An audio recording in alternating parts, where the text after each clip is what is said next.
The slave market of Minjin City. The scorching sun withered everything in sight. Wild goods fresh energetic. The obese merchant Bai was in high spirits pointing at the cage on the cart. They haven't even touched the ground yet. Yet inside the cage sat a group of listless slaves, sallow and emaciated, most of them with furry ears and tails. Brother Bai, can these wares survive if bought? Leon's gaze swept over the slaves, and the many children, many blessings system continuously sent feedback. But none had strength potential. Oh, I'm cutting the budget, Bai said. Feed them more black bread and hay, and in a few days, don't worry, beast folk are tough. Seeing Leon's hesitation, Bai rattled off rapidly for 10 gold coins. This is the best batch. Tough spot. Standing for a long while, Leon grew tired. He rested his elbow on a nearby crate, thinking of picking a random cat-eared girl and activating the system. But the moment his elbow touched the crate, the system called out. Ding! Procreation potential shrank. What the hell? Did you stuff a beast folk into the crate? Leon lifted his hand in surprise, looking at Bai, who seemed confused. Your crate just moved? Nonsense, that's a limestone mother lode, Bai said, puzzled. Not even an air hole, how could there be a slave inside? Limestone mother lode. Mother. Leon's mind buzzed as if struck by thunder, his jaw nearly dropping. Man, you can't. At least not. But the emotionless system gave no reply. Leon tremblingly opened his mental panel.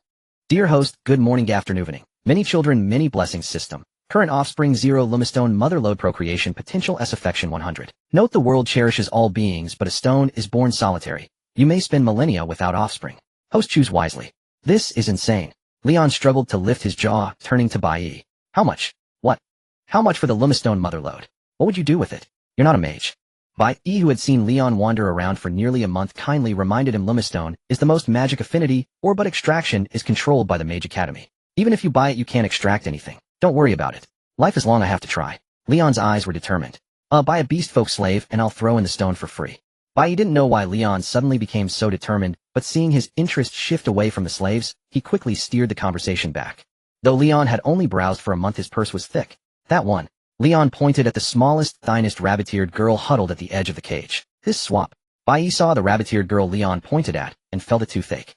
The rabbit girl was covered in filthy mud, skinny, and sickly, perfect for bargaining. Sell her to me for 1 gold coin, Leon's voice rang out. Look at her, who would buy her? You'd lose your capital. Brother Leon, a limestone mother lode actually costs 10 gold coins. Then I'll dig for it myself. Leon, 10 gold coins was enough for a common family to spend lavishly for half a year, meat every meal. Even for a Norank adventurer like Leon, slashing monsters in the forest for 3 months only netted a dozen gold. Bargaining was respect for one's hard-earned money. Being a fool was disrespect. Brother, our friendship. That rabbit, 8 gold coins. 5 gold. Leon made a habitual cut. Deal. Bai clapped and signaled his attendant. The attendant immediately opened the gate and pulled out the rabbit-eared girl Leon had chosen. Woo. The cloaked mage beside them had already prepared the contract magic and pressed it onto Leon and the girl. Swish. In an instant the contract was imprinted. The whole process was smooth and seamless. Your mage is a ma— Leon's mouth twitched, and he paid. Ahem, business requires skill. The deal done. Bai chuckled and rubbed his hands, then had his men pry open the crate, take out a head-sized stone that reflected tiny blue light, and hand it to Leon. Oh, beautiful radiance. Leon took the limestone mother lode, examining it closely, muttering in his heart, can this thing really conceive? No, if it gets pregnant, how do I prove it's my child? The point is, how do I make it pregnant? Leon's face shifted with his— As for Bai beside him, watching Leon's expression, grew more and more shocked. Brother Leon, I have a chisel. Want me to— Having been in the slave trade for years, Bai read Leon's expression in an instant. It was normal. Many shy lads, middle-aged men and seniors were at a loss when facing beastfolk girls. As a qualified merchant, this was the time to step in and offer after-sales service, pointing the way. Though the young man was holding a stone, Bai had weathered many ups and downs in business. He instantly digested the information and was about to provide proper after-sales. The mother lode is alkaline, rapid in animal fat to reduce skin damage. Bai, seeing Leon look over, gave an understanding smile. Youth is good, daring to try. As a merchant, you're something. Leon's face darkened, and he gave Bai a thumbs up, then collected himself and looked at the rabbit-eared girl head bought on impulse. What's your name? Nico. Nico blinked her red eyes, looking at Leon timidly.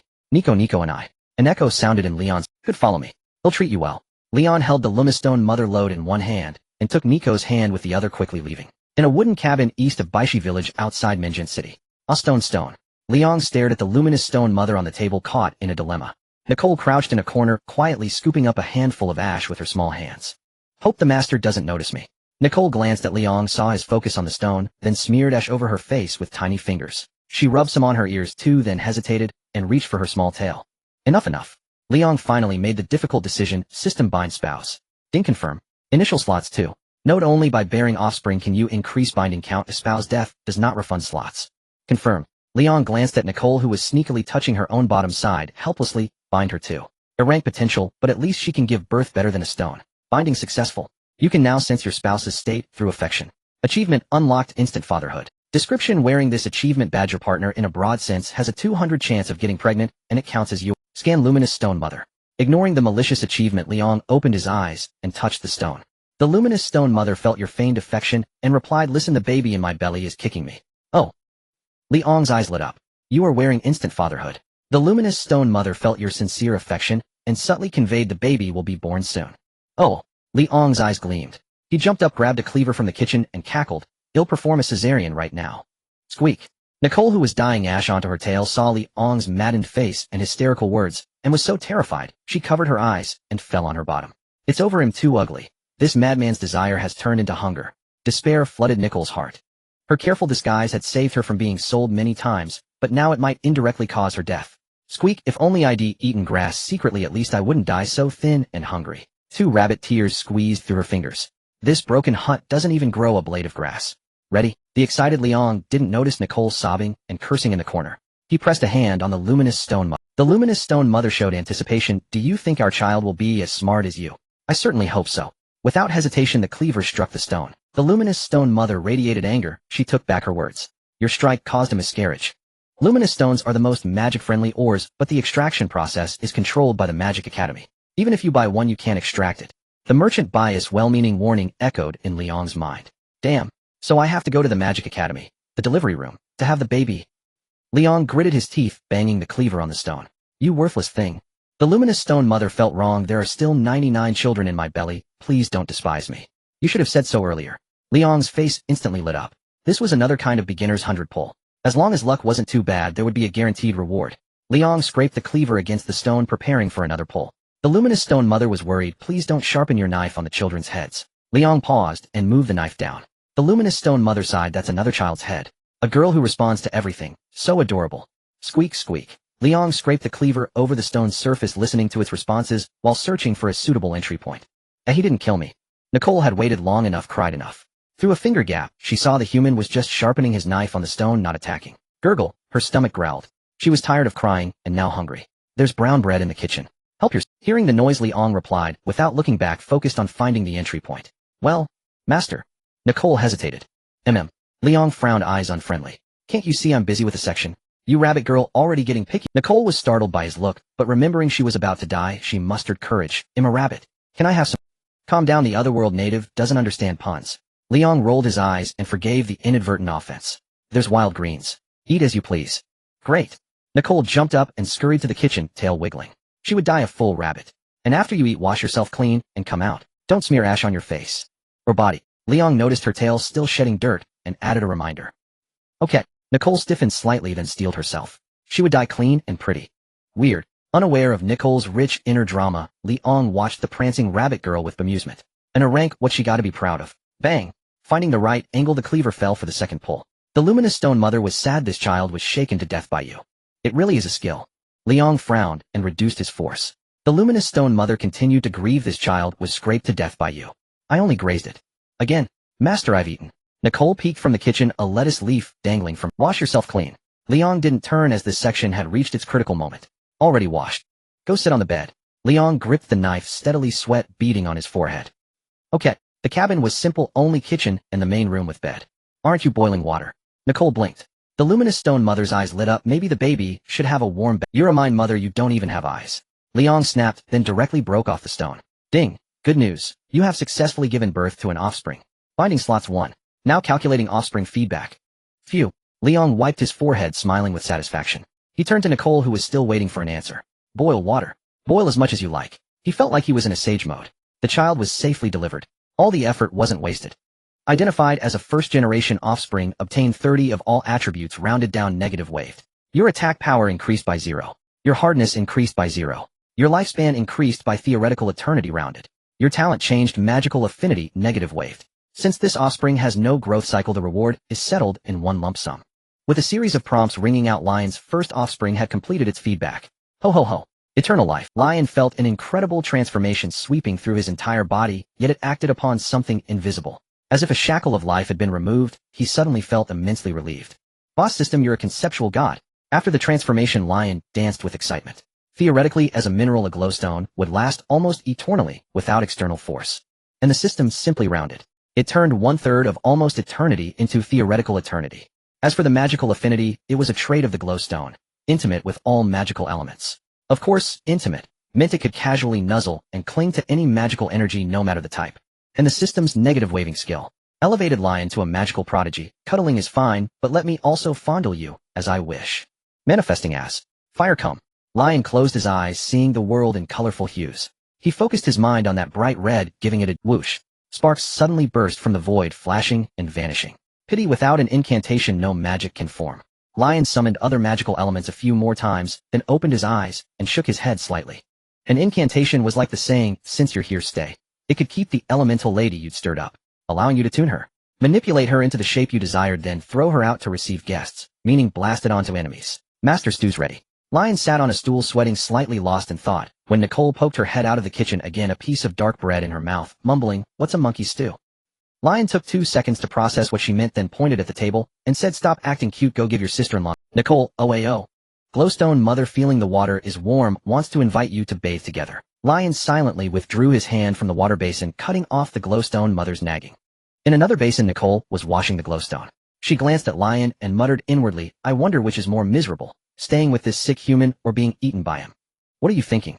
"I was thinking how handsome the big sun is." Nicole shrank her neck, cupped a handful of water, in the center of which floated the glowstone that Lion had just delivered successfully. Though only thumb-sized, it radiated a brilliant azure light, turning the water in her palm faintly blue. Lion pinched one of Nicole's long rabbit ears and couldn't help praising, "You little rabbit girl, you're quite adaptable." Nicole, rabbit subspecies. Reproductive potential a rank. Affection 10. Note: be careful with your words and actions. Rabbit girls are timid and highly fertile. Nicole is a bit afraid of you, thinks you're crazy, so she has to go along with you. She believes if she doesn't share your insanity, she'll get beaten into illness. With the caress, Nicole's full panel was also displayed, the last line being her inner thoughts. Lion's expression stiffened, then he took a deep breath, suppressing the urge to strangle Nicole. "Do you have any talents?" Nicole blinked, not understanding what Lion meant. Special abilities, or any advantages compared to other races? Lion glanced at the system note. Apart from the timid trait, how could high fertility still be judged as a rank? No. Nicole was about to say her race had no advantages, but thinking she might be abandoned as useless, quickly changed her words. "I can endure hardship, I can do any work, I can also do carpentry and repair wooden houses." Nicole feels a bit guilty, but also somewhat confident, thinking the nest she casually built is better than this broken wooden hut that would fall apart in the wind. "Think again, will you?" Lion's face darkened. "Broken.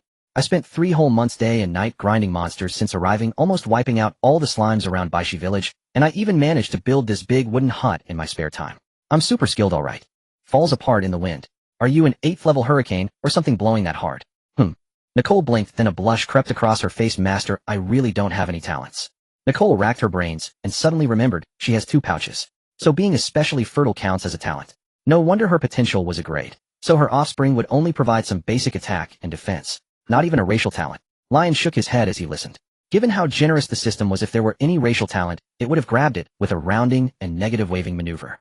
Even from a stone it could extract eternity. If it couldn't extract anything, then there really was nothing. All it could measure. "Fine. You stay home and fix the wooden hut these days. I'll go grind monsters and save money. Nicole was slightly stunned, feeling her nose tingle, and softly replied, Nicole thinks aside from being a bit crazy, you don't really have any flaws. And the word home. She hasn't heard it in a long time. Affection 30. I'll go rest now. Lion let go of the rabbit ear and glanced at Nicole. Though the little rabbit girl was clean, fair, and tender with a pretty face. But Lion had just been through several intense cesarean surgeries and was physically and mentally exhausted. We'll talk about good night, Makabaka. Lion walked out of the kitchen, laid down on the bed, and fell into a deep sleep. Good thing he's asleep. Nicole tiptoed out of the kitchen. Just now she got hungry again and ate all the meager food in the kitchen before remembering her master hadn't eaten. He said this is my home, so he won't mind, right? Nicole glanced at the peacefully sleeping Lion curled up on the floor by the bedside, also planning to rest. You damn Dawn Continent. Even if she's a married woman, what does it matter? Lion suddenly muttered in his sleep. Eep. Nicole perked up her ears. So they don't use the concept of Mother Earth here. Too bad. Lion's voice continued. Nicole noticed that one of his hands had fallen outside the bed, his fingers slightly curled, lightly scratching the floor. Even his sleep-talking is full of crazy words. Nicole silently moved a little further away from Lion, making sure his hand couldn't reach her, and then slowly fell asleep. The next day, Nicole felt something salty in her mouth, and was overjoyed, for she understood how precious salt was. She felt genuinely blessed. Ever since she had a home, even her dreams seemed to carry flavor. Leon was startled awake by a series of chiming notifications. As he opened his eyes, he saw a rabbit-eared girl curled up beneath the bed, her body tucked in tight, as she gently licked the back of his hand again and again. This girl, she doesn't even know to sleep on the bed, Leon muttered. He picked Nicole up and placed her on the bed, then walked into the kitchen, intending to fill his stomach a little with 2 pieces of black bread. Nicole. Moments later, an angry shout erupted from the kitchen. Gee. The little rabbit girl, who had been sound asleep, snapped awake. Her long ears shot upright. She lifted her head and saw Leon standing there, his expression anything but pleasant. Master. Garuru. Nicole had barely opened her mouth when her stomach voiced its own complaint. To the north of Baishi village lay Luoma town, where the Firebeard tavern bustled with life. Didn't expect it. You're so small, yet you can really put food away, Leon remarked, watching Nicole chomp into a carrot with big bites. He could not help but grumble, don't tell me, even your stomach comes in pairs. Master, how did you know? Nicole paused mid-bite, holding the half-eaten carrot in her hand, hesitating over whether she should keep. She felt that Leon might be a little disgusted with her. Yet just moments earlier he had clearly been angry. Why had he not punished her, but instead brought her here to eat? So strange. Nicole lightly ran her tongue over the carrot. She felt that whenever she was eating, her brain seemed to stop working properly. It's nothing to do with you, just keep eating, Leon said. Looking at the little rabbit girl whose brows were practically tied in knots, he could not resist pinching that pair of slender ears. Your budget still has at least 5 gold coins left. Okay, master. Nicole had no idea how much 5 gold coins were worth, but with Leon's permission, she once again devoted herself wholeheartedly to dealing with her carrot. Leon popped a chunk of stewed potato into his mouth. Listening to the chimes echoing within his mind, he grew a little puzzled. System, he asked inwardly, what is the use of this affection score? A companion in the narrow sense of spouse will unlock new functions as their affection reaches certain stages, the system replied. Current objective, raise the affection of any partner above 60 to unlock. Mother gains honor through child. Mother gains honor through child according to the partner's physical endurance. Various rewards will be issued as feedback related to offspring, it continued. Issued, not copied. Leon murmured. He more or less understood, yet felt a bit disappointed, thinking the system was rather stingy. The emotionless system, however, completely ignored his sentiment. Master, I'm full. Hick. Nicole rubbed her slightly rounded belly, looking quite pleased. She had long forgotten when she last ate until she was full. Boss, bring me a sack of carrots and 30 more blackbreads, Leon called out. Su Muhing, just sent a newly prepared honey date and lotus seed soup. The Imperial kitchen has already simmered it. Would you like to try some? Out on it. After instructing his staff to prepare Leon's order, the tavern owner lay back in his rocking chair, grinning as he looked at Leon. The edge of the monster forest hasn't been very peaceful lately, he remarked. I do have that in mind, Leon admitted. Brother Hack, have you heard any news? Leon had a fairly good relationship with the tavern owner. After all, for the past 3 months, he had bought almost all his black bread here. Heard from some diners yesterday that the deep forest red wolves have migrated over, Old Hack said. He cast a glance at Nicole, standing beside Leon. The slave you're bringing along isn't for combat, I suppose. Nicole stood a little over 1.50 meters. Now that she was full, her belly was almost more prominent than her chest, and her body had scarcely any muscle at all. Old Hack immediately classified her as a daily use servant. She might manage cleaning and meeting basic household needs, but taking her on an adventure would be pure dead weight. Aren't deep forest red wolves supposed to dwell deep within the monster forest? Leon asked. In his mind appeared the image of a massive predator over 3 meters in length and nearly 2 meters tall. When he had first crossed into this world, Leon had tried to hunt an old sick wolf that had strayed from the pack. In the end, he was chased for 10 miles before he barely managed to escape. At that time, before the system had truly begun operating, his combat strength was no different from that of an ordinary person. From then on, he honestly stuck to farming slimes. Perhaps something changed in the depths, Old Hack mused. By the look of the timing, that demon dragon is about due to lay eggs again.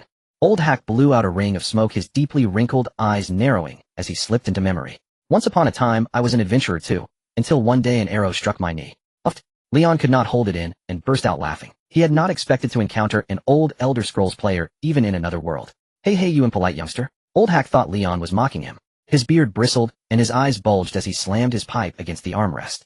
Back in the day, I was a fire mage. Look, a fire element grimoire.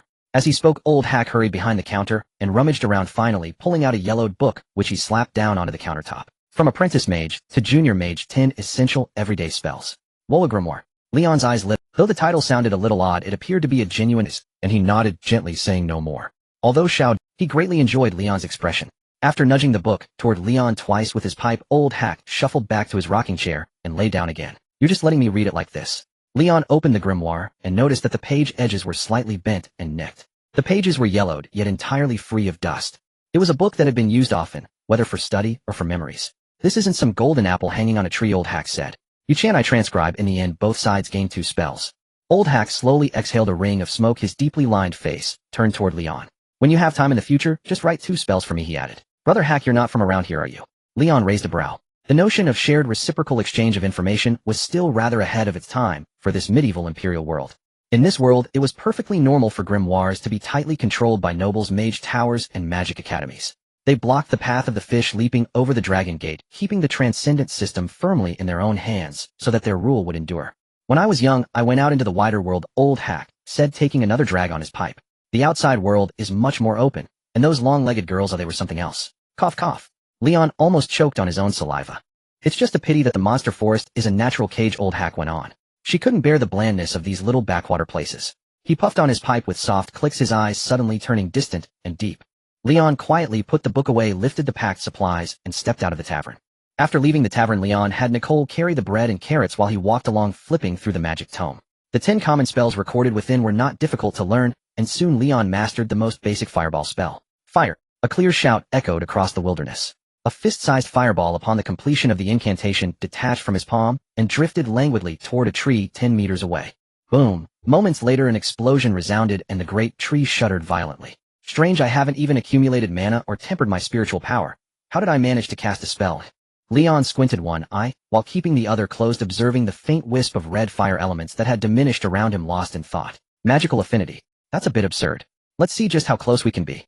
With this thought, Leon tossed the magic tome into Nicole's arms, then waved his arms, excitedly beckoning in all directions. As he chanted the incantation, one by one fiery red spheres were seized by Leon and casually hung upon his fingertips, atop his head, at his shoulders, waist, and backside. The terrifying heat of the fireballs accumulated, scorching the air until it shimmered as if ready to erupt at any moment. I am the jade-faced Grenade King. Leon couldn't help but stick out his tongue, pulling open his coat as he manipulated the fireballs to fly forward one by one. Boom, boom, boom. Explosions rang out incessantly, sand and soil flying, charred grass, and wood tumbling in the rolling waves of heat. Squeak QAQ. Nicole did not understand Leon's excitement, as she only felt that her master had grown a bit more unhinged. As she swiftly retreated, a hint of worry crept onto her face. Will it be fire-roasted rabbit from now on? Rustle, rustle. As Nicole stepped back, she suddenly heard a faint sound coming from the woods behind her. It resembled the noise of fur brushing against small branches. Squeak. Master. Nicole immediately turned and dashed toward Leon without looking back. Leon's gaze swept past Nicole toward the woods behind, where a massive wolf, standing 2 meters tall, emerged from the bushes. Its fiery red fur was strikingly vivid, clashing with the surrounding forest. Master, it looks off. Nicole had already run behind Leon, poking her head out to examine the deep forest red wolf. She noticed a thick arrow lodged in its hind leg. If it were normal, it would have successfully sneaked up behind you and swallowed you in one bite. Leon pushed Nicole back, then gathered a clump of fire elements in his left hand, immediately beginning the incantation for a fireball. Regardless of whether it was off or not, head blasted a couple of times first. Whoosh! The fireball flew toward the deep forest red wolf, but the latter turned its head slightly, dodging the projectile. Roar! The deep forest red wolf snarled, its eyes fixed intently on Leon. Nicole, retreat, run far away, and find a tree to climb. Leon kept his hands moving continuously, hanging fireballs on himself, while slowly edging toward a large tree. From his earlier half-day hunt with an old sick wolf, he already knew the formidable traits of creatures like the deep forest red wolf. And this wolf before him, over 2 meters tall, was undoubtedly a young and robust red wolf. Though he had now learned the fireball spell and barely qualified as an apprentice mage, he had no confidence in defeating a fully grown, healthy, deep forest red wolf. Fortunately, deep forest red wolves couldn't climb trees, so he could take shelter if needed. Growl. The wolf let out a threatening low growl, unable to contain itself any longer, and charged at Leon on its injured hind leg. Go! Leon gripped a fireball in each hand and hurled them at the deep forest red wolf like grenades. Boom boom. 2 explosions rang out, temporarily halting the wolf's charge. Seizing the opportunity, Nicole hoisted the bag of carrots and bread and dashed backward, covering 20 or 30 meters in an instant. Short legs sure have some power moving that fast. Leon glanced back at the sprinting Nicole, quipped, then closed one eye to focus on dealing with the deep forest red wolf. Grabbing them by hand was too slow. He needed to see the elements and directly beckoned the fire elemental power with his spiritual sense. Hum. In an instant, 3 clusters of crimson elements gathered around Leon, and as the incantation concluded, they all transformed into fireballs. Blast! Leon waved his hand, sending the 3 fireballs flying toward the deep forest red wolf. The wolf tried to twist its body to dodge, but the 3 fireballs had already blocked its path. Boom boom boom. 3 explosions followed in succession. The deep forest red wolf, dragging its injured leg, narrowly dodged 2, but was struck on the head by the last one. Roar! The wolf shook its dazed head, and as it regained its senses, 3 more fireballs appeared in its line of sight. Explosions rang out once more. Moments later, after enduring over a dozen fireballs, the deep forest red wolf finally collapsed heavily to the ground. Ding! 30 silver. Congratulations, host, on achieving the first kill of a mid-tier magical beast. Reward. As the wolf died, the system's voice suddenly sounded, but it seemed to stutter halfway through. Huff. You many children, many blessings system, don't bother meddling. Can you even reward me a wife? Leon leaned against a large tree, panting heavily. Using his spiritual sense to beckon the elements too many times had left him feeling drained. Seeing the system stutter, he found it somewhat amusing. Although this system was called Many Children, Many Blessings, Leon had discovered that he could also earn currency by killing magical beasts. A slime gave 10 copper coins, which was higher than the pay from the Adventurers Guild in Minjin City. Thus, in the 3+ months since he had crossed over, he had managed to save up 100,000 copper coins by exploding slimes. That was equivalent to 10 gold coins with a 110 ratio between copper, silver, and gold. A 1 copper coin roughly equaled the purchasing power of 1 yuan. Reward: 1 bottle of Luwei Dihuang pills. Backpack expansion, not purchased. Non-currency items will materialize soon. After stuttering for a while, the system finally produced a reward befitting its name. That was equivalent to 10 gold coins with a 110 ratio between copper, silver, and gold. A 1 copper coin roughly equaled the purchasing power of 1 yuan. Bitter. Hesitating for a moment, Leon grew curious. So he tried eating 1 pill. Though bitter, he immediately felt brimming with energy. Nicole, come give me a hand. After regaining his strength, Leon ran to the deep forest red wolf, pulled out the arrow lodged in its hind leg, and tossed it aside.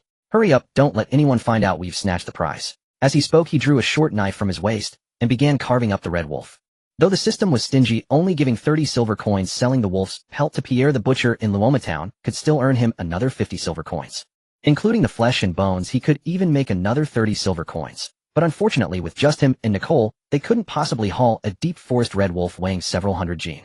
With Leon and Nicole working in tandem, they quickly skinned the deep forest red wolf. After stuffing a few pieces of meat into the bag containing carrots and black bread, they turned and left. Just an apprentice mage. Just as Leon and Nicole departed, a cloaked figure suddenly appeared beside the red wolf's carcass. Their gaze swept over the mangled remains before settling on the direction the pair had taken.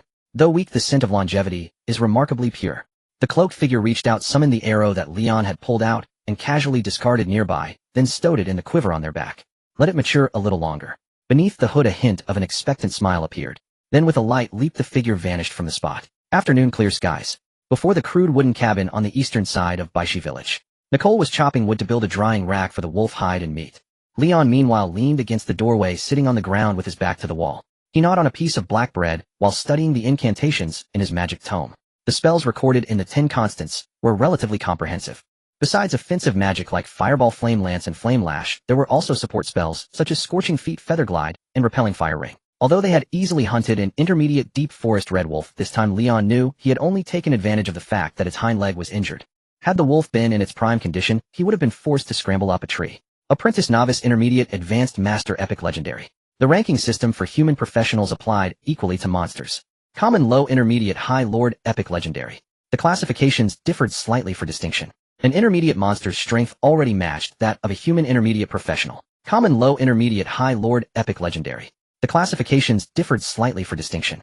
An intermediate monster's strength already matched that of a human intermediate professional. More often than not, while a mage was still muttering incantations, the deep forest red wolf's claws would already be swiping at their face. Thus, only an intermediate warrior at the very least would be qualified to duel an adult deep forest red wolf. For now, Leon didn't aspire to master spells with immense offensive power. He just wanted to learn those fire tribute spells that could enhance his speed and resilience. The apex predator of the deep forest had appeared on the forest's periphery. This meant that more monsters would surely emerge. Whether he could defeat them in a fight wasn't the priority. What mattered was being able to outrun them. Master, is this Nicole had been busy for a while and finally finished setting up the rack. She wiped the fine sweat from her brow and turned to seek Leon's approval. Besides the rack, she had also woven small branches with vines to craft 2 little stools. Just set it up simply. Do you know how to cure meat and hides? Leon didn't look up, continuing to flip through his magic tome. If you're hungry, feel free to gnaw on some carrots. I can do it. I learned before. Nicole picked up one of the little stools and trotted over to Leon, handing it to him. Master, sit on this. Oh, I didn't peg you for a craftswoman. Leon looked up, took the well-made little stool, and promptly sat down on it. By the way, you said you learned before. I was once raised as livestock for meat in a wolf tribe. As Nicole spoke of the past, fear flickered across her face. It was by learning to make tools that I avoided being eaten. It's alright. Now you just need to guard the home. I don't eat rabbit-eared girls. Leon grabbed Nicole's hand and gave it a squeeze. He found that although her hand was that of a craftsman, it was still soft to the touch, without any calluses or the like. He couldn't help but marvel inwardly. The resilience of demi-humans manifested in many ways. Leon couldn't resist kneading it a few more times. Nicole finds your squeezing strange. It doesn't feel like the method for checking meat tenderness. She thinks you might truly not. Nicole is delighted to hear you mention home again. She resolves to spare no effort in fixing up this dilapidated wooden cabin when she has the time. Affection 222. Get back to work. Leon clicked his tongue and shook off Nicole's hand. There's salt in the kitchen and an axe by the stove. After you finish with the meat, and hide if you still have the strength, go chop some wood to fix up the cabin. Okay. Nicole didn't mind Leon shaking off her hand. She clenched her fists, excitedly trotted over to the cabin on light feet, hoisted the axe and salt, and began bustling about again. This little rabbit-eared girl isn't bad after all. Leon watched Nicole busying herself and nodded slightly. Just as he was about to resume studying magic, a figure approaching in the periphery of his vision caught his eye. The newcomer had graying hair, walked slowly along the dirt path, while leaning on a cane, and a pipe dangling from his lips swayed back and forth. Even from a great distance, puffs of white smoke could be seen rising. Young Leon, quite the haul today. The old man took the pipe from his mouth and grinned cheerfully at Leon. I got lucky and hunted a monster. Village chief, have you come with a commission for me? Leon closed his magic tome and stood up to greet him. When he first arrived here, not knowing he could kill slimes for copper coins, he had gone hungry for days. It was this old village chief named Zir who had taken him in. Later, when building the cabin, Chief Zir had also organized the villagers to help lay the foundation for half a day. In return, Leon would accept slime eradication tasks without asking for payment. After all, Baishi village was remote, practically bordering the monster forest, and few adventurers would accept such low-level tasks as exterminating slimes. However, as time passed, thanks to Leon's genocidal purge, low-level monsters like slimes had become virtually non-existent around Baishi village. Even when he wanted to grind for experience, he had to venture into the monster forest. Indeed, some mushroom pigs have been appearing in the wheat fields lately. Zir sighed softly. These monsters usually forage for mushrooms in the forest. I don't know why they keep running into the wheat fields.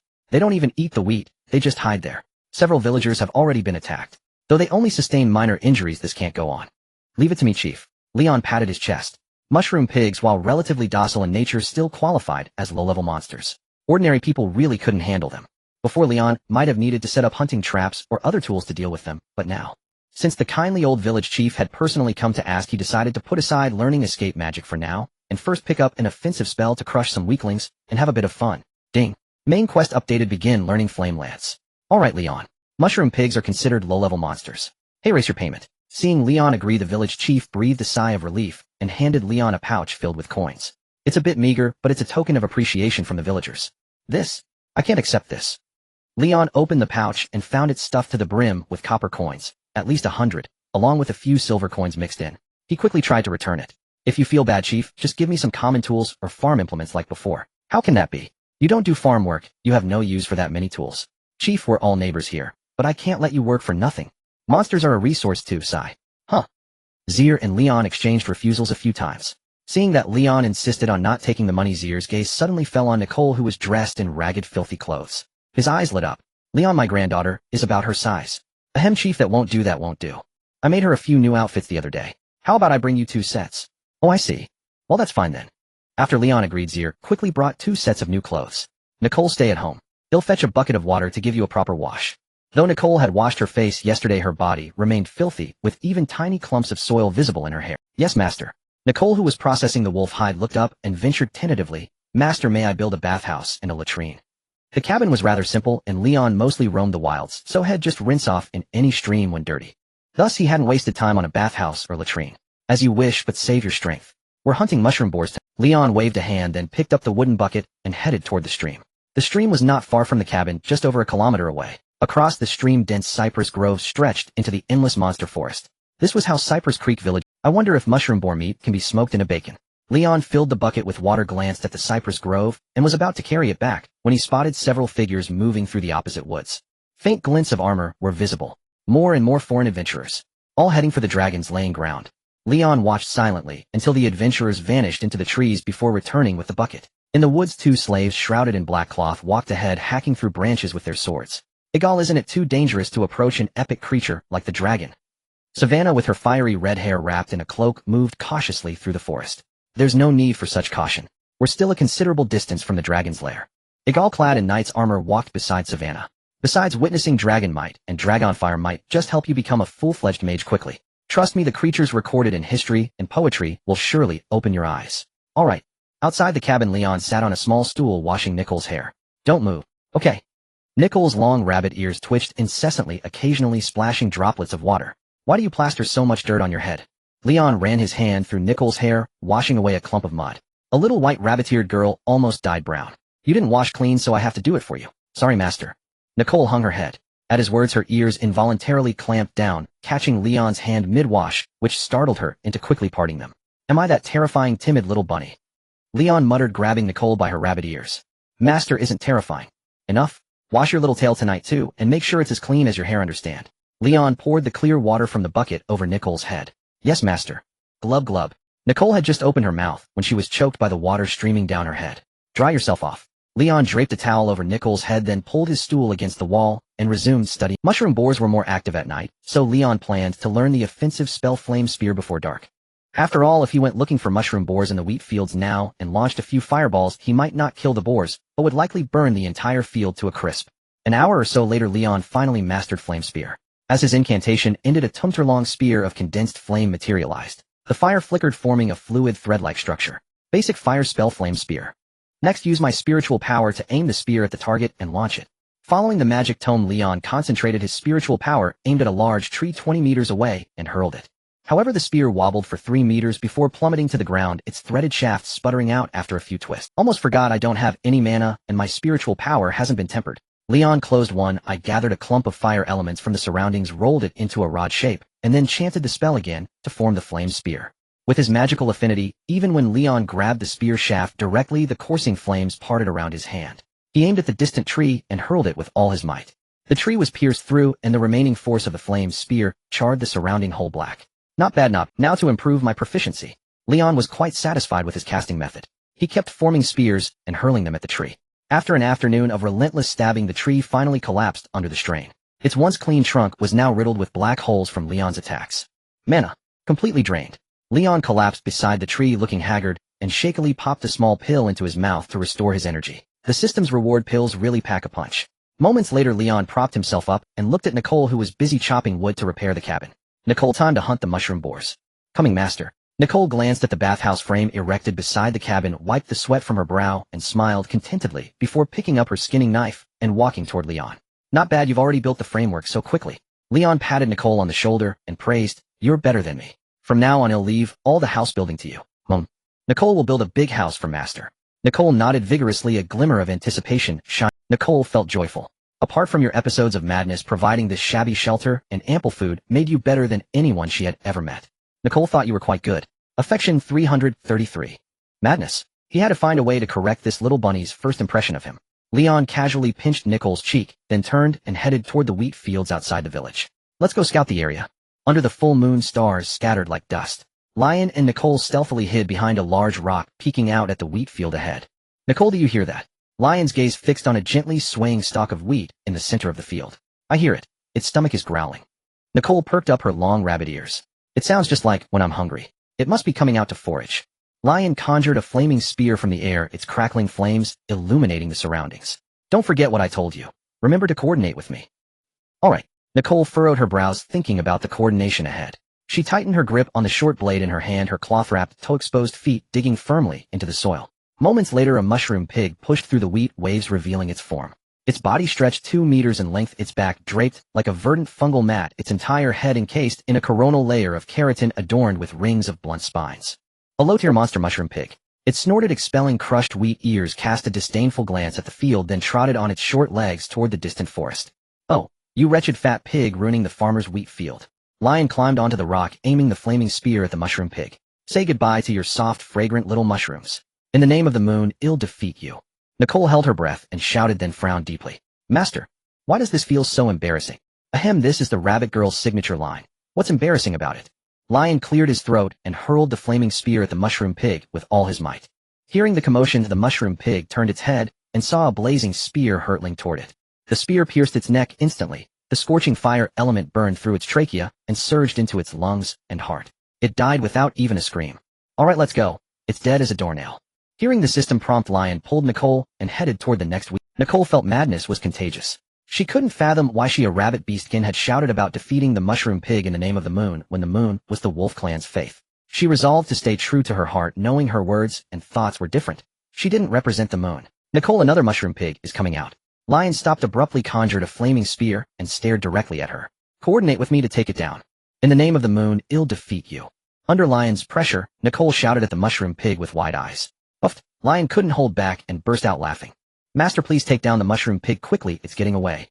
Nicole felt you were teasing her. Though aggrieved, she dared not complain, only reminding you to focus on the pig. After all, she had already shouted, and if the pig escaped, her effort would feel wasted. Don't worry, I can take it down. Lion hurled the spear, precisely striking the grunting mushroom pig 20 meters away. After hearing the system's kill confirmation, he pulled Nicole onward to the next spot. Soon, with each of Nicole's spirited cries, Lion impaled one mushroom pig after another across the plains. The dozen or so mushroom pigs infesting the farmland were all slain. It's already past midnight. Go back to sleep. Lion stretched, tousled Nicole's hair, and smiled. You worked hard today? If you're hungry when you get back, eat as much as you like. All right. Nicole's face flushed, not from gratitude but sheer embarrassment. She felt she had betrayed her faith, but then realized she had stopped believing in anything since she became a wanderer. Nicole decided she would eat plenty of carrots, and even stuff a few pieces of your black bread into her stomach. By the way, tonight you'll sleep in the bed. You understand what needs to be done, right? Yes, master. Of course, Nicole knew how to serve you. She had seen Wolf Beastkin doing things in the woods, but she never expected you to be so particular. I meant take a hot bath. Your stinky clothes are almost suffocating me. Lion grabbed Nicole's cheeks and pulled them left and right. If I smell any odor on my bed, you're done for. Nicole's words came out garbled as her cheeks were tugged. She felt a bit aggrieved. She could smell your odor too. You know where home is, right? Seeing Nicole nod, Lion turned toward the forest, instructing as he walked. The bathhouse isn't built yet, so wash in the kitchen. You're small enough. Use a big wooden bucket as a tub. He'll find a spot outside to rinse off. He planned to go to the east side of the village where a secluded pond offered a clean, refreshing wash without disturbance. Deep in the dense forest, a clear pool shimmered under the moonlight.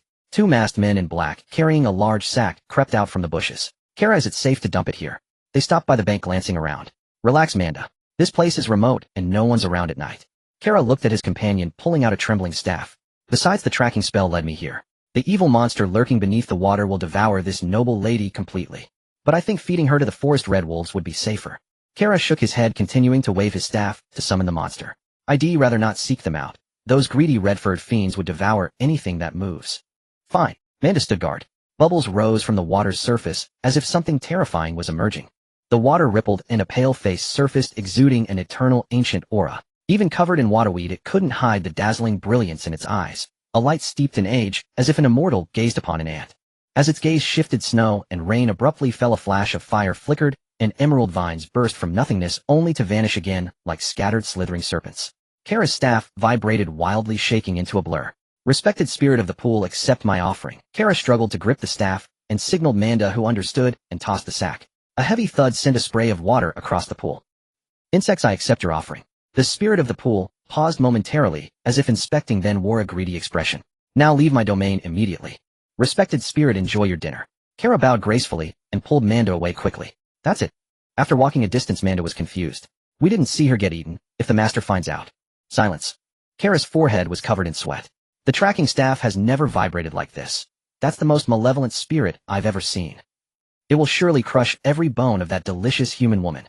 Ding. Showinli Mersila, half-blood, a certain war god who prefers to remain anonymous. Procreation potential, A-level combat power apprentice, mage summoning affection 0 note. Though the gods have not appeared on the continent for millennia, the ancient nobles still greedily perpetuate the bloodline of the divine, coveting that meager 1 in 10,000 chance of divine favor.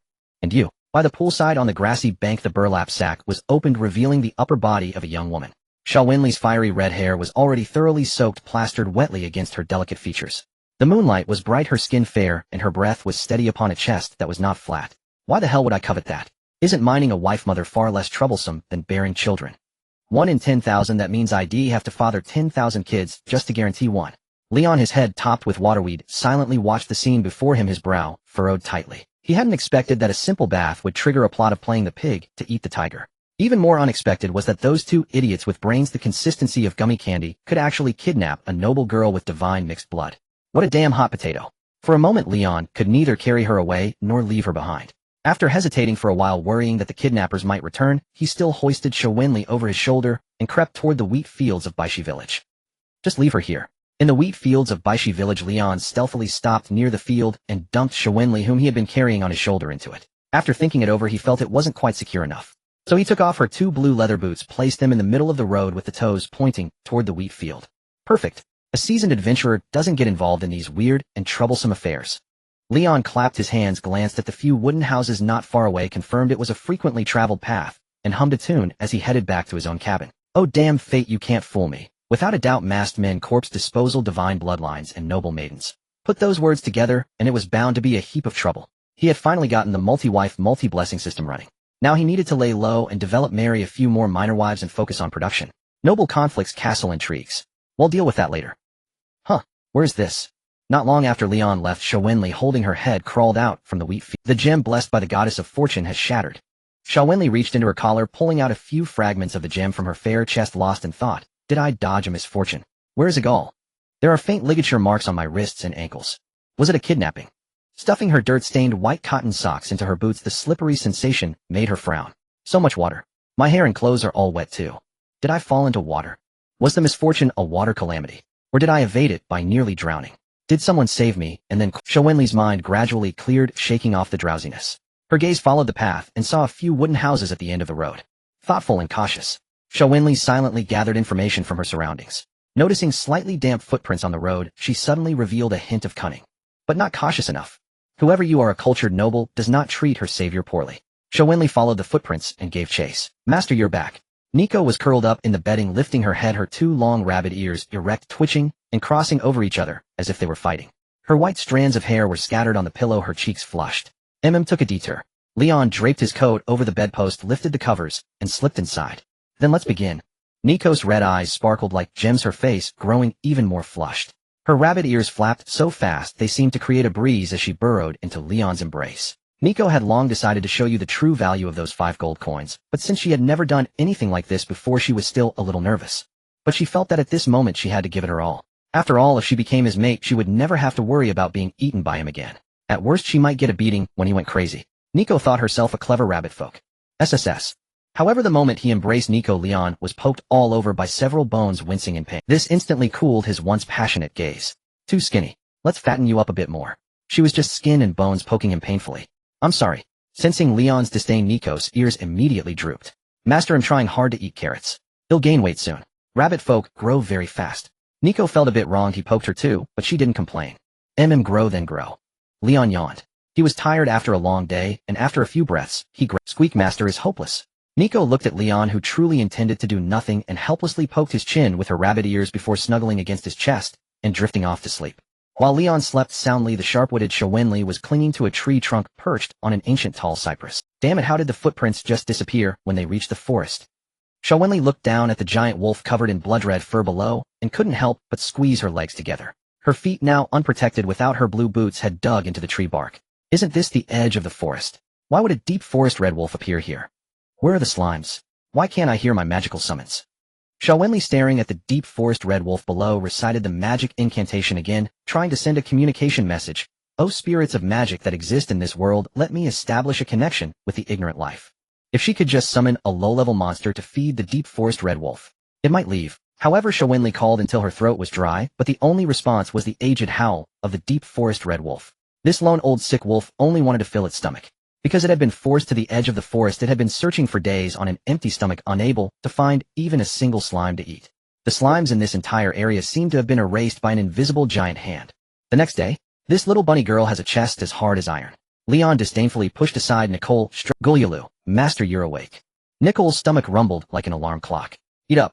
Leon got up and went to the kitchen to grab a couple of carrots, stuffing them into Nicole's mouth. Waking up in the morning, Master feeds me. Affinity 111. After finishing breakfast, Leon sat on a small stool outside, continuing to study magic. Little brother Leon, this is the mushroom and pork that the village chief asked me to deliver. Leon had not been studying for long when a young man arrived at the small cabin carrying a load of pork. Oh, thank you, Brother Nord. Leon put away his magic book and looked at the young man. You're quite busy today, right? Haha, it's a bountiful harvest, enough to feed the villagers for a while. Nord smiled, pointing at the pork. The village chief decided to keep some to sell in town, and we'll share a portion of the profit. Leon took the burden with a smile. No need to share the money, the village chief has already paid for the service. Saying this, Leon pointed at Nicole. After being washed clean last night, Nicole changed into the clothes sent by the village chief. The coarse shirt dyed with berry juice looked a bit old, but the fabric was indeed new. That's not appropriate. Oh, we're all from the same village. I feel embarrassed too. After some customary polite exchanges with Nord, Leon finally saw him off and sat back on the small stool to continue studying magic. However, just as he was playing with the fire element, he saw Nicole running quickly with a piece of wood in the blink of an eye, approaching the cabin, throwing the wood into an open space, hiding beside Leon, and pointing into the distance. Master, there are wolves coming. Leon looked up and followed her finger to see a girl with red hair riding a deep forest red wolf leisurely walking out of the... Then she approached the cabin. Thing. Leon felt a slight toothache. Why did you bring the wolves over again? Stay away from the wolves, they eat rabbits without leaving bones behind. Saying this, he casually flicked away the magic element, grabbing Nicole's hand as they walked inside the house. It was her riding the wolf that chased me. Nicole, being pulled along, curiously glanced at Siobhan. Nicole felt unafraid with Leon by her side. Instead, she was more concerned about why such a large wolf was being ridden by a human. Is it magic? It might be some summoning magic. Leon glanced at the approaching person and wolf, sighing as he stopped at the door. See, it's your rabbit scent that attracted the wolves. Nicole frowned, feeling that a little white rabbit summoning a big red wolf was not really magic. Adventurer. Not long after Siobhan rode up on the deep forest red wolf, her voice sounding somewhat weak. I need your help. Eek. Nicole perked up her ears, hiding behind Leon, her gaze seriously fixed on the forest red wolf. Nicole thought whether it was magic was no longer important, because being this close, one careless move could endanger a rabbit's life. Adventurer, or perhaps beast tamer. You're standing too close. Leon mumbled as he pulled out a flame spear, holding it horizontally across his chest, staring at Siobhan with a warning glint in his eyes. I don't want to face the deep forest red wolf within 10 meters. Sorry, the deep forest red wolf is indeed quite dangerous. Siobhan, seeing this, controlled the red wolf to retreat 10 meters before continuing. It has been restrained by my magic and won't act dangerously. What do you need? Leon looked Siobhan up and down. Her dirty red hair was adorned with numerous leaves. She had large dark circles under her eyes, and her hands and feet were covered in red scratches from branches. She looked extremely disheveled. So, she attempted to follow me yesterday and got lost in the forest, encountering the deep forest red wolf. Leon had a strange expression. Food, water, and hopefully a place to stay for the night as a trade. Siobhan said as she rummaged through her pockets. However, not a single copper coin came out. Right, she was nearly murdered yesterday and almost drowned. Those who tried to kill her certainly don't bother to leave accompanying burial goods. Siobhan showed a hint of embarrassment on her face. How about I pull a few teeth from this wolf's mouth? You should go find the villagers in the village. Leon suppressed the urge to roll his eyes, pointing to a few hills outside the cabin. At least they're hospitable, while my shabby wooden cabin only has one bed. Food and water don't matter, just enough to get by. A place to stay. I could have just carried you back to the cabin last night. Then, could you provide food and water? Hearing Leon's words, Siobhan's eyes flickered, finally landing on the flame spear in Leon's hand as she slowly spoke. As a fellow magician, you should be able to sense the aura of a novice mage, right? As she spoke, a surge of abundant magical power flowed from within her, causing the deep forest red wolf to lower its. Leon showed a hint of surprise in his eyes. He remembered that last night she was still an apprentice magician. A formal magician wouldn't resort to deception everywhere. Siobhan observed Leon's surprised expression and revealed a wry smile. Such a young official magician is extremely rare among adventurers. Because to become a magician, the first step is to temper one's resilient mental strength. She was not very resilient originally, but after being coveted by the deep forest red wolf hanging on the tree for a night, she became resilient. And at this moment, although she could temporarily control the forest red wolf after becoming a formal magician, as long as she left a certain range, the uncontrollable forest red wolf would come chasing after her. This cunning old wolf has already begun its wearing down humans tactic. Moreover, while she was cold and hungry, she had also endured the night in the tree. If she didn't replenish food and water soon, she felt she could faint at any moment, and then become the old wolf's meal. It was indeed a dilemma. Of course, if Leon was willing to let her stay for a night in exchange, she could take this temporarily tamed red wolf out. Unfortunately, the adventurer in front of her was overly cautious. Siobhan sighed inwardly. Very well. Leon pulled a carrot from Nicole's pocket and tossed it to Siobhan. If you don't mind. Of course. Siobhan caught the carrot and, heedless of whether it was meant for a slave's sustenance, bit into it ravenously. The sweet juice nourished her mouth, and Siobhan felt she had finally escaped her predicament. Adventurer, I thank you for your. After finishing the carrot, Siobhan solemnly tore a button from her sleeve, branded it with a magical mark, and tossed it to Leon. I am one who repays kindness. With this token, I shall grant you one reasonable request. Repayment. I accept. Leon feigned a hint of satisfaction, pinching the button, while inwardly raging. So last night, when you told me that too was repayment. What a load of crap. Yes, you helped me in my dire straits.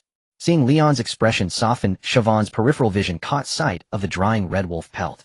A flicker of hesitation passed through her eyes before she shut them and collapsed limply onto the forest red wolf's back. Passed out. Leon was momentarily stunned. As he hesitated, the forest red wolf's once docile expression turned ferocious. Yet the cunning beast did not charge at Leon. Instead, it turned and fled.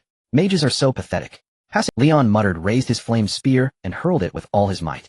Whoosh! The forest red wolf, already 20 meters away, shuddered as the crimson spear pierced through its jaw. The old ailing wolf, its body already frail, was impaled clean through. In the next instant, violent fire elements erupted within it, snuffing out its life. Damn! Leon's lips parted in a silent curse. He had just encountered a medieval-style scam.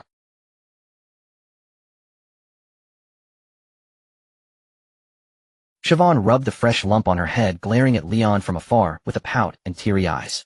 Without my mount, I'm stranded. What am I to do? Damn! Leon's lips parted in a silent curse. He had just encountered a medieval-style scam. You've worked hard today. Just build a simple wooden bed, a shoddy job will do. Leon patted Nicole's head. We're only staying one night. Yes, master. Nicole's rabbit ears twitched as she turned to leave, but Leon stopped her with a hand on her shoulder. I'm not done yet. Go ahead, master.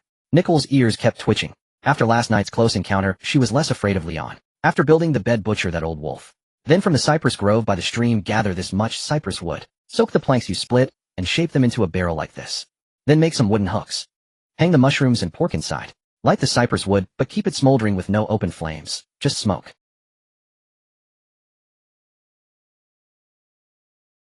Oh, and you can line the inside of the barrel with mud, you're good at that.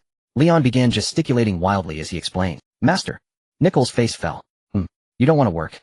I can't remember all that. Can we do it once? Fine, start with the bed. For the rest, do what you can remember. Leon waved Nicole out the door, then slammed it shut, and bolted it, turning a displeased gaze toward Siobhan, who was, I can teach you the basics of magic. Siobhan, no longer nursing the bump on her head, placed her hands demurely on her knees, and spoke first. This is payment for lodging. Don't refuse too quickly. Your talent is exceptional. You have the potential to become a legendary mage. But you haven't studied magic. There's no mana stored in your body. Your mental energy is scattered and you cast spells with brute force. Even your incantations aren't quite standard. Stop. Leon cut off Siobhan's rambling. Look at the trouble you've caused me. My poor slave won't get a moment's rest today. What? Siobhan stared at Leon in bewilderment. She accepted causing trouble, but how were the cypress wood, hanging meat, and smoking related to her? The old wolf is on me, I killed it. Leon ignored Siobhan's expression. Teach me magic as payment. And write down a few of your summoning spells. Also any other spells you know, jot those down too. Finally, who are Kara and Manda? Why did they try to drown you? How strong are they? As Siobhan listened to Leon's long list, she grew amused, but at the last question her expression froze. Was it you who saved me last night? After a long pause, Siobhan recovered, and looked at Leon with a complex gaze. Why, I don't like trouble, but am not afraid of it.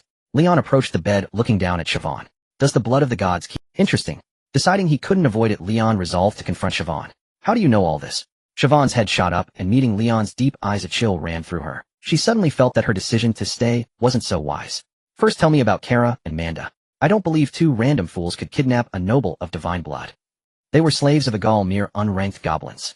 Kara was slightly stronger, having reached intermediate summoning. Siobhan's expression was complicated, her mind reeling from the sudden revelations, but she quickly composed herself. And Agal is my personal guard, a high-level swordsman nearing the master rank. I only just learned he's betrayed me. I don't understand what. Sorry, the door's over there. Leon's face changed faster than a flipping book. Since you're barefoot, they'll spare you 2 old shoes. Take care. Fight a master. The goddess of fate has assigned me to you. Siobhan, surprised by Leon's sudden retreat, grew anxious. She pulled a few gem fragments from her pocket. An invisible bond has already entangled you in this affair. Even if you send me away, you'll be dragged in by other means. Let's plan properly. That's a master-level swordsman. A warrior who can slay 100 and match 1,000. It's not that exaggerated, he's only close to master rank. Siobhan's voice trailed off. Then how about we flee together? Your accent and looks mark you as an outsider. You could guide me through the monster forest. Is it possible, dear Miss Siobhanly, that you could summon your family for reinforcements? Lion ground his teeth. Why must you pick on me? Damn goddess of fate, you're no good either. You? Siobhanly began as Lion spoke insolently, but then the roof of the wooden hut tilted, and a palm-sized piece of cork fell down, striking Lion squarely on the crown of his head. Tap, tap, tap. The cork bounced a few times on Lion's hard head before springing to the ground. Silence. The room fell into an eerie stillness. Though the deities have not appeared on the continent for millennia, they indeed exist. After a long pause, Siobhanly tentatively reminded him, try not to speak of them directly. They may exist anywhere in the world. Goddess, ha goddess. Lion took a deep breath, not that he was rendered speechless by anger. Though furious, what silenced him was that the system had just chimed. Lion slowly exhaled the turbid air, pinching the piece of cork, and silently uttered the word bind. Ding. Binding successful. Goddess of fate, procreation potential. Affection. Combat level. Note though difficult, you've managed to grasp her. Hush, they watch you from afar. The goddess of fate feels strange as she senses a distant connection, bewildered as to why she has become your spouse. The goddess of fate has grasped the way to communicate with you, and is rapidly adapting. The wailing seas begin to boil. The goddess of fate endures the searing heat, calling out to you in need of your aid. Seeing your prolonged silence, the goddess of fate decides to pay a heavy price to lock onto your coordinates. The goddess of fate is crossing the ocean that drowns and solidifies deities. She greets a certain war god who wishes to remain unnamed, and takes a mark of the war god's blade. The goddess of fate slaps the goddess of life across the face. Hiss. Lion drew in a sharp breath, collapsing onto the bed with a thud, his heart pounding like a drum, the wood in his hand trembling slightly. Seems I've gone too far. Impulsive, if only I'd held back. Lion forced himself not to wear a grimace. Ahem, requesting family reinforcements isn't out of the question, but I fear a guard might intercept us on the way. He is always meticulous, cautious, and thorough, never missing a trick. Siobhan Lee, seeing Lion sit down in silence, began to speak, while slowly edging away. Oh, is that so? That would be quite troublesome. Lion looked at Siobhan Lee, flipping the piece of cork in his hand, and pressing it against his thigh, struggling to suppress its. Though Lion wished he could toss the cork away right, then he knew that caressing it, which constantly updated the other's status, was the goddess of fate crosses North Lai and Luzhou, finally descending upon the Redania continent. The goddess of fate traverses the monster forest, sweeps across the Metaina plains, enters the Ebon dynasty, and arrives at Minjin City, Luoma town, Baishi village, east side, shabby hut, living room, bedside, before the bed curtain. She is staring at you. With each place name falling, Lion's heart rate surged step by step. When the last status update appeared, he felt his heart nearly leap into his throat. From the corner of his eye, he seemed to see a hazy silhouette, standing silently just outside the bed, less than half a foot away. Her breath seemed to brush against his face, carrying the faint salty dampness of distant seas, and the dry chill of northern winds sweeping south. But we have the goddess of fate's blessing, so we should be fine. Intuition told Siobhan Lee that Lion's expression was off, but she couldn't pinpoint the source of the oddity, so she continued the earlier topic. Besides, given enough time, the family should notice something's wrong and send someone to find me. That's not bad. Option 3 is for us to lie low. Lion forced himself not to turn his head, his speech a bit scattered as he feigned ease with a smile. The great goddess of fate watches over us. Luck isn't on his side. Hiding will be a breeze. Lion heard a faint, almost imperceptible laugh, and in the next instant a smile appeared on Siobhan Lee's face. Sounds like hide and seek. Huh. Lion joined in with an awkward laugh, itching to retort with a curse, whoever gets caught dies, right? That faint laugh and Siobhan Lee's smile were separated by barely a moment. Normally Lion might have fooled himself with the excuse that light travels faster than sound. But now his little heart was pounding so hard it seemed to knock against his tonsils. He felt as if the hazy figure had drawn even closer, as if scrutinizing him. The damp, salty breath seemed to blow directly into his nostrils. A mix of salt and pepper wrought decay and congealed blood. What in the world does this thing eat all day? Lion laughed awkwardly, each second feeling like an eternity, his mind in utter chaos. The goddess of fate senses your joy. The goddess of fate is somewhat disappointed in you. The goddess of fate raises the war god's blade. Why doesn't a deity as great as the goddess of fate endure forever in this world? Lion, on the verge of trembling, forced himself to stare at Siobhan Lee. How would I know? Siobhan Lee found Lion's behavior increasingly strange. The goddess of fate raises the blade above your head, her thoughts swirling. She never imagined that the fickle masses had forgotten why the deities drowned and solidified in the ocean. I think if we get the chance, we should uncover the past of the deities and reveal it to the world. Let's survive the immediate. Siobhan Lee rolled her eyes.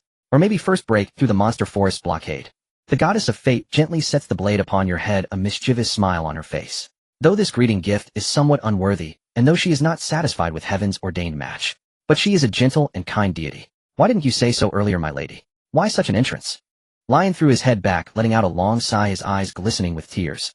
Though nothing had happened, he felt as if he had narrowly escaped death. I swear I'll never mess with anything strange again. The goddess of fate covers her mouth with a light laugh, though she doesn't really enjoy teasing people. But you're an exception because... ZZT, higher divine decree approaching. The goddess of fate is forced to begin her return, her thoughts and divinity rapidly solidifying and collapsing. She cast a brief glance at you. Is it over? Lion waited a moment, and when the goddess of fate's status stopped updating, he collapsed limply onto the bed, drenched. What's wrong with you? Siobhan Lee was startled by Lion's sudden movement. Just a bit weak from overexertion. Lion pulled out a small vial and shakily popped a pill into his mouth. All right, now we can talk about that little chicken agar. Haven't we been discussing this all along? Seville looked at Leon with a peculiar expression. Oh. Leon reached up to touch his head, encountering what was referred to as a welcoming gift. 2 chances, anything below a legend, and whoever you stab dies. In exchange, if you happen to pass by the life goddess, slap her across the face for me. A deep rumbling voice echoed in Leon's mind, accompanied by a vision, a spear that seemed to connect heaven and earth descended, shattering mountains and continents like paper. Why are you being so perfunctory? Seville complained, somewhat dissatisfied. Oh, come off it. You haven't rested all night. Go get some sleep. Fully revitalized, Leon sprang to his feet and strode toward the door. Maybe we don't need to build a bed after all. We can take shifts, keep watch. Perfect. You. Seville couldn't fathom why Leon had suddenly become so indifferent and bold. Huffily, she picked up a pillow, ready to hurl it at him. She's a noble who remembers gratitude. Leon's words drifted lightly, and Seville sullenly lowered the pillow. With a soft click, Leon stepped out of the wooden cabin and closed the door. Such a crude cabin, worse than a servant's quarters in a mansion. A frugal adventurer. Seville surveyed the bare wooden room, then began layering alert magic around the bed. Done. Seville clapped her hands, lay down on the bed, and the fatigue of the night quickly pulled her into slumber. Heave-a-ho! Outside the cabin, Nico hoisted 2 logs, dropped them on the ground, grabbed an axe, and began chopping with a thunderous clang. My own little bunny girl is so much easier to handle. Leon sat on a small stool gazing at the softwood block in his hands. He sighed faintly, tucked it into his pocket, then called up the panel in his mind to scroll through the system's history. Wailing seas, boiling currents, a cooked deity, an ocean, drowning, petrified gods. Seems like the gods are being... Leon stared for a long while, then rubbed his temples in frustration. The goddess of fate's entrance was far too bizarre, nothing like the novels he read in his past life. Honestly, he just wanted to give her a title to secretly annoy her, a petty revenge for the knock on the head. He never expected his little grudge to unravel such a mess. But this world is surprisingly vast. Leon's eyes swept over the long list of addresses, then he closed the panel. Rubbing the soft wood in his pocket through his clothes, he slowly spread his arms. Wait for me. Since you didn't refuse, I'll take it as your consent to this marriage. I, Leon, am no coward. Wait until I stand atop the mountain peaks and reign over the sea of perished gods. His voice grew louder, more resolute. He had thought his transmigration to a different world with a more wise, more kids system meant a pastoral life of marrying beast-eared girls and battling nobles. But what was that saying? An old A8 is still an A8, and a legendary stallion is still a legend. And with the goddess of fate, he must be a divine class. A wild grin spread across Leon's face. The master's off on another rant again, always muttering strange. Nico shook her head, swinging the axe to chop wood. Better finish what the master ordered quickly, then keep building the bathhouse so he doesn't run off at midnight. Is it done? Deep in the monster forest, a fully armored knight stood with his hands behind his back under an ancient tree. Yes, master. She died horribly. The evil spirit has gnawed every bone. Carla and Manda knelt behind the knight, replying respectfully. Duke Messala can only search for his beloved daughter in the filth if that spirit ever excretes. Excellent. You've done well. Now go to the castle of Wailing Souls. Igar turned, pointing a finger through the shadowy trees. Tell him how his daughter died, and that at the dragon's roost a master awaits his death. At your service. Carla and Manda pressed their heads to the ground. Witness the dawn of the master's legend. Useless. A pack of useless fools. In a lavishly decorated room, the towering Duke Messala grabbed a spy by the collar and hurled him out. The spy crashed heavily onto the carpet, but dared not cry out in pain, only prostrating himself. My lord, please calm your anger. The young lady took her guards and deliberately avoided us. Silence. Messala's massive form, like an enraged brown bear, knocked over a candelabra in fury. It took a whole day and night to notice. I should hang every last one of you useless wretches. Get out and keep searching. Yes. Before the wooden cabin east of Baishi village, smoke curled upward. Leon and Nico crouched before a large wooden stove. Master, this smells wonderful. Nico twitched her nose, catching the smoky scent of meat, and couldn't help drooling. Is it roasted meat? It's cured meat. Leon peeked into the stove, and when the smoke thinned, he dropped to the ground to blow air inside. Watch and learn, Nico. When the smoke dies down, blow a couple of times. If flames flare up, shovel some ash on top. Okay, master. Nico stuck out her bottom, lying beside Leon, and took a deep breath. No. By the time Leon realized Nico was about to blow, it was too late. With a furious puff, Nico blasted the stove, sending ash and dust billowing into both their faces. By the time Leon realized Nico was about to blow, it was too late. With a furious puff, Nico blasted the stove, sending ash and dust billowing into MMPH. Nico's eyes widened on the verge of tears. Nico wants to say she's sorry, and what the hell, kill her? Leon looked at the ash-covered, tearful Nico, his heart softening. He let go and Nico, why are you still lying on the ground? When Leon came out with a wet towel, he saw Nico frozen in place, motionless by the stove. Master, please don't kill me. Nico turned her head, 2 bunny tears on her cheeks, her expression fearful. Nico will do better, I won't disappoint you again. Note your behavior, bunny girls are timid and prolific creatures. The system's note drifted through Leon's mind. After a brief silence, he pulled Nico up. Alright, why would I kill you for a small mistake? Do you remember what I promised when we first met? What promise? Nico asked instinctively, then noticed Leon's expression darken. Eek. Don't always worry that I might hit or kill you.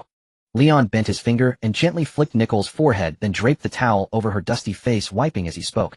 I told you we'll treat you well. You can think of it as being good to you for a lifetime and all that. Of course, that's only if you outlive me. A faint smile curled at the corner of Leon's lips. If he could max out Nicole's affection, he might consider sharing the eternal theory with her. After all, the mother spirit, or could still produce more. Master, you're so kind to Nicole. You don't hit her even when you're angry. Under the towel, Nicole pressed her lips together, her nose tingling with emotion. Nicole remembers this is the second time her nose has tingled. The first was when she heard the word home. Relax, being moved is normal. Leon revealed a slight smile. Master, he'll work hard. Nicole suddenly blurted out, leaving Leon somewhat bewildered. The next moment, the system began flooding the screen. Nicole has decided to regard you as her true mate. She wants to bear your children for a lifetime. She remembered she has 2 pouches, so her output is twice that of a human mate. She's suddenly filled with confidence. Affection 555. Leon's smile froze. With your tiny frame, what's the use of... Leon spat, grabbing the towel and roughly rubbing Nicole's face. Nicole thinks you're childish and lacking in insight. Tonight she's determined to shock you. Nicole pulled the towel down with both hands, revealing her flushed cheeks and the eyes that were beginning to brighten. Master, this meat smells so good. Nicole pulled the towel down with both hands, revealing her flushed cheeks and the eyes that were beginning to brighten. Master, this meat smells so good. Inside the kitchen, Leon was stir-frying cured meat with carrots. Nicole was drooling at the sight. Of course, the taste of home. Leon took a deep sniff, his face showing an expression of pure bliss. Now this is real food. Slimes deserve to be blown up and left to rot in the gutters. Leon felt like weeping with joy. Why did this crude wooden cabin even have a kitchen? Because some thrifty adventurer had once tried 18 different ways to cook slime. But every time he threw up more than he ate. Grumble, grumble, huh? Leon heard 2 stomach growls. Turning his head, he saw a tuft of red hair clinging to the kitchen doorway. Ahem, Savory, caught in the act, stopped hiding and shamelessly spoke up. Adventurer, sir, is it dinner time yet? Miss Savory, there's no such thing as a free dinner. Leon tossed some seasoning into the pot. Also, let me formally introduce myself. I'm Leon, and she's Nicole. You could call her a carpenter. Nicole.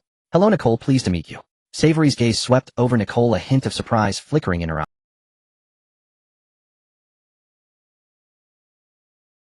As a maid, she could naturally sense the slave contract on Nicole. What surprised her was that Leon would introduce a slave. Hello. Nicole mimicked Savory's manner, greeting her properly. Lady Savory, pleased to meet you. Call her miss. Leon poked Nicole's forehead. From now on you don't need to call anyone lady. I'm a summoner. My magic is a variant element. As a fire mage you wouldn't be able to use it. Savory thought for a moment, then said seriously, an ordinary person can only harbor. I'm a summoner. My magic is a variant element. As a fire mage you wouldn't be able to use it. Savory thought for a moment, then said seriously, an ordinary person can only harbor one type of magic element. I'm not ordinary. I'm a bit too. Leon retorted, then waved his hand. Just go write it. The payment for your next meal is those alarm spells by your bed. If you're quick, write them all down. Greedy bastard. Savory muttered as she backed out of the kitchen. Wood type, rapid healing, and water type, swift. At the dinner table, Leon chewed a piece of cured meat, his brow slightly furrowed. Where's my summoning magic? That's mine. Savory weakly retorted. These 2 spells are basic, but very practical. They sell for a high price at the Magic Academy. Besides, I'm not stopping you from spreading them to others. She thought Leon just wanted to squeeze some value out of her, but it didn't matter. As a noble lady, she had been studious since childhood and had accumulated a wealth of knowledge. Now she was just monetizing a part of it. Then have a few more pieces of meat. Leon glanced at the remaining papers by Savory's hand.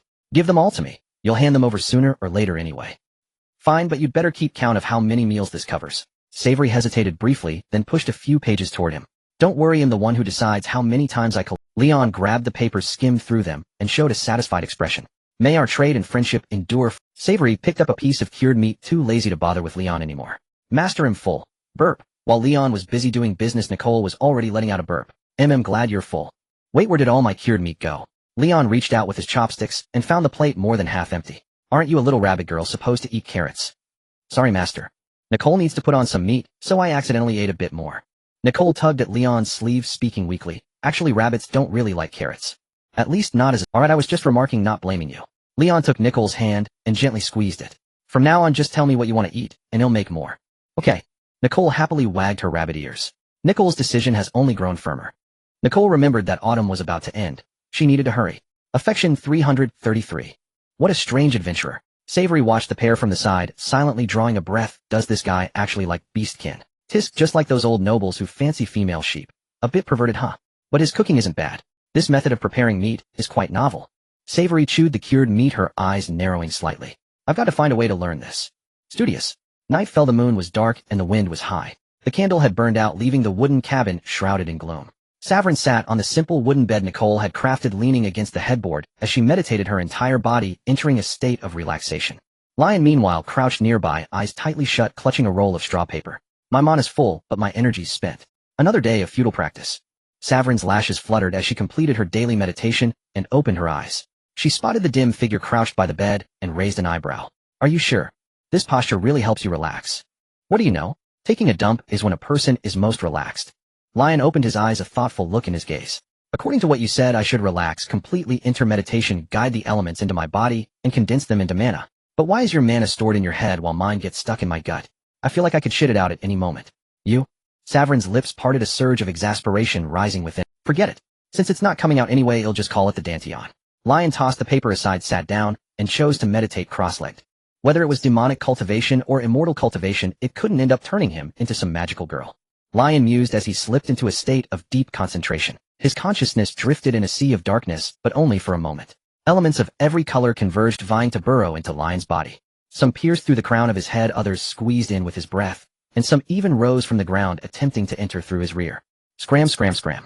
Lion clenched his buttocks, rejecting the rude earth element. The various elements tangled within his dantian, beginning to intermingle. In an instant, 1,000 colors flashed by, finally solidifying into one and expanding continuously. Soon Lion felt as if his belly had been swollen. In just moments he felt like a woman 9 months pregnant, burdened with a huge belly and utterly exhausted. I can't take any more. Lion opened his eyes, waved his hands wildly to brush away the elements, still trying to squeeze in, and scrambled to his feet. Where's my belly? Yet when he touched his stomach it felt no different than before. Even if there's no child, it can't just vanish in a thin air. Ahem. The mana you carry slowly tempers your spiritual power. They complement each other. Beside him, Saverin watched Lion's ravings and instinctively drew her feet back, hugging her knees as she warned, but storing too much mana puts excessive pressure on your spiritual power, causing phantom pain. Oh, I see. Lion rubbed his belly as he walked toward his bed. Then I'll sleep first, just in case you keep watch. Saverin responded softly, poking 2 holes in the window paper. A cold wind blew in, making her shiver. She quickly covered them with her hand. Why is your window pasted with paper? It's so inconvenient. You don't understand Chinese aesthetics. Just wet it a bit and patch it up. Lion lay down on the bed, ready to sleep. Master. Nicole squirmed under the covers, reaching out for Lion. Nicole wants to shock you. Behave. Lion saw the status notification from the system and twitched his mouth. Nicole thinks it's fine to be sneaky. She's more worried you'll let out a yelp. In the darkness, a small hand wrapped in milk-scented cloth covered Lion's mouth. MMPH. Lion turned sideways, about to speak, but Nicole seized the opportunity to burrow into his arms. Then with astonishing elasticity, Nicole leaned back slightly. No, how can you? You. Lion pulled Nicole's hand away, his voice hushed, staring in shock at his little rabbit-eared girl. You're so small, how do you have such a huge compressed package? It's not scientific. Nicole is very pleased with your shot. Affection 111. Master, Nicole is an adult rabbit. Nicole also kept her voice low, her eyes sparkling. With her excellent night vision, she could clearly see the shock on Lion's face. I have to hide the most plump parts or predators would target me. But now that I have Master. As she spoke with them so close, her warm breath tickled Lion's neck, making every spot itch. Have to find a way to kick Saverin out of the house. Lion silently covered Nicole's mouth. If she kept breathing like that, he felt head be painfully swollen. Lion, we've got company. Saverin, sitting by the window, also lowered her voice. 2 shadows are creeping over out. How about you go out and stall them for half an hour? 3 hours. Saverin. Keep an eye on them. How about you go out and stall them for half an hour? 3 hours. Saverin. Keep an eye on them.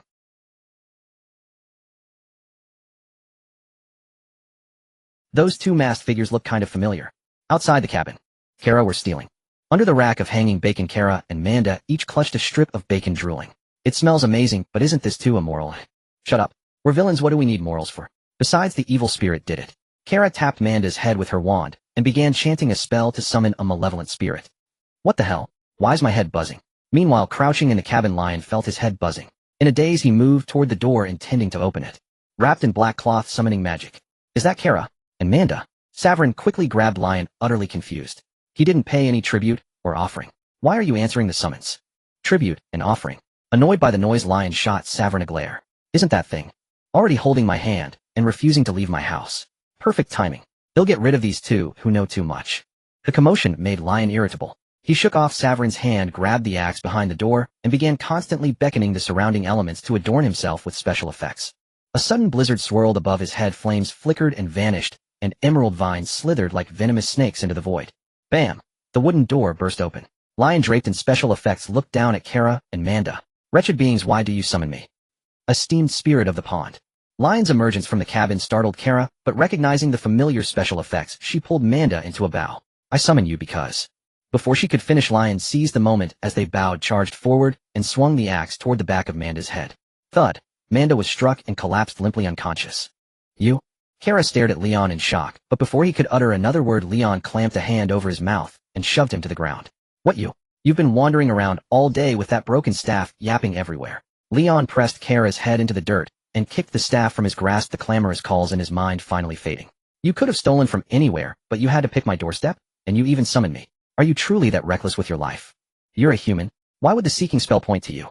Kara struggled to break free, but as a low-tier goblin, even mastering intermediate summoning magic didn't grant him much more physical strength than an ordinary person. He twisted his head around, only smearing more dirt on his face. What are you gawking at? Get some rope and tie them up. Leon turned to Siobhanli, who stood dumbfounded at the door. Bring them in for interrogation. You despicable liar. Lord Agar will not forgive you. Kara was firmly bound to a bedpost, his hood removed, with only his mouth free to move. He shouted loudly, nearly drenching his beard with spittle. You've already provoked a master. Agar has advanced to master. Siobhan's pupils contracted as she looked at Kara with a complex expression. Impossible. He hasn't advanced in over a decade. Master-level experts were exceedingly rare, even in Minjin City. Aside from the three great noble families, only the city lord's mansion possessed such power. Siobhan remembered that this guard who had been by her side since childhood started as a senior swordsman and remained so after more than 10 years. You've lost sight of the situation. Leon shook his head, raising a burning candle and circling it around Kara's mouth, singeing his beard until it crackled.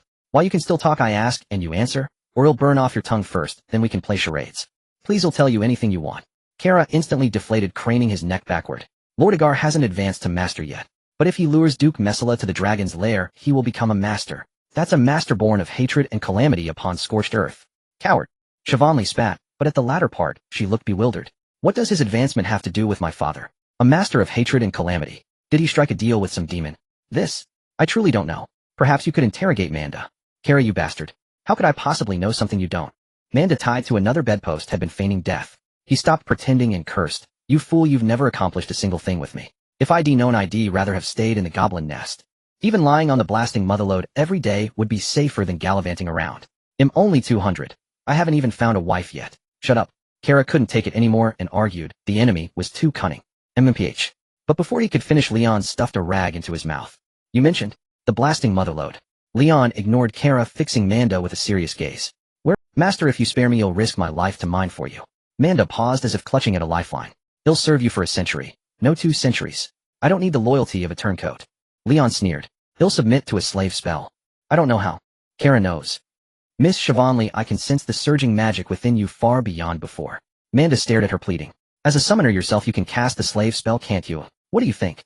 Siobhan looked at Leon, lost in thought. Instead of answering, Leon pulled the rag from Kara's mouth. Tell me, why didn't Agar just kill Siobhan? I don't know. Sizzle. Leon raised the candle again, singeing Kara's beard.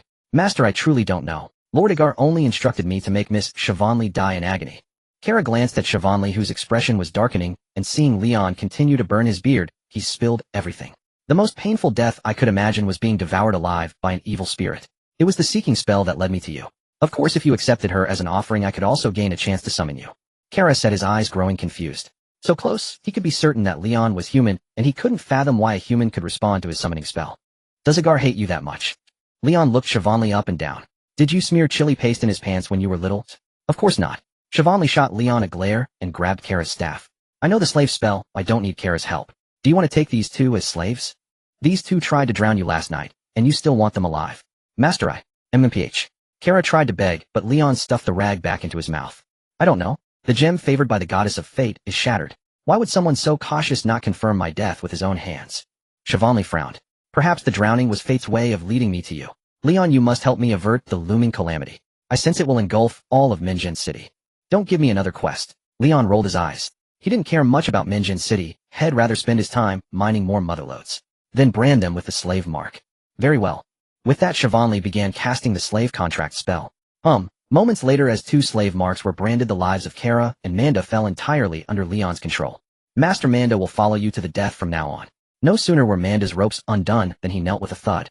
The arrogant Agar will ultimately become a corpse at your feet. None of that kneeling. Leon kicked Manda's shoulder, knocking him over. Master, this. Kara, who had been about to kneel, froze in place. I don't go for that nonsense. The mark is just to prevent you from stabbing me in the back. Leon glanced at Kara, then fixed his gaze on Manda. Now take me to see the blasting motherlode, or whatever. Manda clutched his shoulder, stunned for a moment before reacting. Master, Agar is preparing to advance to Master near the dragon's lair. Master. Leon touched the sharp war god blade on his head, his tone arrogant. I can't be bothered to waste time hunting him down. Hurry up and take me to the mine. Leon had a feeling the system would chime in for sure. And blasting motherlode. Just the name screamed maxed out aggression. He needed to boost his attack power now. As for why the urgency, Leon glanced silently at Nicole, who had been hiding under the covers, silent and preheating all along, and wiped the cold sweat from his brow. This was bad. That rabbit girl looked like she was about to devour someone. In the monster forest before a certain cave. My lord, this gray limestone cave contains explosive ore. Mundar pointed at the cave and respectfully continued. However, most of the area inside is occupied by monsters such as cave spiders, relic slugs, and bone maggots, which are all low-tier monsters. Oh, only low-tier monsters. Leon held a fireball for illumination while rubbing his slightly aching belly. Everyone knows that it's not suitable to trek long distances while sporting a big belly.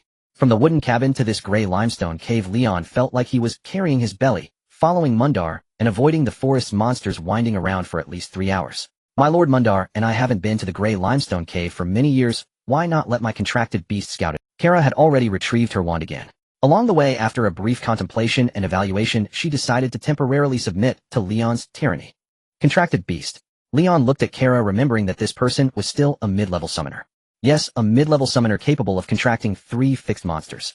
Even if the cave situation is complicated, she can still uncover the general circumstances. Seeing that Leon didn't object, Kara immediately began reciting spells, and magical matrices appeared one after another. A half-human tall cave spider, a dog-headed man wielding a stone axe, and a vine demon woven from purple vines.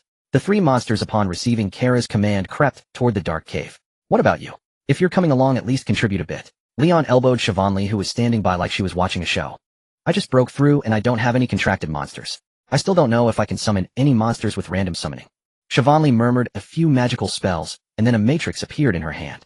A plump pink creature crawled out, surprising Siobhan. However, just as the pink creature appeared, Leon's hand inexplicably pressed down, his fingers sinking deep into it. The pink creature felt like it was about to explode. What are you doing? Siobhan was startled by the sudden change, retreating with the slime she had just summoned, trying to escape Leon's grasp. Cough cough, sorry, I've developed a habit over these 3 months. Leon felt a bit awkward. His action was purely instinctual. By the way, how did you end up summoning such a weak monster? I haven't contracted it yet, it's a nearby monster summoned randomly. Siobhan rubbed the pink creature and glanced at the 3 monsters Kara had summoned. Besides, as a noble lady, what use do I have for these ugly things? Teach me the incantation for summoning magic, dear noble lady. Leon, feeling a bit bored, pulled Siobhan to sit down in an empty space. Greedy fellow. Forget it. Siobhan looked at Leon, pondered for a moment, and then began to mumble the incantation. Come forth, my summoned beast. The incantation was not in the common language of the continent. Each type had its own extremely convoluted language. Although Leon's affinity for magic allowed him to bypass the traditional casting steps like elemental resonance and elemental adaptation, he still took half an hour to stammer through the basic incantation for summoners. You aren't even a summoner. Before Siobhan could finish her sentence, her eyes suddenly widened. She saw crooked magical matrices starting to appear in Leon's empty palms. What do you mean by absolute color perception? Leon, with one eye closed, clearly saw the gray-silver element he summoned being consumed, and he instantly revealed a proud smile. Unenlightened noble lady, I am an evil spirit, and all elements are at my command. Gurgle. The matrix seemed to be linked to another dimension, a low growl emanating from within, causing Leon's smile to gradually freeze. Moments later, a black slime holding a shovel landed in Leon's hand. Its pitch-black body had a single eye replaced by a crack, and the shovel it held was also covered in scratches. It's a battle-hardened slime. Siobhan's eyes widened.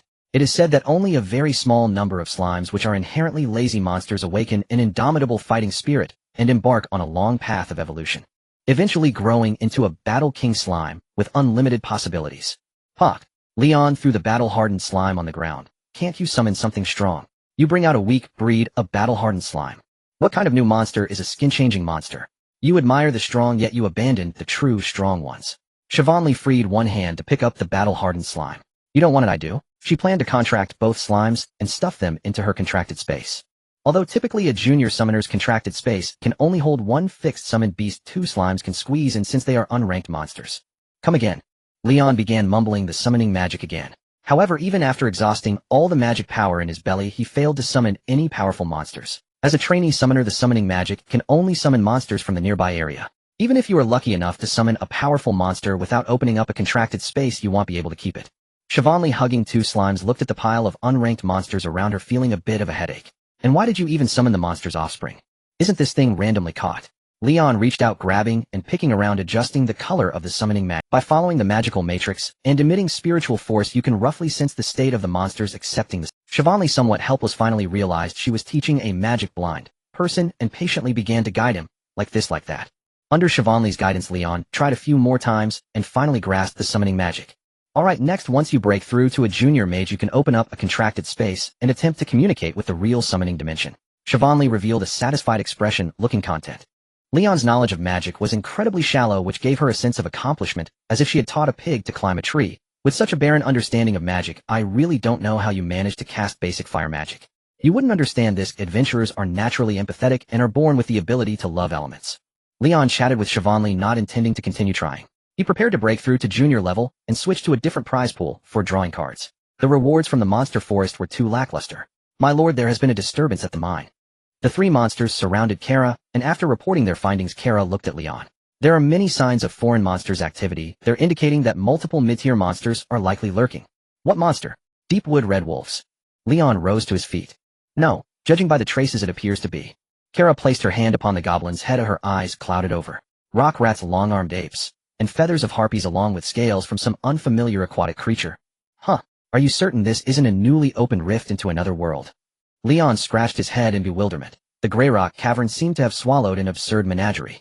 Before laying its eggs, a dragon lord unleashes its draconic aura, patrolling and driving away surrounding monsters. These creatures likely originate from the deepest reaches of the monsterwood forest. Such a rare battle slime originates precisely from those forest depths, Shavnali said, holding up the veteran slime before Leon's eyes. You seem remarkably well-versed in dragon lords. Leon glanced at Shavnali. Of course. I refer to Nafia, the dragon lord, an epic-tier entity chronicled in poetic annals and historical epics. Shavnali lifted her gaze toward the distant forest. Beings of such magnitude reshape entire ecosystems with every movement they make. Even I yearn to observe her, to harness the oppressive weight of her draconic aura and temper my spirit thereby, ascending to the rank of novice mage. Then you've already gained much. You broke through without even seeing her. Leon arched a brow. If I glimpse her once more, might I ascend to journeyman mage? That is a falsehood. Shavnali shrugged, her gaze sweeping briefly over Kara and Manda before falling silent. So these aerial and aquatic monsters are all fleeing en masse, driven out by the dragon lord. Seeing Shavnali lapse into silence, Leon stroked his chin and studied the entrance to the Grey Rock cavern. Feels perilous in there. My lord, though I know not why you seek blast crystals, if such items are required. Manda, who had remained quiet until now, stepped forward. A goblin tribe dwells within the Grey Rock cavern, mining blast motherstone. By human kinship reckoning, I am distantly related to them as a cousin. If you permit it, I may persuade them to strike a bargain. That seems rather unseemly. Leon turned toward Manda. It felt akin to a distant cousin suddenly knocking on one's door, greeting you with brother. Hello, I've been enslaved. So given that I'm his slave, shall we negotiate a deal? Money mattered little, though Leon suspected they'd draw steel and strike him down on sight. My lord, Goblin's sentiment differs greatly from that of humankind. Manda sensed Leon's hesitation. An ordinary human lives no more than a century. Even as a professional, their lifespan rarely exceeds 200 years. To goblins, this slavery contract is merely an exceptionally long-term employment arrangement. Theoretically, the sole means of dissolving such a bond is the natural death of the master. Only then does the servant escape death alongside him. Ahem, indeed. Then lead the way. Leon rubbed his nose, slightly flustered. He recalled possessing a talent called theoretical immortality. So long as he avoided reckless folly, longevity seemed all but assured. Very well. Upon Leon's ascent, Manda immediately led them toward the cavern mouth. Inside the Grey Rock cavern, gloom reigned. As they advanced, the space widened. Branching tunnels fanned outward in every direction. Is this a harpy's feather? Leon paused before a three-way fork, crouching to retrieve a vibrantly hued. Yes, my lord. The goblin recalls this scent. Kara pressed her palm to the goblin's skull, extracting information. This passage leads directly to the blast mine, where the scents of countless monsters now intermingle chaotically. A fine place to harvest blast coins. Leon exhaled, blew the harpy feather skyward, and followed Manda down another corridor. Do goblins also venerate guardian beasts? After navigating numerous forks, Leon's party finally reached the goblin settlement's threshold. A massive stone barrier sealed the passageway, its surface painted with mineral pigments depicting two ferocious, monstrous figures. Their eyes, crafted from some unknown luminescent material, glowed faintly even in the deep gloom. They projected unmistakable authority. Guardian beasts, my lord. You mean the earth deity Nephinx? Manda held a stone, rhythmically tapping it against the stony gate. Legend holds that Nephinx oversees all subterranean beings, including burrow dwellers and myriad chthonic races. His body bears features drawn from all living forms. Even the heads upon his neck shift endlessly, assuming the visage of whichever race he favors most. That sounds remarkably broad in dominion. Having encountered the goddess of fate firsthand, Leon dared not lightly jest about any deity. A quip, she achieved facial freedom and suffers zero aesthetic anxiety, died unspoken upon his lips.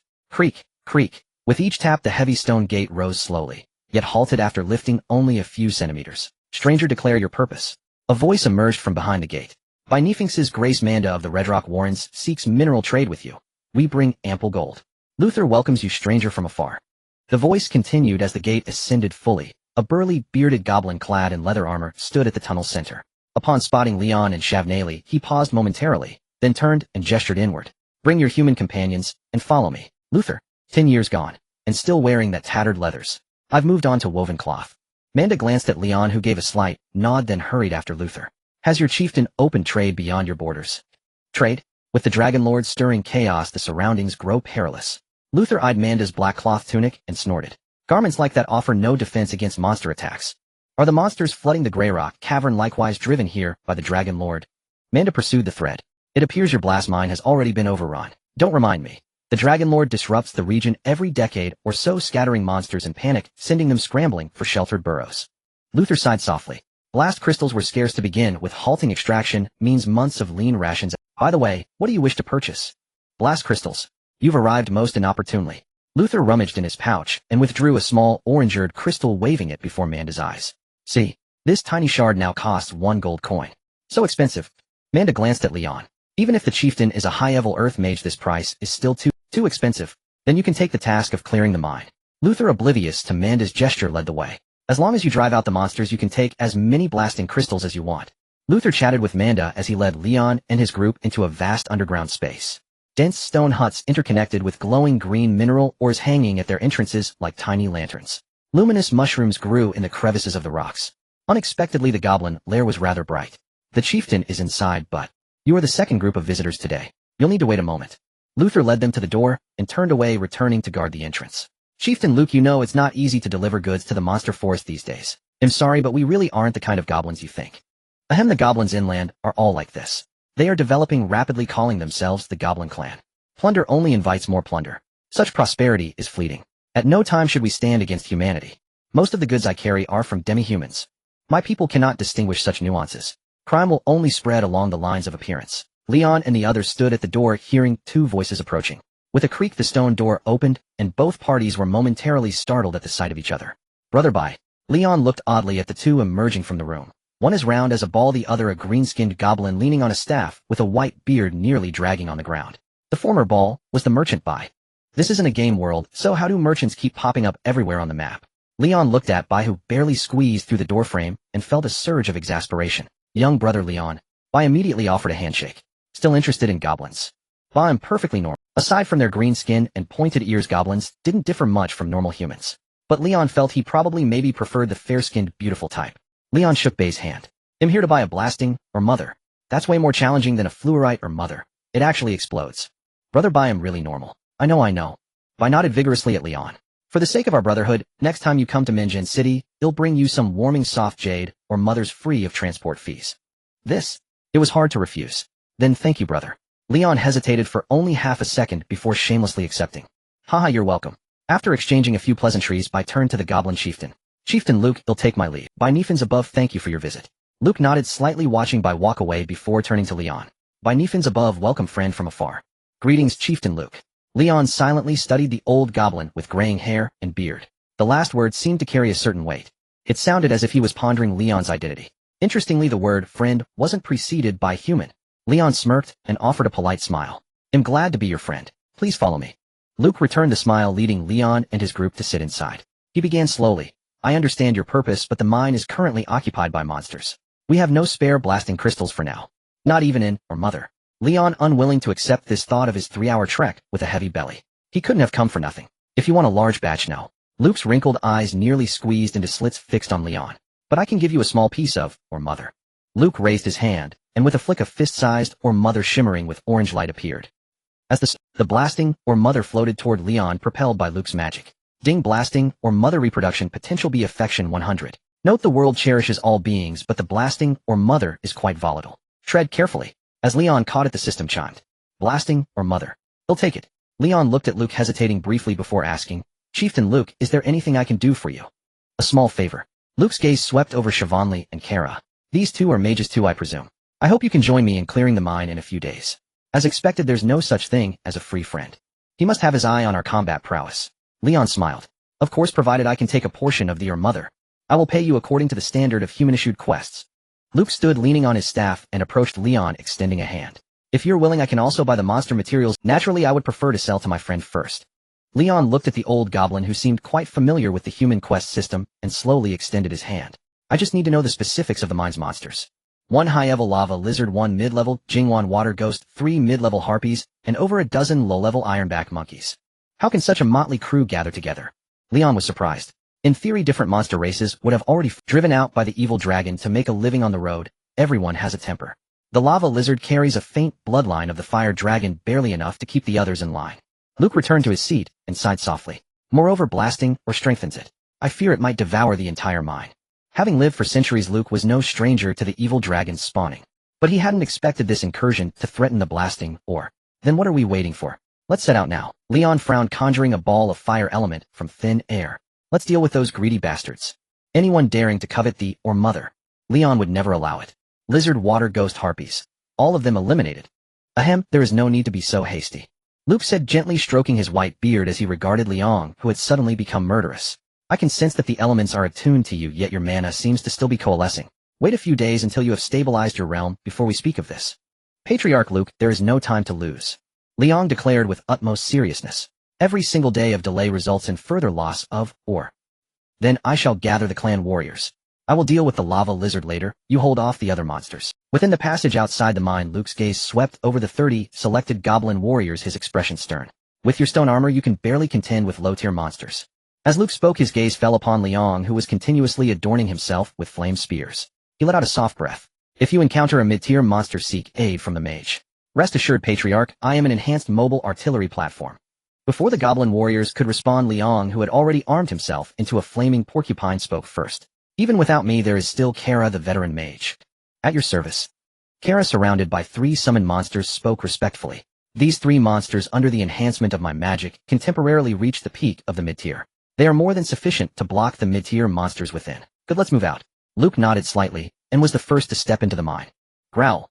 Within the dim mine, a red lizard over 10 meters long coiled atop a pile of blasting ore. Hearing the commotion, it immediately let out a threatening low growl. Luke's gaze was calm and steady. The vast mana within his body surged, locking onto the lava giant lizard. Release that mother load. Just as the 2 sides were locked in a standoff, Liang stepped into the mine. Without a word, he hurled a flame spear. The flame spear struck the lava lizard's hard scales, not even leaving a scratch before dissipating into sparks. My apologies. Liang quietly retreated 2 steps, allowing Luke, who was still gathering power, to take the front. Forest predator. Luke slowly exhaled. His withered frame began to swell as thick, sturdy vines slithered and intertwined, armoring his body. In an instant, he transformed into a colossal vine bear, 5 meters tall. Boom! Luke, now the vine bear, stomped the ground, causing it to tremble slightly as clusters of stone spikes grew towards the lava lizard. Crack! The lava lizard swept its tail, shattering all the stone spikes. Then red smoke billowed from its maw as it spewed flames. Forest, water, and abyss. Luke chanted the incantation. Thick currents of water coiled around his body. Ignoring the lava lizard's fiery breath, he leaped forward, swinging his bare paw in a mighty slap. The lava lizard slightly turned its head, dodging the paw, and snapped at Luke. Despite transforming into a vine bear, Luke was not clumsy. He agilely evaded the attack before launching a counteroffensive. The bear and the lizard thus engaged in brutal close-quarters combat. A forest druid, and with the bloodline of a dark elf. Shaywinli, holding 2 slimes, appeared beside Liang, watching Luke grapple with the lava giant lizard. No wonder he dares to challenge a monster of the same rank as a mage. Forest druid. Which element? Liang stared at the vine giant bear wreathed in water currents. That doesn't look like wood magic. How can he use both water and earth magic? Human bodies can only accommodate a single element. Shaywinli shook her head. According to ancient records, the enhancement system of the Dark Elves is called the Forest Druid. As long as they gain the recognition of the elements, they can master 3 or 4 types of magic elements. But now even the elves are extinct, let alone the Dark Elves. Luke's bloodline is thin, and he still needs materialization to cast magic. Grr. As the 2 conversed, the other resting monsters, awakened by the fluctuations of the battle, began to gather towards the mine entrance. Leading the charge were 3 harpies emitting piercing shrieks. Ding, reproductive potential C. Liang looked up and saw the system displaying 3 ratings. Harpies. Shaywinli retreated, clutching her slimes. As a low-level mage without a contracted monster, now was the time to play a supporting role. Gurgle. Just as Shaywinli retreated, the battle-scarred slime in her arms clutching its shovel leaped down. Its worn shovel pointed directly at the harpies. It seemed to be issuing a challenge. Whoosh! Seeing such a weak monster dare to challenge it, the harpy raised a hand and fired a feather arrow. Ding! The battle-scarred slime swung its shovel, blocking the feather, but was sent flying by the impact, rolling several times on the ground before stopping. Its smooth, soft skin was now covered in dust. Well, a classic case of being bad, but eager. Liang swallowed the praise that was on his lips, raised a flamed spear, and hurled it at the harpy that was about to strike again. As you command, my lord. The tongue ghost hung from the rock wall, its long, thick purple vines drooping down. Kara, perched on them, quickly issued orders upon hearing Liang's call. Whoosh! The vines were pulled taut, and then lashed down towards the harpies. Grr! The harpy that dodged Liang's flame spear was struck by the vines, and crashed directly into the horde of monsters. Seeing this, the other 2 harpies swiftly flew backward, escaping the tin ghost's attack range, and directed the assembled ironback monkey horde to charge at Liang. Clansmen drive out these intruders. Luther led the remaining goblins, bypassing Liang and clashed with the ironback monkey horde. 13 ironback monkeys. Liang's gaze swept over the monkey horde as he hurled 3 flame spears. 12 silver, 12 silver, 12 silver. 3 ironback monkeys were instantly slain by Liang. Even though goblins are unranked monsters, 3 against 1 should still be a winning fight. Liang pulled a flame spear from his back, his gaze fixed on the harpy that had been knocked down by the Ting ghost and was lingering behind the monkey horde. Last time it was an injured red wolf, this time it's an injured harpy. I feel like I'm picking on the weak. Grr. Sensing Liang's stare, the harpy's face twisted with hatred. Flapping its wings, it sent several feather arrows flying towards Liang from a distance. The feather arrows, having flown over 20 meters, had lost much of their power and were easily swatted away by Liang. But then again, who doesn't enjoy picking on the weak? Liang's gaze lingered for a moment on the harpy's chest, which rose and fell slightly with its movements. Then tightening his grip, he hurled the spear. The great spear, wreathed in blazing crimson flames, flew forth to kill. Grr. The spear struck the harpy's chest with precision. The latter was thrown back by the rising flames and collapsed onto the ground. Still alive. Liang waited for a moment, but hearing no system notification, he couldn't help but frown. This harpy's physique. Body was far too sturdy. Whoosh. Liang raised his flame spear again, intending to deliver the finishing blow, but the other 2 harpies gave him no chance, sending a volley of feathers his way. Not the face. The dense barrage of feathers sent Liang scrambling, leaving several fresh cuts on his hand. Woof! Just as Liang was in a sorry state, the kobold, clutching a stone axe, stepped in front of him. Under Kara's enhancement magic, the kobold had grown to 2 meters tall, its taut muscles deflecting every feather. Even after the harpies exhausted their plumage, they failed to inflict a single wound. Kobold. No desert god of death. Liang wiped the blood from his face, crouching behind the kobold, and bared his teeth at the harpies. Cure. Knock down Morgana. Swift advance. The kobold couldn't understand Liang's words, but Kara, above seeing Liang's agitation, cast a speed boost on the kobold. Bang! With enhanced speed, the kobold bounded past the goblins and monkey horde, reaching the 2 harpies. It raised its stone axe and struck at one of them. Gurgle. Having exhausted their feathers, the 2 harpies were forced to the ground. Seeing the kobold's charge, they hopped away on their taloned feet, dodging to either side. Woof! The kobold roared, and with the boost of speed, it quickly caught up to one harpy, slamming its axe down, and "Your life is mine, jade-faced Thunder Grenade King." Just as the kobold was about to finish the job, a flame spear flew in, striking precisely through the wound the kobold had opened. 25 silver. Next.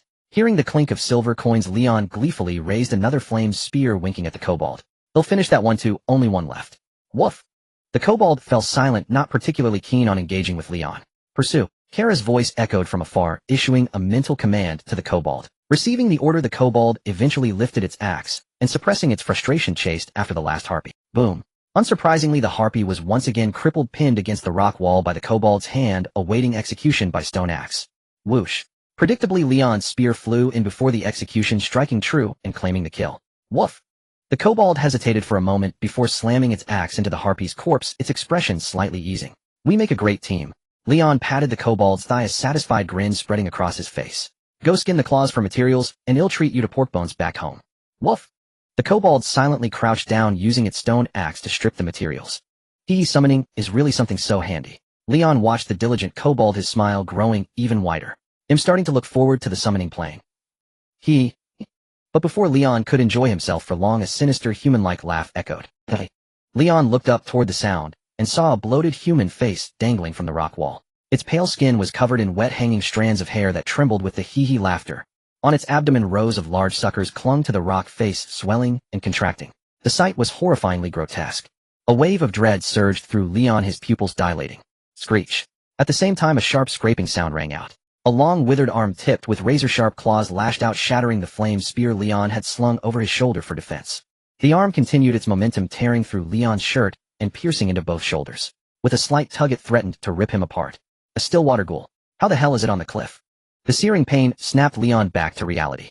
He roared, gritting his teeth, and grabbed the creature's wrist. But how could he match a monster's strength? Liang felt his bones creak and pop under the strain, on the verge of snapping. Do I have to use something so precious here? Liang sighed inwardly, his mental energy reaching for the war god blade imprint, ready to activate it. Guard. Strength enhancement. In the next instant, Kara's reinforcement finally arrived. A shadow fell over Liang, and 2 furry paws clamped onto the stillwater ghoul's arm. Crack. The kobold's arm muscles bulged grotesquely as it squeezed, shattering the stillwater ghoul's arm bone. Nice break. Liang's eyes lit up, and he canceled the activation. Hee. The shattered bone sent the stillwater ghoul into a pained howl, its bloated face contorting as it tried to pull back, but the kobold held it fast. Slay. Ding ding ding.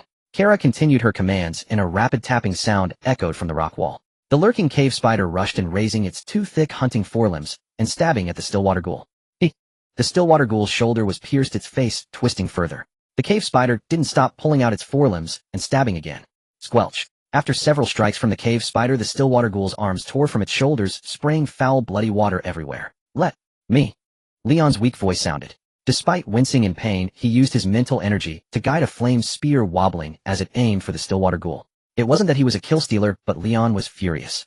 He was always the one ambushing others. How could he, in a moment of pride, end up flipped? This Stillwater ghoul had to die by his hand. Driven by this intense frustration, the once wobbling flame spear straightened. Its spiral shaft twisted, beginning to spin and accelerate. The cave spider seemed more intelligent than the kobold. As the flame spear shot forward, it used its forelimbs to pin the Stillwater ghoul against the rock wall, waiting for Leon's strike. Ugh. The Stillwater ghoul let out a pained roar, helplessly watching the flame spear plunge into its mouth, incinerating its internal organs. 35 silver. Nice. That's better. Hearing the notification, Leon closed his eyes and sat. My lord. Kara arrived riding a vine fiend, his face a mix of panic and anxiety. It wasn't out of deep concern for Leon, but because of the slave contract. If Leon died, so would he. Don't shout, have the kobold lay me down. Leon cracked an eye to glance at Kara and ordered, then go slaughter those monkeys. Have Manda and Luke negotiate for the blasting, or I only want the mother load. Oh, and one more thing. Leon looked at Luke the vine bear, who was already pinning the lava giant lizard. Asked Luke the chieftain if he's willing to trade his druidic magic for a reduction in, or, as a mage, appraise its value. Don't let me get shortchanged. His voice trailed off, growing weaker. He fell into unconsciousness. When Leon awoke, once more he found the system spamming messages. He opened his eyes to see himself back on the small bed in the wooden cabin with a white-haired rabbit girl crouching beside him, her red eyes glistening. Master, you finally woke up. The rabbit girl Nicole placed her hands on Leon's arms and leaned closer to his face, gently licking the scratches on it. You've sustained some serious injuries. Cough cough, you might want to dig out the small pill from my pocket and dissolve it in the wide-mouthed ceramic bowl. Leon felt a tickling sensation from her licking, slightly tilting his head. Lastly, I must say it's time for your medicine. Nicole remained silent, merely licking, and then the wounds on Leon's face began to ooze blood. You opened my wounds with your licking. Leon lifted his head slightly and poked Nicole's face with his nostrils. Foolish rabbit girl. I'm sorry, master. Nicole hurriedly tried to cover it, but the compression bag pressed against Leon's bandaged shoulder, causing him to grimace in pain. It's hard and painful, Nicole. Master, I didn't mean to. After a bit of commotion, Leon, with his face bandaged, leaned against the headboard, looking at Nicole, who was still holding his hand. Isn't this shoulder treated quite well? Nicole was flustered. She had clearly seen the wolf tribe members handle wounds this way. Why couldn't her tongue do the same? She felt a bit guilty. Last night, when Siobhan treated his wounds, she hadn't licked much before being chased away. At that time, she thought that woman was very mean. Son. Leon tilted his head back, exhaling deeply. After a while, he finally spoke softly. All right, I don't blame you. Master. I really don't blame you. Also, why have you been holding on to me? Leon endured the shoulder pain and gently squeezed Nicole's fingers.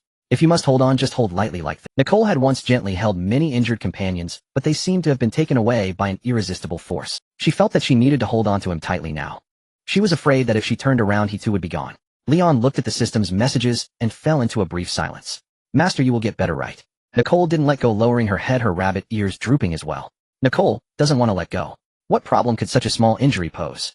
Leon pouted. Then you can hold on, and by the way, give me a carrot. Okay. Nicole released one hand, pulled a carrot out from her pocket, and stuffed it into Leon's mouth, then continued to hold on to him tightly. Knock knock. Just as Leon was munching on the carrot, there was a knock on the door of the wooden cabin. Who is it? It's me, Siobhan. Siobhan, with her headscarf, pushed the door open and walked in with a bottle of ointment. You finally woke up, Leon. As if I had been unconscious for ages. How long you were unconscious doesn't really matter. Siobhan threw the ointment onto the table, then leaned closer to Leon, examining him while murmuring softly. It's strange, even if you've broken through to a novice mage, you shouldn't have such a formidable presence. What happened? Leon was confused. I was severely injured by the Silent Bay water ghost, and then, what about my explosive, or mother? It's piled up outside, you'll have to wait for your two slaves to report the details. Siobhan glanced at Nicole, who was quietly holding Leon's hand, a faint smile, curling her lips as she focused on Leon. So small and you could handle that. Cough cough, last night while you were unconscious, a remarkable pressure surrounded you. Every creature that approached you would tremble in fear. Seeing the confusion on Leon's face as genuine, Siobhan cleared her throat and began explaining the events after Leon's fainting. Including me, Carla, Amanda, Luke, and the other gremlins, whenever we got close to you we felt as if we could die at any moment. On the way back with you, some low-level monsters were even frightened to death. Only Nicole showed no reaction to your pressure. Setting aside the possibility that she is even stronger than Chief Luke, this rabbitkin must be someone you hold extremely dear and trust completely. Siobhan emphasized the word dear, saying, So this mysterious and terrifying force that can even discern relationships must be your confidence against Agar, right? No wonder you are busy with smoking meat during the day and fighting monsters while mining at night. It seems that dealing with Agar is truly just a trivial matter for you. It's quite intriguing. Nicole understood Shivanli's meaning and felt happy because her master trusted and held her dear. Yet she felt a bit unhappy because the mining they were supposed to do last night shouldn't have been interrupted. Cough cough, this is a gift of fate. Your curiosity doesn't change anything. Leon coughed a couple of times. By the way, you just said I advanced to novice mage. You must have sensed it wrong, right? He remembered Shivanli saying that to advance as a mage, both magical accumulation and mental strength were essential. The first part was fine and he had a good affinity for magic and could fill himself as much as he wanted without bursting. But the latter part about mental strength, could it be that his iron-willed determination, which even jingled when passing through security checks, was finally acknowledged by this fantastical world? A gift of fate. The favor of the goddess of fate isn't manifested in this way. Seeing that Leon didn't want to elaborate, Shivanli turned her gaze toward Leon's abdomen. Of course this was sensed by Luke. Perhaps your battle with the Harpy and the Silent Bay Water Ghost sharpened your mental strength. Engaging with the Silent Bay Water Ghost was indeed quite a trial. Leon recalled the encounter with the Water Ghost and couldn't help but shudder slightly. It nearly tore me apart. Luckily, it was only a mid-tier monster. What a crazy fellow, you sustained such serious injuries. Shivanli, who had treated his wounds last night, was well aware of the severity of Leon's injuries. Under normal circumstances, you would probably take 2 to 3 months to recover. However, I brought some excellent ointment from Minjin City. She pointed to the table. Here, a small red potion for 10 gold coins. After consuming it, you can be back on your feet in just a few days. Thank you. Upon hearing the 10 gold coin price, Leon felt that Shivanli was quite generous to offer such a valuable item so freely. However, he quickly reacted. Wait, you were able to return to Minjin City, so why come back here? Just go home. Hey Lion, aren't you even a little moved? Shivanli pouted with slight displeasure. I've walked such a long way back. Is that the point? Lion spat. You're insisting on staying here, aren't you? I paid for my room and board. Shivanli bent down, pulled out a stack of spells she had written from under the bed, and waved them at Lion. There's no such thing as a free spell in this world. Fine. Lion glared at Shivanli. I'm not a deadbeat either. Consider the 10 gold medicine as my purchase. They'll give you the money in a while. Hey, between friends. Spare me the nonsense. A man's secrets are not for prying. Curiosity will only lead you into the folly of fate. Lion shot a sideways glance at Shivanli. This woman's intentions weren't hard to guess. Staying behind was nothing more than an attempt to probe why he had emitted that pressure last night. Nico doesn't think, so at least not for these few days. You're fidgeting like an inexperienced male. Lion shifted his body, trying to pull his hand free. This little rabbit girl's words were utterly piercing. But alas, the little rabbit girl held on tight. Nico suddenly feels like laughing. I said you were fidgeting, and you actually are. And Nico, since someone has sent such expensive ointment, it's hard for me to die. Lion's forehead veins pulsed slightly as he glared at Nico. Stop holding on to me. Go cook a couple of dishes to entertain her. Master. Nico wanted to say more, but was silenced by Lion's glare. She could only pout her lips and, Adventurer, sir, I'm not trying to pry into your secrets, you know. After Nico left, Shivanli sat directly at the foot of the bed, looking at Lion with deep meaning in her eyes. Don't adventurers among yourselves tell tales of noble princesses and down-and-out adventurers roaming the world? If you're itching, use a slipper to swat. Lion rolled his eyes. So close now the system could refresh Shivanli's specific. In the affinity column it showed just over 50. At best, she was merely a fairly good friend. Nothing like Nico. Speaking of which, what was Nico's affinity? Thinking this, Lion opened the intracranial panel and flipped to Nico's page. 94. Lion was stunned. He quickly checked the status history and discovered that the little rabbit girl's affinity would rise by a few points idly. Over 2 or 3 days, she had essentially self-wooed. You bastard. While Lion was still marveling at Nico's affinity, Shivanli finally snapped out of it. A flush of red crept across her face. She snatched off her headscarf and hurled it at Lion. Rude adventurer, so impertinent. Is this how you treat the wounded? Wait, what happened to your hair? Lion dismissed the panel, twisted his neck to shake off the headscarf that had hit his face, and saw Shivanli with a head of black hair. And it was slightly wavy. A contracted beast, get it? Shivanli mimicked Lion's head-shaking motion, but instead flung out a blob of black slime. Gurgle. The veteran slime landed on the bed, exuding a faint air of melancholy. Here, play with this. Shivanli pulled a shiny little dagger from her pocket and tossed it to the slime. Gurgle. The veteran slime's eyes immediately sparkled. It extended a small tentacle, raised the dagger, and brandished it like a sword. The next moment, the veteran slime's tiny eyes grew solemn, as if it were taking the bed as its opponent. It raised the dagger as if to strike.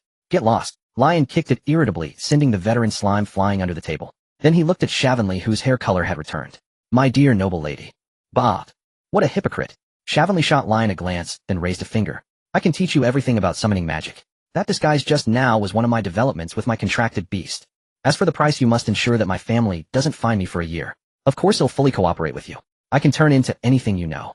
Shivanli wiggled her slender pale finger, drawing out the last sentence. Can you extract radiant stones? Lion pondered for a long moment before speaking slowly. From a radiance, of course, or geology is one of my key reading subjects. A confident smile spread across Shavanley's face. And the Magic Academy's library is my favorite one. Alright then, there's a radiant stone in the kitchen. Show me an extraction. Such a crude extraction method. Shavanley sat at the table looking at the hack marks on the radiant stone mother lode, and shook her head slightly. Then she watched Lion, who was using his knee to prop up his elbow as he reached for the stone, a flicker of confusion in her eyes. What are you up to now? Lion sat opposite her without replying, because the moment his hand touched the radiant stone mother lode it began to flood his senses with messages. The radiant stone mother lode thought you had forgotten her. She says long time no see. The radiant stone mother lode noticed you are injured. She is very worried about you. The radiant stone mother lode noticed Shavanley's slightly disdainful look. The radiant stone mother lode is thinking of Nico busy in the kitchen. The radiant stone mother lode feels you will abandon her and her 34 children within. The radiant stone mother lode has many things she wants to tell you. What's the extraction rate? After finally getting the information he wanted, Lion looked up at Shavanley. Without the proper tools, extraction can't be easy. Maybe 1 in 10 extractions will succeed. I'm not a professional. Shavanley's fingertips coiled with magic, scraping against the radiant stone mother lode.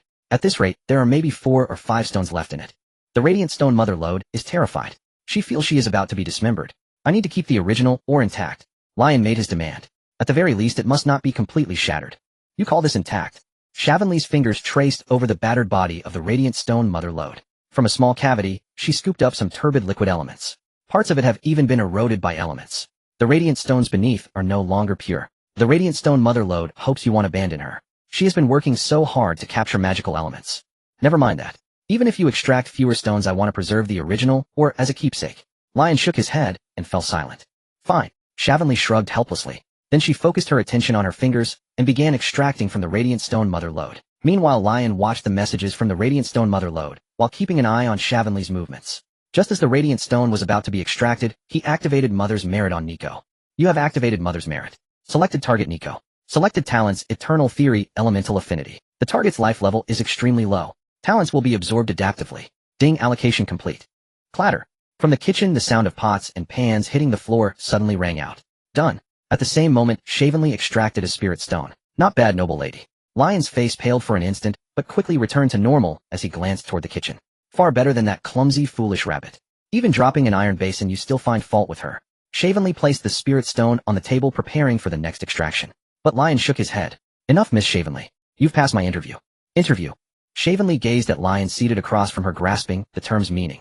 So what kind of formal position are you offering me? Extracting the blast mother lode. What a...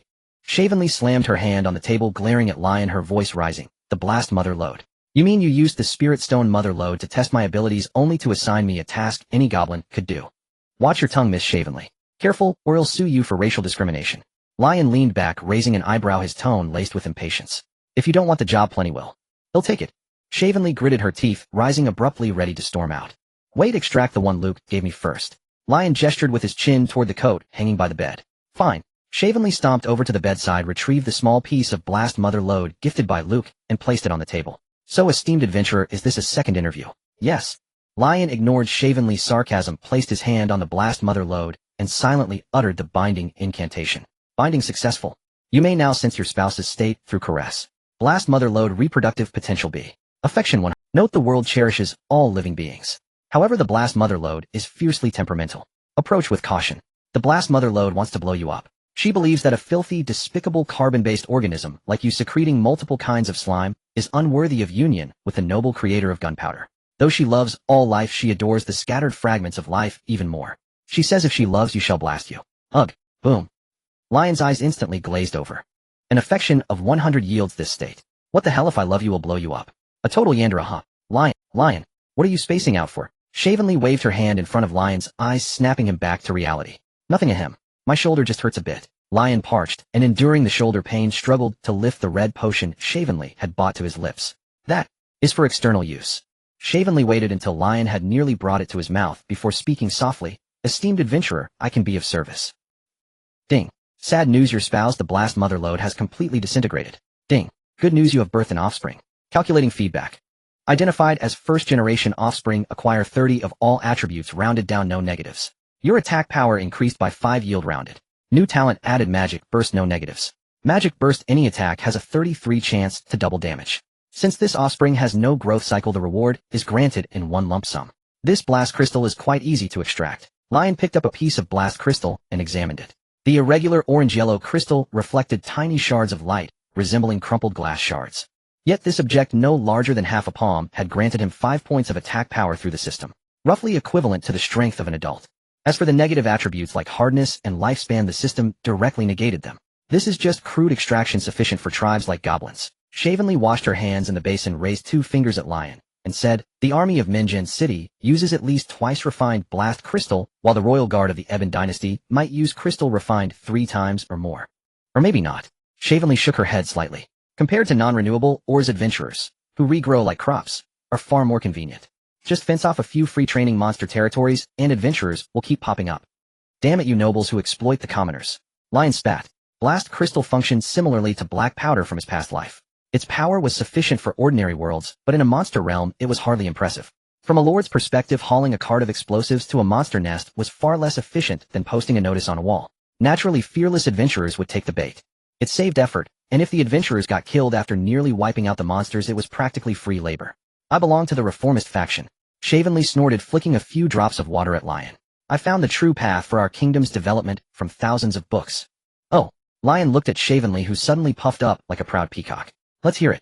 "A woman's secrets are—" Shavenly abruptly closed the conversation, picked up the basin, and headed outside. "Adventurer, wouldn't you like to tally your gains?" "This woman." Lion's mouth twitched as he followed her out. "Sir, we've converted all the rewards into blast mother load, totaling 200 gene." Outside, Kara and Manda, sitting on wooden crates, rose respectfully as Lion emerged and handed him a roll of beast hide. "This is the druid incantation copied by Chief Luke. As a token of gratitude for your help, he offers it free of charge." "Interesting. Aren't incantations supposed to be precious?" Lion took the scroll, glancing deliberately at Shavenly. She snorted lightly. "Humans lack dark elf bloodlines and can't learn it. You won't be able to sell it." "Can goblins learn human magic?" Lion turned to Kara. "Pureblood goblins have the same affinity for magic as humans." Kara nodded slightly. "With talent, they might learn a certain school of magic." "All right, Manda, later send a few schools of magic incantations over as repayment." Lion instructed Manda, then walked to the crate, lifted the lid, and reached inside. Ding. Binding successful. If it's 200 gene, it should add at least 100 attack power, right? Though I wonder what level 100 plus attack power corresponds to. Leon touched the blasting mother lode, sinking into silent contemplation. The blasting mother lode was a strategic resource. Acquiring it was akin to paying to grow stronger. Thus he decided to gift some spells to Luke to facilitate future trades. The blasting mother lode sensed your greed. It wants to explode with you. "Tisk, you weakling, take your filthy hands off me. You lowly, despicable wretch, even as my mate you'd only serve me forever. Now kneel and lick my boots or else." Ugh. Boom. "Do you know how to extract blasting crystals?" Leon withdrew his hand, turning to Kara and Manda without waiting for their reply. "Shavenly can. Before tonight, extract every bit of this mother lode clean. Even if it's crushed into pieces, it doesn't matter." "Yes, my lord."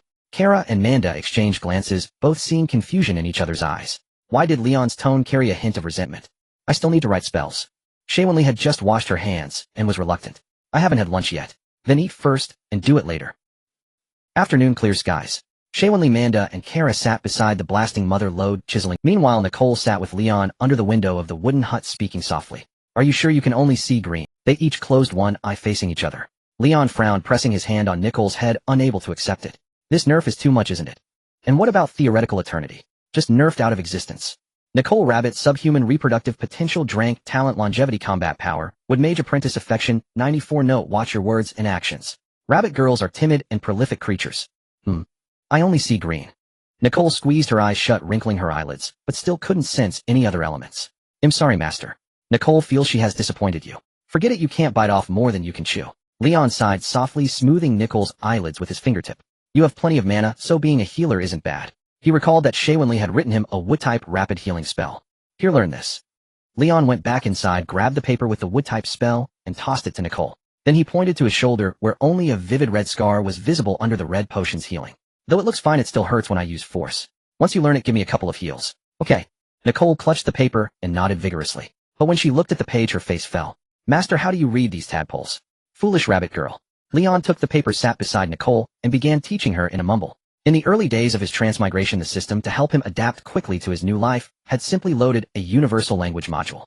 Theoretically, Leon understood all established languages. But chanting spells, the key was the chant.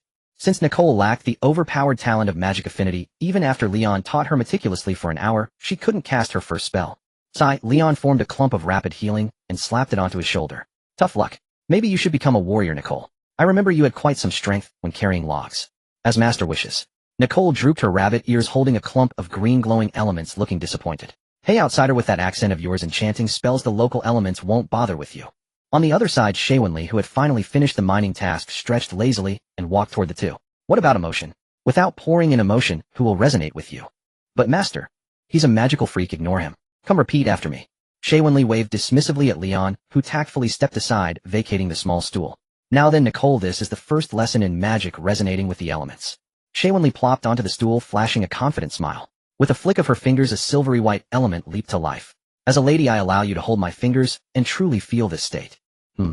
Nicole glanced at Leon standing nearby. Seeing his encouraging look, she grasped Shaywinli's fingers. Whoosh. The next moment, verdant elements surged from the back of Nicole's hand, dancing as if in resonance. Good, now this is the correct way to chant a spell. Focus your mind, infuse emotion, voice, and tone into the chant. Swoosh. Moments later, Nicole finished the chant, and a healing spell shot toward Leon. This isn't an attack spell, why use so much force? Leon stumbled from the impact, nearly losing his footing. Very impressive. Your mental strength is far stronger than someone else's. Shaywinli praised generously. Don't let go yet.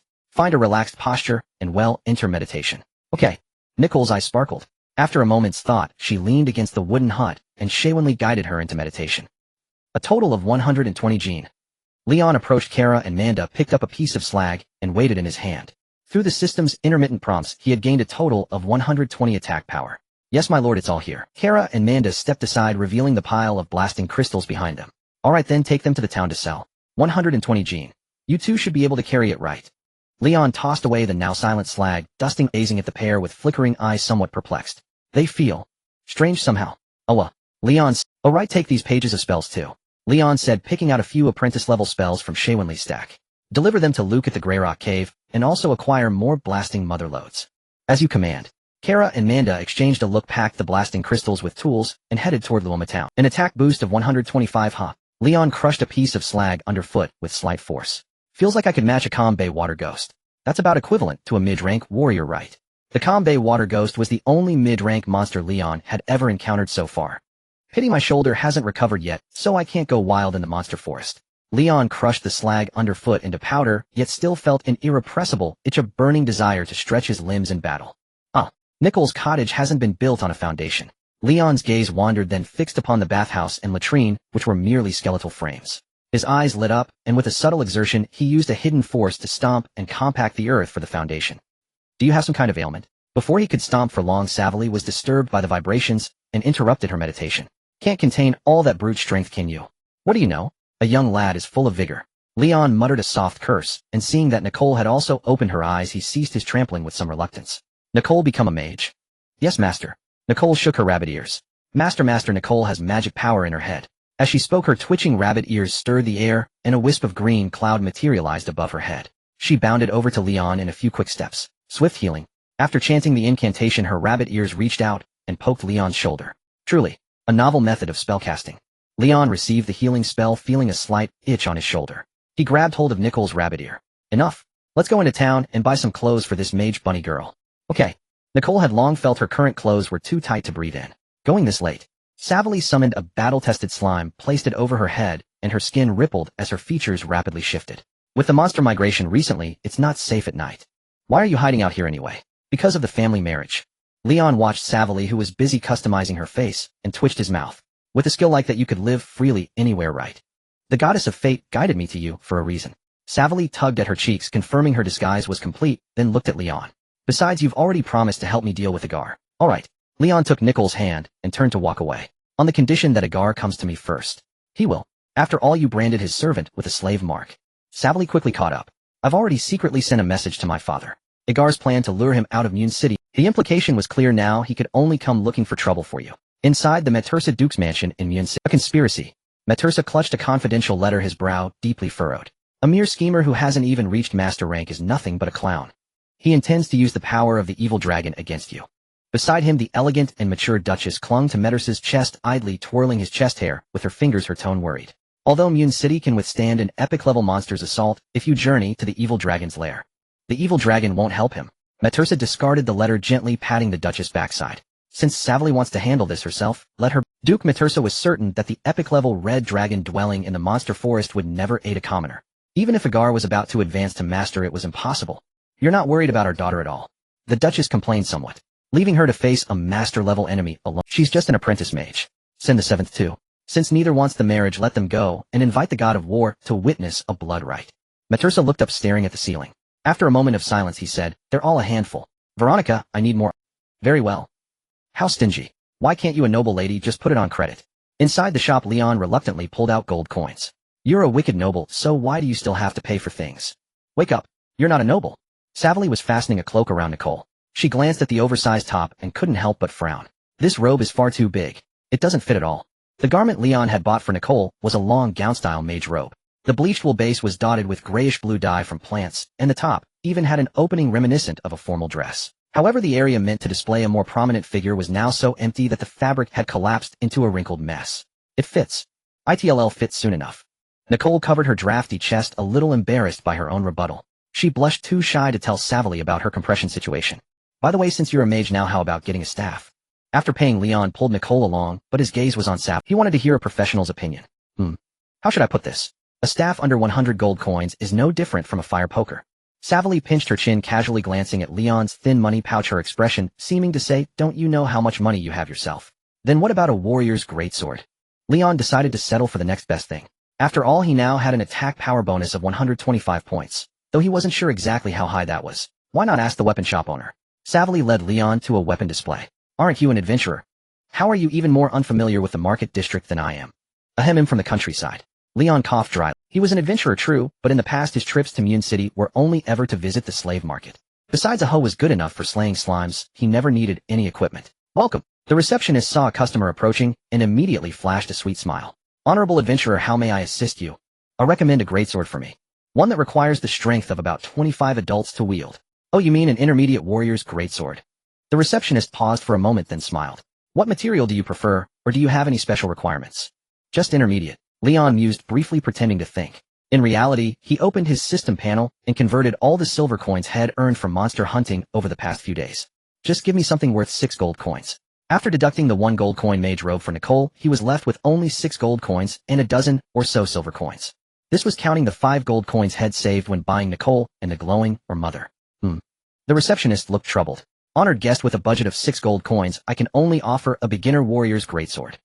Fine. In the end, after Leon's meticulous selection, he chose a 4-ain greatsword worth 5 gold and 90 silver. Its design was identical to an ordinary 4-ain greatsword, but its weight was magnified tenfold, reaching an astonishing 20 gene. It was suitable for warrior-type adventurers who possessed battle aura. Of course, it was also suitable for a muscle-bound brute like Leon, whose attributes were stacked through the system. Not bad. Leon hefted the 4-ain greatsword with one hand, weighing it. He found that with his current strength, though it felt like holding a plastic pipe, not exactly comfortable, it was at least usable. Nico, tomorrow I'll use this sword to chop trees like crazy for you. Leon strapped the greatsword to his back and pulled Nico along as they walked out. In his mind, he planned the repairs for the log cabin. As they walked, Nico occasionally cast a healing spell on her own shoulder. By now he no longer felt any pain. Applying some red potion when they returned home tonight should bring a full recovery. It was also time to properly renovate the cabin. Leon glanced at Nico's hand clutching her chest and silently added to himself, at the very least I need to build a shed outside for Siobhan. Master. Nico noticed your gaze, her face flushing with shyness, yet she did not look away. Hey, are you just leaving? Siobhan's voice chimed in, somewhat out of place. Coming all this way into the city, aren't you going to have a drink at the tavern? Leon raised an eyebrow. You? A tavern? What kind of look is that? The Adventurer's Tavern is a proper— Siobhan tugged at the hilt of the sword on Leon's back, leading them toward another street. Besides, you haggled over a 6 gold item. Have you really considered taking on quests at the tavern? From what I know, a mid-level quest usually pays over 3 gold. With some extra benefits, it could even reach 5 gold. You're so familiar with this. This isn't something you'd find in a library, is it? Leon was somewhat surprised. He felt that Siobhan didn't resemble a well-read noble lady at all, but rather a seasoned adventurer from Minjin City. Haha, Siobhan revealed a faint smile. Generally speaking, reading 10,000 books also requires walking 10,000 miles. So you're like a college student taking Nitron quests, huh? We're here. Siobhan listened to the words Leon uttered, utterly bewildered. Seeing the slightly teasing expression on his face, she dismissed it as a peculiar foreigner's cold joke, shrugged, and pushed open the tavern door. Buzz buzz roo roo roo goo goo goo roo roo roo. The tavern and the Adventurers Guild were one and the same. As the door swung open, a cacophony of noise rose and filled the place, bustling with liveliness. 3 pair wines. Siobhan placed 3 silver coins on the counter, then led Leon to a corner to sit. Pointing at the bulletin board on the wall, she said, "There, take a look. Maybe you'll find a suitable quest." The three of us should be able to handle mid-level quests. And even some easier high-level quests might be worth a try. Huh. The three major nobles have jointly put a bounty on the dragon egg. Leon looked at the bulletin board and immediately spotted the epic-level quest marked in purple at the top. Naphia Kimbathis Red Dragon Egg, 100 gold coins per egg. Client City Lord's Mansion Duke Messira's Mansion Chow Castle. The quest was only 2 lines long, yet the reward was a staggering 1,000,000 gold coins. This quest is older than I am. Some say it dates back to the founding of Minjin City. Siobhan picked up a cup of pear wine, taking a delicate sip. Every time the magic dragon is about to lay eggs, this quest gets posted. But after all these years, no adventurer team has ever completed it. Tisk tisk tsk. No matter where you are, there's always someone who wants to become a dragon knight. Leon sighed, then looked further down, focusing on the various mid-level quests to find a suitable one. Night. Nico quietly drank her pear wine, the flush on her face never fading since she put on the makeup. At that moment her eyes were slightly glazed, her head resting on Leon's shoulder, her ears twitching like little shovels, gently digging at Leon's jaw. Nico didn't care about dragon knights, but she remembered a special kind of wolf knight. Then she recalled that her master wanted to learn the druid magic of turning into a giant bear. Giant bear, don't get drunk. Leon felt that Nico's face was getting a bit too warm against his shoulder. He snatched the pear wine, leaving only a small sip. I don't want to have to carry you back. Nico thinks you didn't understand what she meant. Leon rubbed the bunny girl's face to push her away, interrupting her wandering thoughts. Alright, I've found a quest. I'm going to the counter to accept it. Behave and don't wander off. Okay, V. Nico responded drowsily, lying on the table. Yet she sensed a strange gaze. Turning her head slightly to look, she only saw Siobhan's serene expression. Your master treasures you very much. Siobhan noticed Nico looking at her and smiled. In his eyes there seems to be no distinction between slave and commoner. A personality like this bears not a trace of the brutality inherited from the war god's bloodline. Nico didn't know what Siobhan meant by that, and chose to remain silent. War god's bloodline. She was just a slave who knew nothing. Seeing this, Siobhan also fell silent, and the atmosphere at the table grew. Hey there sis, drowning your sorrows in the tavern. A somewhat grating voice suddenly rang out. Siobhan turned to see 2 people standing behind her, having appeared at some unknown time. A red-haired young man and a white fox beast man. Leon, what are you doing here? Siobhan's expression showed displeasure. Don't reveal my whereabouts. Leon pulled the white fox beast man to sit at the table. He glanced at the drowsy Nico, pausing briefly on her mage robe, then took out a bulging money pouch and dropped it with a thud in front of Siobhan. Then he just stared silently at Siobhan. Ahem. Didn't I already give you some this morning? Siobhan hesitated, but her hand still reached for the money pouch, slowly dragging it over. It's already enough. By the goddess of fortune, she swore, she wasn't greedy. It was just that she had met a very stingy, money-grubbing adventurer and needed some gold to sway him. As you can see, I've been kicked out with my wife. Leon pointed to the fox beast man beside him. A certain noble son who refused to be a tool for continuing the bloodline has decided to undergo the war god's blessing and achieve freedom in having children. Sounds like a stallion seeking freedom. Leon's voice sounded from beside him, cutting off his words. Huh. Leon looked up and met Leon's gaze. Both their expressions suddenly became quite interesting. These two, Savrin remarked, holding a pear wine, gazing at the pair with flickering eyes, somewhat perplexed. They feel strange somehow. Leon stared at Leon, whose eyes darted like a flickering screen, his heart a whirlwind of complexity. After a long pause, his lips parted slightly, emitting a peculiar syllable. Chowgrass. Leon was silent for a moment before completing the corresponding syllable, staring at Leon with an utterly bizarre expression. Such an authentic whiff of national essence wafting through the air, confirming gazes. I've met someone who was hit by a... Let me gather my thoughts. Leon rubbed his brow, sitting down beside Nico and muttering, I was a rustic adventurer content to quietly slay monsters and level up, living a shameless life with beast-eared maidens. But one day a noble lady dragged me into a tavern. As I turned to accept the quest, I found a red-haired, pale-skinned fellow approaching my tipsy, beast-eared wife Nico. How could I tolerate that? Curse this local dandy. Wait for it. They'll take on this script of showing off and slapping faces. Is that so? Leon finished, also pinching his brow in a gesture identical to Leon's. I am a noble scion, but I refuse to be a mere tool for continuing the bloodline. Taking my fox-eared beast wife Anna, who climbed into my bed on our wedding night, I changed my name and resolutely set off to join my sister, who had been seduced by a street rascal. Am ready for a period of hibernation, a comeback story of 30 years in the East, 30 years in the West. I've already prepared to deal with that wicked street rascal for my sister. What in the world is all this? Savrin listened, utterly bewildered. Nico was also confused, which worried her. She felt that the master of such ravings meeting another raving madman would only worsen his condition. This isn't the place to talk. After confirming his story with Leon and verifying their identities, Leon surveyed the tavern, his eyes scanning the boisterous adventurers. Leave the city. Just what I had in mind. Leon took Anna's hand and headed out of the tavern. Let's go, Nico. Leon also took the dazed Nico's hand and followed Leon. Hey. Savrin downed the pear wine in one gulp and chased after the group. She still couldn't figure out what was happening. Outside Minjin City, Leon walked side by side in front with Savrin, and the others trailing 50 paces behind. This is another world, right? Leon lowered his voice. No dumpling making for New Year. The sudden appearance of another time traveler left him dazed. Oh, it's a real deal, buddy, Leon said, his gaze falling on Leon's black hair. And you can inject some patriotic genes. That was also why he recognized Leon as a time traveler at a glance. Black pupils, black hair, yellow skin. A standard, unmistakable Asian. Get out of here, I'm not that kind. Don't play coy, buddy. Leon nudged Leon with his elbow. Is the affection level not high enough? Affection level, huh? Leon ventured. Many children. Many blessings. Leon replied instantly. Leon felt a tickling sensation from her licking, slightly tilting his head. Lastly, I must say it's time for your medicine.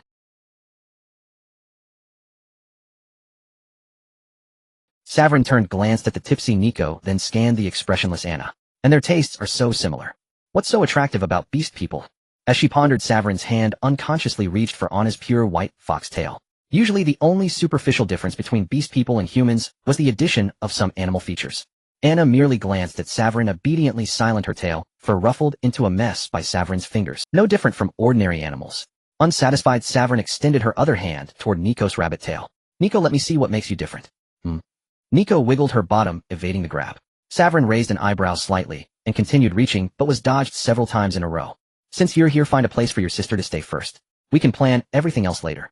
Just as she was about to use both hands, Leon's voice from ahead grew clearer. She looked up and met his slightly displeased gaze. Ahem.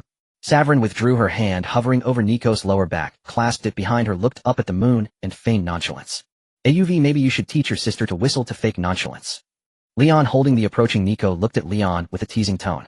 If you think your fingers are dirty, you can learn the version that only uses tongue and lips. Apple, your deadpan jokes make you sound like a true Ebonian. Leon smoothed on his tail fur. You don't leave her any warmth, you two. Saverin poked the ground with her toe. Though she didn't understand their banter, she felt a surge of annoyance. No matter, the Arrow people can't stand being gossiped about in front of their faces. They'll be off then. Seeing Saverin at a loss for words, Leon decided to take Nico home. Tonight would be just the two of them. Leon looked at Nico, whose cheeks were flushed, always warming up, and felt a stir of restlessness within. No, I already have my own wooden bed. I paid for room and board. Saverin finally snapped to. The one who needs to worry about accommodation is Leonardo. Leon. Ardo. Leon was taken aback by the name. Yes. A few days ago he hit his head and got brain damage. At 18 he not only changed his name overnight, but also kept this beast person sacrifice. In short, he can't come to our little cabin. Saverin's reply made Leon chuckle. How thick-skinned must you be to dare change your name to that? My bad. If I'd known you were here, I would have saved that name for you. Leon's face also flushed. He took on his hand and turned to leave. See you tomorrow then. They'll find you and let's go home. Saverin paid Leon no mind and strode forward. Let's go. Leon shook his head helplessly and tugged at Nico, but found she wouldn't budge. Nico was unhappy. Leon raised an eyebrow, but Nico, with a dizzy expression, collapsed onto his chest. Nico didn't want to walk anymore. Nico, are you drunk? Leon scooped her up and his neck was scalded by her flushed cheek. Nico thought it was boring and fell asleep. A group transmigration. Intriguing. Leon lay on the small bed inside the wooden cabin, staring up at the ceiling with a contemplative look. Judging by that aphorism, that something either happens never or endlessly, the thought settled in his mind. If there are already two transmigrators, then the odds strongly suggest there are more than two. After all, only the will of the world knows how intoxicating it is to cultivate a transmigrant. This, he concluded silently, is a world utterly saturated by transmigrants, and already beyond its own memories made him almost want to weep. The solitude felt unbearably hollow. If an Aiko had not been beside him, Leon might have hummed softly.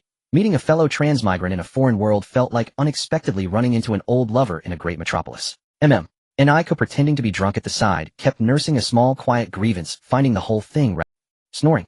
Leon chose to feign sleep. Opposite him, Sha Wenli still leaned against the bed in meditation. Oh, for now, he could only play the part of the sleeping husband.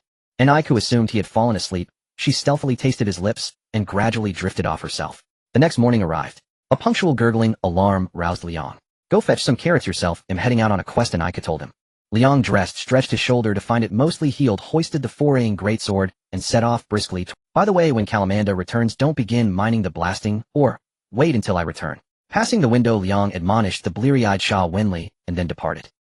In the time it took them to rub their eyes, Leon's figure had vanished. The master just left like that.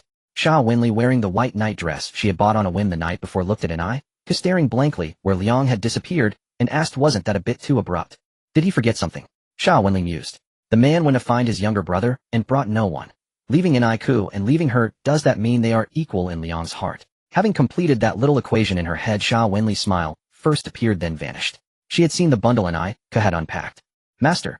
Busy, an Aika murmured.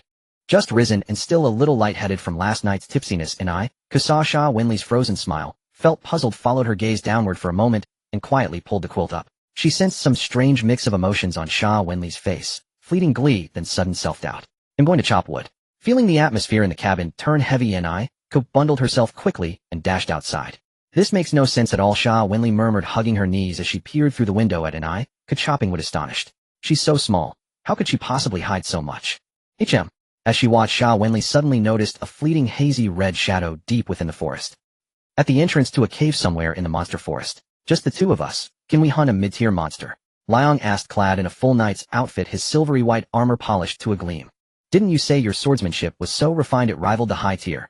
Liang had 3 flaming spears arrayed behind him. In each palm about a foot above floated a fireball primed and waiting. Me, a transmigrant, learn real swordsmanship. No, this is a reward from the system. I haven't mastered it yet. Fire magic erupted beyond Liang's immediate control, flames leaping wildly as the blistering heat forced Liang to step back. But your magic does look impressive. Liang conceded. A noble spellcaster, you know. After the fierce struggle with the Jingwan water ghost, Liang had advanced to the rank of junior mage, and with Sha Wenli had learned the basics of spellcasting, the control of magic through spiritual force. Liang had begun to resemble a proper mage. Roar. Within the cave, the monsters sensed the convergence of fire elements and answered with threatening bellows. A hulking silhouette emerged from the shadows. Standing 3 meters tall, its skin was a deep indigo, and a bright blue mane at its neck bristled as it entered combat, the hairs flaring outward in a menacing display. A Duan Shui lion, Liang said with mild surprise. Even the Duan Shui lions that dwell along the Isua riverbank are being driven to the edge of the monster forest. Well, it is one of the 3 epic monsters near Minjin City. A little commotion is to be expected, Liang replied. Liang took aim at the Duan Shui lion, and the flaming spears behind him shot forth.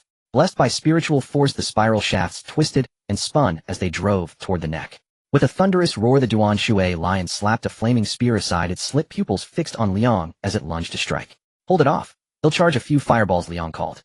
Liang hurled the remaining 2 flaming spears and fell back. This one already ranks as upper mid-tier. The Duan Shui lion reared, and with a sweeping paw sent the 2 spears flying. As it prepared to pursue, Liang intercepted. By normal procedure, we should begin with low-tier creatures. The Duan Shui lion reared, and with a sweeping paw sent the 2 spears flying. As it prepared to pursue, Liang intercepted.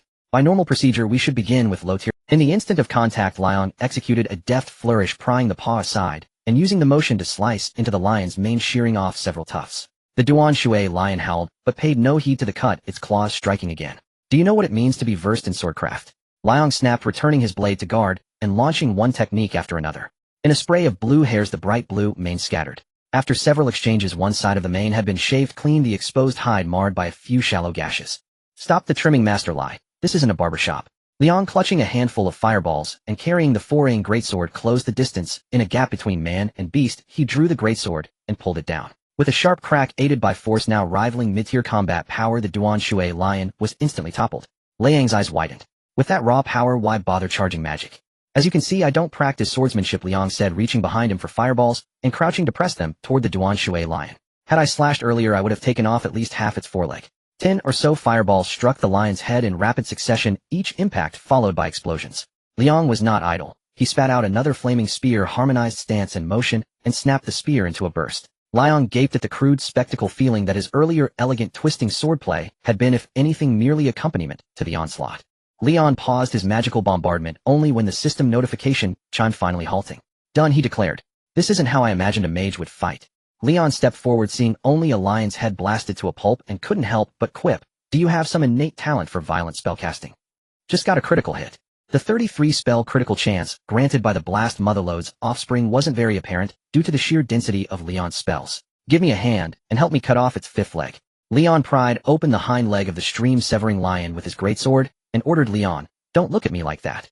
This is for the quest. You can pick any other materials you want. They'll just take a few teeth. A gift for Anna. The 2 quickly dismembered the stream-severing lion. Liang only took a few jade-like lion teeth, leaving the rest of the materials for Liang. Building affection. Liang recalled the fox-eared demi-human he had seen the night before. Though her expression was calm, she gave the impression of lacking emotion. There was a feeling of just another mission about her. Yeah. As a tool meticulously cultivated by the House of Mezra, she's obedient to me in every way, but her affection level doesn't budge at all. If the affection doesn't increase, the system doesn't give me any benefits. Liang sighed, cleaning the grime off the lion teeth with his knight's sword. A perfectly good person, and they've turned her into this. It can't be helped. That's just the status of demi-humans in this country. As a transmigrator, Leon could well understand Leon's feelings. Most of the time, people want their partners to be normal. However, the Ibeen dynasty, blocked by the monster forest, could only focus its military might on its neighbor, the Mytina grassland. Years of raiding north into the Mytina grassland meant countless demi-human slaves were sold like goods to fund their armaments. This had led to a situation where, although demi-human included the word human, most people treated them as tools or livestock. But I see your affection level with her is pretty high. The way she looked at you yesterday was practically dripping with it. Leon's gaze held a hint of curiosity. Teach me. Ahem. Leon coughed dryly, weighing the merits of being modest against showing off, when the system notification suddenly rang out. Nichols' affection level, which had been stagnant for so long, suddenly maxed out. Ding! Nichols' affection 6 reached current cap of 99. As your second nominal spouse's affection is in a locked state, phased rewards will not be distributed. Goddess of Fate.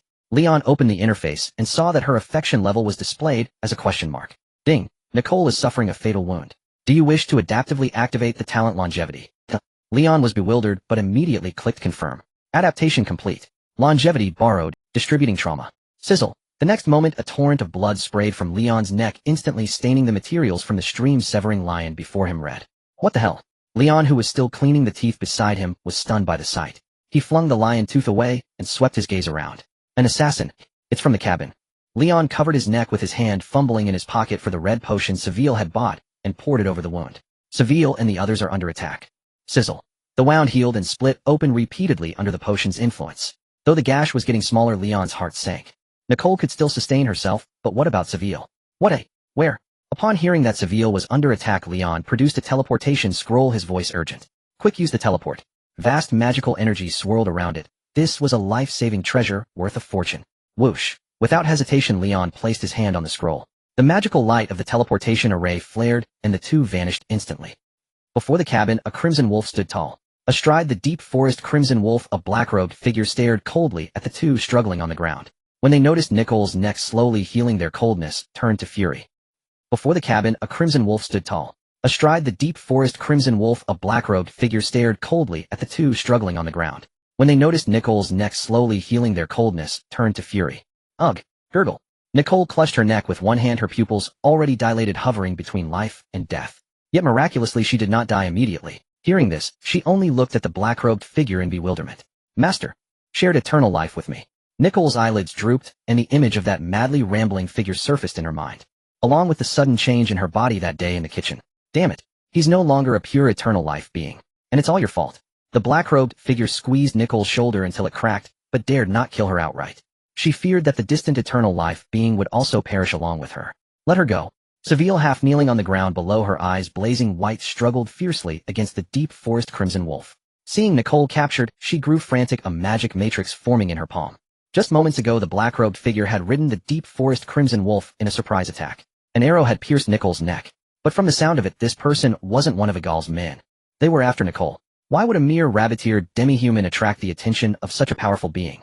The black-robed figure casually waved a hand, and a tidal wave of magical energy slammed into Seville, sending her flying and creating a massive crater in the grass. You are a vessel for continuing the war god's bloodline.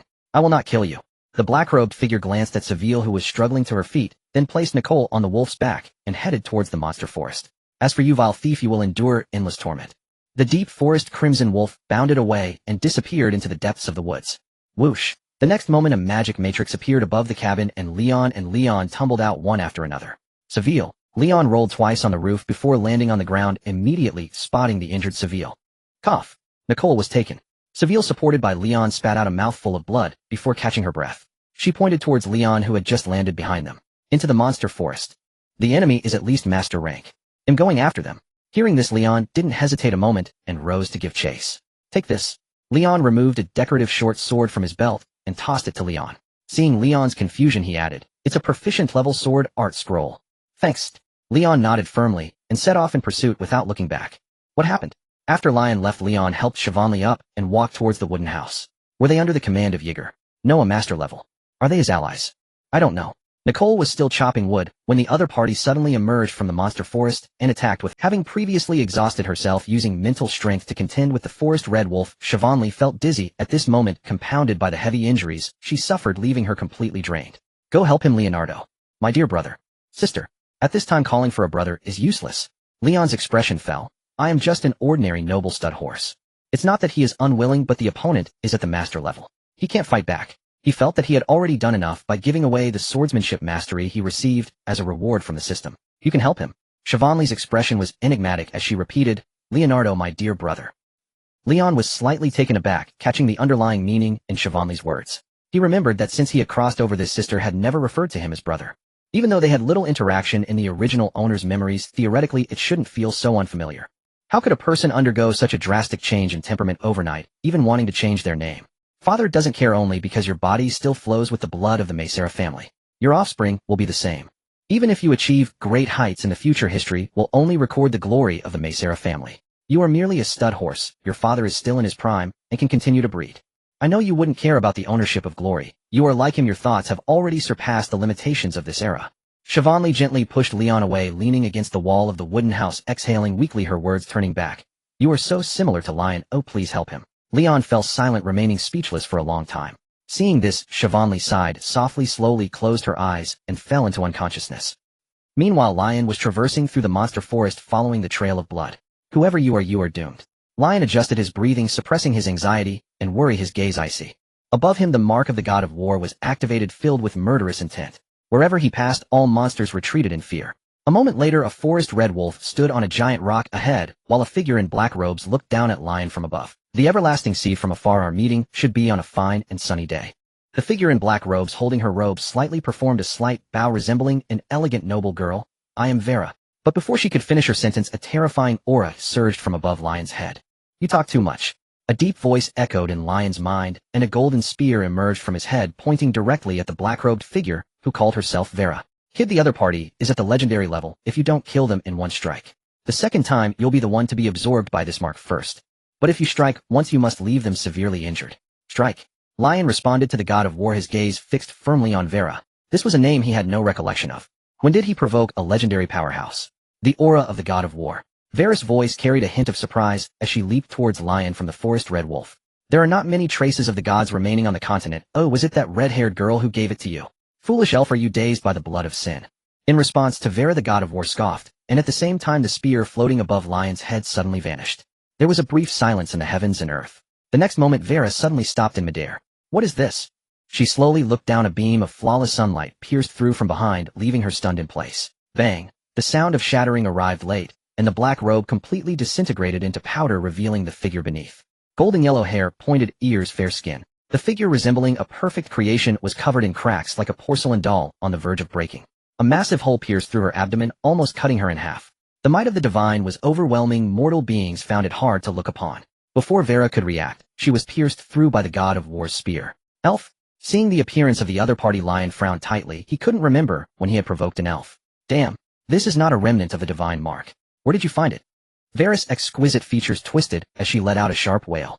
Even after suffering such a terrifying injury, she showed no signs of dying. Yet she did not dare to approach, retreating warily. We have no enmity. Lion's gaze passed through Vera's broken body, seeing Nichols' uncertain fate on the back of the wolf. His killing intent surged. He took out the potion bottle rewarded by the system and swallowed the small pills. But today I will turn you to dust. Buzz. The mark of the god of war was activated again, and the naturally stored energy had been exhausted. The mark turned to drain Lion instead. With a wilting head, sweating armpits, and a foul odor. Under the mark's drain, Lion's theoretical eternal lifespan seemed to reach its end. You still can't kill her. Your life level is too low to unleash the power of my mark. The voice of the god of war echoed in Lion's mind once more. Even if you swallow treasures that repair your essence, it won't be enough.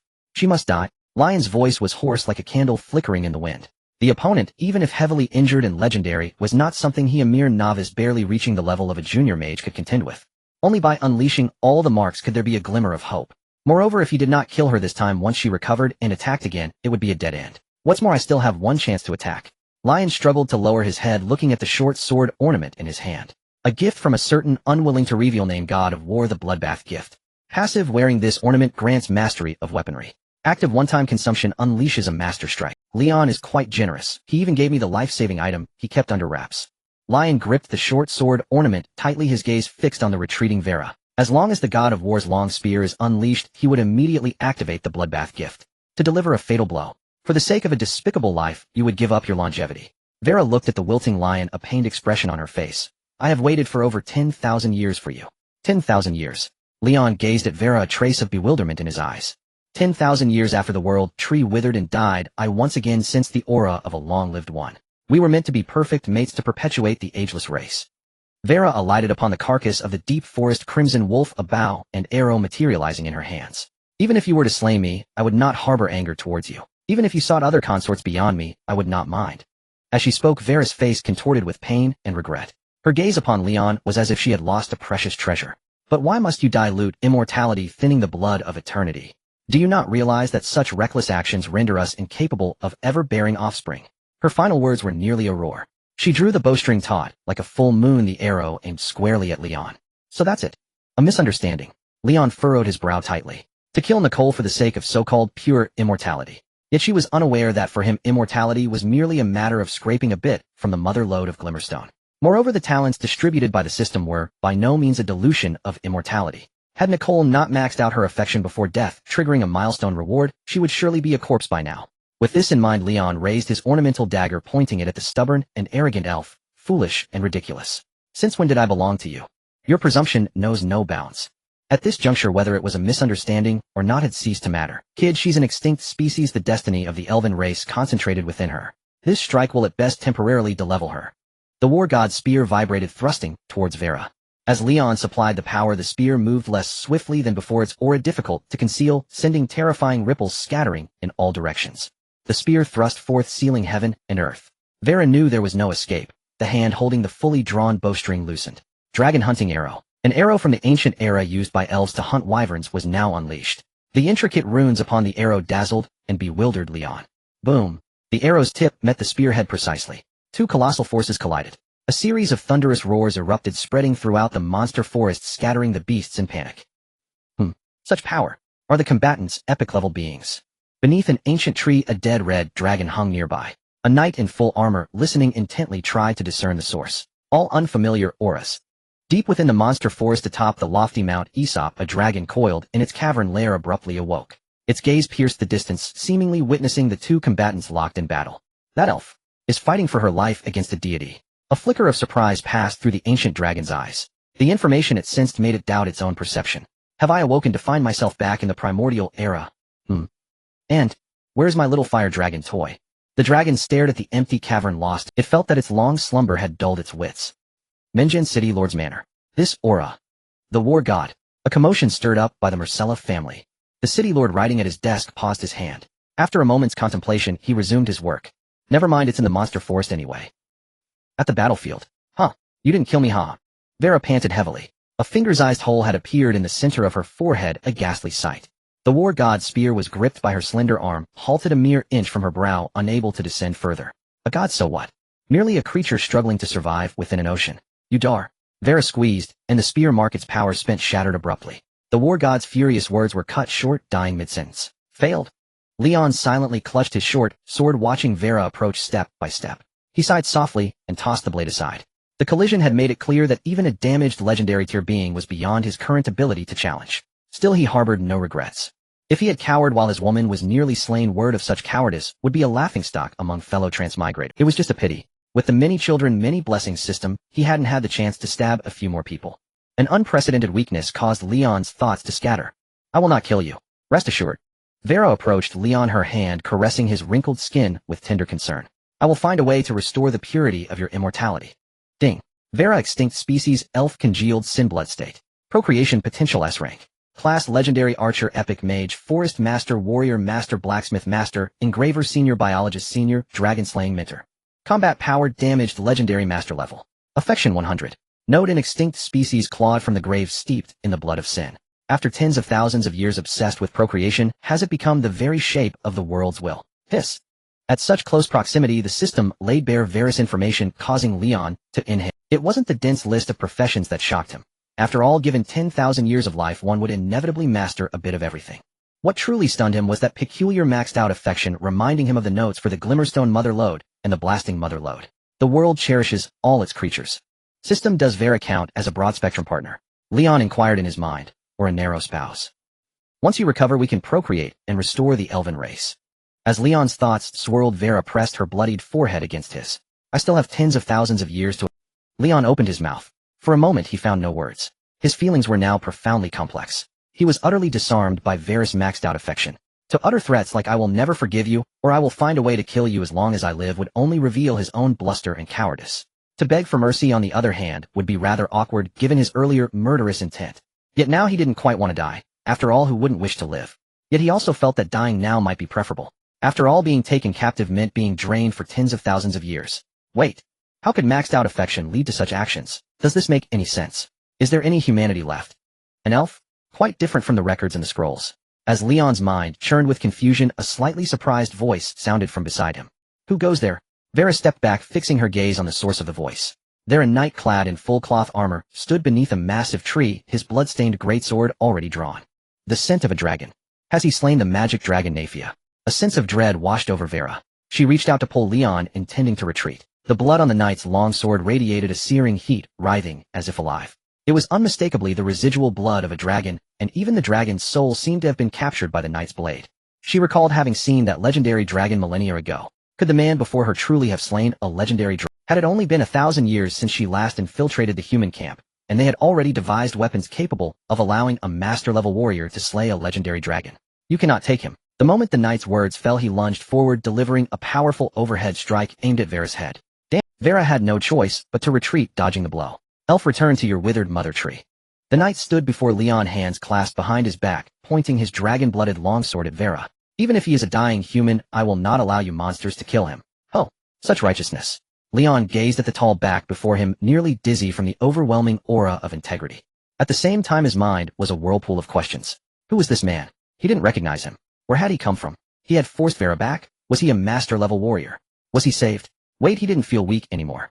And brother knight, what did you give me to drink? I feel so hot. Leon's mind was still reeling when he saw the knight's hidden hand open, releasing a mass of crimson blood that shot into Leon's body.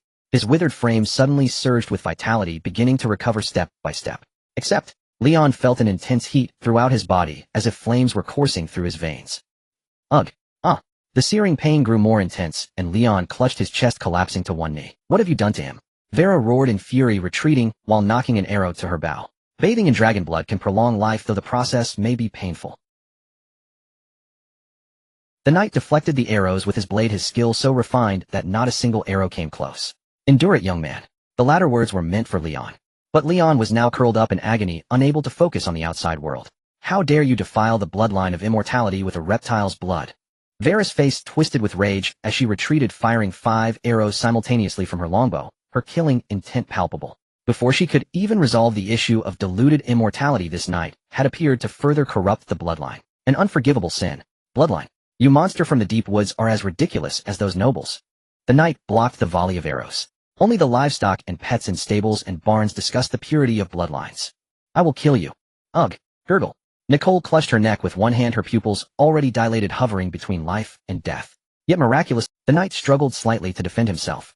Dragon hunting arrow. Suddenly a powerful sense of crisis struck. Amidst the rain of arrows, a single thicker arrow emerged, covered in intricate runes, charging forward with an unstoppable momentum. Clang. The knight swung his sword to parry, but the dragon-blooded greatsword snapped in two. The runed arrow continued unabated, slamming heavily into his chest plate. The armor capable of withstanding high-tier monster attacks was pierced like paper. The immense inertia hurled the knight backward, pinning him to a tree 100 meters away. Brother knight. Leon, drenched in sweat from the dragon's blood, forced his eyes open and witnessed the scene, his heart turning cold. A scratch. The knight's voice was calm and steady, exuding a reassuring aura. He grasped the arrow, snapped it, and struggled to slide down the tree. Hold on, I'll take you to get treatment. Before the knight could land, Vera, who had put away her bow, approached Leon. One of her arms was shattered from the strain of the dragon-hunting arrow, but she wrapped her intact left arm around Leon and retreated. Stay with me, it'll purge the dragon blood. Let me go. Leon looked at Vera's concerned face, utterly bewildered. Truth be told, neither of you need to go to such trouble. All I have to do is return and perform a section on the luminous stone mother vein. Elf, you have angered me. The knight's voice rang with fury as he saw the elf abducting Leon. I, Egal, challenge you to a duel to the death. Egal. Leon slumped against Vera's soft chest, and upon hearing the name, the burning pain of the dragon blood momentarily subsided. His mouth formed an O shape. Was that the Egal? The one he had stopped from drowning savagely. The one whose plan to lure out Duke Mesera he had thwarted. The one whose 2 goblin underlings he had enslaved. The one he had planned to kill with the war god's blade soldier seal. Oh my god, how could it be you? Why are you so righteous? Hearing this, she only looked at the black-robed figure in bewilderment. Master. shared eternal life with me. At least if Igal found out about everything he had done, he would genuinely kill him. Why must fate toy with me? A Yandera elf with max affection, and my only hope for escape is a mortal enemy I've never met. Leon was numb, feeling as if the world was a grand farce, and in his ears he seemed to hear the faint laughter of the goddess of fate. But it wasn't his imagination. The piece of cork connected to the goddess of fate in his pocket suddenly grew warm. The system displayed a new status. The goddess of fate, still wounded and slumbering, sensed your intense longing and reluctantly responded. What is called the cruelty of fate is most often a comfort for one's own incompetence. Damn it. Leon, unable to hold back any longer, fell into unconsciousness. Don't die. Vera, seeing Leon's head lull, panicked slightly. She mounted the deep forest red wolf and commanded, full speed. Awoo. The deep forest red wolf roared, unleashing the aura of a high-tier monster, its body blurring into a streak as it carried Vera and the other two away in an instant. You want escape? Igal swung his great sword. The broken edge rapidly mended with the writhing dragon blood as he gave chase in the direction Vera had fled. The knight, having declared a duel, would never abandon his target. Kill me right now. Leon, still dazed, was jolted awake again by the crimson forest wolf's movements. Before his eyes was a delicate face stained with blood with a massive hole in the center of its forehead. The face bore an intense concern for him. He found himself reclining against the soft chest of its owner with a hollow, damp sensation under his chin. Indeed, his chin rested upon the gaping wound larger than a human head which he had inflicted using the mark of the war. The hollowness came from the complete obliteration of flesh and skin in that area, and the dampness from the wound which still gushed blood with a gurgling sound. This is too absurd. Leon reached out to pull a blanket, hoping for a different way to wake up, before remembering. Her black robe had been blasted away by the war god's mark. No wonder her chest felt so warm and soft. Is she truly that important to you? Vera's shattered arm had mostly healed. Sensing Leon's despair, she raised a hand to caress his face. Clearly you and I were meant to be a perfect pair. She is. Leon shrank back, looking through Vera's wound at the unconscious Nicole on the wolf's hindquarters. That timid little rabbit must be terrified. You are important to me too. Vera looked down at the back of Leon's head. Leon looked up, meeting her gaze solemnly. Without you is important to me. Thank you. Vera suddenly smiled, though with her blood-streaked face it appeared horrifying. I understand now. You cannot live without me. Damn it, I'm done with your lovesick nonsense. Leon lowered his head in frustration, but soon realizing the awkward position, smelling a fishy scent, he had to lift his head again and rest on Vera's chest. What is your name? Seeing Leon silent, Vera spoke, first introducing herself. My name is Vera. I am the last elf on the continent of Redania. And you? Vera showed no interest in Nicole. An adventurer.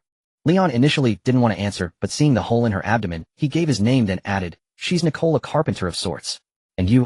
Vera showed no interest in Nicole. An adventurer. In my youth, I met many adventurers. That's nice.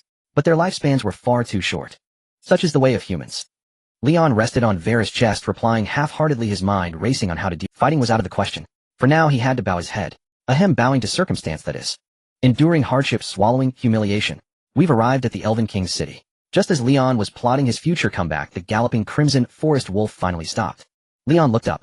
Dense clusters of buildings sprawled across the long mountain range, all constructed from vines, some of which bloomed with seasonal flowers. Unkempt vines spread everywhere. Doors and windows were pitch black, lending an air of death to what should have been a vibrant. Desolation, decay, lushness, and evergreen intertwined to form a dead city. Guarding this empty city for 10 millennia.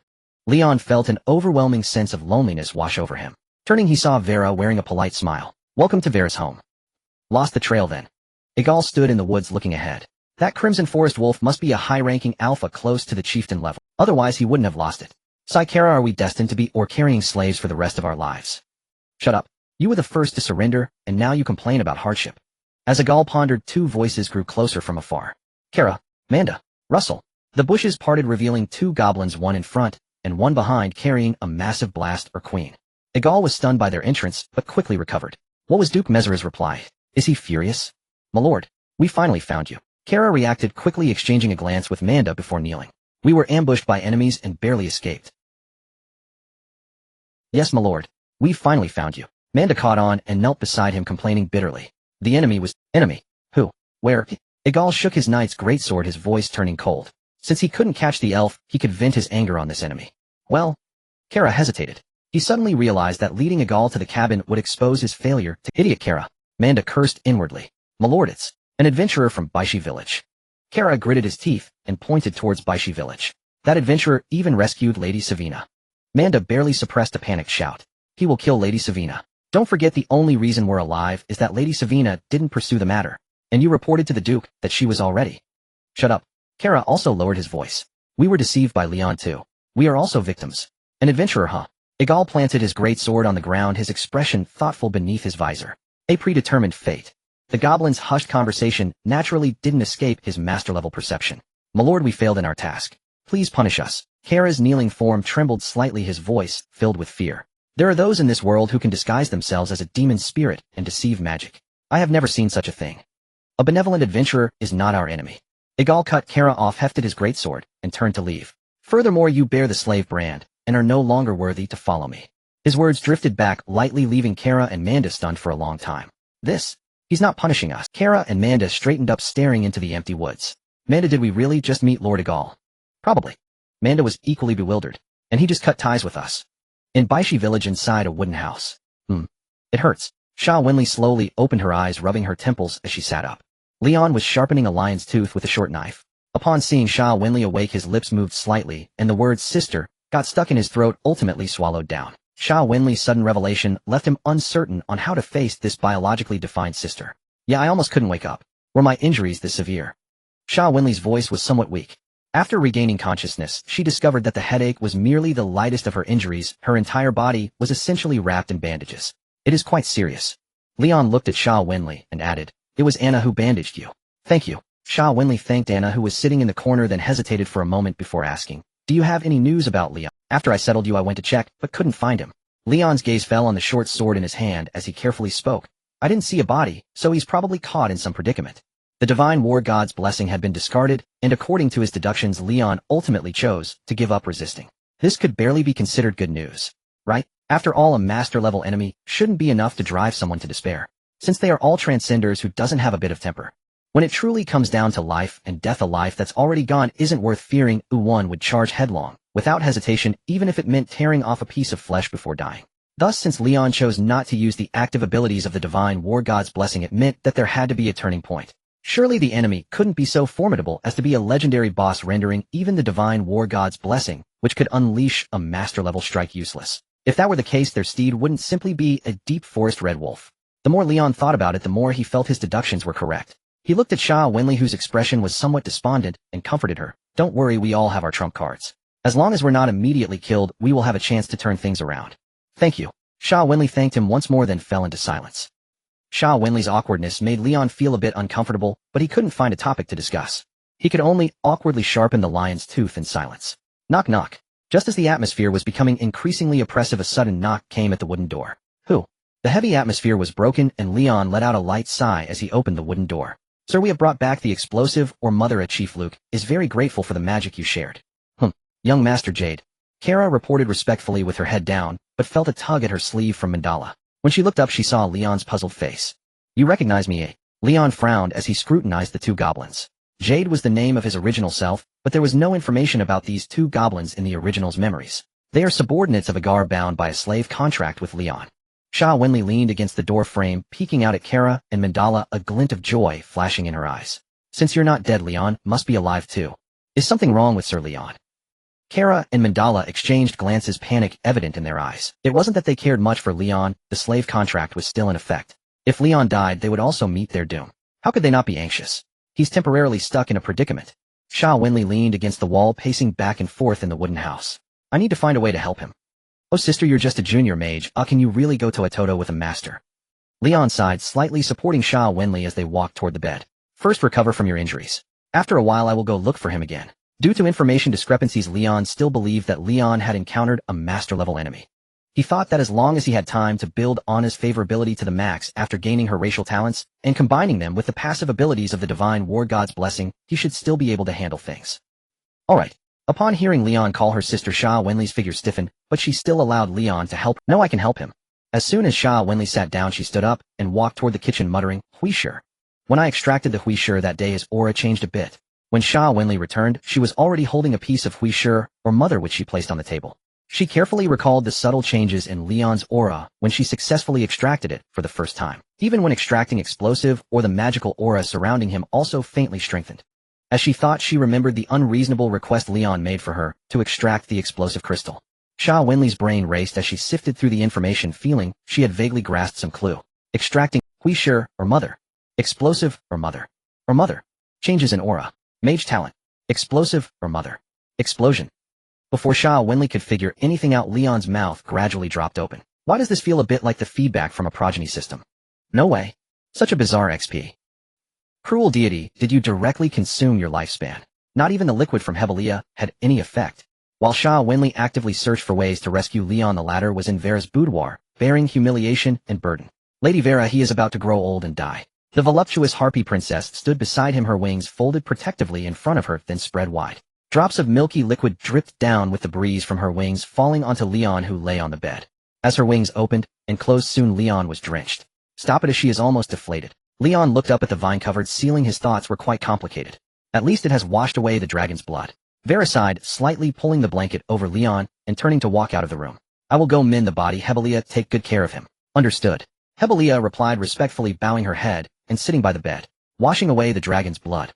Does that mean my previous suffering was in vain? Leon struggled to turn his head, looking at the sitting harpy princess Hebelia. Sir Leon, do you have any orders? Seeing Leon look at her, Hebelia slightly raised her head, waiting for his command. How about putting on some clothes? Leon had to force out these words after a long pause, asking her to get dressed first. There was no other choice. The pain was forced upon him by Agar. This seemingly obedient Hebelia at least provided him with some sweetness. Understood. Wait, heal her too. As Hebelia rustled to dress herself, Lion turned his head to look at Nicole, who lay unconscious in the corner of the room. I'm sorry to trouble you, Hebelia. After a brief period of peaceful communication on the wolf's back, Vera seemed indifferent to Nicole's fate. Upon returning to the Elven royal city, she merely left Nicole in a corner of the room, paying her no further heed. Though Lion was deeply worried about Nicole's condition, he could barely even move his head at the moment. Nor could he use the system to perceive Nicole's state. You're too kind. Hebelia walked over to Nicole, crouched down, and then pressed herself upon her. After a moment, she adjusted her attire and sat upright beside Lion. Meeting his questioning gaze, she furrowed her brows in thought before giving a reply that both reassured and astonished him. I knew to use my mouth to suck. Lion was so shocked that his throat bobbed, and he couldn't utter a word for a long time. How could such experienced words come from the mouth of a monster? Lion couldn't help but reassess Hebelia. Unlike the harpies encountered in the Ashrock cave, Hebelia as a princess had a form much more inclined toward humanity. Not only were her wings grown on her back, but she also possessed an extra pair of human arms. Her head, bearing a blend of maturity and girlishness, featured a high nose bridge and bright eyes, with a head of brownish-yellow, slightly wavy hair, and her skin was smooth and tender. Her entire upper body, except for a pair of brown wings, was no different from a normal human. Ding! Reproductive potential drank. As Lion's gaze lingered, the system flashed a rating. Only drank. Lion's eyes swept over Hebelia's ample curves, then landed on her lower body, shrouded in feathers. Vaguely he could see two fair thighs beneath the long plumage. Only below the ankles did her form take on the shape of eagle talons. Lord Lion. Blushing slightly under Lion's unabashed scrutiny, Hebelia spoke. Have you lived among humans? Seeing Hebelia's shyness, Lion realized his gaze had been impolite, and quickly looked away. Sorry, I shouldn't have looked at you like you were a monster. I was a slave rescued by Lady Vera. Hebelia nodded gently. Before that I wandered between various human cities, learning the language and customs. Oh, I see. Could you please help me move Nicole to my side? Lion found Hebelia much more reasonable than Vera, and tried to communicate.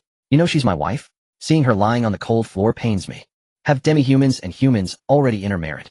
I recall that just a few years ago they were locked in fierce conflict, and on each other's territories one could only see the other's slaves. Upon hearing this, Hebelia asked curiously, then rose and walked toward Nicole. Lion was someone Vera had brought back, and she had also seen Vera's concern for him. Thus, as long as Lion's orders didn't conflict with Vera, she would comply.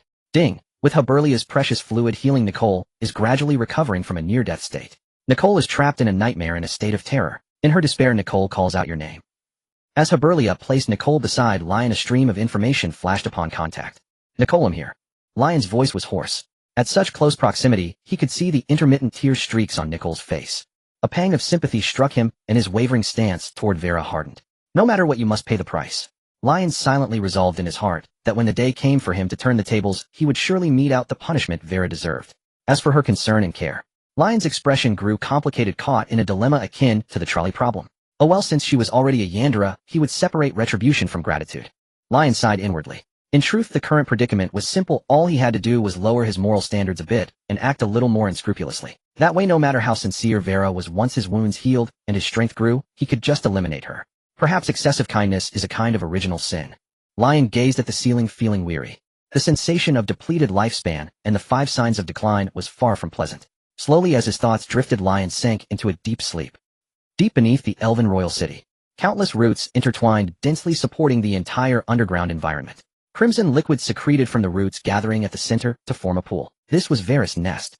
Yes, mother, I have found another long-lived being. He comes from a distant place without pointed ears. How strange. Where did he hide them? His name is Lion. I care not about his past. Or his wife. In the pool, her fair, delicate skin contrasted sharply with the crimson liquid. A thick root was connected to her abdomen, its sprout-like tinder tip growing wildly. It was mending and repairing the hole left by the mark of the war god's spear. Vera lay curled up with her eyes closed, her slender arms gently caressing the umbilical-like root as she murmured, I have made up my mind to defy your way of reproduction. You withered for 10,000 years can no longer bear fruit. Only I who remain still have a chance to bear fruit. I will expand our kin, please rest assured. Her voice faded, and the nest fell into silence.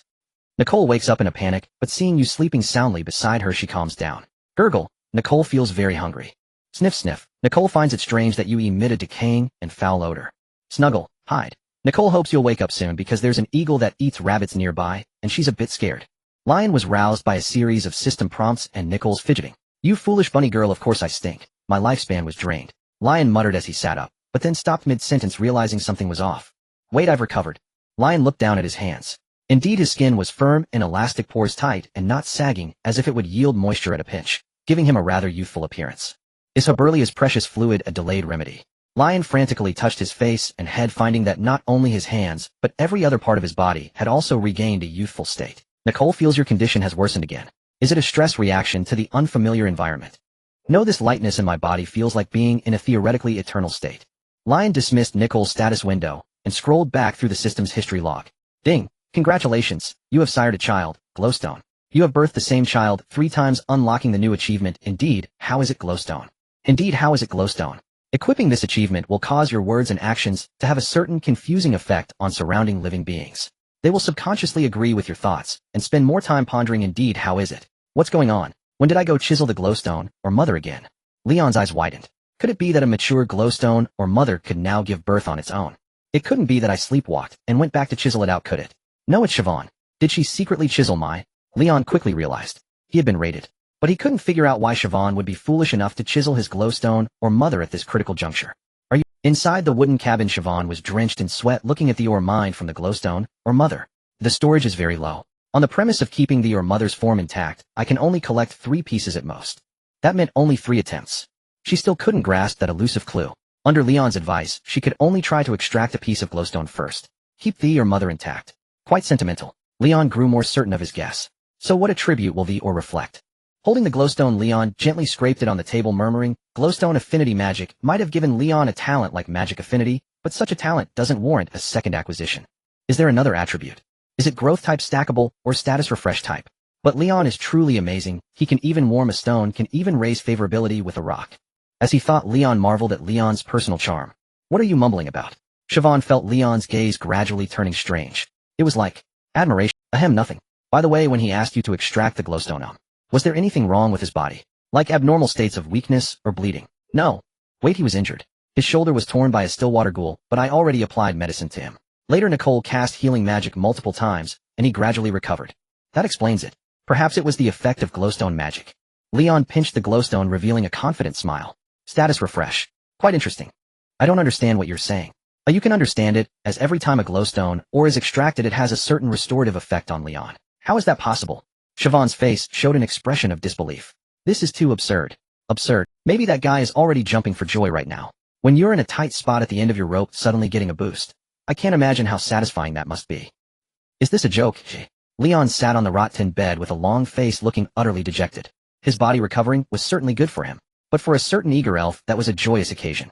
The juice squeezing machine is on its way. JPG. Master. Are you hungry too? Nicole hugged Leon from the side, her stomach growling with hunger.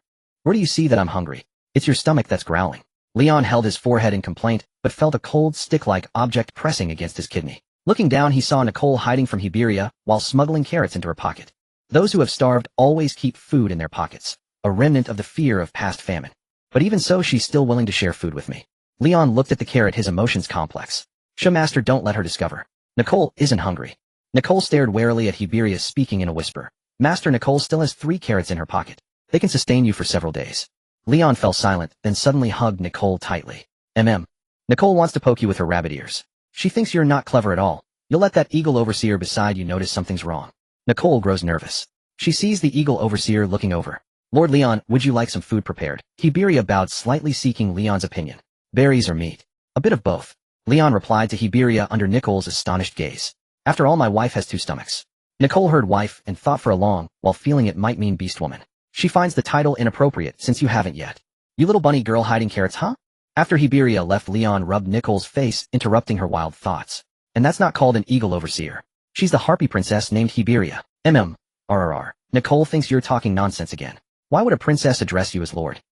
Leon rubbed Nicole's face twice more, then suddenly remembered her neck injury. He parted her hair to look, but he only saw faint scratches. Master, how did you know Nicole was killed? Nicole stiffened her neck, tilting her head to look at Leon. That's not right. I got stabbed in the neck, yet I'm still alive. Nicole's 2 long rabbit ears swayed as she frowned in thought. How is this? Indeed, how is this? Leon quietly took off the glowstone achievement, rubbing Nicole's white hair. But it's okay. With me here you want die? Master. Nicole's eyes reddened slightly. Nicole is deeply moved. She thought she would never see you again. Nicole. Leon looked at her, his gaze tender. Inside the room the atmosphere gradually grew delicate. Nicole's cheeks flushed, and she closed her eyes. Seeing this, Leon slowly leaned in. Lord Leon, the food is ready. Yeah? Nicole sprang up like a startled rabbit. No, Nicole was a startled rabbit ready to leap, but she was held down by a pair of strong hands. Leon glanced at Hiberia, standing at the doorway. I've built up the mood here. Do you think a bird woman can interrupt my spell? With that, Leon leaned in and kissed her directly. Master Eat Nicole. You're at the age where you need to grow. Master, is that person really not here to watch over us? Then why is she giving us meat? Is this a last meal? Nicole chewed on a piece of jerky, her eyes gleaming with, do they serve last meals on the grasslands too? Leon pinched Nicole's cheek. There was a bit of flesh, but not enough to be plump. The texture needed improvement. Nicole has passed through several human cities, but she was caught a few days ago. Nicole struggled to swallow a large piece of jerky, sneaking a glance at Hephilia, who sat quietly in the distance. Master, are we imprisoned? Of course. Otherwise would be back at the cabin by now. Leon ruffled Nicole's hair. Don't worry, I'm here. I'll be fine. Nicole felt this wasn't like imprisonment. After a moment's thought, she decided it was more like captivity. How strange. Why would an eagle keep a rabbit captive? The ones who captured us were the black-robed figures, an elf named Vera. Leon briefly explained their situation to Nicole. Oh. Nicole didn't understand, but she didn't care. She wasn't dead and you were by her side. That was enough. Don't worry, Nicole. One day you'll put a hole in Vera's neck too. Leon vowed solemnly, 2 holes. One for you and one for me. Oh, okay. Nicole thought Vera was terrifying. If you had to defeat her, you'd become even more fearsome. She didn't want you to become fearsome. It's fine, I have a cheat. Nicole didn't understand. The 2 whispered to each other as they finished their meal. Lord Leon, is there anything else you require? Hephilia approached and began clearing the table. Where is Vera? I need to have a proper talk with her. Leon glanced at Nicole, who was wiping her mouth. Since his little bunny girl was unharmed, perhaps he could try to clear up some misunderstandings. Vera did not disclose the location where she is mending her body. Hephilia replied, tidying the table as she looked at Leon.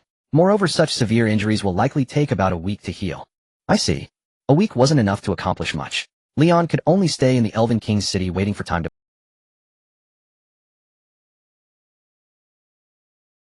Fortunately, under Varus' orders, Hephilia only restricted Leon's movements. She did not obstruct his other requests. She even retrieved an intermediate fire magic tome from the long-sealed Elven library, allowing Leon to read and pass the time. In the blink of an eye, a week passed. Boom! An earthquake. That day, as Leon leaned against the outer wall basking in the sun, while practicing magic, he suddenly felt the entire Elven King's city tremble. Leon, I apologize for keeping you waiting.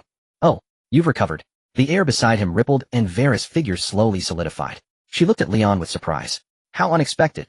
Go inside. Leon patted Nicole, who was dozing on his shoulder, and watched her retreat into the house before turning to Vera, speaking earnestly.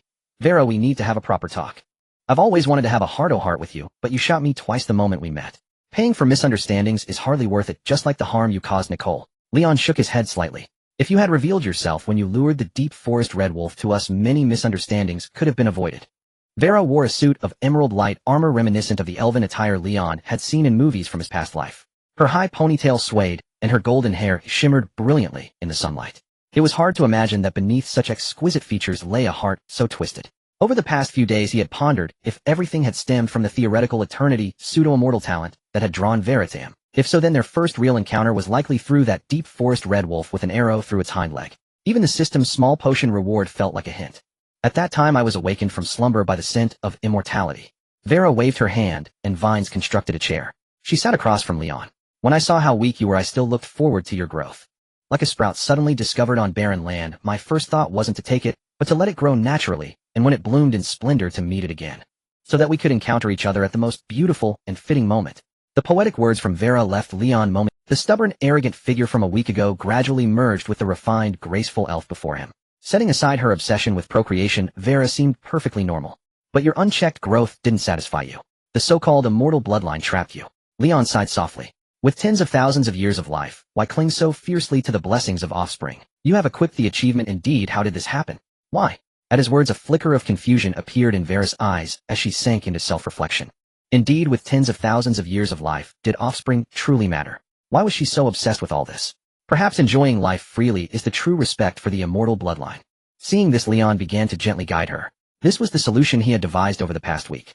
Through several experiments on Hephilia and Nicole, he discovered that the "how did this happen" achievement was practically conceptual in nature. Wearing this achievement not only inflicted a debuff of reduced intellect, but even if you let out a fart, the other party might spend time pondering, how did that happen, releasing such a sound.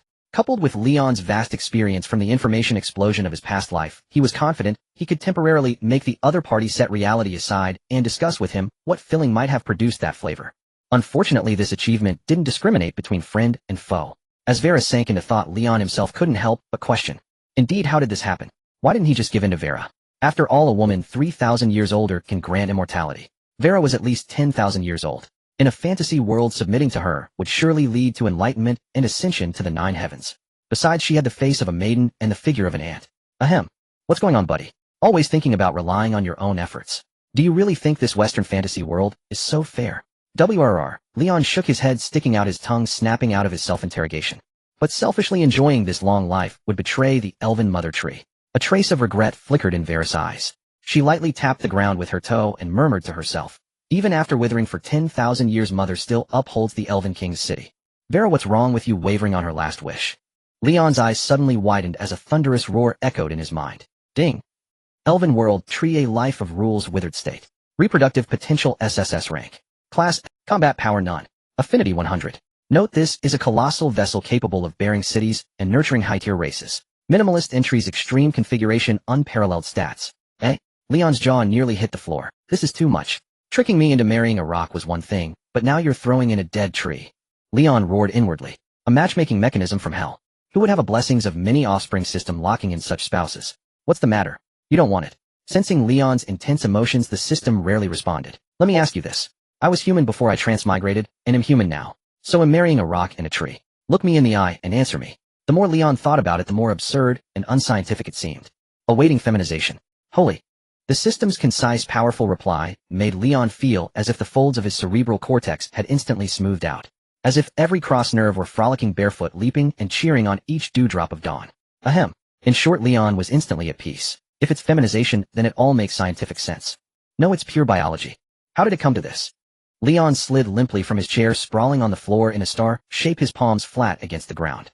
Binding successful. The Elven World Tree is in a withered state and has no particular sensations. Vera was still lamenting her inability to choose a free life when she saw Leon collapse weakly, his hands scratching at the floor. Nothing, just tired. Leon glanced at Vera and silently removed the achievement's effect. If he lost any more intelligence, he felt he'd accept any mindless condition. Leon silently consoled himself. It definitely wasn't his own twisted taste at fault, but the influence of this achievement that made him bind to the Elven World Tree. The master is having an episode again. At the doorway, Nico peeked through the crack, her now slightly chubby cheeks squished into a semicircle against the frame. Seeing Leon on the floor, she couldn't help but frown. He was fine for a few days. Why is he acting up again? Acting up? I did sense it. For a moment, his emotions fluctuated violently. A head of brown fur poked in. Tiberia wrapped her arms around Nico from behind, pressing her cheek against the latter's. Lord Leon, like Lady Vera, is a bit peculiar. MMPH. Tiberia, your curly hair is tickling me. Nico shrank her neck, but it only made the other girls. But you like this feeling. Tiberia's eyes shimmered with a faint light, as if reading Nico's emotions. Should keep your voice down. Don't let our peculiar masters catch us spying. MMPH. Nico poked Tiberia with her rabbit ear and fell silent. Over the past week, Tiberia had been in charge of providing food. After being secretly fed a few times, Nico had let her guard down, despite Leon's repeated warnings about the natural order of the hawk catching the rabbit. But Nico felt that Tiberia was very sweet. You're so young, like a little child. Vera watched Leon, then suddenly pursed her lips in a soft smile. Grow a bit more. They'll be with you. Sensing that Leon's longevity had returned to purity, Vera was no longer so frantic. Since things had come to this, she decided to keep Leon by her side and watch over him carefully. Just wait. In a while you'll have to call me Dad. And you thought you could pull that child husband scheme. Leon glanced at Vera, whose eyes were crescents of laughter, and silently made up his mind. As long as he could revive the elven world tree, the current predicament would be resolved.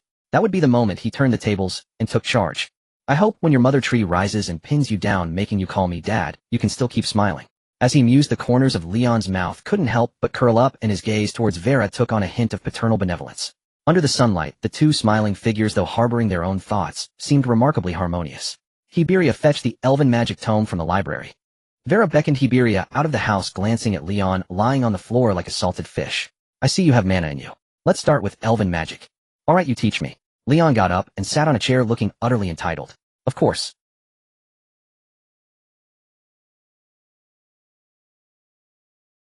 Leon's compliance surprised Vera, but his obedience was exactly what she wanted.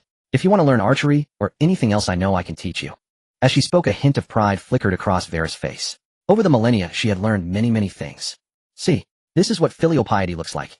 Leon just nodded slightly, leaning back in his chair, squinting in the sun, with a look of the future is bright. You are equipped with the happy to be a dad achievement. The nominal offspring Vera does not meet the feedback conditions. Please facilitate her strengthening or regrowth. Should I extract another spirit stone? While Leon was already enjoying his leisure in the Elven King City back in the log cabin of Baishi village, Shivani was still staring worriedly at the spirit stone on the table, hesitating whether to continue extraction. A week had passed. Though Kara and Mando were still alive, there was no news from. The anxiety in her heart was mounting. Let's wait a bit longer. Leonardo was holding a complete spirit stone matrix in both hands. Rubbing his temples, he muttered, how did that guy get involved with a spirit stone matrix? Why can't I? Uncertain of what feedback extracting the matrix would bring, Leonardo could only try to get one for himself, but had been fiddling with it for almost a week, and his own blessings of many offspring system hadn't made a peep. Lord Leonardo, our cabin is repaired. A knock suddenly sounded, and Anna, swishing her white foxtail, walked in. I see a simple foundation outside this cabin. Are we going to expand it? No need, Anna. Before Leonardo could answer, Shivani spoke first. That was her building target. If they were ever coming back. Shivani's eyes reflected the image of Nico busily chopping wood, and she sighed softly. In just a few days of acquaintance, she had grown quite fond of Nico. Leave it for now. He'll go think of another way. Seeing the dim look in Shivani's eyes, Leonardo sighed softly and walked out holding the spirit stone matrix. He planned to try other types of matrices, hoping for some inspiration. He refused to believe it. Both had the blessings of many offspring system. Why was Leon's system's taste so broad? In the Elven King City, Vera's residence was neither at the very center nor the most opulent. Yet by human standards, it could be considered a luxurious suite. Apart from the spacious main chamber, there were over a dozen secondary rooms. In one of these, Leon sat cross-legged on the bed, his body tightly bound and constricted by vines. Vera, this elven magic. Leon ended his meditation, opening his eyes to gaze at the rope-like vine. He hesitated. It resembled a form of bondage play more than elven magic. The Queen Mother holds you in high regard, Vera said, sitting at the head of the bed with her knees drawn up, a smile gracing her lips. Your practice of elven magic will surely yield twice the results with half the effort. You can converse with the elven mother tree. Leon was somewhat surprised. He had just lain on the ground touching it for quite a while. The system had only displayed the status, no particular sensation. Could it be because the earth acted as a layer of clothing? With this thought, Leon casually touched the vines entwining him. The elven mother tree is withering, it offers no sensation. Perhaps, Vera gave a vague answer. Listen, having reached the legendary rank, she could occasionally hear whispers within the mother tree's domain. It had taken her many years to partially decipher their meaning. Are there any mineral deposits nearby? Leon touched and listened, but after a long while the system still failed to reveal the mother tree's status. He decided on a drastic measure to feed the mother tree the attribute feedback from ores. Unfortunately, among his 3 talents, only the magic burst could be channeled to the tree. He hesitated to offer theoretical eternity, fearing Vera would detect his lack of life aura and fly into a rage once more. What do you need ores for? I don't know why, but lately I've had this nagging discomfort. I wish to surround myself with things that sparkle, glitter. Is that so? What's the cause? A remnant of dragon blood. Vera, influenced by the achievement, fell into thought upon hearing Leon's words. Exactly. Dragons are notorious for their greed for treasure, Leon said with a grave expression. Vera, I might be corrupted by the dragon's blood. Well, is that so? It's not a strong corruption. I too loved shiny things when I was young. Vera rose from the bed and walked toward the door. I've collected many. Would you like to see them? Ahem. Well, I'm a man who loves labor. Leon quickly called out to her. Seeing her puzzled look, he added, I prefer extracting gems from Ra or myself. Then wait until you've learned elven magic, Vera said. She stopped at the threshold, leaning against the doorframe with a knowing smile. North of the city lies a rune stone mine. In ancient times, elves ground rune mother stones into powder to strengthen arrows for hunting dragons. Ho! Leon's eyes lit up at the mention of the mother stone. His past encounters with broad companions had helped him discern some of the system's patterns. It only activated when the world's natives considered something to bear the prefix mother. For instance, after a week of frolicking around the elven mother tree, the system hadn't made a peep. Yet the moment Vera mentioned Elven Mother Tree, it let out a shriek. A classic case of don't you think I think.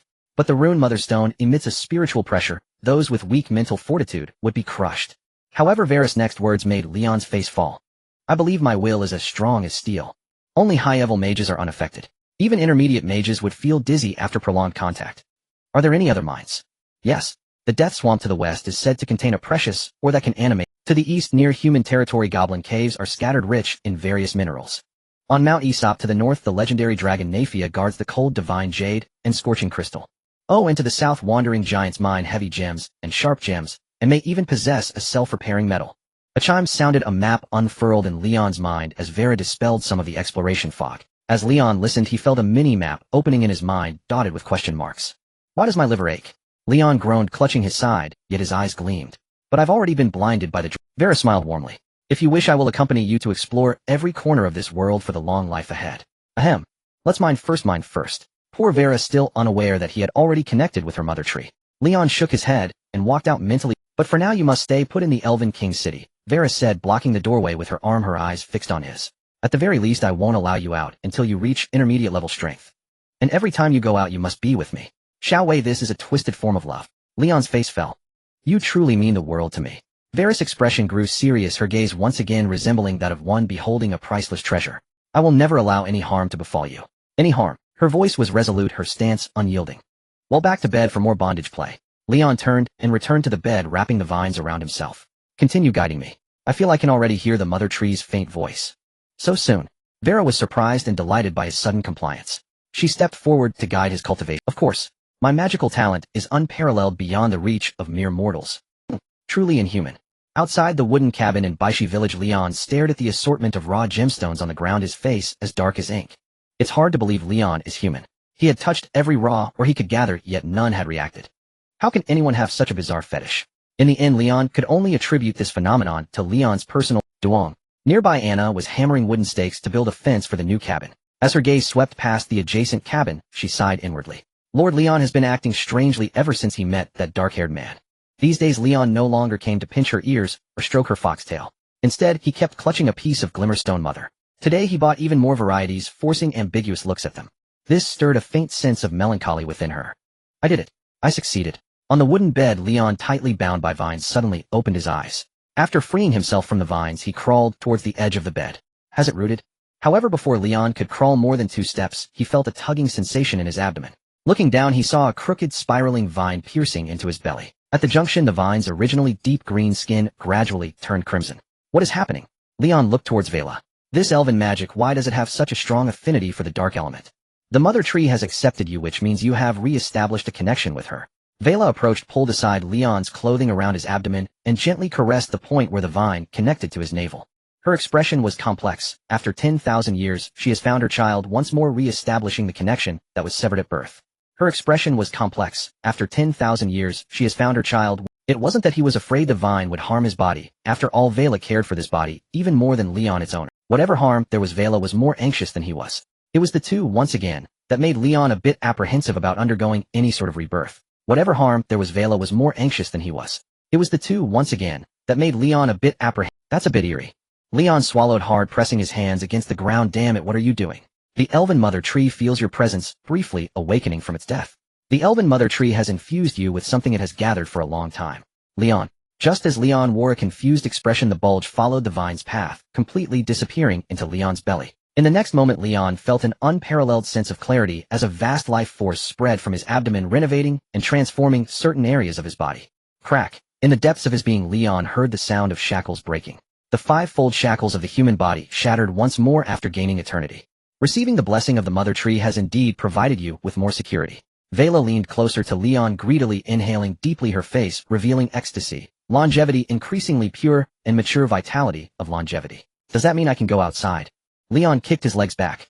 Once Vela touched the topic of longevity, her demeanor seemed to change completely. Leon felt a bit afraid as she couldn't distinguish between seniority. In a moment of impulse, he acted impulsively. No. Vela rejected immediately without a second thought. At most you can only move around within the royal city. But without fighting there's no experience. No matter how much I learn, I won't have the means to protect myself. Leon tried to negotiate further. Gaining combat experience was secondary. Primarily, he wanted to hunt magical beasts to earn some money. Although Vela had listed all the minerals in the surrounding area, Leon understood, well, the principle that money can make the world go round. Why should he go mining himself? Couldn't he just buy raw ores in Minjin City or the Goblin Nest? Or he could spend money to post quests, and naturally there would be fearless adventurers to mine. After all, he only needed to enjoy the thrill when retrieving the spoils. Gems could also be sold to recoup his costs. As long as he hunted magical beasts and accumulated initial capital, he could keep rolling the snowball. Then when the funds were sufficient, he could drive the Elven Mother Tree's super colossal vehicle. Because of the previous instance when Nicole split the talent, the system's prompt of self-adaptive was a precedent. He had a premonition that this super colossal vehicle could hold a lot. Then you and Hebeliah should go clear out the Elven Royal City. Just as Leon was lost in thought, Vela carefully spoke up. But you must promise me to only engage with low-level magic. She could see clearly the mana reserves within him. At most he resembled a low-level mage. Absolutely. Leon excitedly stood up, bypassing Vela as he headed out. This time Vela did not stop him. After watching Leon leave, her gaze fell upon the vines that Leon had just pulled apart. The vines, after infusing, had already shriveled and faded. Mother, you are biased. Vela gripped the vine, her hand gliding over her fair abdomen. Her skin tore open, revealing her hollow abdominal cavity. The attacks from deities are not so easily healed. This is why she hadn't used Leon. After all, the organs she needed had been obliterated over a large area. For now she lacked the capacity to conceive. Gurgle. The vine trembled slightly as if it had heard Vela's plea and reluctantly squeezed out a small amount of Hebeliah. Keep a close watch on him. Do not let him encounter any unexpected incidents. Vela's voice was soft, yet it resonated far and wide. Then gripping the vine that was barely propped up, she placed it into her empty abdominal cavity. Swish. More vines sprouted up from the ground, enveloping the entire room. Not a single ray of sunlight could penetrate the outside. Please, Hebeliah. In the skies above the Elven Royal City, Leon clutched Hebeliah's long leg, being lifted into the air by her. If there's a chance, please let me deliver the final blow to the magical beast. The temptation of high-tier magical beasts is something no one can refuse. Leon, even if high-tier magical beasts stand there, you wouldn't be able to inflict any harm. Hebeliah held Leon with one leg, while grasping Nicole's waist with the other, scratching her belly twice. And why did you bring Nicole along? As a slightly chubby rabbit girl, although Nicole was also diligently practicing magic, she had yet to reach the level of a low-level mage. Facing magical beasts that had not ascended yet was quite a challenge. Nicole can heal. Hebeliah's eagle-like toes with sharp nails, although separated by clothing, still made Nicole somewhat uncomfortable. She flicked her rabbit tail, somewhat displeased. If Hebeliah scratches my belly, I will have to use healing magic early. Having you nearby is reassuring. Leon glanced at his little rabbit girl. Suddenly he understood Vela a bit better. We have arrived. Hebeliah landed in front of a spacious courtyard. The architectural specifications of the Elven Royal City are not much different from those of human cities. However, most of the materials are composed of vines, with some stone pillars faintly visible as auxiliary materials. I will go in to clear the area. You wait for me outside. Hebeliah drew out two short blades, folded her wings, and in a flash disappeared before the two. Roar. A roar of a magical beast echoed from within the courtyard. But it quickly fell silent. All right, my lord Leon, all the magical beasts have been knocked out. A gust of wind blew by, and Hebeliah quietly landed next to Leon, respectfully stating, it was a group of ironback apes at most mid-tier. Hebeliah, what is your strength? Leon looked at the elusive Hebeliah, feeling curious about her strength. The harpy is merely a mid-tier magical creature. Even as a princess type, I can only be considered a high-tier monster. In response to Leon's inquiry, Hebeliah respectfully replied, if rated by humans, I was once documented in a historical text. What did you do? Leon asked, somewhat curious. From Hebeliah's words, it seemed she was an epic-level expert. After all, the ratings in this world are quite stringent. It's not just about having the ability to be rated, only those who meet the combat standards before the epic level are assigned a corresponding rank. Beyond the epic level, one must have a far-reaching impact to be rated.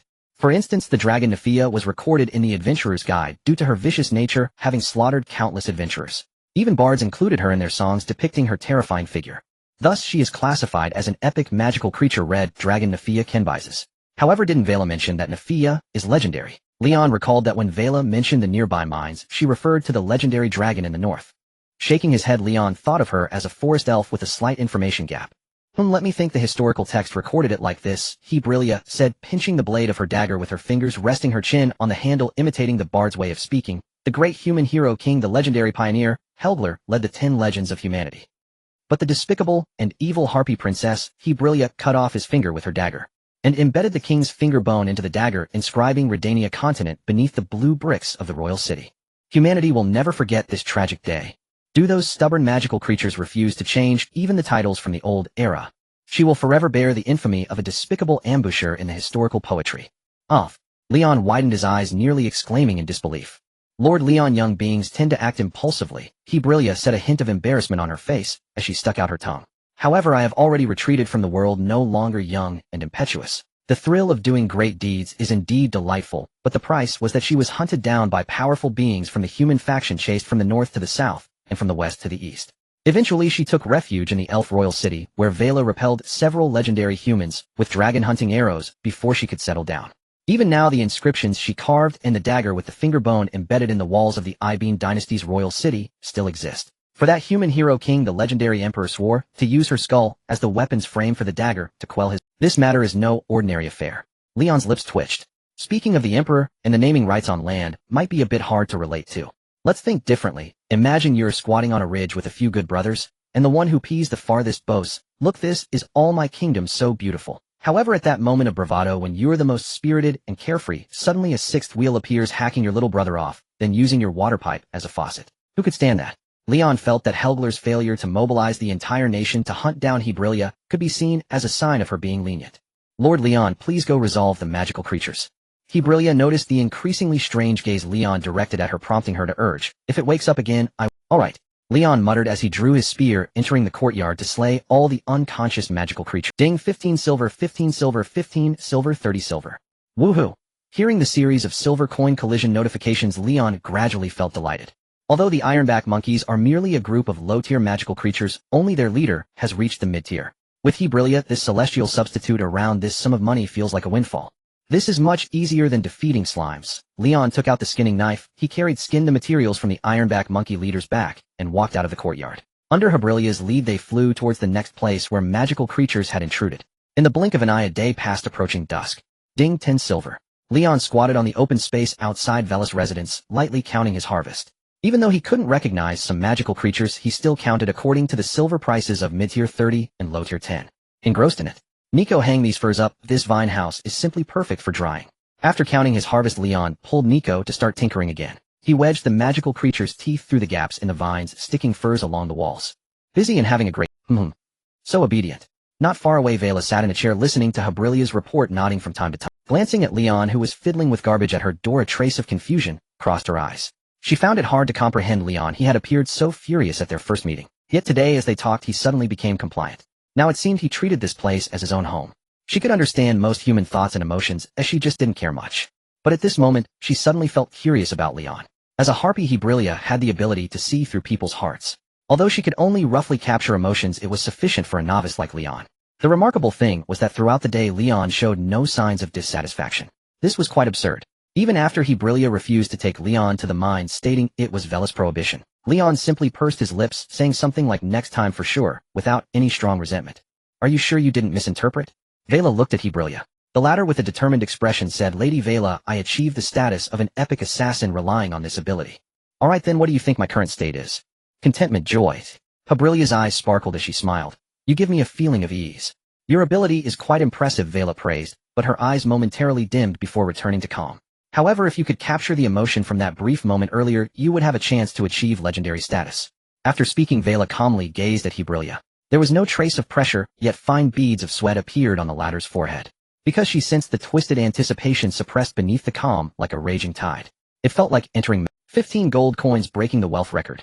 Leon paid no heed to the conversation between Vera and Hebrilia. Gazing at the materials adorning the walls, his heart was brimming with joy. Including the system's kill rewards, his accumulated wealth had reached an astonishing 15 gold. And this is only the first day. Once I persuade Hebrilia to take me along for finishing off high-tier monsters, won't I be raking in gold by the day? Leon was lost in a beautiful fantasy of the future. Master, that black-robed Vera has set Hebrilia to watch over you. Nicole's ears had never drooped since she perked them up. Seeing Leon finally free, she poked his elbow and said, She seems curious why you aren't trying to escape. Master, shouldn't we look for a chance to flee? Though the Elf King's city held the sweet Hebrilia, Nicole still longed for the wooden cabin she had helped build. Recalling that the bath and toilet were only rudimentarily constructed, the little bunny girl's brows furrowed with worry. Don't let the wind and rain ruin them. Flee. Flee from what? Leon was already intoxicated by his sudden fortune. Don't be afraid, Nicole. After we finish this job, we'll return home in glory. Leon couldn't care less whether Vera was curious about him as long as she didn't rush things. With Hebrilia, a proxy of unparalleled power by his side, he could rake in tens of thousands of gold coins here. By hundreds of thousands of pounds of explosive ore for extraction, then boost his attack power by hundreds of thousands. A legendary elf. Even the elf mother tree would be sent flying. That weakling elf would only be fit to kneel and call him daddy. Lady Vera, Lord Leon, seems to be exuding. In the distance, Hiberia dared not answer Vera, instead fixing her gaze on the inexplicably smug Leon. He even shows some disdain toward you. Humph. Vera let out a soft snort and crooked her finger at Leon. Whoosh. A fierce gale arose from the ground, scattering the monster materials everywhere. It also jolted Leon awake from his dream of wealth. Damn it, when in Rome, when in Rome, when in Rome. Leon clenched his fists, but ultimately only glared at Vera before bending over to gather the scattered materials. In the coming days, you will diligently study elven magic. When Leon had nearly finished tidying up, Vera approached him and instructed, you may battle low-tier monsters to hone yourself. Once your mental power is sufficient, Hiberia will take you to the mine. Rest assured. Leon offered a smile that set Vera at ease. I will stay in the capital. At least until the monsters were cleared out, he had no desire to go anywhere else. Vera turned her wrist, and a grimoire of elven magic materialized in her hand. She tossed it to Leon. Then she dissolved into a gentle breeze and vanished from the spot. Only able to cultivate up to high tier. Leon opened the grimoire and found only 9 elven spells. Divided into 3 per tier, even mastering all would only elevate him to a high-tier elven mage. But no casting prelude. Leon examined the 3 basic spells he could currently use, growing more astonished by the moment. Break Shackles, Flesh Sacrifice, and Elemental Extraction. The first resembled purification capable of dispelling numerous abnormal states, as described in the grimoire. The second was an effect that traded health for increased attack power. Both were highly practical spells, and crucially neither required incantation. Only communion with the elf mother tree was needed. Isn't this a piece of cake? He and the mother tree were already old acquaintances. Why bother with communion when he could just reach out directly? Leon channeled his magical power and slammed his palm onto the ground. He activated elemental extraction. Crack. Clods of earth congealed and crept upward, instantly encasing Leon's arm. With a heave, he pulled a meter-long stone spike from the ground. Now try what elements. With his other hand, Leon touched the vines within the room. In the blink of an eye, that arm was covered in vines, and from the back of his hand extended a meter-long wooden fang-like spike. Faint purple patterns flickered, imbued with a poison attribute. Flesh Sacrifice. Satisfied with elemental extraction, Leon proceeded to test the other 2 spells. As Flesh Sacrifice activated, Leon's blood surged, and a mist of blood radiated from his body. Both his strength and agility were enhanced. Hiberia had enough rest. Time to head out to work. Leon clenched his fists, feeling a surge of power throughout. He was eager to find a monster to test his abilities, to gauge exactly how much Flesh Sacrifice boosted him. Lord Leon. Hiberia let out a yawn. The moon was about to rise, and she wished to rest. You wouldn't want the Elf King's city to be destroyed, would you? With his speed enhanced, Leon covered the distance to Hiberia in a few strides and wrapped his arms around her smooth long leg. If the elves' homes are piled with monster droppings, Vera would be heartbroken. Rest. Did an epic tier powerhouse even need sleep? Even a beast of burden wouldn't dare slack off like that. Fine. Hiberia fluttered her wings, about to take flight, when she noticed a plumpeting bunyeared girl crouching at her feet. Lord Leon, this is a moon-howling bat. I've already broken its wings, you can fight it. Hiberia crouched on a branch, yawning, and tossed down a bat whose wings had been cleanly severed at the base. If that's not enough, there are more in the tree. From the towering banyan tree, a few trickles of crimson occasionally dripped. The moon-howling bat flock had already been crippled by Hiberia, their wings broken and hung from the tree as manual grinding points for Leon. All right, Leon replied, his gaze fixed on the man-sized moon-howling bat before him. Growl. Even with its wings broken, the mid-tier monster bore a fierce countenance. Its sharp fangs glinted silver and pale purple under the moonlight. Fangs laced with poison. Truly a sweet. Activating Flesh Sacrifice and Elemental Extraction simultaneously, Leon yanked 2 stone spikes from the ground and drove them viciously toward the bat's head. But the bat dodged nimbly, evading several strikes in succession. Shriek. True to its name, the moon-howling bat let out a series of piercing sonic bursts. Rings of sonic waves surged forth, blasting the unprepared Leon away. So weak. A dagger materialized in Hiberia's hand as she fixed her gaze on Leon, ready to intervene at any moment. Fire come. Leon tumbled several times before stopping, discarding the stone spikes, and with a muttered incantation conjured 2 flaming lances. Growl. The moon-howling bat inhaled deeply, swelling its abdomen as it awaited Leon's next move. Heh, this is a ranged throwing attack. Leon planted his feet and leaned into the throw, his muscles bulging grotesquely beneath his clothes. With a twist of his waist, the lance shot forth in an instant. Under the boost of 125 attack power and the enhancement of Flesh Sacrifice, the flaming lance left a trail of afterimages, piercing the moon-howling bat clean through in a flash. Bean, the 33 chance of magic burst triggered, and the fire spear exploded, shattering the moon-howl bat into pieces. 25 silver, this power. It's almost approaching that of a mid-level mage. This scene made Hiberia raise an eyebrow. His talent in fire magic is quite impressive. At least the head is intact. Lion searched for a moment, found the moon-howl bat's head, and let out a slight sigh of relief. Nico extract the teeth carefully. Don't get poisoned. This scene made Hibiria raise an eyebrow. His talent in fire magic is quite impressive. At least the head is intact.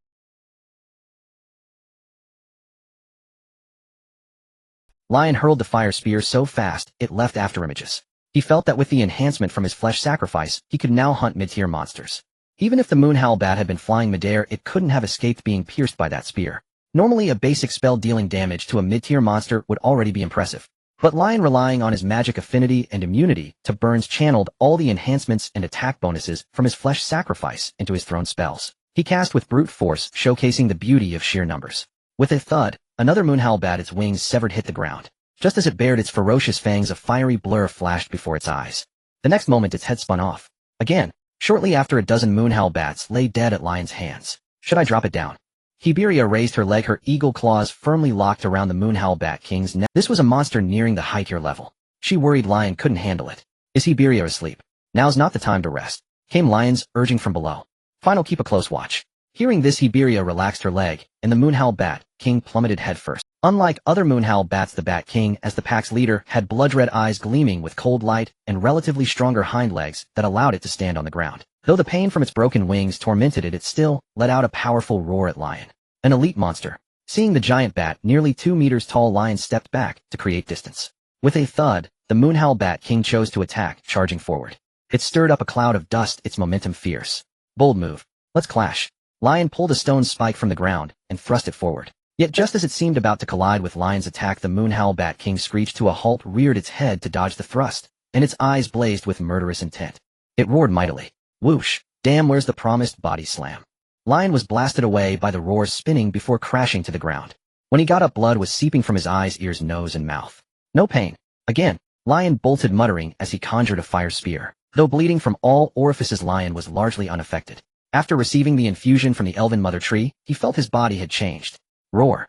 Seeing Lion flee, the moonhowl bat king gave chase. But unaccustomed to moving on land, it couldn't catch up to Lion, whose physique rivaled that of a mid-level warrior. Thus man and bat circled the giant banyan tree. With a plop, after a few laps, the moonhowl bat king plopped down on the ground. It wasn't tired from running, rather the violent movement had nearly drained all the blood from its broken wings. Low health. Time to finish it. Hearing the commotion ahead, Lion twisted his foot, pivoted, and hurled his spear. The Tumterlong fire spear struck the moonhowl bat king's body. Though it didn't pierce through, the released fire element incinerated its internal organs. 85 silver. Phew. No wonder it's a peak mid-tier beast. Lion leaned against the banyan tree, panting heavily, steam rising from his head. Though he had worn down the moonhowl bat king, his own stamina was nearly depleted. The flesh sacrifice state automatically deactivated as his body weakened. Lord Lion, it's time to rest. Hibiria landed from the tree, trunk yawning. You're already exhausted. Alright, let's head back once Nico finishes collecting the materials. Lion slumped against the giant banyan tree. The flesh sacrifice. Alright, let's head back once Nico finishes collecting the materials. Lion slumped against the giant banyan tree. The flesh sacrifice consumed his blood and energy, and prolonged use had left him somewhat weakened. Unfortunately, the system's little pills had all been used up when dealing with Vera. Now he could only recover his energy through Hibiria. The early bird catches the worm. The next morning, Lion arrived at Hibiria's dwelling and shouted, "Wake up! At your age, how can you still be sleeping?" Hibiria's home was not far from Vera's. But as a harpy, she had built her nest high in a tree using vines and wood. At that moment, a brown furry head poked out of the window, staring at Lion. Lord Lion. The sun hasn't even... Hibiria, with dark circles under her eyes, looked drowsy. The monsters probably haven't woken up. That's the perfect time to attack. Lion grinned shamelessly. Hurry up. Thinking of my people's homes being invaded by monsters keeps me up at night. Fine. Hibiria slowly fluttered down. Then Lion casually latched onto her leg. But Hibiria didn't move because the accessory wasn't complete. Master. After a moment, Nico, also sporting dark circles, came running over. Today we'll clear the eastern part of the royal city. Hibiria grabbed Nico by the waist with one claw and dragged. Another day of toil began. And a long, exhausting night. Yet this was only the beginning. In the blink of an eye, a month passed. Lord Lion, there truly are no more low or mid-tier monsters left in the royal city. Under the scorching sun, Hibiria with heavy dark circles carried Lion as they circled above the elven royal city. Is that so? Find a spot to land. Lion patted Hibiria's claw to reassure her. After such intense battles, I feel him on the verge of breaking through to mid-level mage. Find a hidden place. Lord Leon, the royal city is quite secure now. Herboria found a shaded spot to land. Seeing Leon looking around, she added, Lady Vera's reconnaissance only covers the main district. Lord Leon, the royal city is quite secure now. Herboria found a shaded spot to land. Seeing Leon, He could have broken through days ago, but he had been holding back to make Herboria earn more silver coins. After all, breaking through to the intermediate level meant he hadn't yet thought of an excuse to keep Herboria grinding monsters. Did the elf mother tree alter my body, making it easier to practice magic? Leon silently channeled his mana, his aura gradually deepening. Following Savlin's brief guidance, he began constructing the unique mana crystal of an intermediate mage. Right, I almost forgot her. Hope she's okay. Recalling the details she had emphasized, Leon finally remembered the red-haired girl who had introduced him to magic. He had left in a hurry that day without checking on Savlin's condition, but with Leon a transmigrator around, he wasn't too. To the east of Bushy Village, 2 wooden cabins now stood. In one of them, Leon lay amidst a pile of mother loads. Over the past month, he had tried every he could collect. Besides doing unspeakable things to the mother load, he had attempted every method. Pressing it with his hands, pressing it against his head. The only way now is. Leon turned his head to look at a piece of warm-textured mother load. His gaze gradually. Anna, kneeling beside him, opened her mouth as if to speak, but ultimately remained silent. Bang! The wooden doors suddenly burst open, revealing 3 figures. Leon, I've decided to go find him. Savlin at the forefront shouldered her pack, her face somewhat haggard. Her gaze fell on Leon, and she raised an eyebrow. What are you doing? Nothing. Ahem. Sis, I'm 18 now. Could you knock next time? Leon scrambled up from the floor, curling his toes. That was close. Almost went astray. Since fate guided me to meet him, fate will surely guide us to meet again. Savlin didn't overthink it. She took a letter from her bosom. Give this to father for me. Leon ventured. What if Leon doesn't acknowledge fate? Savlin was silent for a moment, then said slowly. In a year, I'll return to Moan City to fulfill my duty. Having believed in the goddess of fate since childhood, she was willing to accept all of fate's arrangements. Sis, Dad already crossed you off the family tree, and besides that guy Leon had really twisted tastes. He might not even be interested in you.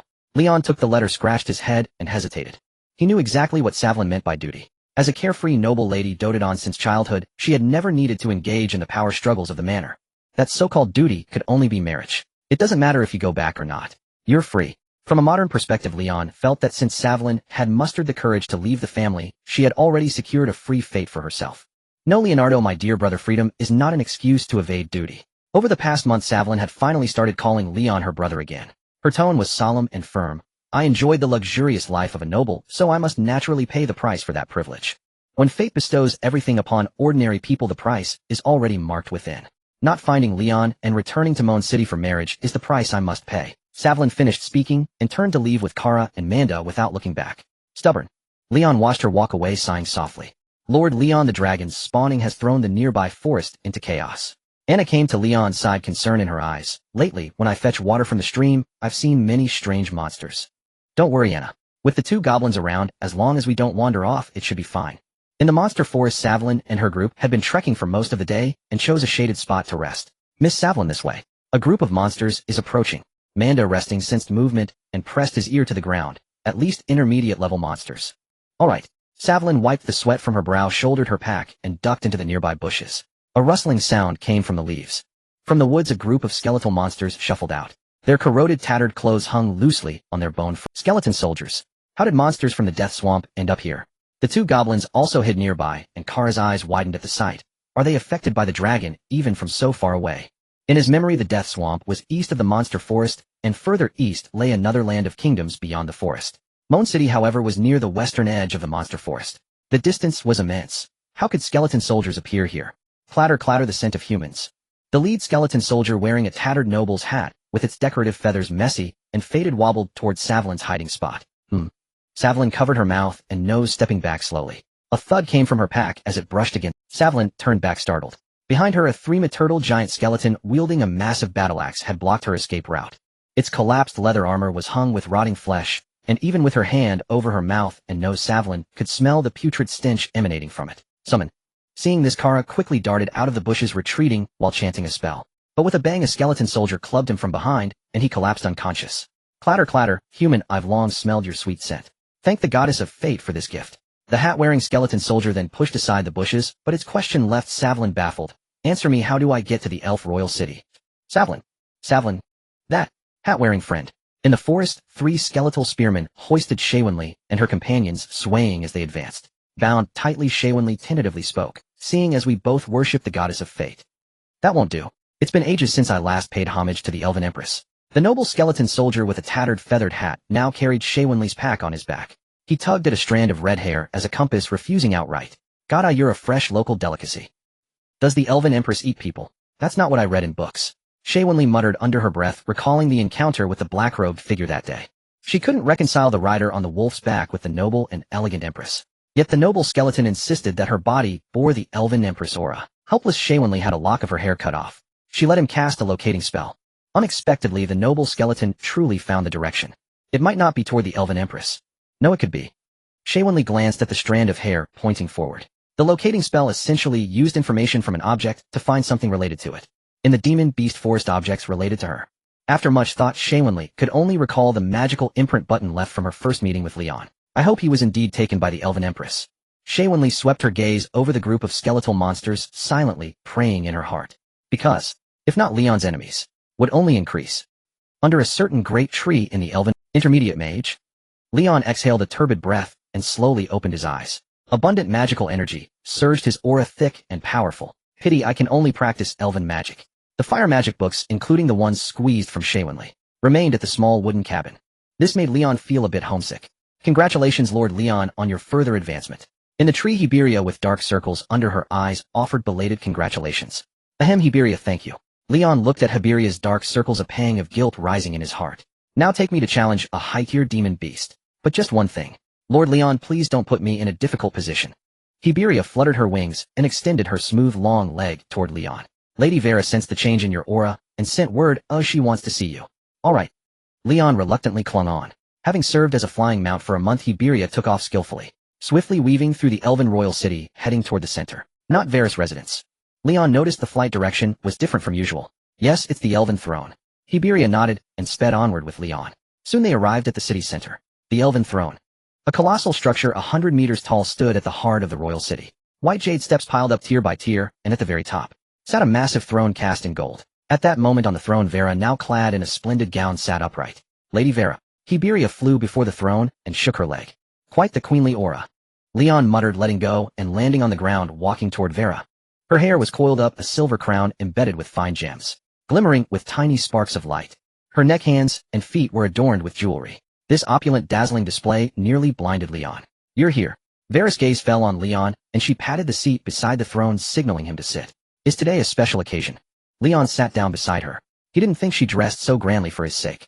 An envoy from the Death Swamp has... Vera looked beyond the elven royal city, complex images flickering in her eyes. Perhaps there's something you desire. The gem that can animate the dead. Leon raised an eyebrow, but showed little interest. He wanted the raw, or mother, finished products were of limited use to... Not just that. Vera smiled faintly, but didn't elaborate, instead asking about Leon's progress. Have you broken through to intermediate mage? Yes. Thanks to Hiberia's assistance.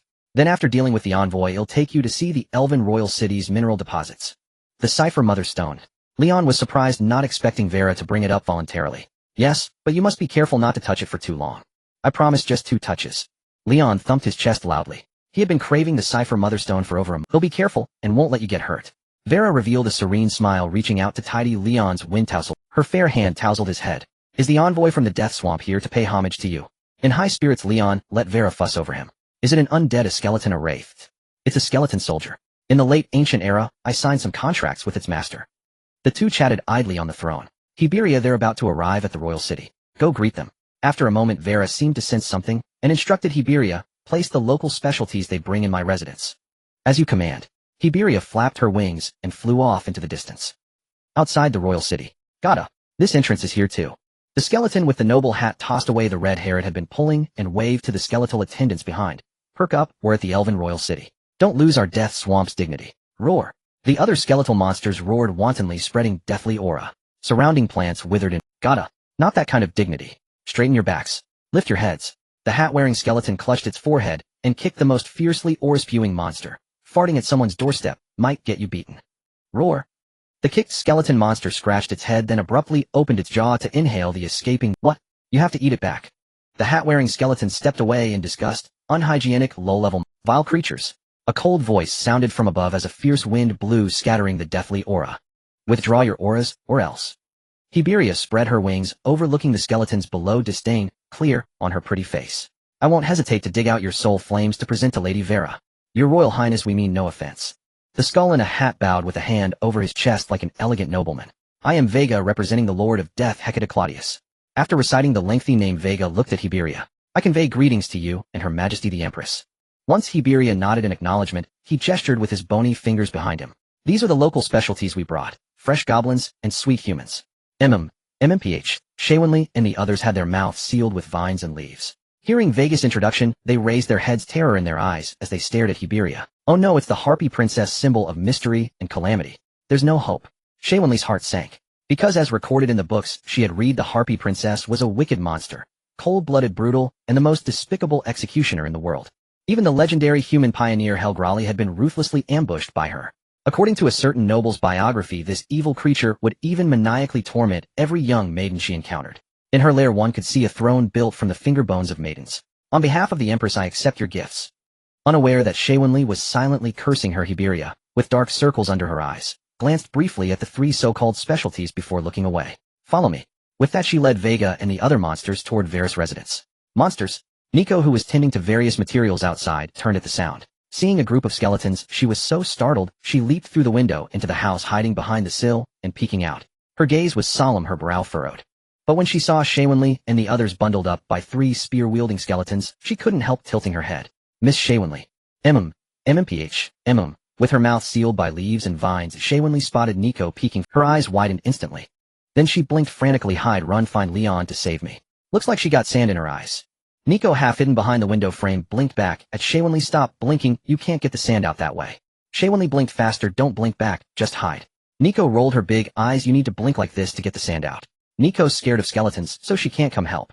Just leave them in the courtyard. As you wish. While Shaywinley and Nico were lost in their silent, mismatched exchange, Vega began unloading under Hiberia's direction. Keep an eye on things. If anything goes wrong, shake the feather I hung on the eaves. Hiberia instructed the peeking. Keep an eye on things. If anything goes wrong, shake the feather I hung on the eaves. Hiberia instructed the peeking Nico before leading the skeletal monsters toward the elf throne. Safe now. Nico pricked up her ears until the footsteps faded, then jumped out the window. MMPH. Nico. Saved? After Nico removed the vines from her mouth, Shaywinley was moved to tears. I thought I was done for. Miss Shaywinley, how did the skeletons catch you? Nico pulled out a small knife to free the others. It's a long story. Shaywinley glanced sidelong at the bag Vega had carelessly dropped, letting out a slight sigh of relief. I brought all your belongings to find you. Huh. Nico was a bit stunned. What if you hadn't found us? The monster forest is so vast, Shaywinley replied with a sly look. Then Leon would surely be desperate to find me.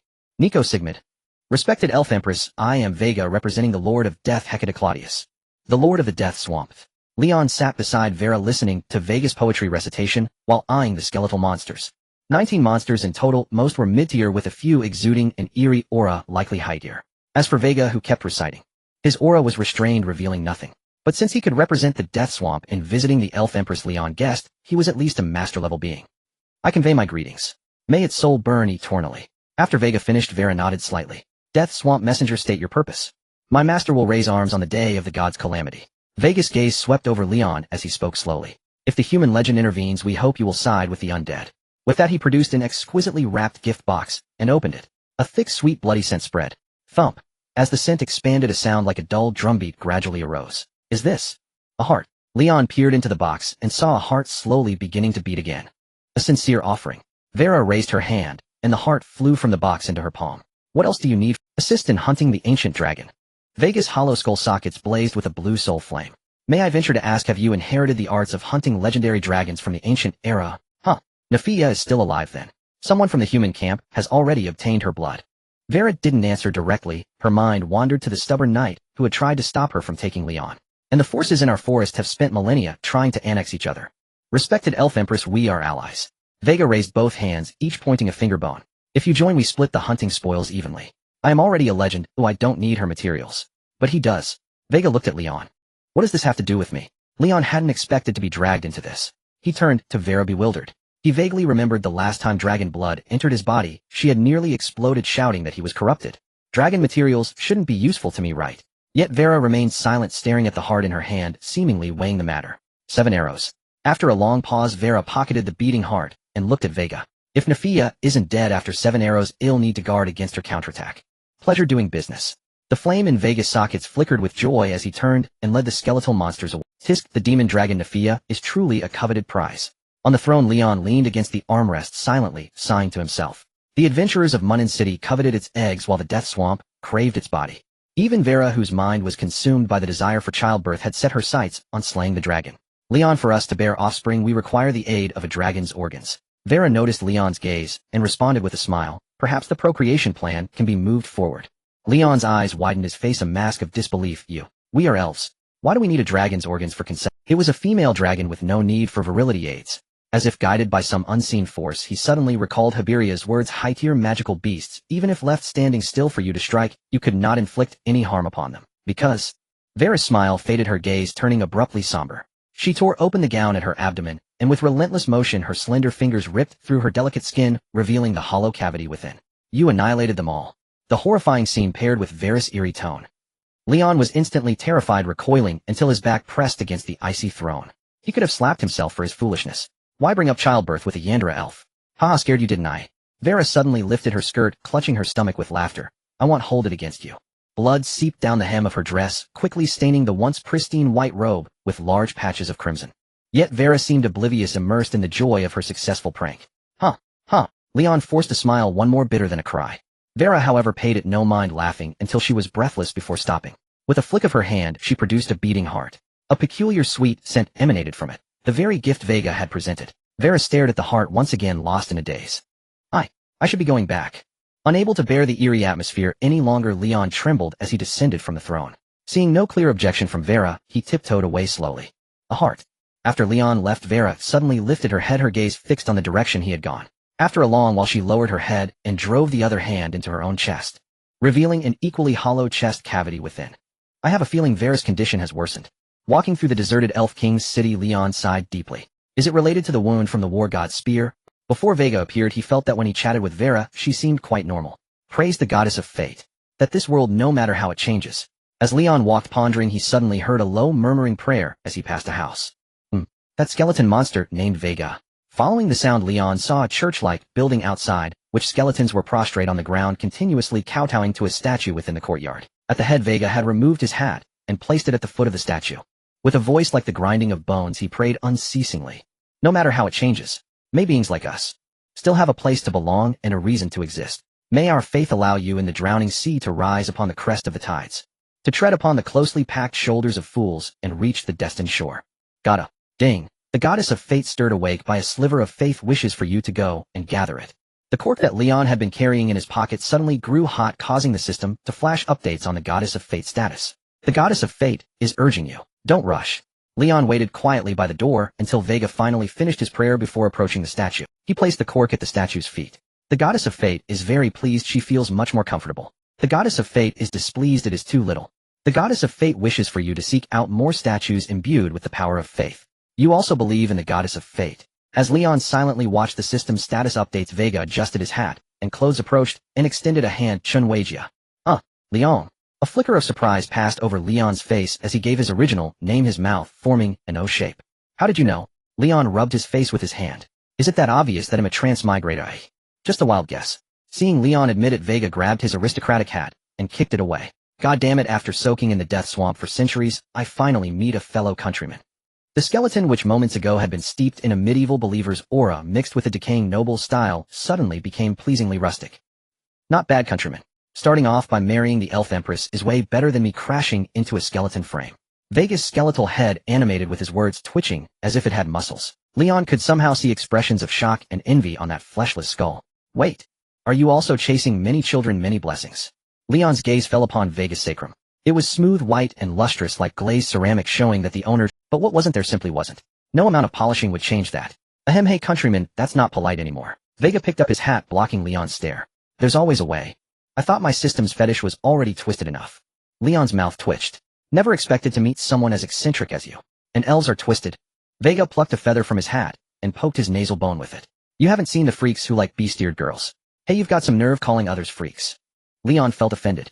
Countryman, I propagate through splitting my undead flame. See all the little ones behind me? Vega pointed behind him, directing Leon's attention to the prostrate skeleton monsters. This is the masterpiece I've spent centuries perfecting. Whoa. Leon was shocked once again. Hey, what's with that look? I told you it's undead flame. A spark. Like lighting a lighter, get it? This is just a temporary measure. Vega was somewhat displeased.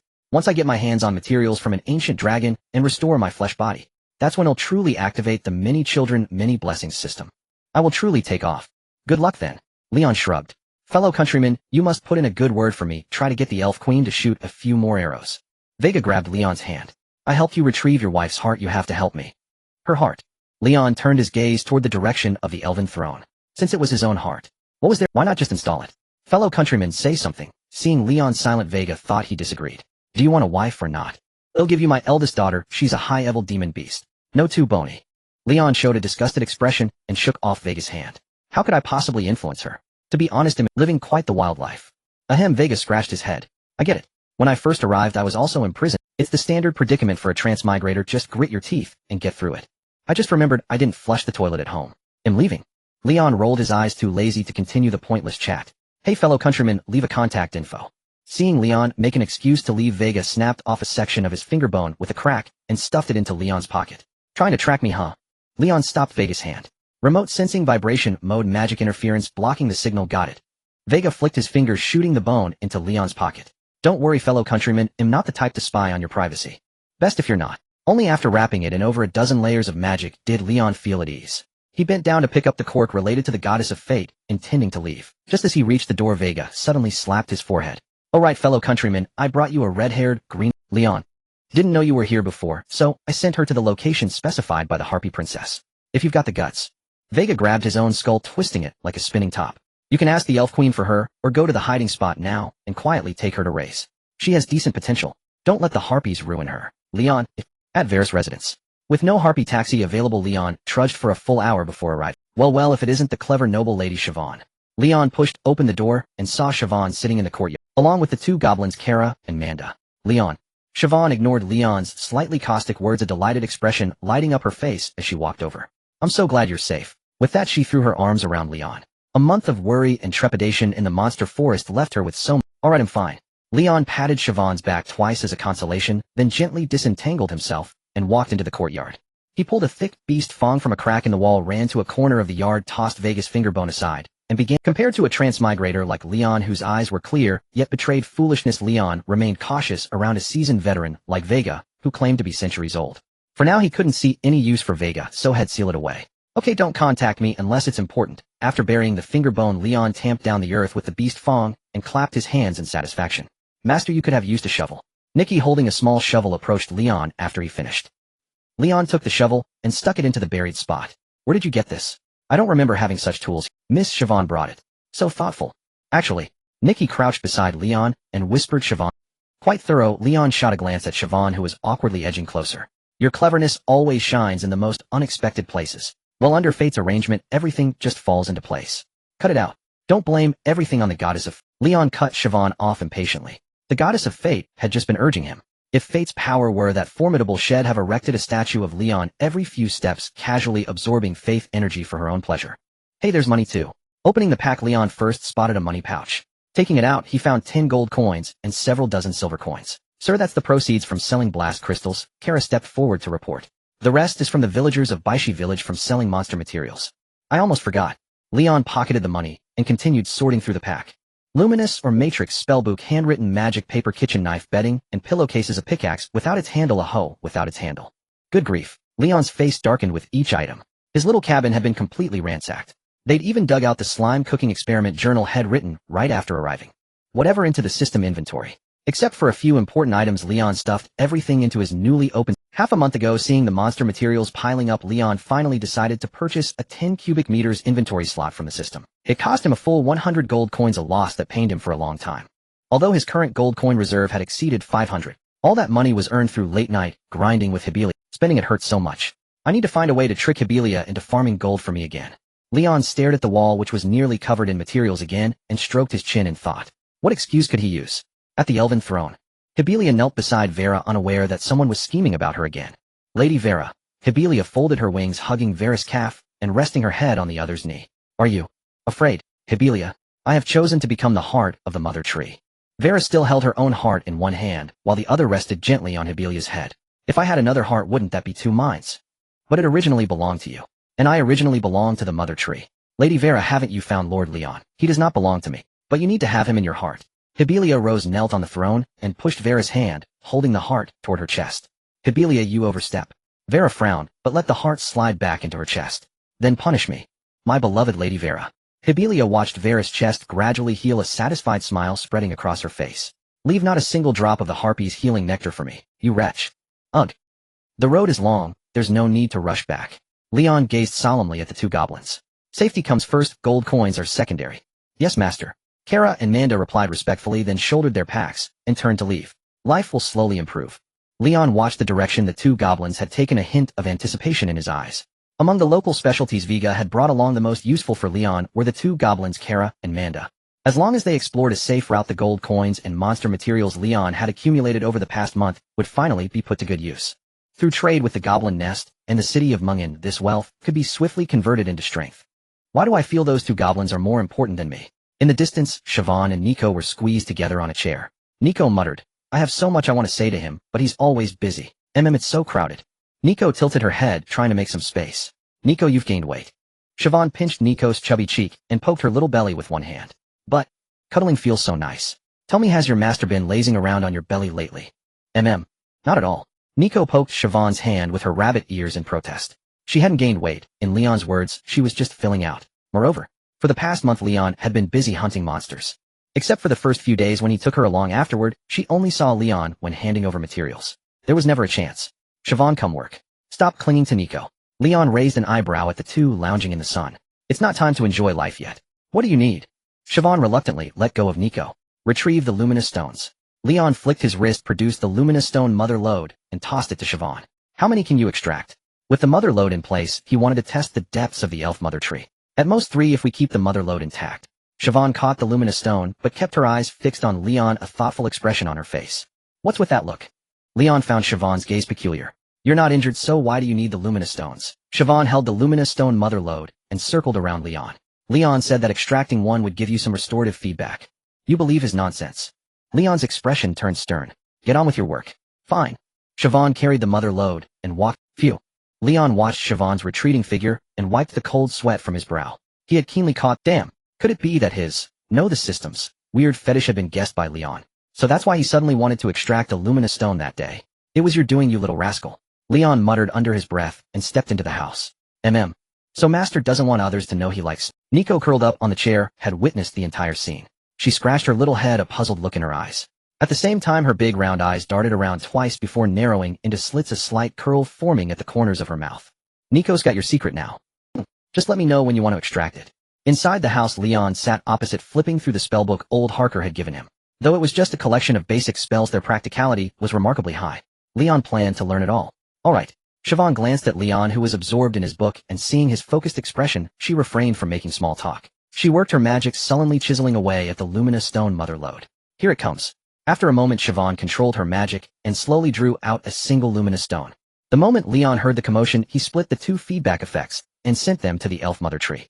The elf mother tree senses your fortune, perks up momentarily, and strives to adapt. Adaptation complete. Elf mother tree status refreshed. Just as I thought, a big rig like this won't be satisfied with just one go. Hearing the system prompt, Leon opened the interface and scrolled to the elf mother tree section. Aside from brief basic information, 2 progress bars had appeared. Segmented longevity can produce elves that revive by consuming lifespan. Progress 1. Elemental child can produce high-quality elves with various elemental attributes. Progress 1. It consumes a lot, but when it delivers, it really delivers. Leon took a sharp breath inwardly. He hadn't expected the elf mother tree to adapt with segmented longevity. If he could revitalize the tree and birth this type of elf, wouldn't that make him virtually immortal? Leon took a sharp breath inwardly. He hadn't expected the elf mother tree to adapt with segmented longevity. If he could revitalize the tree and birth this mother tree would live again. That was a certainty. When Kara and the others return, he'll have them go to Mingen City to buy a batch of luminous stone mother lodes. Leon silently calculated in his mind. Faced with a second chance at life, he could set aside increasing his offensive power for now. What is this? At the same time, on the elven throne, Vera stared blankly at the vine before her. On the vine grew a single emerald green fruit, looking shriveled and unappetizing. Mother. Vera touched the vine, sensing deeply. Only one. For me. The information conveyed by the mother tree surprised her. Mother, what is this fruit for? She took a bite, but felt nothing extraordinary. A lifesaver. Vera blinked as she ate the fruit, doubting her perception. As a legendary elf, how could a simple fruit save her life? She didn't believe that the mother tree, withered for 10 millennia, could still produce extraordinary fruit. Yet the tree didn't respond further, and the vine that had brought the fruit withered, curled up, and gradually rotted. Lady Vera, haven't you had enough to eat? Hibernia slowly stirred on the throne, tidied her clothes, and noticed Vera eating the fruit. She paused. Actually, if we squeeze a bit, there's still some. Hibernia am not a baby, Vera said, finishing the fruit in a few bites, and helping Hibernia put on her top. I can find my own food. Oh, my speed has improved too. At Vera's residence, Leon dashed around the courtyard, faint flames flickering. Basic magic flame nova. It's just a bit hot on the soles. Leon stopped stomping his feet to extinguish. The speed boost from flame nova was around 50. But there was a drawback. When using it, his soles would always burn unbearably. Pity of the 3 intermediate elven spells too are related to archery. Leon sat back in his chair, letting out a soft sigh. Long-range, shot, agile leap, farsight. Apart from agile leap, the other 2 spells were clearly designed to assist archery. True, after all, elves are always depicted as archers in any setting. Leon squinted, his gaze falling on the red-haired girl who was huddled together with Nicole again. After extracting 2 more spirit stones from the spirit stone mother lode, with nothing much to do, Siobhan had relaxed. She lay down, cuddling Nicole, chattering away in a stream of babble. The sun was nearly setting, yet they still lounged there basking. What excuse should I use? Leon sank into thought. There was no helping it for now. Siobhan was the easiest one to milk. Compared to going to the Yandra Vera to discuss archery techniques, cornering Siobhan for exploitation was clearly more cost-effective. After all, you came to me on your own. After mulling over several excuses, Leon muttered softly as he rose, walking towards Siobhan. Siobhan noticed Leon's gaze, tilting her head to look at him. Are you done with your work? Ahem, not. Leon was pondering, searching for an opening when Siobhan cut straight to the chase. I see you've already broken through to an intermediate mage. How about learning some powerful intermediate spells? Siobhan pinched her smooth chin, rolling her eyes. Let me think what kind of spell would suit you. It seems you can cultivate multiple schools of magic. Siobhan's straightforwardness made Leon feel a bit embarrassed. Don't I need to pay some price or something? After a moment, Leon spoke gruffly. Gold coins or monster materials. Since he was currently living in Vera's house, even with his thick skin, Leon couldn't bring himself to use the excuse of room and board to exploit Siobhan. Just think of it as protection money. Siobhan winked at Leon, her tone feigning worry. A wicked harpy princess dwells here, and a cannibalistic, brutal elf empress lurks. You must protect me. Is this how a noble lady speaks ill of others behind their backs? No sooner had Siobhan finished than the sound of fluttering wings and a mocking voice rang out. That's hardly elegant. Hibia, why are you wearing armor? Leon looked up and saw Hibia flying overhead. She was clad in a set of brown leather armor, with a war skirt covering the long feathers at her waist, and on her ankles connected to her eagle talons were guards woven from beast fangs. I am the wicked harpy. Hibia landed on the ground, raising her hands to scare Siobhan. Now I'm in my formal, we're ready to torment a beautiful human maiden. She's just been reading since childhood and has some stereotypes. Leon pulled Hibia aside, stepping away, and spoke in a low voice. How is Vera? Lady Vera is in good condition, you needn't worry. Oh, that's good to hear. Leon let out a sigh of relief. Over the past month, the two had been grinding monsters day and night, forging a deep friendship. At least that's what Leon believed on his end. After all, whenever Hibia faced his probing questions, she always gave satisfying responses. Just the affinity is a bit low at the level of good friends. Leon glanced at the Hibia details. The system had popped up when he touched her earlier. Affinity 45. Lord Leon, you should rest early tonight. Hibia revealed a mysterious smile. Lady Vera has a surprise for you to— Ahem, don't say it so ominously. Leon was truly scared. Based on Vera's behavior on the throne today, tomorrow's surprise and shock might very well be delivered separately. Don't worry, I've paid a great price to soothe Lady Vera. Hibia reached out and slapped her chest plate, making it ring with a thump. Her mood is very stable. Then thank you. Leon's mouth twitched, comforting while wearing armor. Hopefully, it's not some arena entertainment segment. I should be the one thanking you. I'm going back to rest. Hibia gave a faint smile, her wings fluttering gently, as she walked out of the courtyard toward her treehouse. Leon stared at Hibia's retreating figure, lost in thought. He felt he was missing some crucial piece of information. Master Nicole is sleepy. Night. Leon leaned against the headboard, intently reading a scroll of intermediate magic. Hearing Nicole's soft call, he didn't look up, then sleep. The incantations for intermediate magic were lengthy, and Leon planned to stay up late. Master.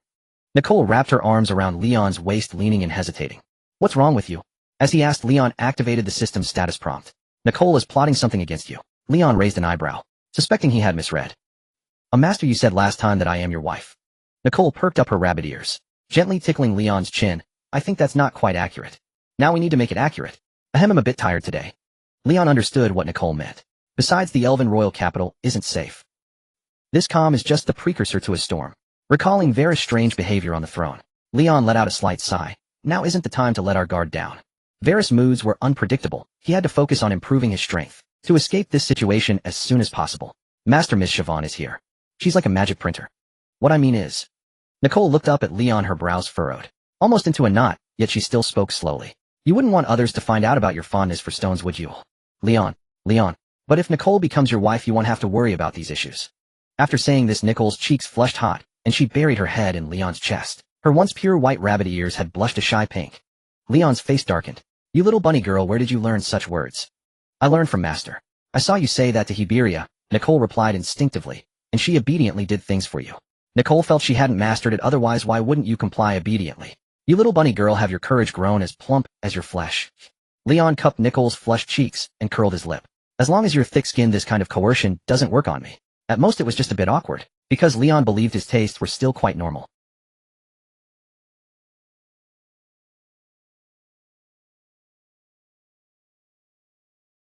After all, in the beginning, he had genuinely planned to marry a nest of beast-eared maidens and follow a farming development path.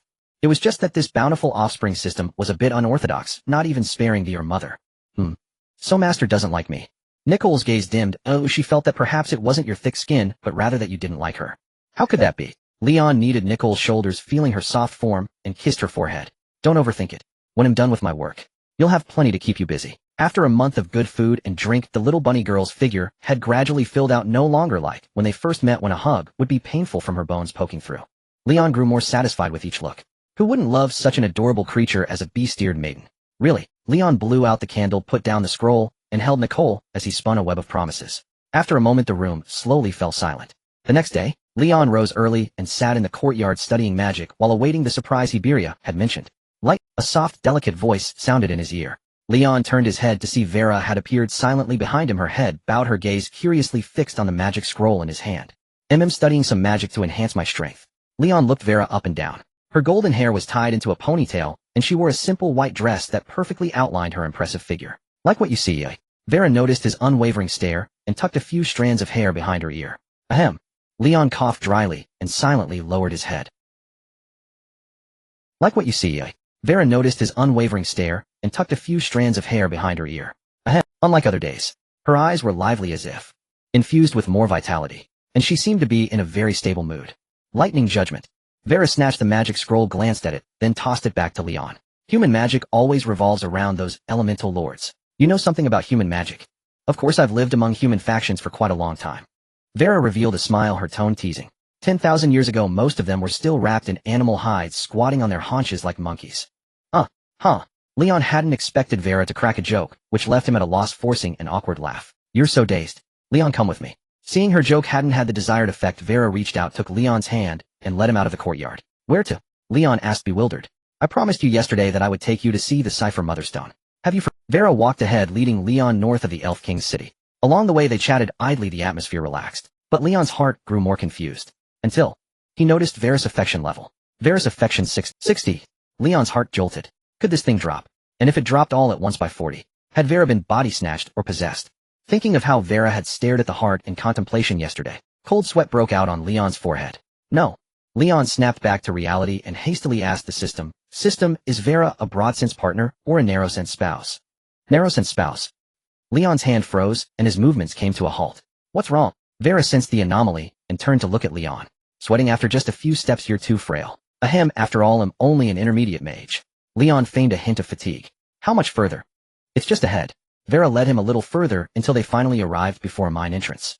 The mine entrance was low, only about 2 meters high. A crimson fluorescence emanated from the depths, and the cave walls writhed as if alive. It was as if the mine was opening and closing. Hiss. Leon drew in a sharp breath, not expecting the place where the Cipher Motherstone resided to be so eerie. Just standing before the mine entrance, a strong sense of unease surged in his mind, as if every cell in his body was resisting. Go on in, Vera gave Leon a push. Remember, don't channel your mana, it will excite the mine. You certainly don't want to endure the mine's excitement. Leon, with his back to Vera, winced. He didn't want to go in, he wanted to go home. Behind him, Vera's slightly displeased hum sounded. Leon, I won't let anything happen to you. Thud. Steeling himself, Leon took heavy steps and stepped into the mine. Whoosh. Bathed in the red light, Leon felt as though a wet, slimy thing was licking every inch of his body. A cloying, coppery scent filled his nostrils as if he had stepped into the mouth of some strange, monstrous beast, making his hair stand on end in an instant. But there was no choice, so Leon could only steel himself and move forward. He could feel Vera's gaze on him from behind, burning intently. Outside the mine, after watching Leon's figure disappear into the winding tunnel, Vera cast a soundproof barrier over the entrance. Then, unable to hold it in any longer, she clutched her stomach and burst out laughing. Haha, his face was turning green. Lady Vera, you were playing a prank. Hiberia, clad in armor, fluttered her wings and landed beside Vera. Lord Leon might get angry.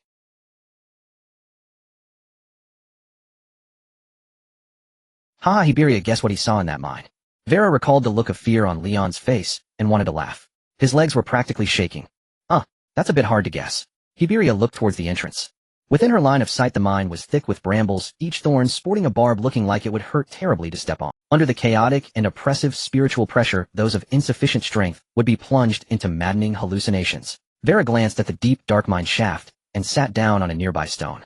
The weaker the strength, the stronger the hallucination. Hepunia, how long do you think Leon can last? Lady Vera. Hepunia knelt at Vera's feet, folding her wings. Lord Leon has a very firm will. Over the past month, she had been hunting monsters with Leon. She was thoroughly convinced. There hadn't been a single day after exhausting Leon's stamina. Every day before dawn had even broken, she would see a vigorous Leon standing under a tree, shouting nonsense like, "Wake up. Don't let monsters pollute the elves' home. How can you sleep at your age? And you don't want to upset Vera, do you?" If not for Vera's orders, she would have loved to knock him out cold with a single blow every day. "I appreciate your hard work, but..." Vera placed her hands on Hepbunia's head, grooming her fur. "From now on you can tease him to let off some steam." Lady Vera. Hepunia hesitated. "Lord Leon is the breeding tool you designated."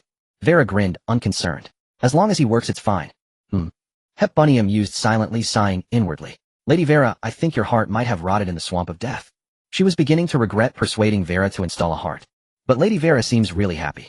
Hepunia tilted her head, glancing at the beaming Vera. Well, she only regretted it a little. After all, it was Leon who bore the brunt. Isn't this just being thick-skulled? Scaring me on purpose? Inside the mine, after walking a distance, Leon grumbled. "And you a mine shaft playing tricks with illusions?" With no crisis in sight for a long time, he gradually lost his fear. As his mood shifted, the scenery he saw in the mine also changed. It flickered between red and pink.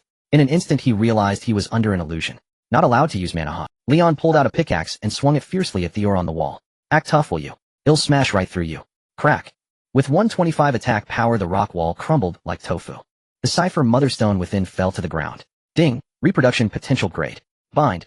Binding successful. Leon picked up the cipher motherstone and examined it closely. The stone was grayish, its texture somewhat resembling quartz. As Leon held it, an intense spiritual pressure surged, warping the surroundings. The stone walls turned a vivid red, secreting a foul-smelling liquid. The cipher motherstone is forcibly invading your sea of consciousness. The cipher motherstone is enjoying this sensation. Enjoying. It'll make you crumble to pieces. Leon threw the cipher motherstone to the ground and pulled out a large hammer. He recalled Vera saying that elves ground cipher motherstones into powder to strengthen arrows for hunting dragons. Based on his experience, the condition for the cipher motherstone to bear offspring was to be crushed into powder. 80. Leon swung the hammer down, shattering the stone directly. 80. Leon didn't stop. With his high attack power, the cipher motherstone soon crumbled into dust. Ding. Bad news. Your spouse, the cipher motherstone, has completely shattered. Ding. Good news. You have birthed a new offspring. The system alternated between joy and sorrow. Feedback calculation complete. Your intelligence has increased by 1 point. Your talent has increased. Colorful garment. When your spiritual energy fluctuates intensely, your color appears to rapidly shift to surrounding creatures with a certain probability, inducing random hallucinations. Intelligence. Leon put away the cipher motherstone powder, a grim smile spreading across his face. Looks like I won't be leaving here today. Clink, clink, clink. The sound of mining echoed intermittently within the cave. Yet it never fully ceased. It continued until dusk. He's still mining. Outside the mine, the soundproof barrier had been removed. Vera listened closely, noticing the sound that had persisted all day had still not stopped completely. Instead, the intervals between strikes grew shorter. This meant Leon was growing more excited the deeper he dug. "See, I told you, Lord Leon has astonishing perseverance." Hepunia wore an "I told you so" expression. Lady Vera, next time he might bring rations and water in with him. "Vera, I suggest you rein him in." Hepunia rested her chin on Vera's knee. "Better set a daily mining limit, or I'm afraid he'll exhaust himself to death in there." Rustle. Just then a vine sprouted from the ground at Vera's feet. A round, pale, gray fruit hung from it. "Mother, you've borne fruit again." Vera pulled the vine, sensing it deeply. Divine domain. What is that? Fine, I'll link it then." Urged by the elf mother tree, Vera picked the fruit and ate it in a— "Mother, you've been bearing fruit frequently lately." Vera gently stroked the vine, attempting to communicate. However, the vine tilted slightly toward the mine shaft, then quickly straightened. As if sneaking a peek, it didn't respond to Vera silently retreating into the soil. "Vera, is it my imagination, or is the mother tree acting a bit guilty?" Vera furrowed her brow, looking at the mine shaft with a hint of confusion in her eyes. Then she stood up and walked toward it. Her intuition told her that the elf mother tree's strangeness was connected to Leon. "No way." Inside the mine, Leon took a break and opened the elf mother tree status panel to check the progress of his new talents. Segmented immortality can produce elves that consume lifespan to continuously revive progress 0. Elemental child can produce high-quality elemental elves progress 0.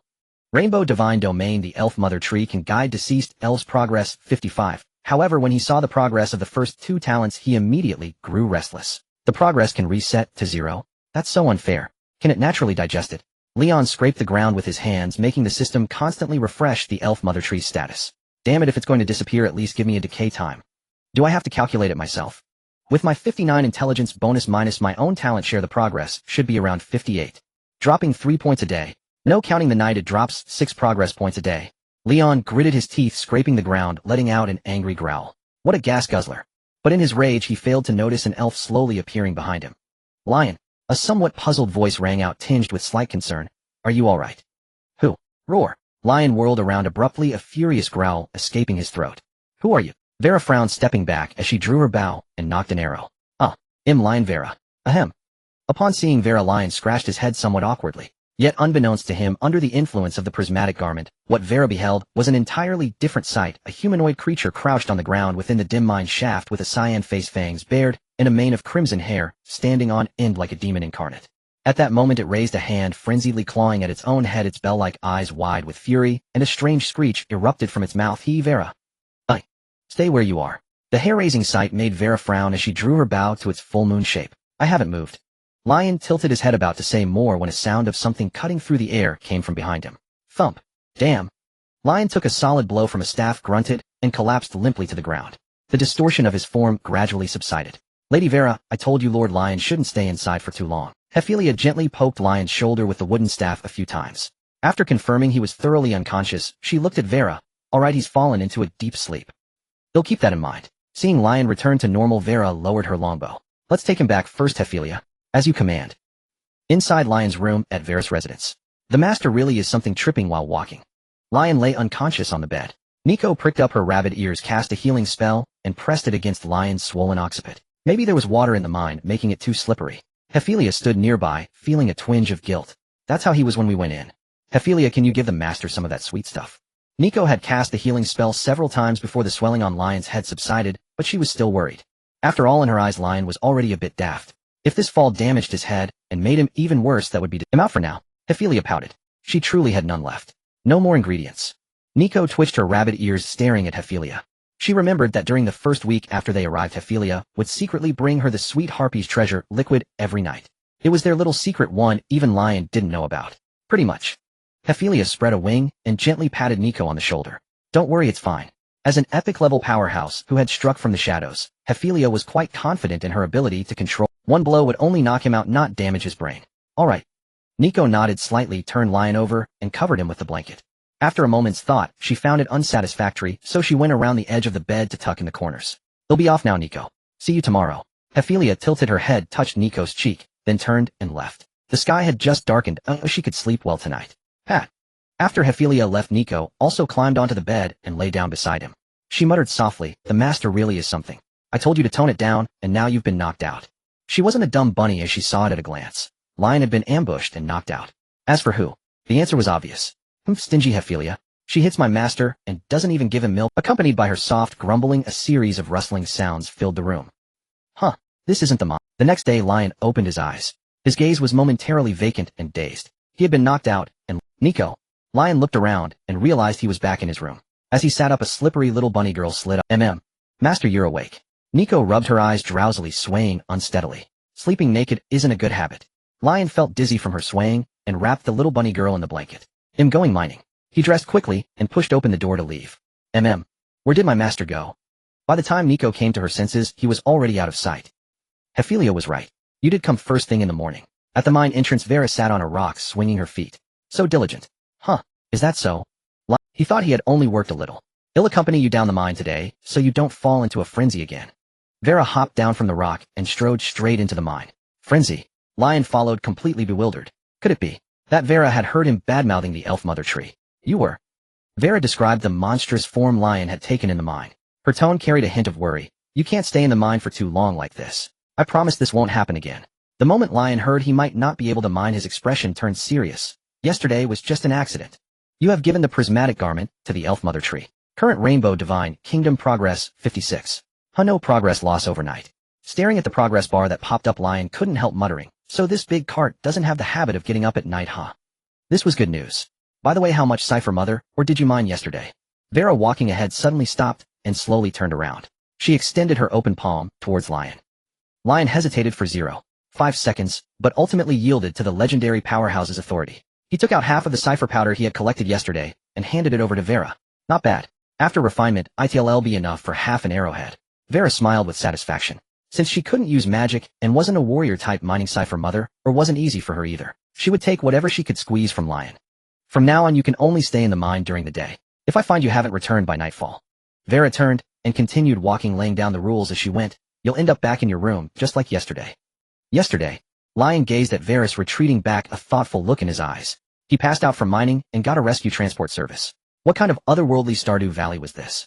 My head is itching and growing a brain. Inside the mine, Leon pounded another piece of encrypted mother stone into a look of delight spread across his face. Intelligence, one thud. Just as Leon was reveling in the joy of growing smarter, a piece of encrypted mother stone rolled and landed before him.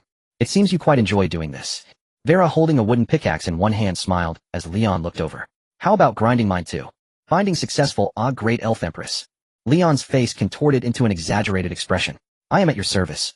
Please use me to your heart's content. Crack. With that, Leon brought his hammer down, shattering the encrypted mother stone. He continued striking until it was completely reduced to dust. My empress, accept your spoils of war. Leon cupped the powder and walked to Vera, presenting it with both hands. Use it to inscribe your legendary monument. Engrave in immortal glory. Ahem.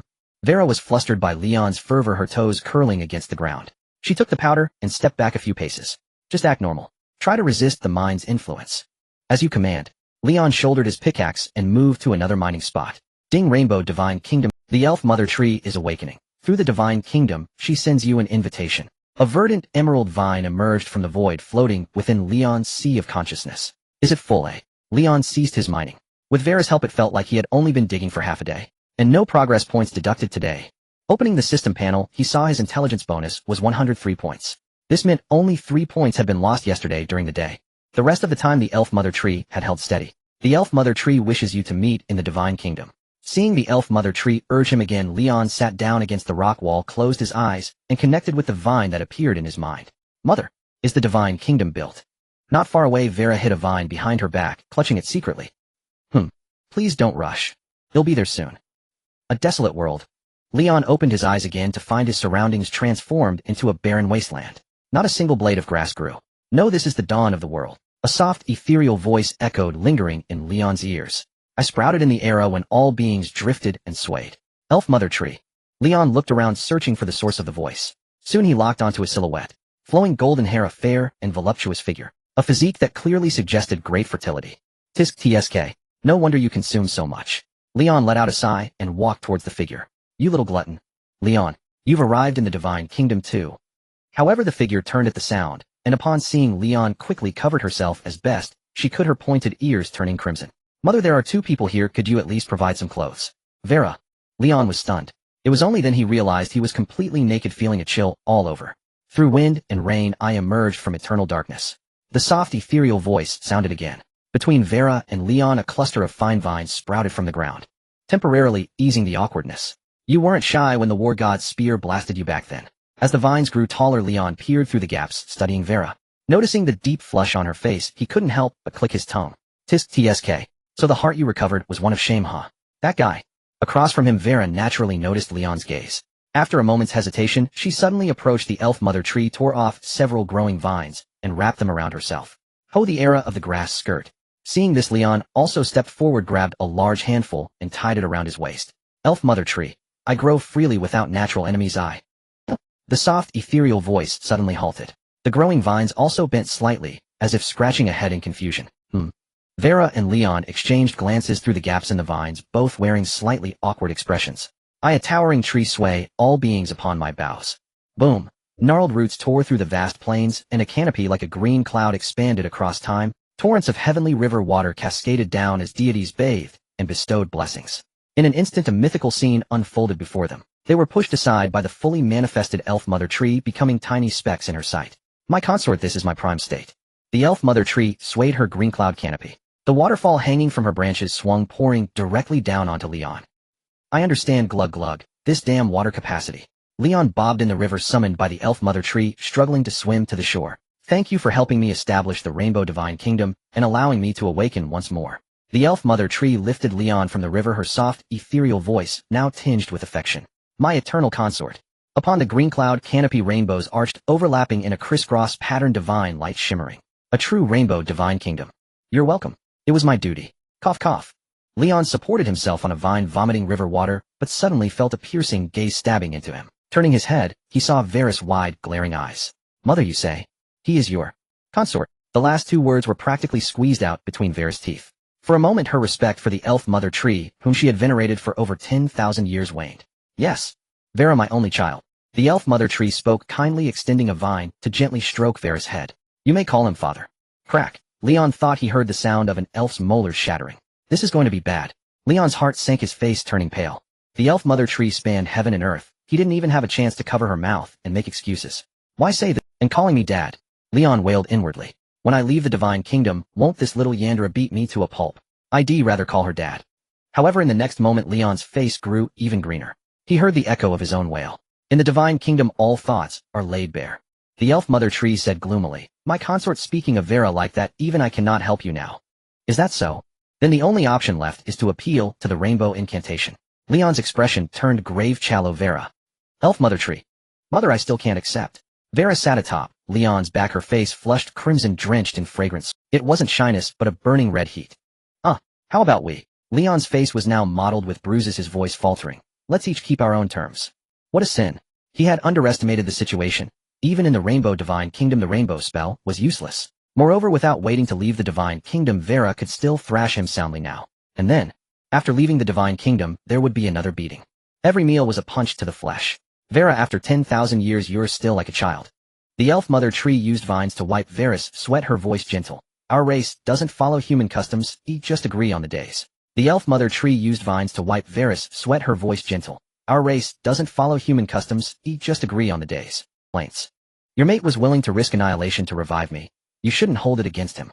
The elf mother tree gently pulled Vera aside and helped Leon up, her tone reproachful. And you, Vera, has had a hard journey these years, don't speak to her that way. Leon sat obediently silent. The intelligence boost of 103 points allowed him to gather his thoughts, maintaining a state of serene emptiness. He was truly afraid. As a modern man, his mind raced with a trainload of murmurs. The kind that would get him beaten by annihilation. Vera sat on a nearby vine, her eyes bewildered. Mother, what did you experience before I was born? Through fragmented communication over tens of thousands of years, she had only vague perceptions. This was the first time she learned that the elf mother tree had withered due to annihilation.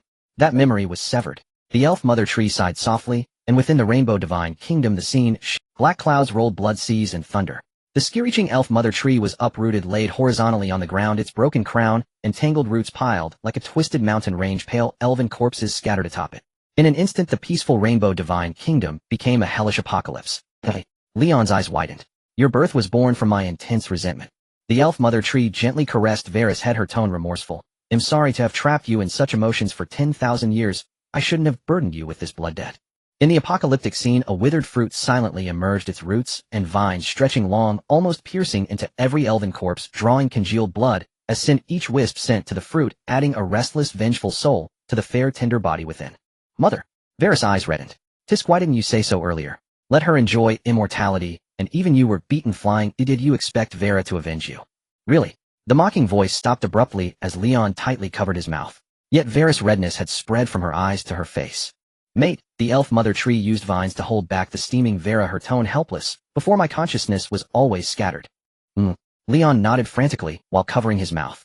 Mother, you mentioned the risk of annihilation. Oh, where is... After a moment Vera was calmed by the elf mother tree. Gazing at the hellish scene before her, her eyes were resolute.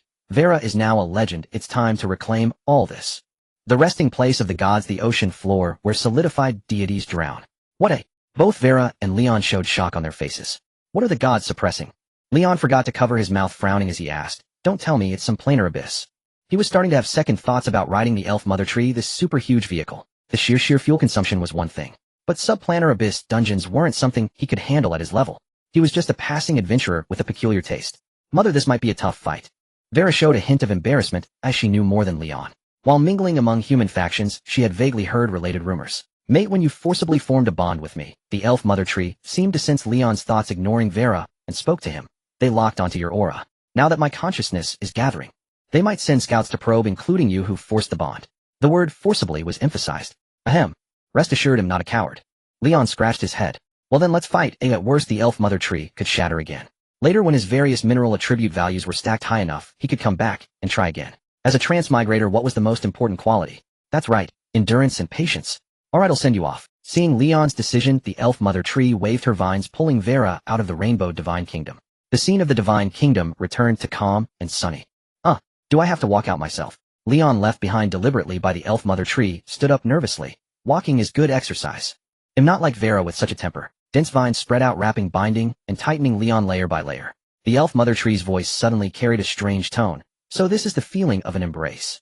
You're special. As her words echoed, Leon felt a breeze of birdsong and floral fragrance, a soft rain. The elf mother tree sensed and caressed carefully. Such love is suffocating. Leon's face turned purple from the constriction, his senses blurring. He was truly about to suffocate.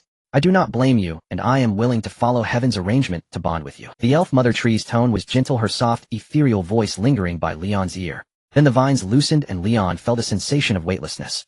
He fell through the darkness. Huff, huff. Inside the mine, Leon suddenly lifted his head, his face pressed to the ground, exhaling a large breath. Blowing dust everywhere. Still alive. Leon grinned a joy of having survived a calamity. Is that so? A soft, delicate voice sounded above with a tone 7/10 similar to her mother's, yet carrying a distinct chill. Vera, hear me out. Leon only now realized his posture was utterly inappropriate. Sprawled flat on the ground, his back pinned beneath a heavy weight. Beyond his shoulder loomed a pair of exquisitely carved, jade-inlaid white boots. With great effort he twisted his head, and there directly behind him hovered Vera's flushed, rosy face, steaming faintly with heat. Ow! Vera had slipped once again into her red temperature state. And this time, without the elder tree present. Oh! What did you want to say? Vera leaned and closed her nose, nearly brushing his. That was all just a hallucination from the mine tunnel, wasn't it? Cough, cough. I admit I was at fault, but even your elder tree consented. Leon's eyelids twitched violently under the hot gusts of Vera's furious breath. Then it is your fault. Thud. A tiny pink fist rained down upon him, swift and relentless. No pain. It felt no sharper than a gentle tickle. Leon curled up, shielding his head as blows rained down. Yet unlike the searing agony he'd endured within the rainbow divine realm, this inflicted not a single point of damage. Could it be she? Out of the corner of his eye, Leon glanced at Vera. She was punching so fast her fists blurred, her face burned crimson steam, seeming to rise from her temples like a pressure engine, which promptly dismissed any notion that she was merely feigning resistance. TCH. So this is all the strength you muster without magic. With such feeble attack power you'd struggle even to slaughter a chicken. Still clutching his head, Leon shifted into a more restrained posture, groaning theatrically to soothe Vera's emotions. While his mind raced, so my 125 attack stat must also confer some degree of passive defense. Makes sense. If the body isn't sufficiently robust, excessive offensive power would first recoil upon itself. Is mining the explosive or mother truly this cost-effective? Then what attributes does intelligence augmentation subtly reinforce?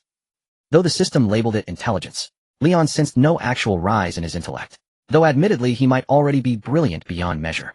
Perhaps spellcasting speed, or arcane potency. I'll test it soon. I'm eager to find out.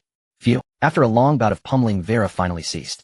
Sat sullenly beside him, catching her breath and massaging her. Leon meanwhile slowly dragged himself across the floor, feigning incapacity to rise, all while smearing dust across his face to conceal its unmarred pallor. Lest Vera realize her strikes had no effect, and in rage drag him back out of the mine for another round. Honestly, you're so weak. Seeing his pitiful state, Vera felt a flicker of guilt. She stepped forward, uncorked a vial of healing elixir, and brought it to his lips. Thank you. Oof. I'm not doing this out of concern. You're merely my breeding vessel, and I can't afford to break you. Thanks, Oof. You're really kind. Aren't you angry? I recall when we first met you still possessed pride. Vera remembered how not long ago this very man had fought her fiercely to protect that wounded rabbit-eared girl. Cough. Leon remained silent. He knew answering would invite another beating. Angry. Why rage at one's own father for giving birth? Besides, the elder tree would compensate him. Unseen by either, slender vines crept softly from the earth, gently kneading his legs. The elder tree asked that you bear this with patience and forbearance. Thank you, Leon. Vera spoke softly, her voice barely a whisper. Thank you for awakening mother once more. Vera tucked away the empty vial. One dose of this high-tier healing elixir could revive even a mortally wounded sovereign-tier monster. Oh. Vera tucked away the empty vial. One dose of this high-tier healing elixir could revive even a mortally wounded sovereign-tier monster. Oh. Leon rose to his feet. The elder tree's vines quietly retracted into the soil.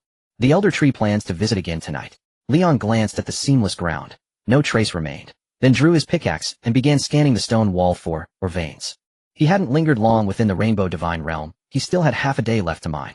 An odd one. Vera mused, watching Leon obey orders with serene indifference, her gaze layered with quiet complexity. She sat hunched in a shadowed corner, knees drawn tight, silently steadying her turbulent thoughts. In those brief moments, the sheer volume of revelation had been overwhelming. She needed time to absorb it all. TCH. Slacking off. Truly the instinct of every living being. Out of the corner of his eye, Leon spotted Vera idling. Yet he simply swung his pickaxe with renewed vigor, striking toward ore. Each swing forged his future. No time for sentimentality. Shush. As Leon labored to secure his tomorrow, a slender vine slipped stealthily from the rock face, reaching unseen, tenderly stroking Vera's hair. The newly awakened elder tree tended diligently to the fragile bond between father and daughter. Shifts over. Leon estimated the hour, hoisted a sack brimming with powdered ore, and approached Vera. Let's go home, Vera. Another 20 intelligence boost lifted his spirits. His tone lightened accordingly. Vera rose wordlessly and followed behind him. Not too late. We'll have time to study magic after returning. Emerging from the mine, Leon pulled out a chunk of black bread and walked toward Vera's dwelling, nibbling as he went. Tap tap. After walking a short distance, Leon turned and found Vera still trailing behind him, head bowed silent. Vera, he called out. Is something wrong? She lifted her gaze, calm, unwavering. Carrot or black bread? Leon held both before her, one in each hand. Vera blinked, puzzled. I'll find my own food. She recoiled slightly, then reached toward a nearby vine dwelling, its tendrils heavy with golden fruit. The vine bore no name she'd ever heard, yet its fruit gleamed amber and fragrant. She plucked one and bit deep. The scent of crisp sweetness bloomed instantly. Whoa, I always assumed those were ornamental. Leon's eyes lit up as he stripped the vine bare. Such vines adorned nearly every dwelling in the elven royal city. If edible, they promised effortless sustenance, rendering Helberia's provisions entirely unnecessary. Elven fruit. It is lethally toxic to other life forms, Vera corrected, chewing thoughtfully, but perfectly nourishing for elves. You're so small, you should eat more. Leon quietly offered her the fruit. So you aren't an elf, are you? Vera cradled the fruit in her arms, expression unreadable. A sharp intake of breath, Leon's face froze. A question that could seal his fate. Well, that. Lion stammered. So it's not after all. Vera sighed softly, her hand loosening, and the orange elf fruits scattered to the ground. She gradually lowered her head, her expression hidden in the gloom of dusk. Vera, calm down. After all, I am still your nominal, yet unrealized father. Don't act rashly. Lion's face twitched as he silently retreated. 1 step, 2 steps. But after nearly a dozen steps, he noticed Vera hadn't moved. She remained rooted to the spot. See you tomorrow. Lion bid farewell in his heart, then turned a street corner and, heading toward Vera's dwelling, broke into a desperate sprint. It doesn't matter anymore. I have to try. Behind him, Vera suddenly raised her head. Above her floated a colossal eye nearly half the size of the Elf King's city. Intermediate elf magic, far-seeing, true sight, legendary casting version. Why run so fast? The eye instantly locked onto Lion's position. A smile curled at the corner of Vera's lips, her face full of composure. Elves don't eat people. On the other side, Lion saw the eye occupying nearly half the sky behind him. His face turned green with terror. The elf mother tree wants to comfort you. Do not panic. Panic my ass.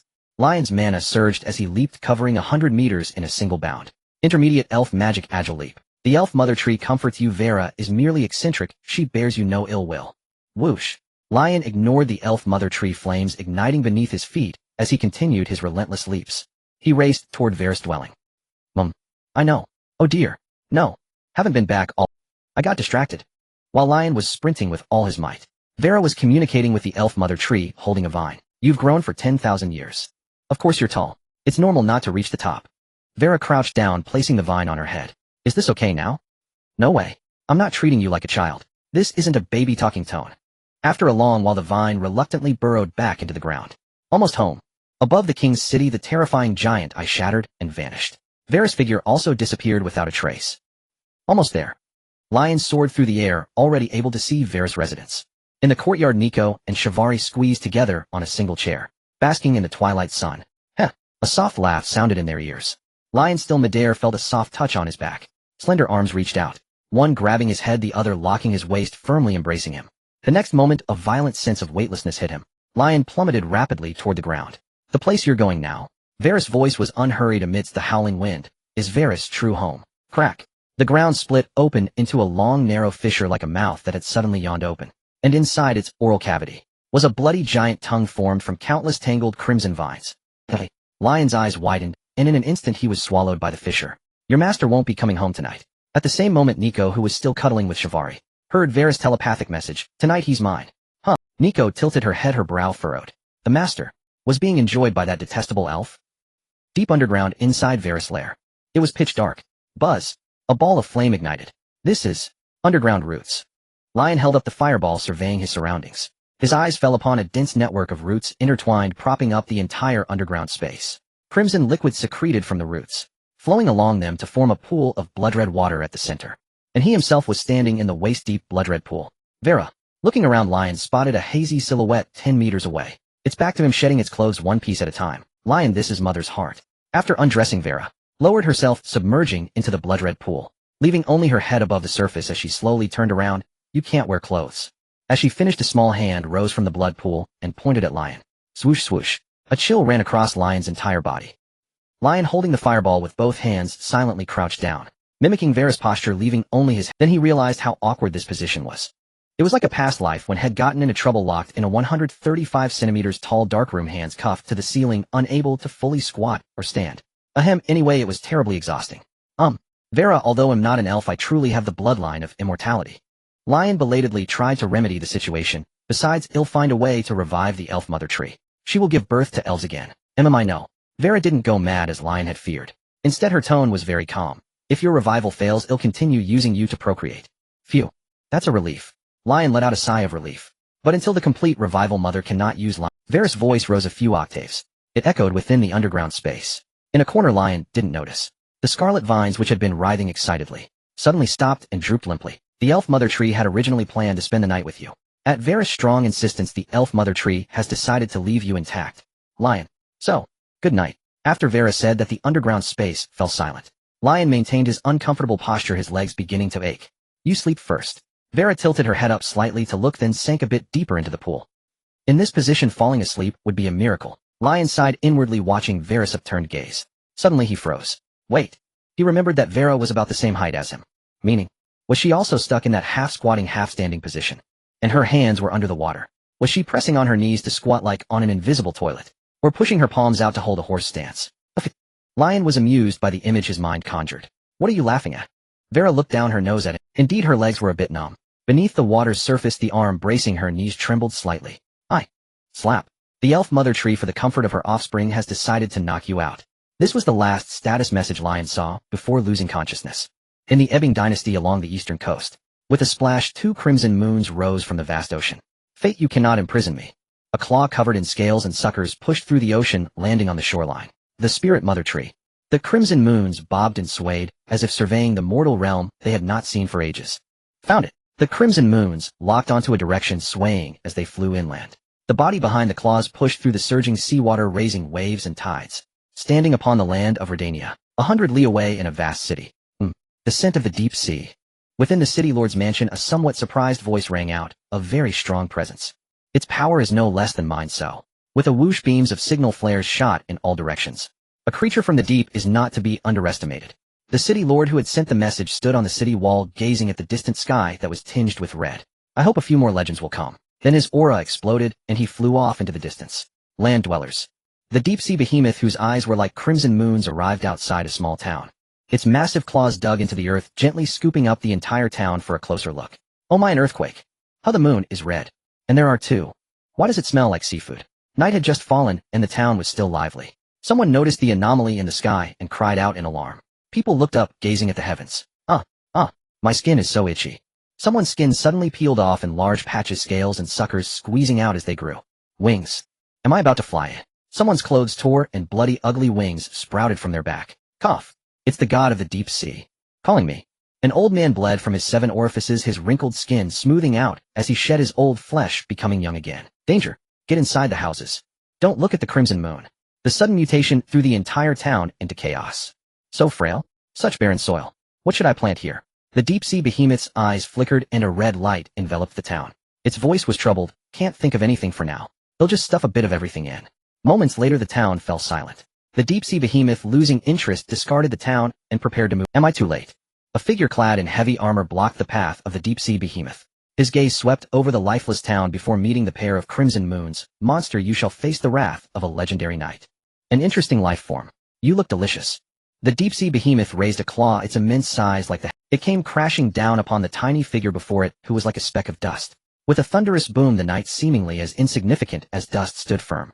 His long sword cleaved through the heavens and earth, flipping the deep-sea monster's claw aside. Then a fierce battle ensued, the roar of their clash shaking the 8 wilds.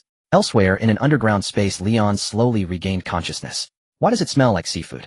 He pushed aside the long legs that were wrapped around his neck. He had slept very poorly, haunted by a nightmare of being entangled by a tentacled monster with powerful suckers. With a hum, Leon conjured a fireball and rose from the pool of blood. The spirit mother tree says good morning to you. Rustling sounds came from above as a crack opened.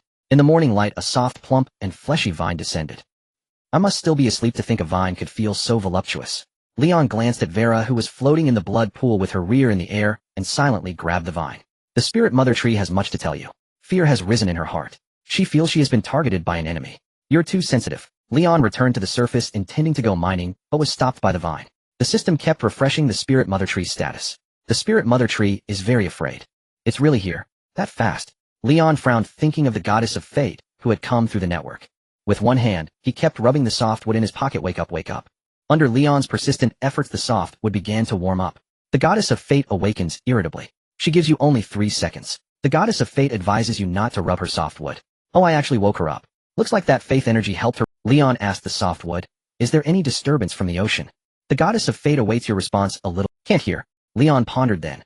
He took out the soft wood and scribbled on it, did the thing you suppressed escape. After hearing yesterday that the so-called enemy of the spirit mother tree was imprisoned at the bottom of the sea, Leon had remained fairly calm.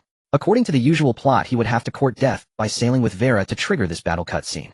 If he could stabilize things for now, he could still enjoy a brief period of peace, letting the gods carry the burden for him. The goddess of fate feels very ticklish. She quickly realizes this is your way of communicating with her. She blushes and replies, the evil god hasn't stirred. I knew it. There's no way the plot would trigger early. The goddess of fate adds, but it seems a few small fry have Leon's pupils contracted. Small fry. In the eyes of the goddess of fate, what exactly qualifies as master level or epic level? The goddess of fate is sleepy. She hopes you want to disturb her. She is still very weak. No, you're too lax. Leon's fingers tickled the softwood. Don't just let small fry run loose. The goddess of fate is annoyed. She sends a message to the god of war, go down and teach those evil gods a lesson. The goddess of fate warns you not to scratch her softwood body. The goddess of fate is asleep and snoring. Leon opened his mouth, then fell silent, utterly speechless. Did you save the god of war's life, or something?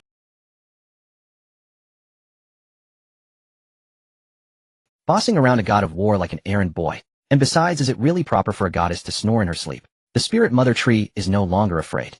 Just as he disconnected from the goddess of fate, the spirit mother tree started flickering again. The spirit mother tree feels the enemy's presence has vanished. She wonders if it was just her imagination. No, you. Leon pulled away the vine and said irritably, go take care of the kids. I'm busy. With that, he flicked off the vine with a snap and headed towards the mine. He needed to hurry while Vera was still asleep to secretly gather some powder from the cipher mother stone. Along the coast, enormous craters lay scattered with collapsed mountains at the very center, their slopes stained black and red by shattered biological remains. Huff. On a hilltop, a heavily armored knight gasped for breath, leaning on his sword. His armor was mostly in tatters, and the blade was covered in nicks. It's a hybrid form of several twisted monsters. A voice sounded from behind.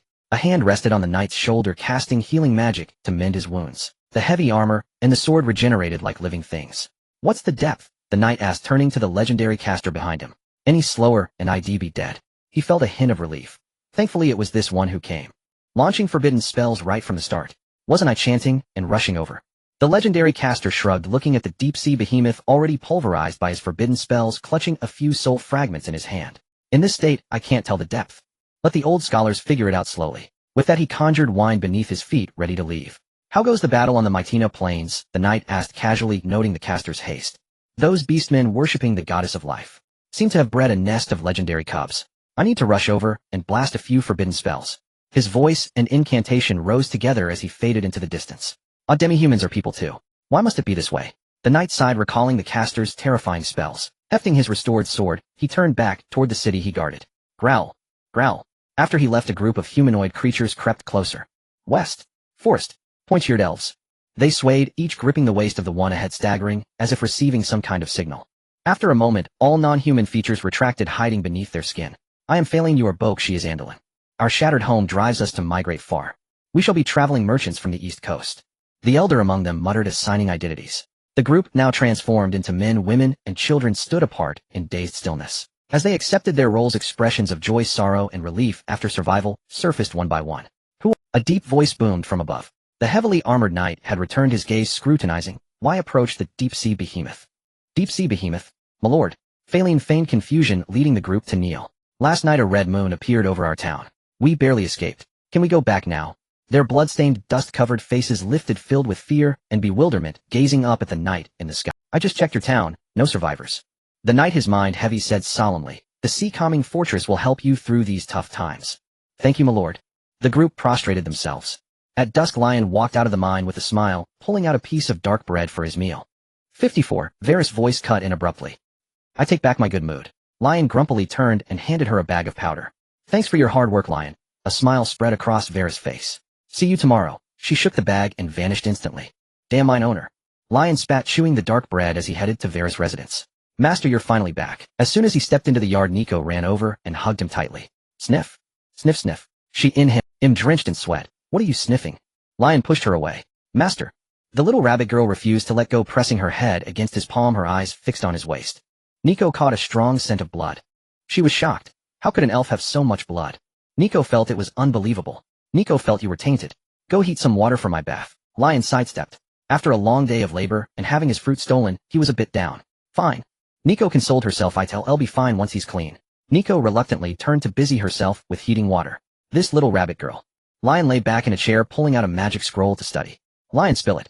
Are elves like humans? Shaven dragged over a small stool, sitting beside him and nudging his arm. You seem pretty worn out, she teased. Noble lady. Lion looked up at Shavenly. What if I said I'm tired from mining? Would you believe me? No way. Shavenly shook her head like a rattledrum. Then there's nothing to talk about. Lion shrugged and returned to his magic study. Sigh. Seeing he didn't want to chat, Shavenly went over to Nico, who was heating water. I asked him. He stubbornly. Shavenly put an arm around Nico's shoulder. Anyway, it's not like Lion's the one losing out. No, I trust my master. Nico said, her face flushed by the blazing fire, speaking earnestly. If he says no. Later that night, Nico nestled in Lion's arms, gently scratching his chest. Is it really no, master? Lion rolled his eyes. Yes, yes. Varys' injuries are even worse. I wasn't doubting you. Nico quickly explained, seeing his displeasure. I was just worried about you. Nico feared another possibility which troubled her. Alright, stop overthinking. Lion kissed her forehead. How did your brain get bigger? The moment he touched her, he sensed a surge of magical energy within her mind. I've broken through to a junior mage. Nico lightly tapped his forehead with her rabbit ears, a hint of pride in her voice. Miss Shavenly praised me. I can now cast basic healing magic. Oh, I almost forgot. Healers count as mages too. Lion's eyes suddenly lit up. What happens with a healing crit? Does it double the healing? You have split the spell crit talent to Nico. Adapting. My head feels so full. Nico's voice came through, tinged with complaint. Master, you're stuffing things into me again. Just bear with it. Lion massaged Nicole's temples. Adaptation complete. Nicole gained a new talent, Violent Enhancement. Violent Enhancement 33 chance, based on magic type, permanently increases the caster's base attributes. The cap increases with the caster's level. A top-tier skill. A flicker of surprise flashed in Lion's eyes. After all, mining a piece of Cipher Motherstone only added 1 point to his intelligence. But now Nicole casting a spell could potentially boost his attributes. This is the path to sustainable development. Lion planted a kiss on Nicole's forehead. My good bunny girl. Hit me with a healing spell. Okay. Nicole chanted the incantation, her rabbit ears brushing against Lion's shoulder. Low level with magic rapid healing. You have been strengthened, physique 1. Nicole was lucky. The first spell was a critical hit. Whoa. Lion's mouth watered as he tightly embraced Nicole. Don't stop. Gibberish, gibberish. Though a bit bewildered, Nicole complied with Lion's request and kept casting. Whoa, amazing. Nicole. Each successful cast elicited a pleasurable cry from Lion. He loved the feeling of accumulating strength bit by bit. Next door in Shavenly's room. How terrifying. Shavenly pressed her ear against the wall, her face flushed. How could anyone make someone chant spells at a time like that? Shavenly felt she might suffocate from shock. It was unimaginable what kind of brutal torment the little bunny girl next door was enduring. I won't listen anymore. Shavenly cast layer upon layer of soundproofing magic. But tossing and turning in bed, she still couldn't fall asleep. Thinking of the adorable bunny girl who used to sunbathe with her, Shavenly's eyes welled up with tears. Nicole will comfort you properly tomorrow. Inside Lion's room. Nicole feels mentally exhausted. Nicole feels you're getting crazier and crazier. Nicole's ears are cramping. Phew, okay, let's sleep first. Lion held Nicole like a precious treasure, unable to let her go. Rest well, continue tomorrow. A 33 critical rate was quite mystical. Nicole had only cast the spell a dozen times, yet Lion had gained a full 10 points in physique. He couldn't help but marvel at his little bunny girl's incredible luck. Nicole feels your intense love, and she feels happy. With her magic completely drained, Nicole's had spun, and before long, she fell into a deep sleep. Lion left early in the morning and headed to the mine. Nicole, are you awake? A knock came from outside the door. Miss Shavenly, come in. Nicole replied, wrapped in her blanket. Click. The door opened, and Shavenly walked in sitting by the bed. Nicole lifted her head, slightly squinting at Shavenly. Not sunbathing this morning. Her magic depletion left her feeling tired. She still hadn't recovered. Nicole. Shavenly with dark circles under her eyes saw Nicole's exhausted state, and her eyes reddened. Lion is too much. Nicole's rabbit ears twitched weakly, her eyes dazed. Had her master. Angered Miss Shavenly. Wait, why did her master go to Miss Shavenly's so early? Was he dissatisfied with last night's spellcasting? But she felt her ears were about to cramp up. A faint look of resentment crossed Nicole's face. Nicole will help you. Seeing this, Shavenly took Nicole's hand, her eyes filled with genuine emotion. Don't be scared, it's all over. What am I scared of? Nicole's eyes gradually widened. You're too kind, Nicole. Shavenly was already in tears, still deeply loving that man, even after all this. Wait a moment. Nicole felt that although they were talking, they weren't on the same page. Nicole, I'll teach you powerful wood magic. Oh, thank you, Miss Shavenly. Nicole blinked. Even if they weren't on the same page, she had learned the magic first. Her master seemed to like it when she cast spells. Learning a few more might make him like her even more. Recalling Lion's evident affection last night, Nicole felt happy. Alright, I'll start with teaching you some low-level wood magic: thorn whip, poison trap, acid droplet. Shavenly listed a series of basic spells. Nicole, this. Nicole stammered. These spells didn't sound very appealing. She felt that Lion wouldn't want to be hit by such spells. Achoo. Inside the mind, Lion suddenly sneezed. Who's thinking about me now? Lion sniffled and swung his pickaxe at the Orvane.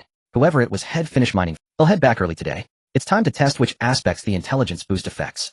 Then I'll have Nicole boost me again before bed. Ugh, smashing through another world. Inside the mind, Lion continued to sweat profusely, his heart full of bright hopes for the future. 52. You've been a bit slack today. Vera, like a fixed NPC, appeared on a large rock in front of the mine every evening to collect Lion's harvest. Yeah, I need to head back early today. Lion sensibly handed over the bag. However, Vera grabbed Lion's hand. Lion looked at Vera, meeting her eyes full of amusement. Oh no, he wasn't going back today. Lion resigned himself and closed his eyes. When he opened them again, he was in the dim underground space. So I have to stay here with you every other night. Lion expertly conjured a fireball and crouched down. Head, just stay. Close his eyes, open them, and it would be over. Consider it payment for the lodging. That huge mansion in the royal city where Vera lived. It was reasonable to accept the emotional value from her company, as mother's emotions were very turbulent today, as if she was terrified. Vera popped her head out and looked at Lion, her tone worried. Any idea why? It's probably related to the enemy.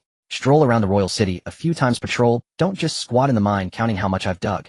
The elf mother tree had sensed the dissipation of the aura. The enemy was either hiding or had been dealt with.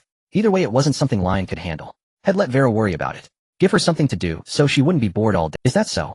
Vera's eyes darkened, and her head sank, disappearing into the blood-red pool.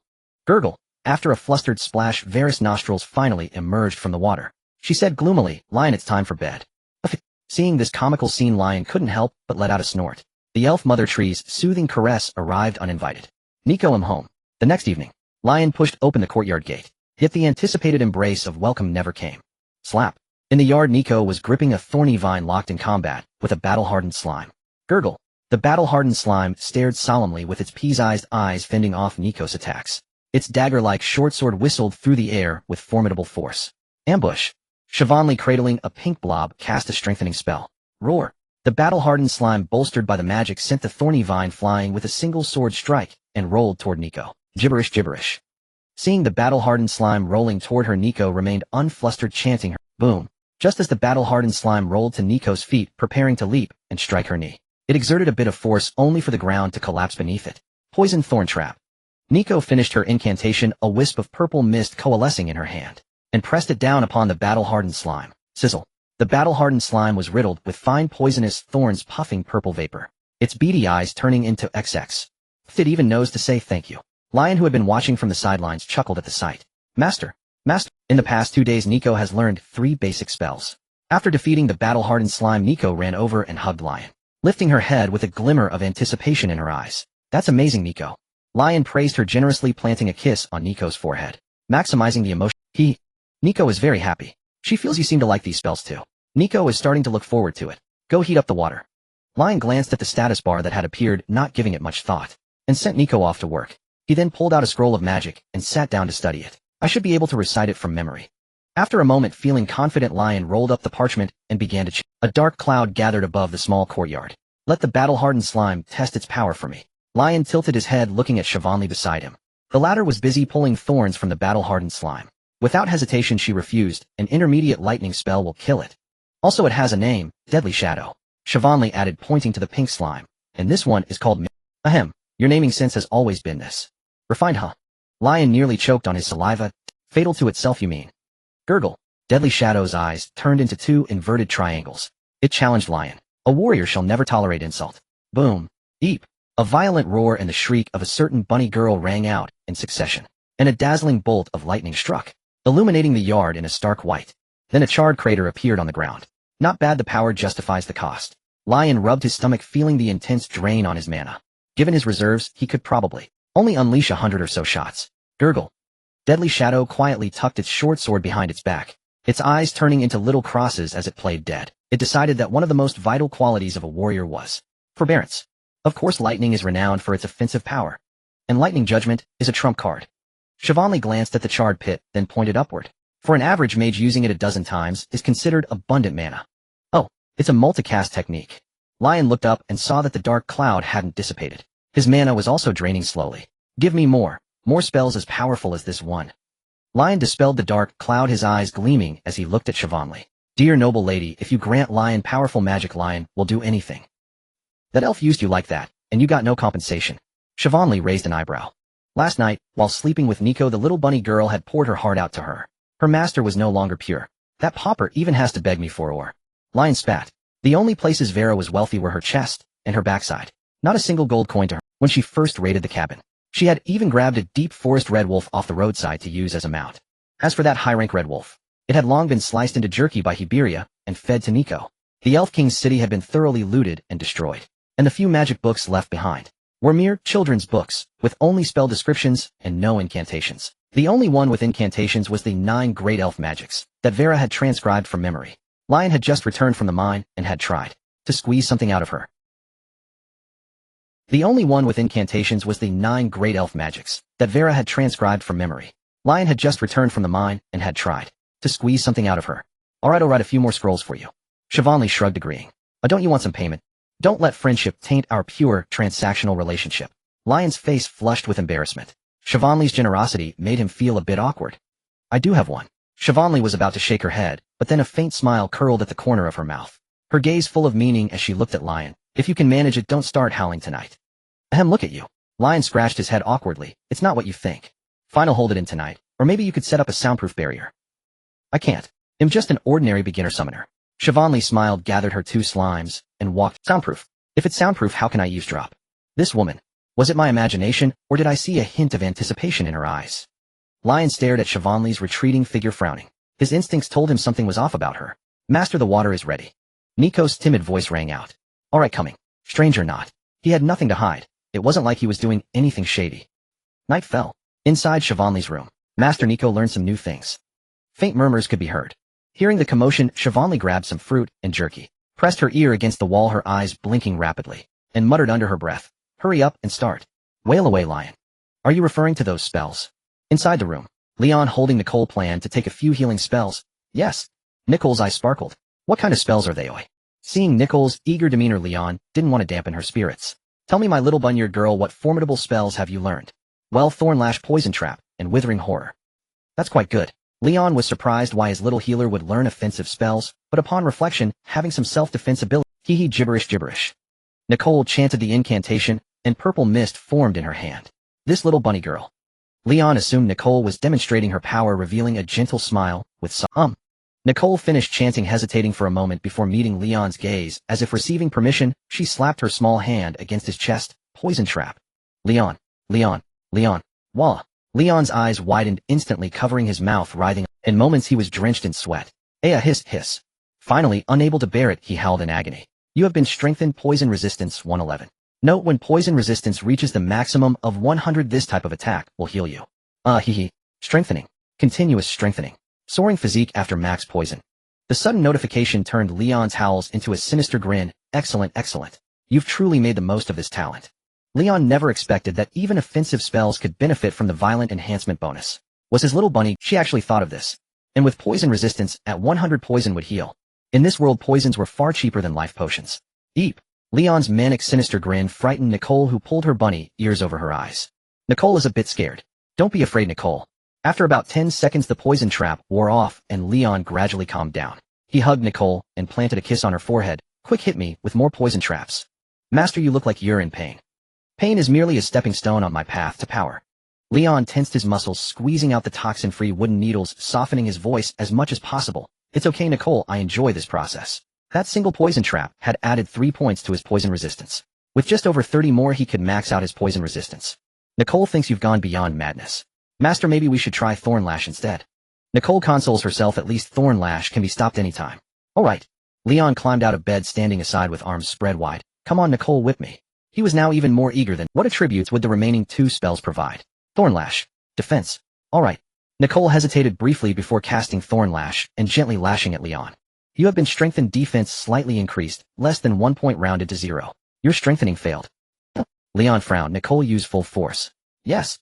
Nicole trembled, channeling all her power into the thorns, whipping Leon fiercely. Hiss. The thorns burst open, making Leon jump and tearing his skin. Unfortunately, this time the 33 trigger rate didn't activate. Leon grimaced in pain again. Slap. You have been strengthened, defense 1. Defense. System. What does the full attribute set include? Basic attributes: intelligence, attack, defense, stamina, agility, perception. Immunity 4, calamities, resistance, poison, ice, fire, curse. Bring up my status panel. Ding. Tisk, my intelligence is leagues ahead. Leon's gaze fell on the intelligence stat. Seeing the massive 289-point bonus, he felt that his efforts over the past few days hadn't been in vain. But seeing all these zeros feels a bit painful. Aside from the 4 core stats, intelligence, attack, defense, stamina, and poison resistance, all other bonuses were 0. This triggered Leon's obsessive-compulsive tendencies. Nicole, what's the other spell? He remembered Nicole had learned 3 spells. Withering Horror. Hit me with 1. Sizzle. You have been strengthened, curse resistance 1. Note, when curse resistance reaches the maximum of 100, all curse-type attacks will be fully reflected. Reflected. So sinister. I love it. As Leon was struck by Withering Horror, a wave of weakness washed over him and patches of skin withered. Yet he grinned slyly. This reflection was brilliant. Ugh. But Leon's grin didn't last long, as his stomach spasmed, and he coughed up clumps of dried roots. Master. Seeing this, Nicole quickly cast Rapid Healing, rushing over to poke Leon with her bunny ears. You have been strengthened, stamina 1. Cough, I'm fine. With Nicole's support, Leon headed back to the bed. Nicole is very worried about you. If she had known this spell was so terrifying, she would have learned Acid Corrosion instead. Learn it, learn them all. Leon sat on the bed, speaking weakly. Let's skip this Withering Horror for today. Give me more healing spells instead. All right. Nicole's heart aches for you. She hopes you won't lose your humanity in the pursuit of power. Don't worry, I'm perfectly normal. Don't tell anyone about tonight. This is our secret. Leon's voice gradually faded as he fell into a deep sleep. Next door. Shaywinli's mouth had formed an O shape. Fruits and jerky lay scattered on the floor. No, is he tempering his body? After a long pause, Shaywinli shook her head, sharply, snapping out of her daze, her expression complex. She recalled the records in the family's ancient texts. In that era, when a certain war god who wished to remain unnamed still bestowed favor in the glorious age, when the war god allowed the Messer family to invoke his name, all those awakened by the war god's blessing would temper their bodies to the extreme, nourished by monster materials, bombarded by magic, scarred by blades, until they broke through the 5 shackles of flesh and forged a legend of blood and muscle. But why can I no longer sense any trace of the war god's presence within your body? Shaywinli let out. Do you truly possess the war god's bloodline or not? The next day, Lion rose punctually and walked toward the mine with slightly unsteady steps. What's wrong with you? As soon as Lion stepped into the mine, Vera pressed her hand on his shoulder. She sensed carefully. You look very weak. Huh. Lion's heart tightened, but he maintained a calm expression. Would I be fine if I got knocked out every other day? Don't worry, it won't delay the mining. I told you to sleep earlier. Vera looked a bit embarrassed and released her hand. The elf mother tree feels guilty, but for Vera's adequate sleep, it has to put you through this. You're already at legendary rank, and you still need a regular sleep schedule. Lion was slightly taken aback by the status the elf mother tree had generated. Adequate sleep. How lame. He felt that after his intelligence boost, he didn't even feel like sleeping much. His mana growth was accelerating rapidly. Last night, he had only slept for 2 or 3 hours as a formality before directly entering meditation. When the time came, he went to mine feeling quite pleased. I didn't break through to legendary by tempering my flesh and blood. Without circulating mana, I'm no different from an ordinary creature. Vera also pulled out a wooden pickaxe. Lion's diligence had somewhat inspired her. She decided to mine 30 today. No, just 20 would do. Are you that short on cipher mother stones? Lion also took out his pickaxe.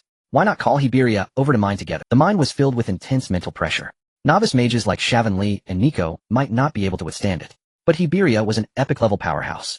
And she had a pair of eagle claws sharper and harder than any pickaxe. It had been a few days and Lion kind of missed that enforcer. He wondered if the royal city had been invaded by demonic beasts again. The elf mother tree strongly dislikes non-elf creatures entering here. She hopes you won't put her in a difficult position. For a mountain-sized ancient tree, this is a private area. Mother will be unhappy. Vera's reply matched the status the system had displayed. I advise you not to do that. Alright. Lion looked around the mine. With his high intelligence, the illusions had become very faint. However, he still noticed fine droplets of water on the rock walls. Some parts of the rock, if stared at too long, still gave a sense of writhing and blood-red sensation. Ding. Lion averted his gaze and began to mine. Soon a day passed, and Lion accompanied Vera in soaking in the blood-colored pool for another night. Under Lion's strict demand, the elf mother tree acted as the supervisor. Lion spent the entire night meditating with his back to Vera, thus avoiding the blow that would force him to sleep. Early the next morning, the writhing underground roots directly transported him into the mine. He began mining. Then at night, he returned to endure Nico's magical bombardment. Through pain and pleasure, he slowly accumulated various attribute points. Before he knew it, a month had passed. Kara and Manda are finally back. At dusk, Lion hummed a tune as he entered Vera's residence. He found 2 green-skinned goblins lying on the ground, and Nico standing beside them casting healing magic. Injured, Lion walked over to Kara and Manda to inspect them. The 2 goblins were covered in wounds and looked, "My lord." Kara, trembling, pulled a money pouch from his chest. "Manda and I failed in our mission and only brought back part of the gold coins. Lie down and get treated first." Seeing that Kara was on the verge of death, Lion naturally wouldn't interrogate him now. He took the money pouch and stepped aside, waiting quietly. "I've examined them earlier. Besides wounds from demonic beasts, there are also residual traces of magical damage." Shavan sat curled in a chair reading a book. In the elven library, the surviving books, as long as they didn't involve supernatural powers or spells, had been preserved relatively intact. Over the past month, while Lion left early and returned late, she had spent her days cuddling with Nico. On the nights Lion didn't come home, she comforted the little bunny girl's wounded heart. Her greatest pleasure was reading books to expand her knowledge. "Oh, when there's a letter. Leon asked them to bring it to you." Shavan pulled a letter from her bosom and handed it to Lion. To Lion, in the old days, carriages and mail were slow, and a lifetime was only enough to love one person. Now working like an ox is too busy, and a lifetime isn't even enough to love one person. The opening left Lion speechless. But he understood the loneliness of throwing out a joke in another world with no one. He patiently continued reading. Igal has returned to Mune City, bringing the head of the demon dragon Nafia. He announced publicly that he had destroyed all of the demon dragon's eggs. He also set up an arena inviting all adventurers to challenge him for his guidance. For a time his fame soared, and he carried the air of a grandmaster. Also, I discovered a new use for it. Maybe you could try it, just kiss any part of her head. If nothing happens, consider it unsaid. Of course, you could also try other parts of her body, provided she likes you enough. I feel like I found a new use for it. By the way, your smoked meat is excellent. Since you won't be back anytime soon, I'll gladly take it off your hands." The letter was densely packed, but only the first few lines were useful. The rest was just daily complaints. "Kiss the head to trigger the system." Lion put away the letter. Leon had written it cryptically, but Lion understood. It seemed that after building enough affection, Leon had kissed Anna's head and triggered some special function of the system. That's way too slow. All that dawdling, and he only got as far as a kiss. Lion muttered under his breath. He stood up and walked toward Nico. Mwah. He planted a kiss directly on Nico's cheek. But the system didn't react. "Master, can we go to the room?"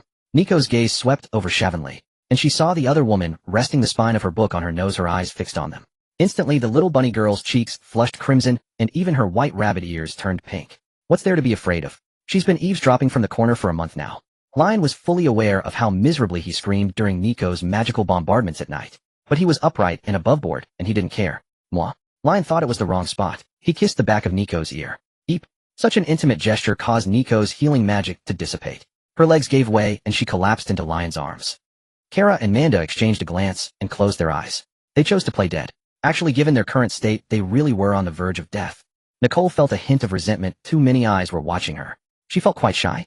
"Hurry, milk." Lion promptly picked up the weak Nicole and urged, "They can still be saved for a bit longer."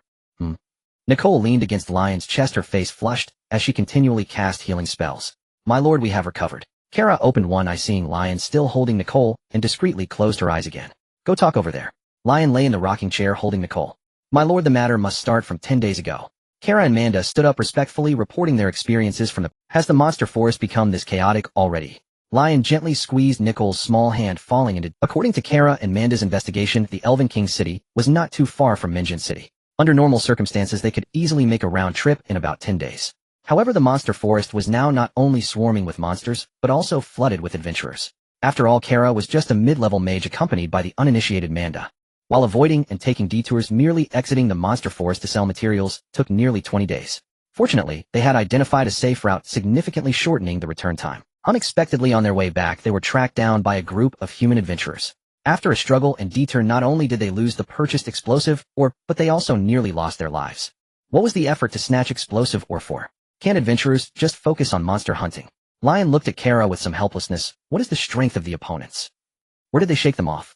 It was a mid-level adventurer team, with 4 mid-level fighters and 1 novice mage. Kara reported the information about the opponents, but her tone turned uncertain when she mentioned the final encounter location. They chased us all the way to 30 miles east of the Elven King's city. Alright, go rest now. Lion waved his hand, his eyes gradually growing cold. A mid-level team dares to venture deep into the monster forest to rob. They haven't been beaten up, have they? Hepaliria, wake up quickly. Lion arrived beneath the treehouse where Hepaliria lived, shouting loudly. Human adventurers are about to defile the home of the elves. My lord Lion, the sun is about to set. It is an early morning. Hepaliria pouted, sticking her head out from the window, her tone dissatisfied. Also, humans won't come to the Elven King's city. Why not? Lion was taken aback. Weak humans cannot venture deep into the monster forest. And as for the stronger ones, Hepaliria's face showed a hint of pride. They have all been subdued by Lady Vela. But now there is such a group of humans chasing after my slave, and they have reached the edge of the Elven King's city. Facing a mid-level adventurer team, he was still a bit uncertain about how to resolve it. Moreover, Vela might not allow him to leave the Elven King's city. So he could only think of a way to send Hepaliria out. Alright, I will drive them away. Hepaliria reluctantly donned her clothes and flew out of the treehouse. Which direction? About 30 miles east. Lion pointed out the direction for Hepaliria. If possible, bring back the explosive or the— Understood. Hepaliria flapped her wings and flew toward the east. Outside the Elven King's city, 30 miles to the east. Outside several tents, the campfire was bright. Andeline, we can't delve any deeper. The burly man leaned against a shield, looking at the new mage girl in the team. Don't let hatred cloud your judgment. The lives of our companions are equally important. I was too impatient leading everyone into the monster forest. Andeline sat cross-legged by the campfire, her brow slightly furrowed as she cautiously sized up the burly man. I'm sorry, I just felt uneasy upon seeing the monsters that destroyed my home. Oh, come on, boss, don't blame Andeline. The warrior sister hugged Andeline's shoulder. Her home was destroyed. She isn't being very rational right now. Exactly, boss, please understand. Boss, this is where you went wrong. I wouldn't blame myself if I had eliminated those 2 goblins instantly. The others also chimed in. I didn't mean to blame her. The burly man scratched his head. We simply shouldn't delve deeper into the monster forest. High-level monsters abound. Leading monsters compete for territory and resources. A mid-level adventurer team daring to venture into the monster forest is practically asking for death without knowing how. A hint of confusion flashed in the burly man's eyes. Right, I shouldn't have delved into the monster forest. However, when he turned to look at the delicate Andeline and met her deep red eyes, his confusion turned into pity. This poor girl must be disappointed in the cowardly me, right? Cough, cough. However, if we are careful and cautious, it should be fine. The burly man patted his chest, inquiring about Andeline's opinion. How about we look again tomorrow? You should rest today. Okay. Andeline flashed a sweet smile and walked into the tent. Captain, the tent was ajar. Andeline poked her head out, her eyes bearing a hint of pleading. Please don't leave me alone, okay? After saying that, her face flushed, and she withdrew into the tent. Cough, cough. The warrior sister coughed as she stood up, but was pressed back down by a strong hand. Andeline, I'm about to break through to a high-level warrior. The burly man slowly crawled into the tent, his rough palm resting on the smooth shoulder of the latter, his eyes filled with a hint of fervor. If it hurts, speak up. Haha, Captain, you're really— Is this tempting humans? On a large tree, Hepaliria folded her wings, looking at the swaying tent, her eyes revealing a hint of disdain. Where did that sea monster come from, still playing such traditional and cliched tricks? She remembered that long ago when she was wandering in a coastal human city, capable sea monsters had started posing as bards and songstresses in taverns, using their good voices to earn money for food and drink. After all, ordering fit adventurers in luxurious tavern suites was far better than soaking in water for 3 days hoping for luck. But how did a sea monster end up in the inland? Hepaliria pinched her chin, lost in thought. She could tell at a glance that the girl was not human. It wasn't because her eyesight was particularly keen, but because as soon as she flew nearby, she caught the scent of seafood wafting through the air. The smell was quite mixed, as if she had been stuffed with all sorts of seafood. This was not the authentic scent of a huff. After 3 minutes, the tent flap opened. Drenched Andrine stepped out, wrapped in a thin garment. Damp tentacles slithered from her lower back, connecting to the burly man inside the tent. They quivered slightly as sharp maws slowly dismembered the large figure. She gazed at the crowd outside the tent, still unsatisfied. Her cheeks flushed a delicate crimson, as tempting as a blooming flower. Her voice melodious as an oriole's song rang out. Whose tent has a spare spot? As she spoke, 2 scarlet moons pierced the night sky, pouring down a greedy moonlight. Me. Andrine, take me. The people outside the tent instantly wore expressions of strange obsession as they advanced toward Andrine. Puffed. Tentacles sprouted from Andrine's lower back, again tightening around the crowd. As they slowly writhed, fine maws tore through skin, feasting on flesh and blood. I couldn't resist after all, such sweet creatures. Andrine sighed softly, quietly enjoying her midnight snack. Tisk, a siren who can't control her mouth. After everyone was dead, Hiberia flapped her wings and flew out, pointing her eagle talons at Andrine. Now take your filthy prey and get out of my territory. Since the humans were dead, there was no need to drive them away. The reduced workload lifted Haberia's spirits, and she decided to spare this desperate little siren. Huh. Your territory. Andrine looked up at Haberia. A harpy. Even if she was a princess strain, she couldn't be that powerful, right? A mere creature like this blessed by the evil god, as I am, I could finish her off in a few moves. Thinking this, a mocking glint appeared in Andrin's eyes. Did the orphan elf die too? Claiming sovereignty over the old royal city, you birdman. Whoosh. A dagger-like feather fell slicing through the scarlet moons, and cutting off Andrin's words along with all her tentacles. Siren, you're dead.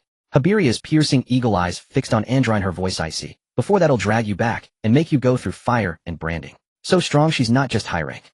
Andrine stared at the severed tentacles and shattered moons on the ground, her gaze instantly clearing. Without hesitation she turned and fled. Think you can leave? But the enraged Haberia closed in instantly, her eagle talons stomping on Andrine's shoulders as she spread her long legs with force. Puffed. She tore Andrine straight in half. I am the envoy of Azathoth. You can't kill me. Andrine wailed, her voice piercing even as she was split in two. My god, Azathoth reigns supreme. Zip. But before she could finish, Haberia's bird toes hooked out her tongue. I don't care about your god. Dare to mock Lady Vera, and it'll make you suffer beyond compare. Haberia grabbed Andrine and flew toward the royal city. I admit it was the moon's fault that night, so beautiful, you so tender. Leon crouched under the wooden cabin, idly drawing circles with a twig as he hummed a tune. Thud. A heavy object hit the ground, kicking up rings of dust. Tentacle beauty. As the dust settled, Leon stared at the fallen thing, surprise in his eyes. From below the chest to above the hips, it was entirely made of tentacles. Its limbs and head dangled like ornaments on the tentacles. Though torn in two, it still writhed, its tentacles gritting its teeth, struggling hard to piece its body back together.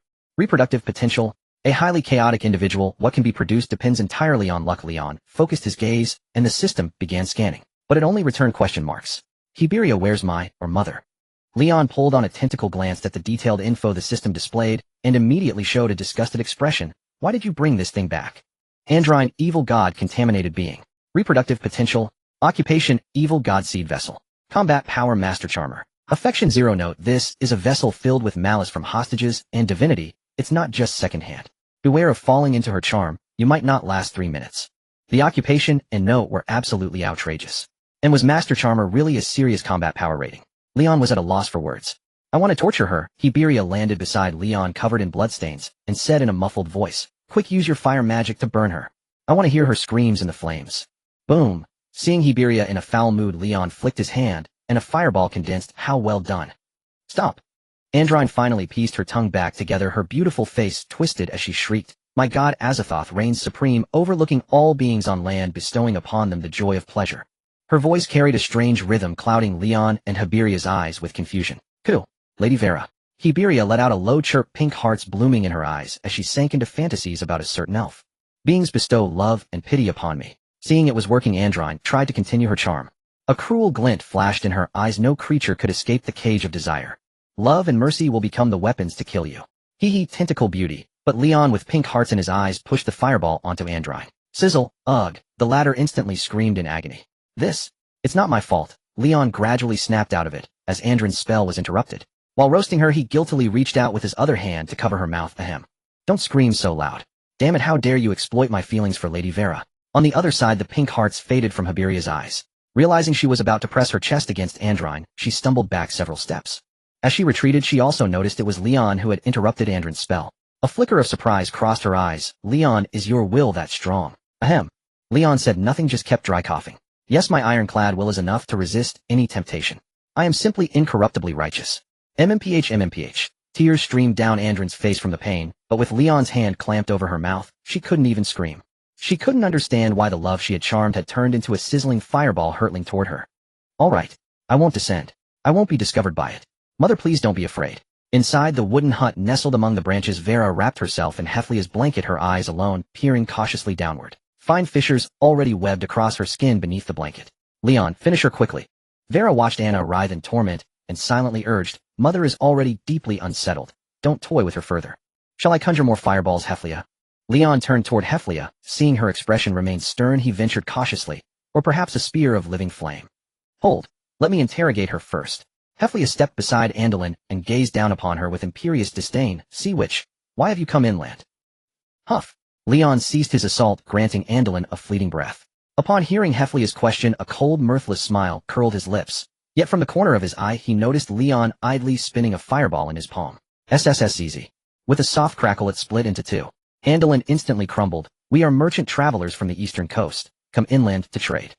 Your Highness Princess, I beg forgiveness for my earlier offense. Andalyn bowed low, tentacles bracing her limbs into a trembling prostration, voice subservient. Should you grant me clemency, I shall pay any price. Do you know the capital city? Answer truthfully, and spare yourself the searing agony of fireballs. Heflia's gaze shimmered with minute crystalline light as she activated her soul-piercing ability. She realized this sea witch, who bore the rending of flesh without flinching, trembled at the mere sight of Leon's fireballs. I know little, but we are deeply intrigued by the elven capital. Andalyn kept her head lowered, crimson light flickering within her eyes. A sneer twisted her lips, foolish avian, daring to pry into the divine will. My. Heflia, still probing Andalyn's mind, suddenly beheld two blood-red moons piercing the abyssal dark. The world around her warped and dissolved in an instant. The sea. Heflia looked down, and found herself suspended above an ocean black as ink. Under the tide's slow pulse the water swelled and receded like the breathing hide of some colossal entity. SSS. A sharp sting pierced Heflia's lip. Then violent upward force wrenched her head back until her gaze locked onto the twin crimson moons. One glance shattered her form, crab-like pincers erupted, fish scales hardened over her skin, tentacles bloomed with suction cups. An eldritch god. Heflia's throat convulsed as she strained to twist her eyes sideways. She had recognized what was consuming her. But an eldritch god. Outside the vision, Leon heard Heflia's hoarse whisper. No, it is Azathoth, the supreme outer god enthroned beyond all spheres. Andalyn lifted her head and laughed wildly. Fools, become servants of the divine. She had seen through him. The fire-spinning human was merely a mid-tier mage. Once she seized control of the harpy, victory would invert in an instant. Shut up and vanish. Leon hurled the two fireballs, heavy incandescent spheres, straight into Andalyn. An eldritch god. Ignoring Andalyn's shrieks, Leon strode to Heflia's side and unleashed a nova of white-hot flame. It is an eldritch god. Lady Vera, the enemy has arrived. Upon the obsidian sea, Heflia's form had grotesquely transmuted. Organs of deep-sea beasts knotted into a pulsating spherical mass. Slowly it ascended toward the frozen stars behind the crimson moons. VVVRRR. A flare of tangerine flame ignited at the remnants of Heflia's talons, then spread, devouring the void black waves, scorching the petrified constellations, searing the red moons themselves. The illusion burned away entirely. Heflia collapsed onto solid ground, gasping raggedly. Heflia, you've grown careless. Defeating one minor foe, yet stumbling twice. You'll need to train harder. Leon extended his hand, pulling her upright with a faint knowing smile. Indeed, humans must never idle. The moment vigilance slips, ruin follows. He'd have to drag Heflia along, straight into relentless gold farming. Vera, you wouldn't want your harpy to become a bookbound recluse, would you? Impossible. Why would the divine spare you? Andalyn stared incredulous as Heflia gradually regained clarity. Leon, the enemy has come. Heflia leaned weakly against his shoulder, pointing urgently toward Andalyn. Kill her, now. Aren't we fishing for bigger prey? Leon recalled her earlier use of we. This was no lone operative. Her accomplices would surely come seeking her. With Lady Vera, a legendary master, standing guard, they were utterly secure. Every reinforcement that arrived would meet its end. Even if a legend descended. Surely not. The goddess of fate herself had declared, all who venture ashore are mere minnows. No, kill her now. A flicker of dread crossed Heflia's eyes. Very well. Leon sighed softly, raising a finger toward the sea. The divine will not forgive you. I curse you, accursed pyromancer. Before Andalyn could finish, Leon unleashed his rapid-fire incantation. In an instant, dozens of fireballs streaked forth. Andalyn dissolved into ash amid roaring flames. Phew, done. Leon brought his fingers to his lips and blew out a wisp of phantom smoke. 100 gold. Then detected your first slaying of a high-tier practitioner, and triggered a loot chest explosion. In reward, tier increased by 2 levels. Ding, you have acquired a barrel of ultra-premium feminine cleanser. Unlimited refills included. And how much? The system's chime made Leon's eyes widen in disbelief. 100 gold coins. This was sheer fortune. Leon, I must speak with you urgently. As Andalyn perished completely, Vera ceased hiding, landing beside Leon, her expression grave. Mother requires your presence. As Andalyn perished completely, Vera ceased hiding, landing beside Leon, her expression grave. Mother requires your presence. His heart lurched. Over 2 months had passed, yet the wounds inflicted by the war god remained unhealed. This is the blood of sin boiling. That one carried fragments of the eldritch god's will. I must conceal myself using it. Noting Leon's astonishment, Vera offered a terse explanation, then pressed him urgently. Hurry, accept the divine realm's summons. Oh, right away. Vera's reminder made Leon pause for a moment. He pulled up the status bar of the world tree, which he had muted within the system. It couldn't be helped, the entire Elf King city could be considered a layer of the world tree's bark. Leon treading upon it was akin to an unending caress upon her. As the divine kingdom of the world tree had gradually been perfected these past days, her murmurs to Leon had also grown more frequent. This often resulted in Leon being woken up in the dead of night. Left with no choice, Leon had to temporarily mute this colossal entity. He simply couldn't fathom why stepping on her counted as a caress. The World Tree is very frightened. X99. The World Tree hopes you will come to the Divine Kingdom to appease her. Accepted. Leon, you've finally come. Oh well, I've been busy. Leon's gaze swept across the Divine Kingdom. The trunk of the World Tree, thick as a mountain, bore clusters of green, cloud-like canopies. Streams and rivers converged and cascaded from the misty canopy. Beneath the veil of water, the silhouettes of deities flickered indistinctly. Unlike the last visit, which required playing a launch cinematic, this time the World Tree directly revealed her complete form. Moreover, 2 snow-white deities. Their models exceptionally clear while bathing. Those are the goddess of fate and the goddess of life. The World Tree noticed the focal point of Leon's gaze. The water rippled chaotically, blurring the deities' forms. They seemed to have a good relationship. Leon recalled that when the goddess of fate first appeared, she had even slapped the goddess of life. That didn't seem like the kind of relationship where they would bathe and scrub each other's backs. Indeed, if not for their disagreement, they should be the most closely connected deities in the world. What disagreement? One cannot discuss deities behind their backs. The World Tree extended a vine wrapping around Leon's chest like a dependent embrace. Murmuring softly, deities are omnipresent. The same goes for evil gods. Their apostles have already glimpsed the king's city. I am very worried. An unending stream of enemies will continue to arrive. You haven't fully awakened. Will you be targeted too? Leon gently stroked the vine. The sensory experiences of the Rainbow Divine Kingdom were very real, but Leon knew this was merely a world of consciousness. Without the assistance of the system, a being like him, who wasn't even an elf, could never have entered. Theoretically, the evil god's apostles couldn't enter either, right? Although the apostles are forcibly spawned by external forces, making it difficult for them to achieve epics or forge legends. The World Tree wrapped a few more loops of vine around Leon's waist, her gentle voice turning solemn. But Vera and I cannot be perceived by them. Otherwise, once our aura is collected, we will be fished for by the evil gods. The upper limit is master level. So shall I try to eliminate those apostles? Leon felt this matter was somewhat challenging. Although over this past month his intelligence bonus had already reached the upper limit of 999. But he was stuck in leveling. Every time he tried to break through, he got dizzy and had diarrhea. With a splat, the accumulated magical power would burst out of him. This left Leon feeling somewhat weary. He felt he had truly transformed into a little splat Leon. Or perhaps little poop Leon was more appropriate. I can sense that your body contains a vast amount of intelligence. The World Tree let one vine slide down, gently rubbing against Leon's lower abdomen. After a careful investigation, she said, an intelligence far surpassing the mortal realm, yet born by a frail physical body. Is having high intelligence a bad thing?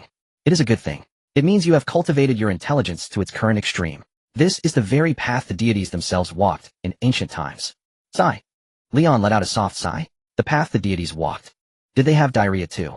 No normal people seem to gather magical power in their minds. At worst, if they can't break through, they just see stars and feel dizzy. Damn it. Don't worry. Your body has already shed the 2 fetters of life. The World Tree sensed the dip in Leon's mood. She detached a vine and stroked his head. Breaking through is only a matter of time. All right. Leon also stroked the World Tree's vines, allowing her tendrils to coil and uncoil. Leon, I need more. The World Tree began to grow restless. Her vines started to slide downward. Ahem, don't make Vera sad. Leon scooped up the vine.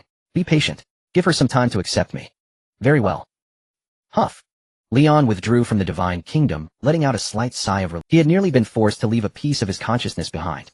Thank you, Leon. Vera, holding a vine, crouched beside him. Seeing his consciousness return, she offered a faint smile. I feel Mother's anxiety is lessened. You're welcome. Leon got up from the ground, looked at Vera, and his face showed difficulty. Seeing this, Vera asked softly, is something the matter? You know about the approaching enemies, right? Perhaps we can temporarily leave the king's city to avoid them. No, let me deal with. Leon's expression was solemn. Seeing Vera's reluctance, he decided to use a drastic measure. You can leave, but can the World Tree leave? If you leave, are you going to let a bunch of vile creatures explore all over your mother's body? The terrible part is your mother can only endure and pretend to sleep, not letting them discover she is awake. Damn it. Vera's eyes widened instantly. Magical power seethed and roiled. The crack-like patterns on her body expanded, as if she were truly about to split apart. She would never allow the World Tree to be so wantonly humiliated. The World Tree felt somewhat helpless. She wanted you to stop teasing Vera. Ahem, so I have to go deal with them. Leon's eyelids twitched under the pressure of Vera's outburst. But he steeled himself and said, my intelligence is comparable to a high-level mage. I can handle most enemies. But once you leave Mother's range, you won't be able to use elven magic. Vera didn't want Leon to leave. She feared he would meet with an accident. You can have Hiberia accompany me. She's not safe. Huh. I am not the type to be so promiscuous.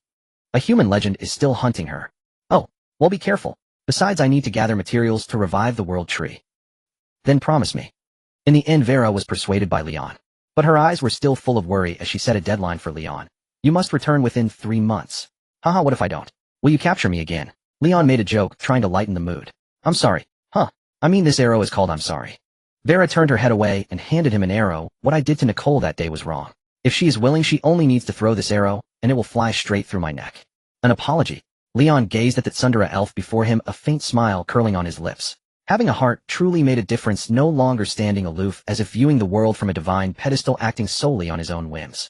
Considering others' feelings now. How mature. Your father is most gratified. With that thought, Leon accepted the arrow. Very well, I shall forge it into a dragon-hunting arrow, ensuring you lie bedridden for at least 10 days after being struck.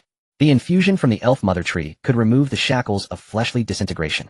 This meant that no matter how severe the injury, as long as one remained conscious, they would not truly die. But the pain would not diminish. Since Vela had apologized, he would accept her goodwill and skewer her half to death. An eye for an eye. This would serve as an explanation to the little rabbit-eared girl.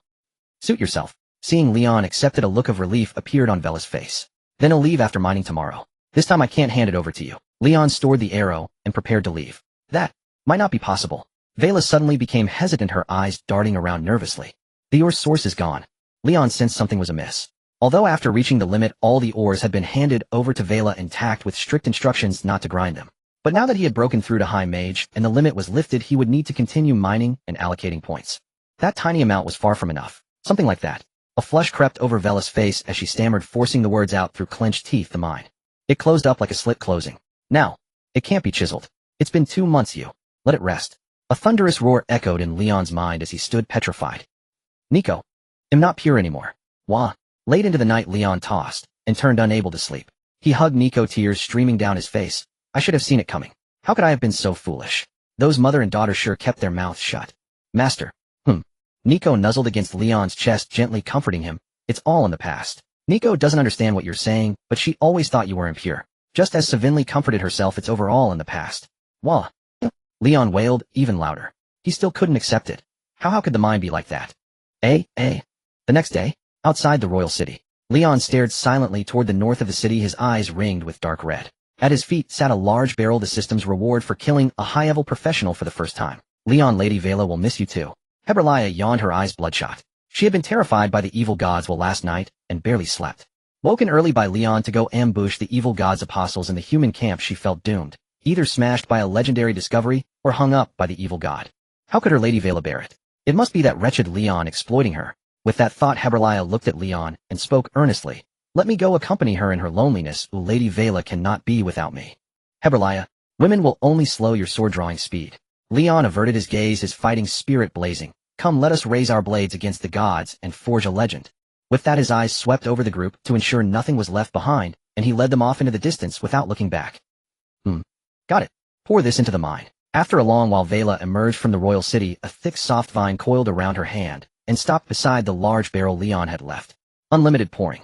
3 times a day. Vela lifted the barrel carefully, sensing the information transmitted by the elf mother tree. Such a powerful item, and he left it for you. He was always unhappy when I asked for some or powder. Oh, what's living off the old folks? Don't pick up Leon's bad vocabulary. He was sad all night. Oh dear. He couldn't bear to leave you. All right. While he's away, he'll take care of cleaning the room. He'll go now. A rustling sound came from within Vela's dwelling as a knucklebone pushed through the ground. It crookedly drew a pattern. After a moment's wait, it continued writing. Hey there, dear fellow countrymen, sorry to bother you, but I really can't hold it in anymore. Only 3 months until the day of divine calamity. Hey, have you asked yet? Is the elf queen willing to shoot a few more arrows? Oh, don't be so aloof, fellow. All right. The swamp lord is groping me again. I have to go. Reply when you see this, buddy. Oh no, the knucklebone wrote intermittently, and receiving no response, it groped its way back to its original spot and burrowed underground. Leon still has ties to the death swamp. Those waterlogged fellows are quite greedy. Vela, carrying the large barrel, gazed at the knucklebone deep in thought. An unfamiliar script. Square and neat. The script of Leon's homeland. How does the death swamp's messenger know it? And that expression? After tidying the room, she stepped out and saw the knucklebone, trembling violently, scribbling away. Though she couldn't understand it, she had nothing better to do, so she crouched nearby to see what tricks the bone was up to. To her surprise, it was indeed simple message transmission. A hum resonated as Vela glanced at the strange text, pondered briefly, and then imprinted layers of magical seals. She froze the entire area, preventing the words from fading. Even the knucklebone, only half burrowed, was left exposed. Done. Vela clapped her hands, picked up the wooden barrel, and continued toward the mine. When Leon returned, she would interrogate him thoroughly. Freedom. In the monster forest, once they had traveled a distance, and the system stopped updating the elf mother tree's status, Leon bolted into a wild run, reveling in the taste of liberty. Dear mothers of Minjin City, here I come. He had heard from Savinli that Leon had collected many varieties of, or mothers. He was absolutely craving them. Craving the attribute points and talents. Once I max out the 4 powers and 4 calamities, it'll beat the crap out of any evil god's apostle or dark god's emissary. Leon bared his teeth, leaping and kicking down a swath of flora, daring to covet my mother tree. He'll destroy them all. That's my super carriage. Ugh. Lord Leon seems a bit too excited. Behind him, Heberlia and the other 2 women walked together, watching Leon howl and jump ahead. Their expressions varied. The master is always like this. A bit loopy. Nico's nose twitched. I smell wolves nearby. A roar. As her words fell, a red-furred predator pushed through the bushes and strode forward. Nico, are you a rabbit? Your nose is that sharp. Hibernia spread her wings, embracing Nico, and Siobhan left. Truth be told, she had sensed the deep forest red wolves long ago, but the pack was loitering in the distance, and she couldn't be bothered. Unexpectedly, Leon's clamor stirred them up and drew them near. Let me. Leon grew excited at the sight of the deep forest red wolf. This could be considered an old acquaintance. Coincidentally, he was now intermediate. It was a fair, unknown fight, little wolf. Oh, you want to take this on? Hibernia blinked, glancing at the 2 green-skinned goblins. Your master is far too arrogant. I suggest you climb a tree first. With that, she embraced Nico and Siobhan and soared into the sky.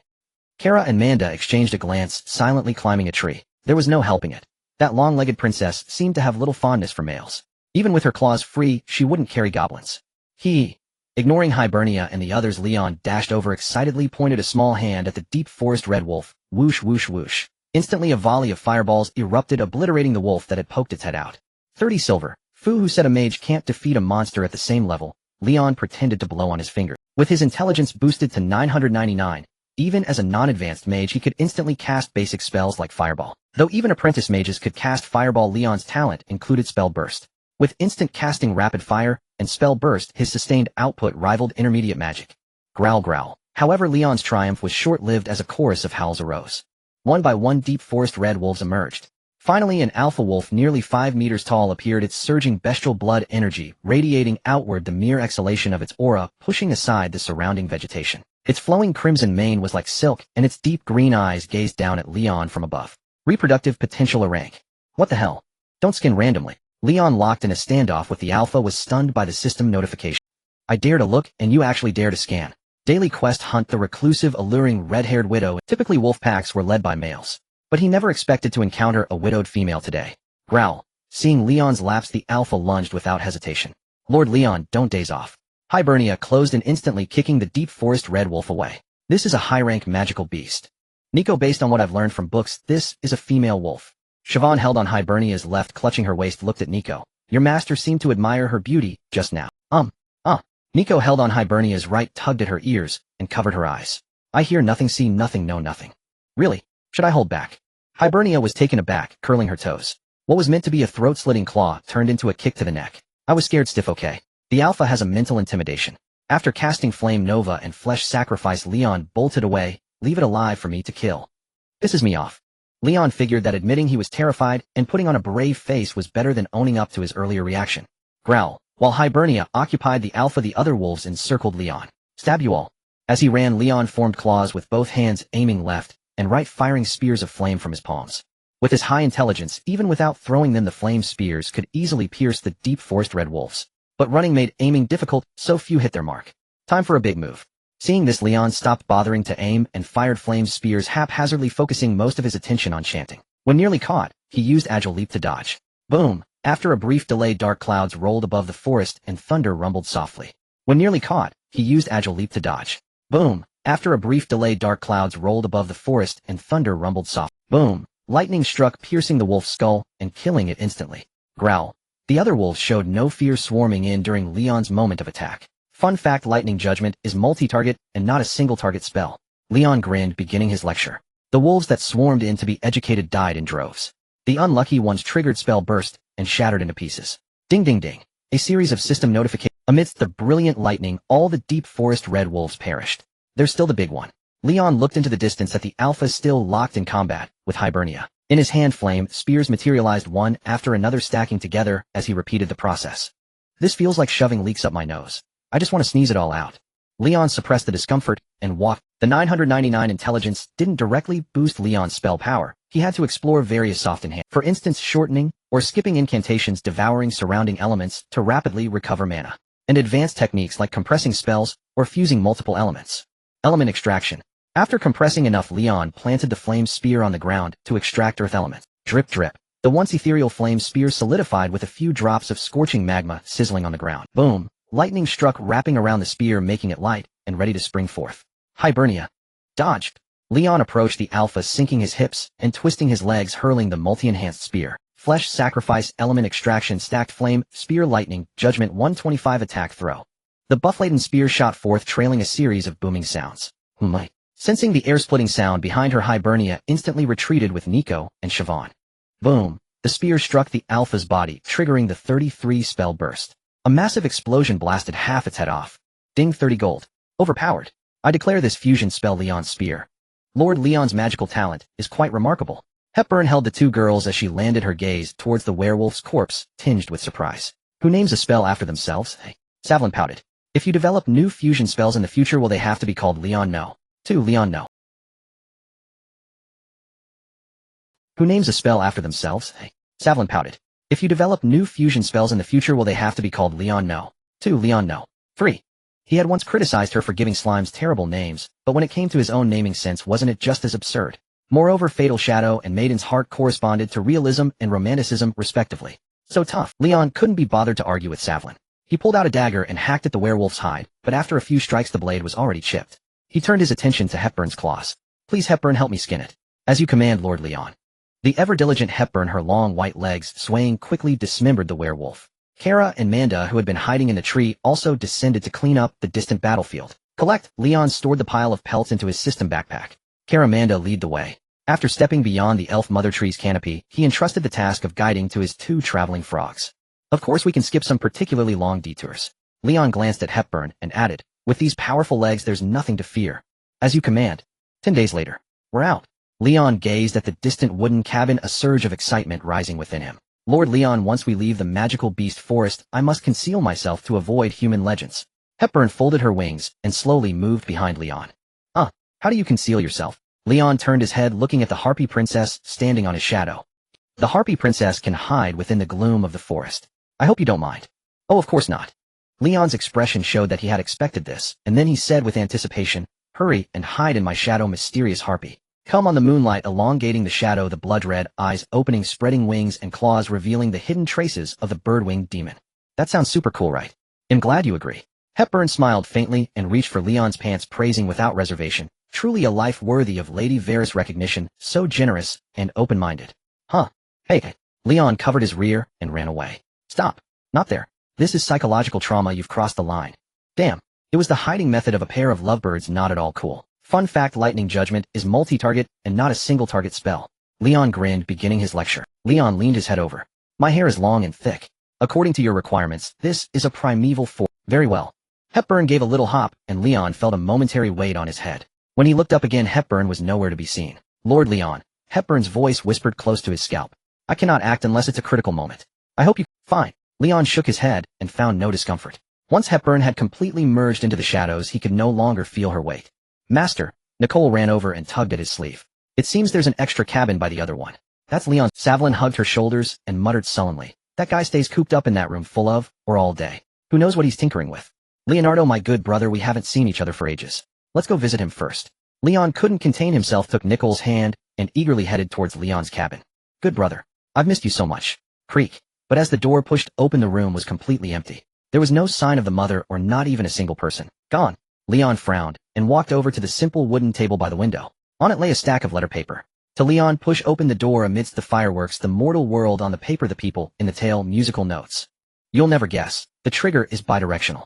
The head is for intelligence, the hands for strength, the legs for agility, beast ears, and tails for perception, slimes for water magic talent. I accidentally bumped into a slime. You get what I mean, right? As Leon read, his expression grew strange. The feedback of talent through offspring and the distribution of talent through maternal status were indeed bidirectional. But, good heavens, did you also take a bite out of a slime? And you ate it raw. Anyway, I've found that the thing is just some kind of shell. I think I've discovered its true use, just like how you collected those mother ores. By the way, I've buried the mother ores I collected behind your cabin. To keep them safe? Alright. This is a farewell letter. I heard that on the Mytina plains to the north the subjugated beast folk perform a foot-kissing ritual for their overlord. I must go and make my grand plans. The beast folk also need hand-kissing, cheek-kissing, lip-kissing. Good brother. The days you're away, I think of you every day. Today I went to. Just like the previous letter, Leon had left the most crucial information at the beginning. The rest was meaningless filler. What does it say? Savlin leaned over, but only saw unfamiliar blocky characters. She muttered, that guy isn't even pretending anymore. She remembered that the last letter delivered by the goblin was still in the local script. A farewell letter. Leon glanced at Savlin. Not pretending anymore. That remark. Had she figured out that Leon was a transmigrator? He asked me to take care of his beloved sister. He said that when he returns from the grasslands, he will lead the Messera family to prosperity. Nonsense. Seeing that Leon wouldn't tell her, Savlin pouted and walked away. Since Leon was gone, this cabin, Lord Leon, this is a magical frog. On a swamp far from the city of Morn. Anna watched her master pinch a colorful frog-like creature, hesitating. She sighed softly, it's poisonous. She didn't know if the frog was actually poisonous, but at that moment she hoped it was. Leon, you must have faced such a difficult. Leon gripped the frog's leg tightly, a look of determination flashing across his face.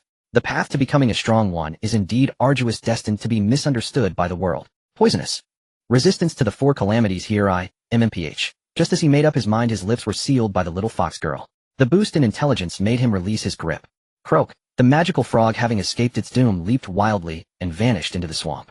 We're heading home, my big treasure. Inside the wooden cabin, Leon held a pitted mother ore of Lumina, surveying the scattered mother ores left by Lion, feeling as if he were selecting a consort. The Lumina mother ore misses you too. She feels you've neglected her for too long. She's a bit resentful, unwilling to be crammed into a cramped space with a pile of monster materials. She gazes at the mother ores of varying shapes on the floor, a hint of worry creeping in. While Leon was choosing his consorts, the Lumina mother ore kept sending message after message. Ahem, rest assured he'll sell the materials tomorrow and get you a spacious room.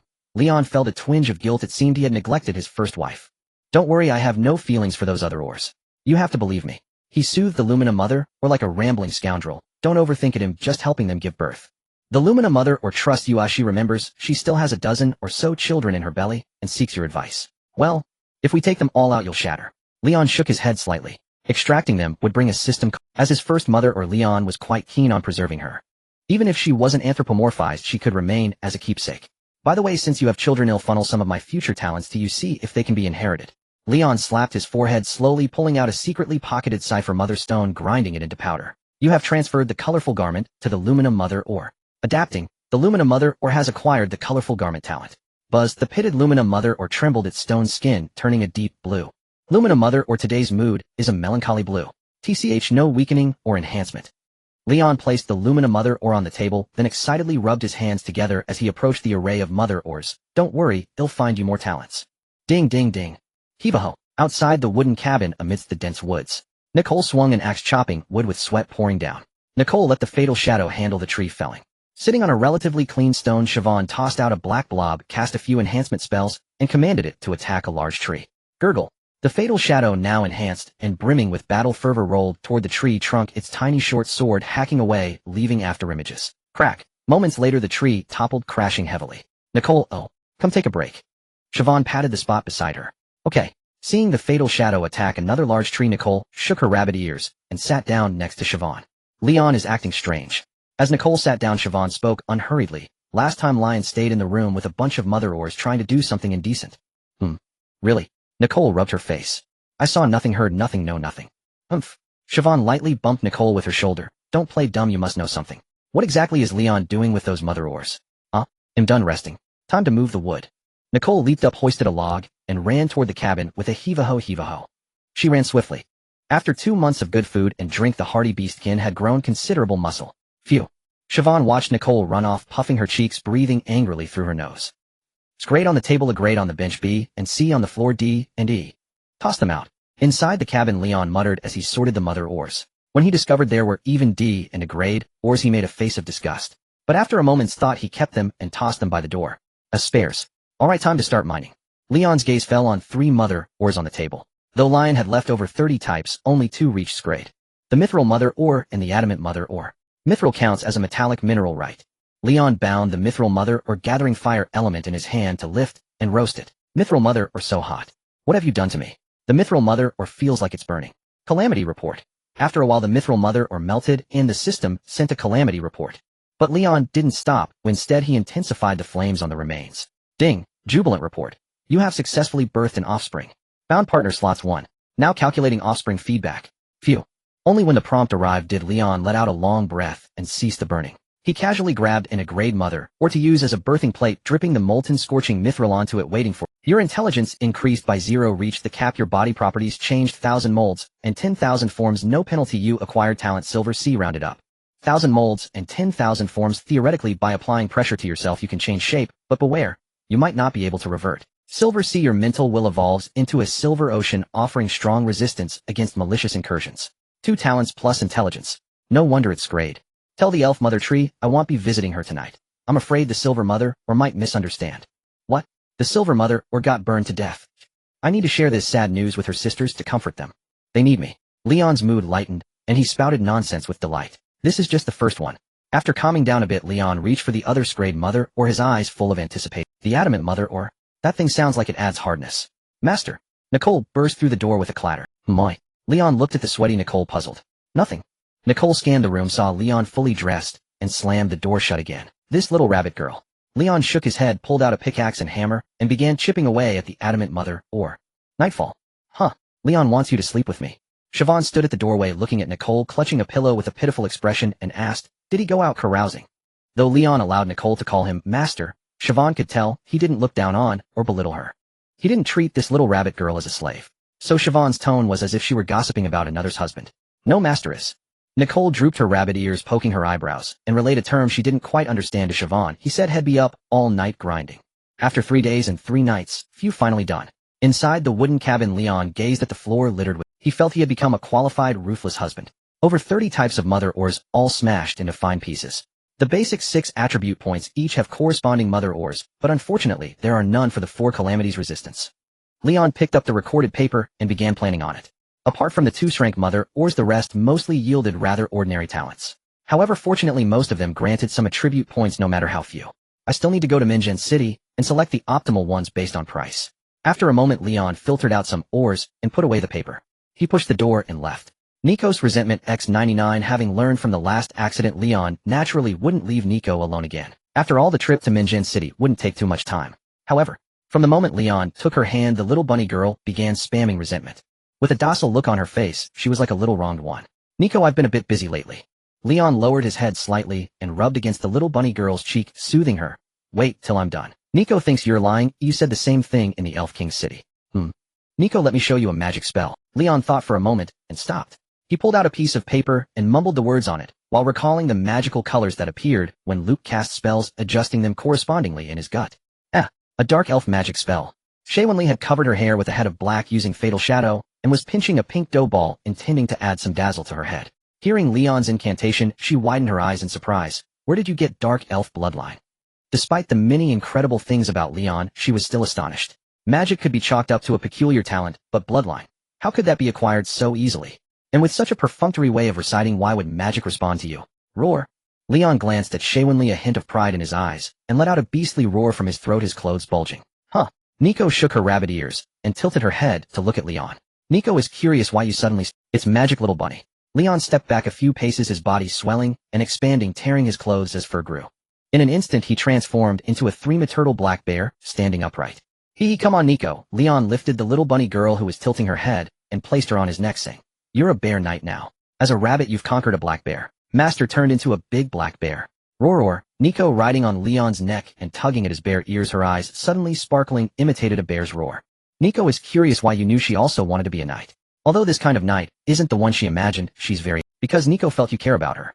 Nico, hold tight. Seeing Nico cheered up, Leon pinched her 2 little swinging feet to steady her, then strode forward, wagging his short, thick bear tail at Shaywinli. I told you I'm an evil spirit, and all magic in the world is my plaything. Like wagging your tail? Next time just turn into a dog. Shaywinli, looking at the obnoxious bear, rear kicked away the torn clothes left behind. How rude. Black bear, you're not wearing any pants now. Awkward.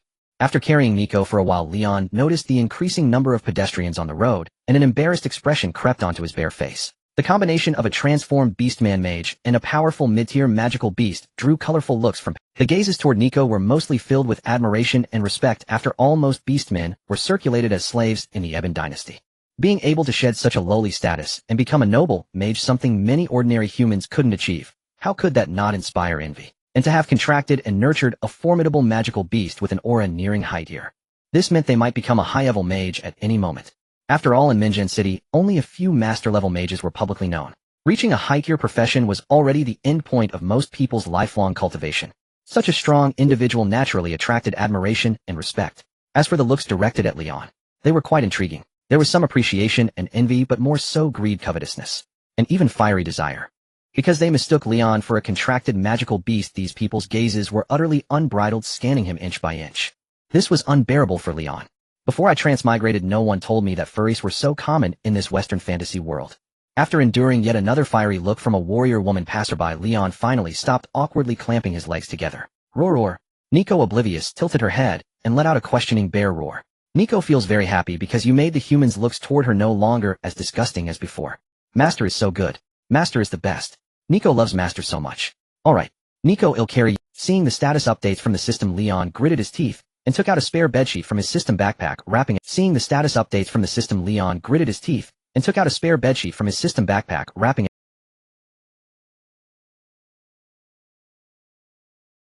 Keep wagging that little tail, pfft. Shaywinli, who had been following Leon all along, finally couldn't hold it in any longer and burst out laughing. She doubled over, clutching her stomach with laughter. Clearly she had been holding it in for a long time, just waiting for Leon's mental defenses to crumble. Roar.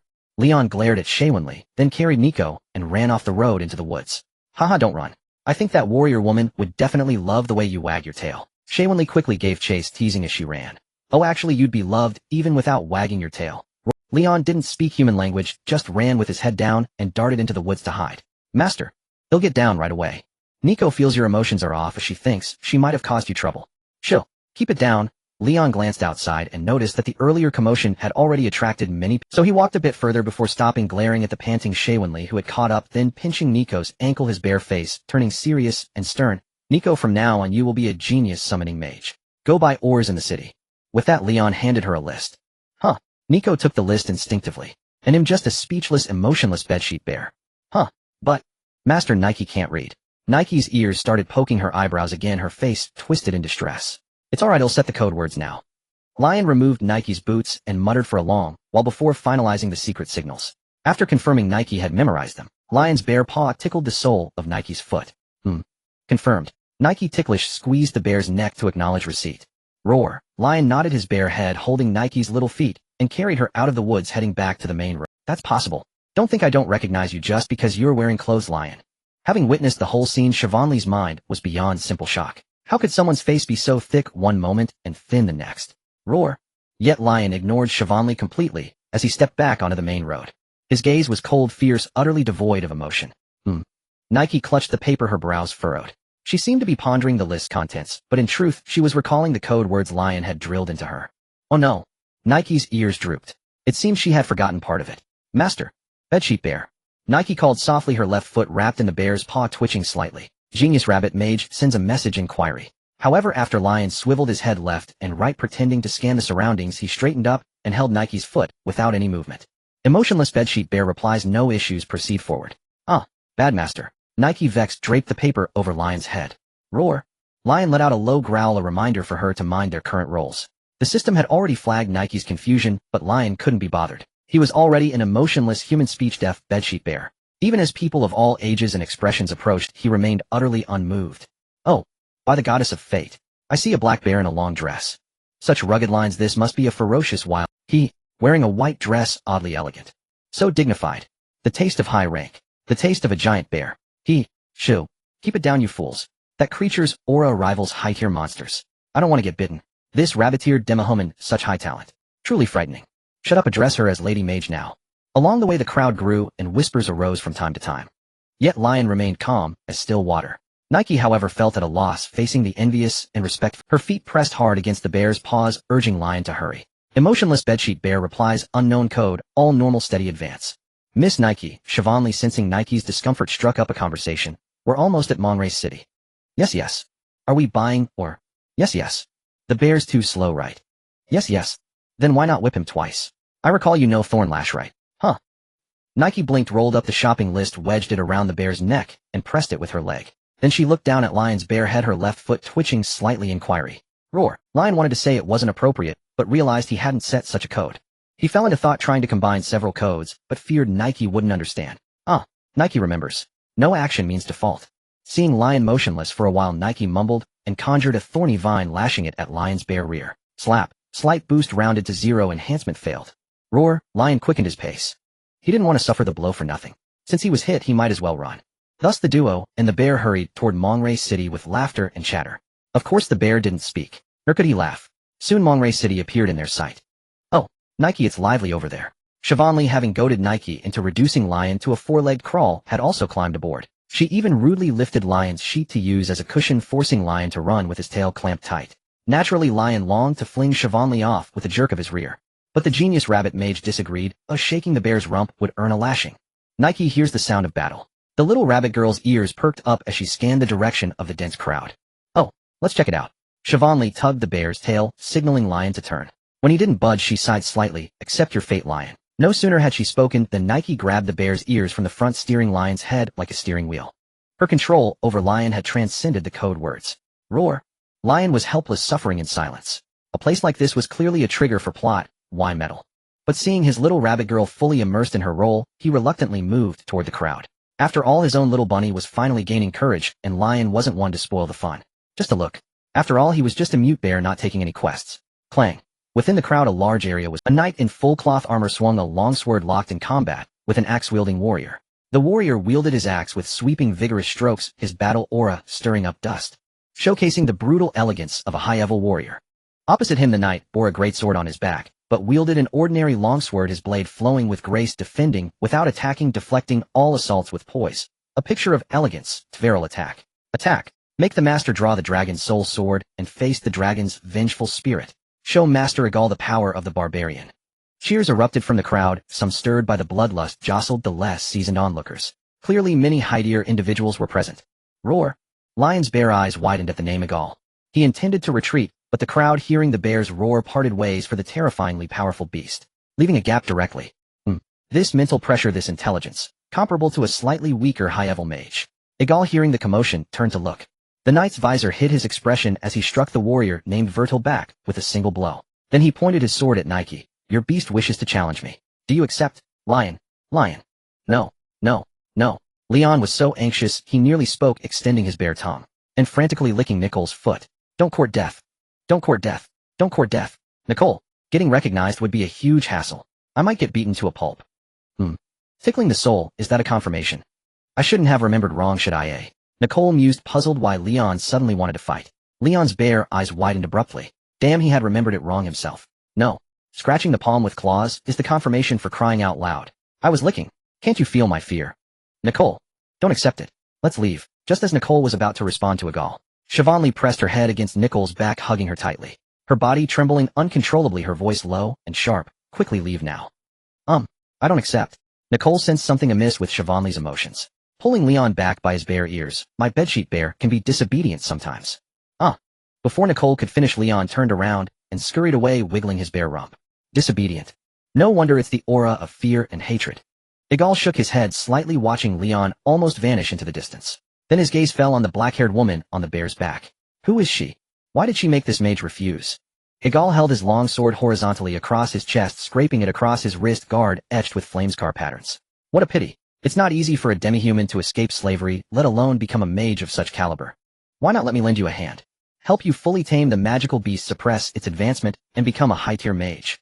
Adventurers should unite. Miss Siobhan. Nicole felt a warmth on her back and turned her head to see Siobhan's eyes already rimmed with red. Nicole, I'm fine now. Seeing Nicole's concerned expression, Siobhan pinched Leon's bare rump tightly, forcing herself to calm down. Leon, growl. Leon halted, standing on 3 legs, and reached one front paw back, patting Siobhan's foot nimbly. A gesture of comfort. I want to go home.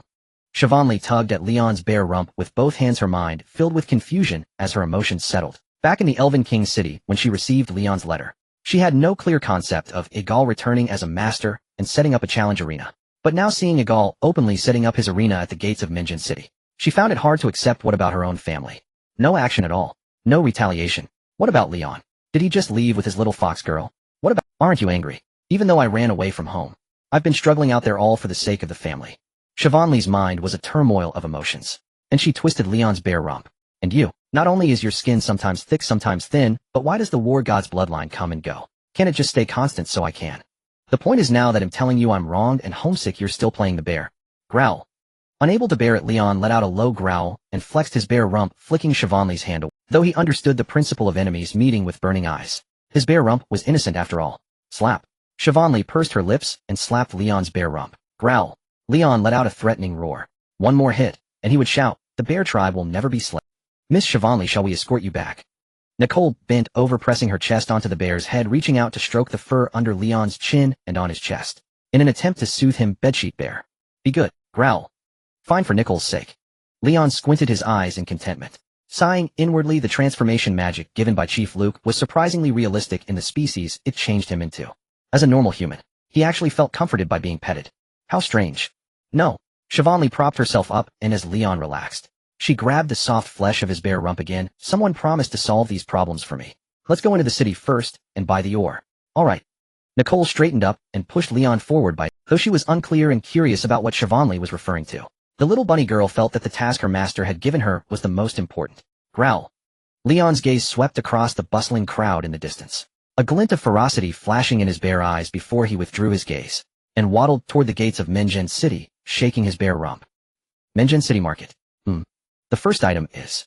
Nicole stared at the shopping list, trying hard to recall what Leon had told her. Growl.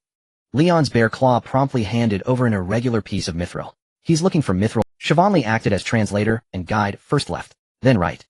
Under her guidance, Nicole finally stopped in front of a shop. Respected mage. As Nicole approached, someone emerged from the shop, his eyes filled with respect. It's an honor to serve, simply because this black bear was far too conspicuous. I need the ores on this list. Having grown accustomed to such stares along the way, Nicole was not timid. She handed the paper to the shop assistant and spoke softly. I hope you can give me a price list. Ding. Leon silently raised his bare paw, giving a thumbs up in praise of Nicole. She even remembered to ask about the price and for everything. That was quite good. Of course. Please follow me. The shop assistant bowed slightly, extending a hand to help Nicole dismount the bear. Growl. Leon sidestepped and silently bent his legs to lie down. My mage doesn't like contact with humans. Please excuse her.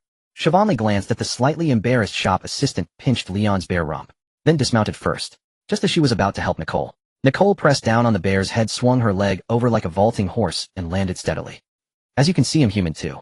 Siobhan shrugged helplessly at the shop assistant. They'll keep that in mind. Seeing this, the shop assistant merely offered a polite smile. He then led the two women and the bear into the shop, maintaining a respectful distance. Hey, tell me, how long are you going to keep playing this game? Siobhan tugged on Leon's bare ear, falling a few steps behind, and whispered into his ear, do you really intend to let Nicole buy the ore all by herself? What we're purchasing is the mother ore. Lion, noticing that Nicole was at a certain distance from him, lowered his voice. Isn't she doing quite well? She's just... Siobhan swallowed the word slave that was about to slip from her lips, and instead reminded Nicole of her race, a rabbit-eared subhuman who can't even recognize a single character.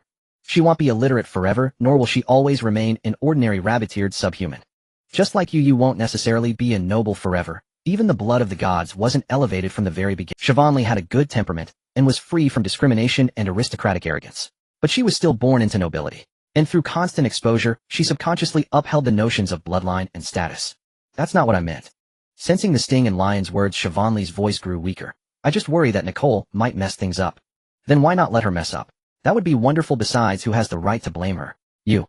Lion countered with another question, his gaze softening as he looked at the little rabbit girl's retreating figure. More than that, I want her to be bolder. She needs to understand that she is no one's appendage. Lion's gaze silenced Siobhan. A feeling of jealousy surged within her heart. Seeing this, Lion said no more, shook his bare rump, and pulled the bedsheet back over himself. How embarrassing for a bear walking around bare-bottomed for so long. Archmage, this is our store's current inventory of ore. Upon reaching the counter, the clerk fetched a page of the catalog and a quill, handing them to Nicole. Nicole held the catalog and cast a pleading glance at Lion. The latter was sitting on the ground, his bare paws resting obediently on his belly. No, this is making me dizzy. After hesitating for a while, Nicole ran over to Lion and plopped herself down onto his bare belly. Lion crossed his two bare paws to form a seat, using his soft belly as a backrest. Bedsheet bear, what do you think about this one?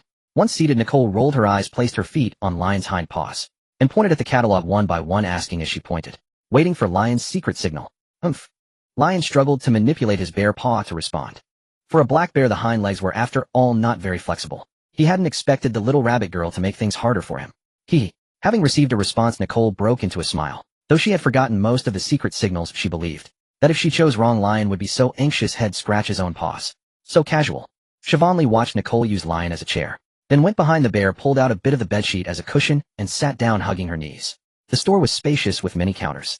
The pairing of two people and a bear was indeed strange. But passers-by merely glanced for a moment before moving on. After all, with Lion standing there, he looked rather intimidating.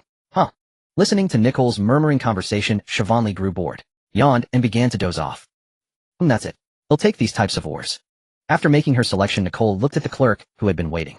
I need the kind of, or that hasn't been processed, freshly dug from the ground. No, that's not right from the mountain. Ahem, you mean the mother, or correct? Yes, exactly. Please follow me, and we can go directly to the warehouse to pick up the goods. The clerk scanned the catalog and saw many circles drawn on it, with a crooked one written at the very front. He immediately understood that this was a big order. Stepping out from behind the counter, he led Nicole toward the warehouse. Nicole looked up at Lion, flashing a triumphant smile. She had completed her task. Ding. Lion silently raised a bare paw and gave a thumbs up. After Nicole got up, he gently and carefully picked up the sleeping Siobhan Lee, following behind Nicole and the clerk. Upon reaching the warehouse, Nicole busied herself communicating with the clerk, checking the delivery list. Lion, holding Siobhan Lee, acted like a bear nanny, and whenever Nicole closed a deal, he would step forward to pay the gold coins and collect the mother ore. Lady Nicole, I truly envy you for having a spatial-type contracted magical beast. After the final transaction was completed, the clerk watched Lion store the mother ore with a wave of his paw, a look of envy in his eyes, and I can tell it has a very high intelligence stat. Thank you. Nicole, seeing the transaction complete, intended to leave. She couldn't wait to find a secluded spot to have Lion praise her properly. May your cultivation go smoothly.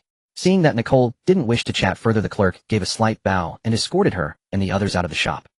Master, Nicole has completed her task. In a secluded alley, after confirming no one was around, Nicole began to jump for joy. Nicole is amazing. Lion held the sleeping Siobhan Lee with one arm and reached out his other bare claw to gently pat Nicole's head. His tone gentle. Our little rabbit girl has just closed a big deal, very impressive. Nicole, of course. Nicole is really looking forward to you giving her a reward, right?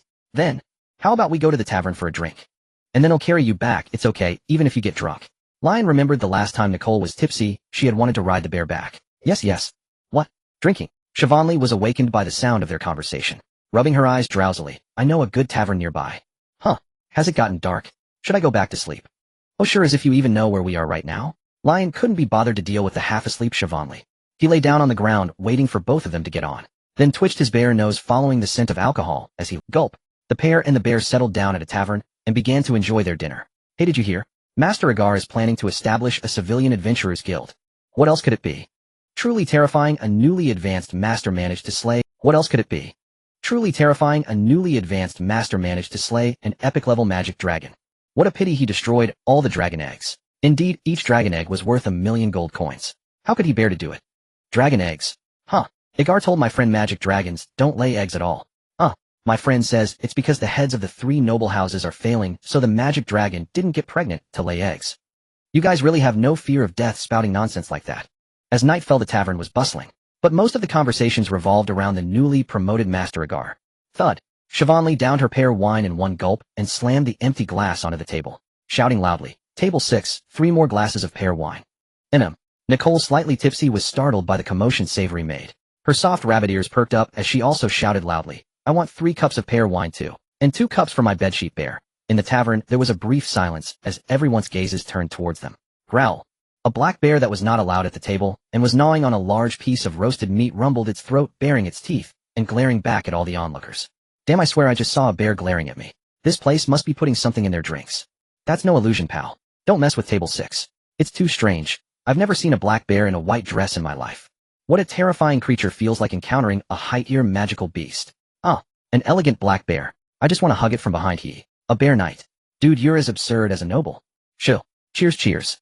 The tavern grew lively again, but this time the conversations increasingly revolved around the black bear. Miss your pear wine. Moments later, a server brought the pear wine and placed it on the table. Please enjoy. After serving a 10 silver tip, Savory tossed a gold coin, grabbed a cup, and took a large gulp. Enjoy your meal. The server pocketed the coin, turned around, and went back to fetch more drinks. Bedsheet bear. Nicole picked up a cup and handed it to Leon. Growl. Leon put down the roasted meat, clamped the cup between his 2 bare paws, and raised his head towards Savory. Leon, seriously. Just speak like a human. I'm begging you. Watching the absurd scene, Savory forced a faint smile and clinked glasses with Leon. She really didn't want to play pretend with these two right now. Leon's barriers twitched, and he dropped the act. Miss Savory, rest assured. Assured of what? Savory downed the entire cup in one gulp. You can just call me Savory. Whether he is a champion of justice or a valiant dragon slayer, Leon's expression turned serious, his tone leaving no room for doubt. To me, his foremost identity will always be the villain who sought to drown Savory. That villain will surely be brought to justice, and if he had any heroic deeds in life, let them fill his epitaph. Leon's gaze was calm. Whether you write it, I write it, or someone else does. Savory had been off all day since seeing Igal, her mood unsettled, homesick, drowsy, and drinking her sorrows away. Leon knew she must be wrestling with complex emotions. Igal's fame spread far and wide with endless praises and receiving the master's gift. The adoring crowd seemed oblivious and indifferent to the fact that he once tried to drown an innocent girl. Leon, over a decade has passed, and he's like family to me. Savory stared blankly at Leon, her eyes beginning to redden again. I don't understand. His swordsmanship is called heavy words and shield. Why did it point death at me? And after resolving to kill her, he advanced to master, slew a demon dragon, and tore apart epic legends. She had consoled herself that Igal was tempted by demons or corrupted by evil gods causing such an aberration. But today, seeing him looking perfectly normal and hearing the envious praise in the tavern, Savory could no longer deceive. Sensing Savory's sorrow, Nicole scooted over and embraced her, propping up her rabbit ears and positioning them at the corner of Savory's eye, ready to wipe away tears at any moment. I'm not going to cry. Savory pouted, her expression stubborn, as she grabbed a cup of pear wine and gulped it down. The wine stung her throat, forcing out a single glistening tear. Leon remained silent, raised his massive bare paw, swept it across the table, and pushed all the pear wine towards him. The full moon hung high, amidst the forest of magical beasts where hills dotted the landscape. O sleeper, heed my praise, cut off calamity in its cradle. A bard in a mithril mask stood upon a barren hill singing an ancient poem. Hail the great moving castle Javier Herligtuchabiman. A long string of names was chanted. Boom. The sand dunes stirred, hands and feet pressed against the ground. The face glared angrily, answering the god of communication. A giant towering 100 meters raised the back of his hand, looking at the mithril-masked figure upon it, his voice thundering, a human descendant. Why do you summon me? Giant Javier, I shall offer you a master-grade sacrifice. The silver-masked figure bowed slightly, along with a feast of delicious humans. Dispose of humans. Crawford, that's the pact you made with the northern dragon. Javier leaned in close to the silver-masked figure, a flicker of confusion on his nearly 20-meter-wide face. Ancient pacts are never revoked. Is that dragon dead? Regrettably, I must admit it was merely an accident. The silver-masked figure bowed slightly. But this accident makes the sacrifice I offer you even more exquisite. Surely you'd like to taste the flavor of a dragon as well. I still need 30 humans with divine blood. Javier's eyes gleamed with greed upon hearing this. After all, one who can slay that demon dragon could also slay me. Agreed. The silver-masked figure hesitated briefly before consenting, and an ancient pact was drafted. One last request. Do not mention the names of the 3 great families. The silver-masked figure pointed to his mask. At all times we will only aid you from the shadows. Add 10 more divine blood humans. Deal. When do we depart? Javier finished signing the pact and placed the silver-masked figure on his shoulder, a dragon blood-infused master. Sounds like he's already seasoned himself. Giant Javier, now is the perfect time for a midnight snack. The silver-masked figure's voice dripped with temptation. Don't let the dishes go cold. Boom. In response, the hill giant's footsteps thundered as he trampled the earth. Nicole can still drink 3 more big cups. Nicole, do you know what a monkey-type monster's butt looks like? Hee, Miss Savory, just look into my eyes, and you'll know him. Nicole, how did you suddenly get so clever? That's not fair. Outside the city of Mungen, Leon carried the 2 drunk girls on his back, swaying as he left the city to head back. Adventurers, let us unite. The city of Mingen shouldn't be like this. When we first raised our blades, we thought not of attack, but of fairness. A knight's impassioned voice rang out as he gave a speech. What's this? Leon was stunned. Good heavens, did Igal grow a rectangular mustache under his nose? Lord Leon, please leave quickly. I sense a dangerous aura. Hephalia, who had been silent for days, suddenly spoke, her voice brushing against Leon's scalp. The ground is beginning to... Danger! Leon was stunned. Yes, I can sense a powerful aura approaching from afar.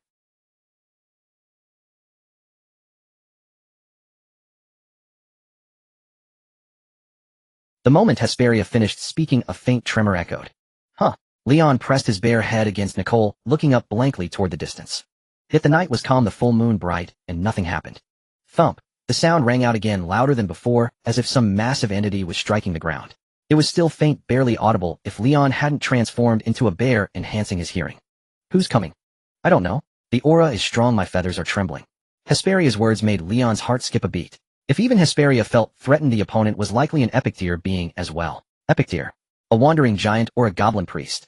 Leon carried the drunken Nicole and Siobhan, turning to run toward the city of Morn. Near Morn, only 3 named epicteer monsters roamed. If a guard had truly killed Nafia, only the latter 2 remained. Giant Xavier. Goblin priest Lucton. Of course whoever it was, Leon was in no position to challenge them yet. Hurry, hurry. The nightly swordsmanship demonstration is about to start. Master Agard is forming a civilian adventurer guild. Are you joining? Why not? That's the dragon-slaying sword art. A master slaying an epic. Who wouldn't be tempted? Not only that, but Master Agard personally instructs. This has been going on for almost 2 months. He is a generous master. Leon headed toward Morn, but crowds of people were leaving the city. They converged on Agard. Everyone, the city lord has ordered the gates closed. Leon struggled to push through the crowd and enter Morn. Shouts came from the city walls, and the gates began to close slowly. The drawbridge over the moat started to rise. Why are they closing the city all of a sudden? Someone hesitated and stopped. Hurry up. But more people surged forward. Roar. Leon let out a threatening growl, scaring off a few adventurers who were heading straight for him. So noisy. Nicole wobbled upright, tilting her head to look at the bustling crowd. Nicole, your rabbit tail is poking me. Siobhan, hanging off the bear's rear, squinted, drunkenly rubbing Nicole's rabbit tail with one hand and pinching Leon's bear tail with the other. Nicole blushed, silently nibbling on Leon's bare ear. Leon. Who? The gate soon shut and a frantic horn sounded from the walls. A monster siege. Those who hadn't made it out showed a hint of relief. No Master Agard is outside. Someone slapped their forehead and climbed the stone steps to the wall. Maybe we'll get to see the dragon-slaying sword art in action. Right. The crowd surged toward the city walls again. Move it up front. Stop pushing. There's a black bear. What? A monster broke in. No. It's a drunk mage. Amid the crowd, Leon also headed up the wall. He wanted to see Agard's strength too. Must it come to this? Inside the city lord's mansion, the lord looked at the 3 old men blocking his path and sighed. Who is it? My lord, we all know the truth. Why pretend to be indifferent? The leading elder stepped forward. Agard has gathered too many people. The matter of the demon dragon cannot be made public. Indeed, since the demon dragon is dead, issue a new bounty, the wandering giant's divine treasure. Another elder stepped up, handing over a commission scroll. We hope you will support this task.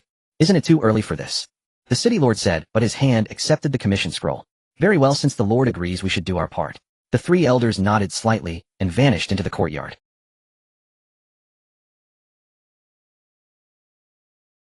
Messala, Finley, Crawford. The 3 great nobles united again. The lord sighed softly, sitting on a stone bench in the courtyard, shaking his head. A pity Agard was too hasty. Everyone, this is the knight's sword steeped in dragon blood and infused with the dragon soul. Outside the city, Agard barely glanced at the closing gates before turning back to display the dragon-slaying sword to the crowd. Huh, isn't that an alarm horn from the city walls? Someone looked at the wall in surprise. What's there to fear? Master Agard is here. True. Everyone, the demon dragon is dead. Agard raised his great sword, slowly walked out from the crowd, and gazed into the distance, his voice calm and steady. 2 epic chapters of monsters remain near Morn. Tonight we tear out another page. Epic. An epic tier monster is coming. But we're only high tier at best. Agard's words stirred a slight unease in the crowd. Everyone, as I've said these past 2 months, unite. Even an epic, so what? Agard raised his hand, pointing horizontally at the city walls of Morn behind him, his voice passionate. Let those lofty nobles see how we shatter their schemes. Thump. A sound of a massive footstep came from afar. Rustle. The gravel around them began to tremble. Thump, thump, thump. The sound grew faster and unbroken. The colossal figure finally emerged. Agard. A thunderous voice roared. The charging giant sent trees flying, stopping just outside Morn. Its immense shadow fell, blotting out the moonlight. Agard and his followers looked like mere ants before it. Boom. Havel crashed to the ground with a deafening roar. Even the walls of Mengen City trembled slightly. Amidst the swirling dust, sword aura crisscrossed the air. Die! Agal leaped high and stomped on Havel's chest, plunging the dragon blood great sword into him to the hilt. Radiant sword aura surged like a storm, engulfing the 100-meter turtle giant. With a wet thud, Havel's body was instantly covered in fine cuts, flesh and blood flying. The flesh was shredded into a mist of blood, becoming part of the sword aura storm. A thick smell of blood spread in all directions, covering an area of hundreds of meters with a crimson storm. From within the crimson storm, the giant's anguished wails echoed. How terrifying. Last time you fought Vera, you weren't this fierce. Lee trembled, his bare claws resting on the city wall, shaking uncontrollably.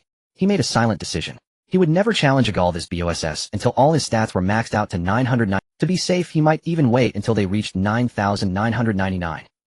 This. Outside the city in the woods, 3 old men exchanged bewildered glances. You sacrificed half your life and beauty for a monster like this. After a suffocating silence, the 3 old men turned in unison to the silver-masked figure crouching nearby. This. It. The silver-masked figure clutched his mask, looking left and right, hesitating for a long time, before finally muttering in frustration, "How about you 3 go rescue him? It seems we have no choice." Alas. The 3 old men sighed in unison and dashed out of the woods. Then. So you're all here. Die. Amid Agal's furious roar, the three old men shielded the battered hovel and fled swiftly and whooshed. The armor on Agal's back split open, revealing blood-drenched dragon wings. He brandished his knight's greatsword, slashing at anyone in his path as he pursued relentlessly. How annoying. Seeing this, the silver-masked figure tugged at his mask in frustration. He began to regret making such a great sacrifice. The mask stretched and deformed, but it remained fused to his skin, impossible to remove. An ancient pact once signed could never be undone. Is he cheating?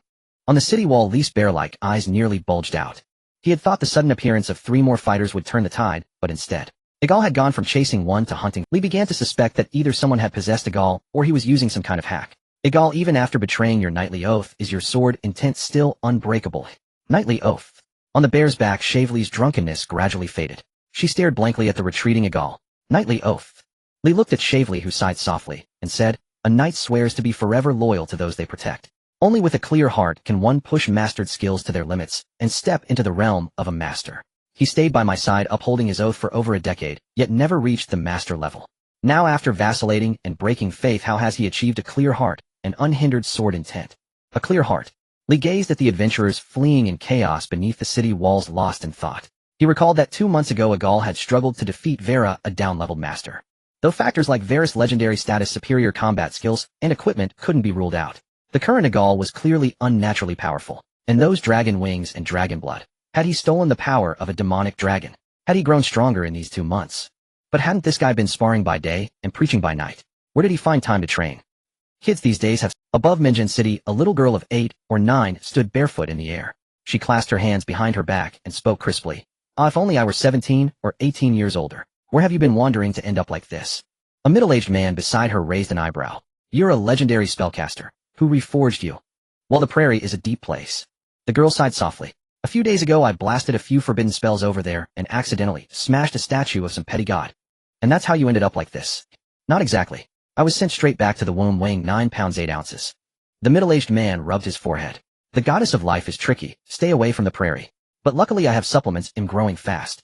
The girl pulled out a clump of soul fragments and chewed on them. "These have impurities," constantly muttering about deep forests, the West Elves, and such. "You've secretly guarded Minjin City for years. Any ideas?" "Elves? What elves?" The middle-aged man suddenly felt a sting in his rear and looked around nervously. "I've never seen any elves. Decades ago the hero king was assassinated, and the assassin fled into the monster forest." The girl spit out the no-nutritionless soul fragments and stared at the man. "Several legends gave chase, but when they returned, they said the assassin had vanished without a trace." The middle-aged man put on a simple smile. What a formidable assassin, able to shake off the pursuit of multiple legends.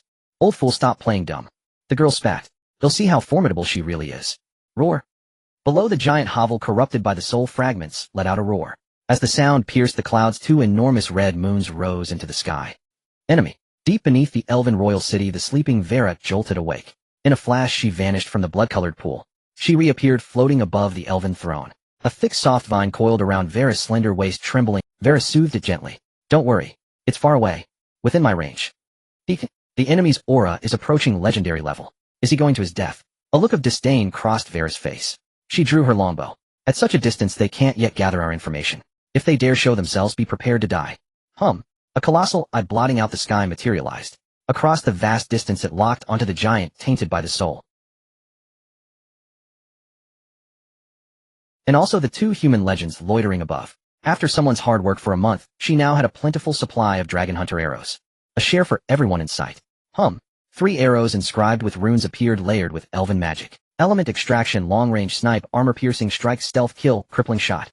"Lee, you toiled for a month. Now see the fruits of your labor." Vera smiled. Then, flesh sacrifice activated. She drew the bow to a full moon and released. Damn, why did it suddenly strengthen? On the plain, Yeagle was sent flying by Javier's punch, his armor covered in fine cracks. A single blow dealt severe damage, his flesh nearly torn apart. Those eyes. A crimson moon. He looked up startled. The 3 elders accompanying the giant now raised their heads, floating in midair, their limbs swaying like fish as they struggled toward the twin crimson moons. Gulp. As Yeagle's gaze fell upon the crimson moons, the sound of swallowing echoed and the twin moons shifted slightly, as if staring back. A sharp pain shot through his throat. Yeagle felt an invisible hook lodged within, a pulling sensation forcing his head upward. His body gradually lifted off the ground. "No!" Yeagle roared in fury, a blood-red dragon soaring from his form, like an arrow of blood crashing into the crimson moon, yet it only deepened the moon's red glow. "Elf, roar!" But Javier didn't press the attack. Instead, he turned and charged toward the demon beast forest. Kicking up gales, roaring thunder, faint threads dragging four swimming fish. Whoosh, whoosh, whoosh. However, 3 brilliant streaks of light streaked across the night sky. Swift as lightning they arrived in an instant. 2 pierced through the crimson moon, shattering them before vanishing. The last flew toward Javier, who blinked. An rune-inscribed arrow appeared at his brow. In an instant the wind ceased and thunder fell silent. The giant stood frozen lifeless, its stride preserved like a blood-stained statue. Huff, puff. As the crimson moon shattered, Yeagle collapsed to the ground, gasping heavily. I must leave quickly. Yeagle glanced at the 3 elders, slowly rising, barely lifted his knight's greatsword, and fled. Should we pursue? The 3 elders' throats were bloody and mangled. They exchanged glances, seeing fear in each other's eyes. Forget it. Today is too strange. Gazing at the silent giant Javier on the plain, hearts pounding, the 3 elders silently returned to Mornin City. Fireworks. Who got blown up? On the walls of Mornin City, Leon stared blankly upward, watching 2 bright mist clouds in the sky. One was iridescent, the other crimson. It was Lady Vera who acted. Mornin City indeed hides a legend still lying in wait for me. Herberia's voice whispered beside Leon's ear. With a hint of schadenfreude, Lady Vera's dragon-hunting arrows are plentiful now. This wasteful thing. Leon gritted his teeth, turned, and sat down savagely. And Nico, watch Nico for me. He'll scout ahead. The rising twin crimson moons reminded him of Andrin. He had to investigate. If you haven't returned by dawn, go to Mysara's mansion. Fine. Leon nodded, vaulted over the wall. And amidst a few startled shouts from the crowd, he used nimble leaps to dart into the distance. Am I seeing things? A bear flying. That must be the mage lord's contracted beast. I thought I heard a bear talking. Are you scared out of your wits? But Lord Yeagle is truly formidable. If no one had ambushed him, he might have torn another page from the epic. Who were those people? Why help the monsters? Leon's departure drew little attention, but the crowd's focus remained. Hunting the epic dragon, dismembering the hill giant. Regardless, after this night, Yeagle would gain renown. Perhaps even epic fame. Nico, we need to go. Savonly noticed several covert glances. Tore off her disguise, revealing a head of red hair, then hoisted Nico, and turned away. Is that Lady Savonly? Someone recognized her. Obviously only the Mysara family has such striking pity. What's a pity? What a shame the city lord didn't show up on such a lively night. Oh, now that you... So should we issue the quest or not? In the city lord's mansion, the lord looked at the 3 disheveled elders, weighing a scroll in his hand. Yeagle's dragon soul has been hooked away, his power greatly diminished. Half our goal is achieved. One elder rumbled, change of plan. The 3 noble families will praise Yeagle for tearing the giant's epic, and issue a bounty to exterminate the giant clan. First lift him up, then win the adventurers to our side. That way he'll have no chance to expose the dragon incident. He has only his tongue, we have plenty of gold. The fools won't side with him. Have the silver mask contract an epic level monster. Everything will return to its proper course. The 3 discussed and settled the matter. Let's hope so. The lord shrugged and bent over his desk to write. Legend. You call this a legend? Above Mornin City, the fireworks-laden legendary mage grabbed the middle-aged man by the collar, didn't even see the target, and you shot an arrow. Now you know why the hero king keeps hitting the grasslands instead of marching west beyond the demon beast forest. The middle-aged man pulled the arrow from his own, but hesitated, then withdrew the one stuck in the girl's neck. Uffed, blood splattered, glimmering with iridescent hues. The hero king is no softy. The girl released the man's collar and cast healing magic. Attacking the grasslands was just to cultivate more legend. The legendary dragon that exterminated the chromatic dragons and styled itself the progenitor, the lord of the swamp, who killed the lay corridor and sank his death roots into the underworld, and that irritable extinct species. The man looked toward the demon beast forest, sighing. Though we could pay the price to kill one, attacking a group of demi-humans who worship the goddess of life and dabble in species breeding is far simpler. At least that elf tends his own patch desireless while keeping the other 2 in check. For now, all is stable. Never mind, I'll go find Jinhai. A deep-sea leviathan has surfaced recently, I hope he doesn't get crushed. The girl looked at the demon beast forest, a flicker of wariness in her eyes, then sped away. Her voice faint, whip Mornin City into shape. Either crush that knight, or wipe out the 3 noble families. It's a mess, what a disgrace. You hold life too cheaply. The middle-aged man shook his head, gazing down at Mornin City. It is the weak's choices that make the strong truly formidable. This giant ran so far. On the open plain, Leon had already reverted to human form, moving toward the motionless giant in the distance. Flame spears continuously materialized and stacked in his hand. Dead. Vera sensed its aura. As he approached, Leon noticed the giant remained utterly still. Summoning his courage, he drew near, only to find a thick arrow lodged in its skull, the exposed portion alone stretching 20 meters. The arrow was covered in cryptic runes, and at first glance Leon felt dizzy and lightheaded. Whoosh. As Leon drew closer, the arrow vibrated, its momentum renewed, and it pierced through the giant's cranium, hurtling toward him. Leon, mother misses you dearly. When you're done, remember to come home early. As the arrow flew, it gradually shrank, and Varys' voice echoed from it. If you can't defeat an enemy, and are far from the elf mother tree, snap this arrow, and I shall intervene. Good grief, are you a turret? Leon muttered, catching the dragon-hunting arrow that had shrunk to the thickness of a thumb. He gazed into the distance, recalling it had taken him a full 10 days to escape the monster forest. The distance from Monting City to the Elf Royal City was at least several hundred kilometers, if not over 1,000, right? Turret isn't even accurate. More like a missile. Leon silently stowed the arrow, gaining a deeper understanding of Vera in her complete form. Boom. Elsewhere, freed from the dragon-hunting arrow's restraint, the giant's shattered flesh collapsed like a mudslide, forming a crimson torrent that spread in all directions. What's that? Leon noticed within the bloody deluge. A large piece of redand white flesh writhing, devouring the remnants of Harval and rapidly expanding itself. Reproduction potential S rank. As Leon's gaze fell upon it, the system immediately assessed a rank. Systembro, this really isn't something to assess. What am I supposed to take it home and cut it open with a kitchen knife? Leon grimaced, finding the system more and more unsettling. But unable to resist the temptation of an S rank, he still moved toward that piece of flesh. Head, just take a look, a quick look. Ugh, roar. As Leon approached, the flesh had already landed, splitting open with a gash, emitting a voice of hatred. Egal. You cannot imprison me. Schlick. A pale arm tore through the fleshy membrane. Crimson horns, a spear-like tail, and damp, contracting wing membranes all emerged. That accursed evil god transformed my body, but I still retain a portion of ancestral dragon blood, and my dragon's true name remains intact. She glanced down at her form. A robust chest, retractable claws, long and powerful hind legs, and the name engraved on her smooth thigh, Nafia. But such a breastplate is utterly insufficient to withstand magic. Nafia pinched her chest plate in disgust, finding it soft and pliable, her expression twisting into a furious roar. Where are my dragon scales? The scales that could withstand high-tier magic have turned into this. Such frail skin would split at a pinch. Her claws extended, and she pinched her other arm, easily breaking the skin and drawing thin threads of blood. Damn it. Enraged by her weakness, Nafia grew frantic, churning through Harval's remains. A dragon girl. A slightly surprised voice came from behind. Who?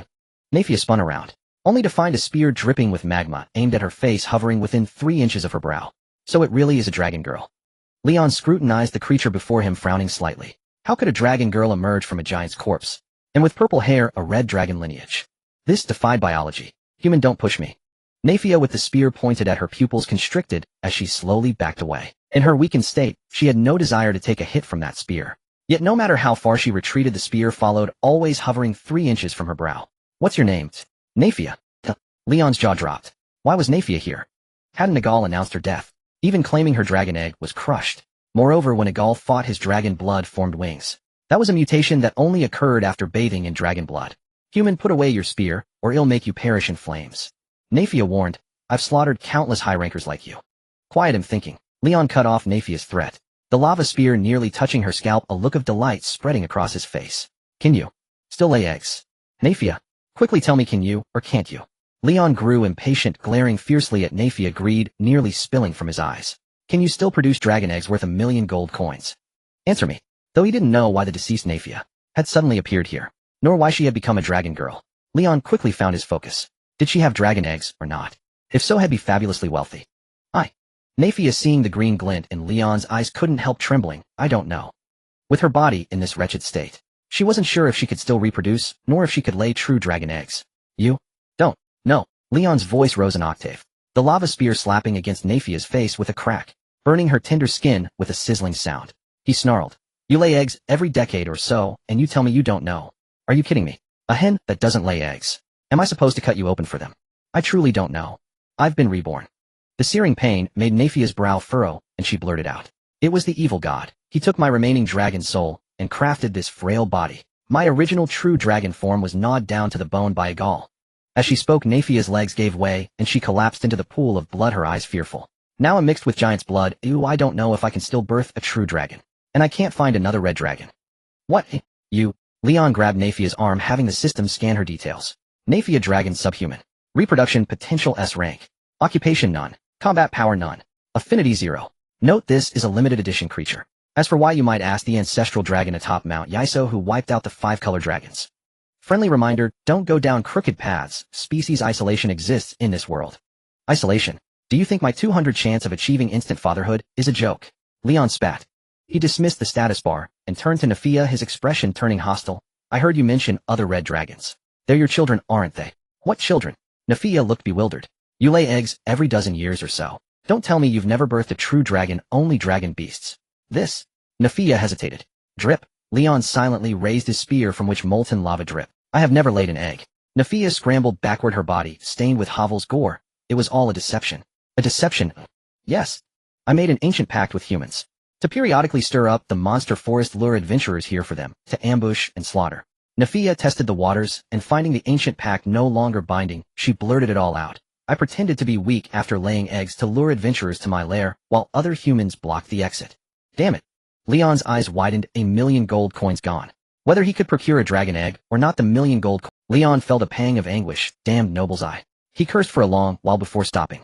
Then he looked at Nafia, who was shrinking in a pool of blood, trying to make herself inconspicuous. So you're useless now. Nafia trembled, remembering she no longer had her flame sack's sturdy scales, or the organs to birth true dragons. A look of dejection crossed her face. She felt Leon was right. It seems I am indeed useless. Let me go. Leon, are you not awake yet? Leon couldn't help but laugh. So you don't get my hint, do you? Stupid dragon, show me your worth. Leon thrust his spear at Nafia's face. Don't make me slap you. She was at least in strength, and Leon didn't believe the system was only describing her figure. Human. Nafia leaned back, putting some distance from the spear. I'm truly useless. Let me go. Or chain me up, and it'll help you lure passing adventurers, kill them, and plunder their treasures. Of course I'm very weak now, you might need to do the dirty work. Shut up. It would be better if you kidnapped a princess and I played the hero. Well, we can't kidnap a princess. We can only kill those humans without connections. Seeing that Leon seemed swayed, Nafia ventured, it's best to pick low-level, untalented adventurers, or those branded as outlaws by humans. Why? Killing the former has a lower chance of retaliation, and the latter might yield more wealth. This is my years of experience in this trade. I hope it helps you. Leon fell silent, utterly defeated. Oh. Nafia's eyes suddenly lit up. A knight's greatsword is soaked in my dragon blood, making it a rare treasure. I can sense its general location. But he managed to kill an epic level me, so I doubt you can beat him. Shut up and lead the way, or he'll run you through. I'm too weak. Igar dragged his broken body through the dense forest. The blood on his wounds was sticky and hot, writhing like tendrils. It curled up roadside leaves and grass, crushing and absorbing them. Why does the red dragon's blood carry such a strong, devouring intent? Igar watched the flesh and blood tendrils feed an intense hunger gnawing at his heart. He suddenly looked up, spotting a merchant caravan outside the forest. Philin were very close. In the small caravan of a dozen people, the rider box said hoarsely, but the divine aura, after appearing briefly, is now undetectable. Shoo. I hear the sound of hungry chewing. Philin twisted his head 180 degrees to look at the approaching knight, his voice seductive. Injured knight, are you planning to eat us? Swoosh, swoosh. Everyone in the caravan, without moving their bodies, turned their heads toward Igar, staring expression. No. I need a healing potion. Igar struggled to suppress his hunger, pointing his knight's greatsword at Philin. Give it to me, or die. Is this a robbery? Philin twisted his head again, his neck like a pretzel, looking at Bach. Oh dear, we're being robbed by a master-level foe. No, I'm trying to save you. Igar could barely contain his hunger, utterly oblivious to Philin's strangeness. The jagged cracks on his armor writhed, emitting a grinding sound. It seemed ready to devour anything in its path. Philin, perhaps we can befriend him. Bach pulled a healing potion from his pocket and tossed it to Igar. Good evening, friend from Minjin City. We're traveling merchants from the eastern coast. I'm Philin, and he's Bach. What's your name? Philin's head loosened and returned to normal. You look very weak. Need a ride? Igar. After drinking the potion, Igar's sanity gradually returned. He looked at the eerie caravan. You folks seem very strange. Don't worry, we mean you no harm. Our goal isn't humans. Philin added, at least not right now. He paused to let the information sink in. Andeline, who came ahead to scout, has left the group. I can't vouch for her character since. Philin hesitated briefly. Since in the town she could never keep her legs still. Ha, ha, ha. The caravan erupted in synchronized laughter. Andeline, I don't care about her. Talking to you all is exhausting. Igar climbed awkwardly onto the wagon. We won't reach Minjin City until at least tomorrow. But if you take me back, they'll welcome you like heroes. Igar paused, then added. After all, creatures not quite human can't get in. I thought a righteous knight would slaughter us. My enemies are only monsters and nobles. Igar's eyes slowly closed. If you do what monsters do, it'll slaughter you like monsters. Are nobles easy to kill? Philin suddenly asked. What do you need? Igar's eyes cracked open a sliver. A guide through the forest. Kill Duke Maesera. Master level. Just a purebred pet of a noble. Are you sure Igal is approaching? At the sight of Javier's collapse, Leon and Nafia hid within a thicket, casting their gazes in all directions. Of course, his veins still carry my blood. Nafia had already wiped away the bloodstains, wrapped in a thin. Her slender dragon tail coiled around her waist like a belt. All right. Seeing Nafia so certain, Leon resigned himself to wait patiently. He kept pulling mother ores from his system backpack, crushing them to spawn offspring. Though the 30-plus mother ores left by Leon had granted him few talents, each attribute point was supported by several corresponding ores. After weighing factors like price extraction difficulty and attribute feedback, Leon selected the 5 most cost-effective mother ores to purchase. Now I recall. Why hasn't my goblin returned? After crushing a brittle soft mother ore, Leon's hand was pricked by a rock-hard one. Only then did he remember that for his most crucial attack attribute, he had chosen the explosive mother ore. Yet Caramanda dispatched 3 days ago had sent no word even by the time he left the cabin at daybreak. You carve out the diamond from this for me. Leon casually tossed the hard mother ore to Nafia. Fine. Nafia had chosen forbearance, deciding to temporarily submit to Leon's oppression. Taking the mother ore, she extended her sharp claws, scraping against its surface. But, with a crisp crack, heap. Nafia let out a pained whimper, but realizing they were in hiding, she clamped her hand over her mouth, muffling her sobs. Hoo. Leon, does this frail demeanor really match your epic past life identity? Useless. Leon snatched back the diamond mother ore, cursed under his breath, and returned it to his system backpack.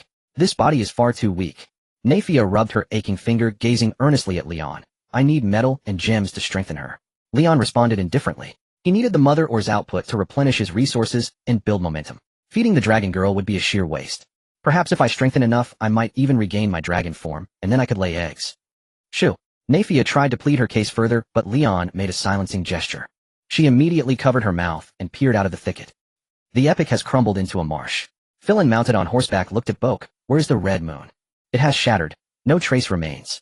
Boke dismounted, scooped up a handful of bloody residue, and tasted. He reached a conclusion. A sole fragment of some great figure briefly existed here. Who struck? Philin surveyed the giant's scattered remains. An elf hidden in the monster forest. It was Igal who answered Philin, a fearsome being. You would not wish to face him. No, you must lead us to her.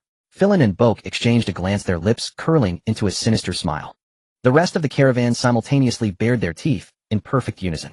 TSK, what a small world. From the thicket, Leon studied the caravan, watching the system flood his screen with breeding potential. He promptly pulled out the dragon-hunting arrow left by Vera. He hesitated, debating whether to snap it and call in long-range fire support. But there are 13 of them. Leon was torn. 13 people meant 13 dragon-hunting arrows. Even with Vera's help, it would take 10 days or more of mining to gather the materials. Moreover, arrows capable of slaying ancient flying dragons would be overkill against mere master-level cannon fodder.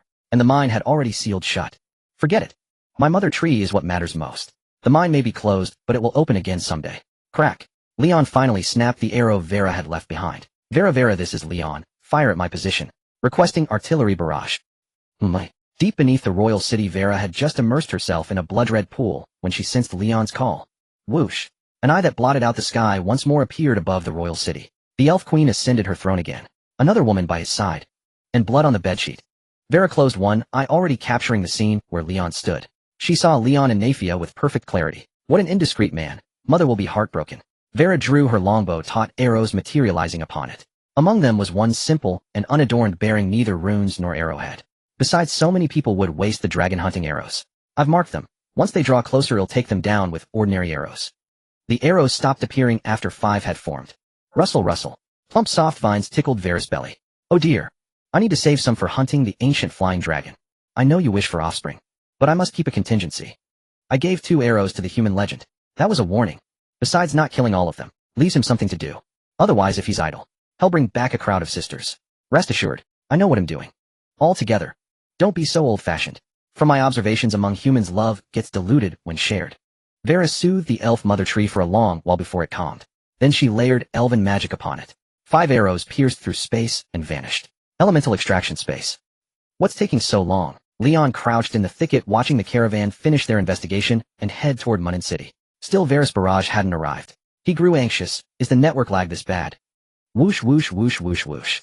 The next moment, a dense series of sounds erupted abruptly. 4 Reniched dragon-hunting arrows streaked into the caravan, each pinning down 2 targets. Ambush. The arrows moved with impossible speed. Bodies were sent flying, hanging from nearby trees. Before Philin could react, shouting orders for everyone to scatter and take cover. It's that elf. Flee. Igal recognized the gradually shattering dragon-hunting arrows and instantly knew who had struck. What a... For the first time, shock and terror flickered across Philin and Boke's faces. Eek! At the same time, a young dragon girl clutching her rear burst out of the bushes with a shriek. Igal, Philin, and Boke. Leon. This creature. Phaline and Boke exchanged glances, the shadow of death that had enveloped them momentarily dispelled by Nafia's absurd spectacle. Who are you? Why do you also carry the blood of the red dragon? The dragon-blooded knight's greatsword swept aside the carriage curtain, revealing the knight, within his armor shattered. Ygir gazed at Nafia before him, his blood writhing like tendrils surging with an intense craving to devour. Human daring to bathe in dragon's blood, the ancestral dragon will not forgive you. Nafia rubbed the lump poked by Wayla, glaring fiercely at Ygir. She glanced sidelong at the bushes, and seeing that the latter had no intention of emerging, a flicker of unease stirred within her. Her mind raced, and she bluffed through gritted teeth. The ancestral dragon will hang you on the cliffs of Mount Isoa, letting vultures and red wolves gnaw at your flesh. The ancestral dragon. Ygir, this is no time for idle talk. Phaline landed on the carriage, taking the place of the coachman who had been pinned dead, and drove the carriage headlong toward the city of Minjin, without looking back. It's been so long without arrows flying as she won't attack again. Ygir turned back to look at the dragon girl still rubbing her rear. That demi-human might allow me to grow stronger. Ygir, I sense another greedy and malevolent gaze from the forest. Boke drove the other carriage, cutting off Ygir's words, his tone grave. He has been watching us all along. We must get— Is it because all the masters were shot dead, eh?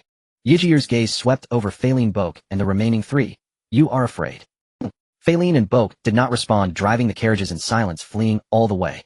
Ygir was right. The 8 master-level war puppets and 5 senior-level bodies had been their backbone throughout their merchant journey from Jinhai Fortress. Now, before the war puppets had even been used twice, they were all gone. Tisk dead as doornails. Lion emerged from the bushes, surveying the 8 corpses pinned to the trees by double-piercing arrows.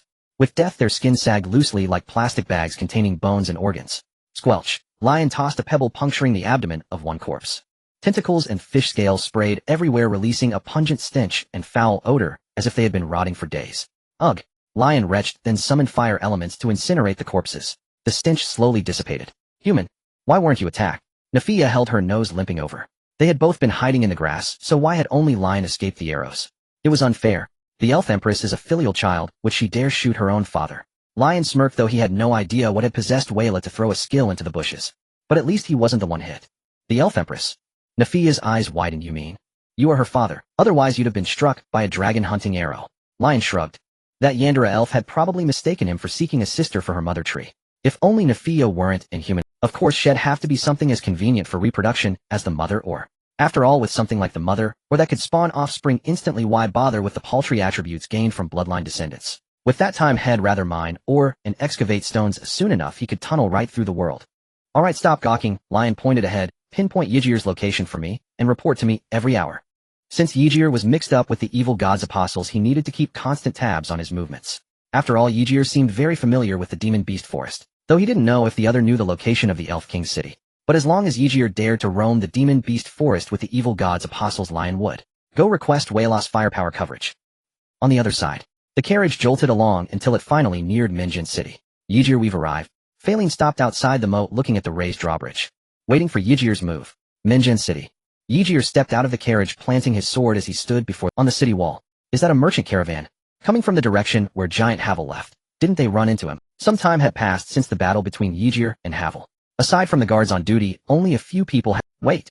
That knight descending from the carriage. Ygir. Someone spotted Ygir, and an uproar erupted. He's back? What about Giant Havel? Could it be? Of course he's dead. Didn't you see Master Ygir beating the giant earlier? If not for those 3 mysterious figures suddenly appearing, the battle would have ended long ago. The discussions on the wall grew louder. Seeing this, Ygir raised his dragon bloodstained knight's long sword high. The sword aura surged into the clouds, stirring violently, and the crowd gradually fell silent. Once silence settled on the wall, the knight's voice rang across the plains. I am Ygir, the dragon-slaying knight. From this night forth the epic of the giant becomes history. The wandering giant, the moving castle, Havel, shattered in the wilderness. Whoosh! An eruption of noise burst from the wall. Witness a new epic. Dragon-slaying knight. Giant disemboweler. Mighty Ygir. Open the gates. Open the gates. Welcome the hero. Boom. Creak. Amidst the fervent cries of the crowd, the high drawbridge began to lower slowly, and the tightly shut city gates creaked open bit by bit. Lord Ygir. In the distance, a group of people slowly approached. Some faces showed guilt. We are truly sorry. Facing a creature from an epic, we truly didn't know how to fight. They were the adventurers who had fled in all directions amidst the roaring wind and thunder when Havel attacked. I understand your fear. I only ask that when you feel cowardice, you consider the cost of retreat. Ygir's gaze swept over the dusty, disheveled crowd. Yet there was no reproach in his voice. Though his armor was shattered, his tone was gentle. A moment of cowardice may forge a decade-long barrier in your mind, a burden heavier than death itself. Lord Ygir. Someone was moved, their voice trembling. You are a master. And an epic. And you are the brave who faced the epic.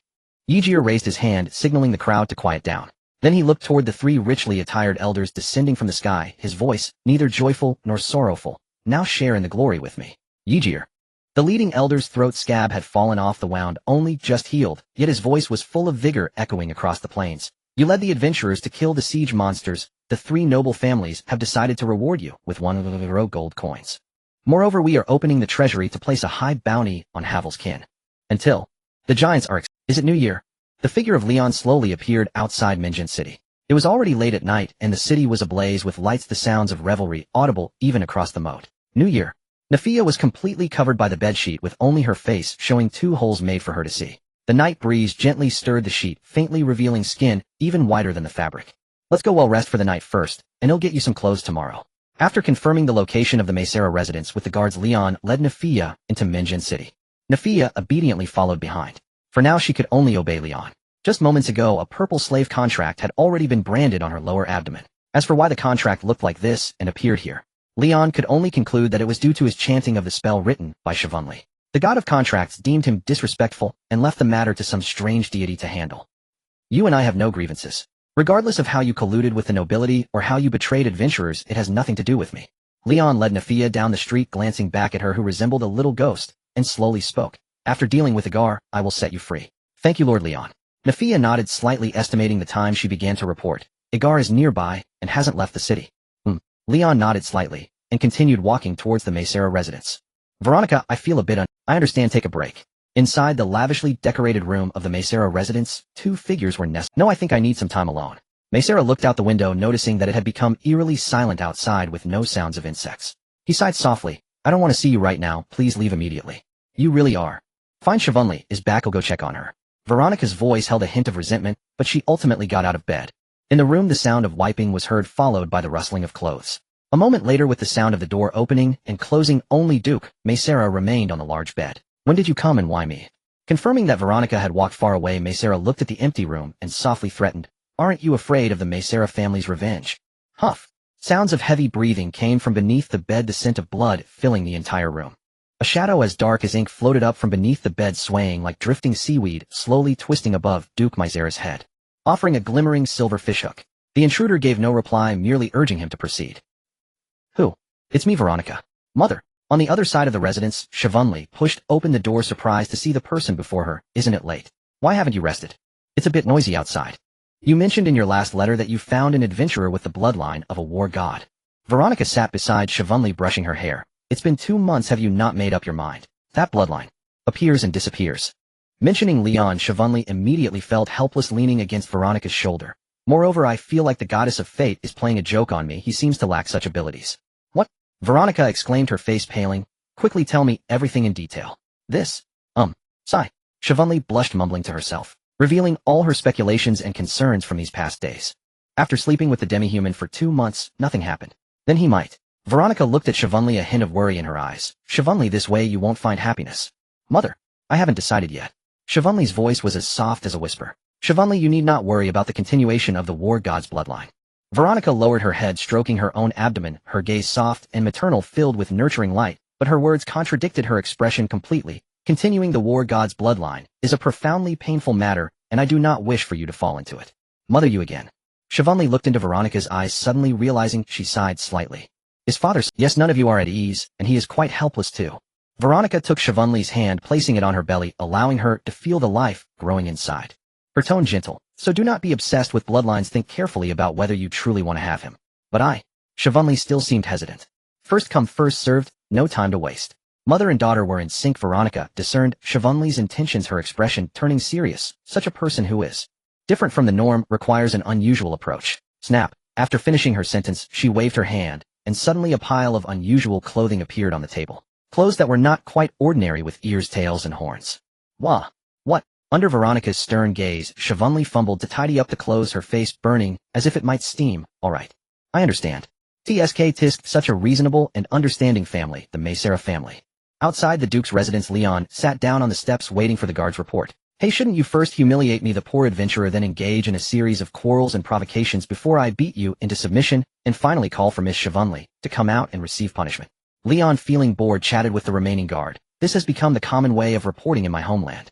My lord, your customs are quite interesting. The guard, though helpless, still responded to Leon. This kind of reporting method seems a bit unfriendly to the guards. He was just a junior soldier earning 50 silver coins a month. What was he risking his life for? The goddess of fate burnt you a little. As Leon continued to chat, a status bar popped up in front of him, a burn at his waist. Why are you heating up for no reason? Leon kicked into his pocket, scratching at the burning cork. It's late at night, and I can't sleep, so you're calling me. Lord Leon, I smell something repulsive. Just as Leon was trying to take the call from the goddess of fate, Nephia suddenly turned to look towards the residence, sniffing vigorously. It's very close, and very strong. What? Huh. Following the direction Nephia was sniffing, Leon looked and saw in the sky above the residence a white, plump, fat fish swimming. Not wearing a swimsuit. I say, old chap, a man about 2 meters tall with thick eyebrows and big eyes, and his chest and stomach. Ahem, in short, very hairy, the kind you could use to scrub dishes. Leon stared blankly at the sky, describing the figure floating above, then turned to the guard. Have you seen someone like that? My lord, you have quite the humor. The guard glanced in the direction Leon had indicated, found nothing amiss, then lowered his head again, shifting slightly, to present his pocket toward Leon. The Duke might not be pleased if he knew you described him that way. What? Damn it. Are you trying to extort me? Just like your young lady. Realizing the guard truly couldn't see it, Leon kicked him aside and barged straight into the Duke's mansion. His master was flying in the sky, and this fool was still here asking for hush money. My lord, you actually struck. The guard clutched his stomach as he got up, wincing in pain. You didn't have to kick me. Ooh, I wouldn't dare stop you anyway.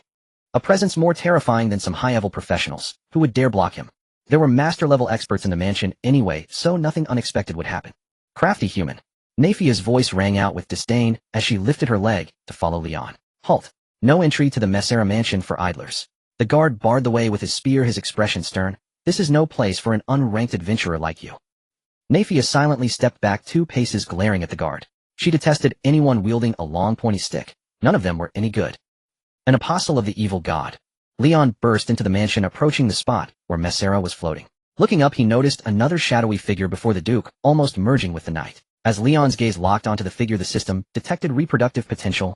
Kill Duke Messera. Hezegar already formed an alliance with them. Leon raised his hand, aimed at the shadow, and after layering on a series of magical enhancements, unleashed a barrage of flame spears. In an instant, he fired over 100 flame spears, riddling the shadow like a sieve. Ding, 100 gold. That fragile. Leon was somewhat surprised, scratched his head, and ran toward where Duke... Ugh. Above the mansion, Duke Messera struggled like a hooked fish, his eyes filled with despair, his pupils reflecting the encroaching frozen starry sky, and 2 crimson moons. Boom. Suddenly, scorching flames consumed the starry sky and melted the crimson moons. The surrounding scenery began to recede rapidly. Good evening. Leon used nimble leap to appear before Duke Messera, then grabbed him and landed steadily. Intending to greet him politely, he noticed the Duke was in no state for pleasantries, so he changed his words. Did you catch the fireworks show tonight? Fireworks? You. Confusion, shock, and disbelief flickered in Duke Messera's eyes, eventually transforming into overwhelming joy. I'm alive. Then, ignoring the chill on his skin, he grasped Leon's hand, suppressing the discomfort of blood gurgling in his throat, and said earnestly, thank you. Young man, I'll have a daughter to repay you right away. What? Haha. Veronica, I'm alive. I'm coming to... As Leon stood there dumbfounded, Duke Messera turned with a hearty laugh, but after 2 steps his legs gave way, and he collapsed face first onto the ground, motionless. What? Leon was even more bewildered. Phew. Good, he's not dead, not dead. Leon pinched Duke Messera's nostrils, and upon finding he could still breathe through his mouth, let out a slight sigh of relief. Messera. Just as Leon was considering whether to turn him over, a startled cry came from behind. A richly dressed woman, trailing a fragrant breeze, ran over, brushed past Leon, and collapsed beside Duke Messera. The Duchess. Leon silently stepped back 2 paces, watching her cradle Messera with a pained expression. Hearing footsteps behind him, he grinned. Tisk, tisk, such a loving couple. The mother's nose is like Siobhan's, the father's eyebrows like Leon's. Hey, isn't that comparison backwards? Siobhan's slightly displeased voice sounded. Who says parents resemble their children? Ahem, just a joke to lighten the tense atmosphere. Leon turned to look at Siobhan. Well, my dear noble lady, I've saved your father, and he said he'd have a daughter to repay me, ha. Leon thought the Messera mansion was full of characters. Even the guard at the door had quite the cunning mind. Leon, am a person who repays kindness. Siobhan stepped forward, her gaze intense. Her mother was right. First come, first served strike while the iron was hot. Since Leon had delivered himself to her doorstep. With that thought, Siobhan headbutted Leon. What? Ow. Leon hadn't expected Siobhan's sudden attack, and the impact left his vision dark. The next moment, he felt a moist, soft sensation on his face. He had been forcibly kissed by a very hard head.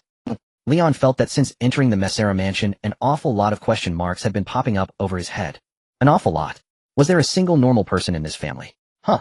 Siobhan, come help me. Your father's still lying on the ground. Don't go chasing after men at a time like this. Coming, mother. Outside the mansion, at the base of the wall, stood several figures. Philemon, who had been standing with eyes closed, abruptly opened his eyes, dropped to one knee, and spat out a mouthful of black blood. Failed? Someone asked from the shadows, their form indistinct. Transcendent wisdom. Someone has cultivated to transcendent wisdom. Philemon gasped heavily, a trace of lingering fear in his eyes. I must not let him discover me. Moi. The figure was puzzled. When one cultivates the attribute of intelligence to the limit of its realm, it undergoes a qualitative change, transforming into transcendent wisdom, stepping onto the path of divine cultivation. Seeing the other's confusion, Philemon explained, he is highly effective against us. Then go to the Crawford family. I know a merchant named Bai. He's been trading some odd trinkets lately. Seeing Philemon's hesitation, the figure spoke slowly. The goods you shipped from the coast might be hard for the locals to accept. I can introduce him to you. Consider it payment for tonight's work. Fine.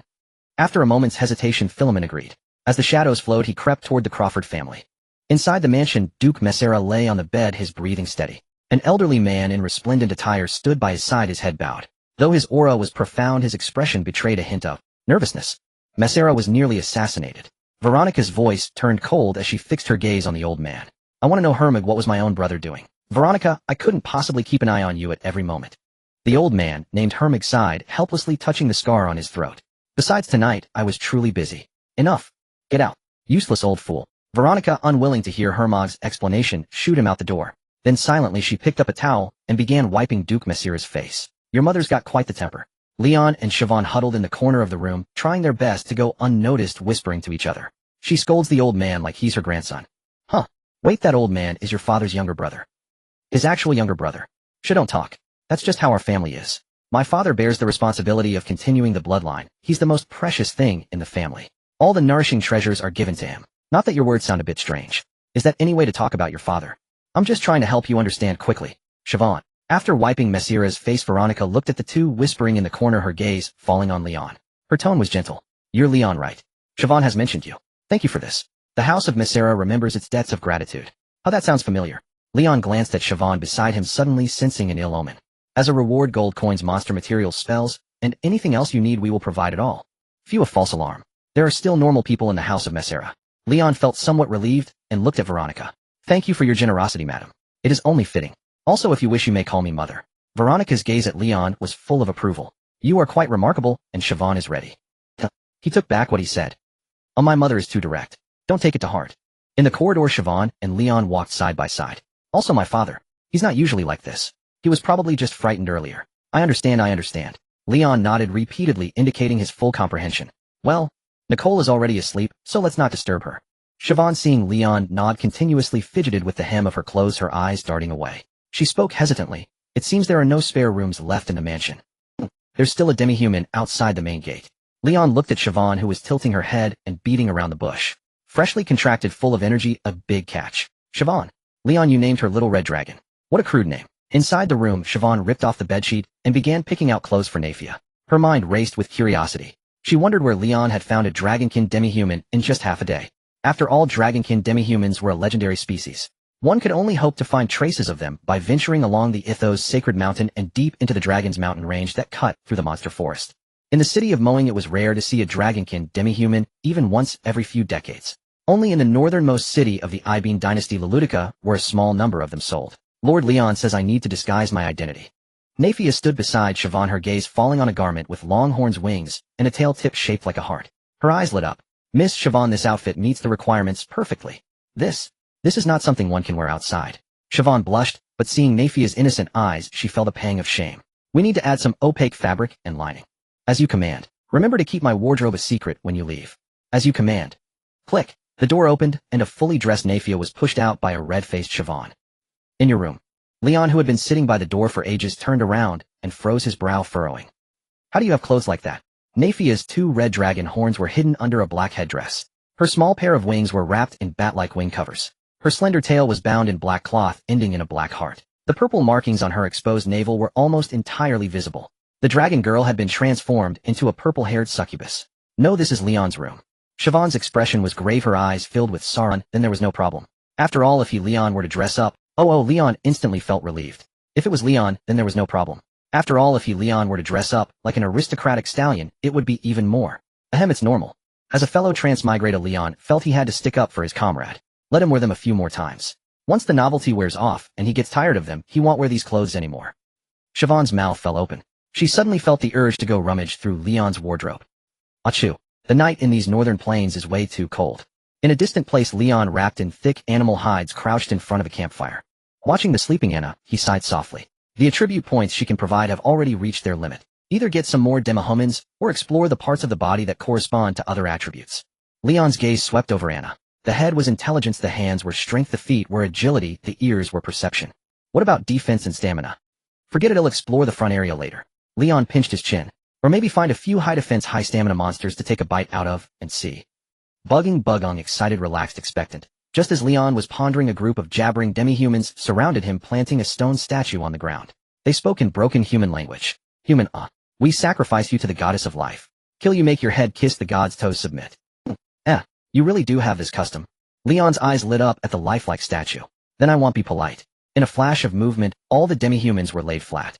Prisoners, kiss my toes, and submit to me. Leon's aura surged, pressing the demi-humans prostrate on the ground.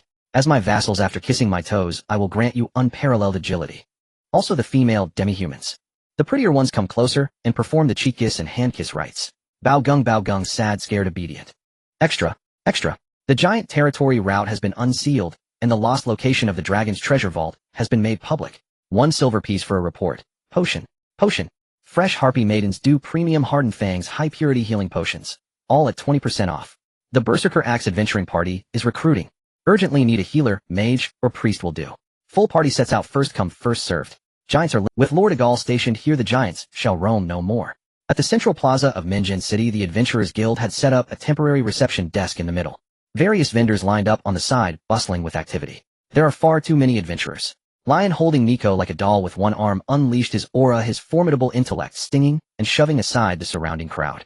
Of course, Minjin City is one of the 2 major adventurer cities among the 5 great cities of the Ebon dynasty. Shanlei, pressed close to Lion's left, a hint of pride flickering across her face. Under the governance of the 3 great noble families, Minjin City sees over 100,000 adventurers passing through annually. A constant flow.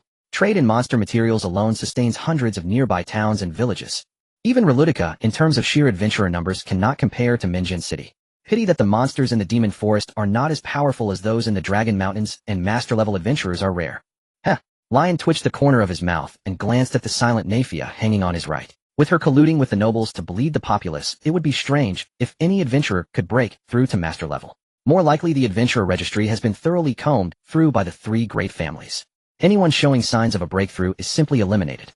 But now that the Dragon Nafia has been hunted by Agal, many high-level professionals should settle down and seek breakthroughs.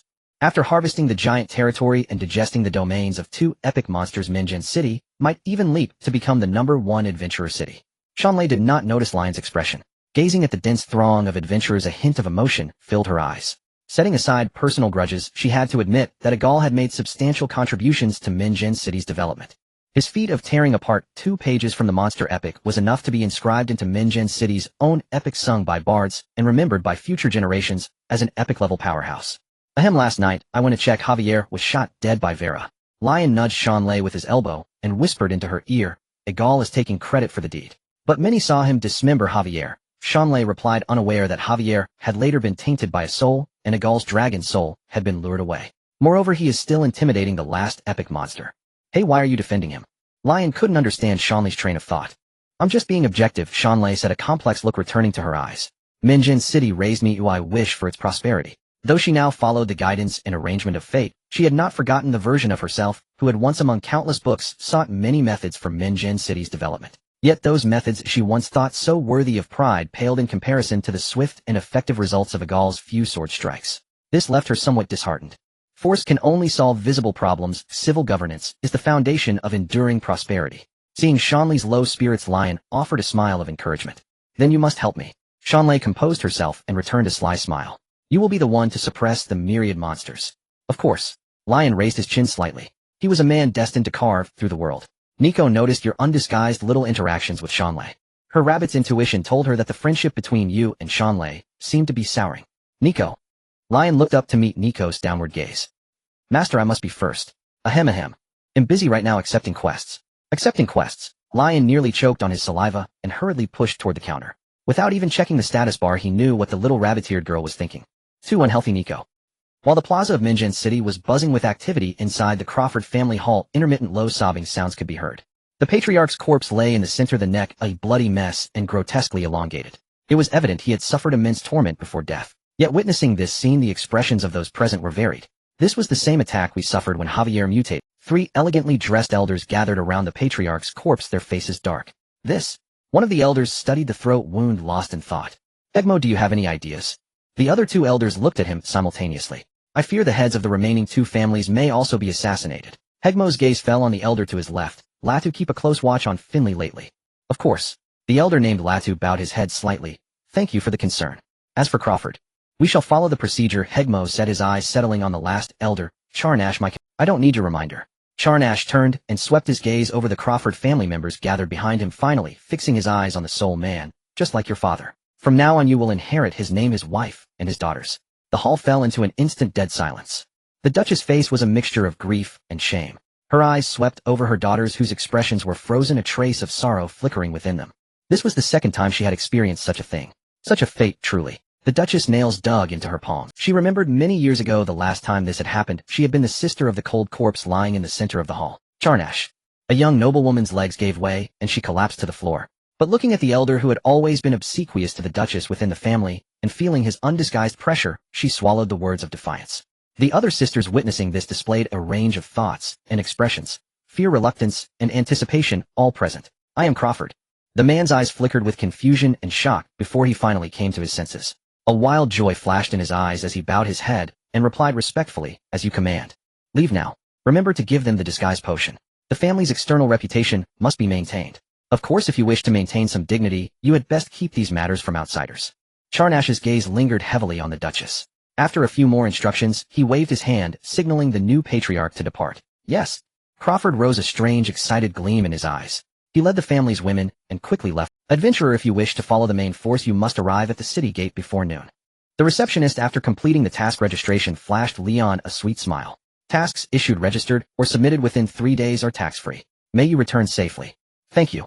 Leon put away his adventurer badge and turned to squeeze back into the crowd. It took him quite a while to finally push his way out of the square. Savannah wiped the sweat from her brow. I never thought the Finley family would be so generous, offering 3 days free. The official Adventurers Guild in Mongren City was established by the Finley family. Maybe they have some good news. Leon set Nico down and led the group toward the city gate. At the gate, a steady stream of people passed by. Nearby, 2 soldiers were blocking a blonde woman. Let me through. The blonde woman's hair was disheveled, her clothes in disarray, and her bare feet pressed against the stone bricks. Faint tear stains lingered on her face, her eyes frantic. I am from the Crawford family. You have no right to stop me. Please cooperate. The 2 city guards looked somewhat helpless, but their tone was resolute. Miss Daisy, we have orders. It is precisely because you are from the Crawford family that you cannot leave the city. Duke Crawford is waiting for your return. No. Let me out, I beg you. Upon hearing the name Crawford, Daisy's expression crumbled, despair flooding her eyes. She collapsed to the ground, murmuring, let me out. I beg you. I'm sorry, Miss Daisy. The 2 soldiers remained blocking her path, ignoring her pleas. Daisy. A familiar voice came from behind. Save. A flicker of surprise lit up Daisy's face. She turned around only to see a strange face with black hair. In an instant, confusion clouded her eyes. Shoo. Savannah winked, helped Daisy to her feet, then looked at the 2 soldiers. Stand down. We'll take her back. Who are you? The soldiers looked puzzled. Don't meddle. Savannah's gaze hardened as she shot them a warning look. While supporting Daisy's wrist, she subtly turned it, revealing a button engraved with the Messala family crest, flashing it briefly at the 2 soldiers. Yes, my lady. The 2 soldiers exchanged a glance and respectfully withdrew. Savannah, wah. Daisy clung tightly to Savannah, about to vent her emotions, but was interrupted by a strange voice. Hey, Save, are you doing some damsel in distress mission? The mission I just took is to hunt giants, you know. Daisy stifled her sobs and followed the voice, seeing a face with a slightly disdainful expression. Leon, let me introduce you. Savannah shot Leon a glare. When his expression softened a little, she continued, this is Daisy, a friend who often accompanies me to the Magic Academy library. Daisy, it seems your beauty has caught someone's unwanted attention. Leon frowned and gestured with his chin toward the distant soldiers. They stood by the city wall, guarding the gate, their gazes fixed on them. It seemed they had no intention of letting Daisy leave. Although this blonde, blue-eyed, wavy-haired Daisy looked utterly pitiful, fragile, and heart-wrenching, Leon was not swayed. His intuition told him this was a big trouble. Savannah, don't abandon me. Daisy tightened her grip on Savannah's arm, a hint of panic flashing in her eyes. She could see the displeasure in the eyes of the strange man named Leon. Don't worry. Savannah gently patted Daisy's back to soothe her as she spoke to Leon. Leon, Daisy was the one who taught me magical languages when I first started learning. Oh, Leon responded indifferently. Oh. Savannah, now familiar with Leon's demeanor, raised an eyebrow and struck at his weakness. Daisy has studied fire magic. Though she's always been an apprentice, she has memorized everything from basic spells to third-tier forbidden curses. Oh, oh, oh, ahem. My dear instructor Daisy, Leon's eyes narrowed, a sharp murderous intent radiating from him as he spoke solemnly to Daisy. I am at your service. Tell me who needs to die. How many? Chopped into tiny pieces or left intact to hang? This? Daisy was startled by Leon's fierce gaze. His subsequent words left her bewildered, shattering her emotional flow. Ignore him. That's just how he is. Come with me. Seeing Daisy's fear gradually fade, Savannah shot Leon a glare, took Daisy's hand, and led her into the city. Savannah, I need to leave the city as soon as possible. Help me, I beg you. Daisy panicked again when she realized she was being led toward the inner city. Shoo, you won't get out looking like this. Savannah looked back, and once the two soldiers were out of sight, she pulled Daisy into a deserted alley. Then a magic matrix materialized in her hand, summoning a pink blob that she cast over Daisy's head. The slime named Maiden's Heart liquefied and shifted, dyeing Daisy's golden hair pink and subtly adjusting her features. In an instant, her appearance was completely transformed. Leon, get me a set of clothes. Here. Earlier that morning, Savannah had insisted Leon pack a large bundle. Now Leon retrieved it directly from his system inventory. No peeking. Savannah took the bundle and pressed on Leon's shoulders to turn him around. Don't worry, I would never defy my teacher. As Leon turned, he thoughtfully guided Nico and Nafia to turn as well. Then with a snap of his fingers, surging fire elements sealed off both ends of the alley. Even the top was sealed with fire. This guy. He gets so eager when there's something in it for him. And don't be surprised later. Savannah muttered to Daisy as she opened the bundle. She picked out a normal set of clothes and helped Daisy put them on. Savannah. Thank you. Daisy's eyes swept over the bundle, a slight blush coloring her cheeks as she whispered, I didn't see anything. All right. After completely disguising Daisy from head to toe, Savannah looked at Leon. Come on, Leon. I know where to find a carriage. We need to leave the city quickly. As you wish. Led by Savannah, Leon soon rented a carriage and sped all the way to the city gate. Halt. Routine inspection. The two soldiers were still at the gate. They thoroughly inspected the carriage, pulling back the curtain to see Daisy with her pink hair. Under Savannah's steady gaze, they only glanced briefly before silently stepping back. All right, you may pass. Phew. Savannah, thank you. Once they were outside the city gates, Daisy could no longer hold back. She buried her face in Savannah's shoulder and sobbed quietly. If it weren't for you, I don't know what a miserable fate would await me. It's okay, Savannah said, gently patting Daisy's back, her tone as soft as possible. What happened? Di, she hesitated, her eyes sweeping over the people in the carriage. Do not worry. These are people you can trust. Sha Winley gently took Dai's hand and shot a glance at Leon. I've even taken that fellow to meet his parents. All right. Di, she wiped her tears and began to recount the day's ordeal in a measured voice. I mustered the courage, and when he undid my clothes, I burned his hair. I fell many times in the manner, and no one cared. The more I ran, the more hopeless I felt. The name Kalau Fuda followed me like a twisted shadow, as constant as the sun above. I realized that this shadow would never leave me. Only when the gate guard stopped me did I understand why he did not come after me. He reveled in our family's ruin while watching my struggle with a mocking grin, waiting for me to surrender, to let the manor's tall halls and towering walls enclose me, to grind away every last trace of my defiance and innocence. He waited patiently for this unclean one to yield, to be used like a tool once more and sink back into the mire. By the end, Di, she had collapsed onto Sha Winley's shoulders, sobbing uncontrollably. Sha Winley sat in stunned silence, her face drained of color, speechless. Empathy tugged at her on one hand, on the other was the thought of her father, Duke Maysila, still upon his bed and nearly dead. If Duke Maysila had also died last night. Sha Winley felt a chill creep up her spine, cold sweat. Emma Master. Anika pressed herself against Liang's chest, tears welling and starting to fall. She decided to join the crying. Are you a child crying whenever others cry? Liang clicked his tongue at the noble's inhuman cruelty. Seeing Anika's status update, his mouth twitched. He tugged her rabbit ear and soothed in a low voice. Relax, relax. You are not a noble. You will never face such things in this life. Besides, even if you did, you have no schooling. You could not speak these flowing words. Dai's eye's tale was indeed heartrending, but Liang's feeling for this stranger's plight was little more than pity. Anika lunged into action, sinking her teeth into one of Liang's hands while sobbing and sniffling. Liang lowered his head slightly and nuzzled Anika's head. All right. Let the little rabbit girl have her moment. What are these humans prattling on about? Death is normal, isn't it? Who does not die? Nafia watched the carriage's occupants pair off and fall silent as she squatted by the curtain, hugging her knees, lost in thought.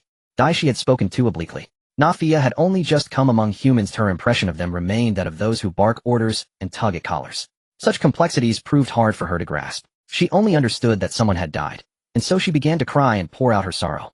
Damned wicked God, who promised me a new weapon, but turned me into a fragile human instead. Nafia pressed for space and, short of breath, cursed the evil god inwardly and quietly loosened her grip on her knees.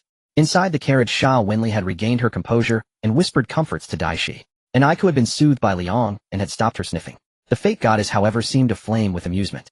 You've been burning hot these past 2 days. Stop scalding me for no reason. Leon grumbled, producing a bit of cork from his pocket and scratching at it. Still for reminding me yesterday, I forgive you. Leon glanced at Sha Wenli, his scratching eased a little.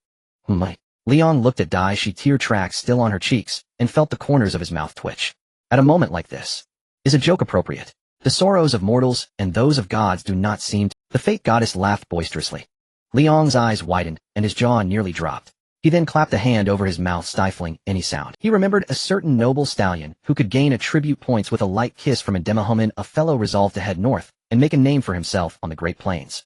The fate goddess, having laughed her fill, planned to go back to sleep.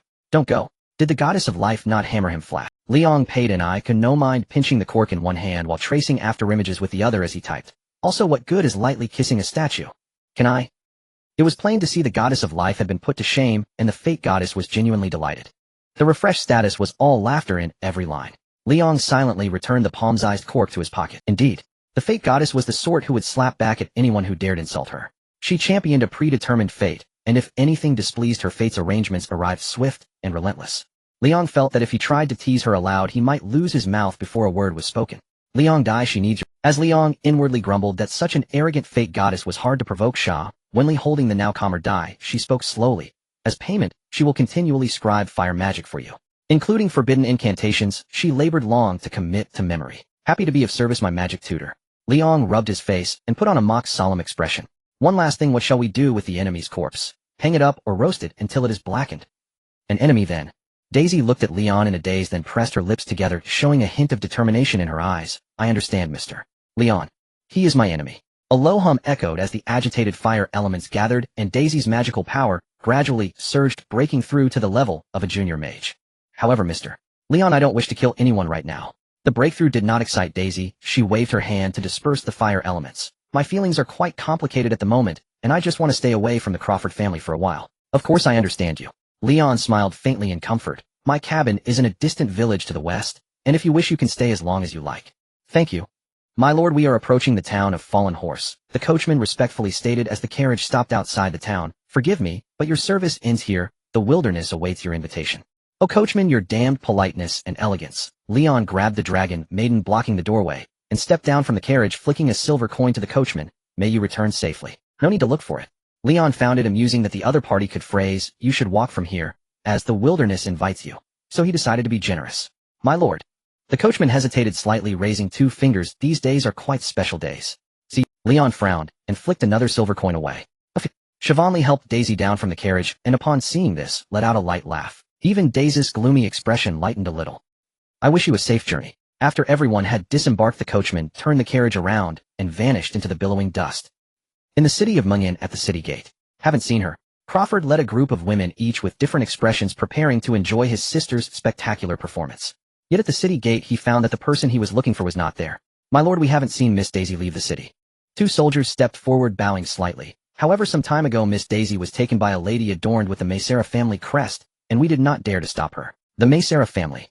A shadow crossed Crawford's face as he kicked the soldier who spoke, wanting to vent his dissatisfaction. But at this moment, after experiencing a fierce battle, he felt somewhat weak, and was easily pushed back by the soldier, who had already achieved the strength of a junior warrior. He staggered back a few steps, nearly falling, his face showing shame and anger, wanting to strike again.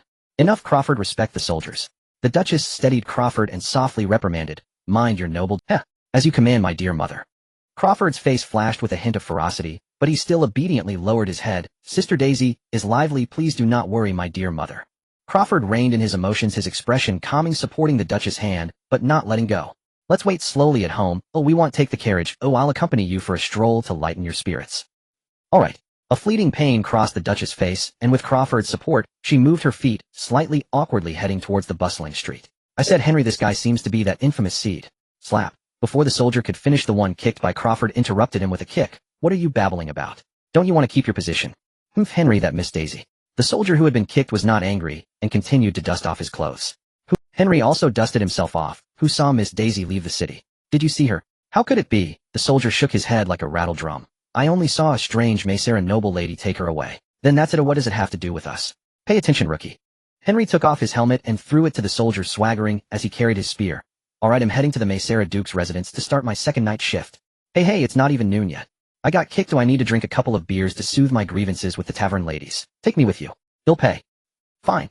Hey old hack, long time no see, look what I've brought you, in the tavern of Fallen Horse Town. Leon, young man. Old hack puffed on his cigar, glanced at Leon and his group, and upon seeing them accompanied by 4 women, he tilted his mouth and exhaled smoke rings. I'm old now, but don't use your youth to provoke me. Ahem, what I meant was fire-type magic.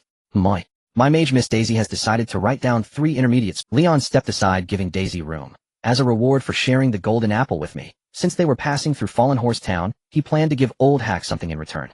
Consider it settling the previous magic funding. You brat. Old Hack revealed a smile, sizing up Leon. You've made quite a fortune already practicing intermediate magic. Wait, why is your magical energy concentrated in your abdomen? Old Hack's eyes, nearly squished by his skin, suddenly widened. This position. Leon raised an eyebrow slightly. Did the other party see through his unprecedented talent of opening a new magical path? Praise me, Old Hack, you old man who dispenses adventures. Leon could no longer suppress the smile at the corner of his mouth. However, Old Hack's words instantly froze Leon's expression. This position. Every time you break through a realm and fail, your farts must have the color of fire, right? Puffed, puffed, puffed, puffed. Leon felt many people behind him farting. Not a single one managed to hold it in. Old Hack, why does a small-town tavern owner like you know so much? Leon found it somewhat hard to accept. The fact that his breakthrough failures resulted in colorful farts. Besides Nicole, even the mother tree of elves, Vera, Hebrillia, Siobhanli. Ahem, alright, now everyone around knows. Fortunately, Leon was somewhat relieved that Old Hack did not know about his powerful magic, high concentration, and even sometimes the colorful explosions were not just farts. Ahem, when I was young I traveled to other places. There are countless geniuses in the world. Old Hack began to puff out smoke rings, his eyes filled with nostalgia. Here we will rest for a while, and have Miss Daisy write some magic. Leon placed a stack of gold coins on the counter, and led everyone upstairs. The excess is considered a reward for the magic book Old Hack previously gave him. No need to look for change. In a spacious room on the 2nd floor of the Firebeard Tavern in the Fallen Horse Town, Leon and the others crouched in a corner, noisily chipping away at the mother ore. Why are we crouching in the corner? Savory asked, prying off a piece of stone with her pickaxe to extract the calcite. Should keep it down, Leon clinked and clanked as he chiseled the adamantine mother ore. In providing a quiet environment for my mentor, the great Magister Daisy. Savory rolled her eyes. Daisy wouldn't accept a student who blows flattering rainbow farts. She who had guided Leon into this path knew all too well what lurked in his stomach. Vulgar Savory. Leon struck the adamantine mother ore fiercely. It's hard to imagine the elegant mentor Daisy being friends with you. Talent acquired, eternal theory, your active hardness has slightly increased, defense 111. Adamantine mother, or about to break me out. About to break me out. Doesn't anyone care about me? Bah, you flatterer. Takes one to know one. Bah, rainbow fart. Are you going to keep this up? Bah, rainbow. You. Bah. Daisy sat in the center of the room silently, inscribing a magic spell. Hearing their exchange, a faint smile tugged at the corners of her mouth, and the gloom between her brows dissipated considerably. Good, the magic printer's mood was stabilizing. Leon caught this scene from the corner of his eye, smiled slightly, and after spitting a bah at Savory, he ignored her completely. He focused on chiseling the adamantine mother ore. As the 3rd grade mother ore encountered, its talent only offered eternal theories similar to the pyrite mother ore. But every thumb-sized or particle chipped off provided a defense feedback of up to 1 point. As for the subsequent minor boost, Leon found it baffling and useless. A mere garnish that even after reaching the defense cap, he would have to keep chipping it daily for fun. After a long while, urgent hoofbeats sounded from outside the town, shaking the window frames. He's here. Nafia, who had been silently mining, raised her head, suddenly recalling her function. He spent the morning in Minjan City, and has now arrived at Fallen Horse Town. Mentor Daisy, I'm going out on a mission. Leon glanced at Nafia, and walked towards Daisy. Will you stay here in this safe place to write more spells, or come out with us, risking your life, facing terrifying monsters, and struggling amidst slaughter? The latter part of Leon's words made Daisy shrink back. Of course I'll go with you. Before Daisy could choose, Savory grabbed her hand and pulled her towards the door. Don't listen to his nonsense. He's on in or survey mission, it's safe. Outside Fallen Horse Town, Agar stood amidst a surging crowd. Everyone, this is the last supply point outside the monster forest. After a brief rest, head southwest into the forest. Lord Agar, aren't you coming with us? Someone noticed the you in Agar's words.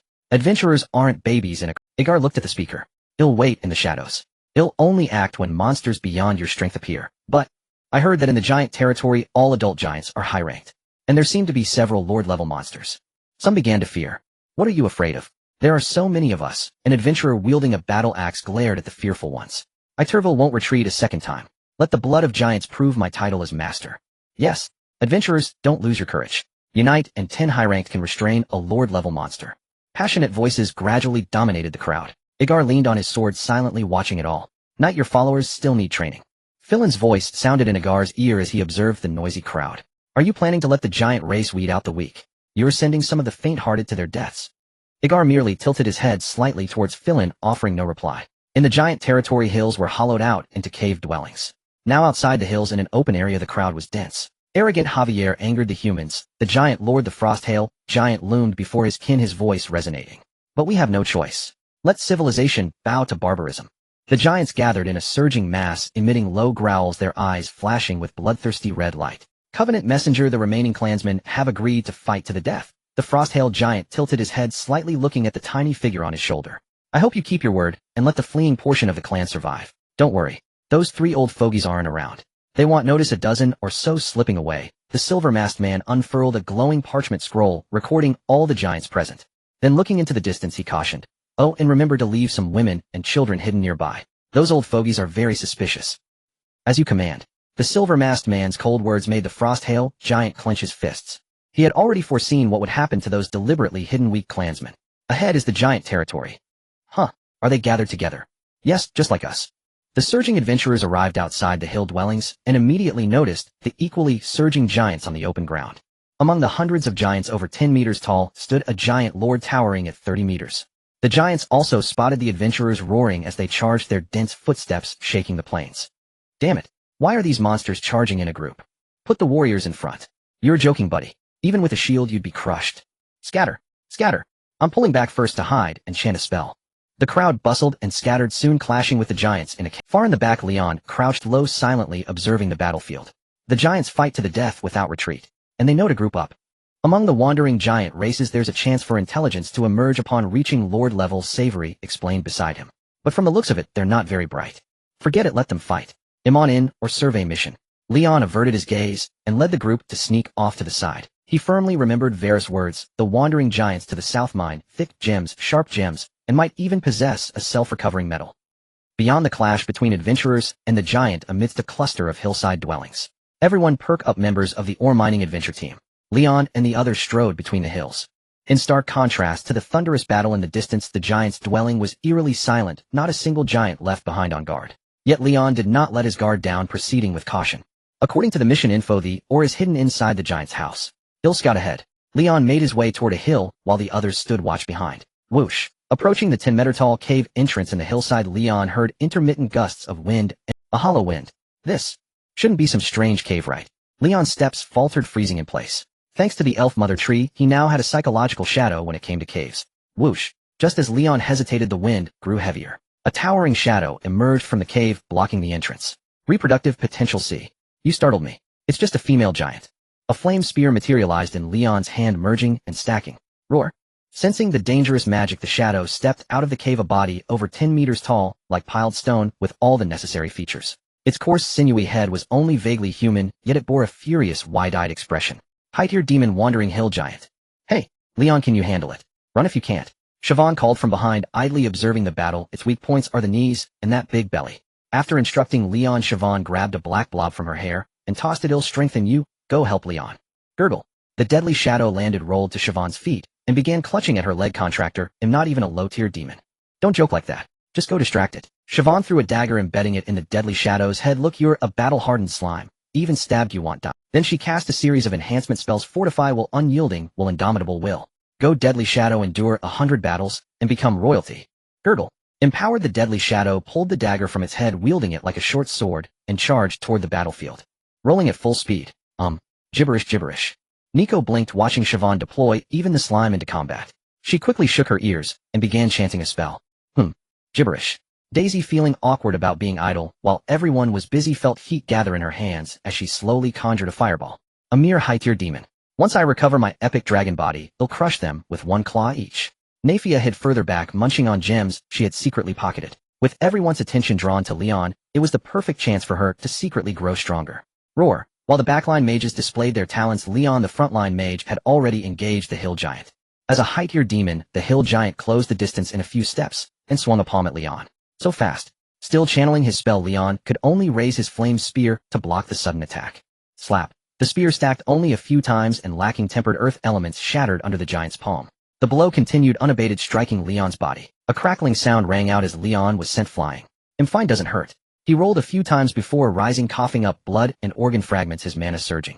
In Fallen Horse Town, he had fortified his defenses with bonuses from active hardness, his talent, thousand shapes, myriad forms, and a body freed from the shackles of flesh disintegration after the elf mother tree's infusion. Even shattered internal organs were but a minor injury. After all, Vera, who also received the elf mother tree's infusion, could keep bouncing around even with a gaping hole in her belly or a missing heart. Leon's hurt. Deadly shadow accelerate. Gurgle. Urged by Siobhan, the deadly shadow rolled in a blur, stopping only when it crashed into the hill giant's toe, raising its dagger to trim the giant's calloused skin. Whoosh! The hill giant twitched its toe, sending the deadly shadow flying back even faster. It slammed before Leon's eyes, spinning, spreading into a puddle of black water. A limp tentacle waved weakly from the puddled deadly shadow to cease temporarily. Lord Leon, do you need my help? Habiria's voice whispered close to his ear, though this demon's aura is much weaker than a typical high deer. No need. It's not coming over. Leon conjured another flame spear, watching the hill giant retreat toward the cave after sending him flying. He began chanting a spell of thunderous judgment. Boom! Dark clouds roiled above, thunder rumbling softly. Roar!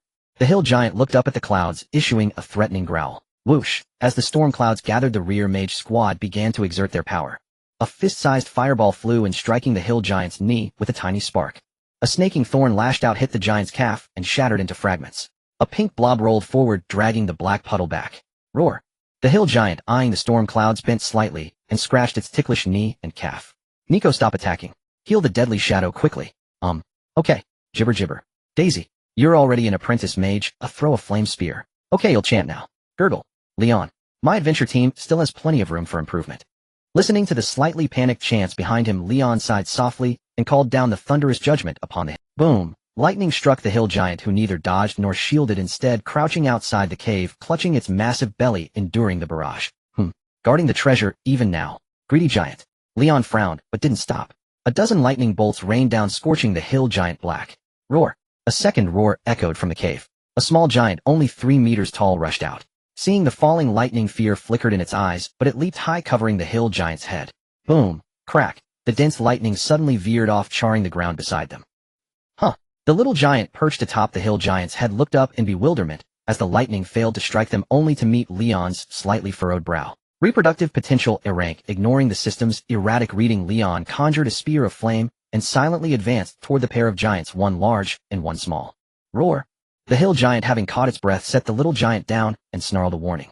Die, Leon said, infusing his flame spear with earth and lightning, pointing it at the two giants before gesturing to the side. Or get out of here. Now. Roar! The two giants seemed to pause, comprehending Leon's intent. The hill giant, its body charred black, picked up the little giant. Its head twisted into a mask of fury, with bloodshot eyes trembling, fixed its gaze on Leon. Dragging its battered form, it slowly shuffled sideways. Only when it had escaped the thundercloud's reach did it turn with relief, and cradling the little giant lumber away into the distance. That guy. Behind them, Savali, still orchestrating her group battle, watched Leon let the two giants go. A smile curled at the corner of her lips. Such tenderness, pitying even a giant mother and child. You don't suppose he has a thing for giants, do you? What do you think, Daisy? Daisy. Mother and child. At the words mother and child, Daisy's eyelashes fluttered. Watching the departing giants, she clutched her clothes. Savali. I abandoned my own mother. Her gaze dimmed. It seems I'm even worse than a monster. Is that so? Savali picked up the pink blob and pressed it onto Daisy's head, altering her hair color and adjusting her features. She spoke softly. Daisy, if you still can't let go, look in the mirror. With a maiden's heart to guide you. For now you are no longer Daisy. Daisy stared blankly at Savali. It's something I learned from a certain shameless black bear. A form of self. Savali winked. Daisy has fled, and Yas appears. Or Abigail. Or perhaps Titana. This is lying to myself. Daisy understood Savali's meaning and lowered her head. In short, when you're powerless, don't think about the matters of Daisy, alright? Savali cradled Daisy's face and placed a gentle kiss on her forehead. Leon is a very kind person. If he can let a giant mother and child go, why wouldn't he save Daisy's mentor's mother? Well, help you, Daisy. For it might be you who bore all this in my stead. Savali silently added this thought in her heart. She was no fool, on the contrary, she was exceptionally intelligent. Learning of Daisy's ordeal and recalling the attack on her own father. Last night, either someone had simultaneously assassinated the heads of 3 major noble houses, or after failing at the Messera mansion, they had turned to the Crawford family. Why had the assassination at the Messera mansion failed? Because the one fate had guided to her side had come as promised. How much of my destiny has he altered? Fate. Tell me the answer. Savali kissed Daisy's forehead, once more activating the perception ability that had lain dormant for years. A feeling of fate's cruel irony rose in her heart. She had to understand it all.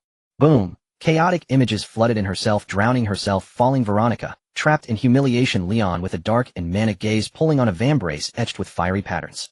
Countless diverging paths, endless possibilities came rushing forth. The goddess of fate sensed the inquiry of a fanatical follower. She was surprised more than a decade ago that fanatical follower with exceptionally high perception had vanished after requesting the gem kiss. The goddess of fate urges you the fanatical follower is nearby. Quickly place the fate medium into their body. The zealot has treasured their faith for so long. She eagerly yearns to taste this decade-aged brew.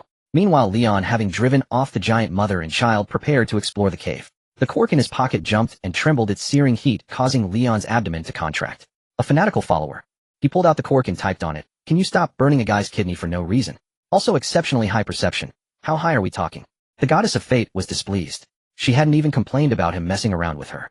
"Cork," she said, "what's wrong with a little burn? Act up again, and he'll split a crack. Spray the boiling sea water used to cook gods all over you." The goddess of fate urges you to hurry and find that fanatical follower. Fine. Annoyed by the urging, Leon pinched the cork and walked towards Savali in the distance. Who else could be Fate's fanatical follower here? He hadn't forgotten who was always talking about Fate from the very beginning. Savali, still holding Daisy's face, her eyes shimmering with reflected light, turned at the sound. "Is something the matter? You've got a call." Leon raised the cork and pressed it against Savali's head. "A call, eh?" The unfamiliar word made Savali frown. She simply thought Leon was being ridiculous again and shot him a slightly coquettish glare. She was quite busy right now. Slap. The cork met Savali's forehead. In the next moment, an ethereal connection was established. The goddess of fate felt very pleased. She made a slurping, sucking sound. Over a decade of persistent obsession with fate left the goddess of fate nearly intoxicated by the frenzy of faith. Over a decade. The recurring time point in the status bar made Leon frown. This time point. It's related to Savali again. Is it Agar? Related to Agar, then what about Nafia? Leon's gaze swept over to the dragon girl, secretly nibbling on a gem, startling her into hiding her hands behind her back and shaking her head left and right. This stupid dragon. Could she really pull off a decimation scheme that only happens once every decade, without ever slipping up, keeping the adventurers of Mowing City believing she always has eggs? Wait. Leon's eyes suddenly sharpened as he seized the fleeting spark of insight. He let go, ignoring the goddess of fate, who was still blissfully absorbing the faith energy, and strode directly towards Nafia. "Lord Leon, I wasn't sneaking a bite." Nafia panicked as he approached. Enough, this isn't the time for..." Leon leaned close to Nafia and lowered his voice. "Last time you ambushed the adventurers, did everyone die?" "Of course." Seeing Leon wasn't blaming her, Nafia quickly answered. "The suited demon took all the bodies away. Ensured they were all good and dead." "Suited demon, eh? Who?" "Vega. Fellow countryman." Lion's eyes widened. He recalled that skeleton who also worshipped the goddess of fate. Was it the same person? Moreover, Siobhanli had said that the other party was lost at the edge of the monster forest. Lord Lion, do you know? Lion's expression surprised Nafia. "Tell me its origins, its appearance in detail." "It came from the death swamp, a skeletal undead draped in a few tattered rags with a gray bird feather and 2 downy feathers, one blue, one cyan, on its hat." Nafia wrinkled her nose and said venomously, "That two-faced bastard. If it weren't for it, Igal might not have been able to kill me. Damn it all, undead are filthy creatures with no sense of The angrier Nafia got, the more she pulled out a secretly hoarded gem and bit into it fiercely. I will definitely slaughter it. A wolf raised for centuries that can never be tamed." "Centuries, huh? Was the death swamp also involved?" Lion silently handed over a handful of diamond dust. "Yes. It was responsible for cleaning up the corpses. I got the treasure, the nobles." "Huh. What did the nobles get?" "Their lust for slaughter unleashed." Wah. Still fuming, Nafia took the diamond dust without looking and tossed it into her mouth, biting down hard. Instantly, with a crack, several teeth flew out, causing the dragon girl to let out a pitiful wah-wah cry. "You foolish dragon, next time you sneak a snack, you'll use your teeth to mine the mother lode of diamonds." Lion tapped Nafia on the forehead, then turned and walked towards Siobhanli. He still had one last question to clarify with Siobhanli. "Lion, take this cork off quickly." Siobhanli was shaking her head vigorously but couldn't dislodge the cork. "Did you put slime on it?" "No." Lion grabbed Siobhanli's hand and said in a deep voice, "Come with me. I have something to discuss with you. I'm busy." Siobhanli held Daisy's cheeks in her hands, seemingly comforting her, but in truth she was peering into the altered fate. "Fate?" Lion glanced at Daisy, thoughtful. "You?" Siobhanli's face registered shock. "Enough, look later. The goddess of fate is already clinging to you." Without further ado, Lion pulled Siobhanli away. They walked until they were far from the others, then stopped. "You said Igal had been guarding by your side for 10 years. Was that before or after the previous round of the magic dragon's egg-laying?" "This?" At Lion's question, Siobhanli frowned in recollection. "After the egg-laying, I think. Igal was from the Night Hall. Back then it seems adventurers were organized again to steal dragon eggs, and a huge number died. The balance between monsters and adventurers was broken. The Night Hall, founded by the 3 great noble families, expanded its recruitment of knights to maintain stability, dispatching them to various towns and villages near Morn City for garrison duty. As a noble house, we selected several knights with high combat prowess, and one of them was Igal. Alas, that fellow served the Messera family for over a decade as an obscure knight. At the mention of Igal, Siobhanli couldn't help but sigh deeply, and the moment he betrayed us he became a renowned master in epic. Enough. I roughly understand. Lion interrupted Siobhanli, his expression turning serious. What I'm about to tell you, brace yourself. Seeing Siobhanli's brows gradually furrow, Lion spoke slowly. The magic dragon's egg is a hoax, a deception that has existed since the founding of Morn City. That little female dragon never laid an egg until her death. And this hoax was a method used by the three great noble families to trap and kill restless adventurers. Over a decade ago, an adventurer was ambushed and killed in the magic dragon's lair by the three noble families, the magic dragon and the undead. He might have lost his closest companions, brothers, or family, forging a blood-deep vendetta. Whether by sheer luck or someone's ulterior motive, he survived and became a knight guarding a noble maiden within his enemy's family. 10 years later, he finally made up his mind to begin his revenge by killing this maiden. His ambition was vast. He rallied adventurers aiming to overthrow the rule of the three great noble families in this adventurer-dominated city of Morn, erasing their power at its root. He barely managed to slay the magic dragon, boosting his strength until the three noble families could do nothing against him. But the appearance of the giant Harvel disrupted everything. He decided to kill one or three of the family heads as a warning. At the same time, he wanted to use this to show the maiden the dark, corrupt side of the nobility, whether as punishment, revenge, or for some other purpose. Lion's words struck one after another, and Siobhanli's face grew paler and paler. Finally, her legs gave way and she stumbled backward, but Lion caught her. One. Just one. He wants to kill my father. He wants to heap all his bitterness and hatred onto me. Siobhanli, pale as a ghost, threw herself into Lion's arms, trembling uncontrollably. Her voice choked with sobs. Thank you, Lion. If you hadn't saved my father, I don't know how devastated I would be. The Messera family, aside from a few sons who had gone north, still had male members in Morn City. More than one. But no matter which one, Siobhanli couldn't bear the thought of him inheriting her mother and the other sisters. A tainted family member would live in agony. It would be better to kill them all. Siobhanli shuddered as the tangled threads of fate she had glimpsed snapped into place. In a daze, she saw herself broken and desperate, loathing the family's bloody sins. She pulled on a vambrace etched with flame patterns, and together with it wielded a knight's sword stained with dragon blood, ready to slaughter all living beings. I won't let that happen. Lion gently patted Siobhanli on the shoulder to comfort her. Don't worry. I told you his epitaph will be written by you or me or someone else. He had already decided that the next time he saw Igol, no matter the cost, he must kill him. Whether a righteous knight or a twisted avenger. Whether overthrowing the nobility or rallying adventurers. Lion cared little for any of that. But when he once again directed his malice at Siobhanli, that was something Lion could not tolerate.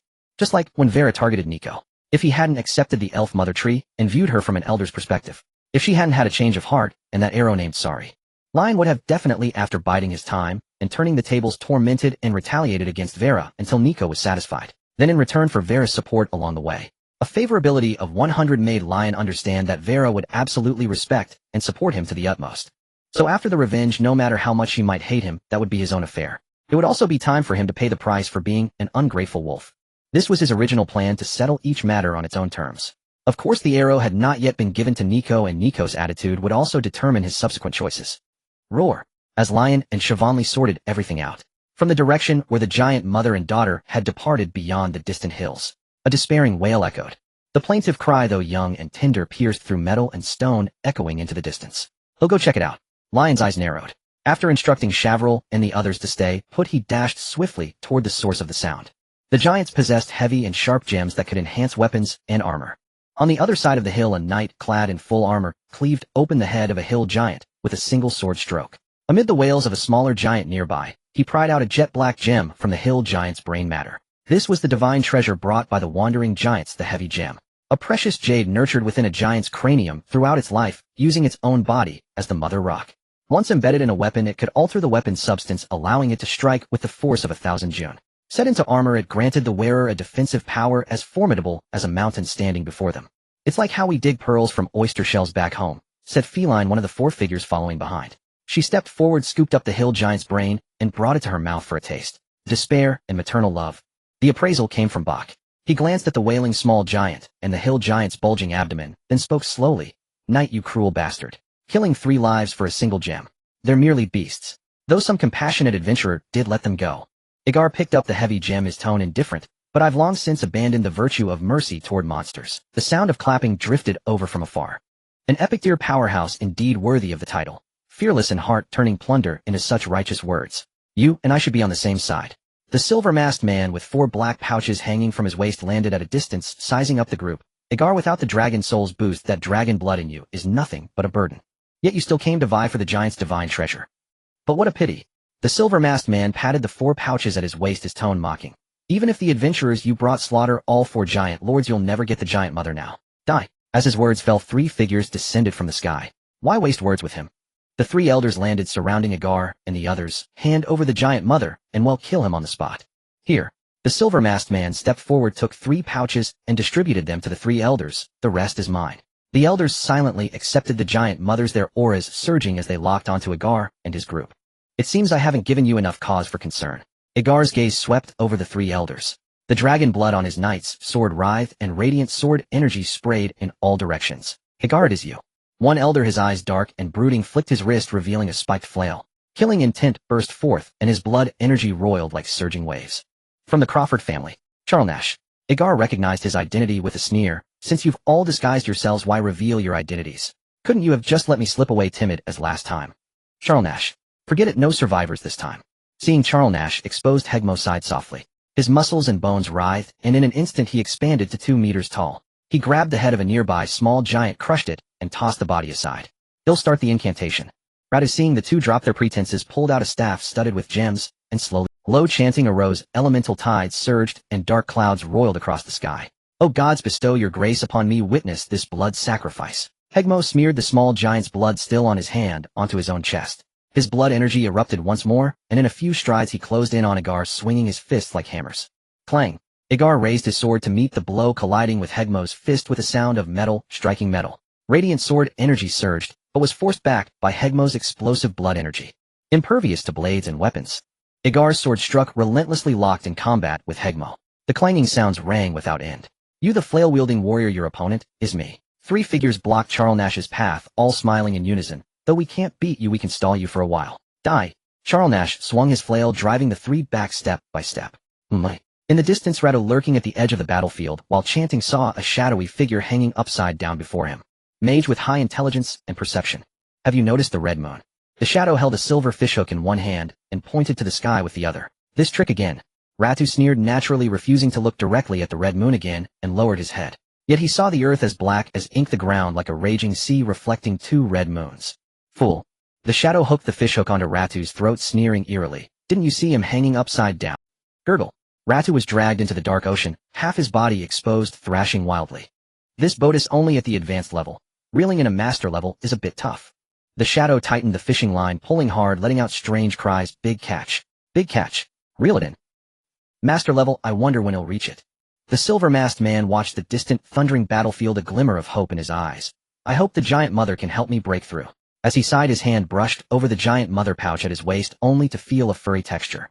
You? The silver-masked man instinctively looked down, only to see a black bear hunched, and tiptoeing, its paw stealthily resting on the pouch at his waist. Latu, with mana gathering on his staff and a master-level spell nearly complete, sensed the disturbance. Venerable monk, Lion said, his bare face turning solemn upon being discovered, let me see your treasure. No. The silver-masked man finally snapped back to reality, pressing down hard on the bare paw, trying to pry it off. Off you go. Lion's bare claws tightened around the pouch, and he kicked the silver-masked man in the rear, sending him flying over 10 meters. The pouch along with his belt was torn off. Black bear, give it back. The silver-masked man roared, holding up his pants torn between chasing and staying. Reproduction potential shrank. Treasure. On the other side, a smile spread across Lion's bare face as he stored the giant mother into his system inventory. You despicable thief. Seeing the giant mother vanish, the silver-masked man threw caution to the wind. Letting go of his pants, he charged at Lion with bare legs. Give it back. A roar burst forth. Liang unleashed a bear's howl. His aura flared as it surged toward the Emian Ren. A high-tier fiend. Or a creature of exceptional intelligence. No wonder it both steals and speaks. The sudden psychic sting snapped the Emian Ren back to lucidity. When he looked at Liang, a gravity had crept into his gaze. You invaders of the forest, wantonly slaughtering life. Liang assumed the tone of a friend of the forest. His eyes swept over the slain giant mother and daughter. The fury in him contained an unexpected trace of sincerity. Their pain at parting is no different from that of you humans. Whoosh! A flaming spear tore the air, bearing scorching heat as it streaked toward the Emian Ren. Magic! Black bear, you took what you should not. The Emian Ren's pupils contracted. He dodged the flaming spear, stepped upon clouds, and glided away. His voice faded. Kaleo, damned black bear, my family behind me will not let you go. You wait. The suddenly appearing black bear radiated something uncanny. Best to make haste and leave. Flight technique. Is that all? So cowardly. Liang glared into the bear's eyes, surprised at how quickly it slipped away. Little thing. Life is life. Do I spare you, yet you still cannot escape this fate. Liang approached the small giant whose skull had been crushed and sighed softly. The system indicated its breeding potential. Liang frowned, about to complain that the system had gone too far, when he saw the small giant's chest rise ever so slightly. A faint breath remained. Scan. Liang rested his bare paw on the small giant's hand to read its detailed information. Lulang Jiren Hill type near death. Breeding potential grade A developing. Profession gem incubation initial tentative. Combat power non-tiered demonic creature growing. Affection 30. Slowly increasing. Note the wandering giant's bare weight and edge nurturing stones as if they were life. Living mineral stones, or the deliberate cultivation of some mindful hand. Do you covet all this? Or are they specially cultivated by some attentive hand? Do you covet it all? Liang read the note from the system, and about to retort, found himself briefly dazed. Covet what? He thought of his own shabby Huishir Kuangmu. The way it nurtured stone as if it were alive. Nianghua. Liang gaped stunned. What of the giant brood mother? He flipped his paw and produced the Jiren Taimo. A system chimed the Jiren Taimo. Breeding potential S. Affection 100. Note the world cherishes myriad lives. The giant lord nurtured this within his belly, raising it alongside himself, endowing it with potent healing and restorative power toward all things. Liang turned over his other paw, and the Huishir Kuangmu glowing with a melancholy blue light appeared. System note the Huishir Kuangmu harbors deep resentment 99. All set. Is this how Nianghua is done? A gem incubating giant plus a shattered Kuangmu, plus a mother embryo that repairs all things. Boom. The distant thunder of battle rolled into Liang's mind, waged its own war. Little one. In the end, Liang made his decision. He looked at the small giant and quietly asked, will you live or will you die? The small giant, sensing the aura of the Jiren Taimo, raised a hand with yearning. It suffices that you agree. Seeing this, Liang bound the Jiren Taimo, and together with the Huishir Kuangmu, shoved them into the small giant's clack. The skull which Hajimo had crushed into pieces suddenly fused upon contact with the Jiren Taimo. As the shattered flesh writhed, it wrapped itself around the Huishir Kuangmu as well. After a moment, the system chimed. A tragic notice: the Huishir Kuangmu has died. Then a cheerful notice: your Huishir Kuangmu will be reborn in 10 years. Nurturing mother rock giants can shorten the progress bar. Cough cough. The collapsed small giant suddenly sprang up, coughing violently. Clack. Drooling, the Jiren Taimo, now the size of a fist, fell out and struck the ground. Ding. Breeding relation detected. Good news, your Jiren Taimo has produced a Huishir Kuangmu embryonic mother. The system's announcement chimed, and then stuttered. If I bind another small giant, your CPU will fry. Liang found it amusing. System offspring feedback calculation successful. You have gained the talent Nianghua. Nianghua, in theory, you may transform in fine detail into a woman to help you be happy every day. Get lost. Liang snapped. Liang did not find it funny. He opened the system panel and casually split the talent, sending it to the distant capitals. The jingling Mushu adapted to your talent Huashan Chengshun. Huashan Chengshun, after recovering from wither, there is a chance to become a deity of Xizhong, Shengming progress 1. Is this fair? Seeing the adaptation notice, Liang bristled. The same talent. She becomes a god, and I become a battering ram. And the deity of Xizhong Shengming. That post already has a life occupying it, you know. How did she even manage to seize it? Beyond the eastern coast, above the pitch-black sea, a vast visage condensed. Heavens. The face tilted back and let out a savage roar, waves and clouds thrashing. She's causing trouble again. In the neighboring sea, the waters lay calm. A languid yawn sounded day after day. So annoying. What is she making a fuss about now? A booming voice from the next province said, just shoot her twice and be done with it. Don't poke recklessly. Oh, we've worked together for so long. The goddess of fate, annoyed at the waves, splashed water toward the war god. Calm down, calm down. Scalding seawater churned the war god's domain, hissing steam rising. And you sure will give you 2 shots. You try it. The 2 sea domains slowly quieted. Why divide divine authority? The sea belonging to life still roiled angry waves one after another, as if to flood the heavens. We remain in this cursed place, is it not all for you? Rumble. The sea of clouds rolled, and then dispersed, allowing seawater to surge into the sky. Once the tumult subsided, the water fell from the clouds and stirred the tides. Are you feeling guilty? The life goddess would not relent and tried to raise the sea again. Enough. A hand the size of an entire sea reached from the neighboring domain, blotting sun and sky, and struck down with a palm. As it quelled the sea, it also slapped the life goddess head back into the ocean. You hit me again. The life goddess cried with deep grievance. My divine authority was taken from me.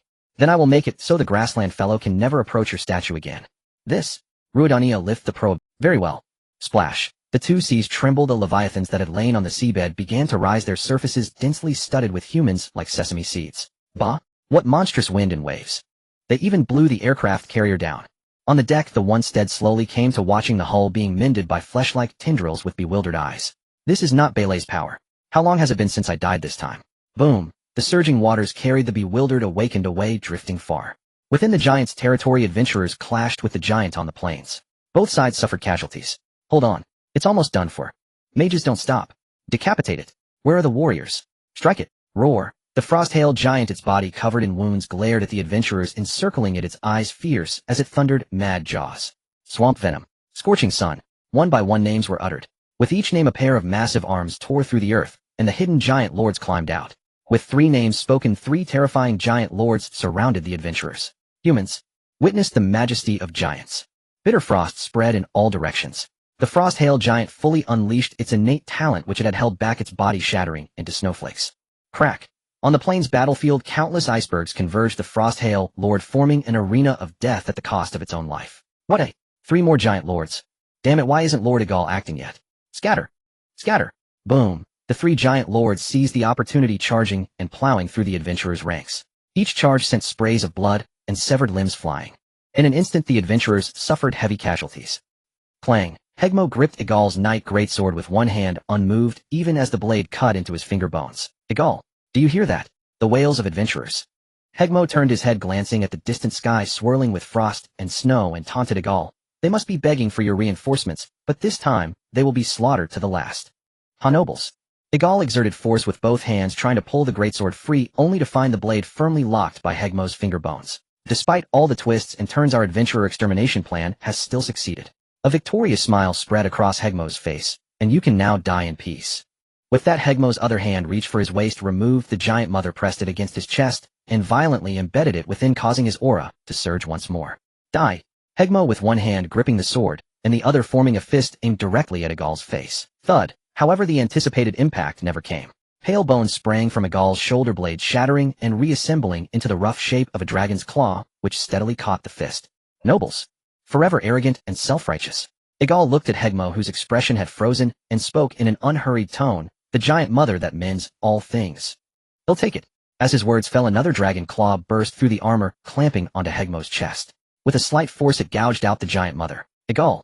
Hegmo let out a cry of pain as Egal kicked him 100 meters away, leaving him writhing on the ground. Egal paid him no further mind, pressing the giant mother onto his own armor. Whoosh. In an instant, the cracks began to vanish, and the armor gradually healed. It can only mend the armor. Egal was somewhat disappointed. He fastened the giant mother to his waist, picked up his sword, and approached Hegmo. Pointing the blade at Hegmo's face, he said, "Now it's my turn." Ah, damn it. An ambush. Before Egal could finish, he heard screams in the distance. Turning his head, he saw a black bear's claws swinging and flaming spears shooting wildly at Phylan, Bork, and the others. Struck by the flaming spears, they cried out in agony, and the shadow fishing for Latu was pinned down and killed on the spot. Charnash and Latu broke free from their engagements and surrounded Egal. Black Bear. Adventurer. Egal's voice was thick with confusion. I recognize you. Why are you mingling with the 3 nobles? Huh. Leon's bear eyes widened, thinking Egal had recognized him, but quickly realized that in his bear form Egal was likely referring to the time when he was ridden by Nico outside Mornin City. So he pointed at the little giant behind him, then at the dead hill giant, and bellowed, "Base righteous knight, harming forest creatures, today is your day of death. You side with the forest creatures. You betrayed that rabbit demi-human. You killed her." Recalling that talented adventurer, Egal's confusion turned to fury. Black Bear. He'll slaughter you, treacherous creature. With that, ignoring Hegmo, who was rising, he charged at Leon, dragging the dragon bones that had pierced through his armor. Egal, your opponent is us. Charnash swung his flail, blocking Egal's path. Get lost. Egal swung his sword, sending Charnash flying. Thud. Behind him, Hegmo's fist struck silently. Lightning judgment. The mage, controlled by a fishhook from the start, finally began casting magic. No longer opting for lengthy master-level incantations, he chose instant intermediate magic. Boom. Dark clouds rolled, and lightning fell. Blinding flashes and roaring thunder enveloped Egal. Though it caused little damage, it severely disrupted his sight and hearing, making him struggle against the combined assault of Charnash and Hegmo. Bork. Should we help that knight? Phylan, I don't want to be stabbed twice by that black bear. On the other side, Phylan and Bork had already retreated, watching from afar. A spare body followed behind them. Ungrateful black bear. Leon, seeing that the evil god's apostle was no longer fighting, fanned his bare face with his claws. When the knight is on the verge of death, save him. Consider it repayment for helping Vera. He was conflicted, having just sworn to kill Egal. The next moment, his enemy was right in his face. Completely ignoring the question of whether he could actually kill him. You're a big boss, can't you give some time to develop? A flaming spear materialized, and Leon's bare claws swiped at the thunderclouds above. He siphoned some lightning elements from lattice magic, attaching them to the spear. Then he started compounding and merging magic again. This black bear. Latu multitasked, beginning to chant another spell, and noticed Leon secretly drawing elements. He shook his head, slightly too distracted to care. A creature with a fluctuating height-ear aura. How many elements could it steal? Crackle. As the three elders below drove Igal back step by step, the dark clouds above trembled and began to dissipate. Latu, with mana gathering on his staff and a master-level spell nearly complete since the disturbance, he saw a spear dripping with molten lava and wrapped in lightning hurtling towards him. Behind the spear was the black bear encircled by rings of lightning.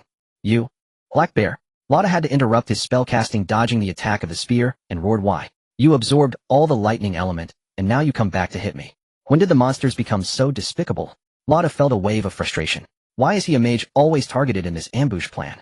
Ha ha ha, Black Bear. Igal, witnessing this absurd scene, also chuckled in anger. "I see now you are here to stir trouble. But I'm curious, what benefit does this bring you?" Benefit? Leon looked at Igal, who was gradually gaining the upper hand side slightly. "Igal, we are merely exercising our own principles against each other." The knight couldn't understand why a meddling black bear would emerge midway, just as Leon could not understand why a knight would appear when he was captured by Vera. It was all quite chaotic. Principles. Igal seemed to have an epiphany, flicking his sword to send Hegmo, and Charnash, flying, his voice resounding. "My principle is solely to kill nobles and slay monsters. If along the way I grant others kindness, I need not worry about it. It's merely mutual exploitation. You only need to be as guilt-free as I am." Epic songs and infamous deeds are all separated by the coffin. He employed any means necessary against foes and endeavored to win over adventurers, all for the sake of achieving his goals. He was never a knight of justice or villainy by others' mouths. He was merely a pure avenger and a steadfast champion of individualism. Before and after achieving his goals, he would not care how future generations would recount his story. Is that so? Leon stared at Ladu, who was backing away while beginning to chant again. "Igal, I will kill you in a fit and write your despicable deeds on your tombstone." Boom. Just as the two conversed, Latu, whose chant had been intermittent, finally completed the spell, and the flickering lightning covered the battlefield. Mud and sand flew, charred and shattered into ash. The three figures at the center were also engulfed by the sea of lightning, bright as white frost above and below. Master-level spell Thunder Pool overturned. "Tisk, such power did that old fool Lada come at me with." A certain silver-masked man escaping far away turned to look at the terrifying lightning that enveloped the heavens, and the earth mages are all old schemers, even bears are alike. The sneaky and despicable appearance of the black bear began to resurface, infuriating the silver-masked man as he gritted his teeth. "Without the giant mother, when will I be able to take over the Crawford family? That old Charnash, does he even know if the giant mother will grant him extended life?" A shadow of gloom flickered in the silver-masked man's eyes. "Mother, grant me a little more time, I will take you away from this disgusting noble family."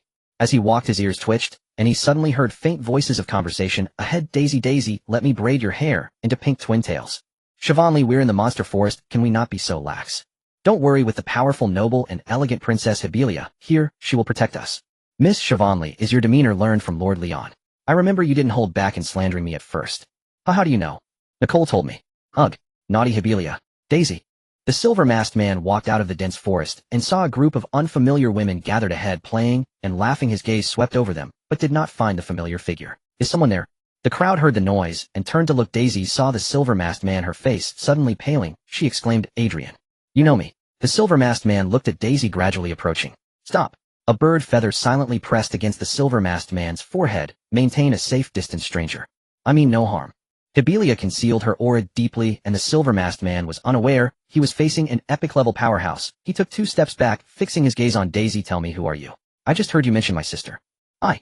Daisy's face was pale, hesitating, yet a soft hand rested on her shoulder. The latter's voice steady. "It's fine to tell him. If he dares to make a move, Hibelia can kill him in an instant." "Adrian Crawford, my dear brother, I have already hidden in the monster forest." Daisy tugged at her hair, pulling away the youthful worries, revealing her original appearance, her eyes filled with sorrow. "Do you still want to take me back to serve Duke Crawford?" "Serve?" The silver-masked man felt his mind explode, an ominous premonition rising in his heart. He stepped forward, allowing Hibelia's feather to pierce his brow, his voice trembling. "You said serve. Tell me what happened." "The name of Duke Crawford, like that of his wife and daughter, has been inherited by his son." "Damn." The mithril-constructed mask contorted under the pressure of the muscles twisting on his face. Crimson blood flowed down from his forehead, yet the silver-masked man paid no heed to it, pulling out a scroll inscribed with intricate runes, and without hesitation tore it apart. His only means of survival, he chose to use it to protect others. Does the fate of Leonardo fall upon him? Shivanli watched the silver-masked man appear suddenly, then disappear, bowing her head to glance at Daisy, whose eyes were lost in thought, then quietly averted her gaze. A strong sense of guilt made her dare not look directly into Daisy's eyes. Inside Duke Crawford's mansion, the room was in disarray, clothes strewn all over the floor. "Daisy, where have you run off to?" Duke Crawford sat atop the Duchess's belly, trampling on her face, his eyes already clouded with distortion and excitement. So weak, far inferior to your stubborn self." The Duchess's gaze swept over the daughters gathered by the bed, seeing each one avoiding her eyes. Her expression gradually dimmed, turning into a numbness. Within the room, Duke Crawford's chilling laughter rang out. "Lord Adrian, you cannot go in." Bang. Amidst the uproar, the door to the room was violently flung open. A corpse with a burst chest fell beside the bed, startling everyone in the room. "Adrian!" Cries of alarm arose. "You!" The silver-masked man saw the chaos in the room, his eyes instantly turning blood red. "What are you doing here?" Duke Crawford, sitting atop the overlapping bodies, looked displeased and reprimanded. "Get out. I'm going to kill you." The silver-masked man stepped forward, grabbing Duke Crawford's shoulder and tearing sideways. In an instant, the sound of bones breaking echoed from within. But the silver-masked man stopped his actions, looking down at the arm that clutched at his clothing, then following it up to meet those sorrowful eyes. In the room, the sound of a pin dropping could be heard. "Why?" After a long while, the silver-masked man finally released the Duke Crawford, who had been writhing in agony. Gazing at the Duchess, whose eyes pleaded for mercy, he asked in utter bewilderment, "Why won't you let me kill him?" The Duchess remained silent, struggling to crawl out from the lowest point, and silently embraced the silver-masked man. The other ladies finally came to their senses, letting out startled screams as they scrambled away in panic, grabbing at random garments to cover themselves and huddling along the walls. "And you all?" The silver-masked man gazed upon his former sisters, his throat tightening, his voice icy, but was interrupted by the Duchess' hoarse voice. "Leave Adrian. He is your own blood brother." Seeing that the silver-masked man remained unmoved, the Duchess looked up, caressing his silver mask. "One inherits power, the other wealth. So it has been for centuries, millennia. We who covet the divine blood must preserve our purity in this way. We are both beneficiaries and victims." She then turned her head slightly, glancing at the daughters cowering against the wall. "They are just as I was back then. Do not fault them for their cowardice and resignation." Resignation. The silver-masked man's breath quickened as he seized the Duchess' hand. "If only you had given me a little more time, everything would have been different. Once I outlasted Charnash, once I became a grandmaster." Crack. The Duchess' slender wrist was squeezed until it cracked, a grimace of pain crossing her face. "I'm sorry, I'm so sorry." The silver-masked man released her in panic, stumbling backward, and the Duchess, losing her support, collapsed to the ground. "Mother!" The silver-masked man, at a loss, rushed back and knelt beside her, pulling the Duchess into his arms. "They'll take you away from here." The silver-masked man grabbed clothes to wrap around the Duchess, wiping away the grime. "I won't kill him, and from now on we'll have nothing to do with the Crawford family." The Duchess' eyes dimmed as she nestled in the silver-masked man's embrace, letting him do as he pleased. After a long silence, squelch. The sound of tearing flesh suddenly rang out, and a drop of crimson liquid fell, landing on the Duchess' pale nose. She looked up numbly, only to see a silver mask still attached to skin and flesh being peeled away. The sharp feather, born from an epic-level powerhouse, easily severed all connections, including flesh and blood. "The mask is a divine covenant. We who bear the covenant's divine blood can draw upon the power of our vows." Adrian's voice was calm as he tossed the mithril mask toward the Duke Crawford, who was cowering in the distance, not daring to speak. He spoke slowly. "Now I leave it to you, the head of the family." Then he lowered his head, his bloodied face turned to the Duchess. "Your name I have always remembered. Illyria, you are no longer the Duchess. We will return all this to them and leave together." Adrian lifted the frail Illyria, his gaze sweeping over the room and the varied expressions of the onlookers. Without further hesitation, he turned and walked away. At the city gate. "Halt. No one from the Crawford family is allowed." Thud. Before the soldier could finish, Henry knocked him over with his helmet. Then, looking at Adrian, whose face was a bloody mess, he said apologetically, "Sorry, this guy had too much to drink at noon." "It's fine." Adrian, carrying the silent Illyria, walked toward the city gate. Some recognized Illyria, but seeing Adrian's horrifying appearance, they dared not speak. "Rabbit-eared, demi-human, dark-haired adventurer, dark-haired, mage-goat-horned, succubus, pink-haired stranger," Henry whispered as Adrian drew near. "The carriage arrives at Luoma town. Their destination is Baishi village." "Thank you, Henry." "You?" Henry's eyes widened, but before he could voice his confusion, Adrian had already walked away with Illyria in his arms. "Henry, why didn't you say he was your friend?" The soldier staggered to his feet, holding his head. "But your friend's got some nerve, daring to kidnap the Dutch." Thud. The soldier was knocked down again. "Idiot, I don't even know him, all right." "I get it, Henry. What Duchess? I never saw anything." Mengen City. Outside the city, Illyria leaned on Adrian's shoulder, craning her neck to look back. Her heart was a tumult of emotions. "He's an old fox," Adrian explained, thinking she was puzzled by the earlier incident. "When Daisy and I were kids, we used to visit Showenli to play. He always stopped me at the gate. I used to say that when I grew up I'd beat him up. But after putting on the silver mask one day, many people no longer recognized him. Many things lost their meaning. He's Adrian, the little tag-along." On the other side, within the giant's territory, Showenli and the others were crouched around a campfire preparing lunch. Daisy responded softly. "That's right, the one you used to beat up all the time when we were kids. Too bad he seems to have forgotten that he used to call you boss." "Huh." Nicole pricked up her ears, squinting at Showenli. She sensed leverage. if it meant getting back at the mischievous Shawinli in front of the master. Shoo, what do you mean I beat him up? Shawinli sidled up to Nicole, stroking her rabbit ears.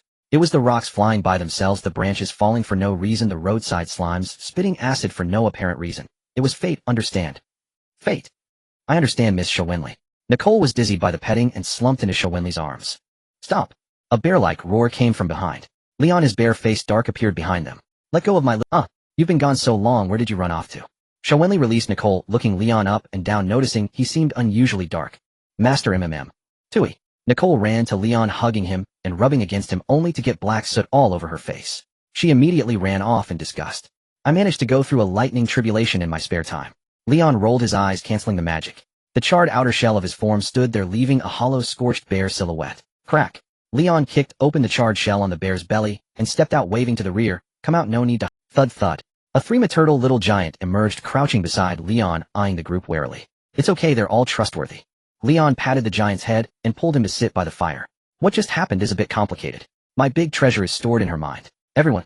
In the giant's head, 2 kinds of gemstones, heavy and sharp, were nurtured, and the exploration mission was completed. Leon explained briefly, grabbed a piece of roasted meat and stuffed it into his mouth. After swallowing a few bites, he pointed into the distance. Once they finish, we can return to report our mission. In the distance, snowflakes drifted down from the sky over the plain. The battle continued to roar incessantly. The thunder was rumbling over there. Just now, who were you fighting? Shawinli merely glanced at the battlefield before retracting her gaze. Igar, the 3 noble masters, and a few insignificant ones. Leon lay down on the ground. I almost got crushed by the aftermath. Rada, who had been holding back for an entire round, unleashed magic naturally, not letting Leon, who was irritating him, go. After a few hits from Leon, he became obedient and took off running. Fortunately, though Rada was angry, he still retained his reason and knew that the target of the encirclement was Igar. He merely struck Leon a few times for good measure. Seeing Leon escape, he did not pursue him, continuing to bombard Igar. Shawinli's eyes grew cold as she glanced at Daisy, who was quietly roasting meat beside her, and sighed slightly. He has already become a madman. Don't worry, he won't live long. Leon stretched lazily. With Hebrilia around, Igar currently couldn't do anything to. Although this mission did not yield the heavy and sharp mother ores for free, upon returning they would extract all the ores they had purchased and start selling them, beginning to accumulate wealth steadily. It won't be long before his 6 basic attributes can stack to their limits. Can a single attribute point embark on the path of the divine and not break through? Then let's train a bucket character directly achieving 6 divine items. Using extreme values to crush levels. Without a dragon soul, fighting 3 masters is already difficult for Igar, yet Leon felt he could still manage, and 6 level, 999 characters might not be unable to take a shot at it. Roar. Just as Leon was contemplating his next plan, a long dragon roar shook the wilderness as a gigantic dragon, made entirely of bones, flew into the clouds, its body ablaze, with ghostly blue flames trailing a long tail flame. My bones are imbued with the flames of the undead. A dragon girl crouching in the corner, secretly gnawing on, or let out a low growl. Damn, Igar, I will turn you to ashes. Stealing, or again? Leon shot a glare at the dragon girl, then turned his gaze to the flying, undead dragon, clicking his tongue in admiration. Truly, it's a treasure trove. Dragon bloodbath, dragon meat enhancement, dragon soul possession, dragon bones, turning into the undead. A single dragon has been turned into a showpiece by Igar. Boom. Just as the dragon soared, a massive axe capable of splitting clouds and rending earth appeared on the wasteland, followed by a voice that shook the wilderness. Today, I, Vidar, will fight to the death, proving the master's renown with the blood of giants. Witness the master's renown. Master Vidar, fight to the death. The adventurers were suddenly filled with battle fervor, and under Vidar's leadership, they clashed with the 3 giant lords. While it was not enough to gain the upper hand, a few individuals had their auras surge just a step away from master level. As long as they could hold on until the breakthrough, they could end this slaughter. Well done, Vidar. Seeing this, Igar shouted in praise, looking at the 3 elders pursuing from behind, laughing wildly. The 3 noble families witnessed this, and the city of Minjan enters the era of masters. Damn it. Hegmo and the others, seeing this, realized that today's plan was completely ruined, and could only respond loudly. A master who slaughters giants will be rewarded with 10,000 gold coins. Boom. The battlefield resounded continuously as the giant axe cleaved the blazing sun. Giant raging flames dried out the toxic swamp giant, and the muscular arms tore open the skull of the raging jaw giant. 2 more adventurers broke through to master level, and the giants were thoroughly slaughtered, leaving debris scattered across the wasteland. Now adventurers, the undead bone dragon flew before the adventurers as the knight on the spine of the flying dragon swung his sword, the sword energy slicing through a giant's skull, pointing at the shimmering treasures. Within his voice passionate, gather the divine treasures of the wandering giants, bring back the heavy and sharp gemstones. Open the skull. Gather stones. Divine treasures. The adventurers, who had just experienced a fierce battle, though barely 1 in 10 survived, became excited, chiseling open the skulls on the corpses to harvest gemstones and collect their fallen comrades' belongings. The bone dragons circled in the sky, intimidating the monsters that had gathered at the scent of blood. Igar had already landed, standing side by side with the three noble masters, silently watching this scene. The knight in front had a mask that obscured his expression. The three behind had flickering gazes, yet their expressions remained calm. Philin, I sensed the undercurrents beneath the calm surface of the sea. Bok, be wary of this knight. Perhaps we should go alone to the forest of monsters. Philin and Bok looked at the four standing together, watching as they had just been in a fierce fight, and now seemed as if nothing had happened. The two apostles of evil gods suddenly felt that the people of Minjan City were very shrewd, far too shrewd. Compared to a certain legendary knight guarding the coast who was generous and righteous, this was too dangerous. He has done it, adventurers. He has broken free from the control of the three noble families. In the distance, Leon and the others silently watched this scene. Shawinli's expression was complex. The death of Duke Crawford ultimately made the three noble families wary, choosing to hunt Igar and abandoning their plans to secretly ensnare the adventurers. In the end, both sides were left empty-handed. But Igar's revenge has just begun. His goal is not to kill a certain noble. He wants to change the will of the adventurers, to destroy the foundation of noble rule, to shatter the painstaking efforts built up by the nobles for hundreds of years. Having guarded Shawinli for many years, Igar was somewhat familiar with her. However, she did not expect that this inconspicuous knight would be so thorough in his revenge. Thinking of the impending disaster, Shawinli's legs went weak and she stumbled to the side. But she was steadied by a pair of strong hands. Leon, I need you. He is the master who brings calamity. The storm of death has already blown onto the city walls. Shawinli leaned against Leon's chest, her body trembling. It's all my fault. Many people should not have been involved. This has nothing to do with you. A fate does not assign blame or require compensation. Leon shook his head slightly. The changes faced by Daisy were fundamentally Igar's fault, not Shawinli's. No, Leon, that's not what I mean.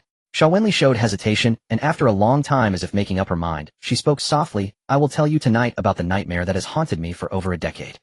Why tonight? What are you going to pull me into your dream as well? If I enter your dream, then it won't be up to me, right? Looking at Shawinli's complex expression, Leon ultimately suppressed the urge to retort that had risen to his throat. Alright, fine, I'll listen to you. But first I need to give Nico a disguise. After steadying herself, Savli pushed Leon away. You're almost an intermediate mage, aren't you? Squeeze into the contract space and stuff a slime in there. Yeagle had already memorized Nico's appearance and greatly admired this young summoner mage. He needed to disguise Nico to avoid unnecessary trouble. Gurgle. On Savla's black hair, two inverted triangles emerged. The lethal shadow voiced a silent protest too, was already cramped. Fine. Savli rubbed out the lethal shadow's eyes and began mumbling an incantation. Cool. A water blue tentacle emerged, resting on the magic matrix, and half a head peeked out, curiously surveying its surroundings. Excellent. The third color is blue elegance. Satisfied with the summoned color, Savli yanked it out, contracted it directly, then placed it on Nico's head, beginning to mold her face and dye her hair. Moments later, Nico's appearance had drastically changed. Her hair dyed a bright blue. Alas, in our group, not many can show their faces anymore. Leon, holding the disguised Nico, scanned his team. Daisy, Savli, Nafia. None could reveal their identities. And he had to add the summoner bunny girl in his arms. Nico felt uncomfortable on her face. Nico felt uncomfortable on her face. Nico silently tickled Leon's chin with her rabbit ears. Nico, just disguise for now. When we go back to turn in the quest. Usually we live in Baishi village, no disguise needed. Okay. He'll keep helping Master repair the wooden cabin. Nico was glad you still wanted to return to her little cabin. She was very happy. Leon was slightly speechless. Put up a few planks of wood, and my home becomes yours. The little bunny girl had a strong sense of territory. Master'll build the cabin very, very big. Seeing Leon not respond, Nico thought he was dissatisfied, and said earnestly, he'll fill it with that day's smoked meat. Nico had already remembered the method, and wouldn't blow dust in your face anymore. She had also learned many jerky-making methods from Hiberia. Huh. Leon chuckled lightly, pulling Nico to find an empty spot to sit. Nico knows more and more now. Oh, our Nico is truly amazing. Of course. The little bunny girl's eyes sparkled at Leon's praise. Nico is very capable. Nico felt you were drawn to her, and she suddenly became confident. Savli, who had been hitting people since childhood, would never take her master away. She felt that in the last couple of days you and Savli had gotten so close. Completely ignoring her. Ahem, Nico, my dear, we master and servant are dependent on each other in this other world. Seeing Nico's little resentment almost overflowing, Leon hugged her and showered her with sweet words. Return to the city. A resonant voice rang out across the wilderness. The adventurers, finally done cleaning the battlefield, sounded the horn for their return journey. Let's go follow them.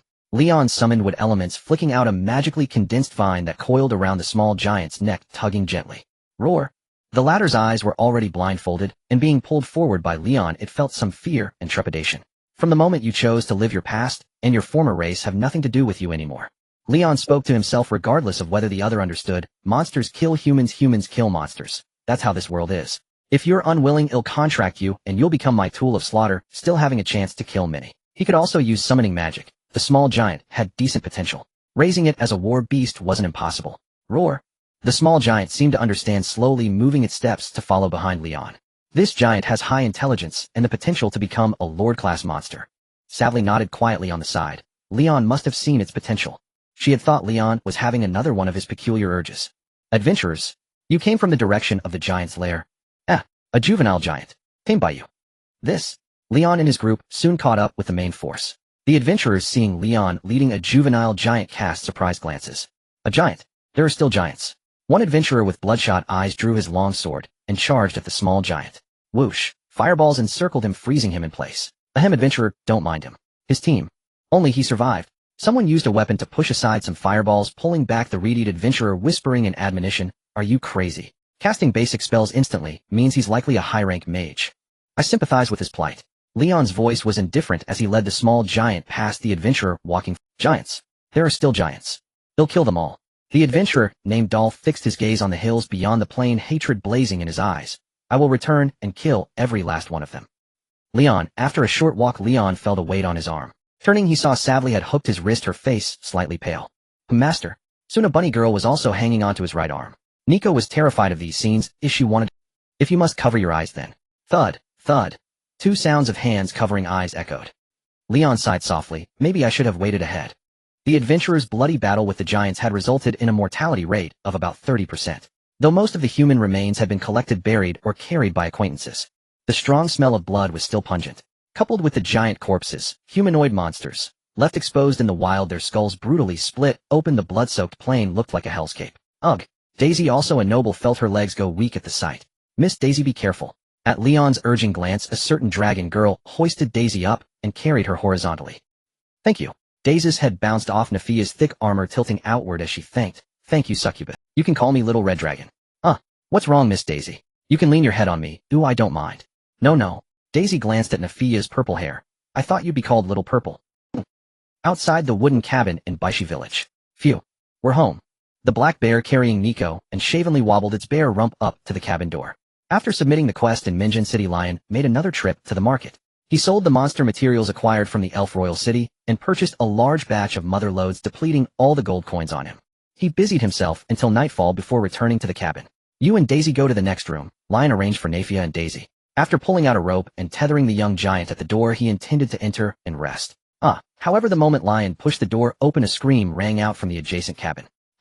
Nico and Shavenly lay sleeping on the bear's back, overlapping each other. Hearing the commotion, they lifted their heads groggily. What's going on?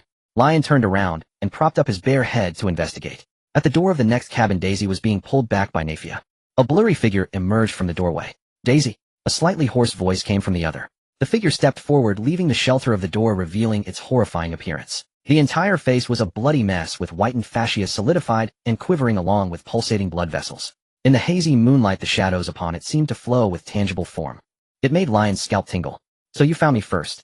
The figure moved to the side of the door, making way. Mother is inside. I brought her out. Are you? Daisy stood frozen for over 10 seconds before she reacted, calling out uncertainly. Adrian, go in. Seeing you should cheer Mother up a bit. Inside the cabin built by Leon and Anna, candlelight flickered as everyone sat in a circle. Lion scratched his bare head, looking left and right, finally settling on a mature noblewoman exuding a sense of shattered elegance. How about we take turns introducing ourselves? Hey, my name is Aurelia. I am the mother of Daisy and Adrian. Aurelia and Daisy nestled together, the former's gaze gentle, the latter buried in her arms, sobbing softly. Adrian, a bard. Black Bear, I remember you. You stole my giant brood mother at noon. Ahem, you've got the wrong bear. Lion. After the round of introductions, the cabin fell silent again. Alright, your family should rest now. We'll talk about anything else tomorrow. Lion wrapped his arms around Nico and Shavenly, one on each side, and sidled out of the cabin. Thank you, Lion. A soft voice of gratitude came from behind. You're welcome, madam. Lion turned back to look at the noblewoman with disheveled hair and a haggard face. Daisy gave me a curse. I'm temporarily responsible for her safety. It's an exchange. With that, his bear tail swept shut the door, leaving the time ahead for the reunited Aurelia and her two children. The night was still long enough for them to recount the complexities of this day to each other. Nico, looks like the three of us will have to squeeze together. Shavenly blinked at Nico across the bear's belly. That wretched Adrian took my wooden bed away. Nico will try hard to fix the wooden bed. Nico wants to sleep between you and Shavenly. It shall be a city wall and a moat. You two sleep. He'll go outside and mine, or Nico wants to bite you. How can you still be thinking about chipping stones at a time like this? Sleep now. Tomorrow morning you'll mine, or two. Lion ignored Nico's muttered complaints, tossed the two onto the bed, and turned to leave the cabin. He led the young giant tethered at the door, and the dragon girl crouching by the entrance toward the direction of the woods. Lord Lion, I won't sneak food anymore. Nafia stared at the shadowy stretch of woods, and several unpleasant possibilities flashed through her mind. I hope the weapon forged by the evil god can conquer this human before me. Nafia grew a little anxious. Nafia, an apology alone won't cut it. You must pay a price. Lion paid no heed, dragging the two laborers into the woods. With a wave of his hand, a mountain of mother loads crashed onto the grass. Watching Nafia's gradually bewildered expression, Lion flashed a malicious smile, his tone cold and merciless. From now on you can only sleep 4 hours a day. From 6 in the morning to 2 the next morning. That's your working time. You dare to slack off, and I'll beat you to death. Lion glared fiercely at Nafia, cutting off her words, then tossed her a pickaxe. His tone softened slightly. Of course I'm not entirely heartless. He'll pay you on a piece rate basis. Seeing Nafia's confusion, Lion added, that means for every 10. For every 100 mother loads you mine, you get the quantity of 1 mother load. Nafia's eyes lit up. Lord Lion, I am at your service. I don't even need to sleep anymore. I gave too much, huh? Lion's eyes darkened. Clang. Nafia, after speaking, began chipping away noisily. The evil god had tempted her, saying this body had endless energy and could go without sleep for 10 days or half a month. Even if she collapsed from exhaustion, she could recover quickly. Now was the time to give this human a taste of the power of the evil god and the magic dragon. Bad news, good news, bad news, good news, bad news. Your physical strength 11,111. Nafia chipped swiftly, and Lion's mind kept popping up with notification sounds. The sounds buzzed in Lion's head. All right, young giant. Now let me tell you about your job. Lion turned off the system notifications, yanked the covering off the young giant's eyes, tossed out a pile of mother loads, and gestured wildly as he taught the mining method. Roar. The young giant looked bewildered. I don't understand you, and you don't understand me. Fine. Facing the communication barrier, Lion simply bound her, directly grabbing the young giant's hand to let the system. The young hill giant understands your meaning, but she thinks she's still a child. She really wants to remind you that she's pregnant and has your first wife growing in her head, but she can't speak. Clang. Lion slammed his pickaxe into the mother load, glaring fiercely at the young giant. Don't play dumb. This is assembly line work. You don't need to think. It won't cause a miscarriage. Although the status reported by the system used Lion's cognition as a template for output, he could still tell. This young giant actually had thoughts of slacking off. If a monster starts slacking at such a young age, what will she be like when she grows up? Roar. Sensing Lion's anger, the young giant silently raised her pickaxe and began mining the mother load. Your defense 111. That's right, Lion had given the young giant the hardest, most difficult to mine diamond mother loads. Because he thought that although the child was small, she looked like she had a lot of strength. A low hum resonated through the grove. Flames licked among the trees as Nafia and the little giant worked in earnest, while Liang busied himself roasting the mean Kwangmu. Although his intellect points had already been maxed, the resale value of mean was lofty. Withdrawing a portion of funds to buy some would accelerate the snowballing of progress. Moreover, the two talents the Jingling Mushu had adapted were quite formidable silver bulwark. Within the Jingling Mushu's spiritual domain, towering silver-constructed mountains and rivers rose, able to repel malicious incursions and soothe the spirits of the elves. Current progress 1. Jingling armor. A portion of an elf offspring's flesh would burgeon into an armor with innate defensive properties that adapts and grows with them. Current progress 1. Having an elf produce armor. Now that's something. Liang grumbled as he tended the roasting mean Kwangmu and dismissed the system's pop-up notifications. The stamina-boosting Kwangmu Nafia had excavated bore no talents. It was chiefly the Jingang Kwangmu dug by the little giant, whose feedback contained the theory of eternity, like the Huisher Kwangmu before it. Liang divided them all to the Jingling Mushu to pile up the segmented longevity progress. Ding. The Jingling Mushu adapted the theory of eternity. Segmented longevity progress increased to 100. The Jingling Mushu could now spawn elves that revive repeatedly. Time passed. The little giant's strength pushed the progress bar upward with dizzying speed. At last the indicator reached 100%. A system notice flashed: bad news. The Jingling Mushu's conventional birthing failed. Progress dropped to 80%. Just as Liang was about to grin, the sad tidings reached him. He felt a twinge of annoyance. And a failure reduces progress. That's absurd. If the Jingling Mushu weren't under its own canopy, Liang might have stamped the ground in frustration. Progress slipping was tolerable. What worried him was the tree's brain glitching and repeatedly trying. More system alerts chimed. Bad news, bad news. The Jingling Mushu had lost that ability. Sure enough, the notifications kept peeling. The progress bar fell straight to 0. Damn it. Can you even give birth without me?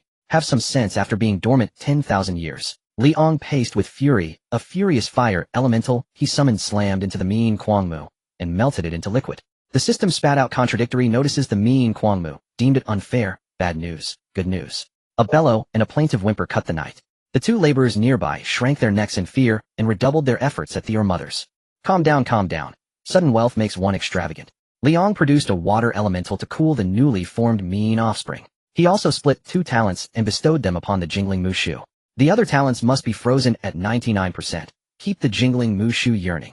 Having steadied himself, Liang chose to let the jingling Mushu experience love. Withheld talents were to be displayed. Segmented longevity progress increased to 99%. After a stretch of tireless labor from the little giant, the progress bar finally crept up to 99. Liang waited in silence for a good while. Seeing the bar hold steady, a smile broke across his face. Oomph. Now you know the sting of stagnant progress. In the underground of the Elf King city. Is it already the second day? Wei Lam mumbled, rubbing. She had been roused by vines that tickled her midriff. The vine's murmurs were faint and garbled. Stuck. I can't understand. Can't be born. Of course she thought you've lain withered for 10,000 years. Why rush, Liang? The continuous stream of messages from the vines left Wei La slightly bewildered. She soothed them in a low voice. Do not be anxious. Liang is working very hard outside. I do not know how he keeps contacting you, but give him time, slowly. 10,000 years have passed, a little longer will not matter. Silver bulwark, 99. Jingling armor, 99. Good, hold the line. Liang rubbed his shriveled concave belly. My mana is nearly gone anyway, I can go back to sleep. Lord Liang, you should return. Nafia urged, though she grew ever more excited with each strike. With a wave, Liang withdrew the remaining Kwangmu into his system backpack. It wasn't a sudden pang of conscience, but a lack of partner slots. Basic or mothers operated on a 1/30 offspring rule, merely preserving the balance of bonding slots. Only Huishir Kwangmu and Jingang Kwangmu could yield in greater numbers. Though he already held over 200 bonding slots, 200 plus or mothers were clearly insufficient for Nafia's excavation appetite. Having the young dragon girl dig Jingang Kwangmu to farm bonding slots felt like wasted production. After all, diamonds had not yet become valuable in this world. Gem-grade diamonds were practically refused that could not be sold. TSK, steady and slow. I appreciate your zeal, but mind your health. Liang led them back to the wooden hut, his tone suddenly earnest. At least 4 hours of sleep each day. All right. The dragon girl clutched the 2 gems Liang had given her and curled up by the doorway, preparing to rest. A soft rustle rose from the woods. They shoved the gems into their mouths and muttered, on guard, something's up. Liang drew a flaming spear and twirled it once. Keep bully awake, there may be intruders.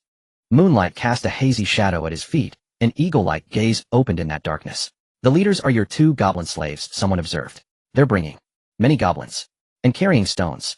Liang coughed and realized it was nothing dangerous. Ah, the traveling frogs have returned, he said, sheathing the spear. All right, go back to sleep. Lord Liang. Soon goblins bearing heavy loads emerged from the forest and approached him, toting a vast array.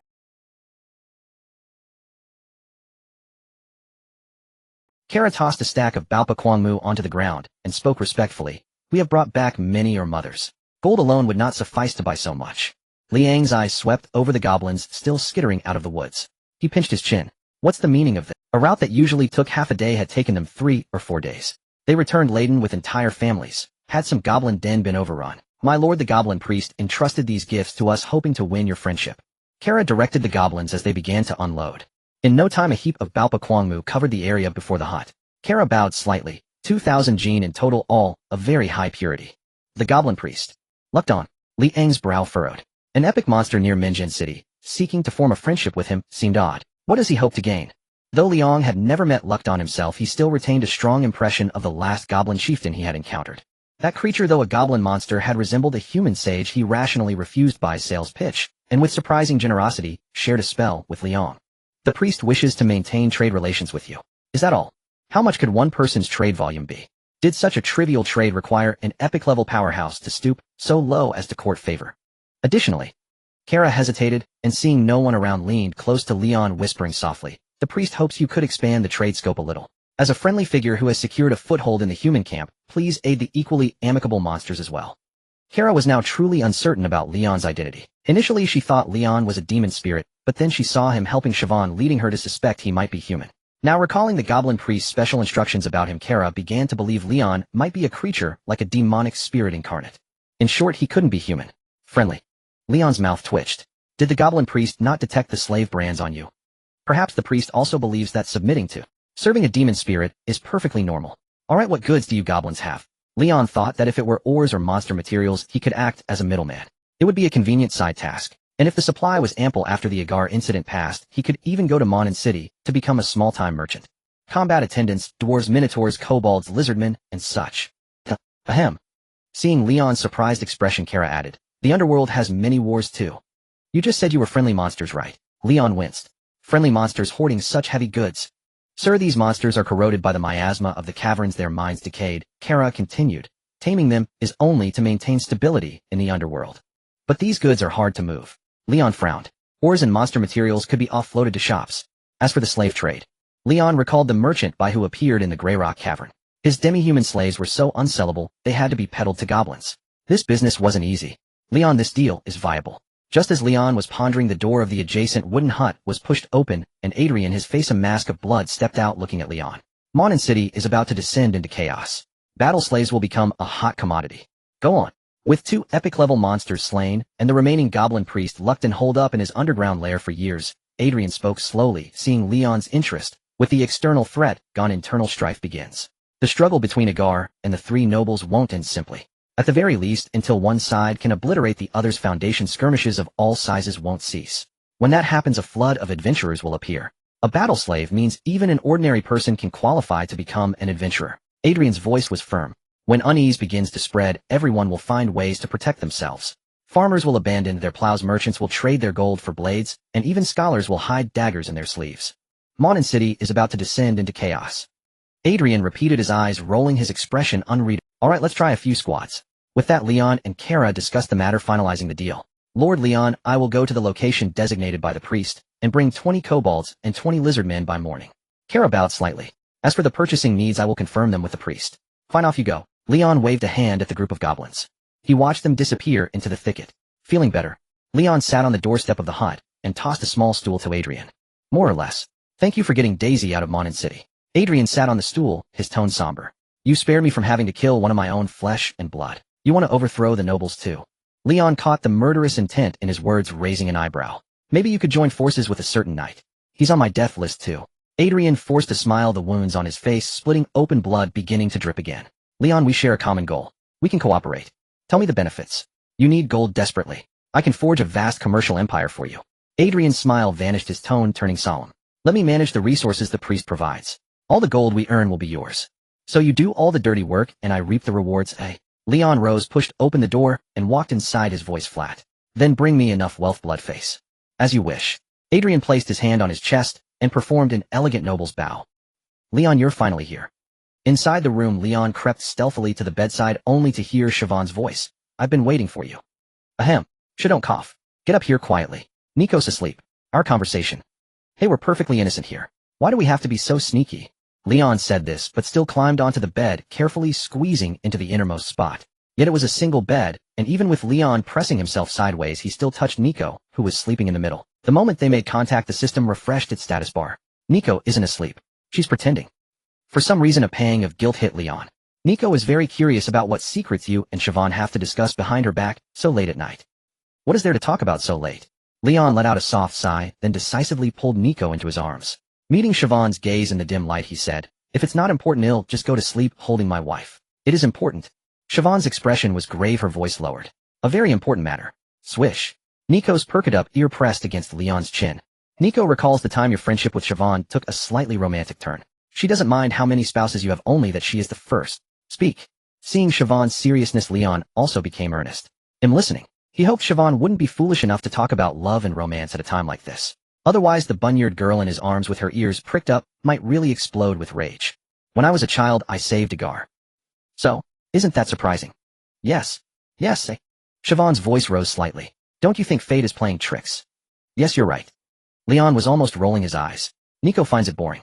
Time to sleep. Lion. Shaywinley never expected that after hearing about the years of turmoil she had endured, Lion would react in such a manner. Alright, I understand. Lion sighed with a hint of resignation. Why aren't you surprised at all? Shaywinley murmured gloomily. Even now I'm not entirely certain. Is it really that hard to guess? A man like Agar who stops at nothing has been lurking by your side. Lion sighed softly. If you hadn't shown him immense kindness, he would have acted long ago. For over a decade the other party had failed to break through to the master level. Yet after conceiving the thought of killing Shaywinley, his strength soared, encountering no further obstacles. The impediment to Agar's state of mind was indeed Shaywinley herself. To begin his revenge, he would have to harm, or even kill his own savior. Not taking revenge would betray his own suffering. Such a dilemma was suffocating just to hear about. It was no wonder his advancement was blocked. Lion even suspected that before Agar resolved to kill Shaywinley, he wouldn't have been such a conflicted person.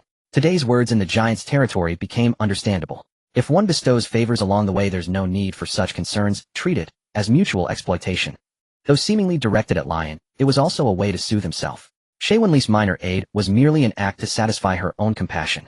A man so capable who could contend fiercely with the three great nobles. If he truly resolved to kill Shay Wenli, would he have handed her over to two imbecilic goblins whose brains were made of marshmallow? Wouldn't it have been simpler to cut her down with a few strokes of his sword? Once the decision to kill was made and his state of mind cleared, whether Shay Wenli lived or died no longer mattered.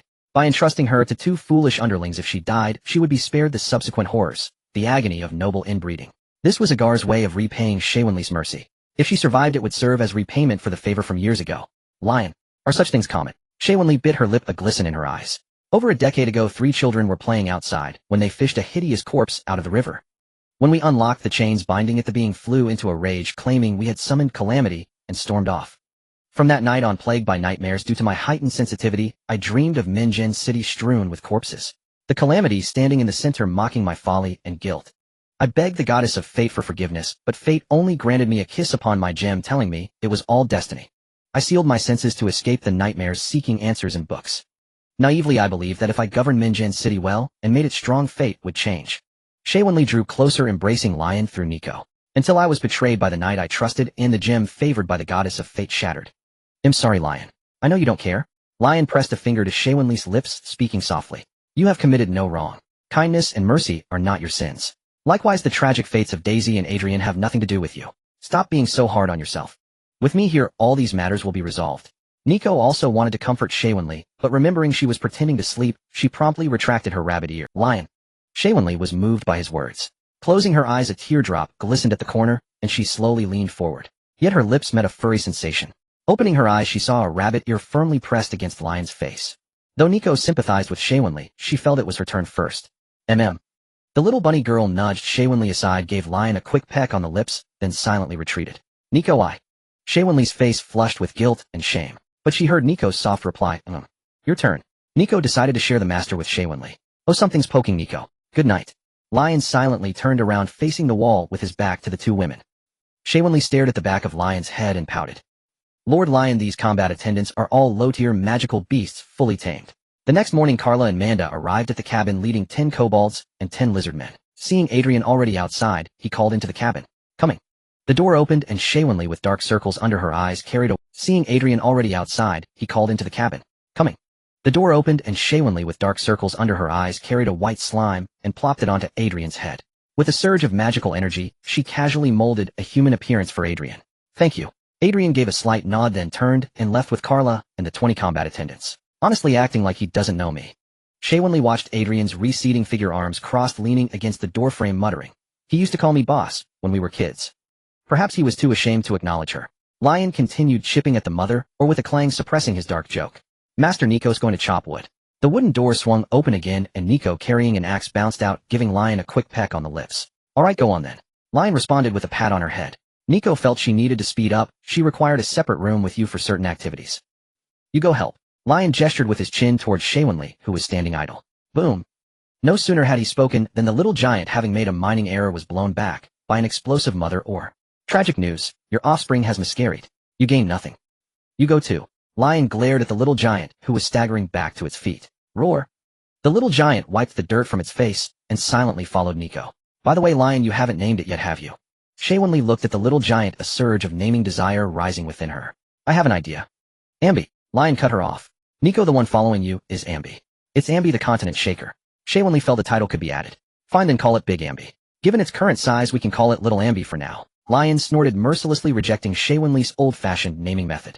Lion, these are the spells I've written. Shortly after Nicole and the others left, Daisy, with dark circles under her eyes, emerged from the neighboring wooden hut and handed over a thick stack of parchment. From beginner to forbidden spells, they're all recorded here. Didn't sleep all night. You must be exhausted. Lion took the parchment and began to leaf through it. It was densely covered with magical runes. From the most basic fireball spell to the ultimate forbidden spell, Daisy had documented everything. However, the entries grew sparser toward the end, totaling over 20 types of magic. 5 advanced, 3 master level, and 1 each of epic and forbidden spells. There's only 1 forbidden spell. Seeing Lion's gaze linger on the last page, Daisy spoke thoughtfully. That epic level mage only left a path leading toward the legendary. An epic level mage. Lion pulled out a needle and thread to bind the parchment. Yes, during the early days of Moon Grace City's founding, a great epic level mage once stayed here. Seeing Lion's confusion, Daisy added, at the city lord's invitation, he inscribed the 6 schools of magic into the Magic Academy. Once one passes the evaluation of the magic identifying stone, it bestows spells according to the individual's talent. However, no one has ever obtained the 6th school of magic. Ah, the quintessential ice guy trope. Lion's eyes lit up as he listened. This plot, I know it well. A rare beast-eared girl who would be utterly devoted, a weapon that no one else could wield, an unparalleled spell beyond reach. And so on. These were all the must-do activities for a transmigrator. Lion, I heard from Siobhan that your magical talent is exceptional. You should try it sometime. Of course, absolutely. Lion stapled the parchment book, wrote Daisy's selection on the cover, and stored it in his system backpack, before resuming his chiseling of the blast motherlode. For now, let him enjoy the chiseling first. Can you teach me how to extract blast crystals? After a while, Daisy approached, picked up a piece of blast motherlode. If I learn, I can teach my mother, and we can both help you. You've already provided the spells, you don't need to do this. Lion shook his head slightly. Daisy had already given him a complete set of spells, even if she did nothing else. Lion, after all, she wasn't an old acquaintance like Siobhan whom he could exploit endlessly. Lion felt he wasn't that greedy. Is that so? Daisy set down the blast motherlode, and stood nearby looking somewhat uneasy. Of course, my dear Archmage. If I encounter any difficulties while practicing magic, you must answer my questions. Lion smiled and tossed a small stool to Daisy. The rest of the time you're free to do as you please. Room and board included. Lion, I will teach you all the magical knowledge I possess. Hearing this, Daisy let out a relaxed smile, picked up the stool, and returned to the adjacent wooden hut. Faint murmurs of conversation drifted from within. Daisy, what did he say? Mother, he's willing to let us stay here. He's a kind soul, Daisy. We can. Mother, we could cook for him. All right, but you must teach me. Of course, in my youth I dreamed of becoming a chef. Back then. Clang. Lion continued chiseling the motherlode, no longer eavesdropping on the mother and daughter's heart-o-heart. Heave-a-ho, heave-a-ho. After a while, Nicole and the others returned carrying a load of timber and began expanding the wooden hut. By noon, the aroma of cooking wafted from Daisy's hut. Nicole set up a simple table outside, and everyone gathered around. Some eating, some gnawing on stones. As a hill giant earth-type monster, little Ambly only needed to consume minerals. The young dragon girl, after following Lion for days, finally had a proper meal. Lady Aurelia's cooking is excellent. The best meal I've had so far. After the meal, Lion went to the adjacent hut. Taking out some food, these are ingredients. Let me know when you run out. Aurelia wore a simple long dress, her hair casually tied up. When Lion arrived, she was sipping a bowl of soup. Despite a hint of melancholy in her eyes, she managed to smile. Thank you, Lion. This hut is yours now. Stay or leave as you wish. Lion returned the smile, said no more, and turned to exit. It was clear that this lady, shattered by misfortune and radiating an aura of brokenness, was not keen on interacting much with strangers, even taking her meals alone in the hut in silence. Lion couldn't be bothered to meddle. Leave those matters to his business partner Adrian. Chisel away, chisel away. Lion busied himself once more. Sell all the combat attendants. We can transport more goods. By evening, Adrian returned with Kara and tossed a pouch of gold coins to Lion. It's just starting up, only 30 gold coins for now. The profits will grow. No need to give me the gold. Use it to buy more motherloads next time. Lion tossed the pouch back, pointing to the pile of minerals behind him. Sell these tomorrow too, and exchange them all for ore. With that, he handed a list to Adrian. Apart from the blast motherlode, Lion intended to have Adrian purchase all other types of motherloads. As for the blast motherlode, he already had enough for now. Once this batch was extracted, his attack power would be capped at 999. Alright. After discussing with Lion, Adrian silently returned to the hut now belonging to Aurelia, while Kara and Manda set off toward the monster forest for the next round of transport. It's all in motion. Lion stretched bound a batch of blast motherloads until his binding slots were exhausted, then instructed Nafia to only mine the designated area before heading into the hut. He planned to turn in early tonight. Nicole, hey, you smell like grass. Sniff sniff. Miss Siobhan. Later, don't let your master into bed. He's all dirty. No master must sleep next to me. Inside the hut, Siobhan and Nicole were whispering in bed. Well, my lady aristocrat sleeping in my house, and still complaining about me. Lion scoffed, jumped onto the bed, and faced the wall to sleep. Emma, master. Nicole pressed up against him. Nicole is warming up. She recalls that you haven't been attacked by magic in a long time. Behave, keep your hands to yourself. Nicole slowly cools down, knowing that now is not the time, especially with Siobhan right beside her. She secretly sets a goal for herself, within a week at most. 1 week later. Your attack power has reached its current limit. Growth is ineffective. Real damage acquired. Real damage. Leon looked at the system notification, frowning in contemplation. The last time, after reaching an intelligence of 999, the system also granted him extraordinary wisdom. However, after some experimentation, he found it to be nothing particularly special. It wasn't until he encountered the apostle of the evil god Andalin that he realized his magic had a strong targeting capability. Even the evil god's corruption, which had almost overwhelmed Hebelia, was easily extinguished with his flames. Let's test it. Leon jabbed at a piece of explosive or leaving a finger-sized hole. He then used paper iron sheets and wooden boards as barriers, striking with the same force. The explosive or felt significant pain and exclaimed, "Ah, is this all the strength a small fry has? It doesn't hurt at all, are you sweating?" After numerous attempts, he found that the so-called real damage did not enhance his damage output or penetrate defenses. Is it still targeting things related to the evil god? Leon casually crushed the noisy explosive or he had jabbed, looking towards the direction of Minjin City. Nafia, report back. Yeagle hasn't left Minjin City. Tisk, is this apostle of the evil god a bit too neglectful of her duties? Leon pondered, stroking his chin. Or has she secretly left Yeagle? The apostle of the evil god was heading towards the monster forest, but Leon wasn't particularly worried. Vera, for the first time, hadn't killed everything, likely wanting to give him her wandering old father something to do. Only high-level apostles of the evil god should pose a threat to Vera under normal circumstances. Just when Leon was considering whether to find the apostle of the evil god for a test, Nicole and Xiao Anbai came rolling with a section of wood. The wood had a diameter of 1 meter and a length of 5 meters as the two pushed it, grunting, "Heave-ho, heave-ho." Xiao Anbai, with a decent intelligence score, had learned to speak some simple phrases under Nicole's guidance in just a week. "Show me." Leon lifted the giant log with one hand, axe in hand. The boost in attack power included enhancements to his strength, muscle density, and magical damage. He felt that even if thousands of pounds of weight were placed before him, he could swing it effortlessly. Like this, and then like this. Nicole animatedly demonstrated. Recently, Leon's increased attack power brought her mixed feelings. The joy came from how quickly he could carve the wood, finishing it in just a few strikes. As for the worry, Nicole watched Leon cleave the wood effortlessly, his hands sending wood shavings flying, and she anxiously rubbed her own white fur. "Don't worry, just let me get used to this sudden increase in strength." Moments later, Leon finished carving the wood and shook off the shavings. Seeing Nicole's distressed face, he smirked. "It won't be long."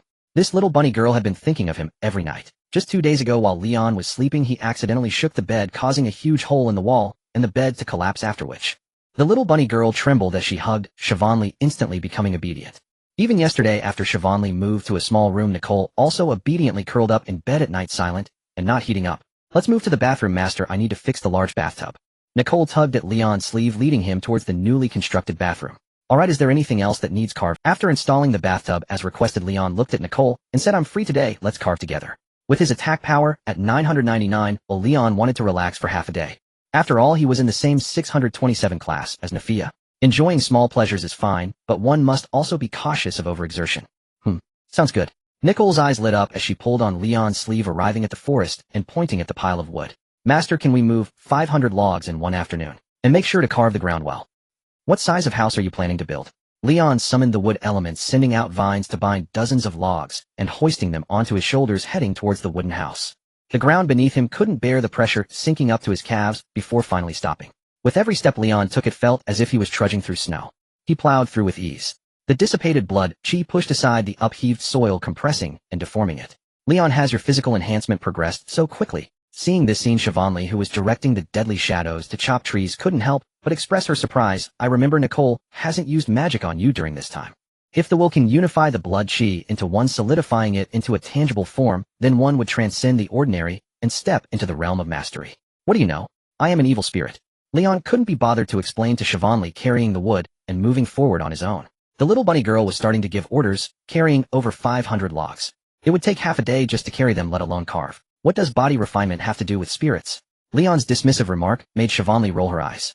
"With your high talent, why don't I use magic on you to help refine your body? I am a summoner capable of calling forth all sorts of strange monsters." Get lost, get lost." Leon kicked away a blocking log, sending splinters flying. He was no masochist.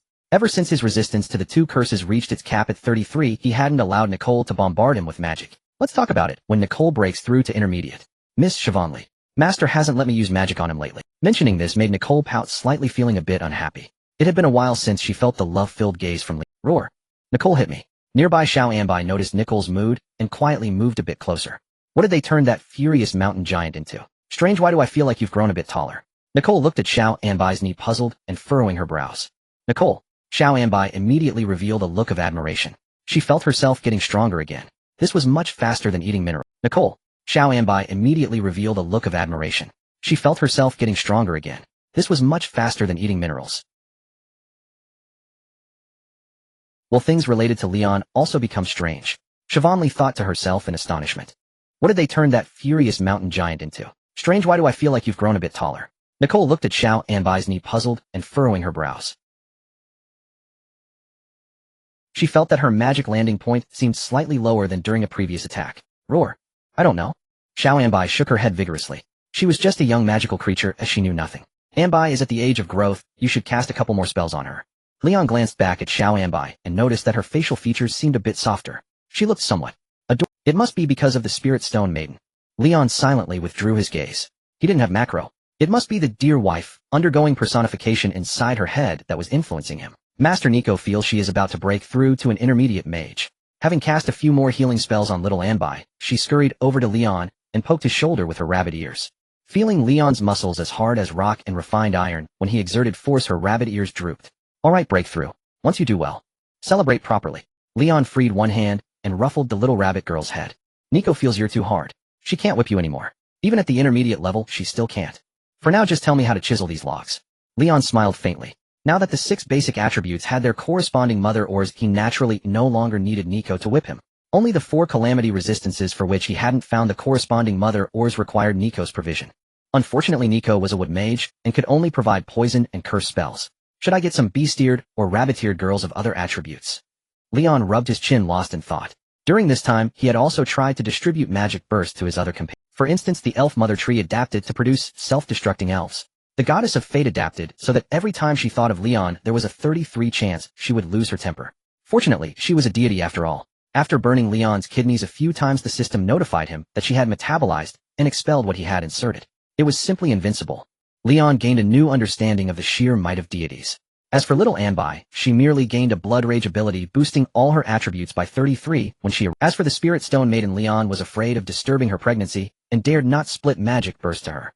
After these attempts, Leon felt he might need to acquire some beast-eared girls or even rabbit-eared girls to potentially unlock violent enhancement.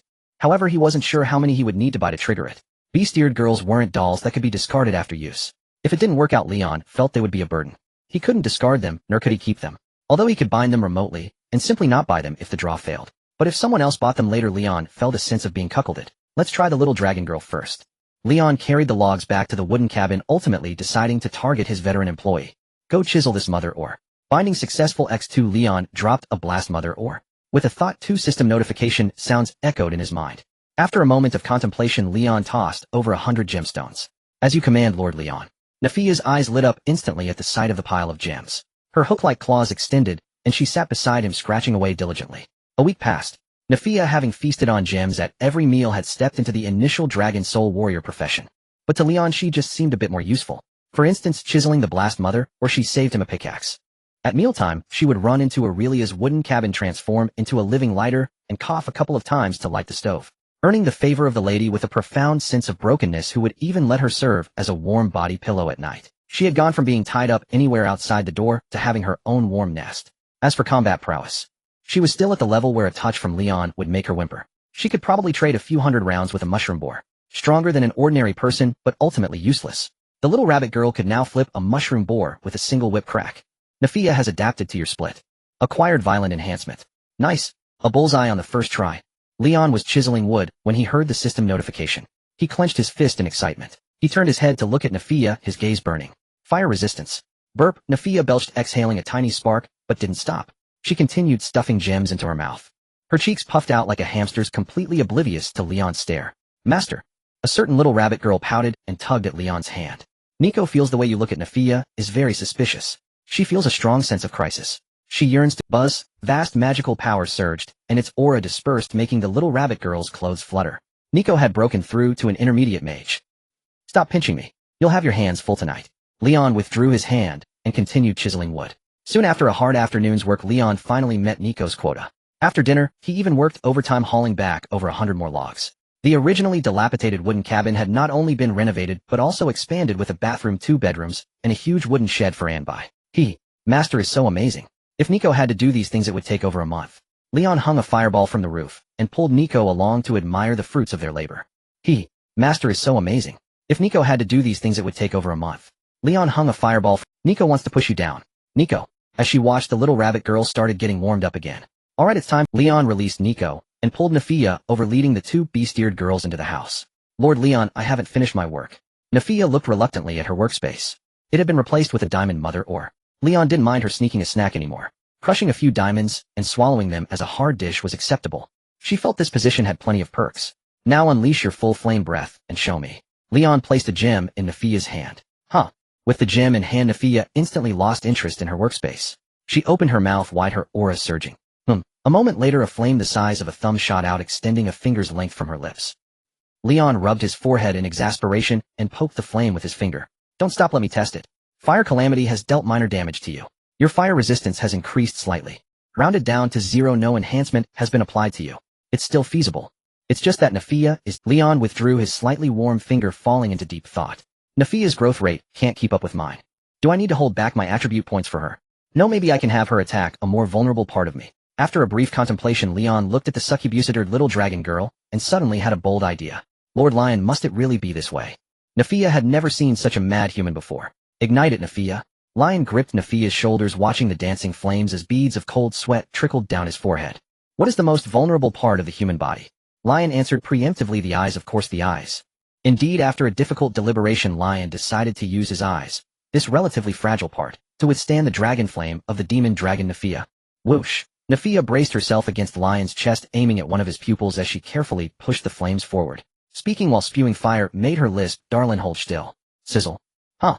The flame seared into Lion's pupil, eliciting a muffled grunt from him.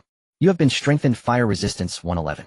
Nicole, heal me. After being roasted for a while, Lion saw stars and shoved the dragon girl aside to receive Nicole's healing. You have been strengthened, stamina 1. Huh. No risk, no reward. Steel is forged through 100 temperings. A fiery gaze and golden eyes. Lion blinked, finding his eyes only slightly sore. He grew bolder, pressing down on Nephia's shoulders and glaring with both eyes wide open. Burn me, Nephia. He intended to train both eyes simultaneously, in short. Dual training. Lord Lion. Nephia felt you were a madman. I am a high-quality, high-class professional human. Even if you, a low-tier monster, stood still and hit me, you couldn't break my defense. Fine. Nephia's face twitched with fright, but she still pushed her tongue forward, splitting the flame into 2 streams that sprayed into Lion's eyes. Hiss. Huh. Hiss. Lion let out a series of muffled groans in pain. Next door in Siobhan's room. Here we go again. Siobhan cast layer after layer of soundproof barriers. Swords and blades, water and fire, poison, curses, aging, disintegration. The 5-fold shackles. How many have you broken free from?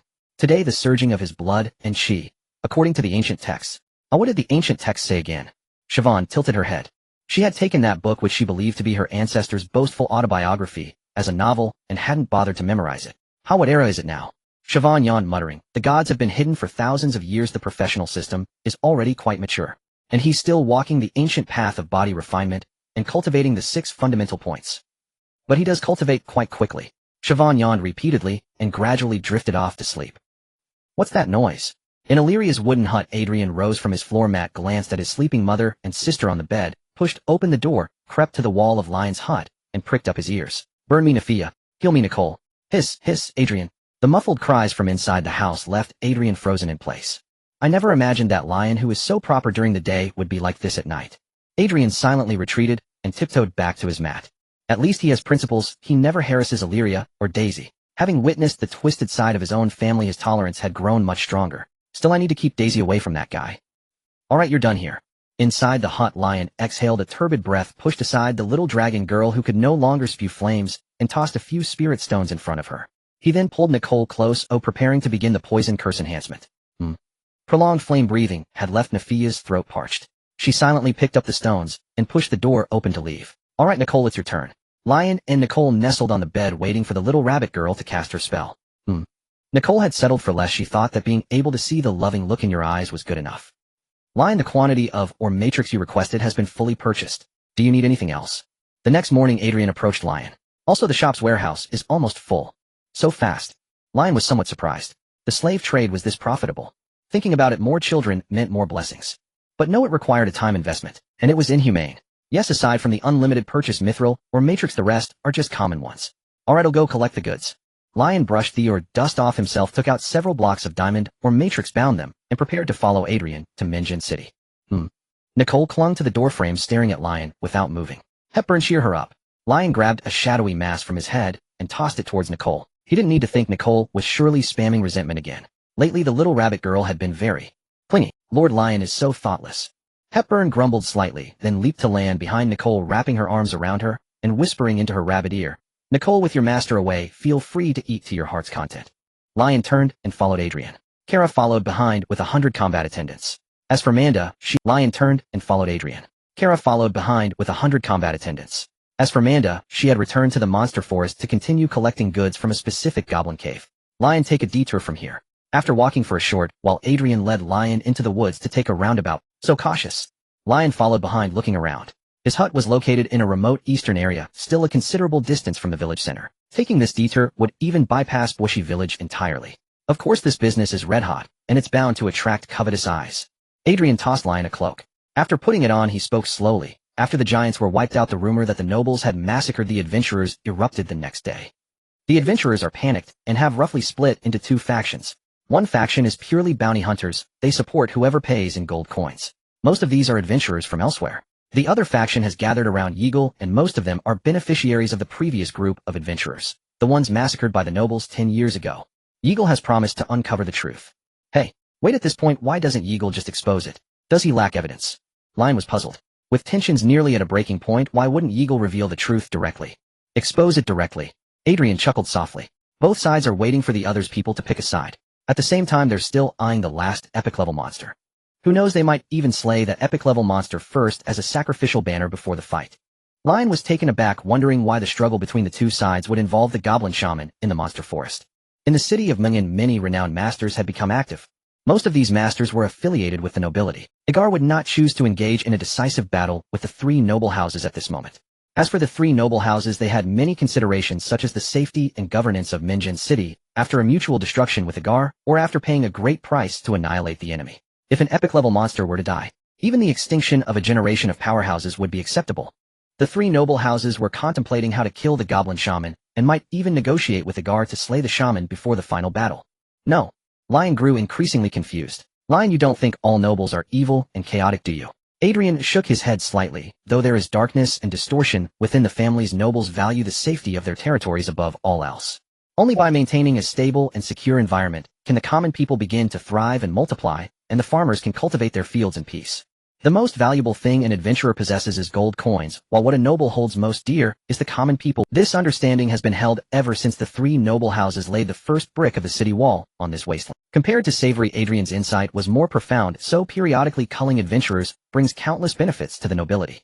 By raising mortality rates, increasing risk-toward ratios, and reducing the rate of commoners and farmers changing professions, as long as the balance is maintained, the slowly emerging adventurers can greatly enhance the territory's safety and stimulate various sectors of consumption through task assignments. Periodic culling of adventurers. That's some hardcore balance. Lion's lips twitched. With all this, hasn't anyone thought of organizing knights or an army? The Hero King does not permit the exiled three noble houses to establish an army. Adrian shook his head slightly. Over 400 years ago, the three noble houses were exiled here, and to this day, they dare not recruit soldiers. There are even restrictions on the number of professionals within their mansions, forcing them to rent gate guards from the city lord's garrison. Rent guards, huh? Lion shook his head in disbelief. After chatting with Adrian for a few more moments, he casually grabbed a mid-tier monster, overwhelmed its 999 intelligence to convince it, and then sat atop it, beginning to leaf through a magic book bound in parchment. Days' selection. He had been mining continuously lately, and hadn't had time to study magic. Adrian was heading almost directly south, which meant the journey would be quite a detour. He might as well learn some spells. We've arrived. From morning till noon, Adrian finally led Lion to the outskirts of Minjin City. The East Gate. Lion put away the magic book, dismounted from the monster he had grabbed, and kicked it aside. Seeing the city gate, he was momentarily stunned. Under normal circumstances, starting from Baishi Village and heading straight, one would reach the west gate of Minjin City. Adrian had taken him on a detour around most of the city. Halt, routine inspection. With over 100 battle attendants not even roped or chained, and the three leaders wrapped in black cloth, an inspection was inevitable. Hello, a slave trader from the inland. Adrian extended his hand and shook the guards. Go on in. The guard felt something cool in his gauntlet, glanced at the half-exposed gold coin, gave the battle attendants a cursory look, and let Lion and the others enter the city. It's the Black Sail Trading Company. He has battle attendants every day. My God, where does he get so many goods? I need to hurry to the shop and line up. Lion followed Adrian, and before they had gone 2 streets, murmurs arose from the passers-by. By the time they reached a shop, the area was already crowded with people. Lion scanned the crowd, noticing they were all simply dressed commoners, some even carrying farm tools. They were older, their eyes filled with hope. At their age, still becoming adventurers. Adrian's clients surprised. Shouldn't it be a group of passionate young lads just embarking on the path of adventure, ready to buy a battle attendant and start making their fortune? What's with this crowd of weathered middle-aged men? Line up, we're about to start selling. Adrian didn't notice Lion's gaze, called out to the crowd, and then looked at Lion. Your mother is in the shop. Go fetch. No rush, I want to see your business. Lion stepped aside, curious about how Adrian sold the battle attendants to these people. He even thought that the reason Adrian took a detour and wore a mask might be fear of a business failure that would get him chased by the client's younger family members. Very well, Adrian's eyes flickered with a hint of unease. He looked at the noisy but orderly crowd and began slowly. As per tradition, you must pledge loyalty to the Black Sail, embrace love and justice, and be weathered heroes. Lion let out a faint farting sound with his mouth. Adrian's voice wavered for a moment, but he continued. The mask might be fear of a business failure that would get him chased by the client's younger family members. Very well, Adrian's eyes flickered with a hint of unease. Me. Boss of the Black Sail, all my life I've cherished freedom and justice. Boss of the Black Sail, leave your mark on the righteous covenant cloth.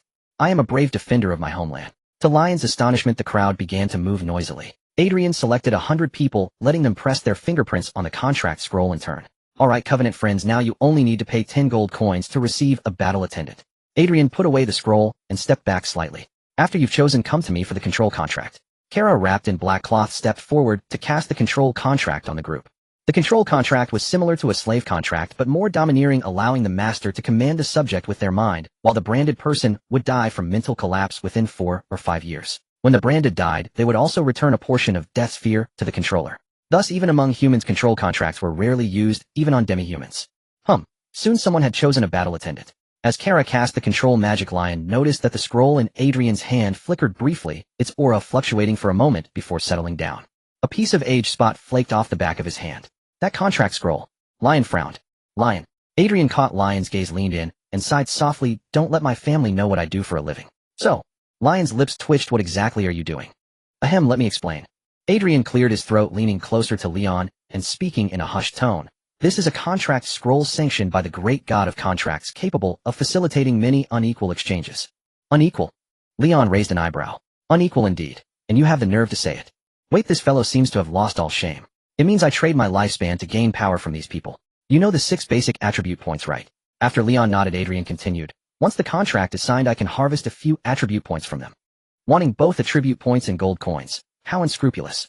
Why else would it be called the Black Sail Merchant Guild? Adrian shrugged. Of course, if I die, or this contract scroll is torn apart, the attribute points will transform into faith, converging to the god of contracts. Leon was left speechless by Adrian, stunned for a moment before retorting. Truly an unequal contract. He had thought there would be a return. If it had always been equal, the Crawford family wouldn't have declined or been exiled. Adrian sighed softly. At the very beginning, the Crawford family carried the bloodline of the god of contracts, favored by this deity of justice. Until someone discovered that contracts weren't without loopholes. Later, the family briefly flourished because of this, but eventually incurred the wrath of the god of contracts, lost the chance to enshrine their true name, and were exiled by the hero king. Leon. That's just how nobility is, Adrian said with some nostalgia. Just like the valiant Messera family, didn't they eventually stray from the path? Tell me more, tell me more. Leon caught a whiff of gossip. Hasn't Chavry told you? Adrian leaned in even closer to Leon and spoke more softly. At the start, the Messera family enshrined the true name of the god of war. Every member's body flowed with the blood of the war god, enjoying divine power. As a price, every male member of the family upon turning 18 had to undergo the blood baptism rite or be executed by the divine blood. The blood baptism rite means a bloody battle in the arena against villains and monsters. Bathing in blood up to the skull, earning the god's praise. But the mortality rate was too high, causing the family, despite its formidable individual strength, to have few members, always struggling to ascend to high nobility. Until a prodigious youth discovered that the blood baptism rite didn't specify the amount of blood to be bathed in or the intensity of the battle, as long as the opponent wasn't human. Ahem. Demi-human maidens aren't considered human. That's how the Messera family briefly thrived. However, not long after the war god statue in the enshrinement hall exploded, Adrian coughed, incessantly winking at Leon, whose jaw had dropped to the ground. No wonder. When the system scanned Chavry, the entry read a certain war god unwilling to reveal their name. Who would want to reveal their name in such a situation? This was already at a level that made one lose face among the gods. Leon felt that the war god, not annihilating the Messera family, was already a sign of good temper. A supreme powerhouse who governs war, whose spear pierces heaven and earth, standing above the gods, forging myths with flesh and blood. The way their descendants sought their praise was the spear requests a red tassel. Unbelievable. This was more vexing than descendants falling into bloodlust and losing their sanity. Vexing to both man and god. What about the Finley family? Leon suddenly grew curious. Being exiled to the west alongside Crawford and Messera, and called one of the 3 great noble families, this family must also have its secrets. Well, they don't inherit divine blood. They were exiled purely because the hero king couldn't stand their family's peculiar fetishes. What? Tell me more. They need someone to watch them defecate, must wear pointed shoes, love eating greasy fruits to attract other nobles the Duchess dislikes, sleeping in her own home. And so on. How wonderful. Morn City is truly blessed to have gathered you three great noble families. Leon was dumbfounded. The first two families were manageable, but this Finley family was a sheer nuisance. Who says they don't have divine blood? Isn't this the communication exchange god? The first city lord of Morn City who managed to build the city with these three families deserves to be called a legendary pioneer without exaggeration. Ahem, so Daisy Shavry and I never played with the Finley family kids when we were young. Adrian scratched his head. Although the Finley family with their excellent social network brought in investments from the Adventurers Guild, Royal Merchant Group, Equipment Alliance, Mage Tower, and other factions during the founding of Morn City. Over these centuries, successive city lords have imposed bans on the Finley family, confining them to their mansion to play among themselves. Outsiders can hardly know. Hey wait, how do you know so much? Because I am. Adrian glanced at the nearly sold-out battle minions, his aura surging, a high-level professional who discerns truth and sings epics and legends, a bard. A low cryptic chant and song echoed out of nowhere as if thousands were whispering in the dust. Adrian's toes lifted off the ground, his arms spread wide as if about to ascend. A high-level bard cultivated by fleecing. Leon held his forehead and turned toward the shop. Too lazy to watch Adrian's light show. That guy had probably harvested over 1,000 attribute points this week, bringing his strength back to the level when Leon had stolen his treasure in the giant's territory. But Leon wasn't afraid of him settling old scores. If Adrian got cocky, he could slash him with 999 damage and make him doubt his life. Alright, you all come back tomorrow. After all the battle minions were sold, Adrian dispersed the crowd and looked at Leon. Since you're in Morn City, wanna go? No, Leon shook his head slightly. I have something to do. He hadn't forgotten the musto activity for a transmigrator at the Magic Academy. Also, his ice resistance was still 0. Needed to raise that. Alright, then I'll have a drink and head back. Adrian didn't ask further and left with Kara.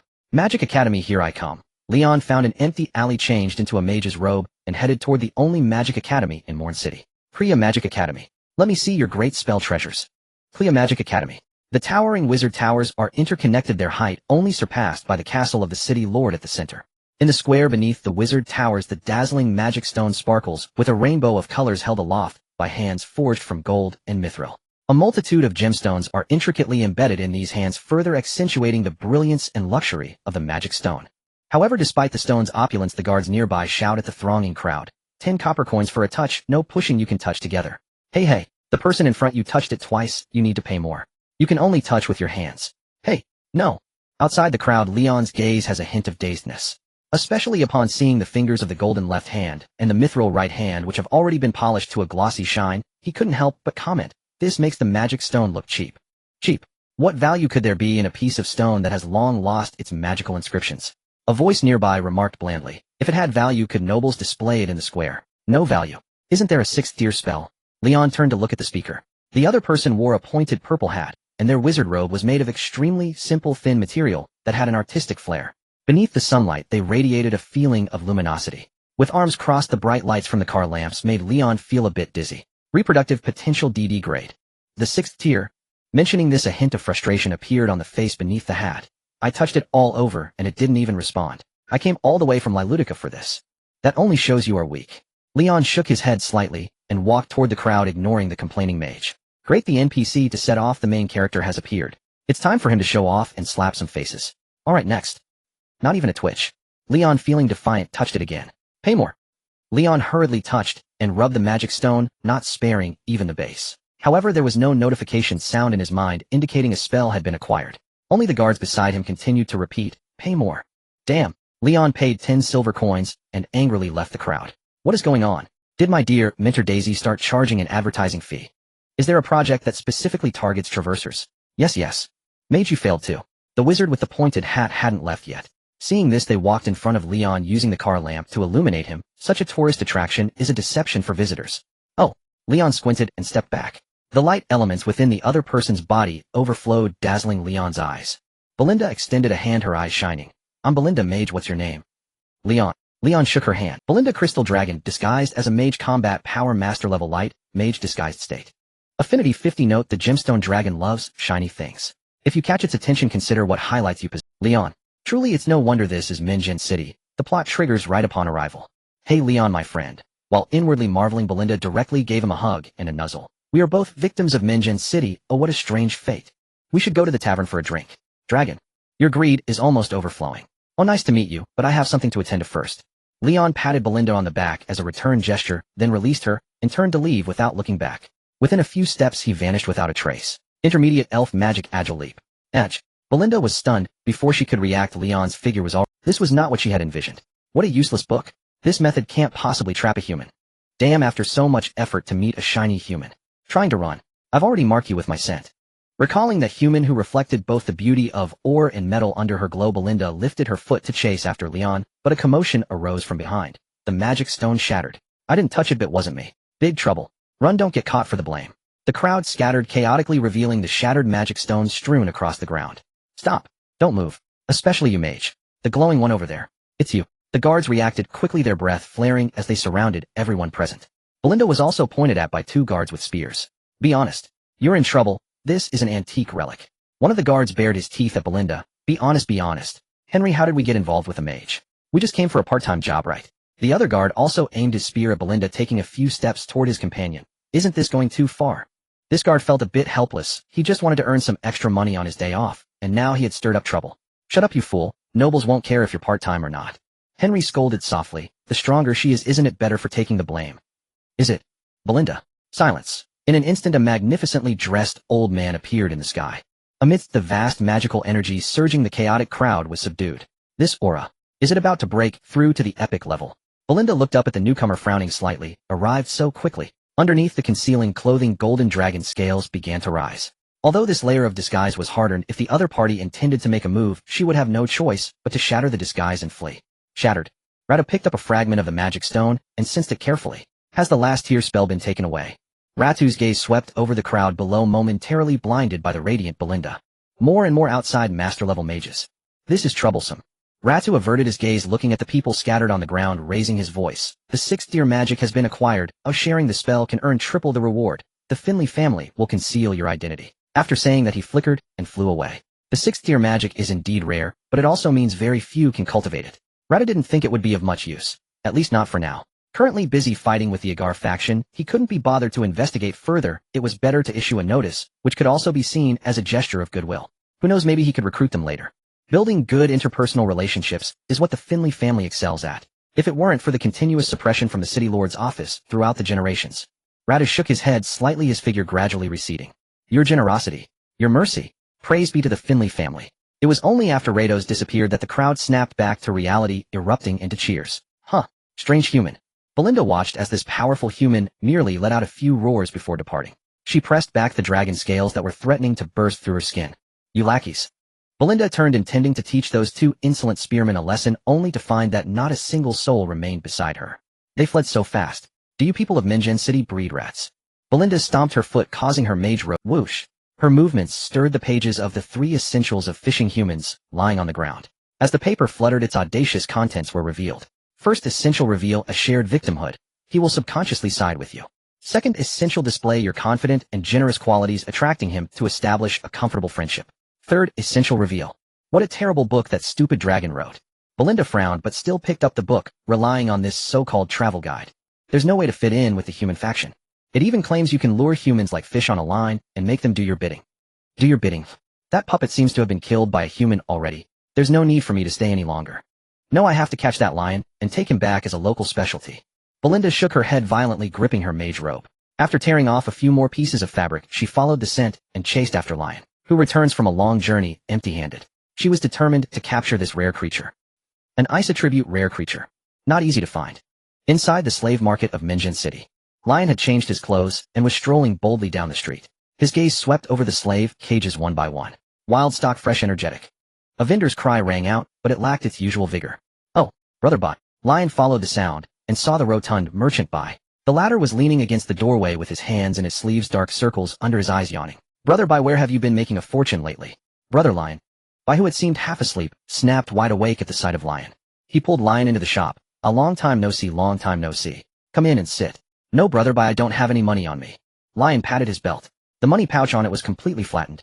Oh, don't say that. Buy pulled Lion into the shop and waved his hand. Just looking won't cost you anything. Huh. Have you really become a seafood merchant? Lion was taken aback. The shop was filled exclusively with marine pearls, corals, crabs, shrimp, colorful fish. Don't get me started. I believe the nonsense of some night with a rat. Buy walked to the counter, took out several spirit ores, and placed them on the display. Here, little brother lion, these are the spirit ores I promised to bring you last time. They are all soft jade that warms the body and nourishes the spirit. The spirit ores were laid out in a row, each piece revealing a core of jade that reflected a soft, lustrous sheen. Brother I've decided. You're a friend ill keep. Lion's gaze swept over the ores, and he picked up the one marked S rank. This is the Cloud Dream Spirit. Seeing Lion's interest, I began to explain. It is both soft and hard, much beloved by the noble ladies of the royal city. This? For making pillows. Oh, how many gold coins? Oh, we are brothers. Let's keep it businesslike. After a round of polite bargaining with by Lion purchased the spirit ore for 2 gold coins. Care to look at the others? I pointed at the remaining ores. This one contains the water attribute providing lasting moisture. Ahem, brother, I am an upright man. Lion coughed dryly and walked away. He had already appraised the remaining ores and found no special highlights. By the way, where did you get all this seafood? Lion stopped at a counter watching crabs fighting each other in a tank. Did you go to the seaside? The seaside, eh? Impossible. The sea south of Minjan City is the Nether Sea. No one can fish there. I shook his head. This came from a traveling merchant from the eastern coast. I thought I'd make a fortune. Your seafood shop is in the slave market, so of course business is bad.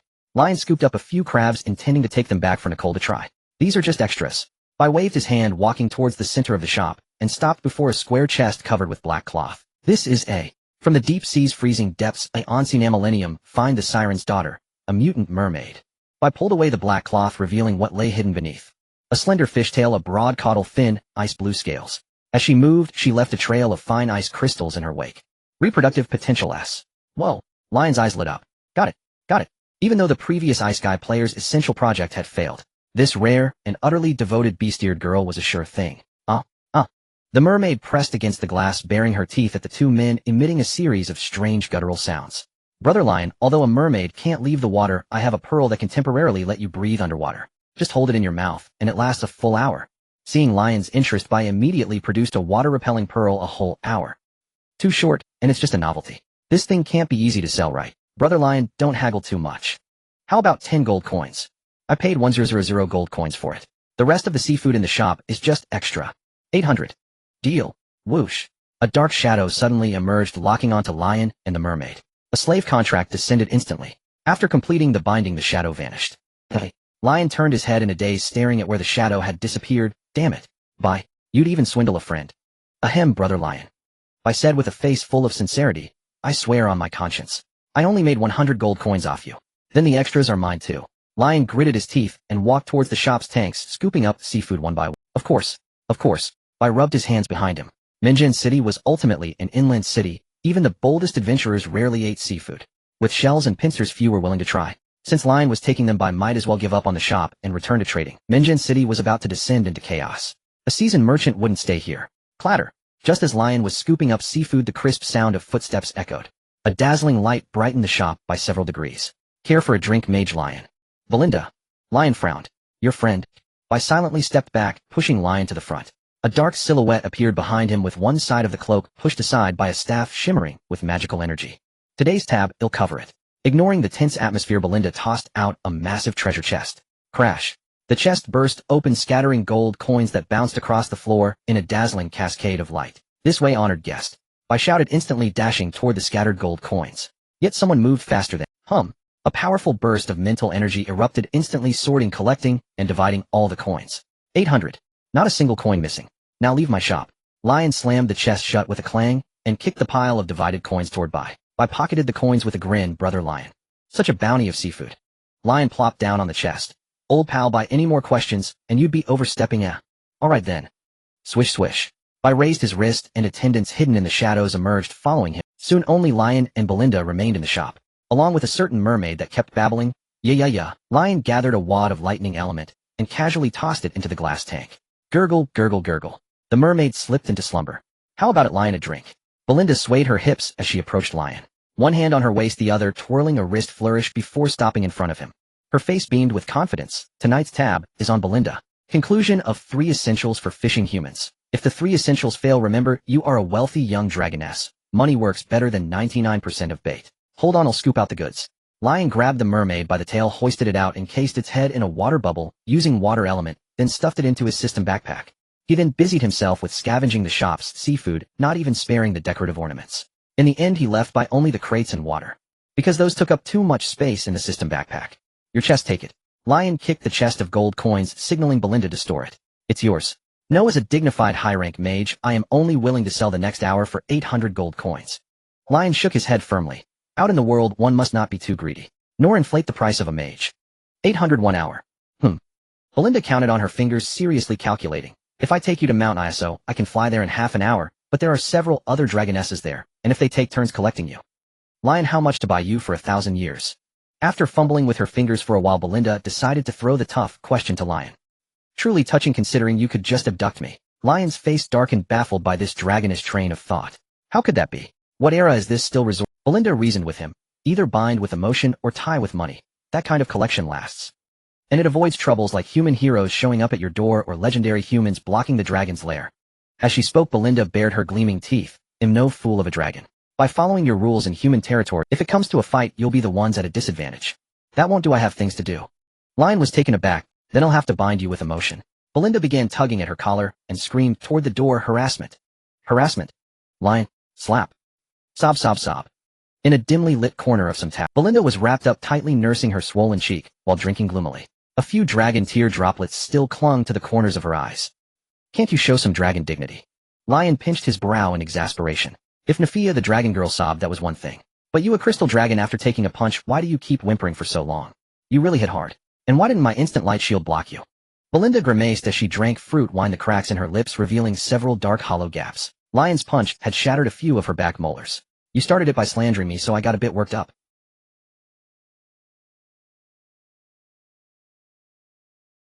And you're a reasonable dragon, how could you act like that? Lion raised his finger and unleashed a rapid series of healing spells on Belinda. That punch, just now. 999 attack power plus true damage, breaking the shield, fist imbued with fire and earth elements, critical hit damage boost, and active hardening. Even a true master rank mage would struggle to get up after taking that punch.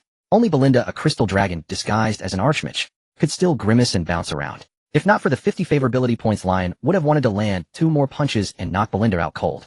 Are you a wood element mage? The swelling on Belinda's face rapidly subsided under Lion's continuous healing, and even her teeth began to regrow. Sort of. Lion withdrew his finger and took a sip of fruit wine. No charge for the healing. Just act normal. Normal. Belinda frowned, pulling out 3 essentials for fishing humans and flipping it open on the table. She consulted the guide right in front of the target. During meals, dim lighting creates an intimate atmosphere, helping to stir emotions with human marks. Belinda looked up, saw the light was indeed dim, and nodded in satisfaction. Next. Exposure. Belinda's hand hovered at her collar, hesitating slightly. Her instinct told her she might get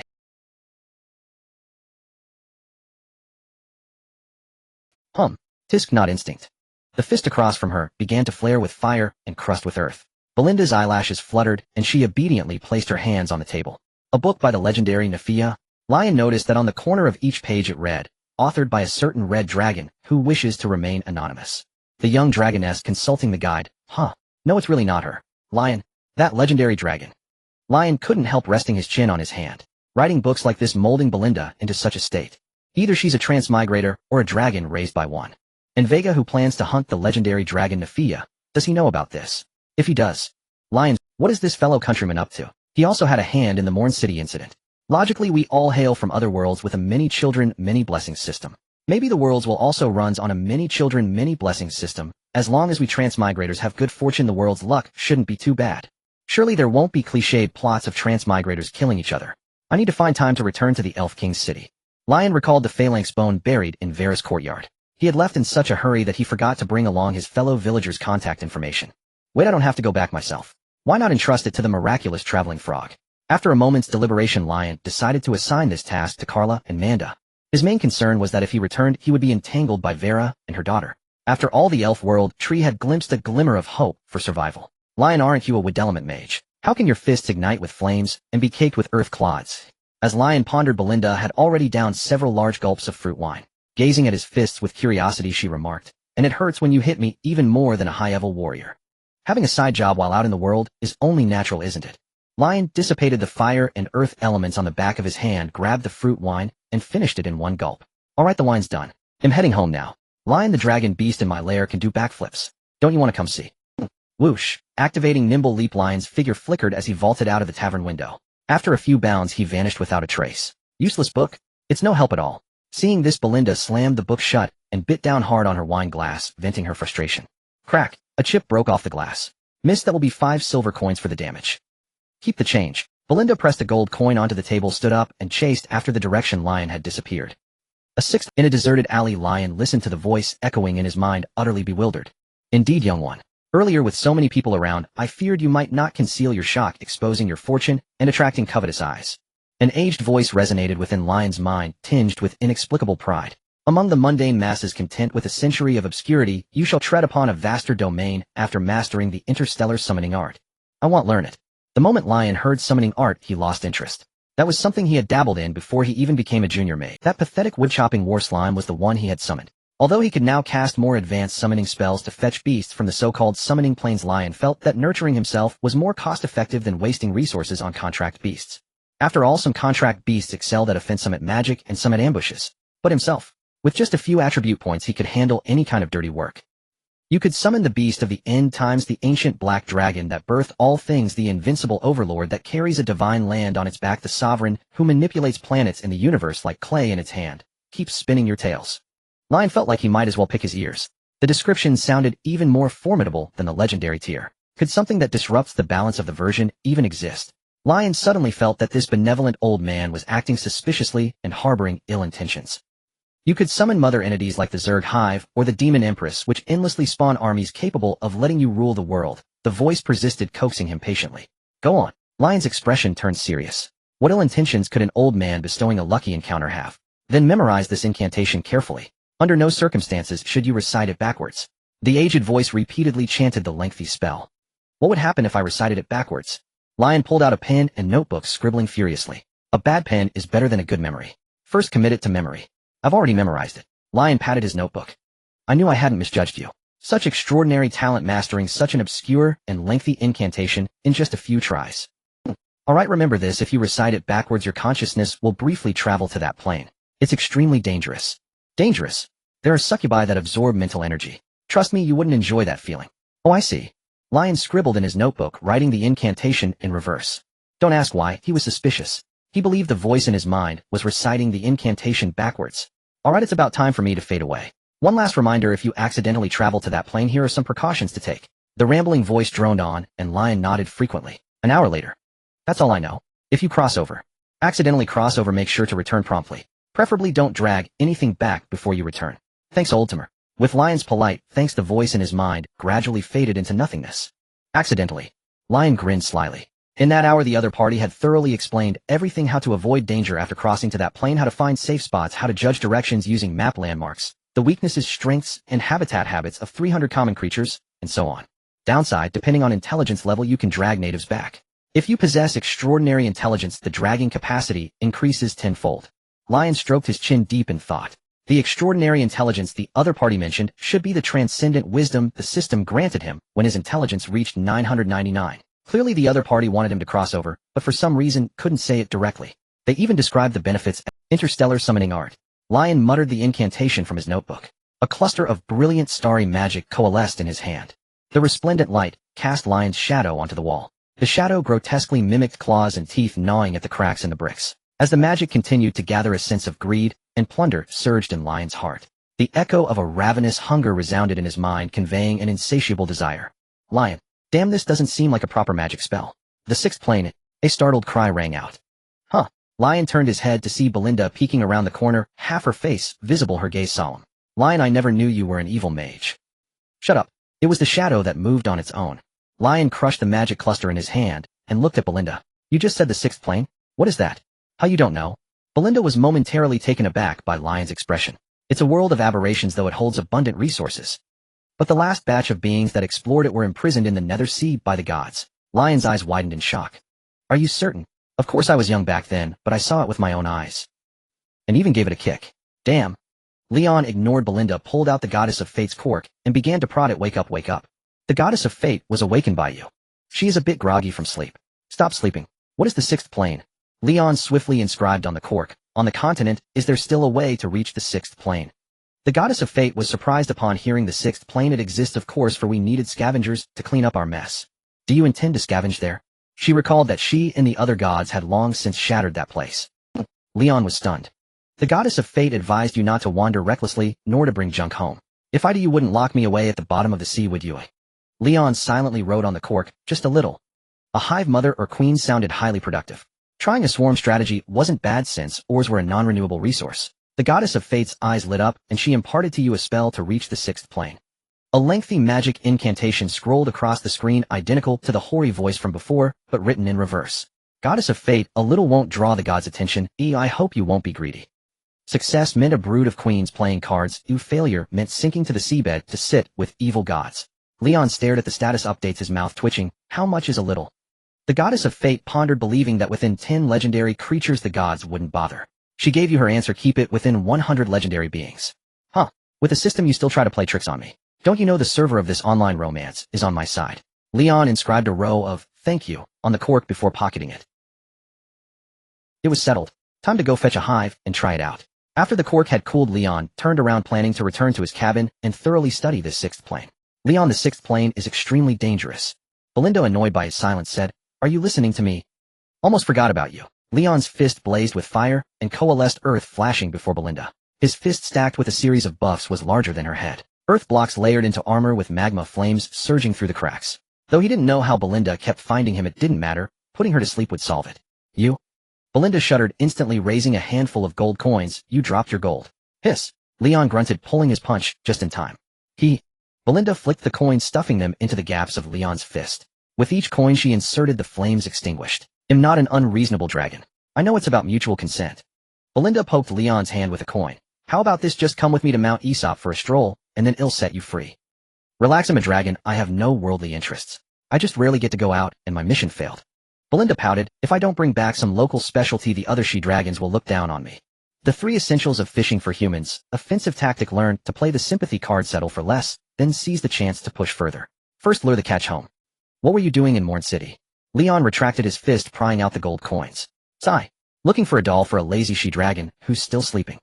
Belinda sighed softly. Too bad that doll escaped, plagued humans for centuries, and got killed. She deserved it.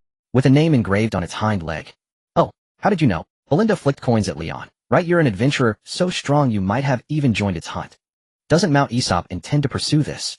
Leon found Belinda surprisingly easygoing. After Naphia's rebirth, hadn't she threatened to hang someone on Mount Aesop? Pursue? Belinda was taken aback. She was on human land, broke human rules, and got killed. What can we say? Besides, misusing a dragon's true name is an unforgivable sin. A dragon's true name is unique. Though it wasn't a complete usurpation, Belinda felt even if she brought that dragon back, it would just die elsewhere. Dying on human territory was convenient. If human powerhouses came knocking, the law wouldn't be. Is that so? Leon had thought of offering the little dragon girl to satisfy Belinda. Enough of that. Leon, come with me to Mount Aesop. Belinda flicked another volley of coins. Relax, we're reasonable dragons. Sorry, I've already married into Elven. Leon, out of options, invoked the Elven Royal City. Yes, the ancient race that could hunt legendary dragons. Eep. Belinda's eyes widened in disbelief. The Elf Empress. How could she? Recalling the ancient powerhouse who shot down a god with an arrow 3,000 years ago, Belinda's face paled. Heh. Leon sneered, pleased with Belinda's expression. Did she think he had no backing? It would terrify her to know the Elf Empress should call him father. Get it? Belinda slowly came to her senses, stepped forward, and pried coins from Leon's fist. Never mind, this local specialty was too prickly. She'd cut her losses. The 3 essentials of fishing for humans. Special tip: learn to cut losses. Don't dwell on sunk costs. A 3-legged toad is hard to find, but human catches are plentiful. Take them. Leon's face darkened as he grabbed Belinda's hand and flung the coins she had given him.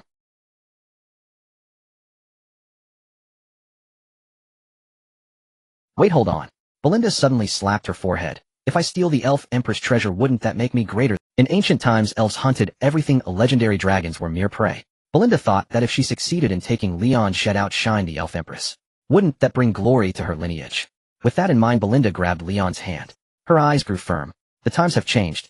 In ancient times, elves hunted everything. Legendary dragons were mere prey. Belinda thought that if she succeeded in that, one had become the progenitor dragon, its power soaring, hadn't it? It was a fight worth having. A clash with the BT. And haha. Just kidding. A strand of Belinda's hair curled at the tips, singed by stray energy. Her gaze instantly sharpened and cleared. Go on, leave. Why would I ever lay a hand on the Elf Queen's charge? If she truly unleashed her fury, even Relutica would fall within her range. And he nearly forgot. He couldn't even defeat this local oddity if he didn't shed his disguise. You'd best not follow me. And after issuing the warning, Leon retracted his fist and turned away. And why not simply seize him outright without testing first? Leon had departed when a middle-aged man alighted beside Belinda and murmured softly, we're running out of time. In the stellar legend. No wonder Mountain City is in such chaos, Belinda said, turning to face the human legend. With you here, everything falls into place. Let them carry on their squabbles, the stellar legend sighed, faintly shaking his head. My sole duty is to liaise with visiting legends like yourselves. That's not what I meant. Why has the curse-granting passage to the sixth plane remained sealed within the demon-identifying stone all this time? Belinda pointed toward the direction Leon had vanished, brow furrowed. If he inadvertently draws forth a warped abomination, Mountain City will fall utterly. Do you think I haven't longed to shatter the demon-identifying stone? Not long ago the descendant of that one arrived in Mountain. The stellar legend exhaled softly. Had the Elf Queen not driven me off, I might have seized Leon outright. Though 4 centuries have passed, he may no longer draw breath. But as his heir, I must at least attempt to recover his remains. After I finish my rounds in Jinhai, I'll likely return for another look. And what a nuisance, and Belinda sighed in kind. No wonder you summoned me here. Your domain truly is a mess. Has Nafia awakened? Yes, she sensed the war god's aura. In that day I was merely a lingering imprint above, the gods have yet to return. Has she not followed? After walking some distance, Leon confirmed Belinda had not pursued him, and released a quiet breath. He headed toward the city gate, intending to depart. Come on. Master-level duels are about to begin. What a spectacle. So many masters have surfaced lately. Igal has won 8 matches straight. Who knows if his streak holds today? Naturally. After all, Igal is an epic-tier warrior. Even his bare swordsmanship is formidable. As twilight approached, the city gates grew increasingly lively. Crowds surged outward, dense and restless. Such commotion. I'll go see what all the fuss is about. Leon slipped into the throng, blending seamlessly among the gawking spectators, listening intently to their animated chatter, and gradually piecing together Mountain City's recent state of affairs. As always, Igal stood beyond the city walls, openly inviting adventurers to spar and receive guidance. This time, however, other master-tier figures had likewise emerged, offering instruction and challenge in kind. Following the giant extinction campaign, 2 more adventurers had withdrawn inward, shattered their limits, and ascended to mastery, each now hosting their own arenas emulating Igal, and thus the outskirts blazed with unprecedented fervor. Just 2 days prior, a master had issued a formal challenge to Igal under the guise of friendly sparring. Nan predictably suffered defeat. Yet that loss ignited fierce ambition among his peers. One after another they erected their own arenas and hosted trials. Those 2 days Igal had already bested 8 masters. Igal, today I shall test your swordsmanship firsthand. On an open stretch of ground, an elderly man with snow-white beard and hair stepped forth from the crowd, gripping a long spear. Master Warrior Kane. I accept your challenge. Igal raised his knightly greatsword horizontally, its edge scraped across the flame-etched vambrace on his wrist, scattering tiny sparks. It's Master Kane. 20 years mastering the spear, his chi and blood surged even in twilight years, propelling him into mastery. Someone recognized the veteran, eyes widening in awe in his defining triumph. Piercing the alpha deepwood crimson wolf through the heart amid a pack of wolves, single-handedly quelling a minor beast tide. Is it truly him? That beast tide targeted my hometown. I was barely 10 then, now I serve as a shield guard. Whoa. Then surely you owe him a bow? Hey, you adventurer. The shield guard glanced toward the speaker, sensing boundary violation, and cautioned gently, reverence for masters belongs in the heart, not on the tongue. Oh, my apologies. Leon rubbed his nose and edged away into the crowd. Caught up in the moment, he'd slipped effortlessly into the role of idle spectator, and unwittingly exposed his own habit of careless chatter. Fortunately, shield guards were born to swallow grievances. No hard feelings then. Clang, clang, clang. Clashes rang out continuously. After a dozen exchanges, Igal deflected the spear with a single stroke, then leveled his blade at Kane's brow. Regrettably, Master Kane, I claim victory. Your swordsmanship is exceptional. Kane retreated silently, retrieved his spear, and melted back into the crowd. Given that display, why do I feel I could do just as well? Leon stroked his chin, observing the duel's entirety. His offensive output seems rather modest.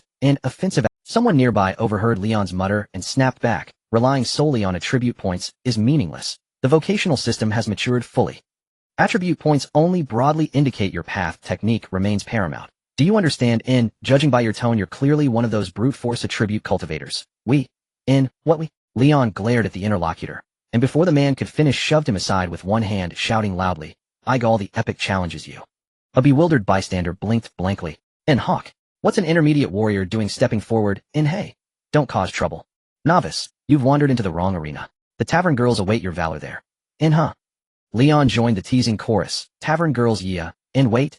Amid waves of laughter, Hawk flushed crimson and pointed accusingly at Leon. This treacherous rogue pushed me forward. He claimed master-tier offense is weak. Adventurer, Igal's calm voice resonated, suddenly appearing behind Hawk, guiding him gently back into the crowd.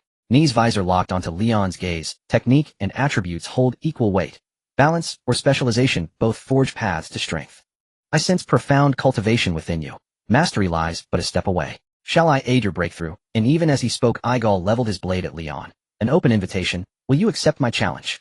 Why not? And Leon paused, then smiled faintly and stepped forward from the crowd. Fire Fist Ace, senior magic combatant. Honored to engage.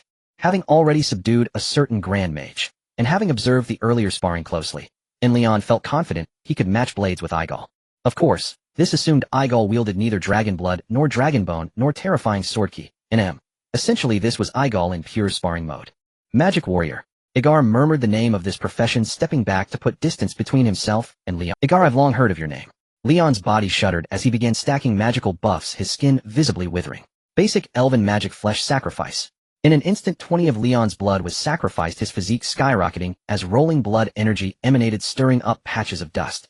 This magic warrior, has anyone heard of it? Why does it feel so eerie, sacrificing blood to strengthen oneself? I've heard of it. Over in La Ludica, there's this rare profession. Applying magic to the body, the blood energy can rival that of a warrior. When the magic fades, the body remains as soft as an ordinary woman's. Bro, that's not right. Boom. As the onlookers buzzed with chatter, Leon completed his magical stacking. Lightning serpents coiled around his feet, fists transformed into mace heads, and vine armor covered his body. Basic elven magic, elemental extraction. A spell to extract elements and coat weapons, altering the nature of attacks. A spell originally used by elves to enchant arrows. Leon applied it directly to his body. It hurts a bit, overloaded. Leon grimaced, then cast it on his head, forming an irregular metal helmet. Igar, take this hammer blow. With those words, Leon made a nimble leap, darting in front of Igar and smashing down. Swift speed comparable to a typical master. Igar's tone remained unhurried as he raised his sword horizontally, attempting to parry and deflect Leon's iron fist. Fire Fist. A ring of fire exploded on Leon's fist, spewing bright blue flames, his speed surging as he collided with the knight's greatsword. Clang. Caught off guard by Leon's hidden move, Igar's form sank as he was driven into the earth, his ankles submerged beneath the ground. Such immense power. Igar's tiger's mouth went numb from gripping the sword. He grasped the hilt with both hands, trying to force Leon back. 80. Leon let out a muffled grunt as his other fist hammered down. His fists, wrapped in metal elements into mace heads, struck the knight's greatsword, emitting a constant sharp clang. Beneath him, Igar was driven inch by inch into the soil. In moments, the ground had swallowed him up to his knees. Is the magic warrior profession this formidable? Someone stared at Leon's brutal onslaught, eyes wide, pinning down Igar. And he's only advanced. With such prowess, he shouldn't be unknown. Ace. I've never heard that name. He's an outsider. Lately, more and more foreign adventurers are showing up. Hawk, does he train attribute points? How should I know? I just bumped into him once, so I don't know him. Attribute points. That's an ancient training method. It seems he's cultivated both intelligence and attack power to a very high level. Someone sighed softly. Ancient texts record that in the era when gods governed the continent, human powerhouses trained the 6 basic attributes. Upon reaching their limits, they received divine blessings, achieving extreme sublimation, treading the path of gods, and gaining divine authority. They were called divine apostles. But so what? The gods haven't appeared on the continent for millennia. Once attributes hit 999, there's no further progress. No epics, no miracles. Someone shook their head at the chatter. Didn't this ace also change class to magic warrior? Over thousands of years, humanity had consolidated the class system. Attribute points were merely embellishments within the system. Mages trained intelligence or perception points to enhance magic learning efficiency, but their main attack method remained magic. Warriors trained attack and stamina to boost their bonus basic endurance, but their foundation was still that limitless blood energy and battle chi. For classes like assassins, swordmasters, and archers, the role of attribute points was even lower, relying instead on honed masterful professional skills. After millennia, humanity had gradually stepped out from under the god's shadow. Break. As the crowd chatted animatedly, Leon's battle raged on. Seeing his own thigh hammered into the dirt, Igar's aura surged, radiant, sword energy bursting forth, tearing up the solid earth around him into fragments that scattered like willow catkins in the wind. Swish. Leon's mace fist merely grazed a wisp of sword energy, only to be shaved into iron filings that dissipated as golden elements faded away. Can't play fair, huh? Leon spat under his breath, leaping nimbly several times to create distance. Ace, you're quite impressive. The sword energy dispersed the fine dust, Igar's armor gleaming with sword light as he spoke approvingly. In these past few days, only some veteran masters have forced me to unleash my sword energy. Oh, Leon responded, planting one hand on the ground to pull out half-meter-long stone spikes and hurling them at Igar. Does that make me a master? You have reservations. This isn't your strongest state. Igar leaned on his knight's greatsword, the radiant sword energy swirling around him. Show me your full strength. Let me see if you're worthy of the master rank. Swish. The incoming stone spikes turned to dust wisps of sword energy darting forth. You can tell that. Leon activated nimble leaps, dodging the sword energy continuously. He could indeed stack more enhancements, but it would expose the bear's hindquarters. Don't underestimate a master's perception. Agar shook his head slightly, his sword energy expanding and converging. After several exchanges, he sealed off all of Leon's escape routes surrounding him from every direction. Since you have your doubts, today's efforts are in vain. Withdraw. Agar twisted his knight's greatsword, and the sword energy instantly contracted, halting just an inch from Leon's skin. From afar it looked like a cocoon of pure white light. Boom. Blazing fire elements erupted, a surging elemental tide enveloping the cocoon of sword energy. Magic isn't suited for direct duels after all. A fiery storm burst forth, scattering the sword energy as Leon emerged from the storm, carrying a spear dripping with magma. This is... Seeing the magma spear, Agar's tone suddenly turned strange. It's you? It's not me. Leon's face darkened as he muttered a denial. Then he twirled the spear, shattering a few approaching wisps of sword energy, and hurled it. An intriguing fellow. So you're a human adventurer. That demi-human mage from before, was that one of your disguises? Agar thrust his sword, meeting the spear's tip. Boom. An explosion rang out and raging flames engulfed Agar. When he broke free of the fire, the figurehead, the only trace left was a footprint carrying some clods of dirt on the helmet of an adventurer named Hawk. Exhausted. Utterly exhausted. In the dense forest beyond the crowd, Leon leaned against a massive tree, gasping heavily. His face was drained of color, his body pale and shriveled. Though the clash had been brief, nearly half of the blood within Leon's body had been consumed to sustain the flesh sacrifice. Had it not been for the infusion from the elf mother tree, which had unlocked the shackles of collapse, he would have long been writhing on the ground. But it's not that bad. At maximum output, the flesh sacrifice can drain about 80 of my blood, doubling my physical capabilities.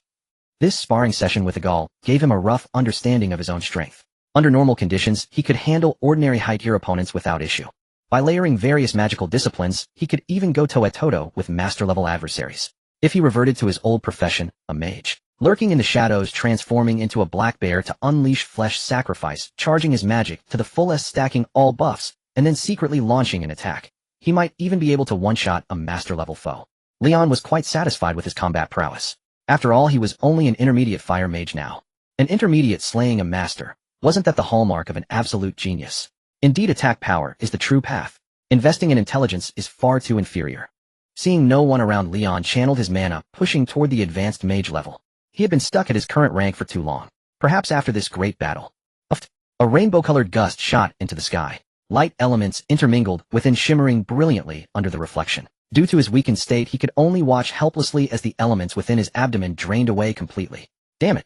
Ignoring his frailty, Leon activated flesh sacrifice to negate the debilitation and darted away into the distance. Huh. A rainbow cloud on the ground. Let's check it out. The massive cloud drew the attention of a few people. As they approached, all they saw was a spreading, fading rainbow mist lingering among the trees. The aura of elements. But the smell is rather strange. An adventurer pinched a wisp of rainbow element and brought it to his nose. His face immediately twisted in disgust. Contaminated elements. Almost spent. Leon sprinted all the way, continuously employing nimble leaps, reaching the wooden cabin just before darkness fully set in. On his way back, he decided to test the limits of the flesh sacrifice. The results exceeded his expectations. Even with 90 of his blood sacrificed, he did not lose consciousness. Yet his entire body was utterly exhausted, like a machine on the verge of breaking down, its joints grinding with uneasy, crackling sounds. Nico, dig a pit, fill it with salted water, and soak these in it. Leon dumped all the seafood from his system backpack, then pushed open the door. He deactivated the flesh sacrifice and collapsed stiffly onto the bed. Outside the cabin, between the two wooden houses, a dining table was set. A group had just finished dinner and was cleaning up. Nico felt a blur before her eyes, and a mermaid foaming at the mouth lay sprawled before her. The mermaid was draped all over with various kinds of seafood. An ice attribute mermaid. Shaywinley also came over, pinched the mermaid's tail, and scraped off a few ice crystals from it. I've read about this species in books, said Daisy, pouring a bowl of clear water over the mermaid's face to wash away the foam, revealing her delicate features. It's said that mermaids are daughters of sea demons who lie on reefs and lure sailors on passing ships with their songs.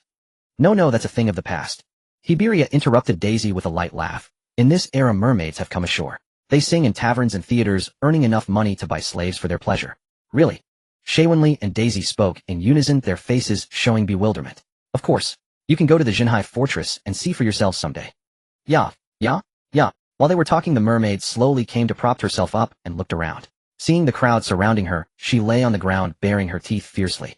The corners of her mouth stretched long, nearly reaching her ears. Yeah.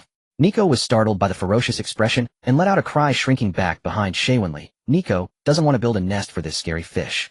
Don't be afraid, Nico. Shaywinley gently patted Nico, then grabbed a shovel and tossed it in front of the mermaid. What are you growling at? Dig your own pit. Yeah. The mermaid growled lowly, still trying to bare her teeth at Shaywinley. But behind the timid bunny girl, a shadowy mass writhed like a tangible entity, wide wings unfurled and an icy gaze fixed upon her. The next day, Leon slept until noon before slowly waking.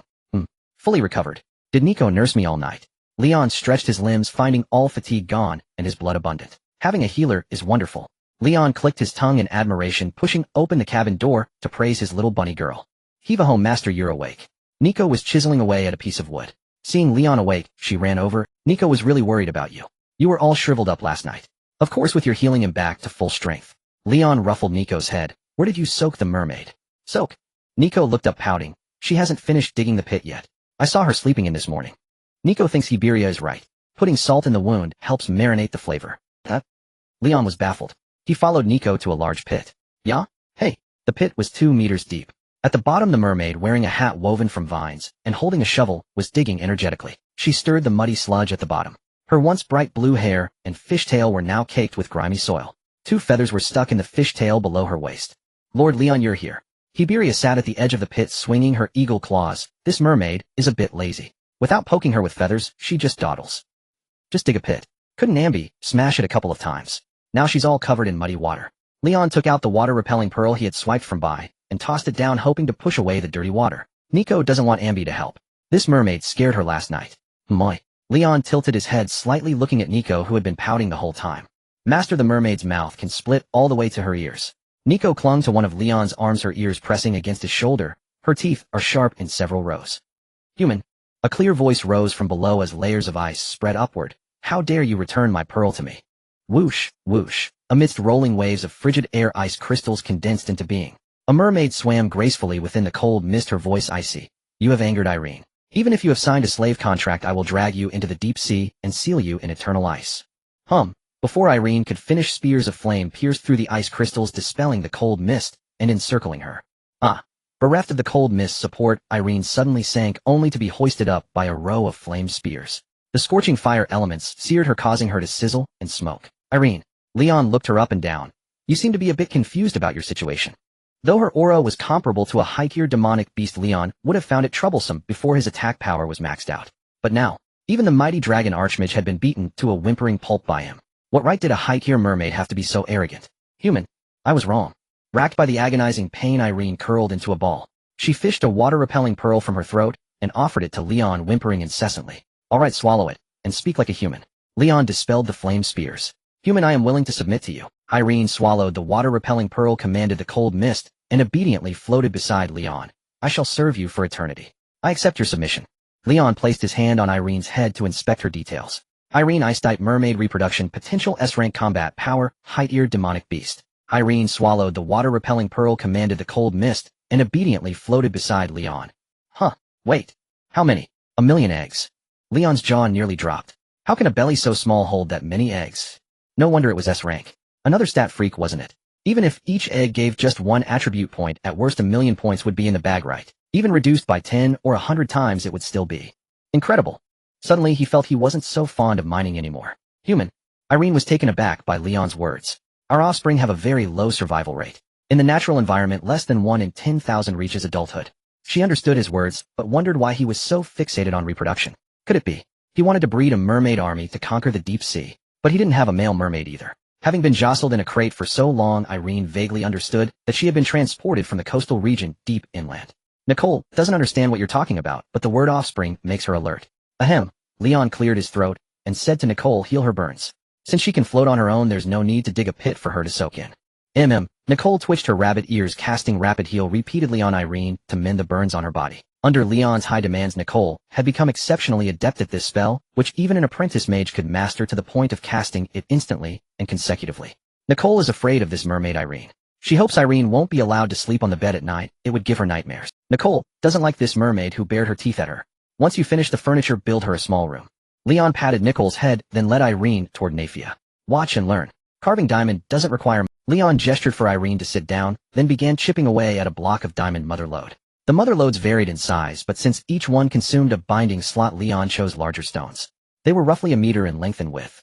Each time he chipped off a stone fragment the size of a fingertip, a new offspring was successfully born. Any smaller, and the system would report a tragic early death. A single offspring, even a fist-sized stone fragment, only provided 1 point of defense and 1 partner slot. Thus the highest technical demand was the size of the chipped stone. The veteran employee Nafia was already well versed in this. While Leon was teaching Irene, evenly sized stone fragments fell away from Nafia's rhythmic chiseling. Excellent work, Nafia. Seeing this, Leon lost the will to teach Irene and simply handed her over to Nafia. Teach her, and I'll reward you with 30 gene of gems. 30 gene. Nafia's eyes widened as if to say, when did you become so generous? This wasn't a paltry few pieces, but a full 30 gene. Her belly would be full for half a month. I do good work, and I want shortchange my own people. Blood Jade Mother Lode for stamina, Wind Vein Mother Lode for agility, and Alert Motherstone for perception. Except for the last, the first two were considered gems to Nafia. They greatly benefited her strength enhancement. Though Leon couldn't immediately produce 30 gene since no mining was currently underway. But weren't newcomer bonuses always paid at the end of the month along with the salary, mission guaranteed? Nafia yanked Irene over and began chattering away, eager to impart all her knowledge. Though a bit bewildered, Irene obediently picked up a pickaxe and started chipping. Good. Seeing this, Leon smiled faintly. Irene was meant to boost his ice disaster resistance, but since she had nothing to do during the day, having her mine or to speed things up was a good idea. Now I need to appease the little bunny girl, or else I can't have a 3-way cultivation session tonight to boost the 4 disaster resistances. Leon picked up a stone fragment and took out a small knife to carve it. He planned to make a small gift for her. With his high attack power bonus, even an ordinary knife could cut through diamond. Crack. Leon applied a bit of force and shattered it. Tragic news. One of your offspring has perished. A faint sorrow wells up in your heart. Leon frowned. This triggers a notification. System, mute all subsequent notifications about offspring. Ding. Heartless father, you will no longer hear the complaints of your nominal offspring. After being a heartless husband, he had now become a heartless father. TCH. Leon snorted, chipped a fist-sized piece of stone from the diamond mother lode, and continued carving.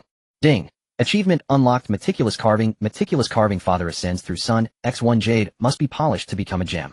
You have successfully altered the value of an offspring, allowing it to grow up and gaining 1 chance for father ascends through sun. Father ascends through sun. Each time you nurture an offspring into maturity, you gain 1 opportunity to freely allocate attribute points. Be mindful of the basic balance, or you might blow yourself up. This is... Leon held the diamond shaped like a cut gem, his eyes widening. A respec. Is it considered finished without being polished? Lion weighed the diamond-shaped grayish lump of diamond in his hand. He then tossed it aside, chiseled another piece of stone, and began cutting. 1 to hoping father becomes dragon. Lion silently put down the roughly shaped diamond and equipped meticulous carving. 1 to hoping father becomes dragon. Please start allocating your attribute points. Move all intelligence to attack power. Actually leave 9 points in intelligence. Ignoring the other attributes, Lion reduced his intelligence to 9 points and began incrementally increasing his attack power. Warning, body overload. System collapse in 10 seconds. However, upon reaching 1001, the system flashed a red warning. Lion felt his entire body swell with blood and flesh. It was as if an air pump had been inserted into him, continuously inflating him. Do you wish to abandon this allocation? Abandoning will not refund, hoping father becomes dragon. Crack. Lion ignored the system's prompt and continued adding points. Warning, critical body overload. System collapse in 3 seconds. Abandon successful. The diamond mother lode feels so painful, meow. Stop scratching, meow. Use your pickaxe to chisel. The 2 prompts sounded almost simultaneously and Lion's fingers got stuck on the body of the diamond. Abandon successful. The diamond mother lode feels so painful, meow. Stop scratching, meow. Use your pickaxe to chisel. The 2 prompts sounded almost simultaneously and Lion's fingers got stuck on the body of the diamond mother lode. Duration sharply decreases after 1500. Have I reached a new realm? Epic. Lion pulled his fingers out and fell into thought. With 999 attack power purely offensively, he could already suppress master-level opponents. Could 1500 be the equivalent power of the epic level? After strengthening defense, I need to boost stamina. Lion glanced at Nafia and Eileen, who had already started working. He picked up 2 rough diamonds from the ground and walked toward Nicole. Master. Nicole was chopping wood with an axe. Seeing Lion approach, she stopped. Here, Nicole, I have 2 teething stones for you. Lion took Nicole's hand and placed the 2 rough diamonds in her palm. I guarantee that even if you lose all your teeth, this teether will still be usable. Thank you, master. Nicole hasn't felt the need to teeth recently, but since it's a gift from you, she intends to keep it. Take a bite quick. Lion urged. No. Nicole covered Lion's hand and shook her head, her long rabbit ears swaying. It's too hard. It'll hurt my teeth, silly master. Nicole, have you been training your intelligence points lately? You're so clever. His prank foiled and even countermocked by the little bunny girl, Lion felt a bit embarrassed. Ahem, actually this isn't for teething. It's a diamond. Diamond? Is that the name you gave to the stone sun, master? It sounds nice. Nicole doesn't know what a diamond is. She just thinks you're acting strange again. At times like this, it's best to play along and humor you. No, it's a shiny, beautiful thing. Lion gathered mana into his palm, bypassing Nicole's hand, and lifted the 2 rough diamonds. Don't blink. Whoosh. Gold elements condensed into fine particles scraping against the rough diamonds to polish and buff them. Under Lion's full effort, the rough diamonds were soon polished, revealing a crystal-clear, translucent luster. Though Nicole doesn't understand, she is deeply impressed you can manipulate gold elements with such proficiency. Lion. Was this little bunny girl's focus off? Lion reminded her, Nicole, this is a diamond. Oh. Nicole thinks the name of this spell is very strange. Foolish bunny girl. Lion's face darkened. He tossed the diamonds into Nicole's hand. Is there anything I can help you with today, eh? Since wealth couldn't move a rabbit's heart, he would have to sell his labor. Etch. Nicole blinked. Nicole is curious why you're suddenly being so attentive. Lion urged, hurry up and say, if there's nothing, I'm leaving. There is. Dusk. Ding. Your defense has reached the 999 cap. Obtained parry execution. Your active hardening ability has reached its limit. Obtained adamantine body. You have broken another seal. So fast. Lion was still chiseling wood when a series of ringing prompts echoed in his mind loud as thunder. At the same time, a wave of relief washed over him. The sound of shattering rang out continuously as another shackle on his body was broken. After aging and disintegration, the calamity of blades and weapons was lifted. Lion's body had achieved immortality, eternal indestructibility, and mastery over all weapons. Only 4 calamity resistances remain. When they're maxed out, he'll be immune to water, fire, poison, and curses, completely breaking free from the 5 shackles. Lion picked up a skinning knife and gently slid it across his skin. Activating active hardening, his body became indestructible, sublimating into mastery over all weapons. Clang. The sound of metal striking metal rang out. Dense notches appeared on the blade. As for this parry execution, is it the one I'm thinking of? After testing his mastery over weapons, Lion raised the now damaged short knife and stabbed it toward the back of his left hand. Thump. An immense recoil sensation shot through him, and his right hand was knocked away. A red spot appeared on execution. Lion concentrated, and his left hand shot out rapidly, directly piercing through his right wrist. Lion. Up. Nicole, who was watching Lion work nearby, screamed in fright at the sight. Then a barrage of rapid healing spells shot. Flick. Lion became intrigued. He pulled out his left hand and flicked a finger. Among the stream of healing spells, one happened to align perfectly and was parried back, bouncing off Nicole's forehead. A red spot also appeared on Nicole's head. Bad master. Nicole covered her head and shook her rabbit ears. I heal you, and you hit me. Ahem, tonight you can hit me back. Lion ruffled Nicole's head and led her toward Nephia's workspace. It was covered by a curtain of ice and snow obscuring the scene within. He was curious how the two of them had maxed out most of his remaining defense in just an afternoon. What are you guys busy with? Why the corporate encryption? Nephia, what are you doing? Lion punched through the curtain with one hand and was slightly stunned by the sight inside. Ice blades scattered everywhere, the constant sound of cutting, and Nephia coiled around the mermaid Eileen's waist, continuously breathing fire to roast a fish. Lord Lion. Nephia and Eileen halted simultaneously, staring blankly at Lion. Lord Lion, Eileen can condense ice crystal spiritual light to cut the diamond, or mother. Nephia slid down from Eileen's waist, explaining, but she's afraid of the cold, so I'm warming her up. Yes, human. Lord Lion. Eileen also lowered her head slightly. After an afternoon of Nephia's gentle persuasion, she had resigned herself to her fate. Is that so? Show me. Lion was curious about their operational process. Since Respec was now possible, if he could mass-produce diamond or offspring, he would Respec to max out his 6 basic attributes. When the 6 fundamentals were unified into one, a single punch would shatter an epic, and whoever he struck would kneel. Alright. Nephia coiled around Eileen again, spewing flames from her mouth as she circled her, acting as a warm overcoat. Whoosh. The dormant ice blades began to dance once more, spinning around the diamond, or mother. Pebble's ice fragments kept falling off. What a steal. Truly worthy of the 800-tier slot. Lion's eyes lit up, and he felt this expense. Wait, didn't Belinda pay for it? It feels like the joy of getting a red item from a free chest. A short while later, the last piece of diamond, or mother, shattered completely, and their workspace was filled with cut diamonds. After all, Lion estimated he only needed 999 offspring, and hadn't purchased too much diamond, or mother. Alright, let's call it an early day. Lion waved his hand, collecting the densely piled stones, then tossed out another pile of, or mothers. After binding them, he looked at Nephia. Extract the gems from these, consider it your reward. The pile of, or mothers contained the remaining 3 attributes, but extraction was slightly more difficult. Only by completely cutting or chiseling off the stone skin would the system deem an offspring born. It was like mining jade rough in Lion's past life. Without cutting machines, one had to slowly chisel with picks and hammers. So Lion had left this extraction task for last. But with the more efficient diamond assembly line now available, he had temporarily lost interest in these, or mothers. As you command. Nephia's eyes gleamed. The, or mothers Lion had tossed out numbered at least 100. If fully extracted, they would yield at least 100 caddies. Nephia was about to enjoy a life of feasting until she was full. The 6 fundamental limit. Lion stepped out of the ice curtain, listening to the sounds of the cutting. Maiden Master Eileen at work, a look of anticipation on his face. Finally, they'll all be maxed out. Next, he just needed to go to Morn City to buy a large batch of diamond, or mothers, and hand them to Eileen for cutting. In just a few days, his 6 basic attributes would be fully maxed. As for the 4 disaster resistances, Lion looked through the curtain at the busy island of Blast or Mother appearing in his hand as he silently chanted bind twice.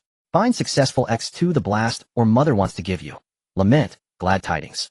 Island has adapted to magical explosion gaining violent enhancement. Stable everything is stable. Lion lay back in the rocking chair sprawling like a salted fish. All afternoon he had been helping Nico make furniture. Nico was indeed a crafty bunny. For most furniture, as long as Lion described the shape, she could direct him to rough. A large pile of furniture, tables, chairs, benches, wardrobes, rocking chairs, was made. Emma master. Nico climbed onto Lion, curling up in his arms. Nico feels everything is ready, and she is ready too. The little bunny girl started warming up again. Huh. Nico, I'm harder than diamond now. Lion sneered, picking up a short knife used to test skin hardness, waving it before Nico's eyes, his tone arrogant. See this? This sharp tool, just touching my skin a couple of times breaks. The little bunny girl lifted her head, biting toward Lion's collarbone. Nico doesn't believe it. Lying in your arms isn't uncomfortable. She concludes your mouth may be hard, but your heart must be soft. You little bunny girl.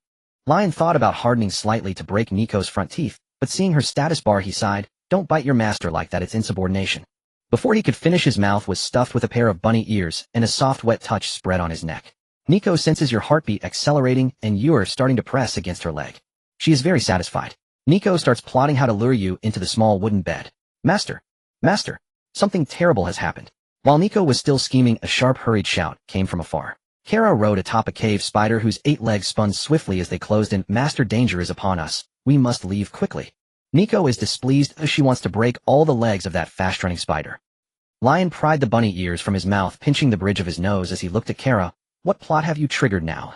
At this, Kara paused mid-pant, her face full of confusion. What happened? Don't panic. Lion reached out and pressed down toward Kara, signaling her to calm down. With Hybelia around, even if Agar came knocking, he wouldn't be afraid. Even if the goblin priest Luckton, an epic-level monster, showed up, Hybelia could still take him on. Unless a legendary powerhouse from Morn City came to strike him. Impossible. Legendaries aren't. Yes, my lord. Kara exhaled a few breaths and began her report. Adrian's business has been targeted. A master-level powerhouse tailed us all the way to Fallen Horsetown before we noticed. Now Adrian is holding them off with all his might, and he wants you to take Daisy and Illyria and hide. Oh, and hey, raise today's earnings. Kara said respectfully, handing over a money pouch. Master level. Lion set Nico down, scratched his head, pried Hybelia off, and instructed her, guard the home. He'll go check it out. I must go with you in case of trouble. Hybelia leaped out from the shadows, but Lion pressed her shoulder firmly, his gaze serious. Please, Hybelia. Nico is very important to me. She must not be harmed. Huh. Hybelia fluttered her wings, seeing Lion wasn't joking and could only droop her feathers, but Lady Vera said you cannot be allowed to get into trouble. You're a bit. She had witnessed Lion's sparring match with Agar yesterday. In her judgment, although Lion's attack power was high, his reaction speed, technique, and other aspects were lacking. His current strength was at most a match for a master, and that was only with the boost from flesh sacrifice. Once his blood ran out, even a slime could come over and slap him with its tentacles. If a master can kill me, he'll eat my words. Lion's face darkened as he pressed Hybelia into the rocking chair. Then his body flickered, activating Agile Leap repeatedly, as he swiftly rushed toward Fallen Horsetown. Outside the Fallen Town. Adventurer, you have set yourself against the 3 great nobles.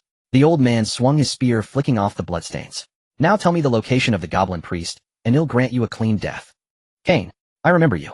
You were once the guardian hero of some town. Adrian, clutching the spear wound in his chest, forced a smile. After becoming a servant, don't ask so many questions about your master's affairs. It seems you are unwilling to speak. Cain shook his head slightly, spear in hand, advancing step by step toward Adrian, his voice cold. No matter. The 3 great nobles possess countless tortures. They'll be responsible for prying open your mouth. Heh. Divine contract and oppressive clause. Adrian retreated, unfurling a scroll of gleaming white. Characters shimmered upon it, and magical matrices flew out and expanded. A contract scroll. This is the ability of the Crawford family. Who are you? Cain halted, his gaze toward Adrian, now filled with suspicion. You even know about contract scrolls. Looks like you're the secret lover Charnas keeps outside. Adrian sneered, slapping a magical matrix. A stone prism shot forth. How dare you disrespect a noble? Cain's face turned cold. He snapped the stone cone with his spear, blood energy surging as he charged at Adrian. Shield. Adrian activated another magical matrix, conjuring a half-meter-thick earthen wall before him. The next moment, the spear pierced through the wall, stabbing directly into Adrian's left shoulder. The spear shaft twisted, tearing flesh and bone. Damn it, even exploiting loopholes, I can't muster power to rival a master. Adrian dragged his limp left arm, retreating swiftly. Though in recent days, using goods provided by the goblin priest, he had exploited loopholes and secretly signed an oppressive power compensation contract with the priest. But he was still an advanced class professional. Extracting high-tier power from the goblin priest was his limit. The earthen wall pierced, and hanging on the spear was shattered by Cain's flick. He closed in on Adrian in a few strides. Before Adrian could react, his right arm was also severed. As an advanced class bard, a spell-oriented profession, he stood little chance alone against a seasoned master warrior. Quicksand. Adrian slammed his head into the magical matrix. Sand and stone flowed beneath his feet, propelling him away. Futile struggle. Cain snorted, infused the spear with blood energy, and hurled it. The spear pierced Adrian's calf, its momentum unchecked, embedding deep into the ground ahead, pinning him in place. A mere high-level daring to meddle in the noble schemes. Cain approached, pulling out the spear intent on crippling Adrian's last leg. But then a chill seized his heart, the sensation of being targeted by a predator. It reminded him of the battle where he was stalked by a lord-level forest red wolf. Every hair on his body stood on end. "Who goes there?" Cain roared, pointing his spear at the distant woods. "Show yourself. Tisk masters are different. I barely aimed and you spotted me." A pitch-black bear smashed through obstructing trees, one claw bent behind its back, the other pointing at Cain, its tone menacing. "Damn humans, stay away from our forest friends." Adrian behind Cain was initially startled and delighted at Leon's sudden appearance. But hearing that forest monster accent, his expression froze. "Even now you're still role-playing. Run? He's a master." Finally Adrian offered a symbolic warning, limping backward. If his perception was correct, Leon had only displayed advanced-level strength in the giant's territory, right? Coming now, wasn't that just walking into death? A black bear monster speaking human tongue. Cain's face showed caution, not underestimating the creature despite its high-level aura. Apart from certain monster species, even lord-level monsters rarely refined savage bones to gain intelligence. And once intelligent, it meant the creature could become a professional. Becoming a professional opened infinite possibilities. Even a lowly goblin, upon learning a profession, could grow boundlessly, like the goblin priest Lucton, who made the three nobles wary. Originally an ordinary goblin, after studying the human earth mage profession, he became a monster with epic level. "You may call me Bedsheet Bear." Seeing Adrian escape, Leon's bear eyes widened. He straightened, the claw bent behind his back, pulling out the magma spear hidden in his fur, pointing it at Cain. "Now feel the wrath of the forest monster." Without the bear hide's concealment, the spear blazed with violent flames on the verge of exploding. Leon had stacked magic all the way here, cramming hundreds of flame spears into it. He was barely holding back. But the ambush failed. He had to endure, waiting for the right moment to strike this master warrior hard. Fire and earth dual mage. Cain's pupils contracted as he retreated. "Such a coward. Adrian's almost out of sight, and you're still facing off with me." Leon cursed inwardly, then nimbly leaped, charging at Cain's face, swinging the spear in a brutal strike. He launched a direct assault. Cain blocked with his spear, but the immense force sent him flying, crashing through several large trees before stopping. Flying. Leon paused briefly, then pressed forward, swinging the spear again. He hadn't expected that with his bear transformation and flesh sacrifice, he could already spin a master around like a top. Deflect. Cain quickly adjusted his breath, angling his spear blade against the magma spear to deflect the blow, then kicked Leon's bare belly, trying to send him flying. The ironclad foot struck the bare belly with a dull thud. Cain felt as if he had kicked a thick rock. His leg went numb, while the bear remained unmoved. Parry. Leon's belly bulged, bouncing Cain's leg away. But he had missed the parry timing, and the counter didn't succeed. Tisk, only parrying at the instant of an attack triggers a counter. Leon felt a slight regret, raising the magma spear to strike Cain again. Cain danced with his spear, constantly deflecting, maneuvering around Leon, stabbing and slashing. "Draining my blood." After a prolonged skirmish, Leon's expression grew serious. Though he was overwhelming Cain with high attack and defense, he couldn't kill him quickly. As time passed, his blood would deplete, and the situation would turn against him. Maximum power. Realizing that he could no longer delay, Leon directly sacrificed a large amount of blood, leaving only 20 as a reserve. Roar. A furious roar erupted as Leon struck. Cain, noticing the latter still wanted to lessen his force, he immediately activated the flame spear. Boom. Under the overlapping power of hundreds of spells, a magical explosion was inevitable. The searing fire elements engulfed both a man and a bear, and then the shockwave from the explosion sent them both flying. "It's fine, it doesn't hurt." Leon clawed at himself, taming all the fire elements with a few roars, then looked up. He saw Cain, kneeling with his spear planted on the ground, blood and energy surging as he crushed all fire elements while locking his gaze on Leon. "Black Bear, I remember you." Cain cast a deep glance at Leon, then turned to flee. "Die." Leon naturally would not allow him to escape. With a nimble leap, he closed the distance, unleashing a flurry of flame spears at Cain. The latter, however, disregarded everything, blood and energy surging as he shattered all the flame spears, fleeing forward without looking back. "He'll kill you." Leon raised his bare paw and struck down, but Cain quickly twisted his body and used the force to spring forward, gaining a significant distance. How can he be so skilled? Leon's bare eyes flashed with astonishment. Then he began to leap nimbly, launching a fierce assault on Cain. Cain had already reached the town of Luoma. If he let him escape, there were only a few nearby villages and trouble would inevitably come knocking. He had to eliminate the opponent today. Stupid black bear. With a collision from the bear's rear, Cain twisted his waist like a pretzel to gain leverage and sprang out a distance. "No, at your age you can still twist like that. Just die quietly." Leon cursed from behind, quickly catching up, while raining down a flurry of fireballs. When they struck Cain, they produced a series of explosive booms. However, the latter merely swayed with the surge of blood, touched the ground with his toes, and using the force of the explosion, darted away like an eel. Harder to kill than a damn novel protagonist. Leon's mindset subtly shifted, his bare face becoming ferocious. Stop, don't run. Fight me like a warrior. Stupid bear. Cain scoffed, continuing to flee. The chase under the moonlight saw man and bear quickly running far away. This. Adrian hung from the treetop, quietly sticking out his head. Leon can actually hold his own against a master level. Cain is indeed an old master, using absolute skill to compensate for his lack of power. Then I should head home. Adrian landed on the ground, hesitating slightly before hopping towards Baishi village. It seemed that Leon couldn't handle Cain. Once the latter returned to report, the noble's search would immediately commence. He had to hurry back, gather the others, and change their hiding place. No, if this goes on, my blood will run dry. After chasing for a distance, Leon's expression changed as he decided to stop worrying about Cain's counterattack, shifting all defensive power into attack, intending to crush the opponent's skills with sheer strength. Stupid bear. Just as Leon planned to redistribute his attributes, the fleeing Cain suddenly halted, thrusting his spear back towards Leon's bare head. Heh. Leon grinned savagely, raising his palm to slap, planning to trade injury for injury. Rock pierce all things. A hoarse voice echoed from behind ambush. Leon's heart sank as he looked back, only to see a thick rock spike flying towards him.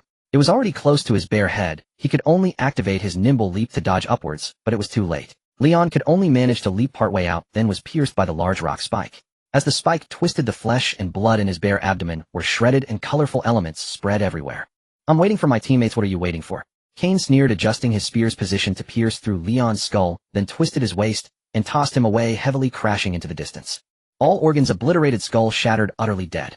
A decrepit witch on a broom landed beside Leon's corpse, looking at Cain with a grave tone. Where did you attract such a monster? If it weren't for using single target killing magic for the sneak attack, I almost couldn't break through its defenses. Came out of nowhere, and that goblin priest traitor managed to escape. Cain approached and stabbed Leon a few times to confirm he was motionless, then turned to his supporting teammate. Almost got tangled to death by this guy. Roar. A roar suddenly exploded as Leon's bare paw clamped down on the old witch's body, crushing it with force. 2,000 gold. One-shot kill on the fragile. Not almost, you are really dead. Leon flung away the witch's corpse, giving Cain a chilling smile. On the shattered skull, yellow and white substances hung, without bloodstains, a massive hole in the abdomen, yet not a single drop of blood fell. Body sacrificed. Blood bar emptied. Looking up to Father 1, attack power, 1998. Attack and defense merged into one. Warning, the body will shatter in a second. Would you like to cancel this point distribution? Die. In an instant, Cain reacted, stabbing out with a spear, his blood surging, his shirt shredded into tatters. The sudden demise of his teammate shocked and enraged him. With a thrust, it was a desperate fight.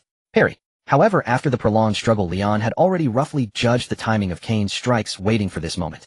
If 1998 attack power can't kill you, it'll take your last name. As Leon's thoughts raced, he flipped his bare paw and executed a parry. Duong. The sound of shield meeting blade echoed as the judgment succeeded.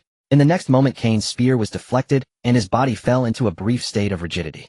A scarlet appeared on his chest. Execution.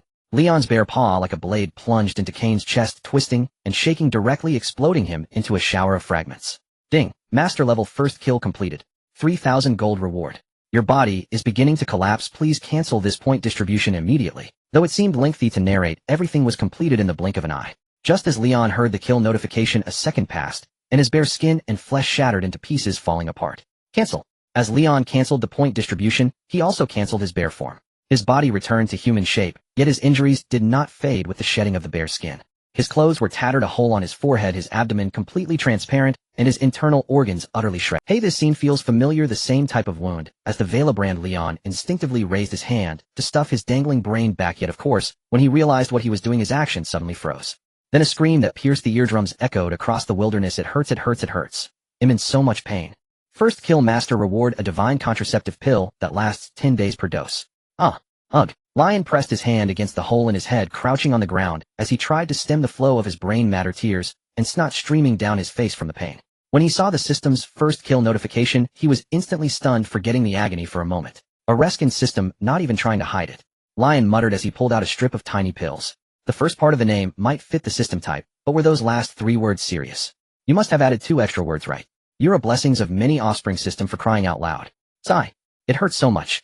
The agony of his shattered body struck again, and Lion resumed his howling.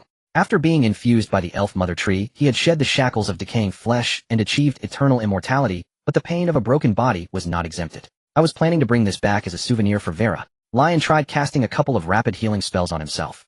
Finding them useless, he sighed faintly, then tremblingly took out an object and pressed it against the hole in his forehead. Sizzle! The object was the size of a fist, crystal clear and round. Upon contact with the hole, it swiftly began to repair it. Giant womb possesses the ability to repair all things. Oh, that feels good. Having his brain repaired brought Lion a wave of relief. As his head was restored, the giant womb shrank a size while the system sent a joyous announcement: progeny birth successful. The giant womb has given birth to some brain matter for you. You have acquired the talent feminization. The brain matter produced by my partner. Is it a love-struck brain? Lion grinned, casually dividing the feminization talent from the elf mother tree, then stuffed the giant womb into the hole in his stomach. Great news, great news, great news. The giant womb says to you, oi, my spouse live on carrying my share of existence. Bad news, the organs regenerated, and the good news kept coming as the giant womb was fully consumed. Lion's body was completely restored, and the elf mother tree's incarnation ascension had increased by 10 percentage points. How delightful. After the repair was complete, Lion began scavenging and collecting equipment. Cane had been reduced to mere skin fragments. Lion only harvested a single long spear. As for the cannon fodder, which she dropped, far more appointed witches had a blood-stained master-level mage robe, a broom with a socket, and a storage ring hidden on her toe. Okay, even a kind adventurer wouldn't leave your corpses to rot in the wild. Lion stored his loot in the system backpack, then raised his hand and launched 2 fireballs to destroy the evidence. Only after they were completely burned to ash, and he had used wind elements to scatter the remains in all directions, did he feel slightly at ease. My first kill still a bit tense. I'll ask Siobhan later if there's any magic that can detect lingering souls. Lion murmured as he manipulated earth elements to erase his footprints, and walked away. Caution. JPG. At the wooden cabin. I'm exhausted, finally made it back hopping. Adrian wiped the sweat from his brow. I need to hurry, work through the night. Work through the night, to rest. Lion made an agile leap, landing beside Adrian. My friend, hopping back on one leg. Do you have some special hobby? Lion. Adrian looked as if had seen a ghost, lost his balance, and fell to the ground. You. Lion was slightly taken aback. Though his blood had been drained, making him look more gaunt and hideous than a monster, was it really that terrifying? Just wash up and go to sleep. Lion raised his hand and cast a series of rapid healing spells on Adrian, patching him up fairly well. Then, ignoring the other man, he pushed open the wooden door, walked inside, and closed it. Click. The door was quickly opened again, and a blonde mother and daughter along with a green-skinned goblin were pushed out. Relax, I've already scattered the enemy's ashes. Tonight's a peaceful night. We'll talk about everything tomorrow. Lion pointed at Adrian, who hadn't yet gotten up, then slammed the door shut again with a click. Adrian. Daisy saw her brother sitting on the ground, and went over to help him up. Are you alright? Illyria also looked at him with concern, gently tugging at the torn fabric on Adrian's shoulder. When her gaze fell on his withered skin, her expression grew stern. You've opened another contract. What are you planning to do? Adrian, all these days I thought you were busy with business. This is necessary. Adrian pulled his clothes together and fell silent. The previous contract scroll had shattered along with the silver mask being torn off. Opening another contract cost him the remaining half of his life. If the scroll cracked, he would perish with it. But to achieve his goal, he had no other choice. He didn't want to miss this chance to rapidly increase his strength. Adrian, I thought we had already escaped the shadow of the nobility. Illyria gripped his clothes tightly, pulling them into wrinkles. Your actions now are dragging us back. Illyria. Adrian shouted her name directly, his tone agitated. The nobles are still up there, and your shadow will never fade. I won't drag you back. I've already left a fallback in the goblin nest. You mean I'm supposed to live in a dark underground nest from now on, keeping company with those spiders, kobolds, and other monsters? Illyria's emotions also flared up. But with the goblin Kara standing nearby, she didn't feel comfortable openly disparaging goblins. She had heard that inland goblins were called goblins, plundering all humanoid creatures and cruelly using them, as the goblins in the monster forest are different. Adrian said, helplessly trying to argue, but met Illyria's reddening, glistening eyes. Her voice was heavy. But you are all the same. You are all my children. Enough. You need to support me. Adrian let out a low growl from his throat, realizing that this aimless bickering, he directly slapped away Illyria's hand gripping his shoulder. Adrian. Daisy saw the conflict escalating and glared at Adrian, tugging at Illyria's sleeve. Mother, brother, let's go inside to talk. You two go back in. They'll keep watch outside. Adrian, feeling he had been a bit impulsive, lowered his head and silently walked toward the adjacent wooden cabin, his figure fading into the shadows. Well, seeing this, Daisy could only support the disappointed Illyria and return to the cabin. Adrian, sir, see you. Kara, after witnessing the family's argument, bid Adrian farewell and planned to return to the monster forest to meet with Manda in the nest and discuss tomorrow's goods. Kara, even a monster should seek revenge, don't you think? Of course. Kara paused mid-step, turned to look at Adrian in the shadows, and after a brief pause spoke. But this obsession and pain make you seem a bit like that night. Who? The Epic of Agar. Inside the log cabin in Lion. Ignite the fire, freeze the ice, and don't stop the cursed poison. Lion paid no heed to the commotion outside. He was sitting cross-legged on the ground, undergoing the 4 calamities body tempering. His eyes blazed with fire, an ice blade pressed against his back, his chest festered like a poisoned swamp, and his abdomen withered under a vile curse. Blood loss left his form gaunt and pallid, as if reborn as a demon from calamity. You have been strengthened. Fire resistance 1, Oi curse resistance 1, Oi poison resistance 1, Oi ice resistance 111, defense 1, stamina 1. As a high-ranking mermaid, Aaron provided a considerable number of attribute points occasionally, even yielding a few points in defense or stamina. Such great ambition, trying to break free from 2 shackles at once. Shaywinley hugged a pillow and huddled with Hiberia on the bed, silently watching the scene. Shackles. Hiberia was taken aback. She had always thought this was Lion's masochistic tendency. Temper the flesh 1,000 times, shatter the 5 shackles, and forge a legend. Shaywinley spoke slowly. In the history of the Messel family, warriors swallowed the rarest poisons, endured the mage's vicious curses, and had servants constantly hack at them with blades and axes. They also went to Mount Yiso, starting from the base, carving into the mountain's heart to bear the flames, then climbing to the peak to suffer the heavenly frost and hail. In the end, they broke through 3 shackles, forging a body immune to blades, poisons, curses, fire, and water. By the end, her gaze toward Lion was full of admiration. The trials and pain involved are far beyond what ordinary people can endure. And the last 2 shackles. Lion turned to look at Shaywinley. For flesh that decays and rots, you can seek praise from the god of war. As for immortality and eternal life. Shaywinley sighed softly. If anyone in the Messel family had achieved that, they wouldn't have declined and been exiled. Even a human who forged a legend could only live up to 200 years. If a legendary figure of eternal life existed, especially a combat-type flesh legend, even the reigning hero king would yield some respect. Is that so? Lion glanced down at his body, lost in thought. The infusion from the elf mother tree had unlocked the shackle of flesh decay akin to divine praise. This meant his big cart was infinitely close to divine level, if not already there. So it made perfect sense for the feminization trait to adapt into incarnation, into godhood. Your mother tree is truly amazing. Lion opened his panel and silently scanned the elf mother tree page. Noticing the drop in the incarnation into godhood progress, he added, "It would be even better if the progress bar didn't drop, so I could use it for daily maintenance." He could accept other progress drops, treating them as nourishment for his withered body.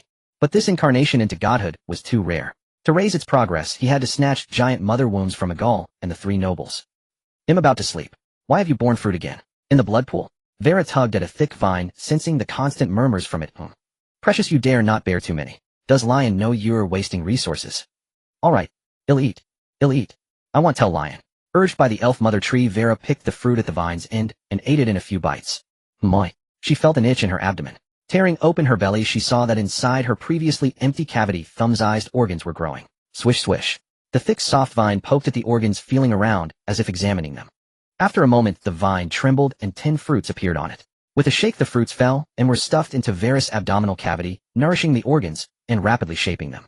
"This won't Lion be angry?" Vera covered her belly, hesitating. "After all, this is what you gave him. Just call him Dad." I can use dragon organs to fill the defect. The original ones are more durable." Vera blushed. "Didn't you say you could bear them?" "Oh, what do you mean by increasing yield and multiline production?" "I don't understand." "Don't learn words from Lion." All right. If you truly give birth to offspring after he returns, I'll acknowledge him as the father." Swish, swish. Having achieved its goal, the vine sank into the pool and vanished without a trace. Organs. Vera lifted her belly again, glancing at her now fully equipped abdominal cavity, then leaned against the edge of the blood pool and gradually fell asleep. Inside the cabin. "All right, you're done here." Lion glanced at Nafia, whose throat was smoking and could only spout small sparks, and tossed her a few or mother loads. "Go ahead and eat them." Nafia grabbed the gemstones, pulled Aaron along, and pushed the door open. She had grown used to Lion's indifferent tone when tossing her gems after using her. "Oh, Nico, you still have magic left. Give me some blood." Lion's body shook as he crushed the wooden thorns that had stopped releasing poison, then reached out and ruffled Nico's head. "I didn't expect your brain capacity to be so large." Master Nico is also working hard to practice magic. Nico's rabbit ears pressed against Lion's hand, continuously casting rapid healing. "Nico feels a crisis. She senses your love being diluted by Nafia and Aaron." "All right, our Nico is the best." Lion scooped up Nico and walked toward the small bed, stopping in front of Shaywinley. "Do you know any methods to train intelligence or perception points?" Since Nico felt threatened, Lion planned to help her improve her strength. If you want to raise a mage's class level, why not directly temper your spiritual power?" Shaywinley looked at Lion as if he were an idiot. "What arrow is this? Do you still need to read countless tomes of divine miracles to boost intelligence points, or seal your senses for a decade to comprehend perception points? You can leave now." Freeze a crowd. Lion's face darkened. Without cheating training attribute points was still quite a hassle. Shaywinley shot Lion a glare, dropped her pillow, and pushed the door to leave. "Good night, Lord Lion." Hiberia also tactfully fluttered her wings and disappeared into the shadow of Lion's hair. Sleep, Nico. Lion hugged Nico and collapsed onto the bed. Master. Nico doesn't want to sleep. She wants to continue what was interrupted during the day. Silly rabbit girl, and this dried up now. I don't have a single drop of blood left. Nico thinks she's not a vampire and doesn't want blood. Behaved. I have to go to the city tomorrow to handle matters. After a fierce battle killing 2 masters followed by prolonged body tempering, Lion was physically and mentally exhausted. I don't have the energy now. Alright. The night passed without incident. The next day Leon said, don't go to Morn City today. Try peddling in nearby towns and villages instead. Leon stopped. Kara and Adrian, 2 masters, died last night. If you go now you'll be walking straight into a hole. After a night the nobles must have come to their senses and were likely in a rage. If Adrian went over and got caught he might face 3 days and nights of flogging before interrogation. What? Adrian's pupils contracted. He hadn't expected Leon to be so fierce. Killing 1 master was bad,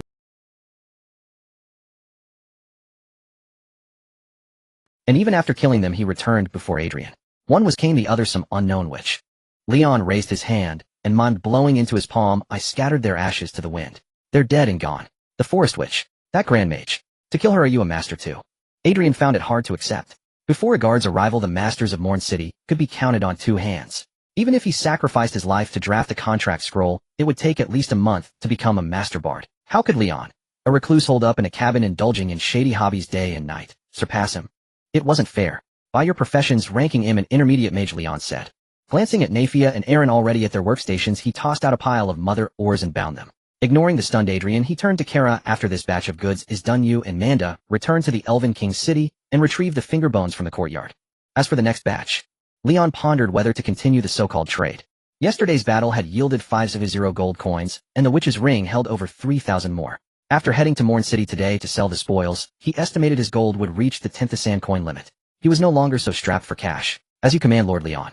Before Leon could decide, Kara nodded slightly. The goblin priest will summon new kin to assist Master Adrian. Fine. Leon's form flickered as he executed nimble leaps, gradually fading into the distance.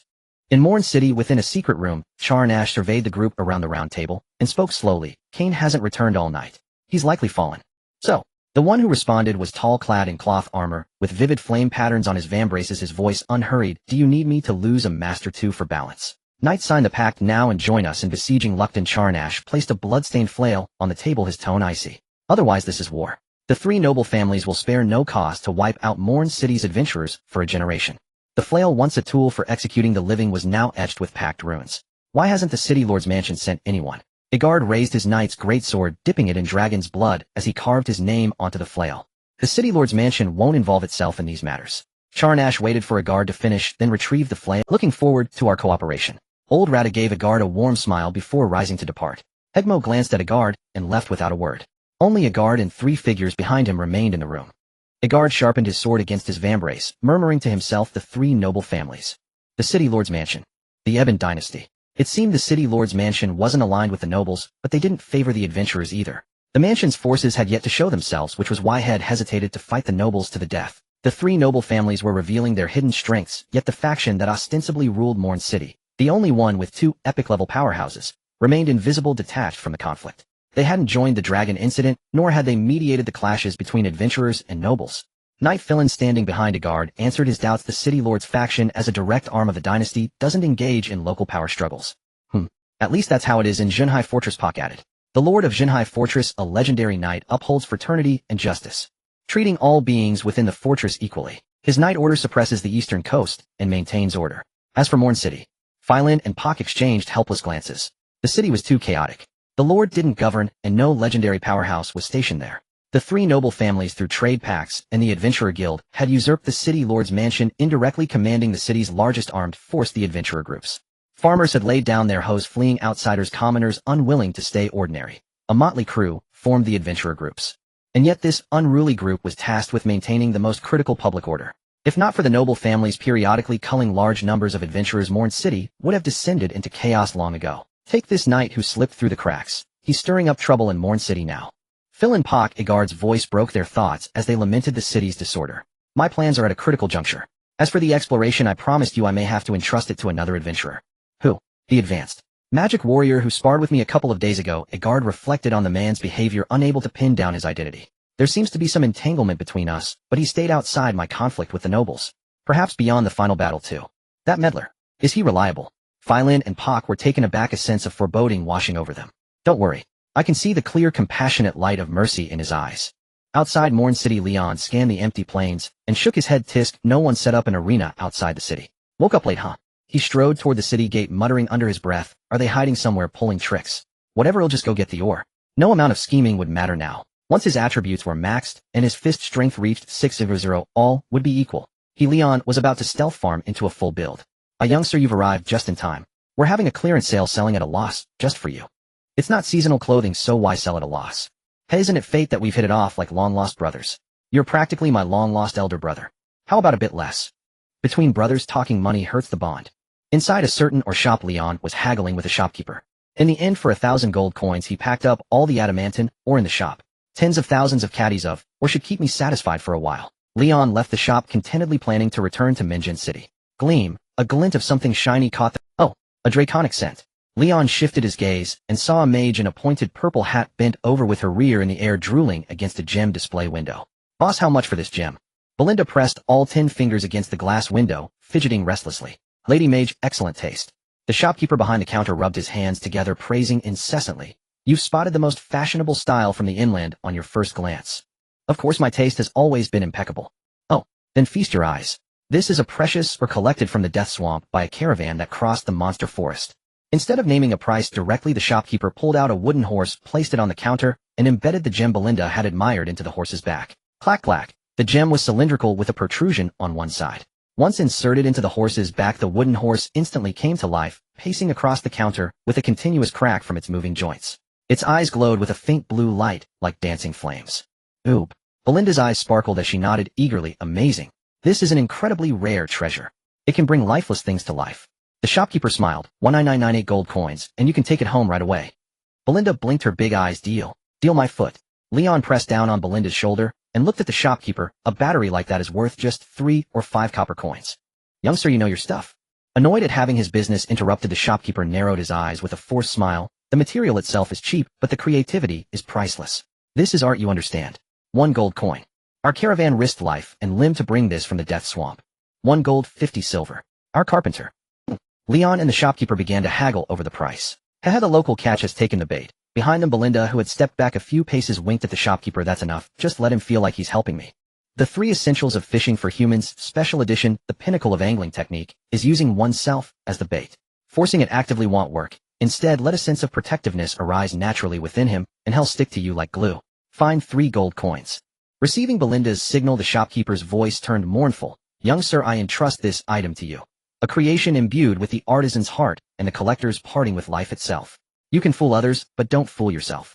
Leon spat disdainfully, snatched the wooden horse, turned, and placed it in Belinda's hands. 19998 - 3. You owe me a favor worth 19995. If you want to repay it, you can convert it into an equivalent amount of gold coins.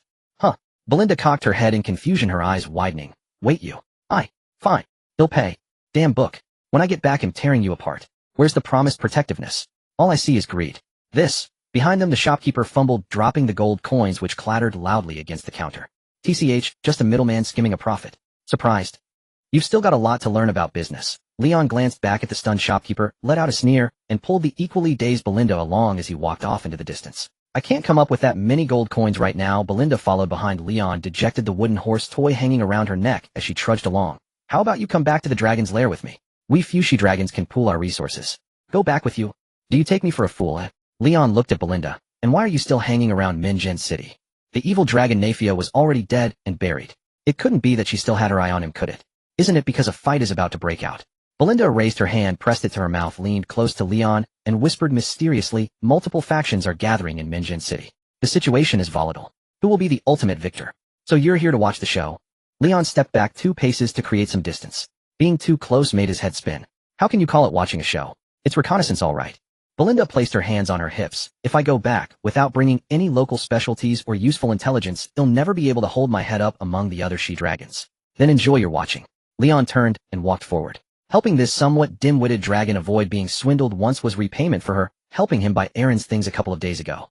As for the 19995 favor, it was just a joke. Though he was greedy for money, his heart wasn't that dark. 800. Before his eyes could focus, Belinda was blocking his path, holding a huge treasure chest. Since you're in Minjin City, I've already attained master-level combat strength. Even 2 veteran masters working together are no match for... You mean? The price needs to go up. Ugh, human fruit wine is so intoxicating for a draft. Inside the tavern, Belinda's face was flushed from the alcohol as she stared at Leon across the table and began to scoot her stool. However, wherever she moved, Leon moved in the opposite direction. They drank in silence for several rounds, and as a result they had completely swapped seats. 1,000 gold coins, and it's just for drinking. Belinda grew restless, gripping her stool and swaying from side to side. If news of these prices gets out, no tourists will ever come to Minjin City. I'm an outsider too, you know. Leon, dizzy from her swaying, silently lowered his head to drink. 1,000 gold coins. Even looting a master only yields 2 or 3,000. I have been a bit unscrupulous. Maybe. I could let her cop a feel. It's not like I'd lose a piece of flesh. Hey, people from the Finley family are here. What are they here for? Posting a quest probably. Just as Leon was agonizing over whether to sacrifice himself for money, a young man in a mage's robe pushed open the door. He responded to the gazes directed at him with gentle smiles, walked to the center of the tavern, and spoke slowly. Everyone quiet down, please. Once the tavern had gradually fallen silent, the young man continued. Last night we captured a merchant colluding with monsters and mapped out the locations of the nearby goblin nests. Now the 3 major noble houses have issued an emergency subjugation quest. For every single green ear you can exchange it for 1 gold coin. Of course they have 2 ears each, which means the bounty has doubled. Goblins. I thought they were more common near the royal capital. Where did goblins come from near Minjin City? You wouldn't understand this. Goblins and groundlings are the same type of monster, distinguished only by their corruption. Is that so? Damn it, I've heard of the goblins' atrocities. Their torment of human women is utterly appalling. They'll slaughter those vile monsters. At your service, Lord Spike. Where do we accept the quest? The murmurs in the tavern swelled once more. Some exchanged furtive glances, but most rolled up their sleeves with eagerness. After all, a bounty of 2 gold coins for a single unranked monster was an astronomical price. Not to mention professional adventurers. Even unranked ones, as long as they had the nerve, could try their luck hunting alone. Everyone here is a map of the groundling nests, said the young man named Spike, pulling out a stack of papers and placing them on the counter. He smiled at the patrons in the tavern. Once you leave the city, head east into the monster forest, and there you can track their traces. Of course, pay homage to the great Finley family. May gold ease your troubles. 3 warrior mercenary groups in need of a mage with healing abilities and 1 archer. A crowd gathered around the counter, starting to purchase the maps. Some even began forming adventurer parties on the spot. Spike maintained a faint smile throughout. After completing the handover with the receptionist, he slipped away from the crowd. Luke Keaton, pay the price for your greed. Spike had already reached the doorway. His gaze swept across the tavern, pausing briefly at one spot, his smile turning somewhat cold. Then he turned and left without lingering. He still had many taverns to visit. After today, there would be no more groundlings near Minjin City, only detestable goblins. Adrian wasn't caught, but Luke Keaton, who established trade relations with other adventurers, was. Lion had been watching Spike's movements closely. Following the direction of Spike's gaze, he looked over. At the edge of the tavern, there sat a group of older adventurers, each one without exception accompanied by a battle attendant standing beside them. On the faces of these adventurers, there was a mix of surprise and longing.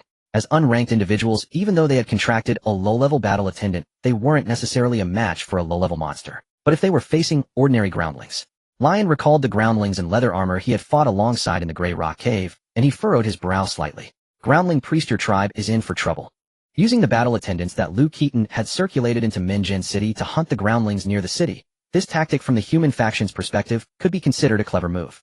But for the groundlings, burp, thousands of years have passed and humans are still the same. They can't tolerate other races always circling back to guard their own territory. Belinda let out a burp, placing the wooden horse on the table. Clop clop. The wooden horse paced across the table. When it reached the edge, Belinda turned it around, and it paced back. I should be going. Lion set down his cup and rose to take his leave. Now that the 3 noble families had begun hunting groundlings, he didn't care about the other groundling locations, but he still intended to warn the Grey Rock Cave, with which he had always maintained trade relations. After all, there was a bond of friendship there. They had generously gifted him a set of forest druid spells. Go on then. Belinda pouted and waved her hand. I hope the next time I see you, you won't have raised your prices. They'll go and figure something out as compensation for this expense. Lion was silent for a moment, staring at Belinda, then spoke slowly. That matter concerns the 3 major powers of the monster forest. Until I figure it out, I won't tell you. Once I do, if you're still in Minjin City, I'll try to find a solution that benefits both sides. Huh, what do you mean? Belinda was confused. Are you saying you'll find time to sneak into our lair behind the Elf Queen's back for a visit? Your mind. Forget it, I might actually end up going. Lion let out a faint sigh. As for Vega's side, he had no idea how things were going. He could only wait for Kara and Manda to retrieve the finger bone, then have a good, online chat.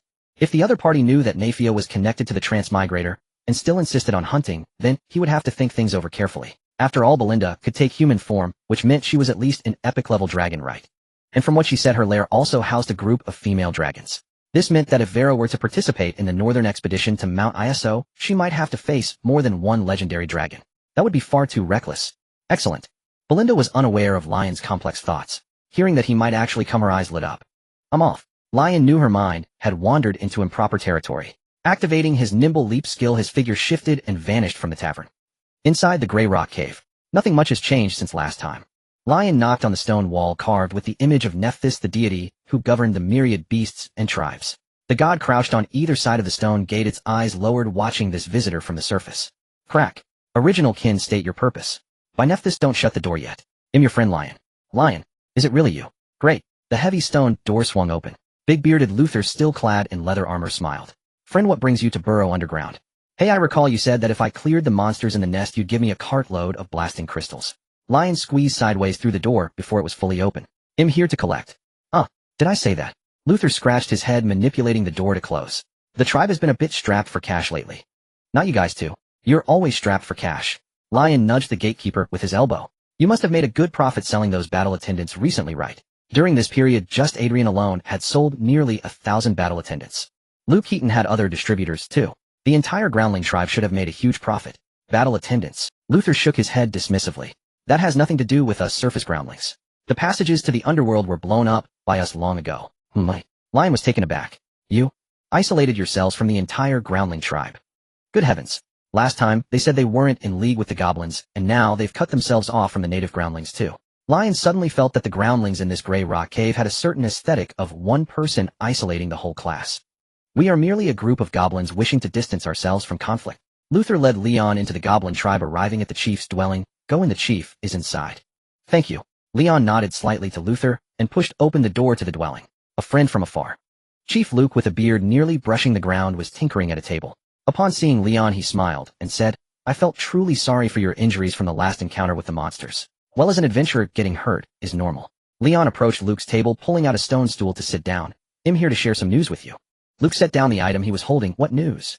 Leon informed him about the bounty in Minjin City. That sounds a bit troublesome. Luke laid down the item, his breath slightly stirring his beard. So I will need to seal the stone door for a while again. Is there anything I can help you with? Leon glanced at the items on the table, realizing they were all monster materials, then returned his gaze to Luke. Food, water, or maybe some armor or weapons. Leon felt that sealing the stone door wouldn't be very effective. If the adventurers couldn't open the door, couldn't they dig a passage? To avoid being targeted, raising the opposing side's risk assessment was the best method. Although there were only over 100 goblins in the limestone cave, all armed, a group of novice adventurers still dared. With Luke, a high-level mage, present, even high-level professionals would not feel intimidated.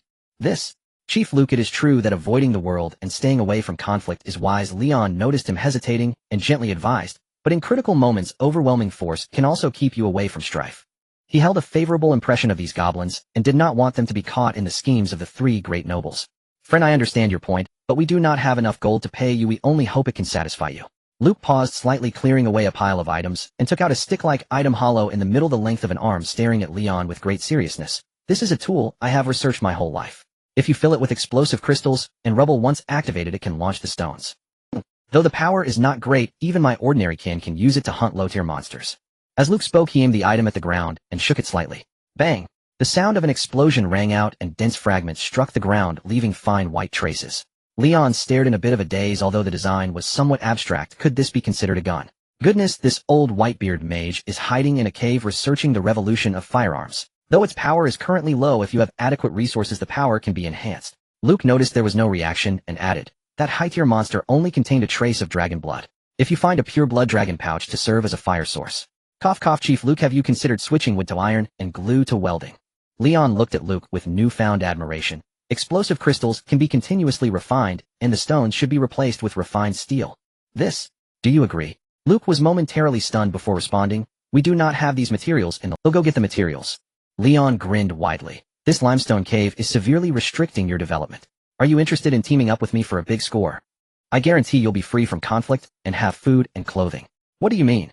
To the Elven King's city. Leon's voice resonated. Give me those Yetobebern elven babies, each one a complete sniper rifle. Then it's settled. When I return from the Elven King's city, I will notify you in advance. Leon turned to the following Chief Luke as the door opened. Now I will go to Minjin City to get you some resources. Chief Luke surprisingly agreed to move to the Elven King's city after just a few sentences. Friend, thank you for your help. Chief Luke looked at Leon. May Nefenki's bless you always. May Nefenki's bless you. Leon mimicked the other's catchphrase and replied before his figure flickered and gradually faded away. In the following time, Leon was busy all day shuttling back and forth between Minjin City and the Goblin Den, relying on the system's backpack to transport resources. Besides armor and weapons, he also purchased iron ore furnaces and explosive crystal extraction devices. Although the gun Luke had created was still quite rudimentary, Leon believed that with ample materials the speed of his research would surely progress by leaps and bounds. By then a group of continually resurrecting elves armed with guns and cannons would be ready for battle. Let's call it the Leon hugged Nicole nestled in the rocking chair of the wooden house, and after a busy day his mind had already moved on to the stage of nation building. Then the first city outside the Elven King's city will be named Nicole City. Leon waved grandly, directly assigning a city to Nicole. Oh, this name is quite nice. It's not even dark yet, you two just nest here dreaming.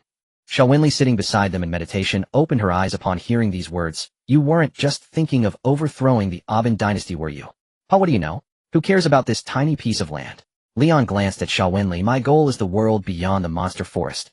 According to Old Hack, beyond the monster forest lies a vast territory, with dynasties carving up land in a chaotic mess. I need to go there to bring peace. First, let's resolve the matters of Minjin City. Xiaowinli sighed softly. I don't know why, but recently I've been having a strange sense of foreboding. Don't worry, I'm about to become invincible. Leon glanced at the icy curtain beside the wooden house, where the sound of cutting was continuously coming from.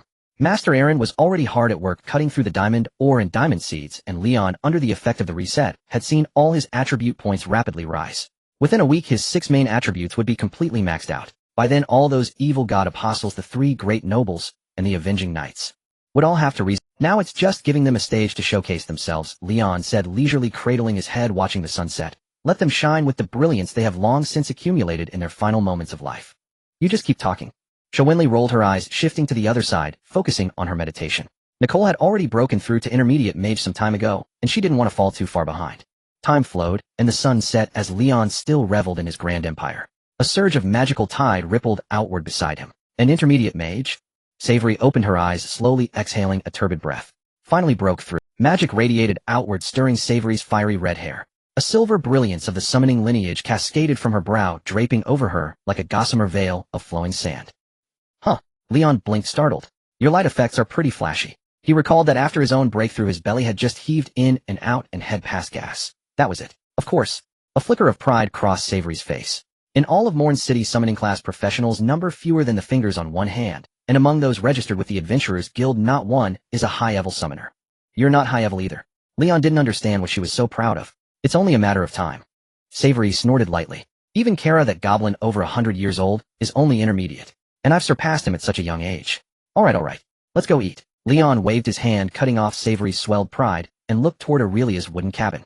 Near mealtime, smoke rose from its chimney as Daisy carried a tray outside. She placed the prepared dishes on the table between the 2 cabins. Nico, come on, time to eat. Savory wrapped an arm around Nico's waist, peeling the little bunny girl off Leon, and hoisted her toward the table. With magic surging, her strength was amplified, and she easily lifted the 100-pound bunny girl. Miss Savory, Nico isn't hungry yet. Gurgle. Nico didn't want to leave Leon, but her stomach betrayed her. Tutor Daisy, tonight's dinner is quite lavish. Ignoring the 2 women's antics, Leon sat down at the table and looked at the spread with slight surprise. Mother made too much. I'll go tell her to stop.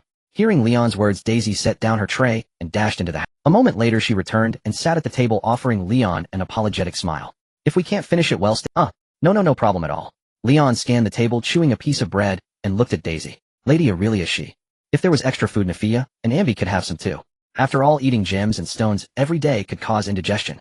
More than that, he was worried about Aurelia's state. He hadn't meant to eavesdrop on the argument outside last night, but Leon knew the mother and son had quarreled. Yet Aurelia had barely left her room since arriving. Leon understood. After what she had been through, wounded by human malice, it was a mercy she still chose to live. So had never disturbed her.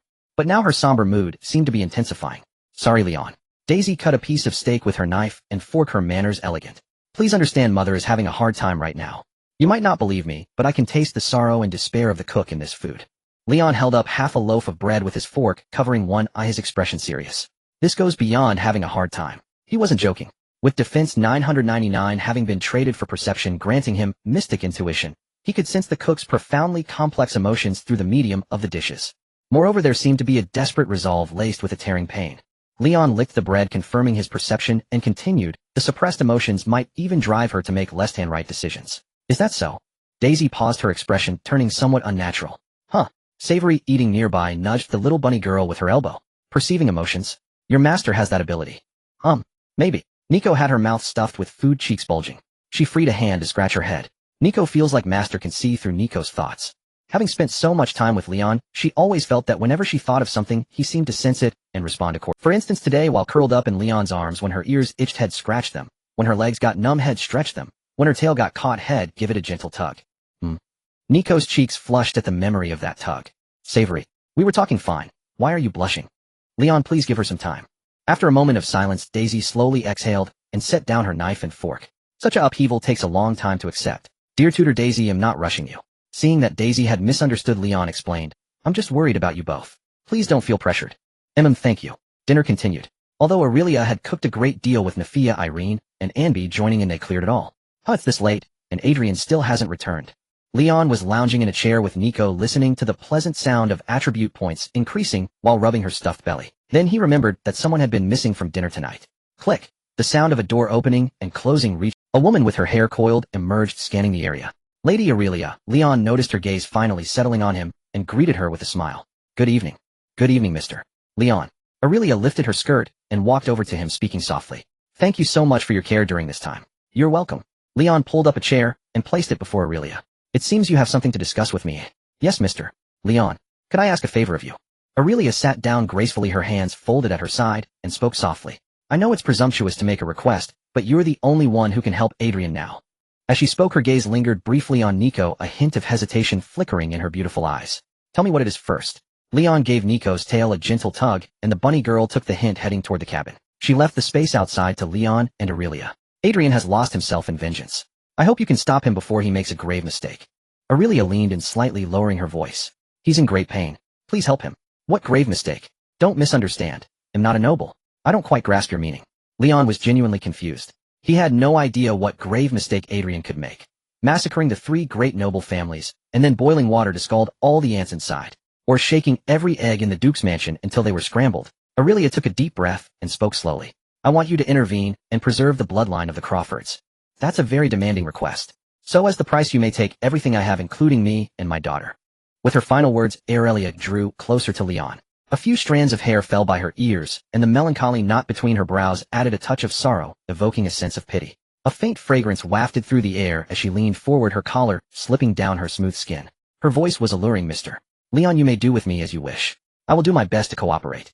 Madam, this request is indeed a bit excessive. Leon pulled his rocking chair back until it hit the wooden wall. Please leave. I can pretend I never heard what you said today. I know. This impure body might disgust you, but Daisy is completely inexperienced. Aurelia's eyes dimmed as she saw Leon retreat. Moreover, I can stand by as a backup. These past days she had come to realize there was no such thing as a free lunch in this world. A friend of Adrian's. Her son, who once shared everything with her, had never mentioned having such a friend. No one would help a stranger without reason, especially someone like her. A fugitive carrying the risk of noble pursuit. He must be coveting something to offer his help. So what could 3 people who owned nothing possibly have that he desired? It couldn't be Adrian. So this price would have to be paid by her first. She only hoped to gain a little more value to help Adrian. Aurelia let out a soft sigh and began to lift her skirt. Stop. I knew it. Staying cooped up in the room too long leads to twisted thoughts. Leon felt a headache coming on, sensing the atmosphere, leaning towards something inappropriate. He interrupted Aurelia's actions. I understand your thoughts, truly, believe me. But you don't know me. Was he the type to be attracted to mature women? Yes. Ahem. But for this tragic woman brimming with a sense of brokenness, he felt mostly sympathy. Moreover, Habiria's voice had already echoed in his ear. Lord Leon, a righteous bard, is approaching from the shadows. What kind of person are you? Aurelia halted her movements. First, let's set me aside. Your beauty is indeed your greatest asset. Time cannot defeat a beautiful woman, and elegance and nobility have left their fatal allure on you. Leon observed Aurelia's expression as he spoke, relieved to see her eyes brighten and the corners of her mouth lift involuntarily. Good, this rejection wouldn't wound her fragile, sensitive heart. Next up, you have equipped the achievement. Indeed, how could it be? With the achievement equipped, Leon shifted his tone, but Adrian risked danger to rescue you. How could you do this? Aurelia was about to speak when her mind suddenly clouded. Indeed, Adrian wanted her to break away from her past life. What was happening? She was still using her own body as a bargaining chip. Adrian would be sad. Seeing Aurelia starting to reflect, Leon continued, please don't. Stand by your son. Indeed, Adrian, what was happening? Was she about to stand against him again? But you. Aurelia tried to speak, but Leon gave her no chance. But what? Are you going to judge me with malice too? That's too heartbreaking, Madam Aurelia. I'm deeply hurt. Indeed, she had mistaken Leon for a lecher. What was happening? Aurelia, you are too narrow-minded. There are still pure-hearted people in this world. But Crawford and Adrian are blood brothers. Aurelia gave up on Leon, her worry resurfacing, brothers fighting each other. What a painful thing. Indeed, quite cruel. What's happening? But isn't it also good? Leon bit his tongue, focusing his will to resist the side effects of the achievement, and stared at Aurelia. Because this divine blood curse has spread sin and punishment through your family for centuries, tormenting countless pitiful souls like you. When Adrian made his decision, it was painful. But without your support, he will only suffer more. He needs a brave mother. Aurelia's eyes welled up. Indeed, Crawford was her son, but wasn't Adrian as well? What was happening? Was she going to make Adrian suffer even more? Aurelia, why do you always make excessive demands of those who care about you? Perhaps she should support him. She was the one he cared about most, as she should be the one to stand by him. Yes, that was how it should be. Aurelia's eyes gradually cleared with determination. She wiped her eyes, stood up, and bowed deeply to Leon. Thank you, Mr. Leon. I almost made a grave mistake. Indeed, I saved you. Leon's gaze fell on Aurelia's long fair neck, noting her skin, as smooth as cream and white as snow, and he paused for a moment. What was happening? He could refuse this. Such a tempting person. You have unequipped the achievement. Indeed, how could I only hope you can let go of the past and pull yourself together so that Adrian's efforts and hard work don't seem Leon quietly stood up and walked toward the house. I will. I won't disappoint Adrian again. Aurelia looked up once more, her thoughts now clear. She glanced at the closed wooden door and silently retreated to her own cabin. Thank you, Leon.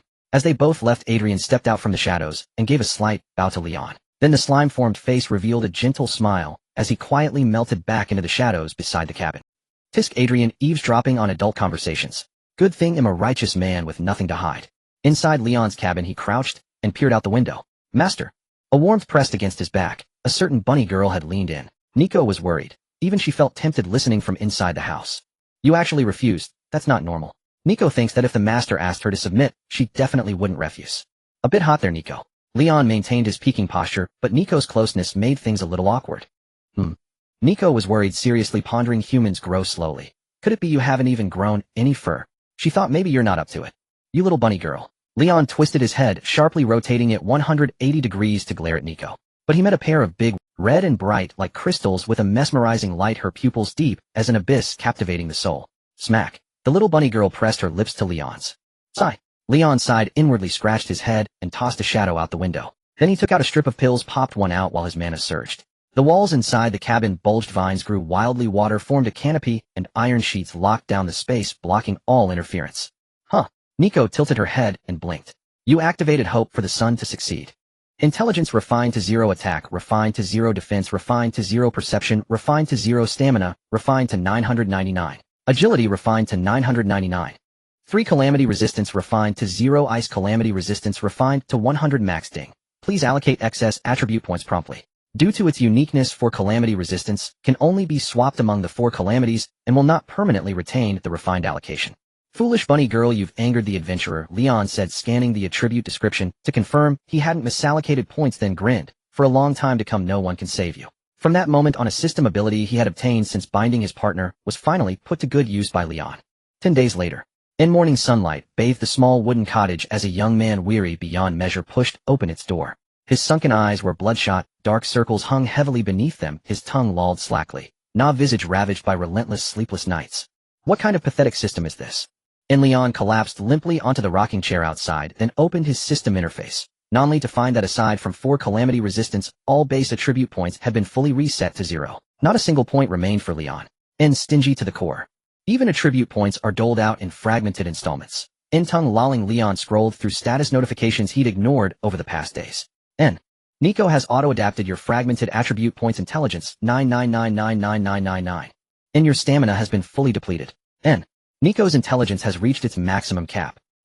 You abandoned agility and reforged stamina into 999, and Nico continues auto-adapting stamina 3992 881 7766 11,000. Your stamina has been fully depleted. Nico's stamina has reached its maximum cap. Good news. Your defense increased by 1111 and you reforged into stamina. Nico is auto-adapting perception 111. 0000. Good news. Your defense increased by 1111 and phew. Master AI truly never paused for breath. Leon glanced downward at the ever-refreshing defense increments, then swept his gaze toward the shimmering ice curtains standing beside the cottage. A faint appreciative smile curling his lips. Were it not for Ellen's tireless labor, her ceaseless provision of resources, this profoundly uneven war would have ended in Leon's utter defeat. After all, who could have foreseen such an insidious attrition of attribute points? And yet Leon was no miser. Never would he withhold what was due. Give he would, and give he did. And his efforts bore fruit. Nico's 6 core attributes had all surged to their absolute zenith, forging her into an invincible prodigy. Even her reproductive potential soared, from the lowest tier, E, to the supreme S. In, plop, and as Leon rested and replenished his vitality, the side door of the cottage swung open. Savinley emerged, rubbing her eyes and yawning widely. Leon. And she froze upon spotting him slumped on the rocking chair, tongue lolling. In 10 days. Na's shrill scream tore from Savinley's throat as she clenched her fist and pounded the armrest. Are you even human? 10 whole days. And cough cough. I have no idea what you're talking about. And Leon opted for feigned death. And completely incomprehending, utterly oblivious to this woman's inexplicable outburst. Whoa, my poor Nico. And Savinley burst into tearful wails, abandoning Leon entirely and dashing straight into the cottage. At first she'd assumed it was merely an ordinary night. But the next day she was startled to find the cottage door sealed. On the 3rd day she recoiled in horror. The door remained immovable. And on the 9th despair settled deep. Still the door refused to yield. Plop. And Savinley's shriek stirred Illyria's cottage. A narrow crack appeared in the window, revealing 2 pairs of silent, watchful eyes. Plop. And beside Illyria's cottage the newly built guest chamber opened. Adrian approached, his expression deeply perplexed. Shush shush. And even the ice curtain split open along a slender seam.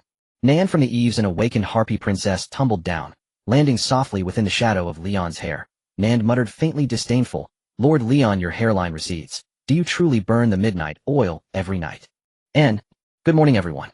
Have you eaten? And Leon tucked his tongue back into his mouth, surveyed the gathering with a strained smile. Long time no see. Truly feels like lifetimes have passed. And slam. And Illyria's window snapped shut with abrupt finality, and whispers fluttered behind it. Mother, he's terrifying. I won't marry him. And hush. And Leon. And, it is my profound pleasure to see you once more. And Adrian stepped beside Leon, studying his haggard, near-collapsed state. Nee's lips twitched. Friend, much has transpired recently in Mingyan City. And your current strength. In 1 week, just 1 more week, and I'll crush them all. Ellen contributed hundreds of attribute points daily. A week would suffice to max out all 6 attributes. Nay'd already begun memorizing forbidden incantations. Nod's attributes were reforged into intelligence. A single casting would clear the battlefield. Very well. I estimate the goblin priest will soon act. He's lost too many of his kin. And Adrian, aware of Leon's uncanny power surge, sat nearby and shared freshly gathered intelligence. And over these 10 days Mingyan City had ignited a frenzied hunting mania. In the monster forest, goblin corpses lay scattered, repeatedly slicing off their ears. Some cruel mages even captured live goblins, repeatedly slicing off their ears while sustaining them with healing magic. And though swiftly exposed by the 3 great noble houses, those mages were all hanged upon Mingyan City's ramparts. Moreover, once people discovered that goblins differed from humans only in greenish skin and pointed ears, their catastrophe began in earnest. Slaves. Experimental test subjects for potions. Lifespan extending tonics. And live goblins fetched as high as 5 gold coins, a price rivaling that of completing a mid-tier quest. The profit margin rivaled a mid-tier assignment. And so legions of mid-tier adventurers joined the hunt, and even some low-tier elite adventurers entered the fray. Of over 100 marked goblin lairs, nearly half had already been obliterated. In is Grey Rock Cavern among them, and Leon furrowed his brow. He hadn't anticipated elite adventurers descending into this grim enterprise. Grey Rock, and Adrian frowned, searching his memory, then slowly shook his head. No, I've never heard of it. And then all is well. And Leon exhaled relief, washing over him. Master, good morning. And just as Leon finished absorbing the intelligence, Nico emerged from the cottage, one hand gripping Savinley aloft, and dropped her unceremoniously onto the ground, then nestled herself firmly into Leon's arms. And 10 minutes apart, and Nico already misses you. And cough cough. Nico, don't be greedy like a rabbit. I have serious matters to attend to. And Leon's hand trembled slightly as he stroked Nico's hair. You're now a high-tier mage. Clinging to me like this is hardly dignified. And Nico stuck out her tongue, licked her wrist, and said nothing. Only closed her eyes contentedly against Leon's chest. And Nico believes she has conquered you. She no longer fears you. Leon. And Leon, what exactly did you do? And Savinley stood nearby, dazed, and suddenly uncertain whether she'd misjudged him entirely. For the moment she stepped inside, she beheld a radiant, vibrant bunny girl, who could effortlessly hoist her into spinning circles. Nothing like the broken, enfeebled creature she'd imagined. And she'd ascended to high-tier mage. And could it be? These 10 days Leon had expended his own life essence, or something equally vital, to guide Nico's magical cultivation. And if so, and Savinley boldly pressed forward, Leon, could you help me cultivate magic too? Just casually and casually. And Leon bared his teeth, face ashen. Scram. Go play in the mud, far away from me. After rejecting Sharon's excessive demands, Lion wrapped his arm around Nicole and began flipping through Daisy's selection. Fire-type forbidden spell, epic fatal strike, one of the legendary powerhouse's ultimate moves. Lion turned to the last few pages, his gaze resting on the spell's name, Searcher's Gift, Divine Flame Prison. The dense incantation filled 3 full pages. Forget chanting. Even reading it would take 2 or 3 minutes. This is more terrifying than I expected. Lion inhaled sharply. Just silently reading it once made him feel as though his entire body would ignite. Nicole senses you're heating up very hot. She wants to ask if you can return to the cabin and... Stupid rabbit. Lion bit Nicole's ear. By reflex her ear stiffened, chipping one of his teeth. Sorry, master. Nicole flicked her ear, casting a rapid healing spell that restored Lion's tooth. Nicole tells herself to be gentler with you. Though compared to the previous times, she accidentally tore you into pieces, losing a tooth is nothing. Just wait. Once I max out my 6 basics too, I'll challenge you to a peak match. Lion slapped the little bunny girl's bottom as punishment. Initially, when Nicole's attack power was boosted to 999, her strength would occasionally go out of control when she was emotional. Colliding with Lion's defense zero body meant wherever she touched things broke. Pieces scattered everywhere, leaving a faint psychological shadow over them both. Thankfully, they got used to the breaking. After piecing things together with a few rapid heals, no scars remained. In this process, Nicole gradually mastered her attack power. Only then could she continue adding points. Nicole feels her control over attack power is already very skilled. No need to wait so long. Shall be careful. Enough, behave. Don't interrupt my work. Lion resumed memorizing the forbidden spell. With the magic affinity buff from the mother lode of spirit stones, theoretically, his casting wasn't limited by class level. He could attract any element within his perception range, completely breaking through the upper limit of his Bodhi's stored mana. As long as he dared, he could even try forging a forbidden spell. But trying meant dying. His frail mental strength couldn't handle spells beyond his class level. Even with high intelligence points allowing a bit of manipulation, he had to be ready for his brain to explode. Of course, with the precedent of Cain making his mind blow wide open, Lion felt that even if his head turned to paste, he could still piece it together. Just find Nicole for a quick heal after clearing the area. Pity breaking through to master level depends on personal insight. Lion squeezed the little bunny girl in his arms, feeling a slight regret. Even if he stuffed her with attribute points, she couldn't break through to master level in the short term. Nicole thinks your technique is exquisite. Nicole, since you've broken through to advanced mage, go learn some corresponding spells to boost your healing output. Lion closed the book and nodded toward the distance. There sat 2 knowledge-rich girls engrossed in magic tomes, each eating white bread with jam for breakfast. All right. Nicole hates to leave you even briefly, but she thinks you're right. The rapid heal spell of basic magic is too weak for your frequent injuries these past 10 days. Nicole gave Lion a smacking kiss on the cheek, then stood up and walked toward Sharon and Daisy. Nicole, Sharon, munching on bread while chatting with Daisy, raised an eyebrow at the newcomer, her tone full of curiosity. Nicole, tell me quickly, what have you experienced these past 10 days? Nothing much. Nicole crouched beside her, poking Sharon's shoulder with her rabbit ear. Miss Sharon, I want to learn advanced wood-type healing spells. Teach me. Of course. Sharon looked Nicole up and down, then a smile crept onto her face. Nicole, you seem more confident than before. The perceptive woman noticed a subtle change in Nicole. Previously, Nicole always gave her a sense of timidity. She knew it was the inherent humility of a slave's identity. But now Sharon felt that timidity fading. After all, Nicole had never shamelessly asked for her spells like Lion did, nor had she requested spells of the corresponding level when she broke through to intermediate. And now, was it the confidence brought by advanced level strength? Indeed, though she didn't know what method Lion used, breaking through from intermediate to advanced in just 10 days of arduous training, equivalent to most mages' lifelong study, would give anyone confidence and pride. Nicole is very powerful now. Nicole stood up, hands on her hips, her face brimming with confidence and pride. Even Master sometimes calls me Master, calls me Granny, calls me Mama Rabbit. Sharon. Daisy. Thud. The 2 women stared blankly, their bread slipping from their hands and falling to the ground. End of a day's hard training. In the evening, Lion closed his book and stretched comfortably. Through a day of relentless effort, he had memorized 1/3 of the forbidden spell, and Eileen had maxed out his defense again. However, to facilitate learning the forbidden spell, Lion had converted all his points into intelligence. I wonder how Nicole's learning is going. Lion stood up and walked into the distance. He remembered that after Nicole approached Sharon and the others, a faint commotion had erupted. Then the 3 of them moved farther and farther away from him. Wood-type high-level spell, Executioner Tree. In the distance within the monster forest, a crisp shout rang out. A 10-meter-tall tree man materialized, gripping a wooden axe whose blade was made of aligned spikes. With each swing, entire trees were felled. The movements didn't stop, mowing down trees all along the path. Nicole, do you have some obsession with chopping wood? Sharon, holding a bird-like monster impaled on a stick, used the flaming daisy as a makeshift grill. Executioner Tree, carnivorous flower, prison spirit, wood healing.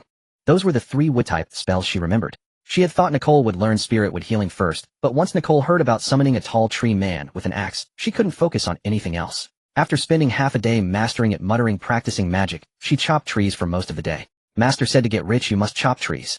Nicole looked at the pile of wood behind her, a satisfied smile spreading across her face. Just as she was about to command the tree man to chop another batch, two figures burst out from the bushes. Huh, red goblins. Lady Nicole, save us. Kara and Manda, covered in blood and grime, emerged from behind the bushes and collapsed before Nicole. Run, quite the runners, aren't you?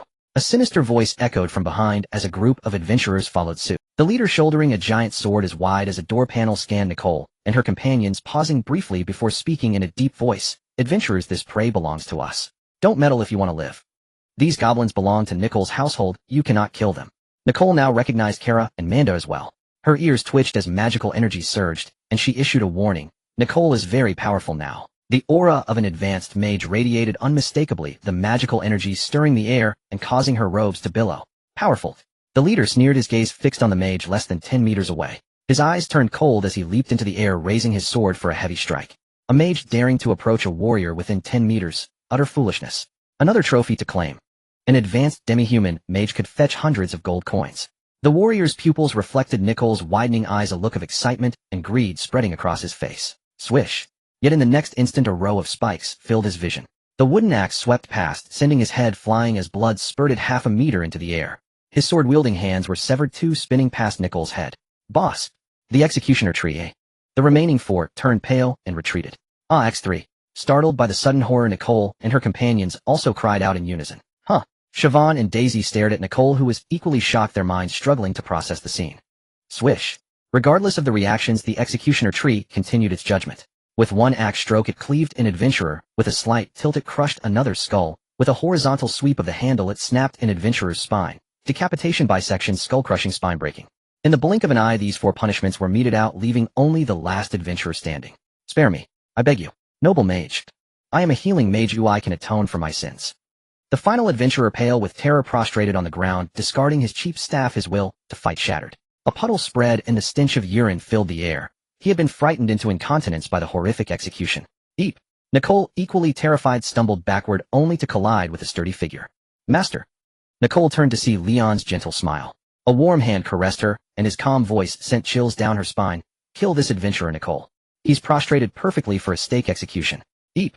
Nicole is so scared, Nicole is so scared, Nicole. The little rabbit-eared girl covered her eyes, clinging tightly to Leon's body, refusing to take control of the executioner tree. Nicole remembers you shattering. Ooh, she's terrified. Come on, you're an advanced mage with all 6 attributes maxed out. Leon, somewhat choked by her embrace, could only pat Nicole's back helplessly and soothe her. Don't be afraid. Go heal Kara and Manda, they're nearly dead. Swish. While comforting her, Leon didn't idle. The executioner tree's handle struck down, staking the pleading adventurer. Except for the first one, they were all low-rank adventurers unable to withstand advanced magic. 1 gold.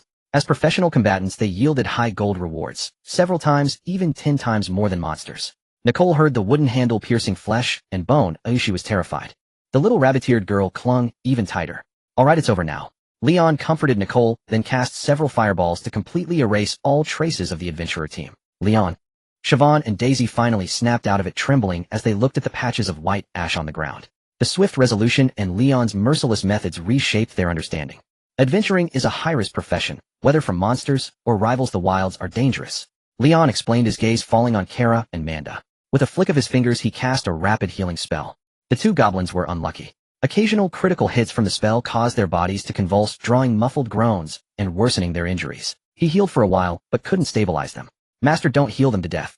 Nicole grabbed Leon's hand, her rabbit ears twitching as she unleashed a rapid healing spell. The goblin's wounds began to slowly mend. Just use an advanced healing spell. Haven't learned it yet, I learned the executioner tree first. Good taste. I also think that spell is insanely cool for killing. Grant swift execution, merciful giant tree. No, it's not. Nicole feels you don't understand her at all. Nicole pouted, slid off Leon, and crouched to the side.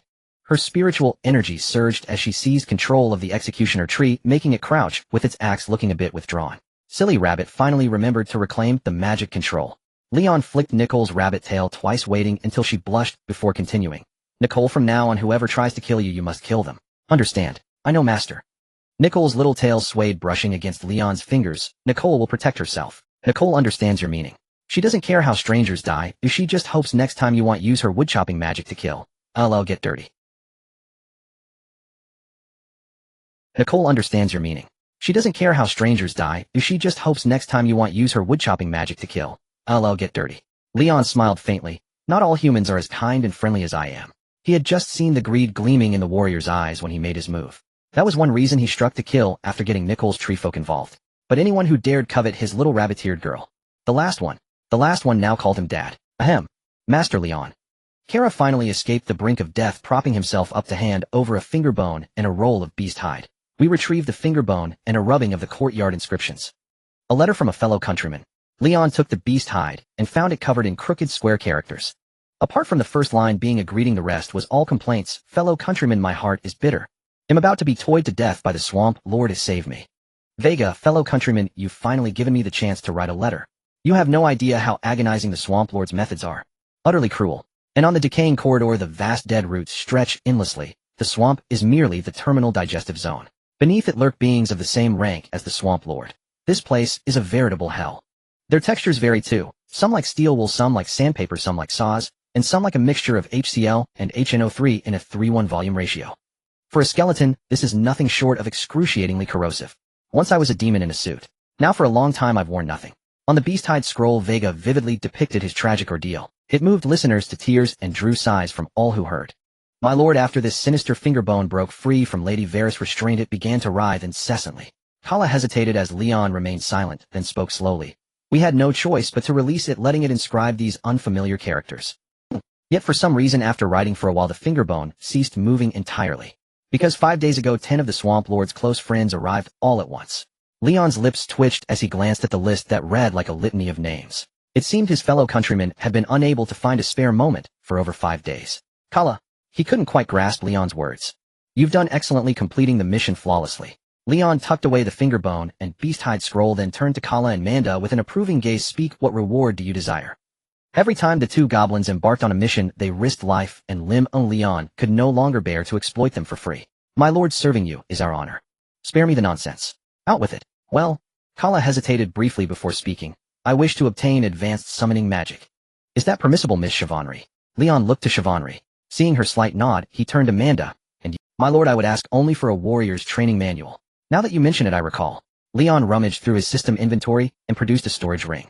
He probed with his consciousness, searching through it. Amidst the witch's colorful fabric-saving attire, he fished out a tome titled A Compendium of Spear Techniques from Novice to Master, and tossed it to Manda. That old spear wielder indeed had an affair with the witch. He even stored his study materials in her ring. Leon shook his head slightly, retrieved a blood-stained mage robe and a broom with a seat, and handed them to Kala. Wash them, and they'll serve you well. They are master-grade weapons and armor. Moreover, these weapons are stained with the blood of adventurer Leon, imbued with the sharpness to pierce ultimate defense. Having equipped Kala, Leon did not neglect Manda's share, either tossing out Kane's spear. From now on it shall be called Manda's spear. Thank you, my lord. The two goblins received the items, their eyes filled with astonishment and gratitude. My lord, once I have learned it, I will destroy this book and vow never to teach it to another goblin. Manda carefully stored the book, knelt before Leon, and bowed his head to Kyle. Thump. Leon kicked him over. Amidst Manda's startled, bewildered gaze, he grinned. I don't adopt sons, nor do I take mounts. Yes, my lord. Manda then recalled that this man disliked slaves kneeling and kowtowing. He slowly rose to his feet. He had only been momentarily overwhelmed with emotion, never expecting Leon to bestow such precious gifts. After all, even after years spent with an extreme species supremacist like a Gaul, the latter had never been willing to impart true skills. Given that training could spread from one to many, a Gaul naturally would not let goblins learn genuine abilities, lest such methods circulate among other races.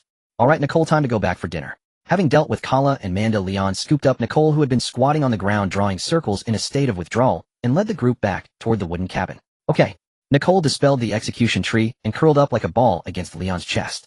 Nicole, thinking of the late-night snack after dinner, soon forgot all that had happened. Ha, little rabbit girl. Leon gave a cold laugh. A late-night snack? Hardly. After finally finishing, if he didn't pull an all-nighter to boost his stats, he would be betraying his 10 days of effort. For the 4 calamities resistance, the brute force enhancement cap for a caster at the primary level was 33 points, at the intermediate level 66, and at the advanced level 99. Nicole had already been infused into an advanced mage. With the mana reserves of an advanced mage, even casting basic spells all night long wouldn't drain her dry. Pile on the poison and curse resistance, little rabbit girl. Master, I'm sleepy. Nicole felt her eyelids grow. The exhaustion of 10 sleepless nights coupled with disinterest in the task caused her to fall asleep on the spot. Too weak, Nicole. Leon shook his head slightly and gradually drifted off to sleep himself. Then, rising early the next day, he continued memorizing the forbidden spell. As he committed it to memory, a phantom of a blazing world gradually coalesced in his mind. Meanwhile, on the attribute point front, Eileen, clutching the warm bundle, Nafia worked like an emotionless perpetual motion machine, tirelessly adding attribute points for Leon day and night. Next door Illyria had become much more cheerful since that night's. Yeah, how'd that stone happen? She occasionally left her small cabin to share laughter with Chivalry and the others. Though Adrian had ceased selling battle companions, he still left early and returned late each day, gathering intelligence, while secretly imposing tyrannical clauses on regular customers, reaping attribute points and other gains. His aura grew increasingly formidable, nearing the master level. Thus the days passed one by one. Soon a week slipped by. You have refined all attribute points into intelligence. Intelligence 5,994. Your brain collapses instantly. Cancel allocation. Leon closed the book, losing all 5 senses. Yet the world did not plunge into darkness. Wherever his sight fell, the world blazed with raging flames, and a colossal fire giant stood at its center. Its form was indistinct, the ground beneath it engulfed in a sea of fire. Searcher. Leon gazed at the vague giant, lost in thought. Over these days he had occasionally consulted Daisy about the forbidden spell.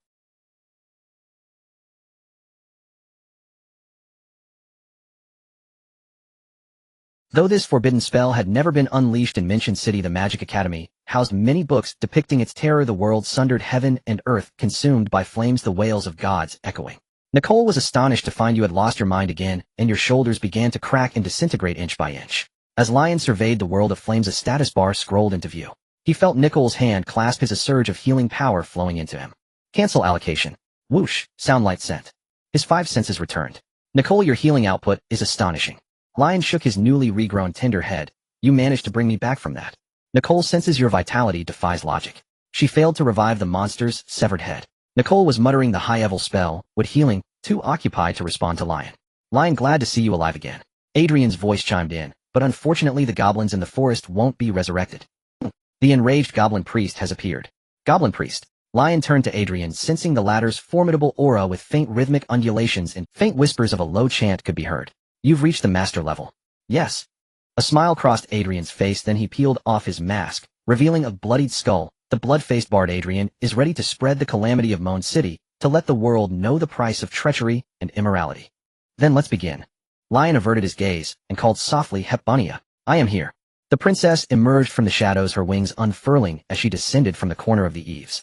Wrapping her arms around Lion from behind, she raised her left hand, palm down, interlacing her fingers with his, ready to follow your orders. Protect Nicole. Fish me out before I blow myself up. As you command. Inside Moan City's lord's man, knights, nobles, and the city lords sat around a table. Apostles of the evil god, demi-human slaves, and noble tools stood outside the table. Such cunning monsters not attacking Moan City directly. A map lay on the table. Rather pointed at a spot, azure magical energy coalescing into a mark. This is good, spares the city lord the trouble. Charnish glanced at the silent city lord who was trying to stay inconspicuous. Then the noble family's dependents are yours to protect. Of course. The city lord, clad in simple linen, betrayed no hint of his power. He seemed an ordinary middle-aged man, but upon hearing Charnish's words he spoke startlingly. Before you all fall, not even a legendary powerhouse can take them. Huh. A few elderly nobles chuckled softly. Hegmo turned to look at Mesera and Veronica. Hear that? Whoosh. All eyes fell upon the couple. Of course, brother. Mesera, shielding the pale-faced Veronica, stepped forward to block most of the gazes. We won't go anywhere until you... Then. Let's depart. 3 elderly figures soared into the air, their luxurious robes billowing in the wind, their voices aged yet powerful. Masters of Moan City, follow us to tear through epics and earn the awe of posterity. Boom. Tear through epics. The monster's end. Let future generations revere us. Outside the manor, the waiting masters released their auras. Chi and blood surged into the clouds, resplendent elements swirling around them. They followed the 3 elders into the distance. My lord, my lady. Egal. Mesera shielded Veronica behind him. Perhaps I should have hanged you the moment you entered my manor. Annika, do you sense the flow of fate? Egal. Mesera shielded Veronica behind him. Perhaps I should have hanged you the moment you entered my manor. Annika, perhaps. Egal's helmet tilted, dragon bones pushing through his shoulder armor as skeletal wings unfurled, lifting him into the air. The dragon blood on his greatsword writhed like tentacles or leaping flames. His visor snapped open, revealing a grotesque face beneath a visage of interlaced sinews with hollow eye sockets. Though the burned skin barely held together, rivulets of scorching dragon blood carved fresh, shocking wounds across it. Perhaps if you had been more careful, I wouldn't have survived that fire by chance. Egal swept his gaze over the crowd from above. Though his eye sockets were empty, his non-existent eyes seemed to have etched them all into memory. Wait. In the despair of death, I will see you wail as I did. The knight's figure gradually faded, yet his venomous, hateful voice echoed in their ears. You will die. Painfully, despairingly. This night. The city lord tapped a finger lightly on the table, observing the dazed noble dependents in the manor. Damned lowborn. Young Crawford snapped out of his terror, wildly pinching his companion beside him, cursing incessantly. Your bones will be hung up by the nobles. Left for wild dogs to gnaw. Your filthy soul will be tormented by hell's messengers for millennia. Crawford. The noblewoman disheveled and humiliated under Crawford's grasp, flushed with shame. This young whelp. The city lord shook his head slightly with a wave of his hand, and the Crawford family vanished instantly. Mesera. Veronica gasped at the sight, tightening her grip on Duke Mesera's hand. The power the city lord displayed seemed off. Could an epic-level figure silently teleport an entire group away? Don't worry, I just sent him to a remote room to cool off, lest he embarrass himself outside. Sensing Veronica's tension, the city lord soothed. Everyone sit. The event has begun. Oh, worrying now is City Lord, you truly are reassuring. Duchess Finley swayed her skirt as she sat beside the city lord, naturally leaning forward with troubled eyes, unlike the old mage at home. Haha, I've always been reliable.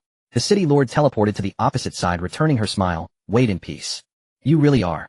The Duchess, undeterred by missing her target, lounged across two chairs, displaying her graceful figure. She lay back serenely, as if resting, occasionally flicking her skirt as though tidying it, yet only making it more disheveled. It tempted one to see her mess it up further. What are you staring at? Veronica poked Mesera's side. Be careful. I feel very uneasy in this manner. Ahem, you're with child. Sit down, sit down. Mesera averted his gaze, guiding Veronica to a seat. Before they could settle, a cordial voice greeted them. Oh, what a dreadful predicament. Duke Mesera, this place is too stifling. Care for a drink elsewhere? The delicate white glove was adorned with lace and frills. Veronica, you're right. Staying here is dangerous. The delicate white glove was adorned with lace and frills. Veronica, you're right. Staying here is dangerous. Mesera glared at Finley, then wrapped his arm around Veronica and shot a pleading look at the city lord. Esteemed city lord, please use your teleportation skill to get my family out of here. Perhaps. Let's watch the show first. The city lord silently swapped places with a servant, blending into the crowd. Radiant light, bring forth the servant sat down, tossing aside a pointed purple hat. A shimmering mirror light shot forth, projecting an image. Mountains crowded together, ancient gnarled trees bent and intertwined. Layers upon layers, upper, middle, lower. Dense monsters moved among them, fighting for territory. Ant-like goblins swarmed everywhere, dumping resources to fuel the escalating battles. This is... The crowd gasped in astonishment. A goblin wonder. The city lord explained with a smile, an epic-level wonder forged by the goblin priest at the cost of his life. A reincarnation of magic and flesh. The lost monster capital, Luktan's drifting realm. To the east of Minjan City, near the forest of monsters, this place was once a vast plain. However, following the epic collapse of a giant here, the monsters migrated to this area, engaging in fierce struggles to enjoy the remnants of flesh and blood. The trees of the forest of monsters have spread into this area, as well, seeking to expand their territory. Now mountains rise abruptly, suspending all things above, categorized and layered. Busy goblins scurry about, throwing in precious gems, bloodied food, as well as the long-dead kin. Under the abundant resources, the monsters engage in increasingly fierce battles, and under the influence of strange magic, their bodies begin to undergo grotesque transformations. It has only been a night and a half since the goblin priest appeared here, creating wonders, yet the monsters have already transformed beyond recognition. A swollen ball-like red creature hunts in the upper three layers, its overlapping stacked wings drooping as it rides the winds. A monster stretching dozens to hundreds of meters undulates in the middle three layers, its head and tail hidden from view. In the lower three layers, there are barely humanoid specter suction cups sticking to the rock walls, capturing all that can move. The lost capital of monsters, the drifting kingdom of Luktan. In the name of Nephenkes, the myriad beings are reborn in the furnace. In a concealed cave within a certain mountain peak, a withered head hoarsely spoke. The gods descend mightily, returning all beings to chaos. Luktan Nephenkes organizes the realm, is the most orderly of deities. Beside the head, an old goblin with white hair and beard softly spoke. Such power, gained through prayer, has already deviated from faith in him. Luck, my dear brother. Is it you? The head had already sacrificed all objects, leaving only a mouth. I have heard the wails of the souls of my kin. The god has responded to me, so why should I care who this power comes from? And why do you always ignore the kin? Though Luktan's voice was hoarse, it was not resentful, only somewhat confused. Do you not hear the goblin's wails? This is the consequence you brought upon by spreading the malice of the underground world to the human camp. The war treasure ultimately brings about the extermination of the clan. 10 beginner's books, over 100 spells. I have not touched anything advanced. Luktan gritted his teeth. As long as there is no information related to the high-level professionals, goblin professionals will not practice to the master level, creating epic songs and wonders. Boom. While the two were still conversing, a tremendous crashing sound echoed. The mountains swayed and stoned. They are coming. The old goblin looked up, gazing far into the distance. You are as good as dead. Then you should leave. A passage opened in the cave, leading downward into darkness. Luktan, if you create a miracle, achieve a legend, perhaps you can survive. Heh. Luktan scoffed, but his expression suddenly stiffened. He opened his eyes, regaining light, only to see a white-haired, white-bearded goblin head quietly standing before him. Above it, the eye sockets were empty. Luck. Luktan turned his head, only to see the headless figure had already walked far down the passage. Gently waving its hand. Buzz. The head was infused with vast magical energy radiating outward. Belonging to Lukton, the Wonders began to brew their final round of transformation, waiting only for rivers of blood and disasters to be laid down before creating miracles. Such a wonder. Outside the drifting kingdom, Leon looked at the countless monsters, nearly drooling. Adrian, tell me, when can I blow them up? He couldn't even imagine how many gold coins would explode from a single forbidden spell. Is that flying red ball, with wings, a familiar person from the deep forest red wolf? It is almost ascending to become an angel. This must be a lord-level monster, right? And the old enemy at the very bottom, the still bay water ghost. This time I will exterminate your entire clan. Let's wait until they start fighting if our goal is not the goblin priest. Adrian pulled out a notebook and began recording the appearance of the drifting kingdom. This is material for him to boast about, to sing about in the future. I wonder if recording this event will allow me to break through to the epic level. As the recording was completed, the pages of the notebook flipped, as if an unseen presence was watching the beginning of this event. The master hangs high in the sky, all beings below starving. The conspirators hide in the mountains. The above and below worlds drift, descending into the human realm. Humanity. A hoarse and grand voice echoed through the mountains. With things having developed to this point, there is no need to discuss right or wrong, grudges or grievances. Destroy my wonders, or let the countless souls of Minjin City become the embellishments of my wonders. Let my wonders become a miracle of disaster. His such great ambition. Upon hearing this, Adrian pressed down on the pages and began to write fervently. All beings are as greedy as monsters starving. The noble and handsome bard observes everything. Mistakes forge disasters, blood rivers drift into miracles. The masters will also meet their end. Then grant all beings to perish. In the sky, masters from all directions gathered, roaring in unison. Mighty Minjin City. Boom! Blades, guns, swords, and axes all came crashing down. Something strange has slipped in. Leon listened intently. This incantation resembled a certain type of elemental magic, yet its cadence felt eerily off-kilter. Roar! Mutated monstrosities ceased their internecine slaughter and surged forth from the drifting realm, clashing violently with the Grand Masters of Minjin City. Whoa! A crimson monstrosity swollen to spherical proportions opened its maw, emitting a cry, part wolf, part avian, while its baseball-sized wings snapped upright and unfurled, casting sharp shadows downward, as if a crimson sun encircled by 12 white halos. 12 suns aligned in perfect row. So itchy. Frail magi broke out in fine fiery speckles across their skin. A mere scratch sent waves of unbearable pruritus rippling through them. Beneath the epidermis, something alive seemed to writhe and crawl. This uncanny sensation shattered their concentration, halting spells mid-cast. A bone-chilling chuckle pierced the air as a water wraith from Jingwan, twisted through multiple mutations, catapulted skyward, seized a Grand Master, and plunged back into the drifting realm amid ghastly, wet crunching sounds. Shush shush. A slender, thousand-faced abomination, clinging to the mountainside, launched its serpentine body outward, stretching over a kilometer, hooking a Grand Master before recoiling and devouring him whole. Break! A colossal axe cleaved through the monstrosity, severing its grip. The Grand Master broke free and soared upward once more, only to reveal his body grotesquely festooned with alien organs utterly unrecognizable as human. Kaneda! Help me! Almost there. Ow! Why are you biting me? Brother. You smell delicious. Smack smack. Luminous sword, cheese shredded Kaneda, the Grand Master, into mist. Kaneda. The rescuer gazed at the raw fleshless wound on his own shoulder, then down at his fallen comrade's shattered form, his eyes glazed with disorientation. Steady yourself, Fiddle. This is war. Igar offered only this brief solace before raising his blade high and roaring, do not linger in the sky as targets. Follow me into the charge. With that he swung his sword and charged forward. Every monstrous assailant converging from above, below, and all four cardinal directions was repelled in a single blinding sweep. Thunder, descend. Latu, undeterred by the creeping itch, completed his incantation beneath the oppressive aura of the crimson suns and white halos. ZZZTZTT.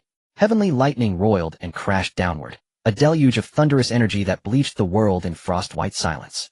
Fighting at Agar's rear, he fended off monsters to carve openings for the Grand Masters following behind. Even monsters mimicked the sun. Hegmar's chest bore embedded within it the giant's fetal matrix. His frame swelled to 3 meters tall, and each fist strike shattered one of the white-haloed crimson suns. All 9 crimson suns crowned by white halos trembled violently, then scattered in all directions. Crack! Charnash whirled his flail at spiked ball, lashing monsters with brutal precision. The giant's fetal matrix caused his chains to proliferate, stretching across heaven and earth, within range of every direction, driving the crimson suns down beyond the horizon, vanishing into the drifting realm. What a spectacle! Adrian's eyes darted ceaselessly, absorbing data from every angle, his notebook flying across the page in frantic script. Each time he inscribed the death of a Grand Master, recording their final deeds, his aura intensified incrementally. A bard who grows stronger the more he sings. Leon glanced sidelong at Adrian, and suddenly understood why this man dared dream of vengeance. A profession that grew in power simply by jotting notes in a little book, verged on absurdly overpowered. What do you know? These are my hard-won words. I am a witness to deeds, ensuring existence need never fade into oblivion. Damn it, rival bard. As he wrote, Adrian sensed an unnatural surge. Not quite right. His gaze snapped sharply, and there atop a distant hill stood another furtive bard, eyes darting wildly. His back tore open. 8 tentacles erupted alongside arms and legs, all writing simultaneously, drawing torrents of deed energy into his chronicles. Tentacle monster. 12 hands at work. That's unfair. Despicable foreigner. Shall I eliminate her? Leon's gaze swept toward the tentacled figure, already lost in ecstatic transcription drool and viscous fluids splattering unchecked, utterly oblivious to danger. No, I possess the integrity of a scholar. I, Adrian, am no lesser bard. Adrian bared his teeth, not out of bravado alone. Eliminating one would accomplish nothing. He could faintly sense others nearby. After all, the drifting realm was vast, and observation points were countless. Fine then. Leon shook his head slightly, and crept toward the tentacled woman. A tentacled woman, who wouldn't? A shield-bearer, his armor draped with grotesque monstrosities, bit sorrowfully into the axe-wielding warrior. Pain and love entwined in silent, aching communion. His gaze spoke wordlessly. This was farewell after being discarded by monsters grown bored. You were writing that back there? Huh, what? Her startled cry sent Mimi's into flustered chaos, tentacles scrambling wildly to flee. You crossed realms just to write this. Leon seized her ankle with one hand and snatched her notebook with the other, scanning its contents, and recoiled. Its depravity was so extreme, even Mingyan City banned such material from children's eyes. Of course, she might well be cut down first by these grandmasters. Release Mimi's. I'm but a wild scribe. Mimi's found Leon's grip unyielding. She kicked feebly, pleading, please, life isn't easy for Mimi's. Her tentacles thrashed frantically, secreting thick mucus, delicate tips brushing lightly, almost teasingly across Leon's knuckles. You tentacled creature. Leon wrinkled his nose in distaste. Yet, how tempting it was to torment her and roast her crisp and golden. If you spare Mimi's, next time I'll treat you to seafood at the coast. She curled herself, small eyes wide and dewy, please. Mimi's isn't tasty. Already stained, soiled by the outer god. Something was wrong, deeply wrong. This person had responded to her allure, but why did desire manifest as appetite? Not raw hunger, cooked hunger. An outer god, an evil god. Leon blinked in confusion. Are they one and the same? Surely not. The mortal interpretations vary too widely. Even I dare not utter that one's true name. Seizing Leon's distraction, Mimi's hurried on. I followed the apostles of Azathoth here.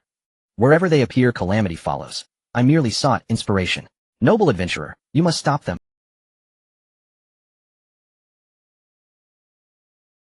Enough. Silence. Leon flung sand and mud onto Mimi's feet. Keep chattering, and I'll bury you in soil and roast you. MMPH. Mimi's clapped both hands over her mouth, her tentacles coiling tightly around herself layer upon layer. I'm actually pondering whether, if I skewered her with a stick, her tiny tentacles would constrict instinctively, without fire. Leon took 2 deliberate steps backward. He sensed it keenly. Something was deeply amiss. The last time his thoughts twisted so strangely was when he encountered the tentacled entity Andrin. My sword sweeps across 10,000 eons. Mountain's weight feels lighter than feather or down. As Leon seized the tentacled woman, battle in the drifting realm reached its zenith. Igar's voice, calm, cold, absolute, resounded across the heavens. To guard is to annihilate, to eradicate every threat without exception. Luminous sword chi pierced the firmament, then cascaded downward like rain. A rain of swords falls from the sky, destroying the mountains, yet causing no harm to the living beings within. The knight stubbornly believes the mountains to be enemies, and the will to protect ignites within him, his sword shattering the mountains. Dust billows, yet is suppressed by the sword energy, making it difficult for even mist to form. In an instant, half of the mountains are destroyed. This offensive has the giant matron involved. Igal steps into the epic once more. Above, 3 elegantly dressed elders gather, looking down. Monsters and humans tumble to the ground, the intensity of the melee escalating with lives extinguished every moment. The master slays the monsters, yet the monsters chew through the master. The densely packed goblins have no time to retreat, all crushed by the aftermath of the battle. In an instant, the ground is strewn with bloody remnants. The foundation, accumulated over hundreds of years in Mingen City, is being consumed rapidly. However, the 3 elders do not rush to provide support, patiently waiting for the opportune moment. Kill humans. The voice of the goblin priest Luktun echoes on the battlefield, sounding like a cry of despair. Let blood and disaster forge my most magnificent epic. Goblin Luktun, you have lost. With a single strike, Igal destroys half of the mountains, yet feels exhausted, half kneeling on the ground with his knight's great sword, no life daring to approach. Both humans and monsters feel fear from the previous strike. Defeat. The ridiculous knight, there are no victors in war. Luktun's voice rings around Igal. Just like survivors, often the most unfortunate people. You truly deserve to die. Two unrelated statements cause Agal's calm voice to take on a hint of coldness. You have exhausted the goblins' foundation to forge the wondrous drifting kingdom. For the next century, they will be called goblins hunted by adventurers until their race is exterminated. Huh. Lukton coldly laughs. Agal, I have seen you survive from the flames, yet those waiting for you, the mother and daughter, did not survive from the monsters. The swordsmanship meant for protection, when used for slaughter, ultimately has protected nothing. Ridiculous, ridiculous. The voice fades, leaving Agal, whose breath is violently stirred. Open. The night's roar shakes the wilderness, the glowing sword energy boiling and rolling, forming a storm that sweeps through. Wherever it passes, be it monsters or the corpses on the ground, all are shattered. The sword energy storm is stained crimson. The giant dismemberer takes over the battlefield. All things and spirits become embellishments of the sword's edge. That's about enough. Outside the battlefield, Charnash gazes at the frenzied slaughter of Agal, speaking in a deep voice. His aura is growing ever stronger. With one strike I can exhaust my magic power. At most I can invoke an epic level spell. Ratu, enveloped in rolling black clouds, builds up energy, yet does not unleash it. As the sky gradually darkens, a low chant swirling around this epic-level mage is beginning his final incantation. The lengthy spell begins to chant as the elemental lord from a distant place listens and observes. Boom! Thunderclouds roll and descending with a terrifying shock. The beings embroiled in battle below are heedless. Both sides are already red with bloodlust. The monsters evade the sword energy storm, while the masters hunt in a roundabout way, battling until death. Adrian fall back. Outside the drifting kingdom, Leon throws a tentacled creature towards Adrian, looking up at the black clouds covering the sky. I am about to unleash a big move to clear the field. Can you do it? The brutality of the war causes the narrator's breath to rise, but looking at the black clouds above and the sword energy storm below, Adrian feels somewhat unsure. If it really doesn't work, we can plan slowly. In his revenge plan, eradicating all nobles is not a matter of a day or two. He is also prepared for decades of meticulous plotting. You have no understanding of power at this level. Leon glances sideways at Adrian, then ignores him, beginning to chant spells. Swoosh, his rugged muscles burst through his clothes and lush dark fur begins to grow. In an instant, Leon transforms into a black bear. Body sacrifice. Leon spreads his bare claws, sacrificing 80 of his blood, pushing his power to the maximum as muscles, bones, and fat are all transformed into enhanced energy under the influence of the magic furnace. Keep stacking. A few seconds later, Leon's burly black bear body has become gaunt, meeting the conditions for bear transformation. Roar.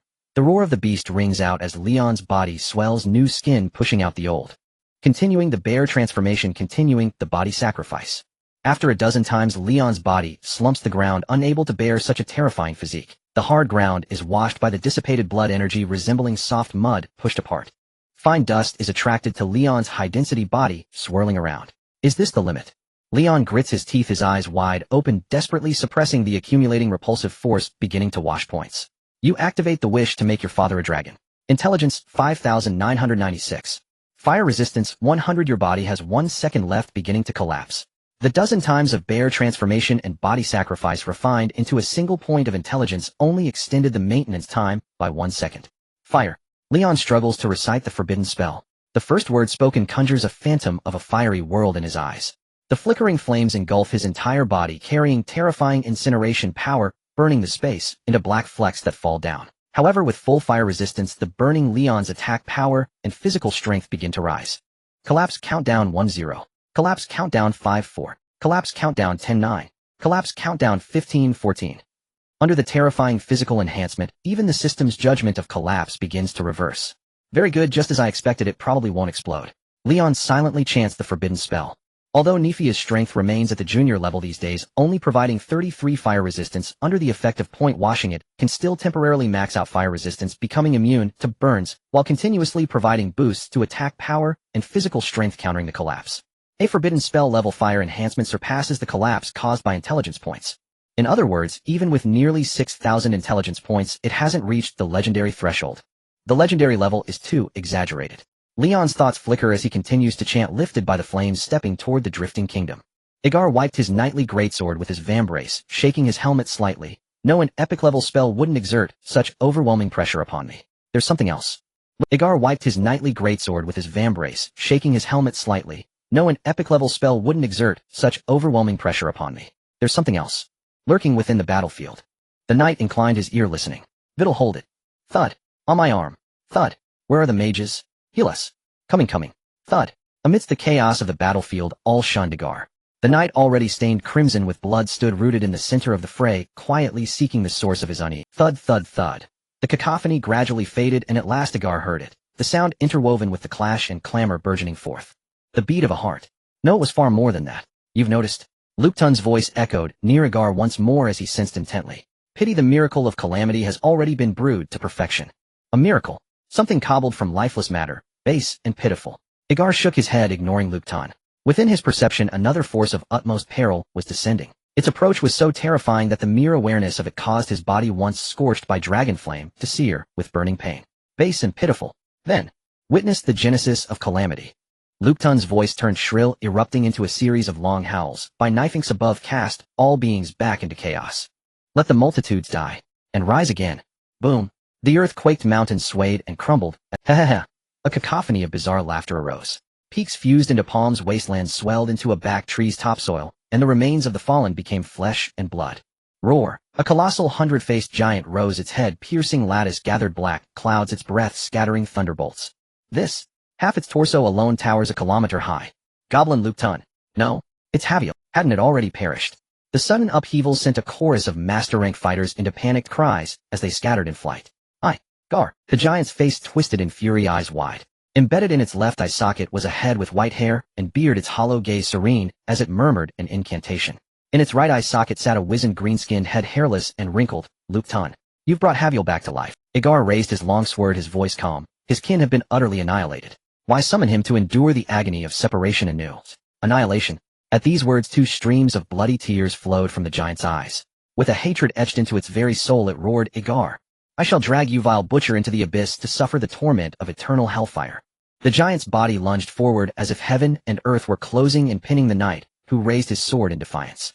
Hellfire. I've endured enough of it. Crushed beneath the giant's form, Agar's voice remained placid. Strands of sword chi coalesced upon his knightly greatsword, holding back all pressure while gathering force for a lethal strike. Accumulating sword intent. Let's see if you can amass it faster than I can slaughter. One of the giant's hands pressed down upon Agar as it opened its maw and inhaled fiercely in all directions. A gale rose from the ground. Shriek. Whether human or monster, all were stripped of flesh and reduced to bone by the wind's force. The whirlwind carried the swirling flesh and blood back to the giant, which devoured it, causing its aura to surge further. Save me. The master-rank fighters fled in all directions, yet chunks of their flesh fell away behind them. Roar. All manner of grotesquely mutated monsters suppressed by the aura of this higher being prostrated themselves, writhing in death throes. Majestic. The goblin miracle. The surviving goblins witnessing this grand creation were fervent and ecstatic. They raised their hands high even as they were scoured into skeletons, maintaining their posture of worship. Epic-level incantation, Earth Prison. Within the giant's left eye, the white-haired, white-beard head finally completed its chant, a ghostly voice resounding, heaven and earth merge as one chaos. As his words spread, mountains for 10,000 meters around linked into a ring.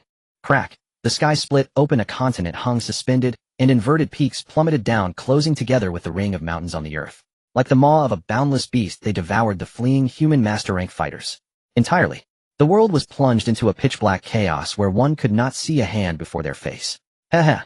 Ghastly laughter echoed within this dark realm, reverberating endlessly through the mountains and lands. Attack. There's no escape. A great axe interlaced with red and white radiance swept across the area. This brief illumination revealed only the terrified visages of the doomed. Crack. The great axe was crushed and darkness reclaimed the world. Attack. Fight. You are master rank, not lambs to the slaughter.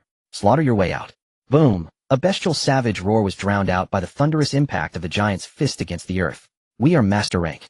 Vittle. After a brief moment of panic, the survivors finally rallied. The radiance of various auras and magic illuminated the land. Swish. Blades, spears, swords, halberds, icy spikes, seas of flame, venomous thorns, and baleful curses all crashed upon the giant's body, shattering vast portions of its form. Yet in an instant the broken pieces adhered anew, tougher than before. A miracle. An undead miracle. Reversing life and death. Flesh breaking through the fivefold shackles. I have forged a legend of flesh. Lupton's shrill voice cut through the ceaseless thunder, a pack of master-rank fools daring to destroy a miracle. Ridiculous. Ridiculous. Whoosh. Another bloodthirsty gale swept through, scouring the remaining human master-rank fighters, and raising it. Fewer than 1 in 10 of the master-rank fighters present remained. Those who still clung to life collapsed in despair. This is no enemy we can contend with. Some had their will to fight shattered, unable to lift their weapons. The 3 great nobles. Agar, where are you? Others looked around, seeing only an unending expanse of darkness. Master rank hunting a legend. How absurd. A bitter laugh escaped someone's lips, their face a bloody mess from the flesh-stripping wind, unable even to show regret. Did you not anticipate this before coming, adventurers?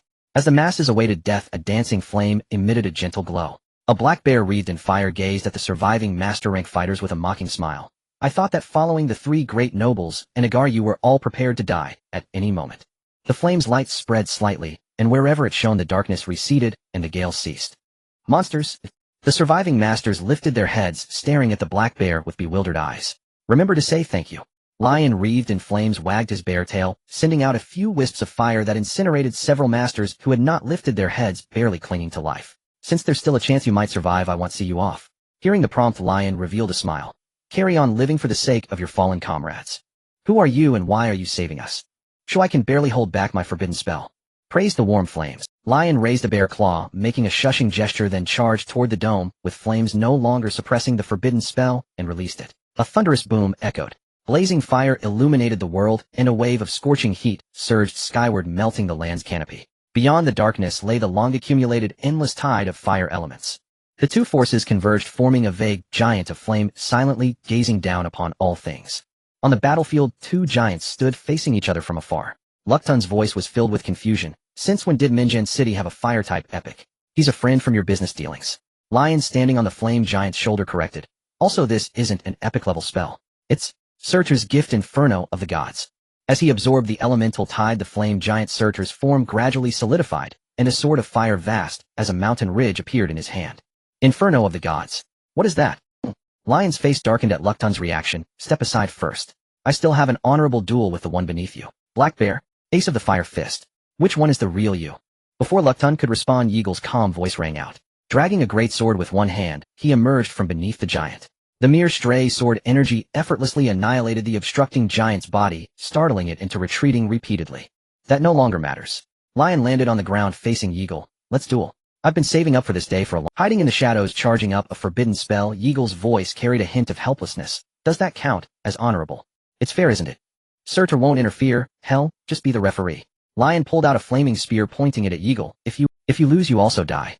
As the words fell, Surtur, towering behind, spread his arms to seal off the surroundings, the flame sword hanging high above the two, ready to deliver a fatal strike at any moment. This is far from fair.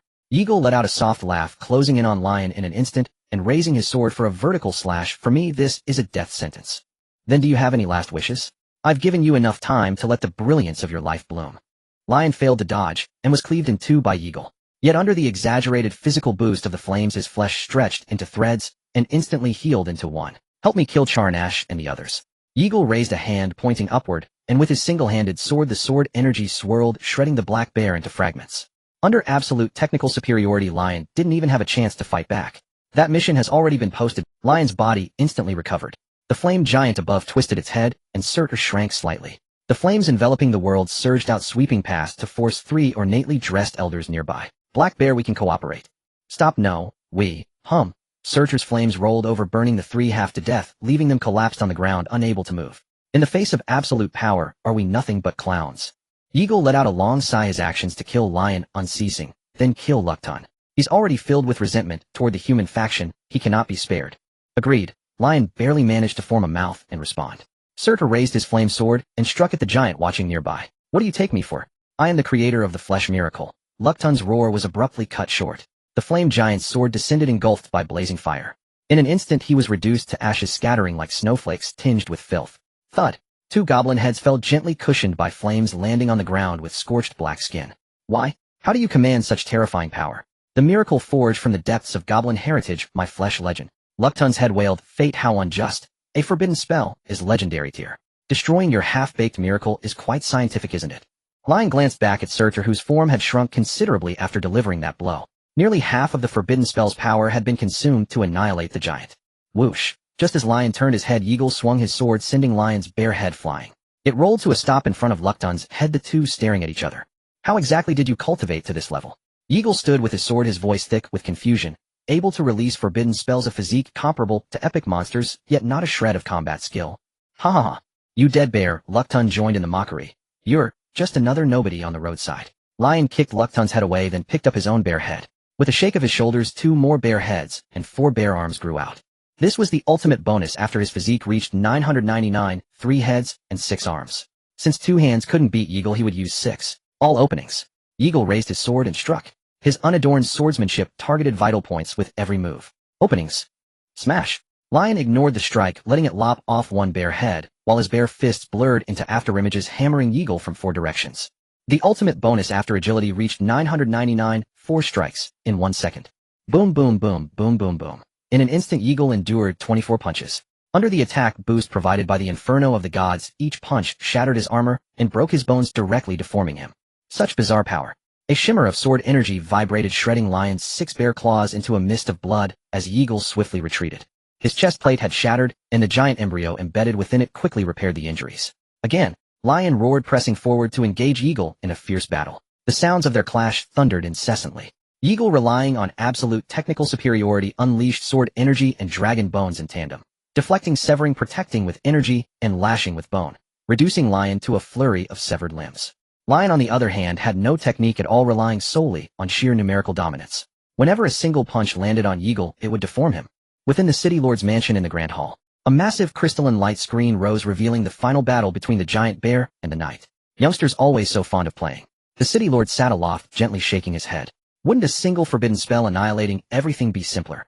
He's tempering himself, growing more radiant with each passing day. The servant who conjured the crystalline light screen, wearing a pointed purple hat, let intense admiration and greed seep from his eyes.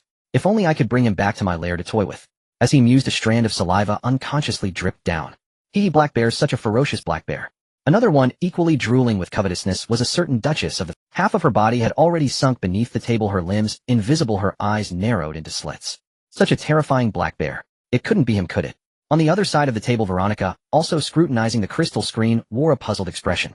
She seemed to recall that her daughter had mentioned the young man named Leon could transform into a black bear. At the time she had assumed it was merely a flirtatious remark. Who? Veronica, do you know this black bear? Duke Messala's voice carried a hint of hoarseness. Ever since witnessing the elites of the 3 great noble houses being easily maimed by Leon, a sense of dread had crept into his heart. He had thought this would be an event for the 3 noble houses to flex their muscles before the City Lord. Unexpectedly, a black bear had barged in, crushing everything with absolute power. Even the once renowned Agar was now putting up a desperate last-ditch struggle under its ferocious might. I don't know either. Veronica linked arms with Messala, her gaze sweeping across the hall. When it met the City Lord's indifferent eyes, her heart jolted. She lowered her voice. Perhaps we should now consider a retreat for the nobles. She keenly sensed that the City Lord's manner of looking at them had changed. It was as if he were staring at a pile of light. I know. Veronica, don't fear the City Lord. Messala gently patted the back of Veronica's hand to reassure her. As long as we don't leave the mansion, we'll be safe. As the nominal head of his family, Messala knew more than Veronica. The City Lord before them had been appointed longer than Messala himself had been alive. Yet over all these years no one had ever seen him make a move. Outsiders might think he was wary of the 3 noble houses. In truth, a veteran epic-level powerhouse could easily annihilate them, as they lacked any real combat-ready reserves. After all, even a newly ascended epic like Agar could stir up chaos in Moongrace City and overwhelm the 3 nobles. The reason the City Lord did nothing was purely laziness. Or rather, it was indifference towards Moongrace City. He hadn't even shown his face when Javier besieged the city. His existence was solely to intimidate the 3 epic-level monsters lurking near Moongrace City. Of course, if Javier had truly breached the gates back, then he probably would have intervened, right? Messala's gaze swept over the ferocious black bear, his expression dark and brooding. Now that the apex powers of Moongrace City had been utterly crushed, would this bloodthirsty monster covet this metropolis of millions, a veritable feast of living flesh? Messala am feeling uneasy. Just as Messala was laden with worries, a white-gloved hand reached over. The road back looks treacherous, so stop fondling my wife's foot. Get lost. Messala, weary at heart, kicked out, sending the man and his chair flying. He pulled Veronica along, silently retreating under her slightly scrutinizing gaze, and explained, believe me, I kicked them away the moment they touched. Veronica cast a sidelong glance at Duke Messala. Just as she was about to speak, she caught a faint whispered conversation from behind. Phelan, I think our guide is about to get pounded to death. Yes, Bork. He is indeed about to be pounded to death. Damn it, Phelan, then how do we get to the forest? This. Oh, revered God, it's not that we don't want to complete the task, you just need to be patient while we plan. Yes, revered God, please be patient. Guide? Agar. Veronica turned her head and saw 3 grinning faces huddled together, looking for all the world like they were slacking off and shooting the breeze. Veronica was momentarily stunned. She wondered if she was misreading the situation. My lady. The 3 smiled in unison, the angle of their raised eyebrows perfectly synchronized. Red moons flickered in their eyes. Eavesdropping is not. Whoosh. A figure silently vanished, dissolving like a bubble into nothingness. Please eavesdrop all you like. Phelan and Bork retreated to the wall, sweat beading on their foreheads like peas. Their hushed whispers resumed. Phelan, you idiot, Bork. Bork, you idiot, Phelan. Phelan, who struck? Silently crushed a high-grade vessel. Bork, don't ask, don't. I don't want to be crammed in with that fool Phelan. Phelan, and I don't want to share a mouth with that fool Bork. Bork, we need to scheme in Moon Gray City. No, we need to go north to Redulica and plot for 100 years. Phelan, Bork, I doubt you'll live to be 100. Don't you want to complete the God's mission? Bork, impossible. The God's mission is more important than anything. So, let's plan for 99 years instead. Phelan, you bastard. For now, let's just figure out how to escape the City Lord's mansion. The whispers were a tangled, chaotic mess. Veronica felt dizzy and lightheaded after just a moment of listening, her body beginning to sway. What's wrong, Veronica? Duke Messala steadied her faltering form. Go rest by the chair. You? Veronica saw the bewildered look on Duke Messala's face. Her gaze swept over the two strange men who were still muttering incessantly, their noise grating and chaotic. Never mind, Messala, we need to leave, Veronica urged, her voice conveying a deep sense of unease. Quickly. The entire City Lord's mansion felt wrong to her. No, Veronica, now is not the time to leave. But City Lord, am going back. Your place lacks the proper props. A voice as shrill as a drake's crow rang out loudly, interrupting their conversation. Crawford entered the hall, leading a group of haggard-looking women. Ah, Crawford. The City Lord smiled warmly, his expression benevolent. Why do your women look so familiar? City Lord, I told you your place lacks the proper props. Crawford pinched one of the women, his voice laced with gloom. Besides, the ladies of the Crawford family have all married far away. I must return to guard the estate. Very well, you may go. The City Lord waved his hand, granting permission. Thank you, City Lord. A smile spread across Crawford's face as he departed with his female entourage, never looking back. Duke Crawford. The City Lord gazed at the receding figure, a cryptic smile curling upon his lips. Mercer, oui. Meanwhile, Veronica was covertly studying the City Lord. Meeting his gaze, her trepidation deep. Just say no more. Listen to me. Mercer forcibly pulled Veronica down to sit. She nudged away the wandering foot of a certain lady and brushed aside the unseemly white glove of a certain duke. Silently, he watched the black bear, still locked in fierce combat with the knight on the crystal screen, his eyes inscrutable. Moments later, a series of piercing screams suddenly erupted in the distance. The cries were shrill, yet delivered with all their might. Swish. In an instant, Mercer, Veronica, and the Finley couple who had been bothering Mercer all turned to look at the City Lord. Their gazes varied. Could it be that the City Lord was the one who struck just now? Even Phelan and Poke, who had edged into a corner, couldn't help but stare at the City Lord. It wasn't me. The City Lord shook his head, his tone resolute. It's a grudge of the Crawford family. Everyone. Belinda, the City Lord then commanded a servant, who was staring fixedly at the crystal screen, project the scene over there. I'm busy. And prying into others' privacy is rude. Hurry up. After a few more urgings from the City Lord, the servant responded with mild displeasure, flicking her hand, so a fleeting image flashed by. Though brief, everyone clearly saw the image, a horrifying figure, his face a mask of blood, had Crawford pinned beneath his foot, while the surrounding women knelt prostrate on the ground. Does it hurt? In the dark alley, Adrian slightly bent over, leaning close to the man at his feet, his voice icy. This is only the beginning. Adrian. Crawford's limbs were broken and he writhed and struggled on the ground. The pain was so intense he could barely open his eyes, yet the agony sharpened his thoughts. How Adrian had regained his strength, why he had waited outside the City Lord's mansion, why he wasn't afraid of Charnash's retaliation, none of that mattered. What mattered was satisfying him to secure a chance to live. As long as he lived, Charnash would surely find a way to heal him. Sweating in agony, Crawford forced his eyes open to look at his former brother. Torture, punishment, anything.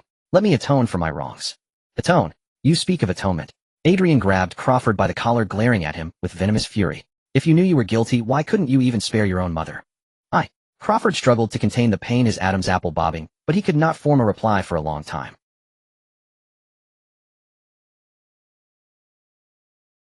Atonement had been a casual utterance. He hadn't expected that in Adrian's eyes this was the nature of his transgression. The drive of pleasure, the sinful influence of divine blood, the inheritance of roles. Weren't these all reasonable within the Crawford family? It had been so for hundreds, thousands of years. I thought you would consider this normal aristocratic behavior. Crawford looked at the face, even without its skin, that still radiated overwhelming fury, and for a moment, even his pain was forgotten. His voice was thick with profound confusion. Adrian, weren't you going to enjoy Illyria? Why, when you were the first to embrace the dark side of nobility, can you not accept this? Everyone grew up indulging in the privileges of aristocracy, shaped by this environment. How could you still act so aloof and detached? You are the aberration, my own brother Adrian. Truly, a rotten nobility. Adrian let out a long, weary sigh. Die, Adrian. You are a traitor to the nobility. You are the rotten one, the faithless fool who forgot our clan's precepts. Sensing the murderous intent, Crawford ceased his pleas, his tone turning venomous. I curse you. For the next 100 years you will suffer day and night in the agony of betrayal. You will spend the rest of your life in regret. Thud. Adrian, listen no more. With a slight exertion of force, he tore Crawford in two and casually cast the pieces aside by the roadside. Adrian, you killed Crawford. The women prostrate around them looked up and saw Crawford's scattered remains, terror etched on their faces. Adrian, will you become Crawford? One woman, quick to adapt, crawled on her knees toward Adrian, clutching his leg and speaking ingratiatingly. I will serve you, Crawford. Yes, Crawford. Prompted by this woman, the others realized the implication and began to cluster around. I had intended to kill you all as well. Adrian's cold gaze swept over the women, landing on faces that held only a faint resemblance to those in his memories. An elder sister who had once led him through the streets of Minchin and taught him to ride. An elder sister who had brought him pastries as a child and watched quietly as he ate, his mouth smeared with crumbs. An elder sister who at a banquet tricked him into tasting wine and then covered her mouth to stifle her laughter. Though these distant memories had blurred after he donned the silver mask. But now when he wished to kill, these fragments of memory surfaced as if summoned. Though their features had been washed away by magical potions, leaving only a shadow of resemblance. They still matched one by one with uncanny precision. But killing Crawford has already grieved Mother enough. Shaking his head slightly, causing blood to seep from his 7 orifices, Adrian unfurled a glowing white contract scroll. If you still remember your name, sign this. A covenant of eternal infertility. From this day on you may become anyone you wish. The name of the Crawford family, like your bloodline, will have no further connection, but the family treasury will be divided among you enough for you to leave Minchin and live in comfort for the rest of your lives. Having said this, Adrian waited silently for the women to make their choice. Crawford. No, Adrian. One woman, catching on, bit her finger and silently wrote her name on the scroll. You can't do this. Another woman, her face ashen, slumped to the ground, unwilling to sign. Then what was the meaning of all my past humiliation? Adrian, this is too much. One woman, her emotions a tangle, wrote her name. If only you had come sooner. Adrian said nothing. After everyone had made their decision, his gaze fell upon the sole woman who had not signed. Adrian. Panic flickered across her face. I have written it for you. The anticipated slaughter did not come. Adrian soared into the distance, and a few storage rings brimming with wealth drifted down with his final words. I remember your name, all of your names. But from now on none of us need to remember. Within the Drift Kingdom, just as Adrian finished dealing with his family matters, the fierce battle between the Black Bear and the Knight also reached its conclusion. The Knight, stripped of his armor, and the Black Bear, its fur singed away, both lay on the ground gasping heavily. The armor had melted into a pool of iron, revealing a terrifying and grim body. The dark red skin, burned and blistered, showed the sinews tightening around the last remnants of flesh. The crimson dragon's blood ceased to flow, and the dragon bones hung limply, unable to rise again. The oil lamp had long since burned out. Eagle, you have lost. Leon raised his head, grinning widely. He had won this fair and square duel. Black Bear, I still have one final. After a brief pause, Eagle leaned on his knight's great sword, which had shed all the dragon's blood. The sword was plain and unadorned. It was merely the most basic knight's great sword. Any adventurer could purchase such an ordinary great sword from an armorer for 10 gold coins. Hi Eagle, I have long seen through your attacks. Leon also pushed himself up, his body slightly sinking, the 6 thick bare arms spread out like a lotus. The stance was drawn, revealing no flaws whatsoever. Are there any techniques to rapidly enhance battle experience? Yes, after being smashed hundreds, thousands of times. In this time he did not know how many times he had been dismembered by Eagle. Painful and painfully numbing. Clumsy yet painfully skilled. Haha. Eagle chuckled lightly, shaking off a few charred pieces of flesh. Black Bear, you have grown swiftly, but this blow I have forsaken all techniques. This is my lethal strike that I have been accumulating since entering the Drift Kingdom. I originally intended to use it against the 3 noble families, or the miracle of Luktan. Eagle glanced at the 3 old men lying on the ground, their fates uncertain, then at Luktan, who had been kicked away by Leon, his head upside down. A look of disdain appeared on his face. Now it seems they are unworthy. Clang. The knight's great sword began to slowly rise as Eagle dragged it. The whole world trembled beneath the sword's edge. Boom. The earthly canopy shattered and fell. The remaining mountains collapsed like ears of wheat, as if marveling at this strike, toppling everything. Even when facing the inevitable defeat of striking, the knight was willing to counter generously, never flinching. With 100 battles lost, honoring death. Damn, such a long raising motion. I will blast you dead. Leon was sweating profusely, his eyes locked firmly on Eagle. Although the opponent was full of flaws at this moment, he dared not let his guard down. He had a premonition that if this sword fell and he did not catch it, it would be very painful. His own fragments might be blasted thousands of meters away, and piecing them together would be nearly impossible. Open! Eagle roared with all his might. Above and below, the dark clouds dispersed, and the prison shattered. Within the Drift Kingdom, it was clear and bright. Then the long sword suddenly sliced down. Bang! Leon also roared, and under the enhancement of 4 strikes per second, his 6 bare claws instantly struck out 24 times. Duong. A sound rang out like the clash of shield and sword, yet also like the sound of leather striking deep, and the slicing that shook the world, the ultimate strike upon which the knight relied to sever all strong foes. So, the world swayed in reverse. The mountains and wilderness undulated like ocean waves. You have lost. In the instant Leon completed the counter, the bare skin disintegrated, revealing his true form, while his 1,000 forms activated, squeezing out a face full of wrinkles before returning to normal, revealing all identities. This was his final respect for the knight. It is you. Yes, it is I, old knight.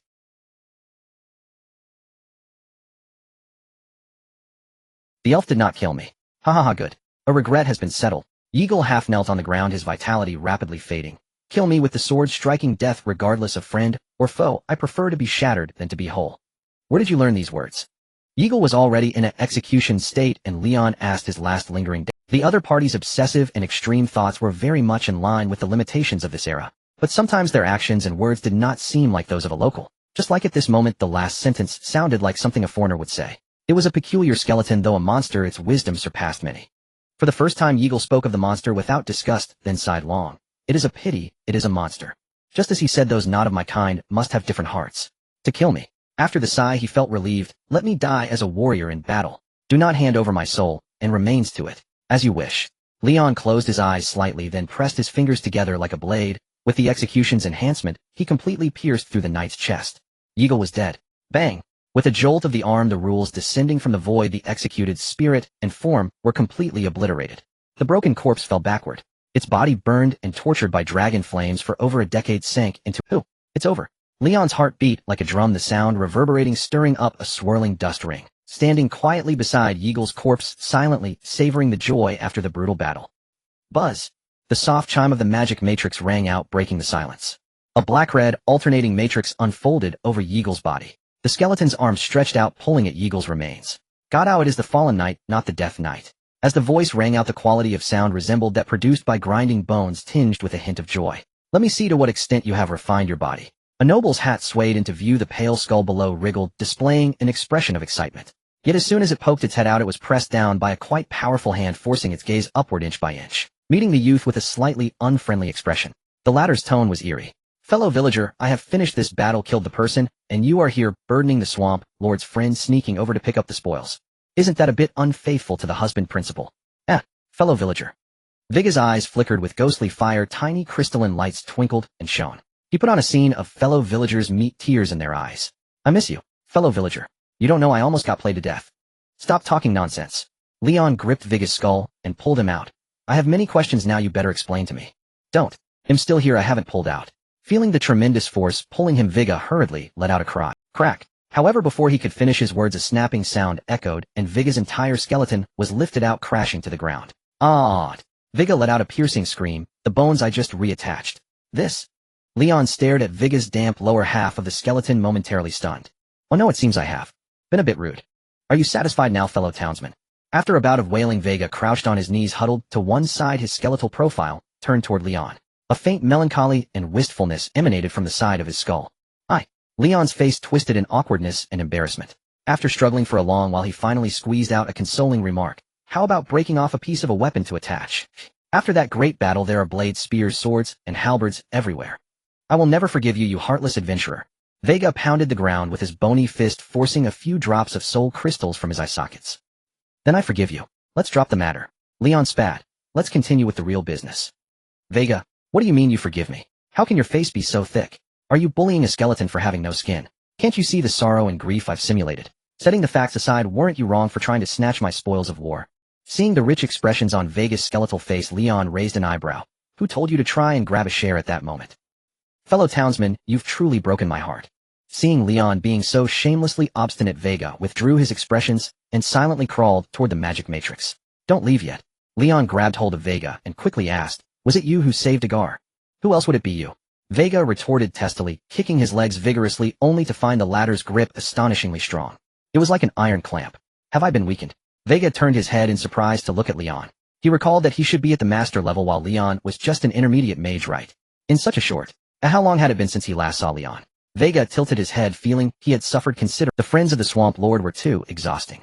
Don't play dumb. Leon, thinking the other was trying to gloss things over, continued. Did you kill the dark dragon Nafia together with him? Can't her dragon blood and flesh help you forge a body? That was a lesser dragon. At this, Vega stopped being vague and shook his skull. Only a legendary dragon is worthy of my status. By the way, fellow townsman, did you ask if the elf empress is willing to shoot a few more arrows? He suddenly remembered the urgent matter. There are less than 2 months until the day of divine calamity. A few more arrows. Do you have any idea what trouble you've caused me by saving Agar and helping him slay the dragon? None of my business. I'm just a helpful player who took an NPC quest. Vega shook his head like a rattledrum, refusing to take the blame. Even though I've been in the death business for centuries, I can't really do evil, can I, eh? Leon. Fellow townsman, be honest, if you saw an NPC with elders to support and children to raise, would you save him? Vega scratched at his non-existent conscience in his hollow chest. Me. I've done all good deeds, maxed out my honor points. Fine, Leon said, understanding, and released his grip. At most the other was of lawful evil alignment. It was unlikely he had actively orchestrated this whole series of events. Alright then, I'm off. While it's still fresh, maybe I can pick up another quest. Vega had one foot in the magic matrix ready to return. One more thing, Leon said, looking at Vega with a grave expression. Hunting the ancient WIM might not be PV, but PvP. Huh. You mean? Vega was stunned, his bony eye sockets widening instantly. However, a tremendous force came from beneath his feet. He was instantly dragged away by the terrifying entity on the other side of the magic matrix. Fellow townsman, keep in touch. Vega's hurried voice echoed from the matrix before it collapsed, dissipating without a trace. After Vega left, the battlefield fell silent once more. Leon began to clean up the scene, picking up the conspicuous dropped items. Adventurer, spare me. There is no enmity between us. 2 goblin heads were tied to Leon's waist. Lupton's voice was already extremely weak. I can swear an oath never to spy on the human world again. Don't chatter yet. Leon scrolled through his history status bar. He remembered that when he killed the giant formed by Lupton, the system had scrolled out a string of zeros.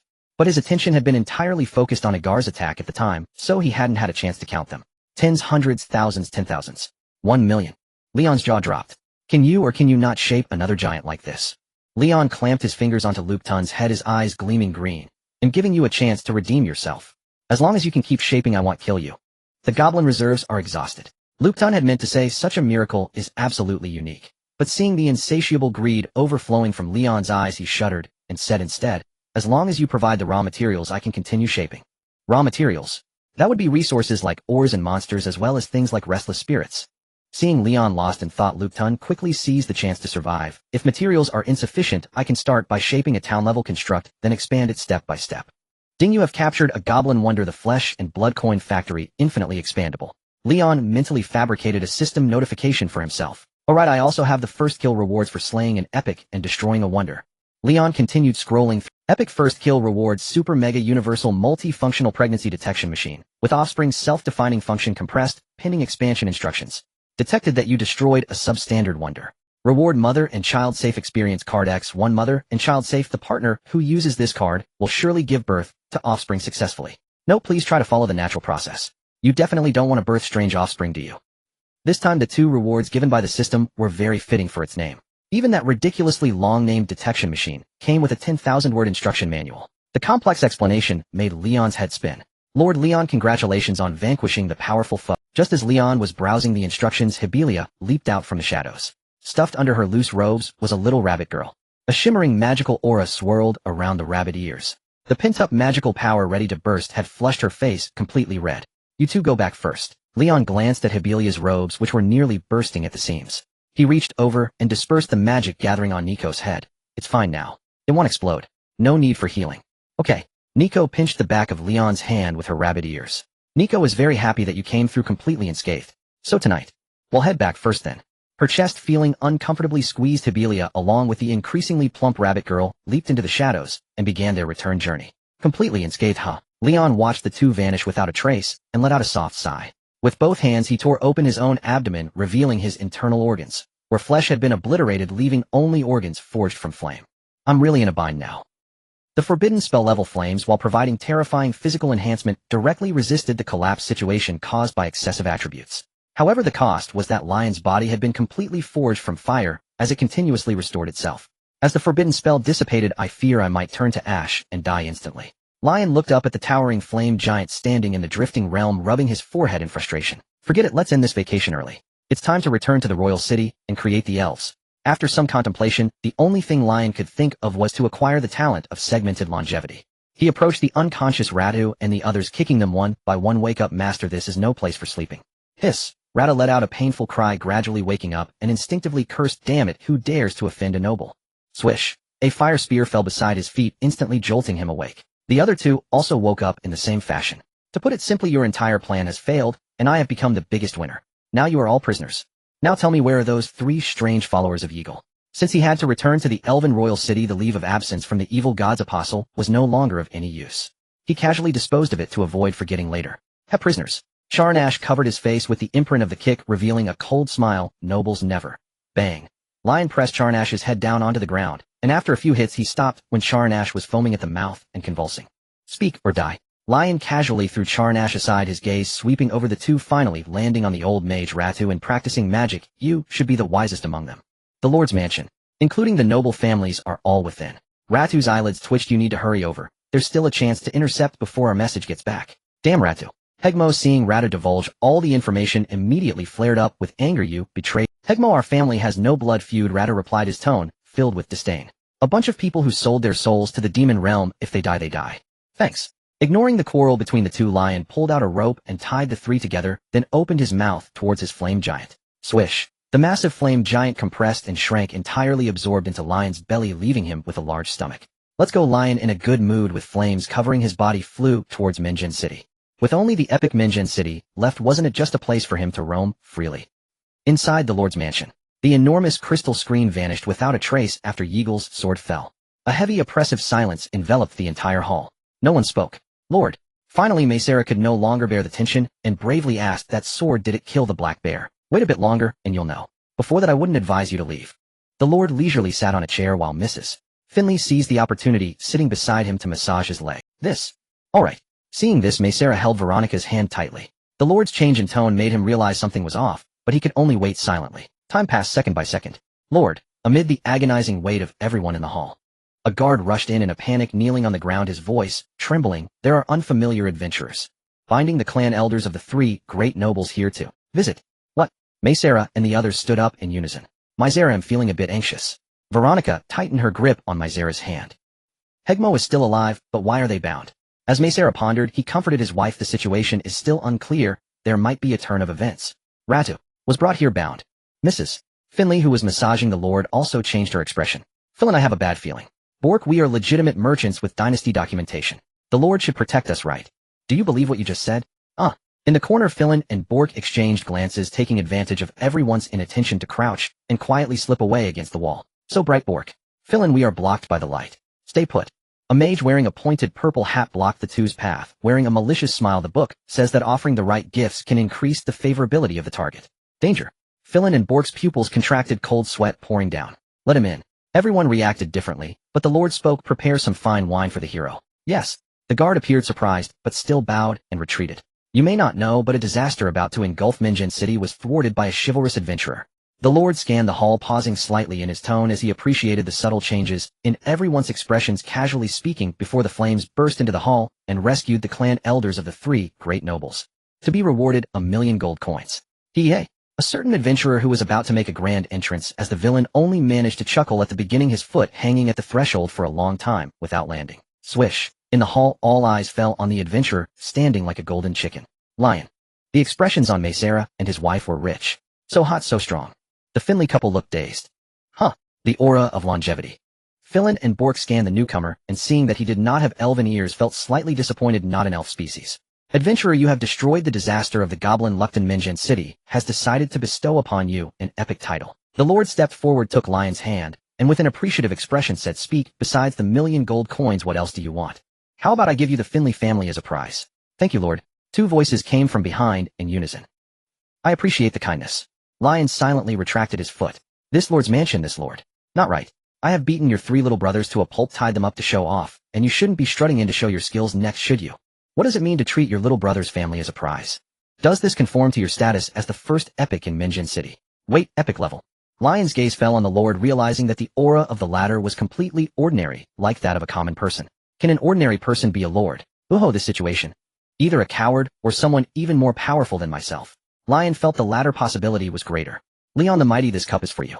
Leon drew out an elven arrow, preparing to call for fire support, but the city lord opposite him shook his hand and took out 2 cups of wine, handing one to Leon before taking a sip himself, loudly praising the gale sweeping through the city of Minjin.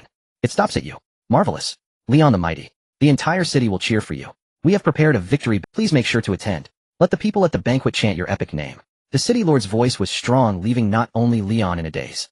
Everyone present showed varying degrees of confusion on their faces. I have a stomach ache. I need to go to the restroom. Leon, seeing himself pull out an elven arrow while his opponent showed no signs of intimidation, suddenly felt something was amiss and began to back away. Dong. Da-da-da. Sounds of instruments came from behind, causing Leon to halt, turning to look, his eyes widening. A crowd streamed in, some playing instruments, some blowing horns, some moving tables and chairs, and there were those dressed scantily with slender waists. In short, a large group of people squeezed into the courtyard. They placed their belongings on the ground and began to play music and dance. So Leon the Mighty, the banquet has begun. The city lord pulled out a chair and sat next to Leon, snapping his fingers as the sky instantly darkened. The light dimmed as if it were night. This trick, Leon's expression turned grave, raising his hand to change the weather. Manipulating the night. Is this the power an epic should possess? Step. In an instant of darkness, a team carried several wide long tables and placed them in front of Leon and the city lord. Wine and meat dishes were served in abundance. The Mersela couple, the Finley couple, and the Fierenboek were all seated under the invitations of people either supporting or coercing them. Even the three tied-up ones, still drooling noble elderly group, were bound to the chairs at the end of the long table. The sound of instruments filled the air as a dancer took off her shoes, waded through a tub filled with milk and slippery boards, washed her feet, and gracefully leaped onto the table to dance. Leon the Mighty sit down. A pair of soft hands rested on Leon's shoulders, gently, kneading, her voice cheerful and teasing. The banquet is about to begin, Belinda. Leon turned his head, his eyes wide. What are you all doing? This is your victory banquet. Belinda blinked, tugging at Leon to sit down, taking off her purple pointed hat and placing it on her thigh, then sweeping her golden, slightly curled long hair back, propping her face with her hands, swaying a large lantern, her eyes gleaming with admiration. Wow, amazing. You destroyed a miracle. The city lord has decided to grant you an epic title. Stop dragging me into this plot. Leon glanced at the city lord beside him, who had already begun to enjoy the dancer, leaning closer to Belinda, speaking softly. Is the city lord legendary? Huh, how do you know? Belinda rolled her eyes, and upon realizing the city lord was not looking, she covered her mouth with her hand, leaning her face close to Leon's. A super powerful celestial star legend. One strike could sink the city of Mengen. Your forbidden spell won't even spark a fire. Leon pressed Belinda's head, pushing her away. Celestial star.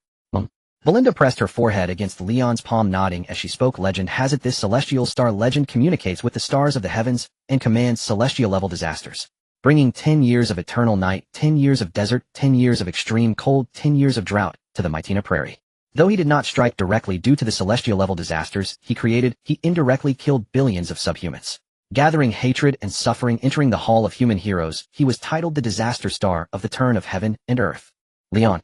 Of course, he hasn't acted for nearly 200 years. Belinda pushed Leon's hand away, taking advantage of his shock from the legendary tale, to lean closer, sticking out her tongue to lick. On the surface, he looks like a middle-aged man, but in reality his soul has decayed and aged, reaching the limits of humanity, not far from death, far from being as fresh as you.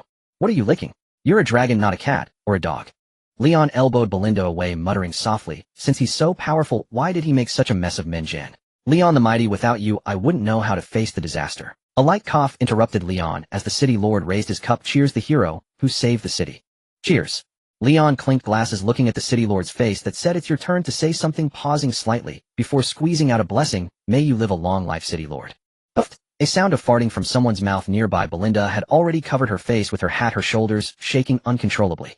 Thank you for your blessing. The city lord, being a cultured man, finished his drink and continued to admire the dancer, no longer paying attention to Leon. The music continued, and the dancer moved gracefully. What is going on? Leon gripped the elven arrow tightly, prepared to snap it at any moment. He suddenly realized, despite the discord of the sky being so dark and the food arriving so quickly, this seemed to be the most normal victory banquet. Everyone silently played their roles. The conspirators, dejected after their defeat, were at one end, while the mighty who blocked the disaster were at the other, talking grandly with the leaders of the city, enjoying their victory. The rescued civilians expressed gratitude through music and dance, presenting food and wine. Those who were tired of playing instruments switched out. Even the dancers began to change, and another table was set up nearby, where people started drinking and eating meat, their faces a blend of fatigue and joy. There was laughter and chatter. Yet when Leon strained to listen, he could only hear a cacophony. Nothing was clear. Let me go, I'm injured. As several small tables gathered nearby, a few weak voices suddenly spoke out at the edge of the music, and dance came to a halt. Several bloodied masters were either dragged or pulled forward and arranged to be. All right, quiet down, everyone is here. The city lord pressed down his hand, and the recently returned masters all shut their mouths, staring wide-eyed in horror. Havel Token Sei. The city lord's gaze swept over each master. You five have worked hard along with Leon the Mighty to block the disaster. Nearly 100 masters left the city. Only 1 in 10 returned. What a brutal war this is. The city lord's voice carried a touch of sorrow. Even epic-level knights have perished in the Lost Kingdom. Your achievements will be recorded in history. The people of Mengen will never forget this heavy day. Now let us invite the Celestial Flame Undertaker Leon the Epic to give a speech. Leon, are you pulling me into this performance too? Not acting. Say a few words. The city lord, seeing Leon silent, forcibly pressed down and pulled him up. Celestial Flame Epic. Swish. All eyes were on Leon. Those at the long table looked terrified, astonished, and confused, while the people outside the long table admired, appreciated, and respected. Leon, before the gates of the city lord's mansion. The night is deep. Ooh, I shall not see you all off. The city lord bowed slightly. Good night, heroes of Minjin City. Gazing at the city lord behind whom stood a dense crowd, none present dared to respond. After dinner the city lord may stroll in the courtyard. In my homeland there is an old saying. Finally, it was Leon who stepped forward with a dark expression, pulling the mansion's gate outward. Oh, what old saying? 100 steps after a meal, and you shall live to 99. Good people live long lives, but this city lord was somewhat sly. After all, he had been forced to give thanks for a whole host of things. In the end, he even thanked the miraculous semi-trailer truck that had sent him through time before the crowd finally began to cheer, allowing him to conclude this forced speech. You? Bang. After Leon spoke with the city lord's mouth already twitching slightly, he slammed the Now that the little interlude is over, it's time for us to settle accounts. Leon turned, his blazing aura surging as his gaze swept over the crowd. Please grant us some time to prepare. The Finley family is willing to offer 1,000,000 gold coins. Rat is still bound, shivered as he spoke. This is the city lord's wish. Of course you may also choose anyone from the family. Despite the bizarre events within the city lord's mansion, Radu had deduced from the fine details. The city lord wanted to protect him. Yes, Legend of the Sky Flame. The Finley couple also wore fawning expressions. In anticipation, prepare the gold coins for me. If anyone later comes to you to sign any unequal treaties, you had best sign them all. Leon ignored the Finley couple, who looked like they were begging, choose me, pick me, and left them with an instruction. His gaze then fell upon Fyron and Bork, who stood back to back as if against the entire world. Have you decided how you will die? How many adventurers the three great nobles had slaughtered was none of his concern. He only needed to extort them. But the evil god's disciples were already hostile forces. Not a single one of them should survive. Legend of the Sky Flame. We are legitimate merchants. We have the kingdom's procedures and official seals. Fyron and Bork began throwing out money pouches. Don't do anything rash. Haven't decided yet. Leon shook his head slightly, then spat out a wisp of forbidden curse flame, incinerating the two into ashes. Ding, 300 gold. You have exploded 2 jackpots. Reward Suffering Soul 001. Suffering Soul 001. The first town corrupted by the evil god. 521 souls await your salvation. At least they hope so, and can only gamble on it. Await my salvation. Leon stroked his chin, gazing at the ashes of the two, lost in thought. No wonder they had been idling in Minjin City all this time, waiting for him to come and blow them up, then contain them. But how could they be so sure he could contain them? Was it truly just a gamble? Or had someone tipped them off? Forget it. Leon shook his head slightly, deciding not to dwell on it. He could resurrect them later, and ask them then. The royal city had the elf mother tree, the death swamp had a fellow countryman, and at the very least his system backpack contained a Luke Ton. Manipulating souls would be a piece of cake, wouldn't it? And if Luke Ton resurrected them, and they had nothing to repay him with, he could just kill them repeatedly for gold coins. That was the idea. As long as he planted the souls in the goblin Luke Ton's bizarre realm, taking care to ensure proper ventilation and soil fertility, gold coins would sprout endlessly. Leon was amused by his own dark joke. Don't kill me, Legend of the Sky Flame. We may not be able to scrape together 1,000,000 gold coins, but I haven't had the chance to bear a daughter to repay you yet. On the other side, Duke Mesera, seeing Leon shake his head and smirk, turned pale as he pulled Veronica back. Leon. Veronica's expression was also complex. This young man had shown no intention of negotiating from start to finish. Were Siobhan's parents, and thus Siobhan herself, so insignificant in his eyes? Ahem, we're all family. Why speak so formally? Just give what you think is appropriate. Leon coughed dryly, releasing Hegmo and pushing him toward the Mesera couple. So farewell. When dealing with the Mesera family, Leon still had to consider Siobhan's feelings to some extent, but letting them off without anything felt like a loss. Had let them give a token of appreciation. Farewell. Belinda, who had remained silent until now, linked her arm with Leon's and began waving goodbye. How did this affection level rise to 60? Leon shoved Belinda, but couldn't budge her. Glancing at the affection level displayed by the system, he remembered it was only 50 when they met outside the Magic Academy. How had it suddenly increased by 10 points? This level of affection was already beyond the bounds of friendship. Leon, no matter what, I hope you won't let Siobhan down. While Leon was still puzzled by Belinda's affection level, Veronica stepped forward. I hope the full delivery of gold coins will increase her worth in your eyes. Leon was dumbfounded for a long moment before he understood Veronica's meaning. By the time he realized that Veronica was already walking away, supported by Mesera. Before the wooden cabin in Baishi village. Why hasn't your master returned yet? Siobhan cradled Nico, lounging in a rocking chair and basking in the sun. Night had fallen in Minjin City under the city lord's influence, but here in Baishi village, it was just entering the afternoon. The sunlight made the little bunny girl feel languid. I don't know. I'm just a little big rabbit who knows nothing. How terrifying. Rabbits grow too fast. Siobhan sighed. She remembered when she first saw Nico, the bunny girl was so small she could have been flattened on a cutting board to crush 2 cloves of garlic. In less than 2 months, she had reached a level where she could raise 7 or 8 little rabbits without any problem. It's because master lets me eat my fill. Rabbits grow meat quickly when they're full. How about lending me your master for a bit? No, Nico can't decide that. Oh dear Nico, I want to quickly break through to become a high-level mage too. Their conversation gradually took a suggestive turn. Siobhan, have some shame. It's broad daylight. Daisy and Aurelia, mother and daughter, were also sunbathing nearby. Daisy's ears had turned red. A mage who takes shortcuts for pleasure won't go far. Siobhan blushed at this remark. Nonsense. I just want to advance, not seek pleasure. Nico shook her head and chimed in. Hee hee, that seems impossible based on Nico's observations. What are you hee-heeing about? Both women glared at her, and even Aurelia couldn't help but turn her gaze to Nico. I don't know, the little bunny girl squirmed in Siobhan's arms. Nico is just a big rabbit who knows nothing. A big rabbit. How about we have roasted rabbit for dinner tonight? A voice rang out. Nico felt her little tail being lifted, and as she turned her head her eyes crinkled with a smile. Master.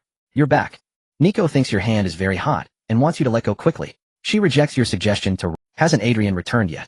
Leon cuddled Nico, and reclined on a wicker chair nearby, joining the ranks of those basking in the sun.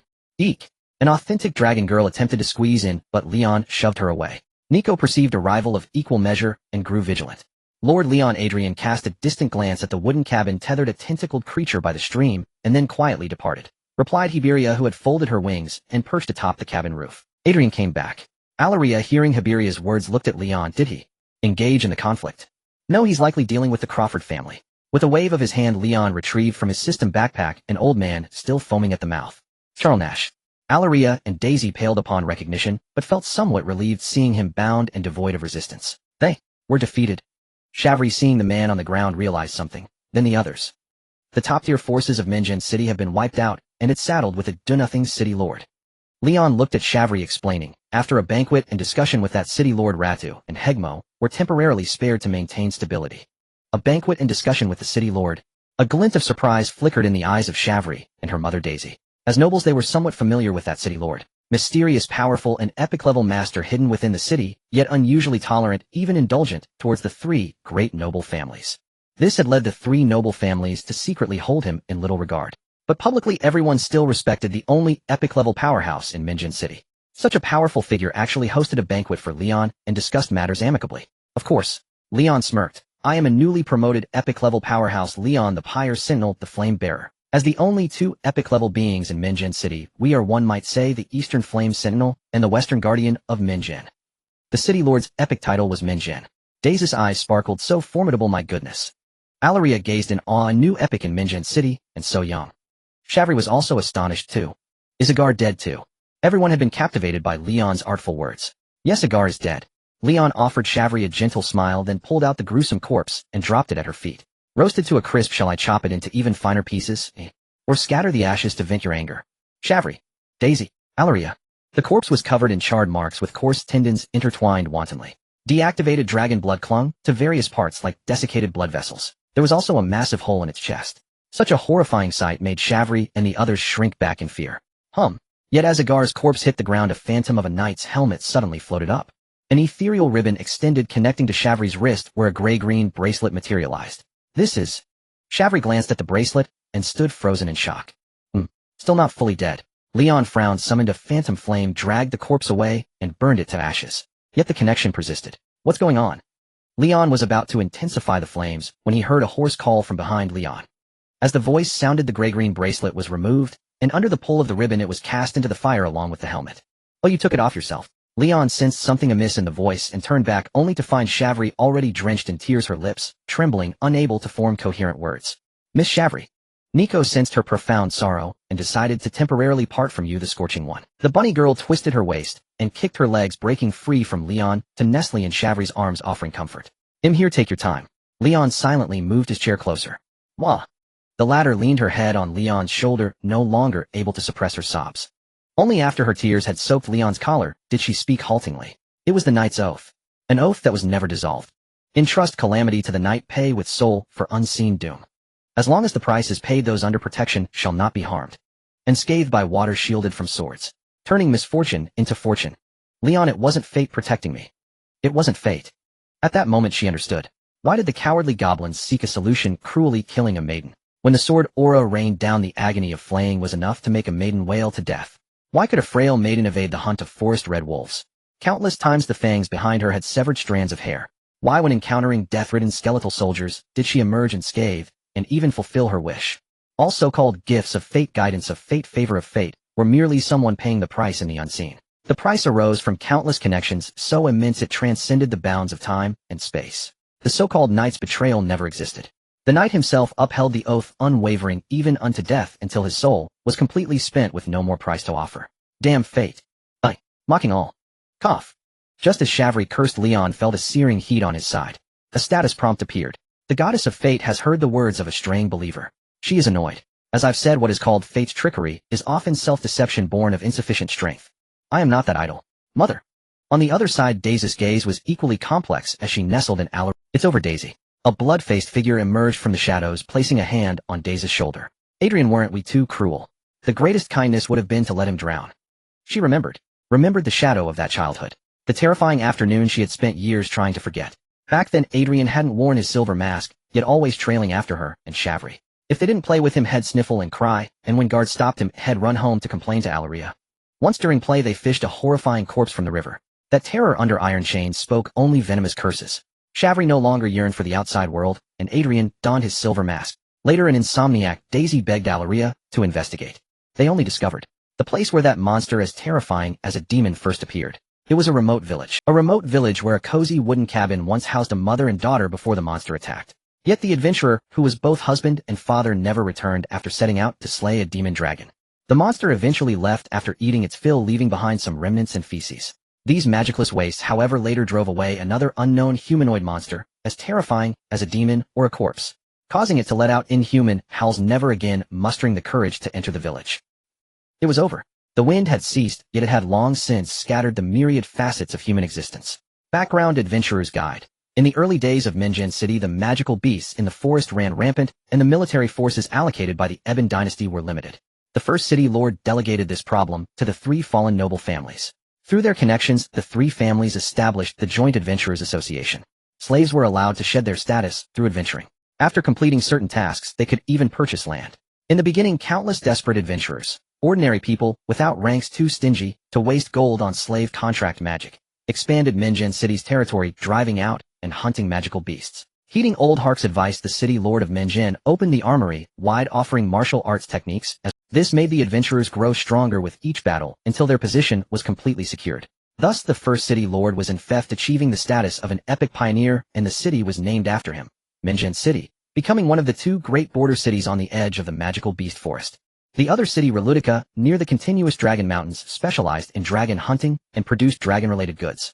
However, as the patriarchs of the first and second generations of nobles died, the authority they had established collapsed. The adventurers, originally criminals from all over, now without the pressure of magical beasts, began to stir up chaos and oppress the commoners, leading to the rampant rise of adventurers. Farmers abandoned their fields to become adventurers, causing a massive decline in crop yields. Food prices soared as a production crisis loomed. Minjan City was on the verge of plunging into chaos once more. It was at this time that a family carrying the mixed blood of the dragon god emerged. Seduced by a Nafia doll, they established a contract. They ambushed the first wave of rioting adventurers. Nafia, having tasted success, decided to continue aiding that noble. The three noble families were also very satisfied with this outcome. Every so often they would issue high bounties to eliminate a batch of adventurers. At first they would still pick and choose adventurers, targeting the unstable ones. But later, as the three noble families accumulated wealth and power, solidifying their status and overshadowing the city lord, they stopped bothering with such discretion. They began to massacre indiscriminately. They dispatched master-level enforcers from their families to regularly cooperate with the demon dragon in hunting down adventurers regardless of whether they were good or bad. Main conflict: the three noble families treated adventurers as stable tools, and the city lord tacitly approved and condoned all of this. Colluding with the Nafia dolls, they slaughtered adventurers. Now Igal has broken through to the master level, and the Nafia doll, having orchestrated the dragon-slaying incident, has been rated as an epic-level powerhouse. Igal seeks to expose the nobles' dark secrets and destroy the three families to avenge his childhood friend. The three noble families engage in an open and covert struggle with Igal. Openly, Igal, having been crowned and elevated to epic status, sets up arenas across the land to challenge all martial artists, rallying every adventurer to his side. The three noble families see through Igal's plan, knowing that he intends to counterattack at the height of his fame and initiate a series of moves. The family that can communicate with dragons, Crawford, once again colludes to incite hill giants to attack the city, luring them in at the peak of Igal's fame, forcing him into a deadly battle with the giants. Igal slays the giant at the cost of severe injuries, winning the people's hearts. The nobles issue a bounty to exterminate his entire clan, diverting the adventurers' attention while winning them over. Seizing the opportunity while Igal is gravely wounded, they secretly seek to kill him. Suffering a heavy blow, Igal is forced to temporarily shelve his plans to criticize the nobles. Fearing his own strength is insufficient, he collaborates with traveling merchants who came from the eastern coast. This drags Leon into the affair. Leon needs to kill all the eastern coastal merchants to extinguish the gaze of the evil god. An outright slaughter is not appropriate. He can use the chaos between the three nobles and Igal as cover, using them as cannon fodder to ambush and kill all the merchants.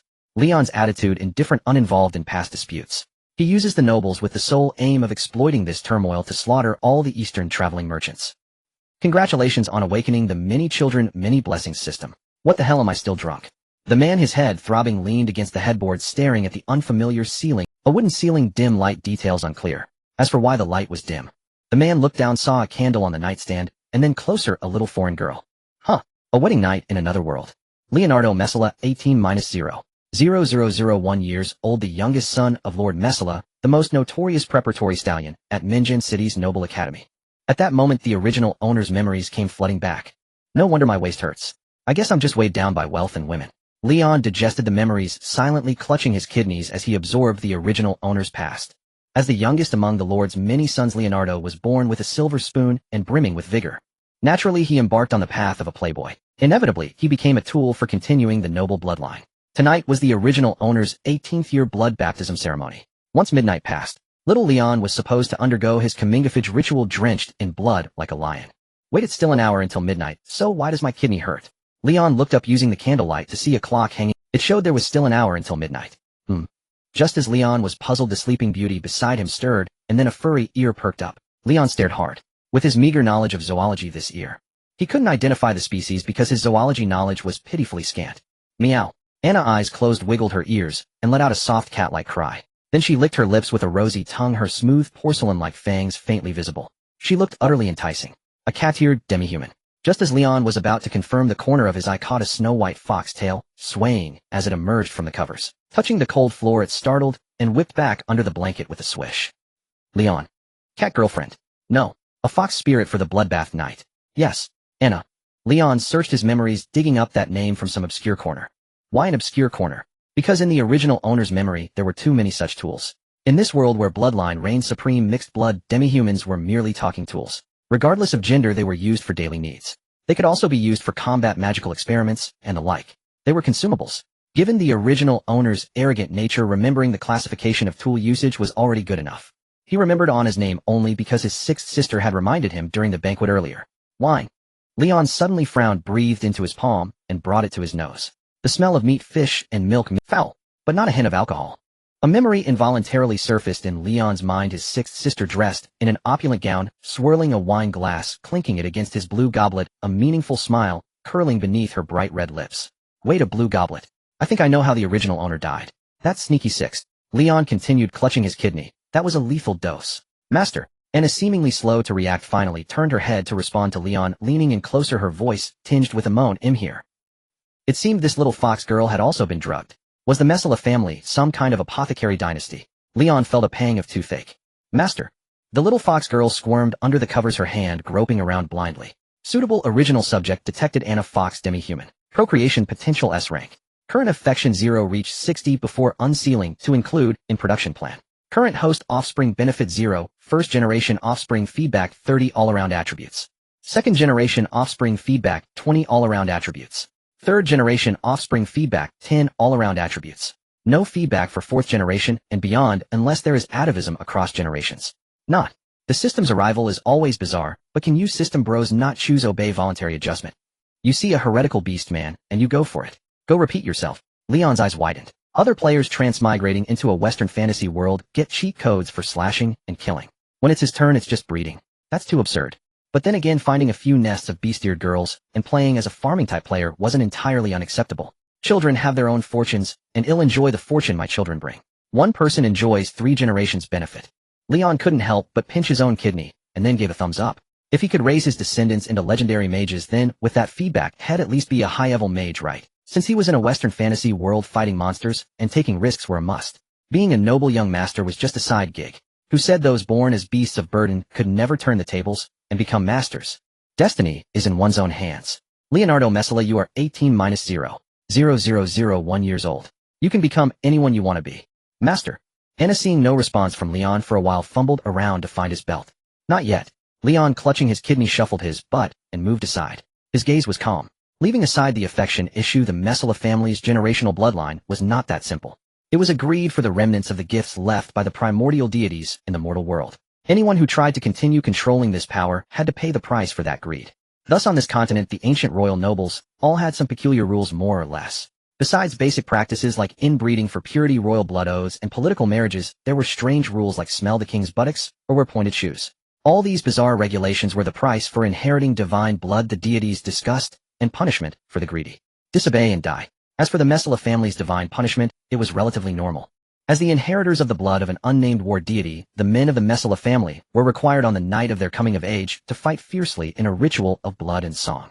Praise. Centuries ago, they would hunt monsters and fight to the death in arenas. Until a prodigious youth discovered that the divine punishment seemed only to require self-inflicted harm, not specifying how much blood must be bathed in. Among the nobility, those who indulged in pleasure were always the majority.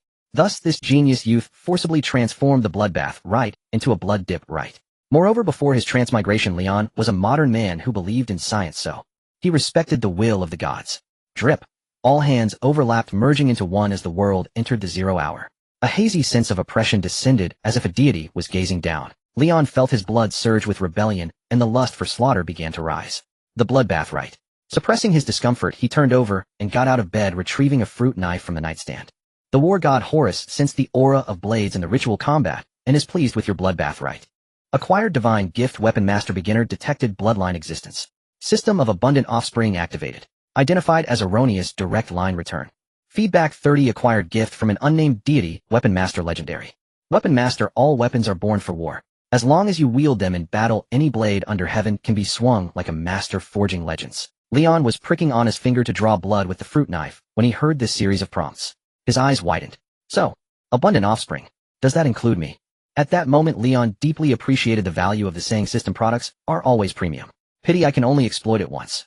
Leon switched to another finger, pricked it twice, and found no more prompts. He couldn't help but feel regret.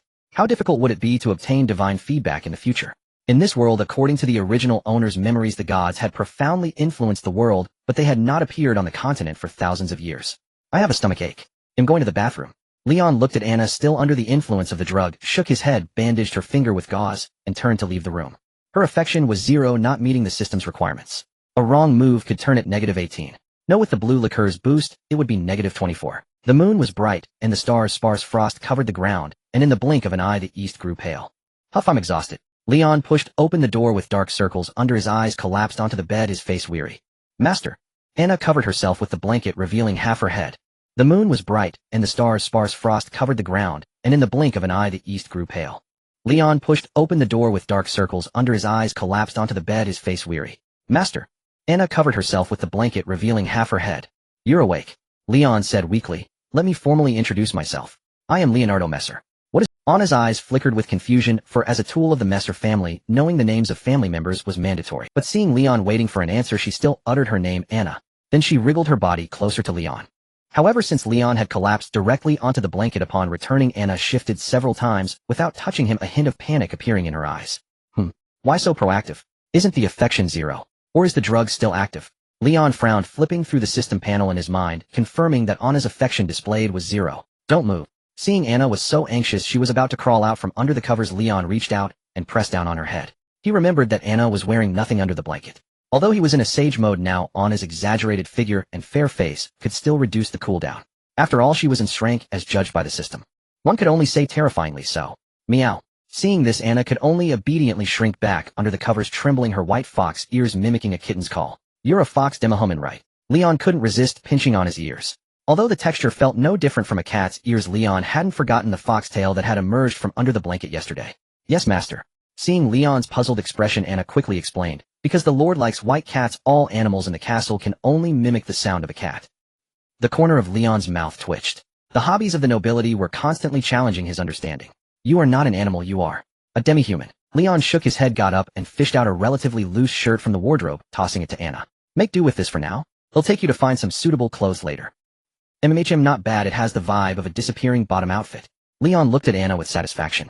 The little fox girl was now wearing the oversized top, its hem reaching about 10 centimeters above her knees.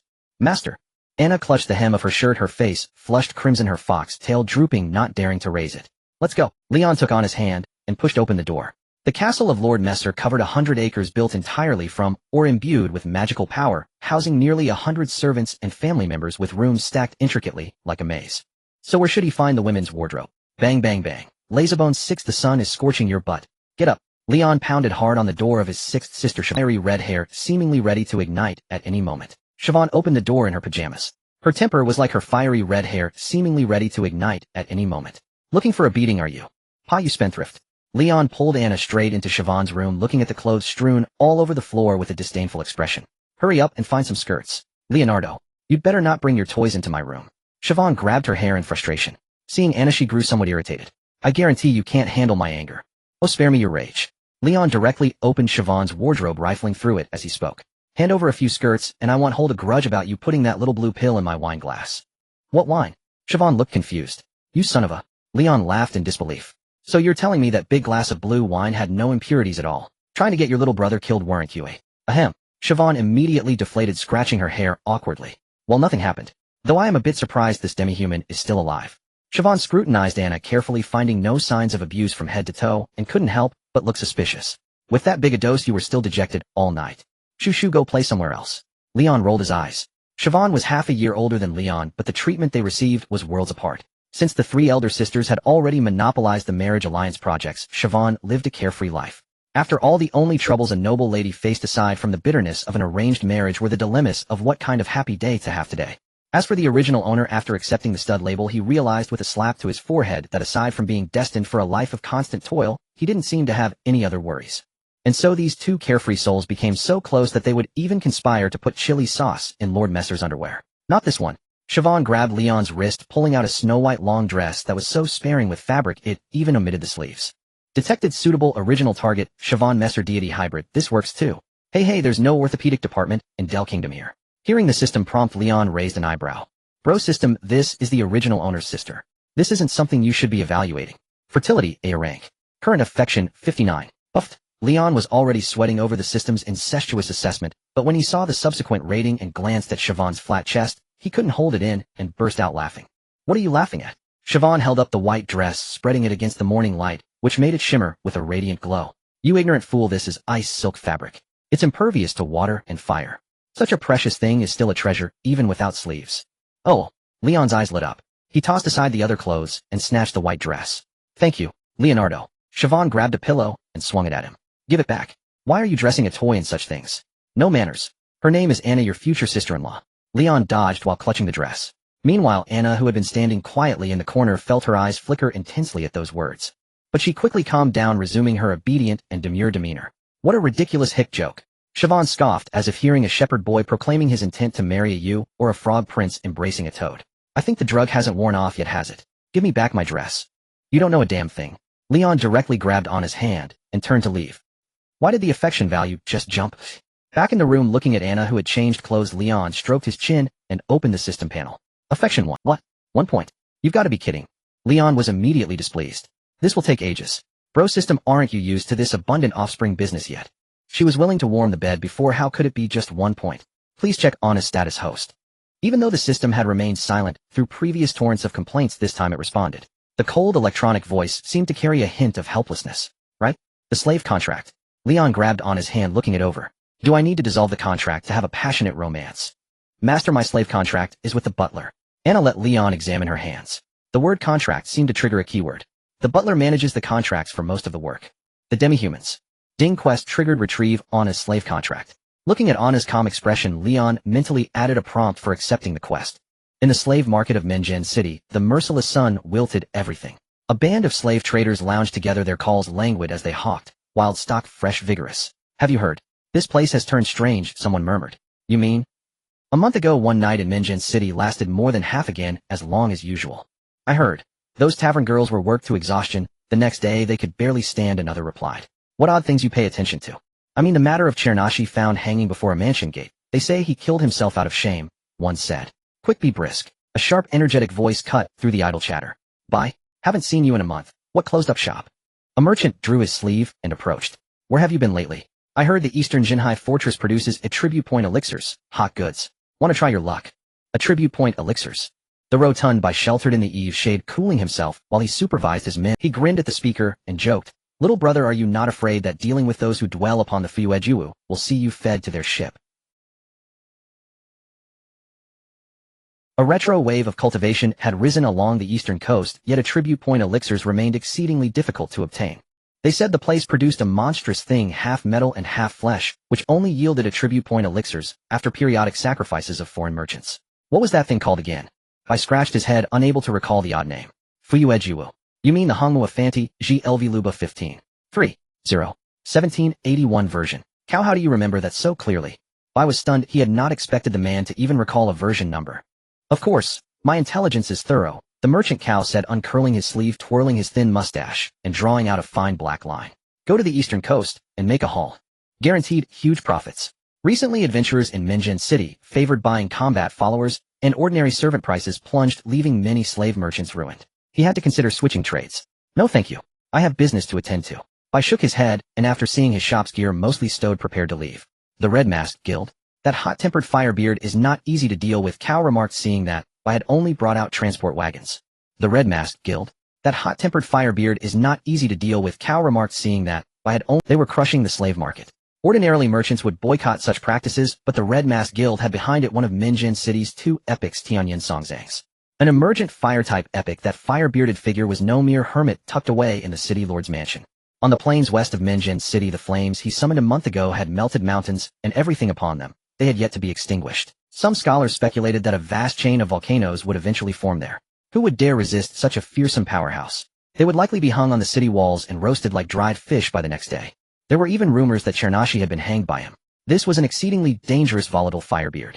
At the ore market in Minjin City, the volatile firebeard sneezed. Liang drew harsh breaths through his clenched teeth, glaring at the merchant. This, or carries an mean disposition. When I approach it, it chills me to the bone. 2 sparks leapt as he sniffed. Master, this is mean Kwangmo. The merchant smiled on the surface but cursed inwardly. What kind of firebeard is this? Dull and volatile. Does your mean give off cold? You lack even basic mineral knowledge. Are you insulting me? No. I heard you. Liang's eyes flared like fire, singeing the hair at his temples. Foolish merchant, you have angered a mage. Now your goods shall be sold at 20% off. Deal? As you command, honored mage. Liang had not expected that his little duel of wits would leave his nose reddened like a small ball. He fished for coins as he left. What monstrous profit margins do you run? They agreed to that. Now he was a noble epic-level powerhouse lauded by Minjin City's folk. He could not shamelessly haggle any longer. Such is the burden of a celebrated strongman. Sigh, it's truly a loss-making business. The merchant began to feign misery. I didn't make a single coin. Enough. Bring out all the mean Kwangmu in your... Liang tossed coins with a flourish. He'll take them all at 80%. Right away, master. The merchant called his men, who carried the ore out basket by basket. As relatively expensive mean Kwangmu, ordinary merchants kept only modest stock, which was soon all carried out. A little over 5,000 jin. I'll round it down to 5,000 jin for you. 50,000 gold coins. At 80% make it 40,000. Count it out. Liang waved a great hand and heaped a small mountain of gold before the merchant, who called his assistants and began to count diligently. Little brother Liang, am on my way. Before the coins were all counted, a convoy of wagons pulled up outside. The merchant inside counting flinched. Tianyin Songzangs, Liang. Ah, brother, buy. Not waiting for the shop's reaction, Liang called to buy. Hurry, load up, we have a busy day ahead. Today he would commence a grand sweep of purchases, then return to jingling Wanqing to, by virtue of his, or talent, gorge the mother tree. You lot load the cargo. After Bai ordered his men to begin loading, he stepped to Liang's side and murmured, Brother Liang, about that great western trade. Thinking of that mad transport plan Bai swallowed. 100 wagons. Queuing through the city gate would take an hour, let alone hauling them deep into the monster forest. Provisions alone would require 10 wagons. To deal with monsters, they'd likely need to hire hundreds of adventurers. With an epic-level vanguard, what is there to fear? All epic monsters near Minjin City have been slaughtered. Liang patted his chest. He would soar above, and any foolish monster that dared approach would be cut down and turned into food stores. Keep hiring wagons. Remember, the drivers should be half-human slaves, preferably of acceptable appearance. Cough. You understand my meaning. Once the loading was complete, Liang assumed control of the caravan and resumed the grand sweep of purchases. At dusk, outside the city of Minjin, carriages were densely packed, laden with goods. Before each carriage was tethered a centaur. Yes, the kind with a human upper body and a horse's lower body, serving as both coachman and steed, a besteered maiden. A certain merchant had fastidiously dressed them in maids' blouses and a set of saddles. Brother Lion, the convoy began to move, and Bai rode a horse up beside Lion, winking at him. Multifunctional. Thanks a bunch. Lion watched, feeling somewhat weary. That day everything went smoothly except for the merchant bays. I know what you mean. which went anything but smoothly. It was simply unbeatable. How did this marvelous merchant think to purchase centaurs? Pulling carts serving as coachman mounts. With a single coin he had squeezed out the effect of 3. You're welcome, brother Lion. As a merchant, I gave himself a thumbs up. In the best. Move out. Lion could hardly bear to look at that thumb. He rode the flames soaring into the air as fiery spears arranged themselves in rings unfurling ring by ring. Cowing all around. Heavenly flame epic. Run? I don't want to get speared by that guy. Is he really that fierce? Then let me tell you about the 10 perverse deeds of the heavenly flame epic that no one knows. According to my friend on duty at the City Lord's mansion, this heavenly flame epic guy doesn't even spare oars. Huh. The once crowded crowd scattered under Lion's mic clearing a path for him. This petty City Lord slandering me every day. I just said a couple of things about lifespan. Lion naturally heard the loud discussions below. But as he looked down he could see that those people who had spoken out had illusory gossamer-like threads extending from their backs drifting away into the distance, all pointing toward the City Lord's mansion. An ability awakened after the 999th resonance mystic intuition. Lion had only recently figured out a use for this ability to sense who was thinking about him. Petty fellow. Lion spat as the convoy gradually moved away. Inside the City Lord's mansion, a middle-aged man sat while a mage in a purple pointed hat stood. Both were watching the projection on a crystal screen. Just letting him go like that, eh? Of course. Belinda would never steal a human. The other day I thought I saw the elf queen shoot a few arrows into the rear of some crystal dragon. You saw wrong. Belinda dismissed the crystal screen, yawning her face, showing some fatigue. After all this labor, I should return to Mount Yiso. In the end they chose not to act in the death swamp. The City Lord noted Belinda's somewhat off expression. What did you find out these days? I don't know. Belinda shook her head. The cross-domain formation has been activated, but only a small fry can— A small fry. The City Lord's face showed disappointment. A small fry can't destroy Minjin City. With only a few years left to live, and you're still making such a fuss. Belinda took out a staff and sat sideways on it. Humans short-lived and so restless. With those words she vanished in a beam of light. Restless. The City Lord tilted his head back, slightly gazing at the empty courtyard, his voice calm and drawn out. Aren't epics and miracles things that are always in a clamor? As his voice fell as if permission had been granted, an unending cacophony of noise arose like the suppressed roars and curses of millions. The hatred left behind by lowly beings didn't even stir the dust. The Creator's mind was at ease, gradually drifting into slumber. Let's rest here. We'll set out in the morning. In the monster forest there were no longer any roads wide enough for carts. Only the intricate crisscrossing paths trampled by adventurers existed. To continue the transport, they would have to rely on the centaurs to carry the goods. In the monster forest there were no longer any roads wide enough for carts. Only the intricate crisscrossing paths trampled by adventurers existed. To continue the transport, they would have to rely on the centaurs to carry the goods. This was also one of the main reasons he had chosen to purchase the centaurs. Edge. Lion looked over at the centaur maidens who had squatted by the roadside to nibble on grass, and was momentarily stunned. At that moment he truly had to admire Bay's foresight. No need. A certain kind and hard-working crystal dragon has already solidified a road for us. Lion shook his head slightly. He hadn't been idle this past month. Or rather he hadn't let Belinda be idle. When this dragon girl first arrived, she drooled over him all day long, and sometimes even crawled into his bed in the middle of the night. With no other choice Lion had to pull out Varus elven arrows. After taking 3 arrows to the dragon's rear, she finally settled down. Under Lion's accusation of attempted assault, she was sentenced to hard labor. Between the elven royal city and Baishi village, she plowed a straight, wide road. After finishing the work a few days ago, she went crying to Minjin City to drown her sorrows and never returned. Master, you're back. In the distance a little rabbit-eared girl came bouncing over. With a kick and a leap she lashed onto Lion, rubbing her face against his chest and tickling his neck with her rabbit ears. Extremely affectionate. Nico is ready. He asked when you'll start. As always he hadn't been idle this past month. Ahem. Don't misunderstand. With the forbidden curse integrated into his body, aside from a layer of skin, Lion had been completely burned hollow by flames. His bones and flesh were all condensed and cast from flames raging violently within, incinerating all worldly desires. No combat training tonight. Breaking through to the master level is more about comprehending the true essence of techniques. Lion gently rubbed Nico's head. Yes, this past month he had merely been assisting the members of the cabin in their daily. Through combat he alleviated the irritability brought on by the forbidden curse's flames. After breakfast head spar with Shaywinli and Daisy. After lunch head thrash Eileen and Nafia. After afternoon tea head beat little giant Anbai until she howled. After dinner head pound Nico until she cried. Then at night head massage her rabbit head in bed and coax the tear-streaked Nico to sleep. Under Lion's regular routine, everyone's strength improved rapidly. Even a certain veteran slime was beaten into a veteran king slime, advancing to an intermediate monster, breaking the limits of its race and embarking on a path of infinite ascent. Lion felt this was a pretty good life. It gave him the same grounded feeling he had when he first arrived and diligently exploded slimes.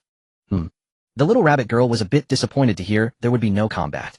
Her eyes darted around, but then her nose wrinkled, her little brows furrowed, and her gaze turned somewhat fierce. Nico noticed the merchant Bai and felt both scared and angry. But then she suddenly thought that it was because Bai had captured her that she met you. Nico hopes you beat the merchant Bai until he shits himself. Then bring him back to life. That way it'll fit the settling of grievances you taught her. Nico thinks she's both magnanimous and smart. Brother Leon, if there's nothing else.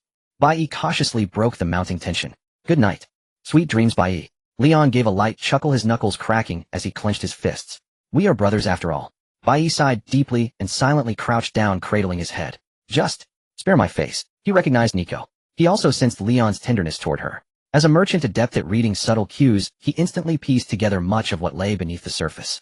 He delivered his final act of service. Azlo. A whip forged from roaring flame lashed out. Plump round Bai tumbled away in spiraling agony, shrieking into the distance. The bunny girl tilted her head back, beaming with delight. Nico feels truly happy. You stand unwaveringly by her side. She eagerly anticipates returning to pierce Vera with arrows. Nico finds the sensation of revenge. She wishes to remind you, make Vera call her Mother Bunny. All right, let's go tidy up the cottage. Leon glanced at Bai, now being helped upright by attendants, then gently wrapped an arm around Nico and walked toward the small wooden house.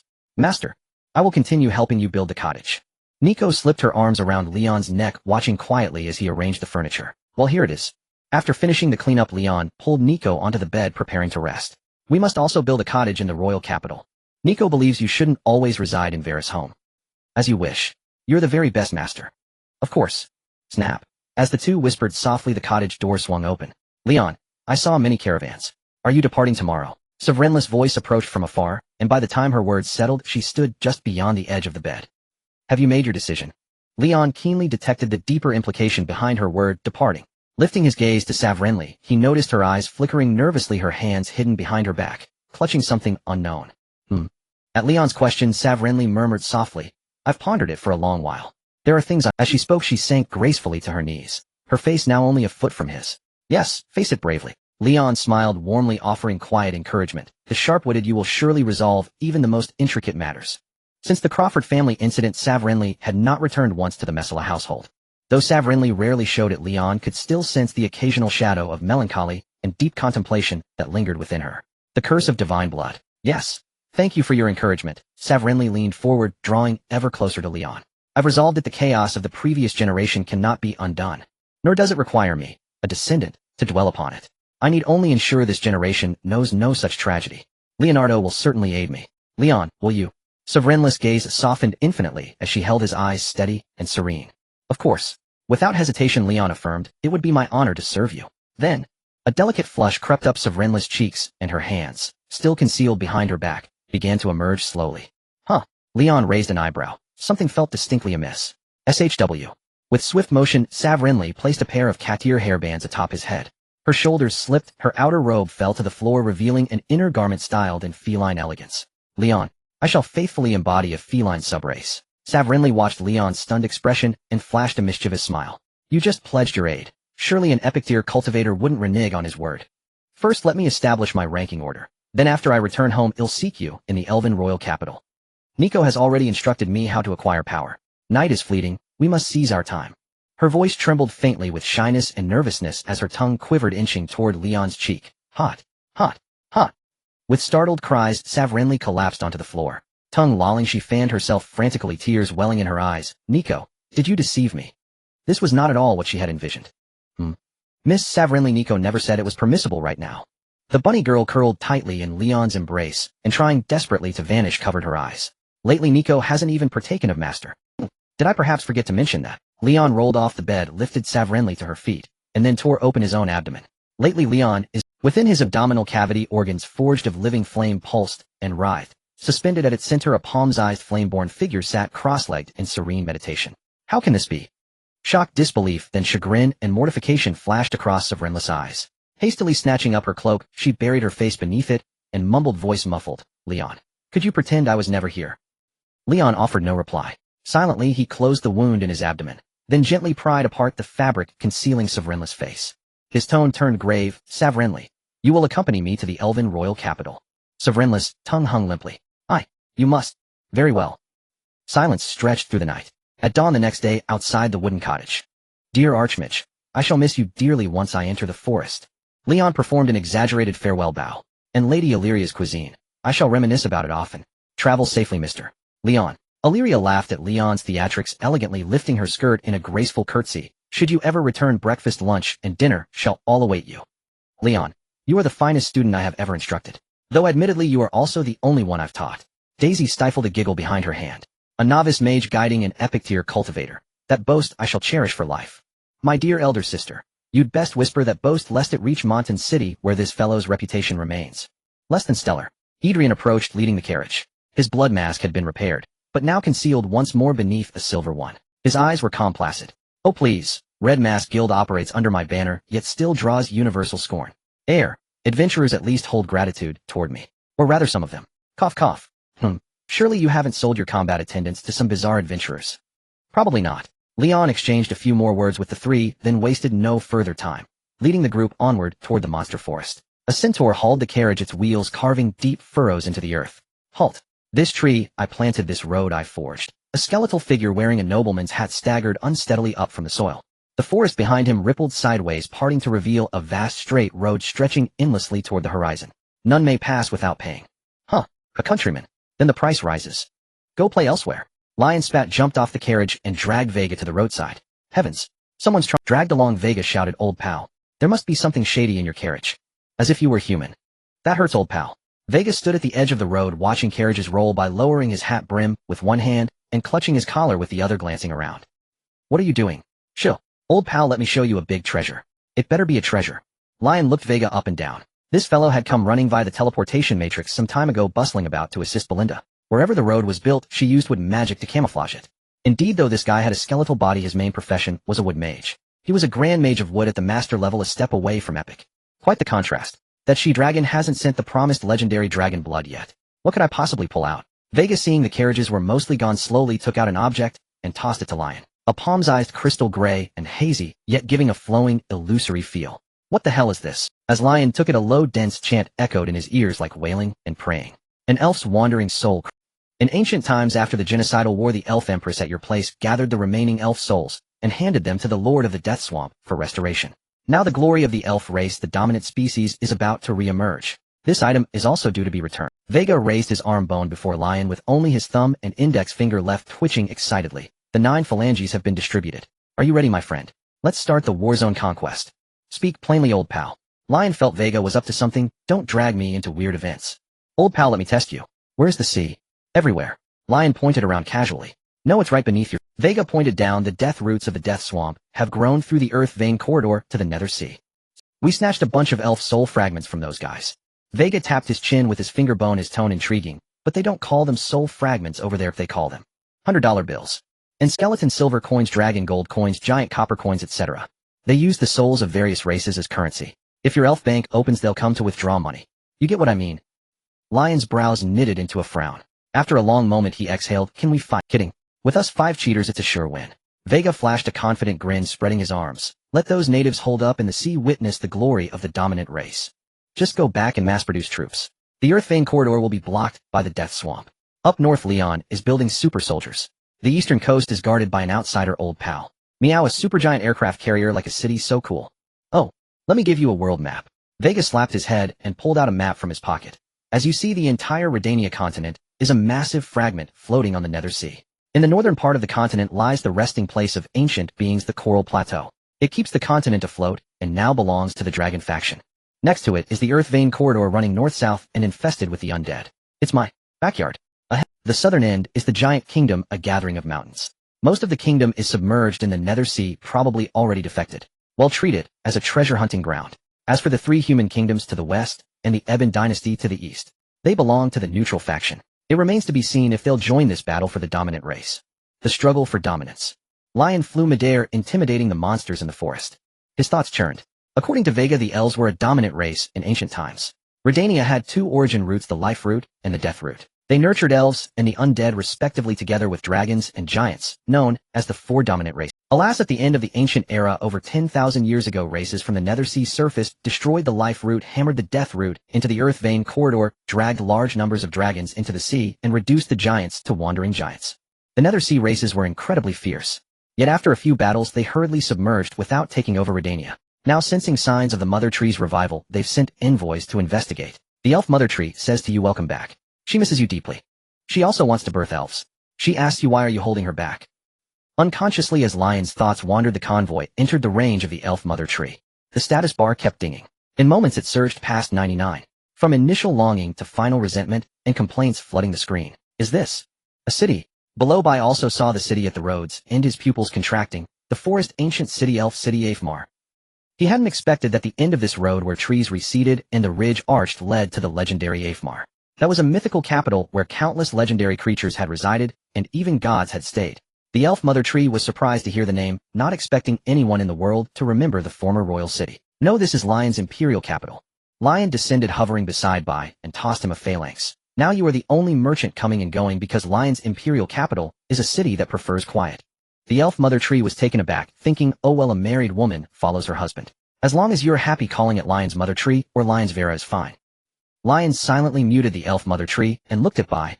I need you to continuously procure materials for me. When the road on the other side of the royal city is built, you'll be the first merchant to cross the monster forest. Brother Lion. My blood brother. Bai, his mind swaying with excitement, clutched the phalanx and kissed it repeatedly. I promise to be a quiet merchant. Always devoted to the elf royal city.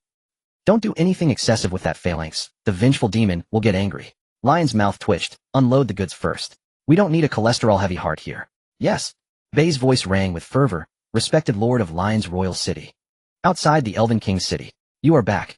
Vera, dressed in a simple white dress, stepped out of the city, her golden hair styled up, a gentle smile on her face. However, upon seeing Leon, her expression turned stern, and her smile vanished in an instant. What happened to you? How can you speak to your father like that? Leon was sitting among a pile of cargo boxes reminiscing with the elven mother tree when he raised an eyebrow at her words. Come here, call me father. Now that he had the power of legendary strength, he was no longer so afraid of Vera. You, what do you mean? Leon interrupted Vera, hands on his hips, looking arrogant. Let me formally introduce you. Introduce. Vera was taken aback by his words. Leon pointed at each individual with his finger. This is your rabbit mother, dragon mother, fish mother, Shavunli mother, and the one in this guy's head, the mother of radiant stone. She should be called the matriarch, understand? Leon, you are truly insane. Vera, hearing Leon's words, was both angry and amused. Mother's attempt was unsuccessful, so for now it's still up to me, understand? Nonsense, I'll make her give birth to a whole brood of elves. Right now move these oars over for me. Leon picked a few oars, packed them into his system backpack, and flew north toward the King's city, controlling the flames. Open the door, let me in. Leon landed in front of the mine and knocked twice on the closed stone wall. The elven mother tree is curious. Do you want to use traditional biological methods? This may not work. Crack. The rock wall opened, revealing a deep space within. You have received an invitation to the Divine King. Don't rush, let me give you a buff. Leon walked into the mine and took out several ore mothers to extract completely. Ding. Segmented longevity 100, child of elements 100, silver barrier 100, elven armor 100. You used on the elven mother tree, safe childbirth. Even in a withered state, the elven mother tree would surely give birth to offspring. Whoosh. The stone wall moved and opened, the sound of wind flowing continuously. The elven mother tree had never felt so comfortable. She became eager. You have received an invitation to the divine. Accept. Leon tilted his head and fell to the ground. When he opened his eyes again, he had already moved from the dark mine to a sunny wilderness. The swaying green clouds of tree crowns draped the scorching sun with a thin veil resembling a waterfall cascading down from the sky, bringing a refreshing sensation under the gentle breeze. Truly a masterpiece of nature, a magnificent miracle, a brilliant creature. Leon gazed at the elven mother tree that reached the heavens, unable to help but exclaim, you are simply amazing. No matter how many times I see it, I am still extraordinarily shocked. A super gigantic vehicle. Partner. A voice soft as the intertwining of flowers and birds emerged as soft plump vines hung over Leon. Let's get started. Don't rush, there's still something else. With a thought, Leon realized he could still open the system backpack and took it out. Screens, reagents, detection instruments, plush, piercing, sampling needles. A series of modern-looking devices linked together formed a delicate instrument over 10 meters high. What is this? Super invincible universe-level multifunctional weak self-defined pregnancy testing machine. Unfolded state. It's a bit complicated, just think of it as something to help you give birth to offspring. After Leon inserted a thick sampling needle into the ground, his gaze fell on the screen. Beep. Moments later, the specific status of the life mother tree was displayed. Age X, gender X, ability steady. Although the first two items were ineffective due to withering, the machine indicated no issues, so there were no issues. Leon opened the detailed page and looked at 4 fully progressed talent bars, clicking on one of the talent bars. Beep. The baby bar below instantly refreshed. 120. Is the limit 20 points? I remember that the elven mother tree would deduct 20 progress points for each failed attempt last time. Leon clicked on that talent again and found it was already useless. 16 points, what should I stuff in? Leon took a needle and inserted it into his hand. Beep. Special race gives 100 times the consumption. So black. Leon glared in anger. 100 times the consumption meant he could only transfer attribute points. What should I add? 5 attribute points are equivalent to the normal level of an ordinary person. Of course the custom ones are all bonuses and do not include the attributes they already possess. Leon felt that elves used to be a dominant race, and the inherent attributes of their births couldn't be weaker than ordinary people, right? So this point allocation should be playable, right? Hey, what kind of elf do you want? Leon turned his head and decided to consult the Elven Mother Tree. 16 attribute points, let's allocate them. Strange device. On the other side, the Elven Mother Tree propped up her vines, curiously fiddling with the machine. She felt that as Leon was tinkering above, her own body was undergoing subtle changes. Don't mess around, quickly tell me what you want. Leon irritably pulled down 2 vines and pressed them in front of the screen. Average out or go for the extreme values. Values. The tips of the vines bent slightly, scratching on her body, as if scratching her head. Leon, I don't understand. It's just, Leon patiently explained to the Elven Mother Tree. Attribute points. The Elven Mother Tree finally understood. This is very important because the elves cultivate attribute points in multiples. Multiples. Yes, this time it was the Elven Mother Tree's turn to explain. For example, if our child has 1 point of intelligence talent, then every time she successfully cultivates the intelligence point, it will double. What? Huh? The vines tilted left by 30 degrees as if tilting their heads. It's very difficult for elves to cultivate attribute points. Even Vera, after spending thousands of years, has only succeeded in cultivating 10 times. Is that so? What is Vera's highest attribute, and how much is it at the start? It can reach the legendary limit, which should be the highest initial intelligence of 9 points.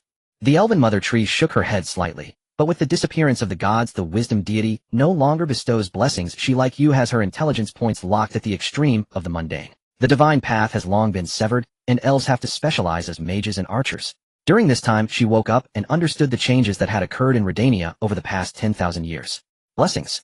Leon instinctively reached for the soft wood of the goddess of fate.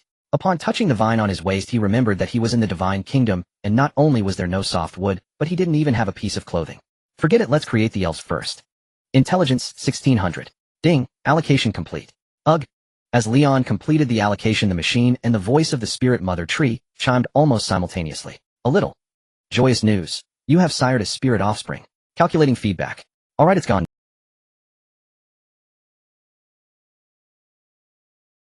A little. Joyous news. You have sired a spirit offspring. Calculating feedback. Alright, it's gone. Leon was slightly embarrassed. Truly a massive tree. Giving birth was faster than taking a dump. He'll go take a look outside. Outside at the entrance of the mine.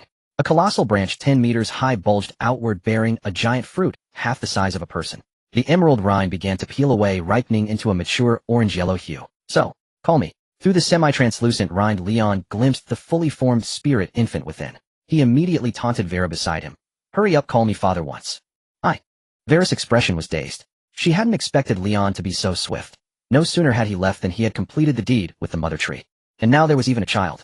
It was unbelievably fast. Barely 10 minutes had passed. Though she had never lived through the age of the spirits, she had gleaned from surviving texts and human records that even spirits shouldn't be born this quickly. And why was this fruit so enormous?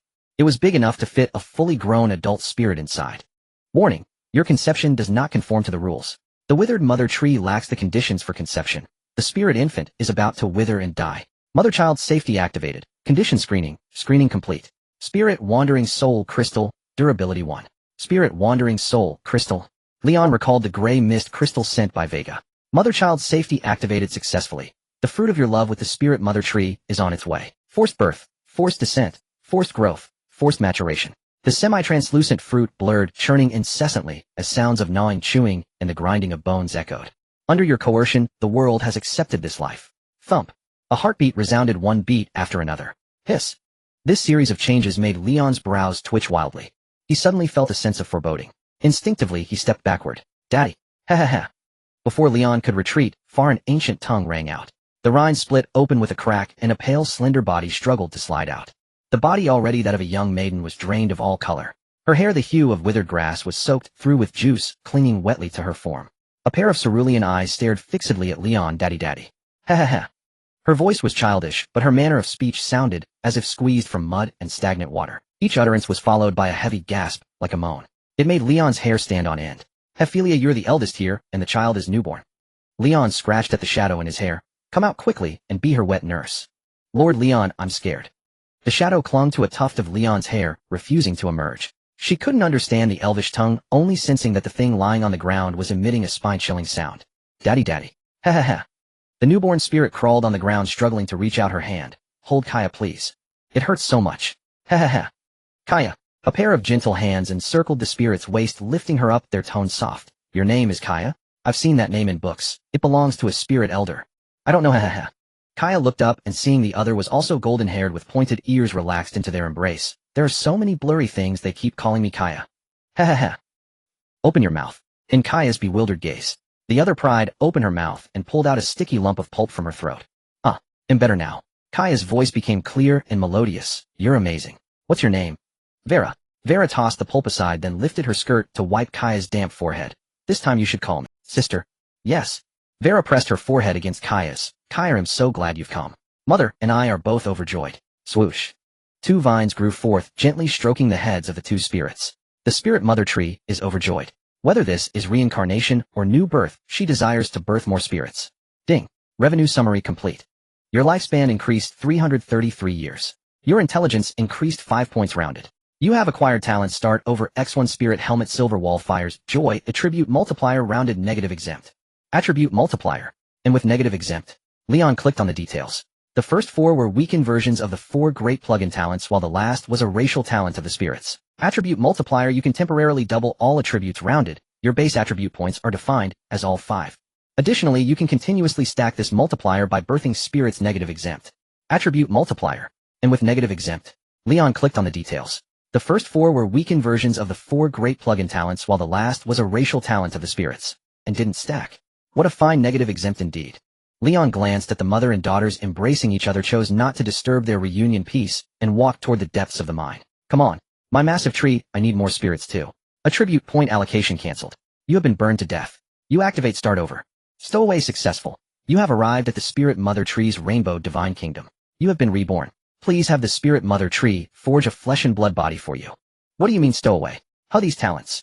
As Leon landed in the divine kingdom, the talents granted by the spirit's feedback materialized. His head was encased in a helmet and a vortex of flames swirled in his abdomen. Behind him stood a three-metal wall of silver. My mate. You've already come to the divine kingdom on your own. The plump soft vine coiled around the machine, the spirit mother tree's voice tinged with surprise. I don't recall inviting you. We're old married partners. What's there to say about invitations? Leon pried the vine off the computer screen. Let me tweak the parameters and you forge a body for me. Body. The spirit mother tree was taken aback, then her perception probed the outside world and she gasped. How did you get burned to ashes? And the forbidden flame is spreading. The mine is getting so hot. Let Vera put out the fire. Leon sat before the machine's screen and began adjusting the values. Your attribute points are decreasing. Ding, adjustment successful. Ding.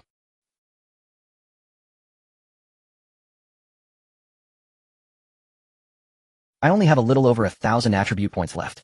After 3 consecutive allocations, Lion stopped and looked at the vines wrapped around him. Is the body shaping complete yet? Spouse, are you truly human? After a moment, the elf mother tree covered the last toenail. You truly surprise me. The divine kingdom was a manifestation of consciousness and the Bodhi structure was a complete replica of the real world. Spouse, are you truly human? After a moment, the elf mother tree covered the last toenail. You truly surprise me. The divine kingdom was a manifestation of consciousness and the Bodhi structure was a complete replica of the real world. This astonished the elf mother tree immensely. Every part of Lion's body was a standard human structure. How could such a normal, almost ordinary body have given birth to elves alongside her? Moreover, it used the traditional biological method. What's so surprising about this? Lion patted the machine. With this thing around, even a dog tied to it could give birth to dog-headed men. Ahem. Spouse, you should leave now. The elf mother tree suddenly cleared her throat. I've already dressed you. Huh. Lion was taken aback. Dress him? Right as flames had burned his clothes away. This little mother tree was quite considerate. Thanks then. Lion smiled, then darkness enveloped him. When he opened his eyes again, he was back in the mine. Let's go mine some more. Lion sprang up, but his legs gave way and he tumbled to the ground. Wait, I remember attribute points are only lost one way. A sense of foreboding surged in Lion's heart. He silently pulled aside the grass clothes the elf mother tree had woven for him. Drip drip. A vine already bloated from feeding dropped down, burrowed into the ground and vanished. What a... Damn it. Lion, you're out. Outside the mine, Vera and 3 elves sat together. Under Vera's guidance, the 3 elves had fully manifested their talents.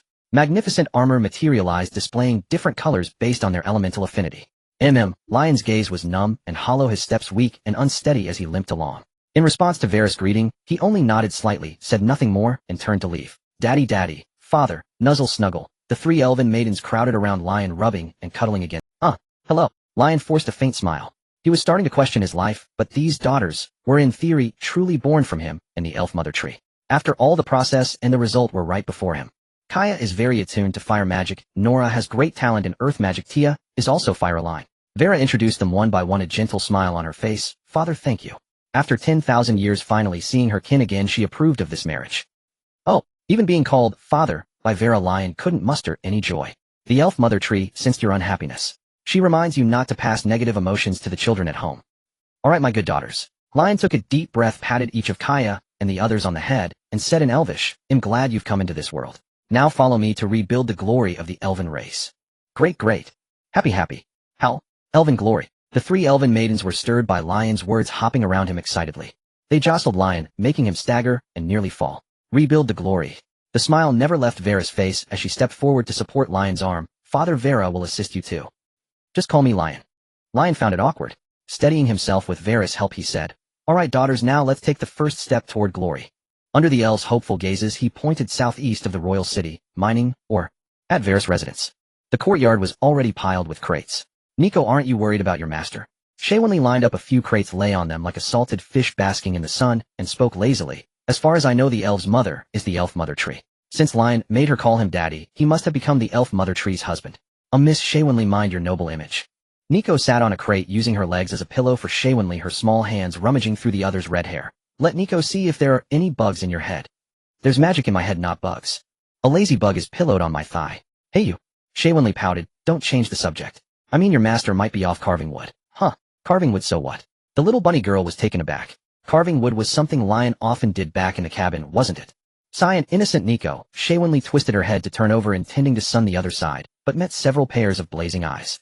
Yo, old shy, you know to flip over and sun yourself. Ahem, Lion, when did you get here? Shaywinley instinctively shrank back. I was just helping guard the goods. When did you arrive? I've been here since Nico found the lazy bug. Lion squeezed the words out through clenched teeth, grabbed Shaywinley, and, Master. Nico hopped down, pushed through the elves surrounding Lion, and hugged him. Nico senses you are very weak. She is very familiar with this feeling of weakness in you. She understands what Shaywinley meant. Whoosh. Nico's rabbit ears stood up like iron rods pressing against Lion. What if I said I woke up like this?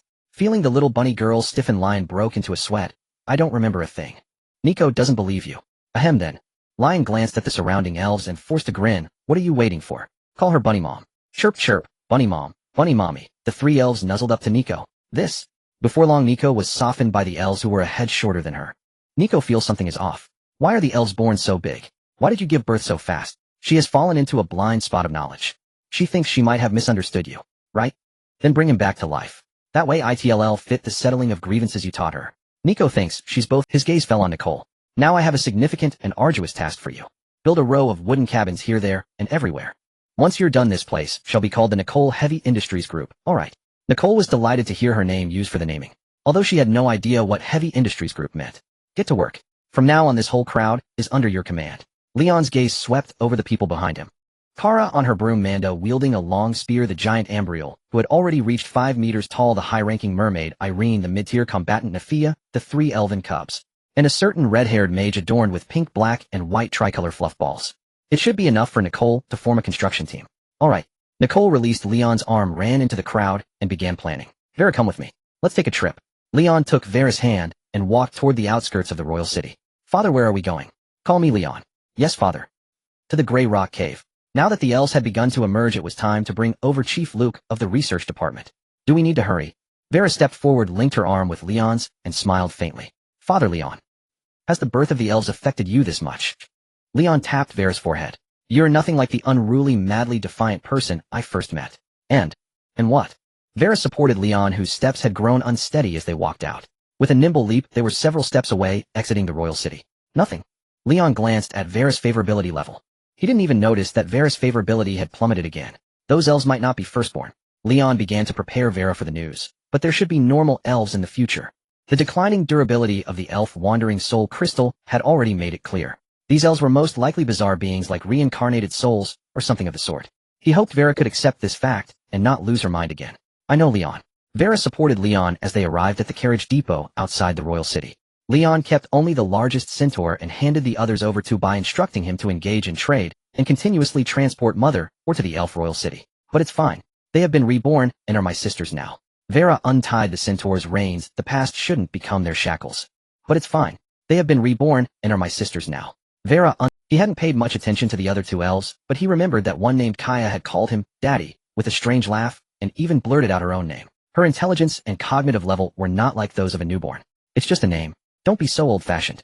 Vera also squeezed onto the horse. Things like bloodline memories are quite common. Alright. Leon tickled the centaur under its armpit twice. Buffed. The centaur began to accelerate and guided by Leon's shoulder movements galloped toward their destination. Since you both have no objections, then continue to give birth. Just give me time and I'll max out the initial attributes of every elf. Giving the best to your children. That sounds like something a father would say. Of course.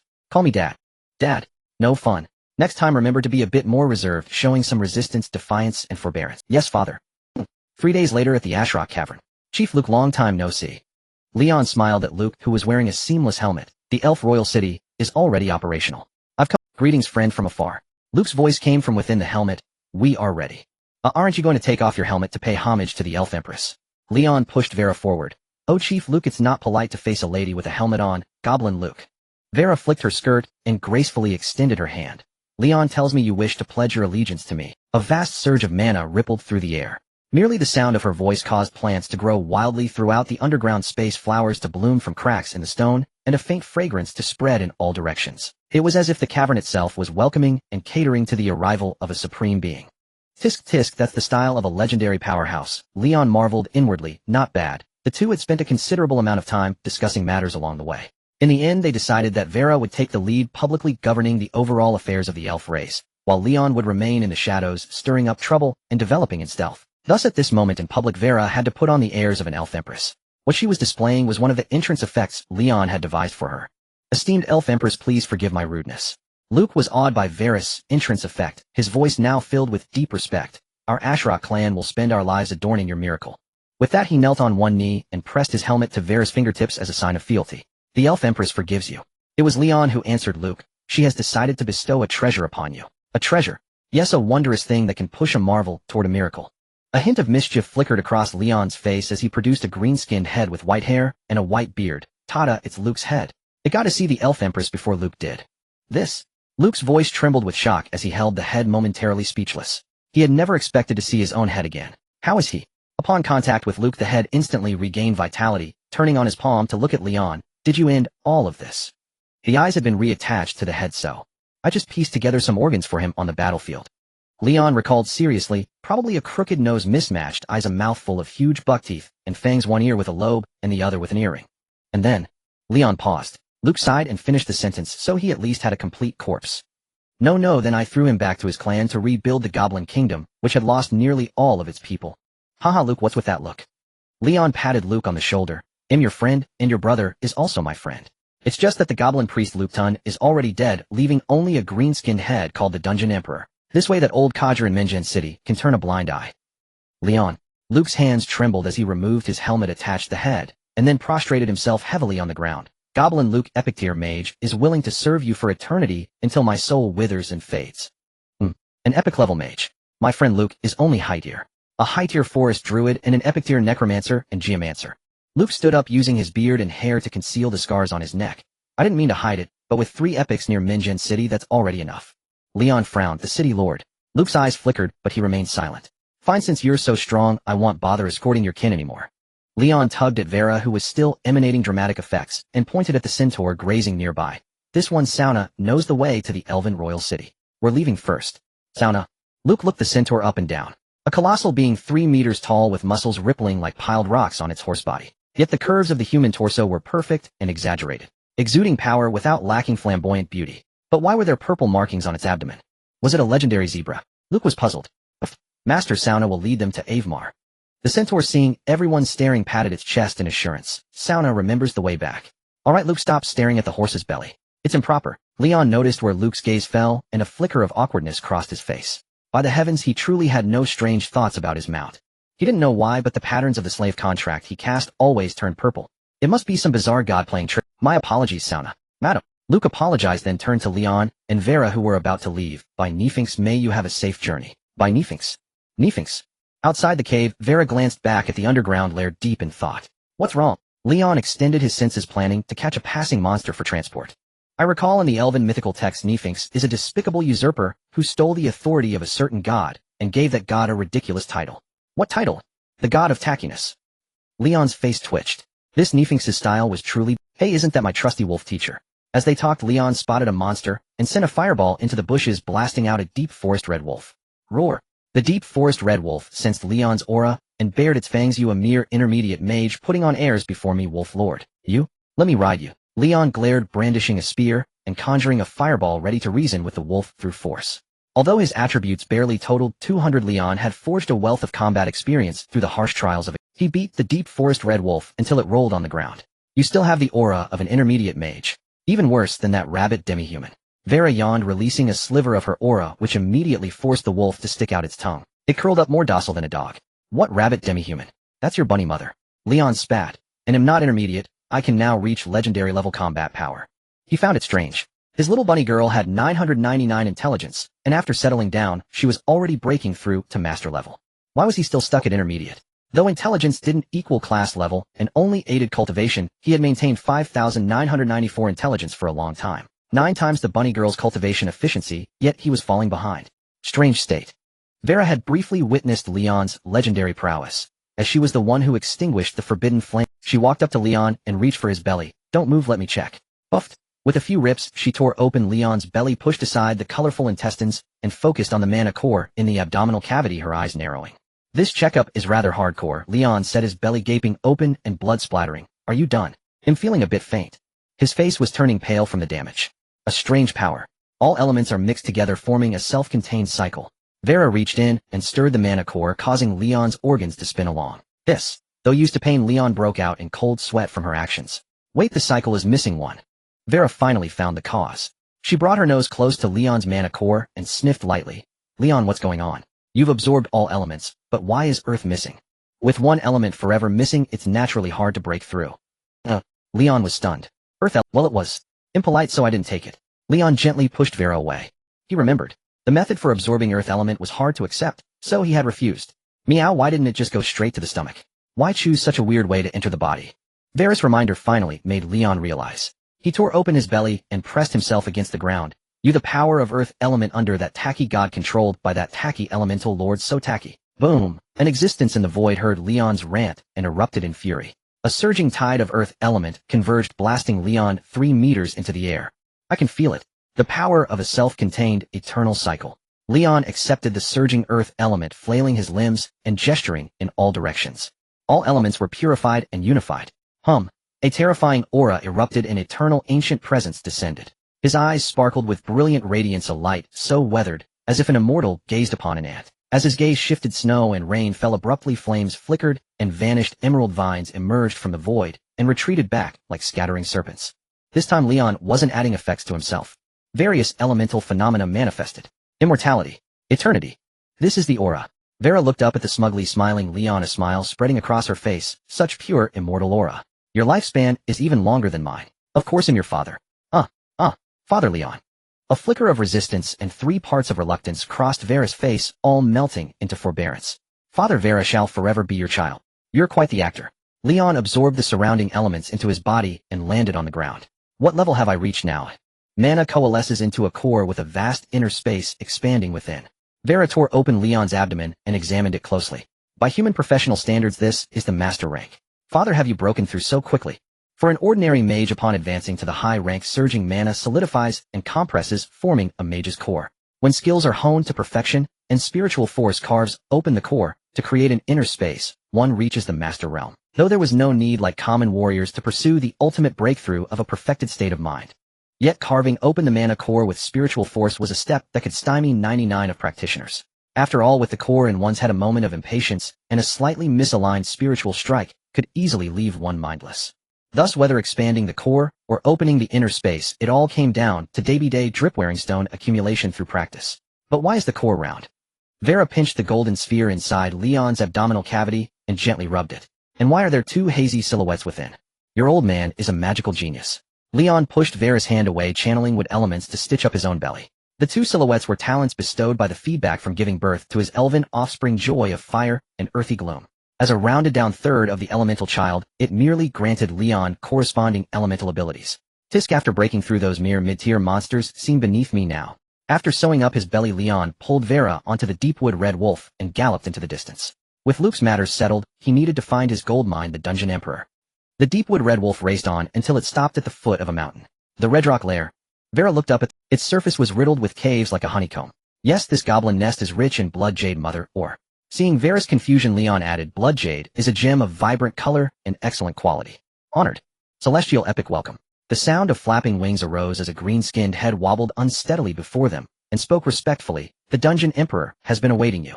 Besides its patchwork features to facilitate movement, Leon had also grafted a bat's wing membrane and a bird's feather onto Luke Tun's head. So, Dungeon Emperor of the Red Rock Lair, Leon gently pushed Vera forward. Present the brilliant blood jade to the Elf Empress and pledge your fealty.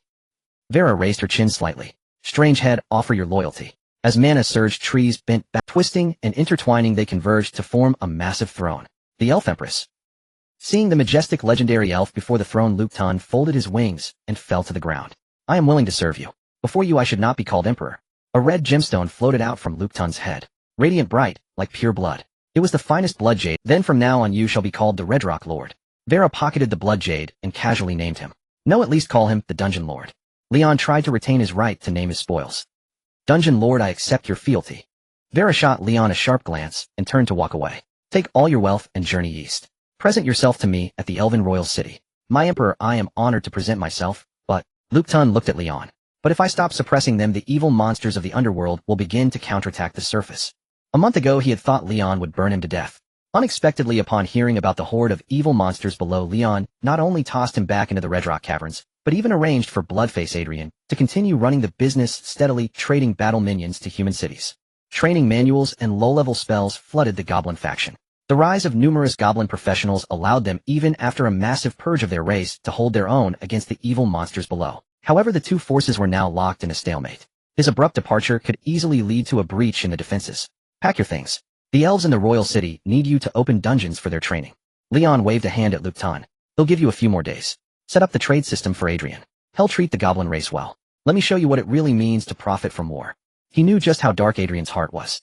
Although at his strong suggestion, the Black Sail Merchant Guild had been renamed to the more cheerful Red Mask Guild, but the high-handed clauses were still signed as before.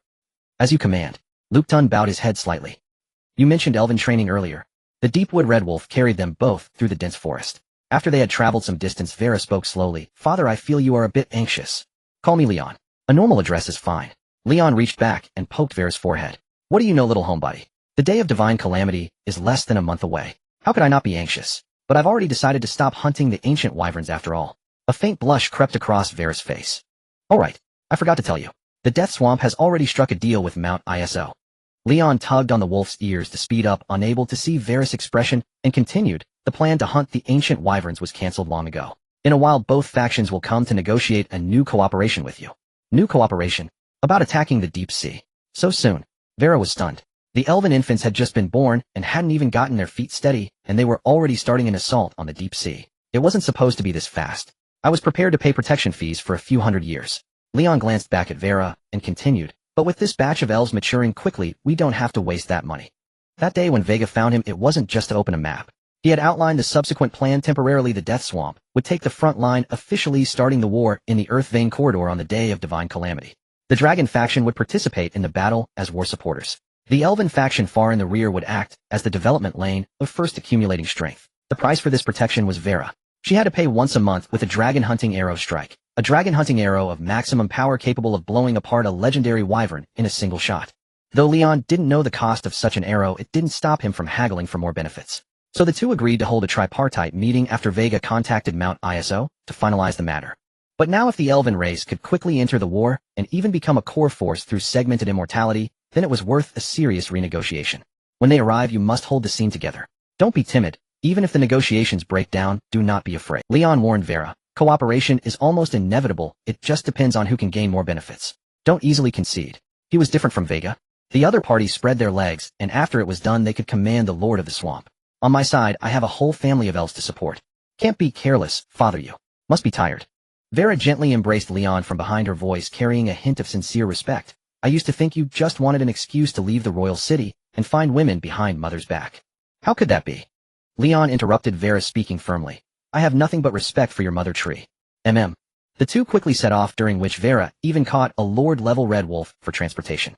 After 2 days they returned to the royal city. Very good, Nicole. Keep up the good work. Outside Vera's residence in the northeastern area of the royal city, a row of brand new wooden houses stood. In just 5 days Nicole had built a rough outline of the area. You've worked hard, Master. AI, keep at it. Leon, hearing the ongoing notification of attribute points being credited in his mind, dove back into the mining cave of the Elven Mother Tree, entering the Rainbow Divine Kingdom to prepare for the spawn of the elf pups. Vera waited outside the cave, ready to guide them simply once they were ripe, and then let them join the cutting of the diamond, or mother. Soon 10 days passed. Leon, many powerful auras are approaching the royal city. Inside the Rainbow Divine Kingdom, Leon was silently exerting himself when he heard the inquiry from the Elven Mother Tree. Is it the Death Swamp and Mount Iso? It should be. Leon finished distributing tasks and stretched lazily. Take me out now. The scene tore apart and reassembled. Leon had already realized he was back in the cave, quietly putting on his clothes and stepping out. Outside the cave, 3 10-meter-tall production trees had already been erected.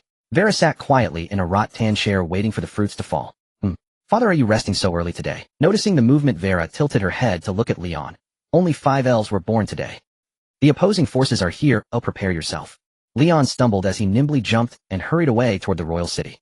Nicole, I'm so tired. This is a test. In the woods outside the royal city, Siobhanly controlled the deadly shadows, cutting down every tree in her path. The battle-hungry warrior Slime diligently cleaned up each tree, precise and swift. Clang. Nicole beside the giant Ambi hung wood on its body. Upon hearing Siobhanly's words, she perked up her ears and set hands on her hips. Oh, my dear noble lady.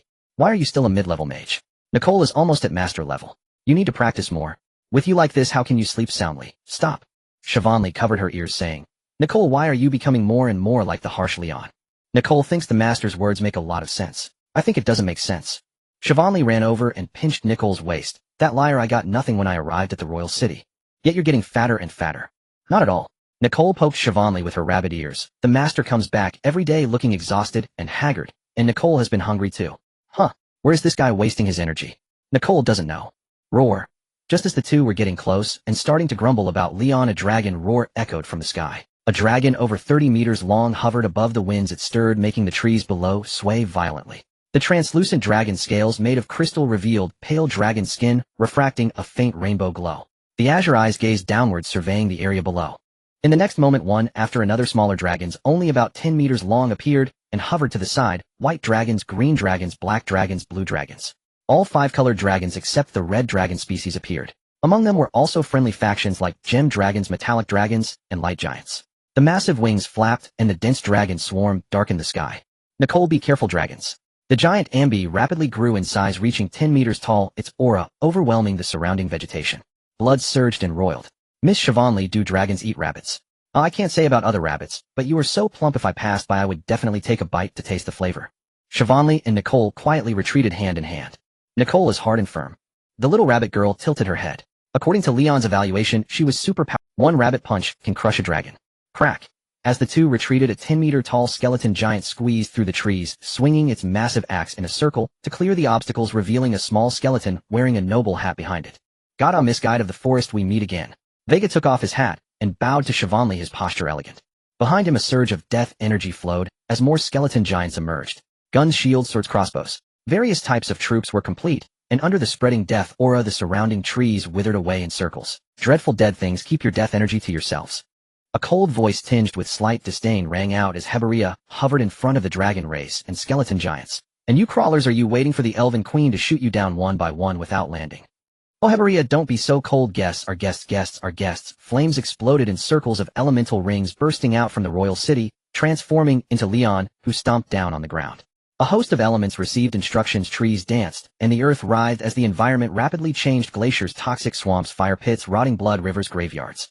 In an instant, the terrain was completely altered, creating suitable seats for both factions. Fellow townsfolk, Vega approached. Impressive, fellow townsfolk, are you almost at the legendary level? Oh, where? Leon warmly shook hands with Vega. Just passing the time in the cave. I represent the Death Lord. Oh, I see. Leon released Vega's hand and looked at the descending dragons. Who is coming from that side?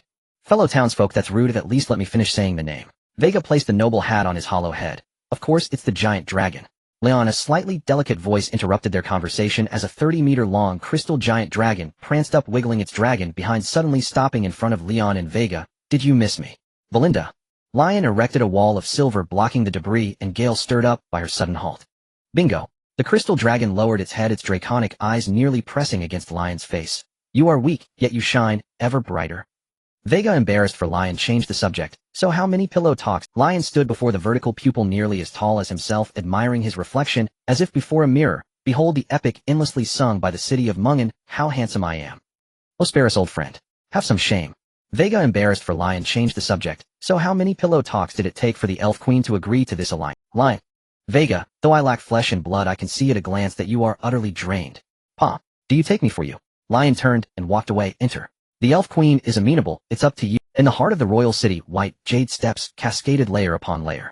At the summit stood a grand throne. Vera sat upon it, her hair tied up, crowned, and adorned in regal splendor. Esteemed elf queen, I represent Hecat Caldeus, the death monarch. Vega pressed the aristocratic hood against. Esteemed elf queen, I represent Hecat Caldeus, the death monarch. Vega pressed the aristocratic hood against his chest, reciting the lengthy name of the death monarch. The crystal dragon yawned, poking Lion with its tail tip, its voice echoing in his mind. They say the undead in the leyline corridor have divided the death monarch's true name and his authority. Poke me again, and he'll snap that tail off. Lion irritably swatted the tail tip away. The tip was larger than his own head. A single poke could shatter his bones. Seems if the death swamp is cornered, they might piece together a living god. The crystal dragon, its tail swatted away, could only circle Lion. How terrifying. Though the death swamp was but a node in the leyline corridor, its undead race was far more united than the dragons. You sly Belinda? We haven't even started fighting, and you're already plotting betrayal. Lion leaped nimbly, putting distance between himself and the crystal dragon. Nonsense. The crystal dragon's eyes widened. The three factions of the monster forest are united as one, all right.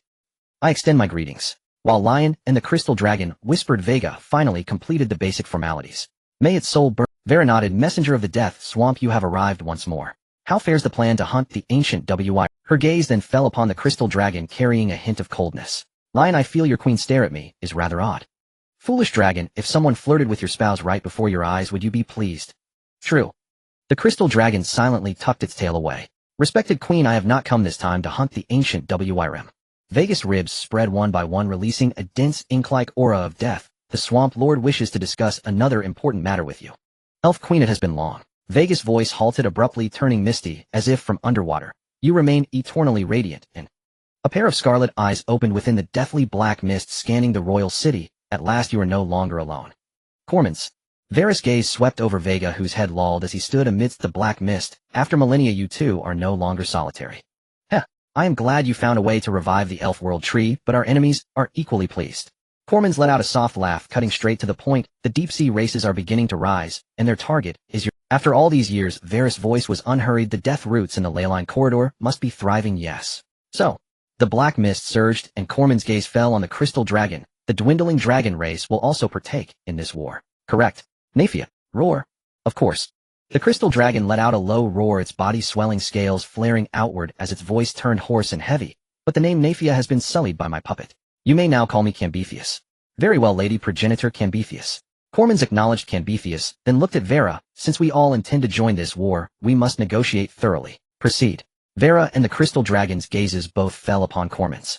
We shall counterattack the deep-sea race from the depths of the leyline corridor. The dragon faction will serve as support with free passage through the leyline corridor. In return, the corpses of dragons fallen in battle belong to us. The elven faction will not engage in combat for now, but must stockpile dragon hunting arrows with usage rights granted to us. Of course, Cormans. The crystal dragon nodded slightly, but once the dragons enter the leyline corridor, I cannot guarantee how many death roots they will consume. Your kin will not go hungry. Cormans, having secured the agreement, turned to Vera. And what are the queen's intentions? The elves will participate in the war, and the usage rights of the dragon hunting arrows belong to the elven race. I assure you no arrow will be aimed at allies. They have only just been born. They will always be born. Vera cut off Corman's concern. War is the finest catalyst for growth. Is that so? Cormans paused briefly, then spoke. On the day of divine calamity 15 days hence, let us witness the glory of the elven race. As you wish. The alliance was thus sealed, and the three factions began to formulate specific plans. They then entered a lengthy session of haggling. Lion, unfamiliar with the major factions, yawned at the discussion and quietly slipped away from the throne. My good daughter, you handle the fiends out there. All this father can do is give you a few more sisters. Lion hummed a tune as he slipped into the mine.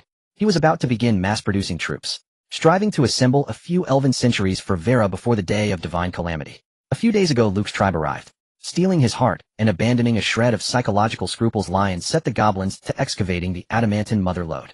Tens of thousands of attribute points rolled in daily. With a day's hard work, Lion could even spawn a dozen or 20 elven units. Then it is settled. At dusk, the three factions finally concluded their discussions at the elven throne. May the Empress enjoy eternal life and boundless reign. The scarlet eyes gradually dissipated, and the black mist flowed back, burrowing into Vega's sternum. However, the crystal dragon's scales ceased to bristle, and its gaze cleared as it swept around, yet found no trace of Leon. The envoy of Mount Isith, the devotee of the Death Swamp. Varys' voice rang out. The royal city is too cramped to offer you lodging for the night. As her words fell, an irresistible force descended, causing the dragon and the skeleton to blink. They found themselves outside the royal city. How terrifying. I'm nearly at the legendary rank, yet I couldn't muster even a shred of resistance against the elven empress. The crystal dragon plopped onto the ground, its tail carving furrows into the earth. How rude. I've come all the way to the elven royal city, and Leon should at least buy me a drink. It's all because of the trouble you caused. Vega shot a glare at the crystal dragon. If this creature hadn't been making eyes at Leon, would the elven empress have personally seen them out? Last time he came, he could still wander around inside. Hey skeleton, hurry up and call Leon out. Stop your noise and call. Vega raised his hand now with only 2 fingers remaining and began to summon Leon. Buzz. Moments later, a streaking fireball shot through and crashed to the ground, transforming into Leon. What's the fuss, old pal? I'm busy churning out troops. Vega remained silent while the crystal dragon poked its claws together. The elven empress kicked us out. Leon. Old pal, are we still building the road? Vega pointed toward the elven royal city. The empress seems a bit hard to get along with. Haven't you been putting in the effort with her lately? Besides serving as a messenger, his other purpose here was to continue paving the road. That's right. I'm counting on this to become a legendary dragon. The crystal dragon also recalled its main quest. Leon, does the elven empress still want us to build the road? Oh, so that's what you're worried about. Leon slapped his forehead. Of course she does. I've even thought of a name. If these two hadn't brought it up, he would have almost forgotten the excuse he used to trick Belinda and Vega into working for free with the elven royal city as the center construct 4 superhighways. North to Mount Isith, south into the Giants' territory, east to Mowing City, and west out of the Monster Forest, creating a grand marvel of trade and architecture. This miracle would allow Belinda to become a legendary dragon, and Vega, who had joined midway, could lock the roads into history. Leon had even boasted a few titles: the legendary dragon of pioneering, the dragon of mountains and rivers, the dragon of wild salvation, and the epic demon of guardianship, the demon of commerce, the epic martyr. What's it called? The skeleton and the dragon looked at him with hope in their eyes. Leon's Way. What a crappy name. Vega stomped in fury. I won't allow my epic name to be tainted. I think this name isn't great either. The crystal dragon also objected. If we use that name, no one will remember my contributions, Belinda's. After some discussion, 3/4 of the continent's road was named Belinda's Path, and the remaining quarter was called Bone-Buried Avenue. Leon's lips twitched. He felt that these two weren't any better at naming things. Speaking of which, old pal, I suddenly think this might not necessarily achieve a miracle or epic status. Leon scratched his head. We're about to go to war with the deep sea. Why don't you two go grab some spoils on the battlefield? It will definitely work. Lately I've already felt the epic gathering. Vega pointed to the group of giant skeleton soldiers he had brought, determined to build this road. Is that so? Leon conjured a ball of flame in his hand, kneading it back and forth. During this time, after advancing to master rank, he hadn't spent time practicing, but his magical power had been increasing without pause. The spherical magic core in his abdomen had grown several sizes larger. Within the space it opened, flames gathered above and piles of dry bones lay below. These were all benefits brought by the title Skyflame, Funeral Bearer. The method of enhancement was somewhat similar to the collection of faith. But Leon hadn't spread any faith, it was purely his fearsome reputation that had spread throughout Mowing City. Stories like the man who made goblins despair, the night of Charnash's pain, and death lattice endurance, and worn-out crotch. These were all news brought back by during his deliveries. In Mowing City, the Skyflame Funeral Bearer was already infamous, or rather notorious. There were even rumors that Leon wasn't human and did unspeakable things to rocks and trees. It enraged Leon so much that he almost dragged Vera to block the city lord's door. As for why he didn't go, it was because that night when Leon looked inward, he found that his magic core had visibly grown larger. This made Leon question the promotion system of this world. When he asked the Mother Tree, she could only scratch her vines and attribute it to the class system and the shift of the Supreme Will. After all, with humans now dominating the continent of Redania, it was plausible that the Supreme World was guided by humanity's ranking methods. Don't worry, old pal. Vega patted Leon on the shoulder with a smile. I'm off to build the road. Had he really been fooled by Leon after all these years? Even though Leon might have been shamelessly tricking him, and he might not actually ascend to epic status, was he really unaware? He was simply using his connection with Leon to mutually benefit with the Elven Empress. As that fat merchant's business grew, more people would naturally notice that marvelous road. His epic name Vegas would thus spread far and wide. Dragon carcasses shipped down from the northern stretch, wandering giants, divine treasures brought up from the south, magical tomes from the western Mage Kingdom, and piles of gold from the eastern Ebon Dynasty. All wealth circulates around the legendary miracle city, Aphumar. Only then would people belatedly realize the immense power of the road beneath their feet. His epic name Vegas would thus spread far and wide. Dragon carcasses shipped down from the northern stretch, wandering giants, divine treasures brought up from the south, magical tongue. The crystal dragon bellowed out a long string of poetry and grumbled at Leon. Clever Belinda has already sent that tentacle maiden to wander and sing of our deeds. Once the road is completed, I will become a legendary dragon. So you brought all these troops just for construction? Outside the royal city, Lion, perched atop the crystal dragon's head, watched a group of dragons building a road. His mouth twitched.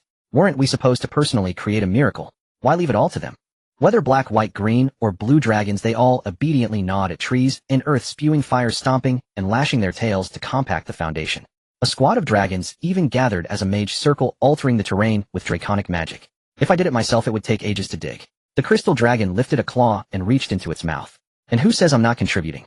Ugh. Its body shuddered as it pulled out a pale figure and dropped it at Lion's feet. A pointed purple hat, a wizard's robe that looked prone to catching a cold. Let this dragon body idle and build the road. Belinda wiped the dragon's saliva from her face, pulled out her staff, and sat sideways on it. Come on, Lion. The sun's setting. Let's grab a drink. No. Lion commanded flames and detached himself from the crystal dragon's head. Inside is the unique, or mother from Mount Ithos. Belinda smiled faintly, unhurriedly, pulling out a treasure chest. Once the stone shell is peeled off, we get precious cold divine jade and blazing crystals. Ding. Premium goods, reproductive potential S, reproductive potential S, dear Lady Belinda. Lion vanished and reappeared before Belinda, grabbing the chest with both hands. Well, drink till we drop. Inside the royal city. Kaya's tavern. Wasn't the Elven King city supposed to be dead silent? There's actually a tavern. Belinda sat at a table, curiously looking around. Inside the tavern, built from vines and wooden planks, a few tables were scattered about. Glowing plants hung as chandeliers, casting a dim atmospheric light. Father, I haven't opened for business yet. A fully armored elf stepped forward, removed their helmet, and tucked it at their waist. The drinks are still brewing. It's fine, Kaya. Lion waved at the intimidating elf. Just boil 2 cups of water and steep some leaves or tea. All right. Kaya put the helmet back on and busied herself behind the counter. Are you planning to develop the Elven King city into a human city? Belinda's gaze swept over the tools on the counter, finding them no different from those shed seen in human city taverns. The elf queen has already agreed.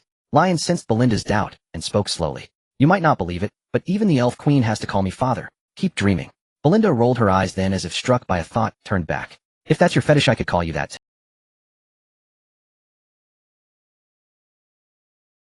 Keep dreaming.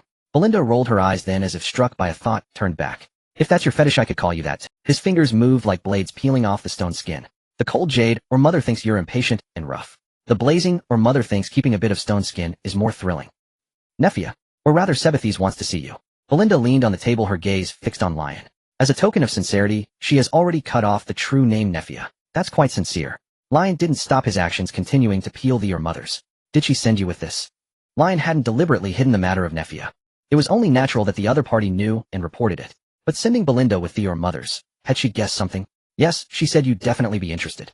I am indeed interested. Lion flicked his fingers, shattering the last piece of stone skin from the cold jade, or mother. Bad news. Good news. Your inner space has changed. A snowy mountain wonder has been born. A wonder. Lion looked inward and saw a towering snowy mountain sprouting in the magic core space within his abdomen.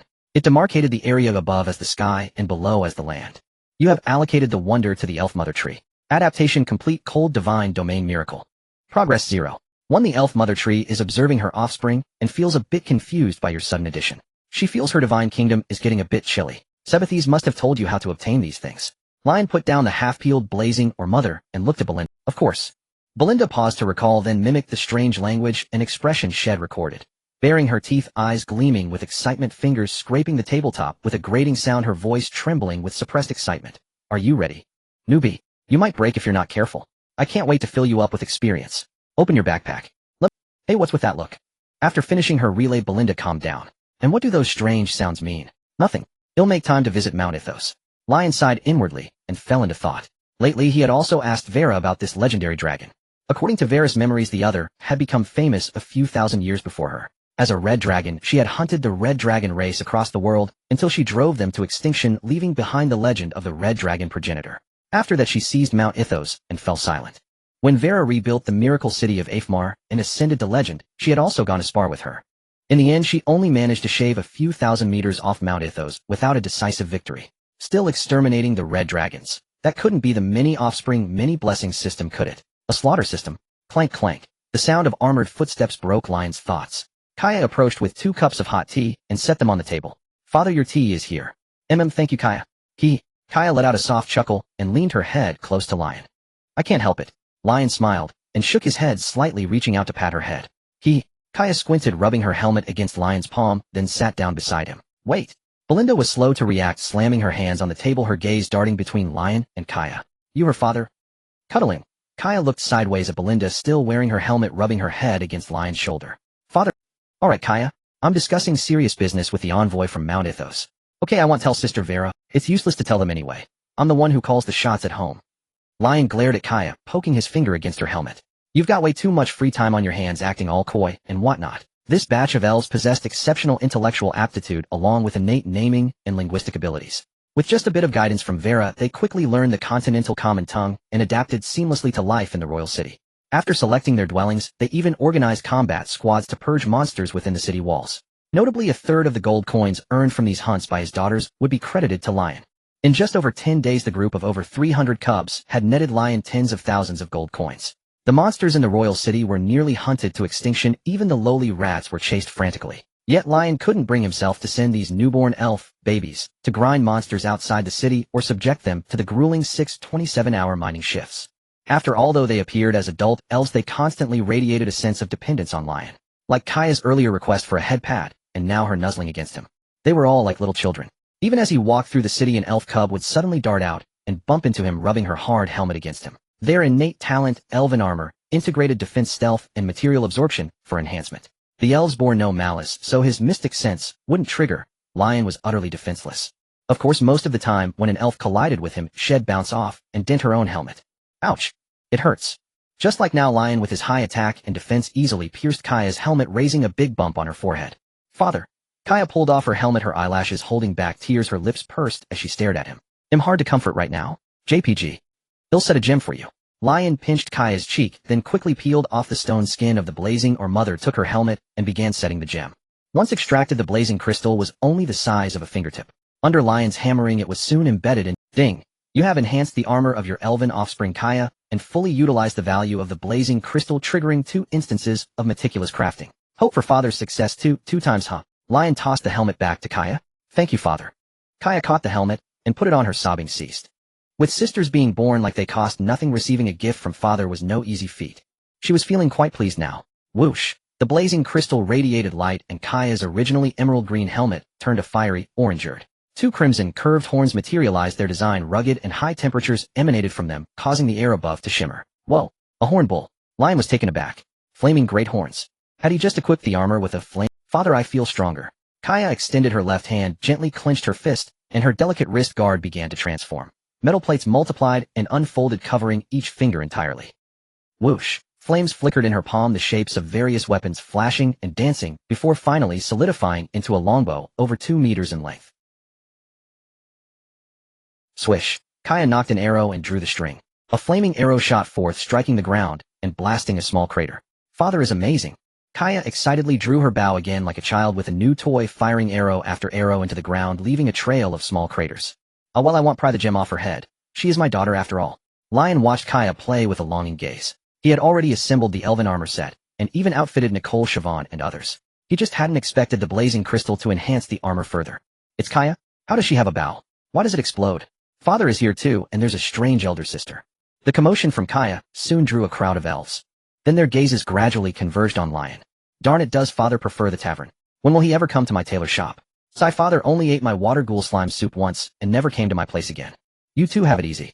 Last time at the opera house, I used a gorgeous python to perform a magic trick for father, and he accidentally got bitten. Mother had us all hung up and beaten. That was stupid, Tia. But father said I was amazing and could defeat mid-tier monsters. Darn it. Darn. Soon the tavern windows were crowded with little elf heads. Yet none dared to enter. These little rascals. Lion swept his gaze over the pairs of sparkling eyes outside the window and rubbed his temples in exasperation. Ever since a few trampling lion incidents, the elven mother tree had decreed that the elves must not block Lion outside the mine. They had to attract his fatherly love with their own merits. Additionally, Lion had casually mentioned to the elven mother tree his idea of modernizing Afmar's trade.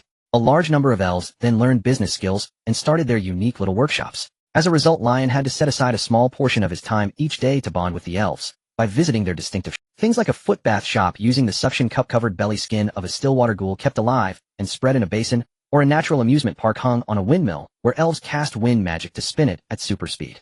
Those were still the tolerable ones. The more absurd ones, like a hellish restaurant that stewed poisonous mushrooms and monster heads into a thick soup. One sip would send Lion straight back to the rainbow divine kingdom. He wasn't poisoned to death, it was just that. Taking one bite made him regret being alive. Before eating, Lion had asked the elf, "Can you even stomach this yourself?" Her reply was simple, "If Father can't stomach it, then I don't have to try eating it." Lion silently ate, died, resurrected, and then gifted that elf a lot of packages, the kind full of lumps on the head. "Lion, are you really there, Father?" Belinda stared at the dense cluster of elf heads outside the window, her expression gradually going blank. "That's not scientific. Based on human lifespan, you're not even 20. Were you birthing elves since you were in the womb?" Though she didn't know how long elves gestated, these were all adults, not much different from Lion's developmental stage. Had this guy been corrupted by the elf queen before he was even weaned? "Get out of here. What nonsense are you spouting now? Can you get drunk from tea?" Lion's face darkened as he began shooing her, pushing Belinda toward the stairs. "You've had your drink, now I'm going home. There are rooms on the second floor of the tavern. Oh, pick one and sleep it off." "Boo-hoo, Lion, I will definitely take you away and free you from this miserable fate. I have a feeling my fate would be even worse in Mount Isos." "All right." Belinda stood rooted to the spot, like a nail. "Cambyses will fly away from Mount Isos on the day of divine suffering, heading to the vein corridor to Na on the death route. If you're coming, it's best to arrive before the day of divine suffering." All right, I get it. He'll go tomorrow. "You're going to Mount Iso." After sending Belinda upstairs to rest, Lion had barely stepped out of the tavern when he saw Vera waiting outside.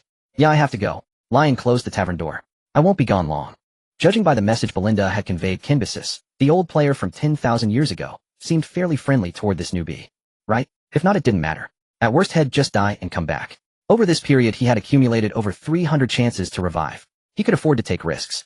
That dragon is an evil red dragon. Vera stepped forward, her gaze serious. "A creature that would annihilate its own race has set itself against the world, becoming an enemy of all existence.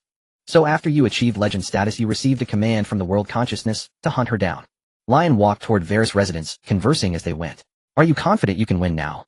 Back when Vera had stored her heart in the death swamp, though she still retained self-awareness, she was little more than a puppet of the world consciousness. Her mind was simple, her will to fight pure, unaffected by external factors, able to unleash her legendary power to its fullest. Now that her heart had been retrieved for some time, Vera's demeanor had grown increasingly gentle and serene. Every day, she wore a smile, waiting beneath the tree for the elf maidens to mature and fall. She looked like a motherly elder sister. Lion even wondered if she could still lift a blade. "I'm not confident. I've lost the courage to fight to the death." Vera steadied the limping Lion, her gaze sweeping over the restless elves nearby. A hint of sternness flashed in her eyes as she raised her voice slightly. "Hurry back and rest. If I catch anyone else wandering around this late." "Humph. Darn it, Sister Vera. Quick, let's go. I don't want a dragon hunting arrow stuck in my rear." "Wait for me, Tia." "Nora, you stepped on my shoe. Why did you forge iron boots into sandals?" "These are sandals made." At Vera's cold snort, the elves lurking around the tavern scattered in all directions. Within moments, they vanished without a trace.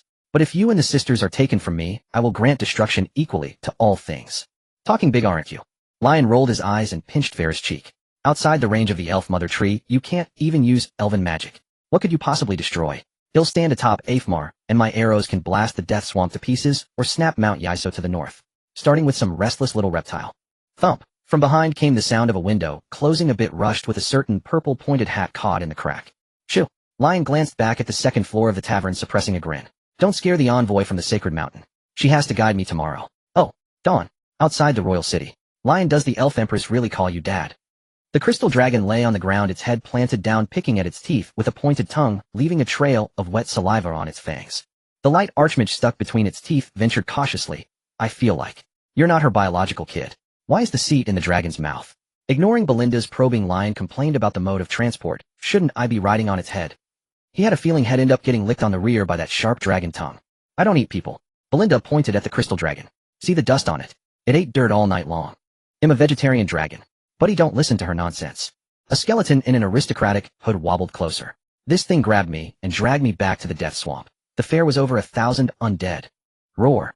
The crystal dragon narrowed its eyes, letting out a threatening growl. "Have you been to Mount Iso?" Lion squeezed into the dragon's claws. "Can Cambyses be trusted? A shallow fool obsessed with looks." Vega spat and began venting to Lion. "Before I went, she had Belinda pass messages cooing, 'Is the newbie baby cold? Is the baby hot?' When I arrived and she saw I was a skeleton, she nearly spat in my face. Asking for some of her dragon materials costs hundreds of thousands of gold coins. And you know what? This dragon is utterly heartless. When I wanted to trade for dragon blood, she said the month's quota wasn't up yet and promised she'd give me the ancient dragon's death blood befitting a skeleton. Roar. A long dragon cry rang out as wing membranes flapped, whipping up gales laden with sand that slammed into Vega, sending him tumbling away in disgrace. Lion. Don't worry, Lion. You're not a skeleton. Belinda's voice echoed in Lion's mind as the crystal dragon reached a claw into its mouth. Now enjoy the flight. Belinda raised both hands to hold down her mage hat as the crystal dragon began to climb. Now enjoy the flight. Belinda raised both hands to hold down her mage hat as the crystal dragon began to climb and accelerate. The howling wind blasted Lion's face out of shape.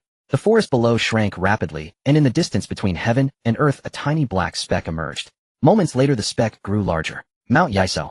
Lion summoned his elf armor to block the fierce air currents, allowing him to peer ahead. The colossal, sacred mountain soared into the clouds, its peak blanketed in snow, with dragons gliding and vanishing into the mist.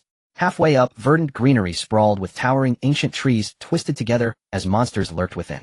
At the base, black rocks and crimson cliffs stood where molten lava churned and rolled, converging into rivers that flowed over scorched earth. Massive dragon-like beasts strode across the land, devouring flames and hunting one another. One of Kimbus's wonders, Mount Yiso. Yes. Belinda stared at the approaching Mount Yiso, dropping all pretense. Finally, I've brought you to Mount Yiso. Ding. Extremely dangerous legendary entity detected. Kimbus, Red Dragon Terminator, Gluttonous Demon Dragon, Mountain Lord, Death Root Nemesis, Rooted Foe. It has noticed you. Thump. Lion felt locked onto by a pair of terrifying eyes. An oppressive force descended from the void, making his blood boil and his heart pound like a drum. Roar. A soaring dragon cry erupted, tearing through the clouds layer by layer with sonic booms. Did you eat and sleep well today? I sent you a friend request.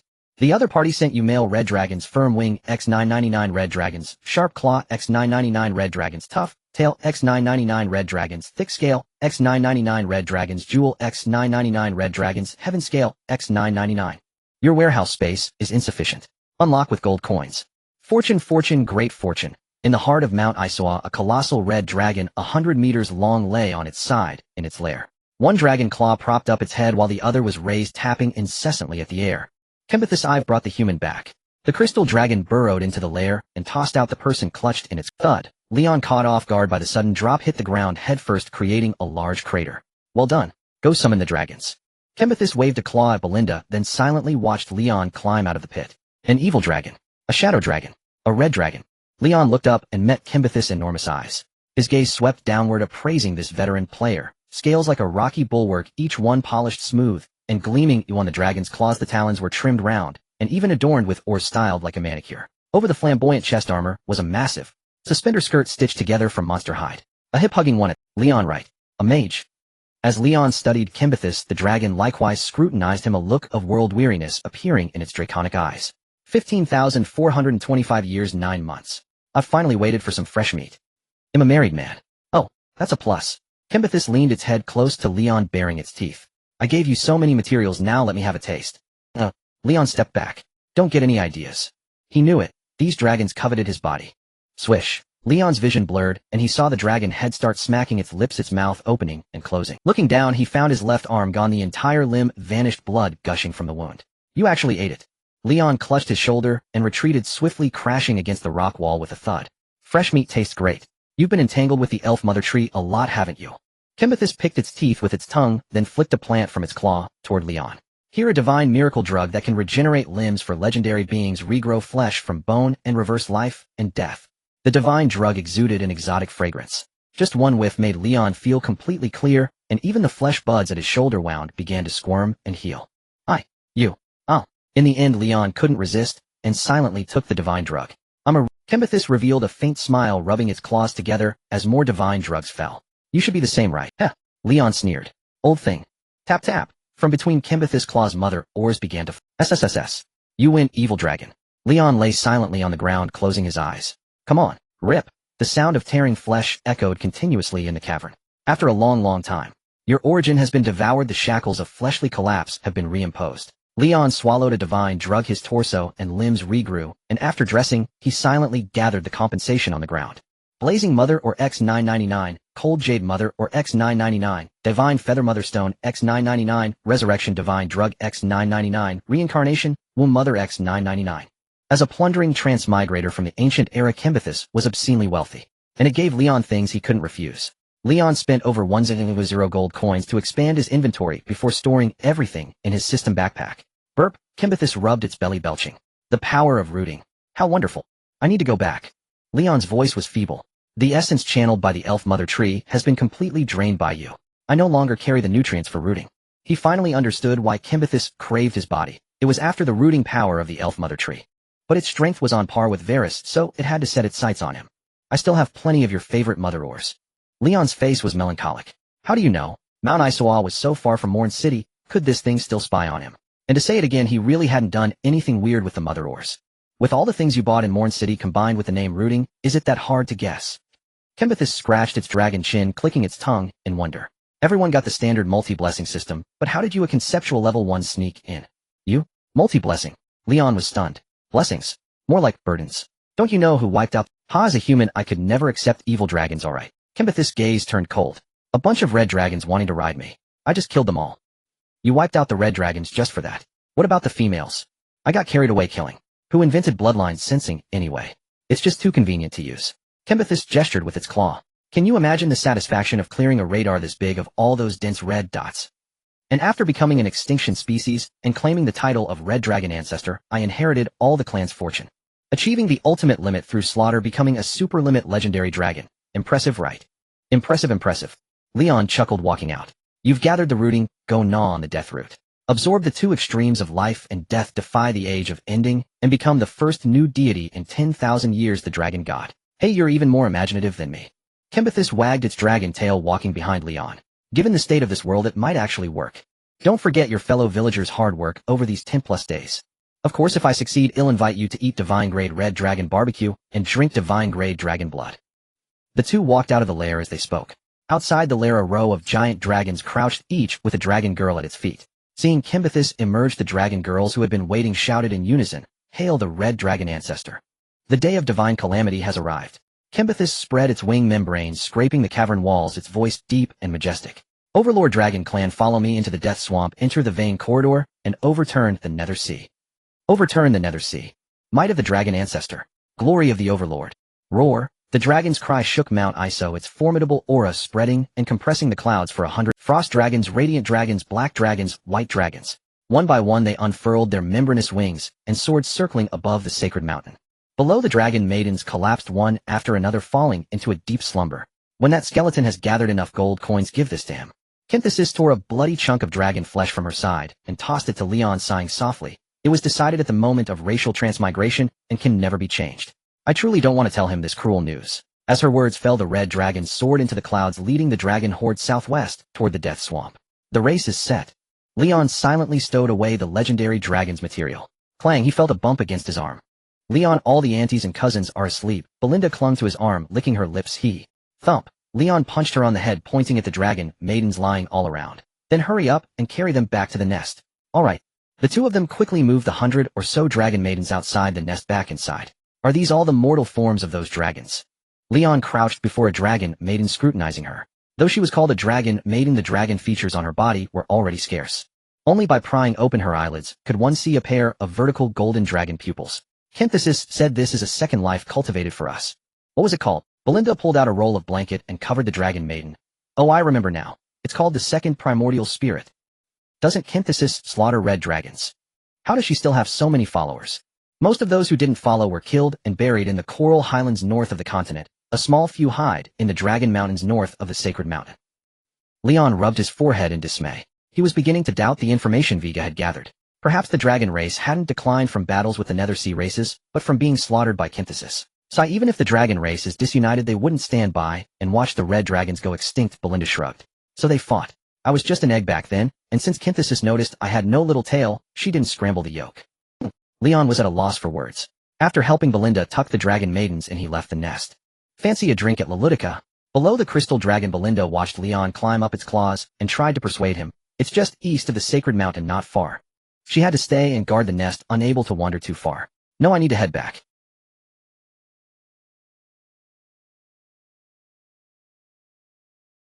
Leon waved at Belinda. Goodbye, I'll miss you, dear Lady Belinda. Don't worry, I'll often switch bodies to find you, so you won't miss me too much. The crystal dragon raised its claw and flicked the stumbling Belinda back into the nest. It'll be idling nearby, eating dirt and building roads. If you have a conscience, spare me some wine or something. Boom. As it spoke, the crystal dragon spewed dragon breath, sealing the cave entrance with a crystal curtain, then flapped its wings and soared rapidly toward the Elven King city. You sure switch accounts fast. Nothing. Doesn't Synthesis have a second primordial spirit? No, so shall have to speedrun the Netherseed dungeon with one life. At the gates of the Elven King city, the elves had gathered but were stopped by a skeleton. I've just received word. The dragons of Mount Iso have mobilized in full force, buying you a year's reprieve. Synthesis. Vera stood at the front, frowning slightly. Messenger of the Death Swamp, tell me why. Please wait a moment. Flames flickered in the sockets of Viga's skeleton. He had a vague suspicion, but dared not tell the Elven Empress. Leon had likely used his own body as a bargaining chip at Mount Iso. Is it Leon? Vera stared at the skeleton, a chill passing through her eyes. What price did the sacred mountain exact? Body. Esteemed Elven Empress, I am but a small figure. Viga bowed his head slightly. I dare not pry into the affairs of the great. Seeing this, Vera fell silent and waited patiently. I smell the anger of Sister Vera. You're an elf, not a dog. The elves behind them, growing bored from waiting, whispered among themselves. I feel like there's something in Sister Vera's talk with the skeleton that us little elves don't understand. Shatia secretly told me Mother quietly mentioned that Mount Iso has designs on Father. They're a bunch of dragons. Do they want to recognize Father and enjoy paternal love too? Foolish Nora, yeah. A certain gossiping elf found a dragon hunting arrow stuck in her rear. The elves around her shuddered and covered their mouths. The clamor fell into silence. My tavern opens tomorrow. Kaya braced herself to change the subject. I hope you can come. Great. Since we're not fighting, let's take a break first. Kaya, Miss Shavenly gave me a new idea. Snake and lizard monsters can be used to make wine. Let Father try it first. Good idea. The elves' conversation soon circled back to how to earn paternal love. Roar. Moments later, a lingering dragon's cry echoed as a fireball plummeted from the clouds. My children, am back. The fireball coalesced into Leon, landing steadily. Did you miss me? But the expected. The elves pursed their lips and opened their eyes wide, staring in unison at Leon, then looked imploringly at Vera. Leon, come here. Walk over. Vera slowly exhaled, her eyes locked on Leon's legs. Leon cautiously refrained from stepping forward, forcing a benevolent smile. What's wrong? Walk over. Like this. Leon tentatively took a step, and under Vera's intense gaze braced himself and walked forward. Welcome back. Seeing that Leon, though timid, walked steadily without a faltering step, Vera finally broke into a smile. We've been waiting for you. The Elven Mother Tree finds it strange. There's not a trace of dragon scent on you. Haha, is that so? Leon scratched his head and yawned. I didn't make you wait for nothing. I brought back lots of gifts this trip. Gifts? Father, look at me. The elves in the rear, upon hearing the mention of gifts, immediately crowded around. Over 300 elves surrounded Leon in several layers. With hopeful eyes, they nudged him with their helmeted head. Don't push, there's enough for everyone. Leon pressed down on a helmet adorned with a massive crimson curved horn and began pulling Mother Ore from his system inventory. Whoosh. The moment he pulled out a piece of Mother Ore, Vera snatched it away. Since we're not heading to the Vein Corridor today, let's treat this as a holiday gift and throw a grand celebration. A festival celebration. Leon was taken aback. Every year on this day, humans hold a festival to commemorate the departed deities. Vera swatted away several grasping hands and firmly held the Mother Ore. Leon, didn't you know? Then let's begin. Vera's gaze swept over the group of elves, her voice rising slightly. Father paid a heavy price for this brief peace. Now let's welcome him with a celebration. Then let's begin. Vera's gaze swept over the group of elves, her voice rising slightly. Father paid a heavy price for this brief peace. Now let's welcome him with a celebration. Having also broken free from the shackles of bodily disintegration, she had long since the new fetters that had been reimposed on Leon's body. If it wasn't because of that, then it could only be that hundreds of dismemberments and shatterings had exhausted the Mother Tree's gift to forge this new layer of restraint. Hooray! A festival. But how do we hold a festival? Silly Nora, why not ask the knowledgeable Miss all those ideas before? Shill. Miss Shavenly said if we cause trouble in the future, don't mention her name. Silly Nora, you're the one who exposed us. Quick, let's go. Father's face is turning dark. Pitter-patter. The elves ran and jumped, burrowing into the earth, riding the winds, spurting fire, and surging through water. They swarmed into the Elven King's city like a hive mind to seek out their business mentor for advice.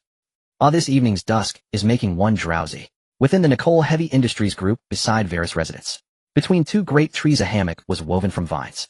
A certain red-haired summoner mage swayed gently upon it, an expression of serenity on her face. Lately, Shavenly had been living quite comfortably. Once again, she had monetized her knowledge, guiding every elf yearning for their father's arrival, revealing the brilliant ideas she had conceived.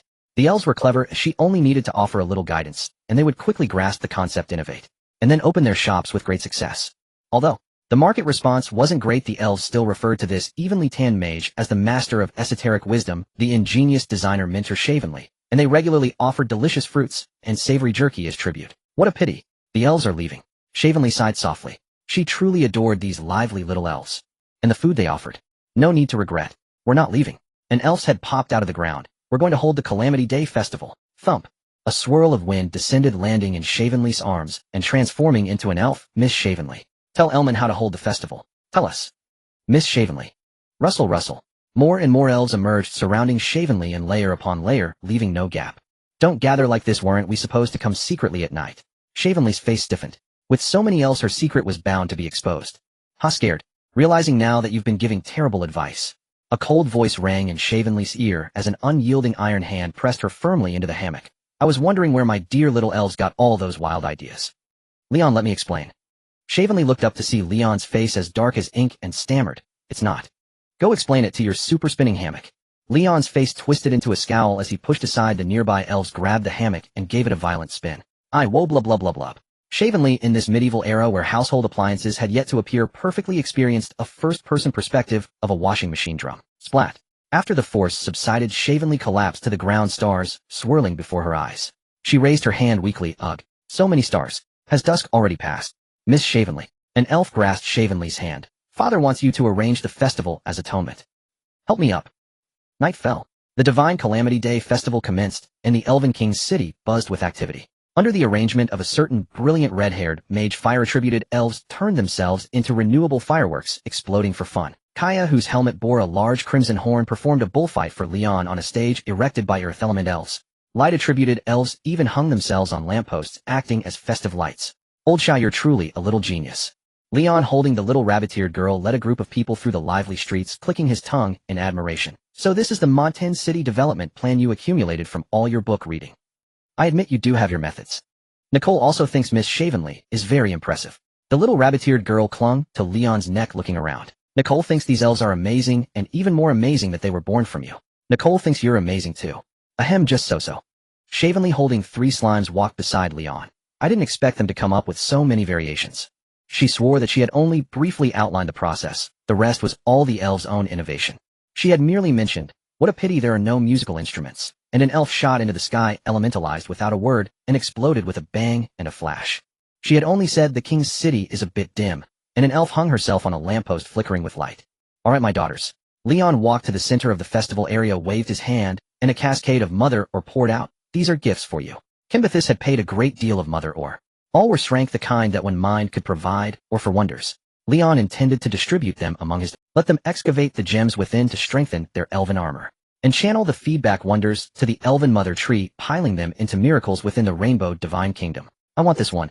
This one belongs to Tia. Nora is greedy, she wants many. The elves stopped their antics and gathered around Leon, grabbing the mother ore and beginning to unwrap gift boxes. Ding ding ding ding ding. Praise be to the goddess of fate. That no matter how this world changes, beings like us still find a place to dwell and a reason to exist.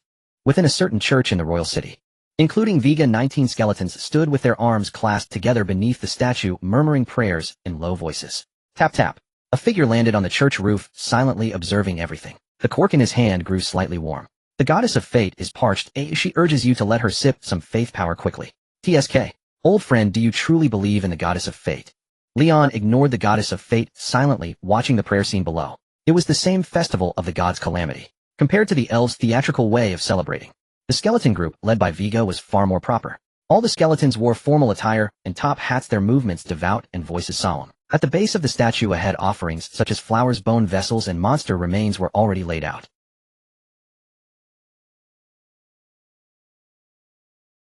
At the base of the statue ahead, offerings such as flowers, bone vessels, and monster remains were already laid out.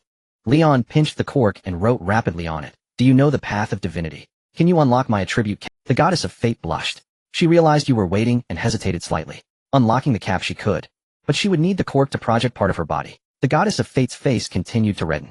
She began adjusting her position and made a request to you. Let me absorb the faith power first. This is a laborious task. Leon. The festival of the god's calamity is not the end. You shall tread upon the shoulders of fools and ride through the tides and surges. O gods, cast but a glance upon me. Just as Leon was negotiating with the goddess of fate, Vega finished the prayer. Rose gracefully smoothed the wrinkled fabric on his leg bones, looked up at Leon, and said, Good evening, old friend. Aren't you celebrating with the elves? Good evening, old friend. Leon descended and placed the cork at the statue's feet. If I said fate guided me to find you, would you believe me?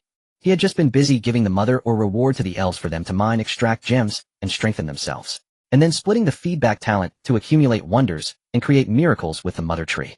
The elf mother tree was so excited it started looking for a corner to secretly coil around him. If not for the goddess of fate suddenly burning his waist, he wouldn't have bothered to make the trip. Of course I believe it means fate has already permitted. Vega adjusted his hat, his skull jaw curving into a crescent, wearing a grim smile, permitted me to dispense the ordained mercy and death. Moi. Almost 2 months have passed. Minjin City is stable, right?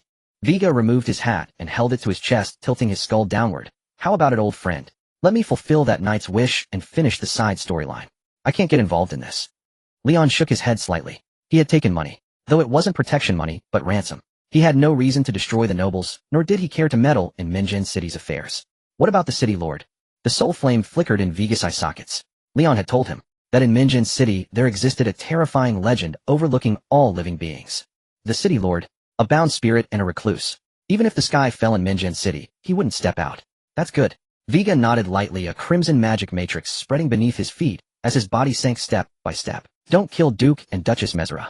Aside from the connection through Shivanli, they were still Leon's biological parents. Leon didn't want him to return and cry for his mom and dad. Don't worry, it'll only kill those who participated in the siege. Vega waved slightly, leading a group of skeletons as they fully sank into the matrix. Minjin City, blazing with lights. The residents used various methods to honor the fallen gods. Latu, aren't we going to make offerings to the gods? Within the Finkley family, a group gathered on a high building overlooking the lively lights on the streets beyond the walls. The Duchess loosened her collar and hooked Lata's pant leg with her toes. This is a great disrespect to the gods. Don't disturb my perception. Finkley's gaze was sharp, sweeping across Minjin City. Thousands of lights, an air of tranquility. Yet the sense of dread in his heart kept soaring. He was being watched by something full of malice. The blazing. No, if he wanted to act, he would have long ago. Latu rubbed his brow in irritation. Agar, playing tricks with.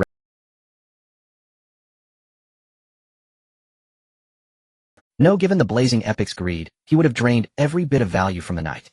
Who could it be? The sound of bones coming together came from below. Latu looked down, his pupils instantly contracting. A pair of skeletal hands had silently and firmly gripped his ankles. Ugh. Latu felt a coldness at his throat as a skeletal arm appearing out of nowhere viciously seized his neck. Ugh. Muffled groans came from beside him as members of the Finkley family were subdued by skeletal arms that emerged abruptly. What a neat little family. A crimson matrix lit up and Vega stepped out from within, his gaze sweeping over the subdued Finkley members, his jawbone stretching. Saves me the trouble of searching one by one. Then he loosened his grip. Murderer of the adventurer, any last words? Swords, spears, axes materialized from nothingness, and behind each person stood a skeleton ready to execute. Cough. Vega. What? Lata's pupils shrank, his fear turning to rage. Murderer. You filthy thing from the swamp of death, what justice do you pretend to have? Didn't you collect all the adventurers' bodies? And at the end, weren't you scared off by the blazing epic? This skeleton before him Latu knew all too well. According to family history, ever since the first ambush plan against the adventurers, this one had been the corpse collector. For hundreds of years he had been disposing of the adventurers' bodies, ensuring no survivor was left. And now he shows up putting on a righteous front. What a joke. All these years the adventurer plan remained undiscovered thanks to you, ensuring every adventurer dies. So why act like an outsider and pretend to be aloof? Vega paused and slapped his skull. Sorry, I misspoke. I'm here to silence and clean up. Just consider it after-sales service. I won't let the ugly reputation of the three great noble families reach the ears of Minjin City's masses. You filthy monster, I curse you along with that despicable knight to rot in hell forever. Latu cursed loudly, then froze. It was you. You let Agar go. You deliberately let him survive. Yes, but unfortunately the plan to create a supreme body ultimately failed. Vega reached out and rubbed Lata's crown. You worthless lot couldn't even serve as a whetstone. Latu tried to say more, but Vega suddenly exerted force, flipping open his skull and pulling out a finger-sized magic core, crackling with lightning. I curse you. Lata's voice faded, and before he could utter a complete sentence he died completely. Any last words from you all? Vega held up the magic core, admiring its glow in the night, then turned his skull toward the trembling Finkley family members. Don't say too much, or I have no patience. Respected demon in formal attire, I am willing to serve you with the swamp. The Duchess' legs gave way, and she collapsed to the ground, trembling as she crawled toward Vega, a servant of the succubus.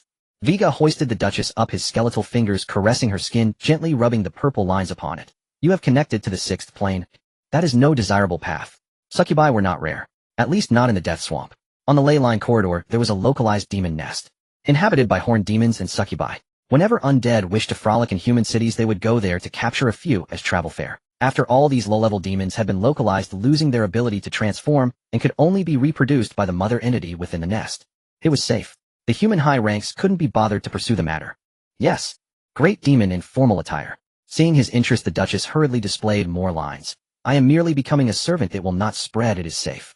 Although she would be utterly submerged in the succubus nature, once the lines coalesced, she could complete the transformation ritual and attain immortality. Pity you aren't even a professional. After a thorough examination, Vega shook his head slightly and tossed the Duchess aside. His flame-filled eye sockets then shifted, scanning the members of the Finley family. He raised a finger and pointed lightly at the professionals among them. Crack. The skeletons behind immediately acted, slaughtering all those Vega had selected. Then he'll trouble the Duchess with the burial. Vega removed his hat and gave a slight bow to the Duchess, who now sat in a spreading pool of water. Please do not spread word of today's events. With these words, Vega and his retinue of skeletons strode away arrogantly. Vega did not kill the unarmed. The Messera ducal mansion. The banquet was underway. A statue vaguely resembling a human form stood at the center. Below it was a small placard, a certain god of war who wishes to remain anonymous. See not its visage, know not its state, speak not its name. Though the god of war left these 3 precepts, the Messera family still revered it as an ancestor, offering worship on every festival. Strife shall never cease, may war guide all beings. Duke Messera stood at the front, leading the family in a round of prayers. Messera, I feel uneasy. Veronica massaged her forehead, stopping beside Duke Messera. It feels like the aura of calamity. Veins bulged slightly on her head, chaotic sounds and images interweaving in her mind. In the depths of her being, she sensed a calamity related to her family drawing near. Yet she could not see it clearly. Duke Messera helped Veronica sit down, gently rubbing her protruding veins. Igar is dead. Ooh, what calamity. Perhaps the aftermath of this disaster is too strong. Under Messera's soothing, Veronica gradually calmed her gaze, falling on her slightly swollen belly. I wonder how Siobhan is doing. As the only child to inherit the high-sensing talent, at times like this, they would mutually seal their perceptions to withstand the assault of the disaster's aftermath. Although the gods had not appeared on the continent for millennia, there were still those who on special days could perceive the residual traces of the divine. These people, born with exceptionally high sensitivity, had eventually deduced the conjecture that the gods had long since perished. They also named this special day the Day of Divine Calamity. She is with the flame epic. What could happen to her? I hope so. By the way, where is Hegmo?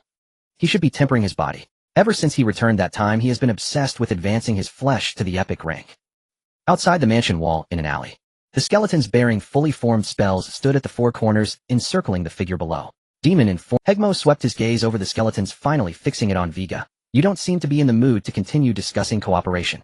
You die and I won't touch the Messera family. Vega tilted his skull toward the wall. Listen, what a lively family and a young life is being nurtured within. Die. Hegmo was momentarily stunned, then comprehension dawned, his eyes turning gloomy. Where is Radu? Very useful. Vega produced a magic core crackling with arcs of electricity and clenched it. The wild lightning coiled around his bones, forming a suit of lightning armor. Useful is it? Hegmo's blood and chi erupted in turmoil, sending the stone tiles beneath him flying. Then use it well.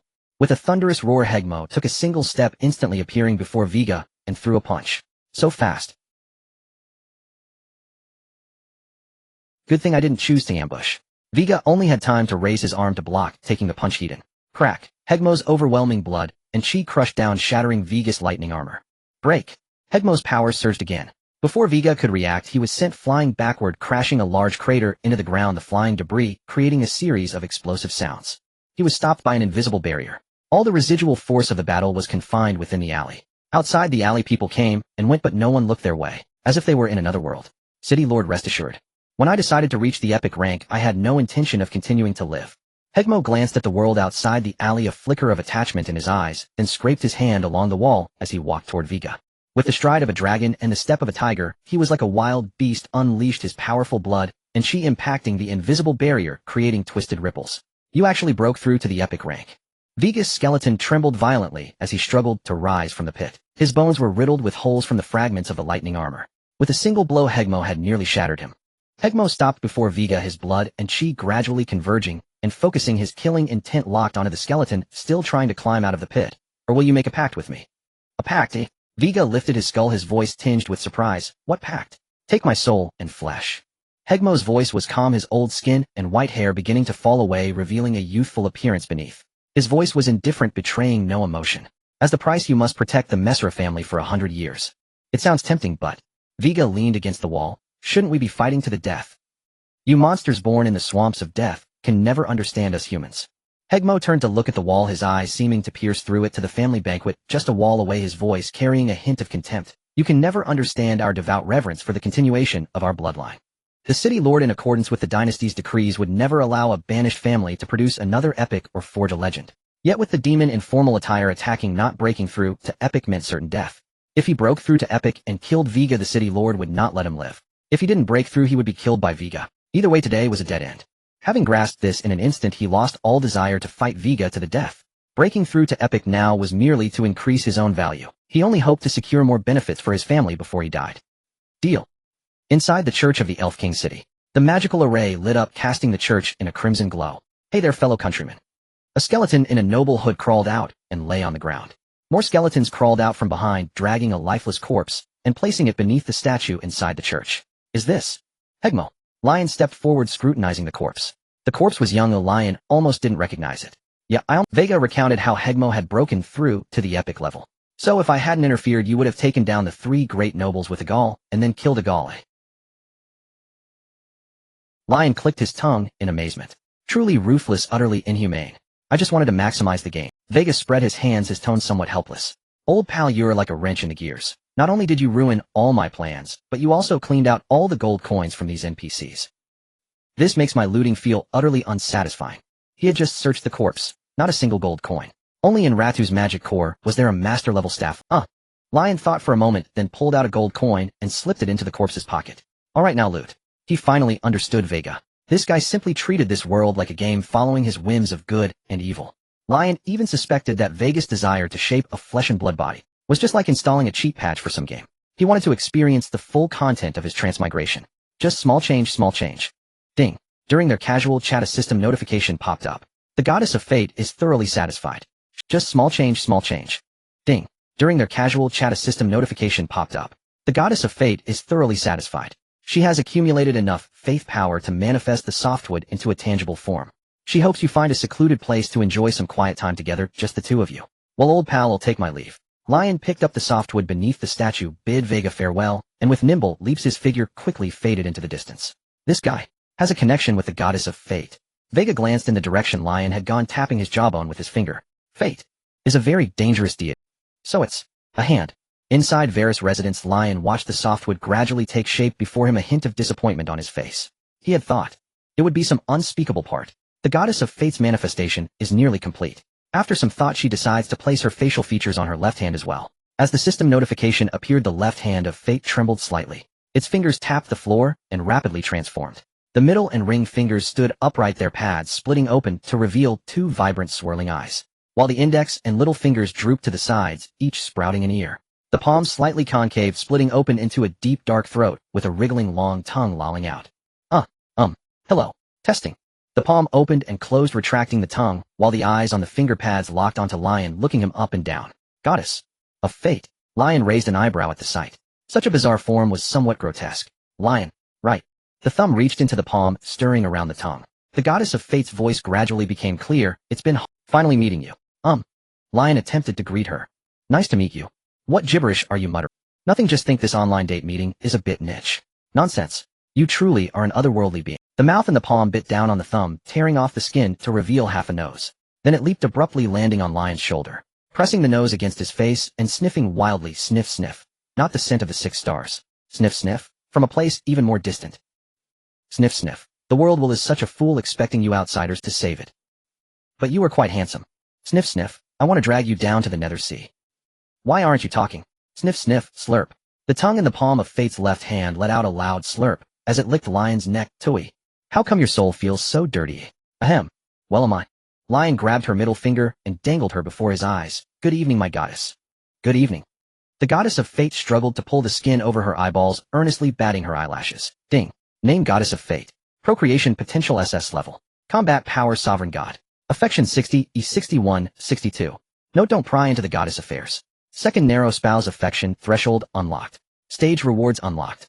Affection 100, unlock shared property. Shared property, no liability, love knows no limits. You can allocate everything you have to your spouse through Similarly, if you choose to divorce your spouse, you can also claim half of their power, half of their wealth, half of their lifespan, half of their authority. What kind of setup is this? Is this still a male-oriented novel? Lion's eyes widened instantly. Nico affection 1. Reached the maximum of 100. The little bunny girl was quite effective. The moment the affection cap was unlocked, she immediately added another point max. Unlocked shared property. Current spouse goddess of fate. Divorce available.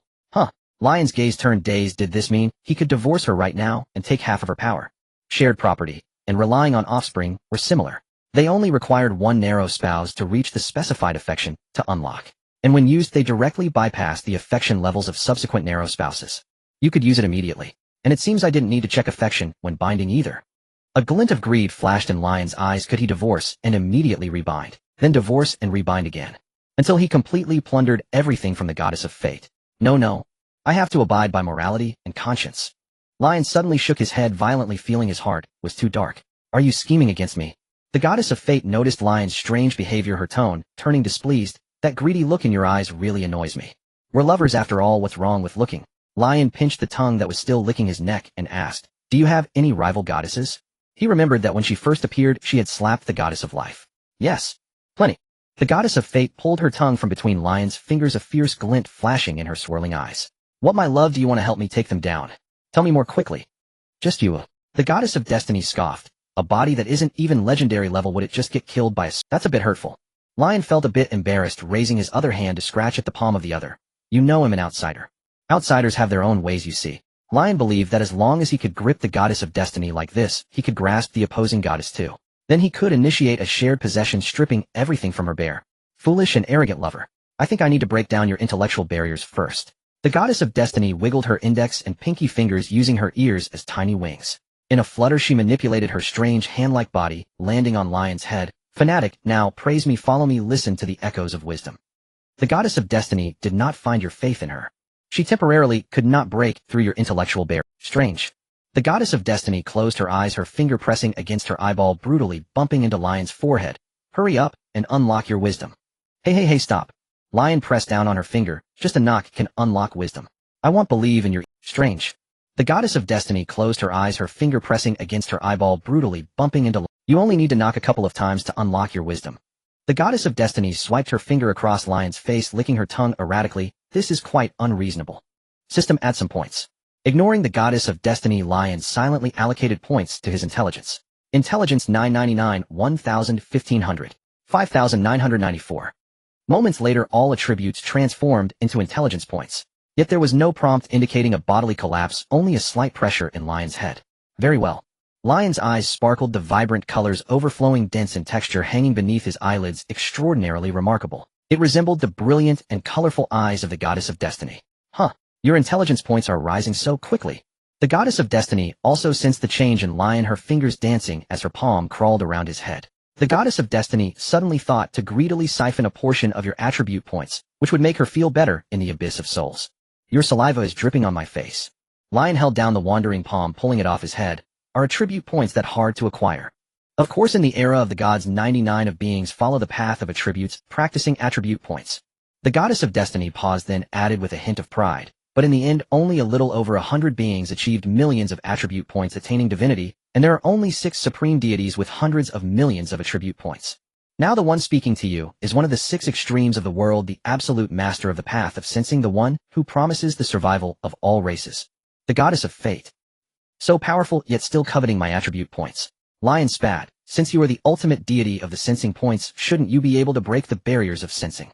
Of course, all 6 basic attribute points can be broken, but... The goddess of destiny hesitated, finally biting her tongue. But for some attributes, I need to enter your body.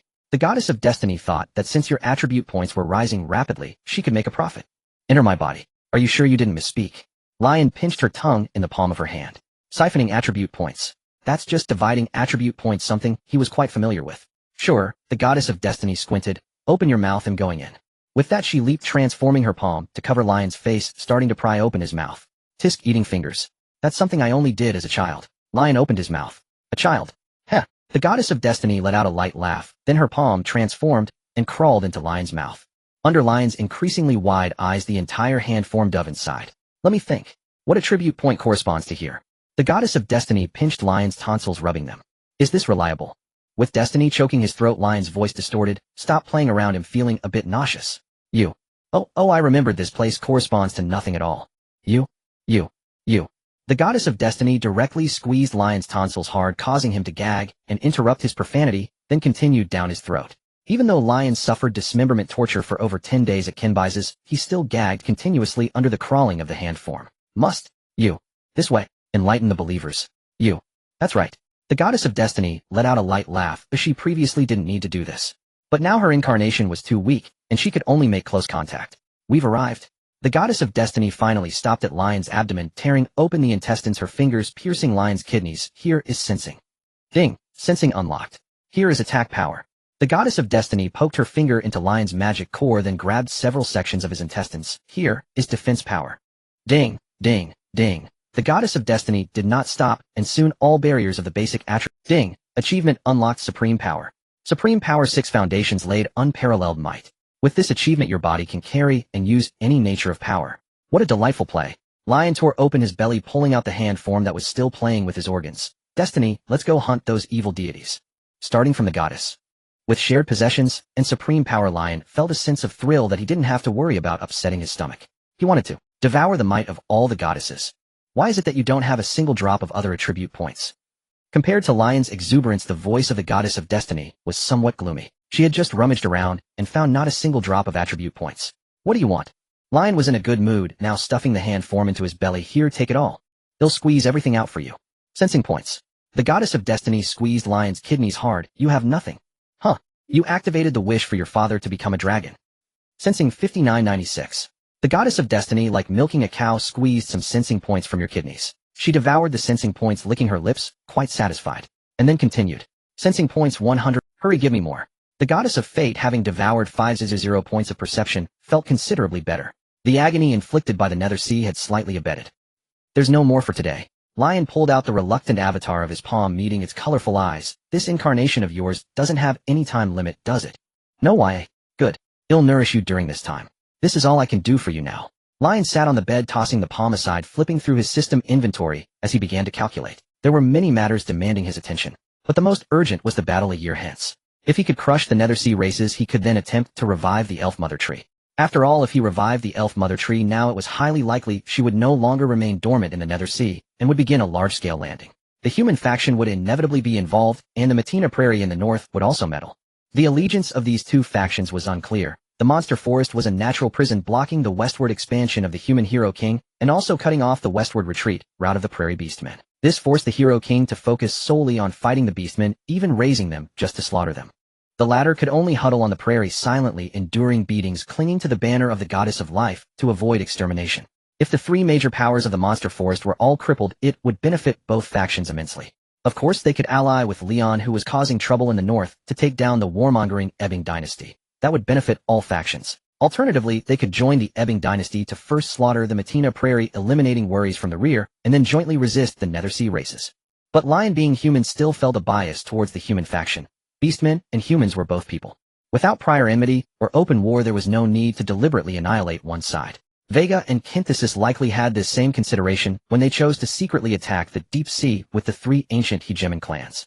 Secretly eliminating the nether sea races would be perfect. Lion shook his head, slightly inventorying the reserves in his pack. He had to reinforce this group of elf progeny during this time to minimize wasted resurrection opportunities. Although they could continuously revive due to segmented immortality, as the name suggested, segmented immortality wasn't infinite resurrection, there would come a day when it was exhausted. So Lion didn't waste any elf's resurrection chance to precisely measure the lifespan cost of revival. However, based on his calculations, an elf could probably only resurrect 3 times. After all, every time he spawned an elf, he gained a chance at rebirth himself. That calculation isn't accurate either. My resurrection doesn't consume lifespan. Wait, if my theoretical immortality consumes a bit, isn't it still theoretical immortality? Hold on. If the elf's lifespan isn't enough. Lion squinted. Theoretically, with him around, the elves wouldn't lack lifespan. Lion, I'm hungry. Give me some attribute points. On the other side, the palm avatar of the goddess of fate rolled on the pillow. My love, would you rather starve me to death? Eat, eat, eat. Is that all you know? Where's your goddess demeanor? Lion's face darkened. This one had been so flashy and mysterious at her first appearance, and when chatting online, she was aloof and cold. Now that they had met in person, she started crying for milk. Utterly shameless. My love. So hungry. The palm avatar rolled over to Lion, sticking out its tongue, looking like it was about to die. Quick, tear, open your belly. Are you really a god? Lion sighed softly, took out a massive chunk of adamantine mother ore, and began chiseling it. Today was the day of divine catastrophe, and Lion had given everyone the day off. Of course, life is constantly evolving. The palm avatar lay on Lion's thigh. Gods are the same. Since humans dominate the world, I must evolve humanity. What were you doing before? After accumulating some attribute points, Lion allocated them to attack power, clawed down, and scooped out a pile of diamonds. Before. The goddess of fate pondered for a moment, then spoke. When the world first emerged from chaos, I was just a mass of hot air. Later in the barbaric era, I was a towering giant beast devouring all things. Then in the age of gods, I sat high in the heavens overlooking all races, but unfortunately, celestial calamity descended. The goddess of fate paused and fell silent. Lion pressed on. Celestial calamity. Is that what's now called the primeval era? It was even before the primeval era, right after the age of gods. The goddess of fate tore open Lion's belly, nestled in his abdominal cavity, trembling slightly. A terrible upheaval, the world unfurled like a flower bud. All things and all races were guilty. The goddess of fate is very afraid. She hopes you will stop asking, stop mentioning it. Even thinking of that matter will be detected by the other party. Ding. You have touched a high-level divine regulation. Concealing for you. Concealment complete. Can't even brush the edge of it. Lion frowned. The celestial calamity. So many years later, just mentioning it would attract the attention of the one. How powerful must that be? Warning. Your thoughts have been detected. A higher-level divine regulation is attempting to lock onto you. Please seal and ignore this matter in your mind to evade the cross-temporal tracking. Lion's heart tightened. He quickly suppressed his thoughts, and the system warnings in his mind gradually faded. Stop trembling. Have some kidney juice. Lion refined some attribute points into perception, soothing the goddess of fate through his belly, gently rubbing it. Slurp. Thank you, my love. The goddess of fate, having received the attribute points, stopped trembling and quietly nestled aside, waiting for Lion's feeding. How many attribute points do you need? Just a little. Give me a number. My love. The goddess of fate's voice was tentative. 100,000. Deities deal in millions and billions. Such a tiny amount wouldn't even fill your teeth, would it? Lion rubbed her palm avatar through his belly. We've been an old married couple for months now. Speak your mind. Oh, would I ever starve you? Alright, I'll say it then. The fingers serving his eyes on the palm avatar twisted nervously. 100 million perception points, and 10 million for the rest of the attributes. Divorce right now. Lion's hand froze, a hint of exasperation in his voice. Didn't you say a main god only had a few 100 million in attributes? 150 million. At the current factory speed, that was just tens of thousands of attribute points per day. It would take decades of diligent work to scrape together what the goddess of fate needed. And that was assuming the adamantine mother. How many attribute points do you need? Just a little. Give me a number. My love. The goddess of fate's voice was tentative. The origin of the Nether Sea races are these gods. They are the enemies of the elf mother tree. You and the elf mother tree are also married. So you knew. Yes, my love. The goddess of fate's eyes narrowed. You cheated on me with a tree. That's immoral. You must compensate me. Is there a limit to increasing my attributes? Leon wondered why he would need to sponsor the goddess of fate if he could amass over 100 million attribute points. Wouldn't it be simpler to blast through the dark sea and fish her out? That depends on talent. Oh, so there's no limit then. Just hold on a little longer, and it'll come for you. Talent. Leon felt he might not have much talent, but the mother lode had plenty. My love. The dark sea is consuming me, it hurts so much. The goddess of fate, sensing Leon might not give more attribute points, let her hand manifestation flop onto his thigh, wailing, my love, you are my love. They'll give you 1000 points daily as pocket money. Love you. What exactly is the dark sea? Leon lifted the goddess of fate. Why were the gods drowned in the dark sea? He had once asked Vera and the world tree about the dark sea. Neither knew much about it. All he learned was that it surrounded the entire Redania continent, pitch black, capable of drowning all life. A calamity descended from the heavens. Ding, you have been locked. Alright, stop there. Leon tucked the hand manifestation under the blanket. I'm resting now, do as you please. Good night, my love. The next day, outside the royal city, carriages scattered about. Centaurs had temporarily removed their saddles and began loading goods. Brother Leon, buying adamantite mother lode from Gray City isn't cost-effective anymore. The plump merchant twirled his thin mustache. My bulk purchases have driven up the price of adamantite mother lode rapidly. Is that so? Leon pinched the bridge of his nose. After the Gray City incident, the combined earnings from kills and ransoms totaled over 4 million. Yet before even spending a fraction of that, the market in Gray City was already fluctuating. Can't you use my Skyflame reputation to squeeze them a bit? Merchants have mobile registries, they can leave anytime. Then keep buying.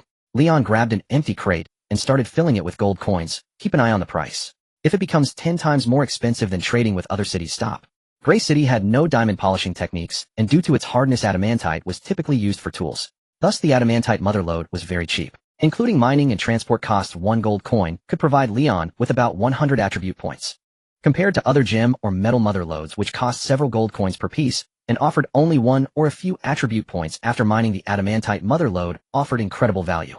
Leon figured he could tolerate a tenfold premium on the adamantite mother lode at most. That's terribly inefficient. A mere double profit would already tempt merchants to take risks. I stroked his long narrow beard, speaking gravely. Brother Leon, since you're not in trade you might not grasp what a tenfold premium means. Such enormous profits would drive traveling merchant caravans mad. Not just cities in the Ebbing dynasty. Even merchants from Mytina would flock here.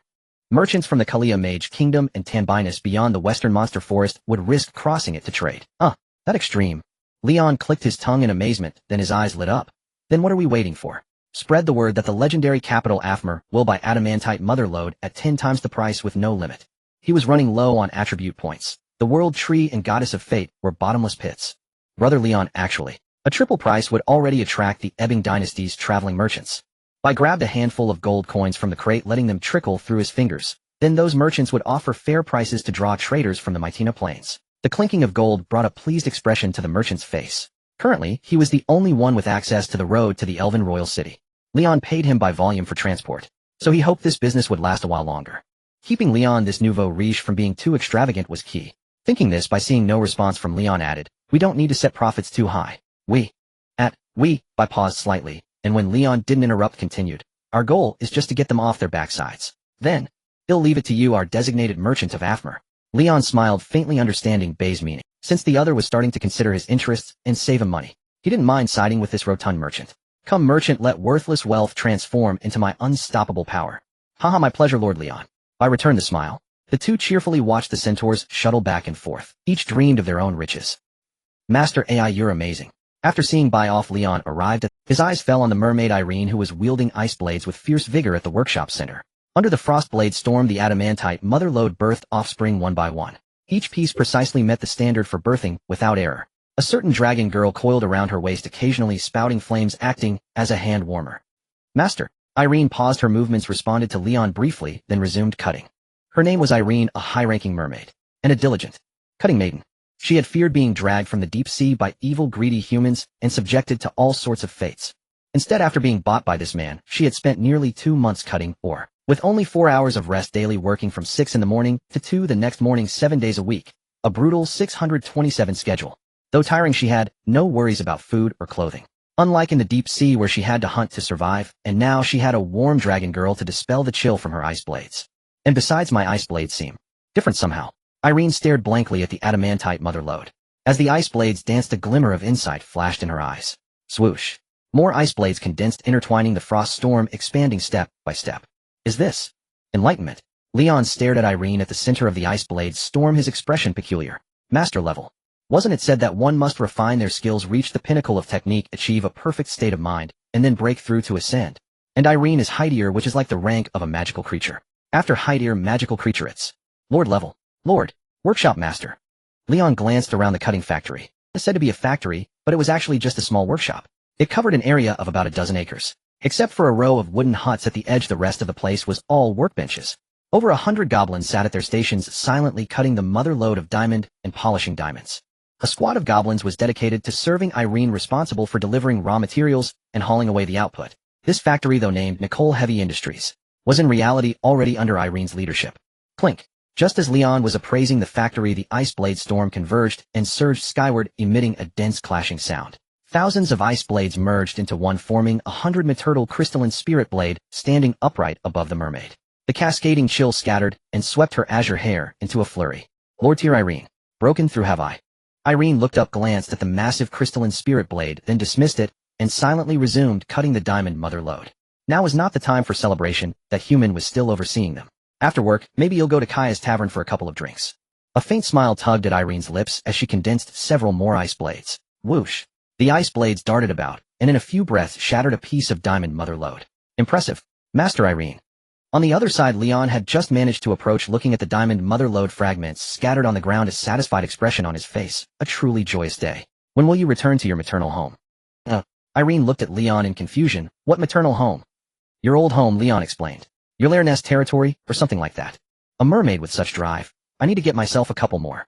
No, I mean rescue them from their bitter life in the deep. The mermaid tribe is in the Eastern Sea. Irene paused her work, sizing up Leon. Master, you're a fire mage, not exactly skilled in diving, are you? Never mind, that just tell me about your mermaid territory. The mermaid tribe has been annihilated by a terrifying creature. Only a few mermaids escaped. Irene sighed softly. A few months ago, a colossal monstrous being devoured everything. The sea is truly chaotic. Leon listened with some surprise. Who took it down? Didn't it take you out too? A legendary knight from the sea-suppressing fortress. A flicker of fear crossed Irene's face. That monster not long after it came ashore was slain by that fearsome knight. Its corpse was taken as a trophy dragged back to the fortress to construct a colossal wonder. They fished me out of the monster's stomach along with some undigested sea creatures and sold me at the seafood market. Quite an unusual way to come ashore. Leon tossed a box of mother lode in front of Irene, dangling a carrot before her. Work hard, and from now on this cutting factory is yours to lead. You are the workshop master here. In the future, forging epics and miracles is not impossible. All right. Irene pursed her lips at his words, but she still dutifully took the mother lode spread Nafia over her lap and prepared to resume work. As an ice attribute mermaid, though she could control ice blades, she was also eroded by the cold. Overusing ice blades would cause irreversible damage to her body from the extreme cold. So in the deep sea, ice blades were also a mermaid's ultimate trump card. Never used lightly unless it was a life. During this period, she had used ice blades more times than in 10 lifetimes. This was also one of the reasons she had broken through so quickly. Whoosh whoosh. Nafia yawned and began to breathe fire. The flames under her control swirled around Irene, dispelling the chill. Temperature control girl. Leon glanced at Nafia, then addressed both of them. Stop work at sunset today. Come to my... He hadn't enhanced his 4 calamities resistance for a while, and with Irene's breakthrough, he could max out his ice calamity resistance. According to a certain noble lady, breaking the 5 flesh shackles was enough to create a miracle of the flesh. He had now broken 3 out of 5 with only the shackles of fire, water, and curse remaining unbroken. After maxing out the 4 calamities resistance, he would then squeeze the elf mother tree, break the flesh collapse shackle, and all the shackles would be shattered. Mew. Nafia perked up her tail at the words, but upon seeing Leon's clear gaze, she immediately drooped again. Did you hear me? Leon raised his voice and repeated, stop at sunset. Go to the room in Vera's house next door. Got it. Nightfall. Inside the room, Leon lay on the ground silently, enduring the roasting fire and the cutting ice blades. Ding. Your ice calamity resistance has reached its limit. Full is it? Leon shifted his bottom to dodge Irene's attack. The latter also withdrew her ice blades and stepped back. No special change yet. It seems I'll have to wait until Nafia breaks through to master level. Leon opened his panel, pausing for a moment on the 100 ice resistance, then his gaze fell on the basic intelligence, 9,999. Attack power, 9,999. Defense 0. Stamina, 9,999. Except for defense, which he hadn't added points to facilitate training for calamities resistance. He had maxed out all other attributes. After Irene broke through to master level, her efficiency soared. In just one day, she could provide Leon with about 100,000 attribute points, and he even took time to pour a few thousand into the elf mother tree. Nafia, why are you still in intermediate class? Alright, stop spitting fire. After being roasted for a while, Leon found his fire calamity resistance stuck at 66 and frowned. His tone displeased. If you keep slacking off, he'll consider letting you advance quickly. Nicole had already broken through to advanced class. This little dragon girl, formerly an epic level dragon, had been stuck at intermediate for over half a month. Utterly unmotivated and gluttonous. Advance quickly. Nafia withdrew her flames, looking at Leon curiously. Are we having combat training again? During the days they stayed in the wooden house at Baishi village, her class level was boosted by Leon beating her up. But since arriving at the Elf King city, Leon seemed very busy and hadn't instructed them in their training anymore. Combat. Leon grinned. Of course it's combat, but the kind of combat the evil god had in mind when shaping Miwa. Upon hearing Leon's words, Nafia's face instantly flushed crimson. Having spent so much time with Siobhan and Nicole, she was no longer the naive creature she had been when she first arrived in the human camp.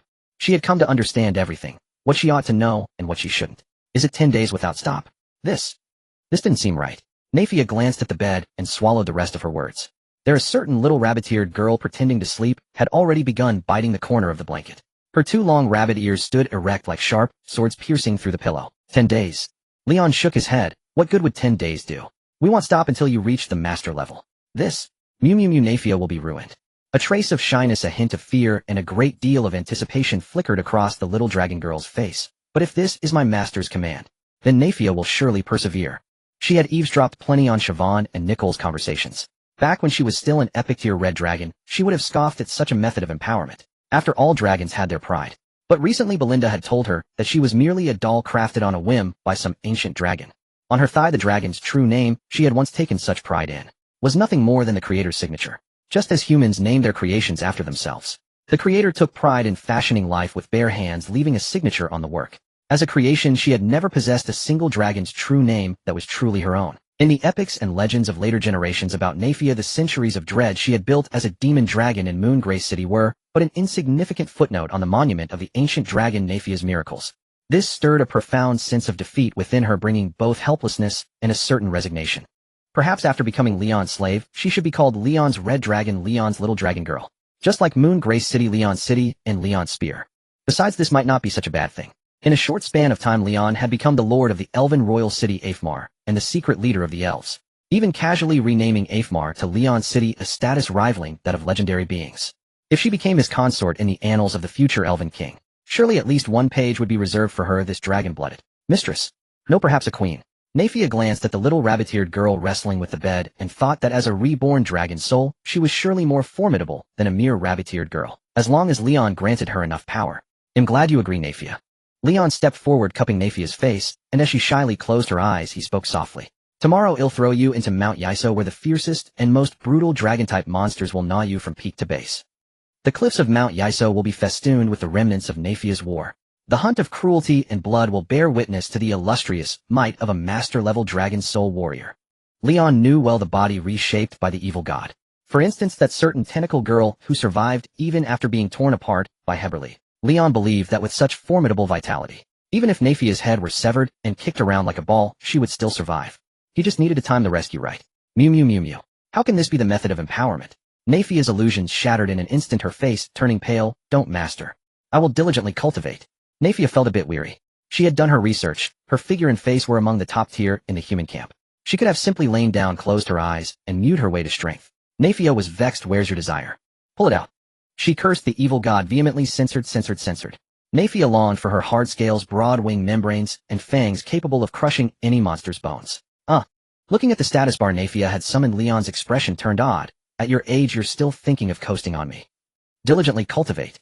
The nascent elf needed attribute points. The goddess of fate was eagerly waiting. Siobhan was biding her time, and Nicole required daily maintenance. Where were the spare points to lavish on Nafia? With such a large family to support, Leon felt a middle-aged man's sense of helplessness. That kind of helplessness that comes from having no gold coins, being financially strained, and living in austerity. I don't.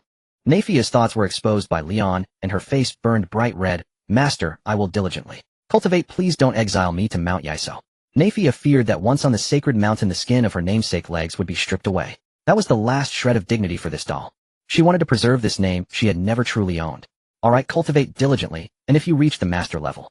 Leon released Nafia, his tone turning serious. As a gift, whether that ancient dragon wills it or not, the dragon's true name, Nafia, will belong solely to you. Thus the epics you write and the miracles you forge will all be credited to you, Nafia. Mew. Nafia's eyes lit up instantly as she tightly gripped Leon's hand. Master. I will swiftly break through to the master level. Nafia was deeply moved. Affection 101,010.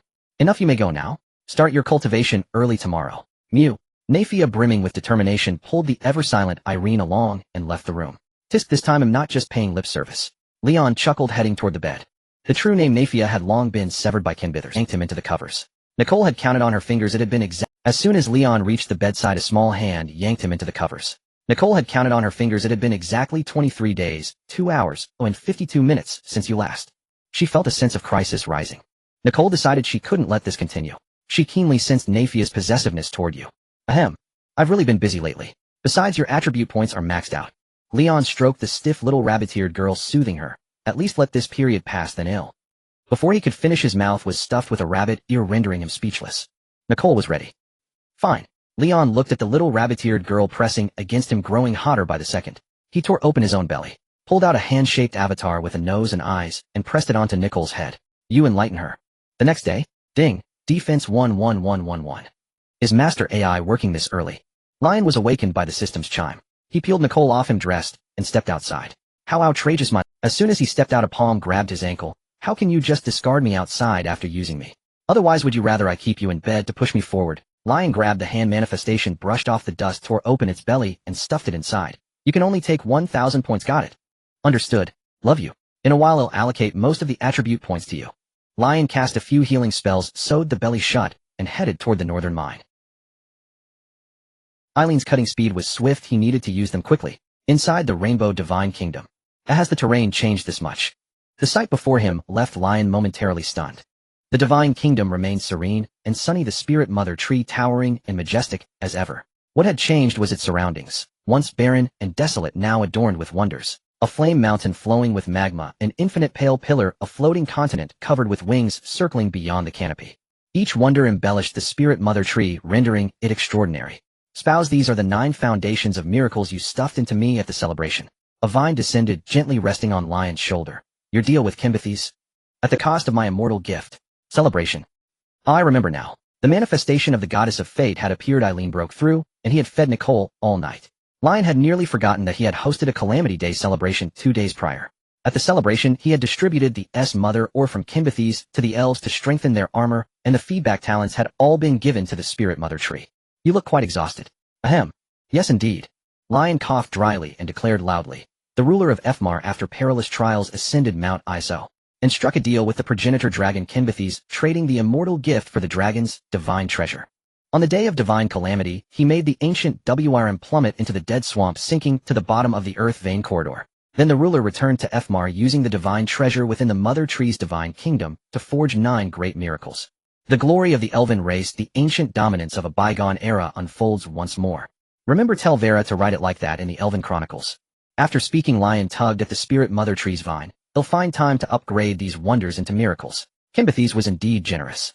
Lion had spent several 100,000 gold coins to expand his backpack before the resources within were more than enough to build not just 9 miracles for the spirit mother tree, but even double that, 18 miracles, with plenty to spare. Unfortunately, these mother ores came in only 9 types, unable to evolve into other miracles. The spirit mother tree's voice was light, tinged with delight. Thank you, my spouse. We're an old couple, no need for thanks. After stuffing in so many wonders, any discomfort? Lion called up the system panel and browsed through the spirit mother tree's stats. Urged by the goddess of fate at the time, he had left a pile of mother ore for the system to auto-split, and hadn't checked since. Now upon opening it, he was greeted by a dense array of 9 miracle progress bars right in his face. Frost Domain. Progress 31 Blazing Peak. Progress 28 Infinite Pillar. Progress 23 Feather God Floating Isle. Progress 30 Ring of Life and Death. Progress 25 Immortal Furnace Shell. Progress 23 Abyss of Return. Progress 24 Revolving Celestial Realm. Progress 21 Endless Roots. Progress 11. The screen was cluttered with detailed descriptions, dazzling Lion's eyes. No particular feeling. A soft, plump vine coiled around Lion. Spouse, let's birth more elves. It's been over 10 days. All right. Lion dismissed the system page and walked toward the detection machine with the absurdly long name. If the durability is depleted, we can't continue birthing elves. Lion sat before the machine, took out a gray cracked crystal, and placed it aside. The wandering soul crystal of the elves. It was the only object besides the detection machine that Lion could bring inside. Now cracks had begun to appear on the crystal, riddled with dense holes. Each hole represented the solidification of an elf's soul, heralding a new life. Lion wasn't sure how many more elves could be born. My departed children. You should have found peace. A vine descended, gently caressing the wandering soul crystal, its voice tinged with sorrow. I'm sorry, but the glory of the elven race still requires your defense. Still just intelligence. I've communicated with the deities and can remove the attribute point limits. Lion manipulated the screen, allocating 16 points across 2 attributes might yield greater benefits. The elves have transitioned to a professional path. They no longer need to follow the divine route. The spirit mother tree draped a vine over Lion's hand. The elven race's talent for attribute point multiplication is unique, but the professional system doesn't rely on any existence. It's a promising path. All right, as you say. Lion swiftly allocated the points on the screen. The attribute points dwindled rapidly. Eileen could now cut out over 1,000 attribute points daily, enough for him to birth 60 to 70 elves. Outside, the elves are being born again. A figure descended, landing outside the mine, eyes softening as they gazed at the forming elven fetal fruits. Lion, I am ready. Swish swish. As Vera examined the fruits, the soil-churned, dense vines burst forth, intertwining into giant trees. 10 in total, including the previous ones. Elven fetal fruits hung from each tree, rapidly swelling and growing. This say, Vera's eyes widened. How had Lion become so prolific in such a short time? Plop. The first fruit fell, an elf tearing open the peel, poking out its head, curiously surveying its surroundings. Eee. After looking around, its gaze settled on Vera. You are strong. You are an elf. I am. Elmet. Welcome, sister, back to. Plop. Before Vera could finish, another fruit ripened, and fell, a pair of sparkling eyes silently fixed on her. And welcome to you. Plop. Plop. Plop. The turmoil of the underground world is about to spill out. On the crimson peaks, a green head took flight. With flapping wings, its oddly assorted features appeared, as if pieced together, looking quite bizarre. At this moment, a hint of helplessness appeared on the face of the head. By the grace of Nephinx, the goblins have ultimately failed to heed your divine message. Rustle. The sound of heavy treading echoed, and dark fog rolled at the foot of the mountain, enveloping everything. Wherever it passed, corruption and erosion melted away existence. The towering crimson peaks seemed to melt away and sank down. You have done your best, Lucton. Tentacles descended, parting the head, and a girl standing at the center of the tentacles began to write. Record keeper memes of the Chronicles of the Earth records here. Human greed forged weapons, and the ensuing slaughter ultimately brought disaster directed at humanity. The calamity that has plagued the goblin race for 100 generations, its suffering, shall also be paid for by the human camp. This is the sin of greed, and the evil of disrupted trade. Memes wrote the last line, tearing it from the book as the page filled with text fluttered down and fell into the darkness. Roar. In the black fog, pairs of crimson eyes lit up and monstrous heads broke through the fog. At the forefront stood a massive beast adorned with features of various creatures. Bird beaks, cat, tongues, tiger whiskers, and manes.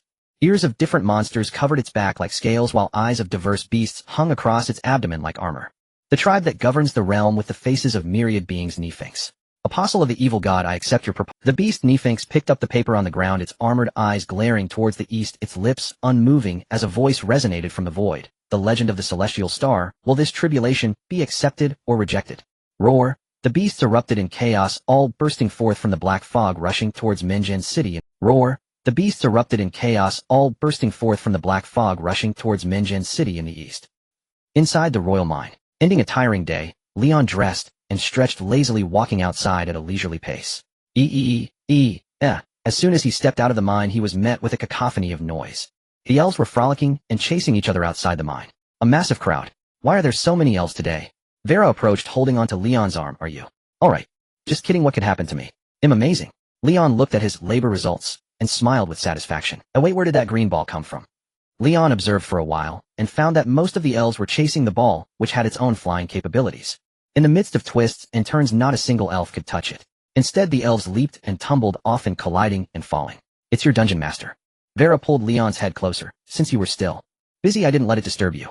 Elven Queen, Epic of Flame. Lukton saw the two and spread his wings, landing. The dungeon master is here to meet you, my lords. You are a bit late. According to the agreement, Lukton should have arrived at the Elven King City long ago. However, Leon had been busy with production and feeding dragons, unable to spare time to find Lukton. I was held up by the monsters. Lukton's voice was hoarse. Those polluted monsters from the underground world have started attacking the human surface. Where are they headed? Leon pinched his chin. If they attack the Elven King City, it would be a perfect opportunity for trade. After all, a single epic Lukton can suppress a horde of monsters. They cannot be that formidable. I led them to Minjin City. Lukton glanced at Leon and continued.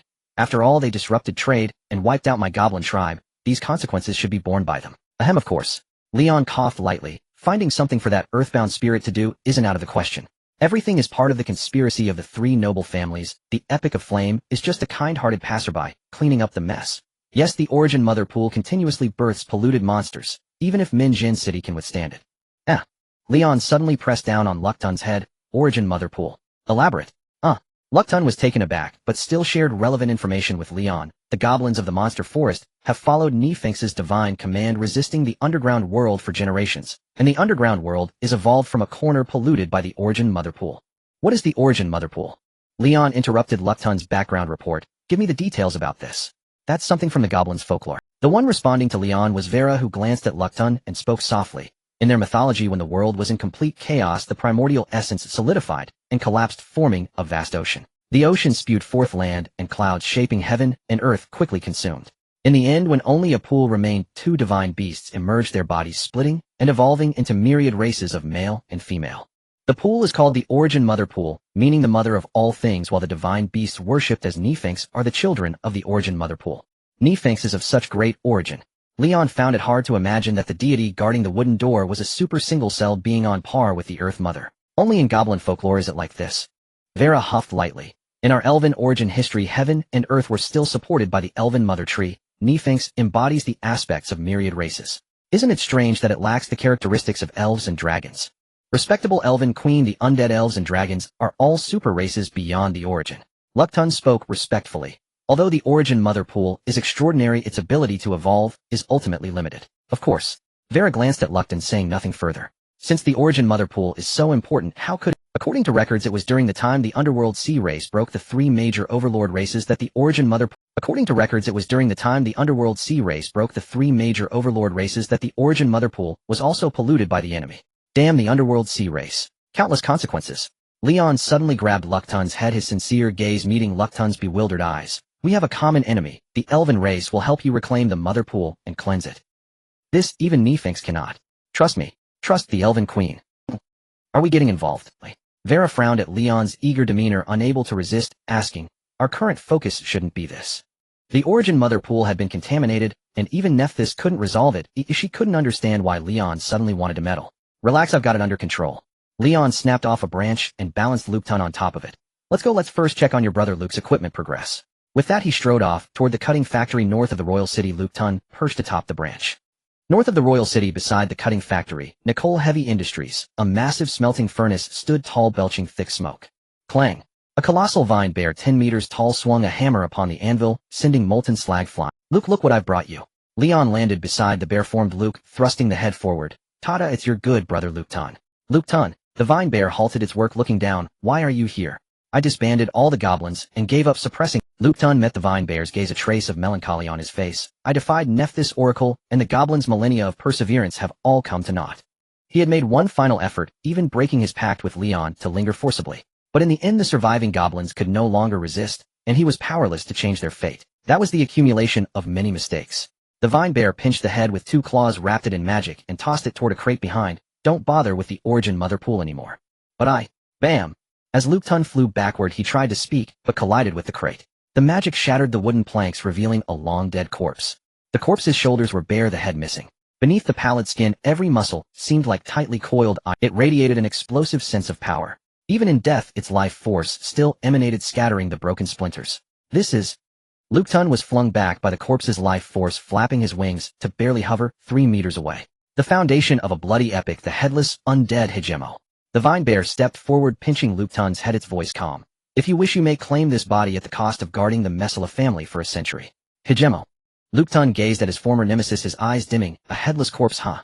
Luke, my own brother, what do you want me to do? This is a powerful body that once reached the epic rank. If it merely becomes an undead, its combat prowess would only match a top-tier master. The vine bear ignored Luketon's question, simply describing his work. But any living being that inhabits it can harness the Bodis epic power. Any living being. Luketon glanced at Leon, who had been silently standing by. Then flapped his wings, freed himself from the vine bear's grip, and landed on the corpse's severed neck. Write down all the terms for me. Boom. Torrents of life force surged forth, embracing Luketon, who closed his eyes to quietly attune. Root-like green skin spread outward, draping over the body and taking root. Looks like the compatibility is decent. Leon walked up to the vine bear. What class is your brother? An epic rank forest druid. A smile crept across the vine bear's face. Thank you, my friend Leon. No need for thanks, I'm not about to pick an elven daughter to guard the Messala family for a century. Leon shook his head slightly. It was Vega who had struck the deal with Hejimo, but she was busy building roads and had pawned this troublesome matter off on him. He still remembered the several excuses Vega had given him. This is your uncle's last wish, you must fulfill it, though she hasn't officially married, and yet you'll eventually take Shaywinley back to her family. Oh, presenting a brother-in-law as a gift is far warmer than an ultrasound report. Leaving aside the real ethical issues, Hejimo, as the brother of Shaywinley's mother Veronica, truly was his uncle. But the problem was this issue couldn't be set aside. He had also subtly asked Shaywinley what she would do if Hejimo met with misfortune. Shaywinley's reply was, 1. After all, she was already someone determined to reform the Messala family. This elder uncle, who had lived for who knows how many years, suddenly dying of a sudden illness, saved her the trouble of a righteous family purge. Of course, after Leon got his answer and pulled out Hejimo's head, the stubborn Shaywinley still gave Leon a good beating, then found a secluded corner to silently grieve. From the day of divine calamity to today, Leon hadn't seen Shaywinley. Family bonds are the hardest to sever. The vine bear glanced at Luketon, leaving behind a meaningful remark, then turned back to his hammer, intending to continue what he had been doing all along, forging a type of firearm suited for elves. Hey brother Luke, how's the weapon development going? Leon shrugged and walked toward the crates. The workshop was built right next to the massive smelting furnace. Calling it a workshop, it was really just a large shed filled with stacked crates and a simple cot. As per your requirements, this is as far as I've gotten. The vine bear moved to Leon's side, pried open a crate, and tipped out the weapon inside. The object clattered to the ground, cracking the floor. Is this a sniper? Leon's eyes widened as he strained to lift the half-buried gun, examining it from all angles. 10 meters long, half a meter in diameter. Single shot, instant kill, long range. The vine bear repeated these terms that had once sounded odd to him, and explained. Leon, based on my estimates, only at this size can it slay high-rank monsters from several kilometers away. However, forget several kilometers. Even at 1 kilometer it's hard to clearly see the enemy. I don't know if this development has any meaning. Of course it does. Leon swung the gun, whistling through the air. Keep at it. I also want super cannons that can one-shot masters and epics. Alright. Seeing Leon satisfied, the vine bear smiled. Leon was generous with his money, having by transport all sorts of rare materials to Avemar. The concepts he proposed, like alloy, rifling, and stealth, had opened Luke's mind, filling him with excitement and plunging him into research. The massive smelting furnace had never been extinguished since it was lit. My friend Luke, you have ushered the elves into the age of gunfire, and this weapon. Leon paused looking at the vine bear. Shall be called the Luke Type 1, a barbaric sniper. Luke Type 1. Outside the royal city, Vera raised an eyebrow at the peculiar object before her. What kind of strange thing is this? So bulky. How could it ever replace a bow? At this hour, according to Vera's house rules, everyone should have been washing up and heading to bed. Yet Lion, with a shout at Kaya's tavern, had led the elves outside the city to tinker around. Urged by the elf mother tree, Vera had no choice but to crawl out of the underground blood pool and keep an eye on Lion lest something go awry. The elf mother tree had watched Luke's development. She doubted her newly born elves could withstand a barrel burst. Father Kaya thinks bows are still better. Nora is strong enough to carry it. You idiot, Nora. It's not a hammer. What's the point of carrying it? The gathered elves buzzed with chatter. It's a sniper. A super sniper. Lion pulled out ammunition and stuffed it into the barrel, explaining as he went the rounds used blast crystals purified 7 times with Master Luke's technical support. A fist-sized round can blow a high-tier monster to bits. The casing is made from several expensive metals. In short, a single round costs 50 gold coins. But the hardest part is engraving runes on the rounds. Lion pulled out another shell and tossed it before the elves. The shell, thicker than a waist, was already covered in runes. When the elves hadn't activated their magic, their physical constitution was no different from ordinary humans. He had no desire to guide elven spirits. Be careful. Lion's brow twitched as he slapped her ankle away. If this explodes, you'll all go flying. When the elves hadn't activated their magic, their physical constitution was no different from ordinary humans. He had no desire to guide elven spirits back to the elf mother tree in the divine realm. Humph. Vera let out a cold laugh, clearly unconvinced. You, teleport 1,000 meters away now. With that, Lion pointed at Vera, then slapped the 10-meter-long barbaric sniper. Let you take a hit, and you'll know its power. Whoosh. Without a word, Vera shifted and appeared 1,000 meters away, vanishing into the dense forest. Come here, come here. They'll teach you how to use this. Lion called to the watching elves. You know elven magic, right? First scope in. With a thought, a shadow emerged above Lion's head. A giant eye slowly opened, rising to capture intermediate elven magic, far-seeing true sight. A single sweep of the eye caught Vera sitting on a stone by a pond 1,000 meters away. Can you see your sister, Vera? Lion turned to see the elves also sporting eyes atop their heads, all 3 eyes widening in unison. These elves from the earliest batch had their intelligence already maxed at 999 points under the extreme 16x intelligence talent. Learning elven magic was effortless for them. A few diligent ones had even mastered high-level elven magic. Nora sees it blurry. Idiot Nora, lift your eyes higher and open them wider. Excellent. Now start stacking magic. With the reply, Lion applied elven magic casting as he spoke. First, extract a wind element to reduce bullet drop. Element extraction activated. Extract wind element. Then add long-range sniper. The farther the distance, the higher the damage. If you know high-level magic, pile it on too. As he spoke, Lion added 3 high-level elven spells. Armor-piercing strike, lethal ambush, crippling shot. Finally, Lion's flesh surged, a cold gleam in his eyes. Apply flesh sacrifice to stabilize the barrel. Cast break shackles to remove negative factors. Focus your will. Aim. The giant eye contracted, locking onto Vera, who was idly splashing water with her foot. Heed the barbaric roar. Boom. A thunderous roar erupted as the shell crossed 1,000 meters in an instant, slamming into the pond beneath Vera. In the next moment, a plume of fiery mud shot skyward. The violent blast wave bent trees for dozens of meters around, while the central area was reduced to splinters. The pond had vaporized entirely, swept into a massive dust ring by the shockwave. How with this power it could easily kill a grandmaster. Lion clicked his tongue in amazement. The watching elves were also dumbfounded. Father, where's Sister Vera? An elf snapped out of it, staring through far-seeing true sight to find Vera in the rolling dust cloud.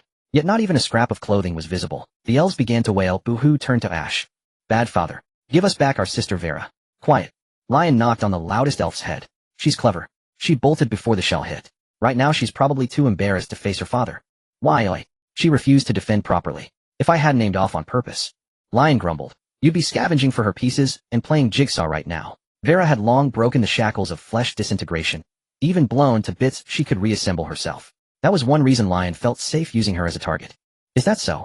Father, this is awesome. Get one for Tia too. Kaya wants one too. Give Kaya one, and father gets free drinks for life at the tavern. Idiot Kaya. Nora knows father lives a long time. You'll lose money. You're the idiot, Nora. This is sly Kaya's way to lure father to her shop. After learning Vera was safe, the elves crowded around Lion with hopeful eyes. Some elves climbed onto the barbaric sniper, drooling. Such a mighty beast, they wanted one too. Then they could go outside the city and blow things up for fun. No longer would they be stopped by Vera with the excuse, you're too weak to fight.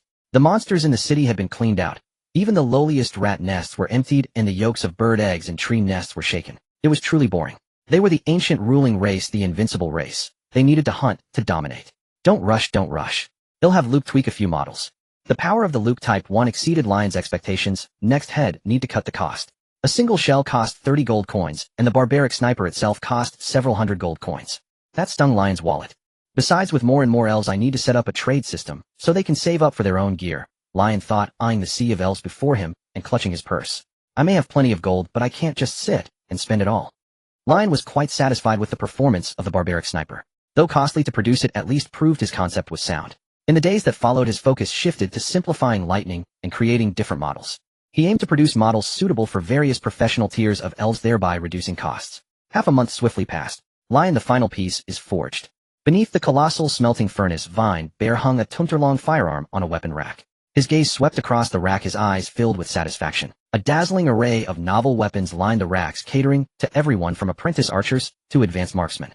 Every conceivable type was available. He had poured his lifelong research into this endeavor. Lion had not disappointed him either. His ideas, so far ahead of their time, provided fresh inspiration with every exchange. Luke, you are an absolute genius, the greatest scientist in all of Redania. After elementalizing and nestling beneath the smelting furnace as fuel, Lion heard the commotion.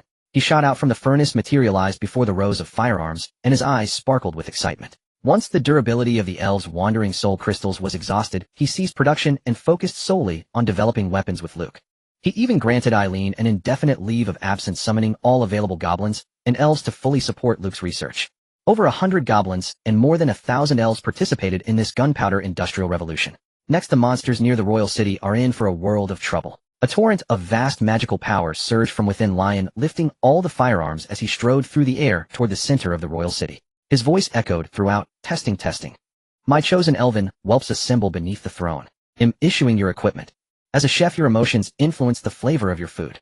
Inside a certain restaurant, the red-haired Siobhan, clad in an apron, brandished a spatula. So as long as you cook with love for your father. She paused, her eyes narrowing slightly. And then, Instructor Siobhan.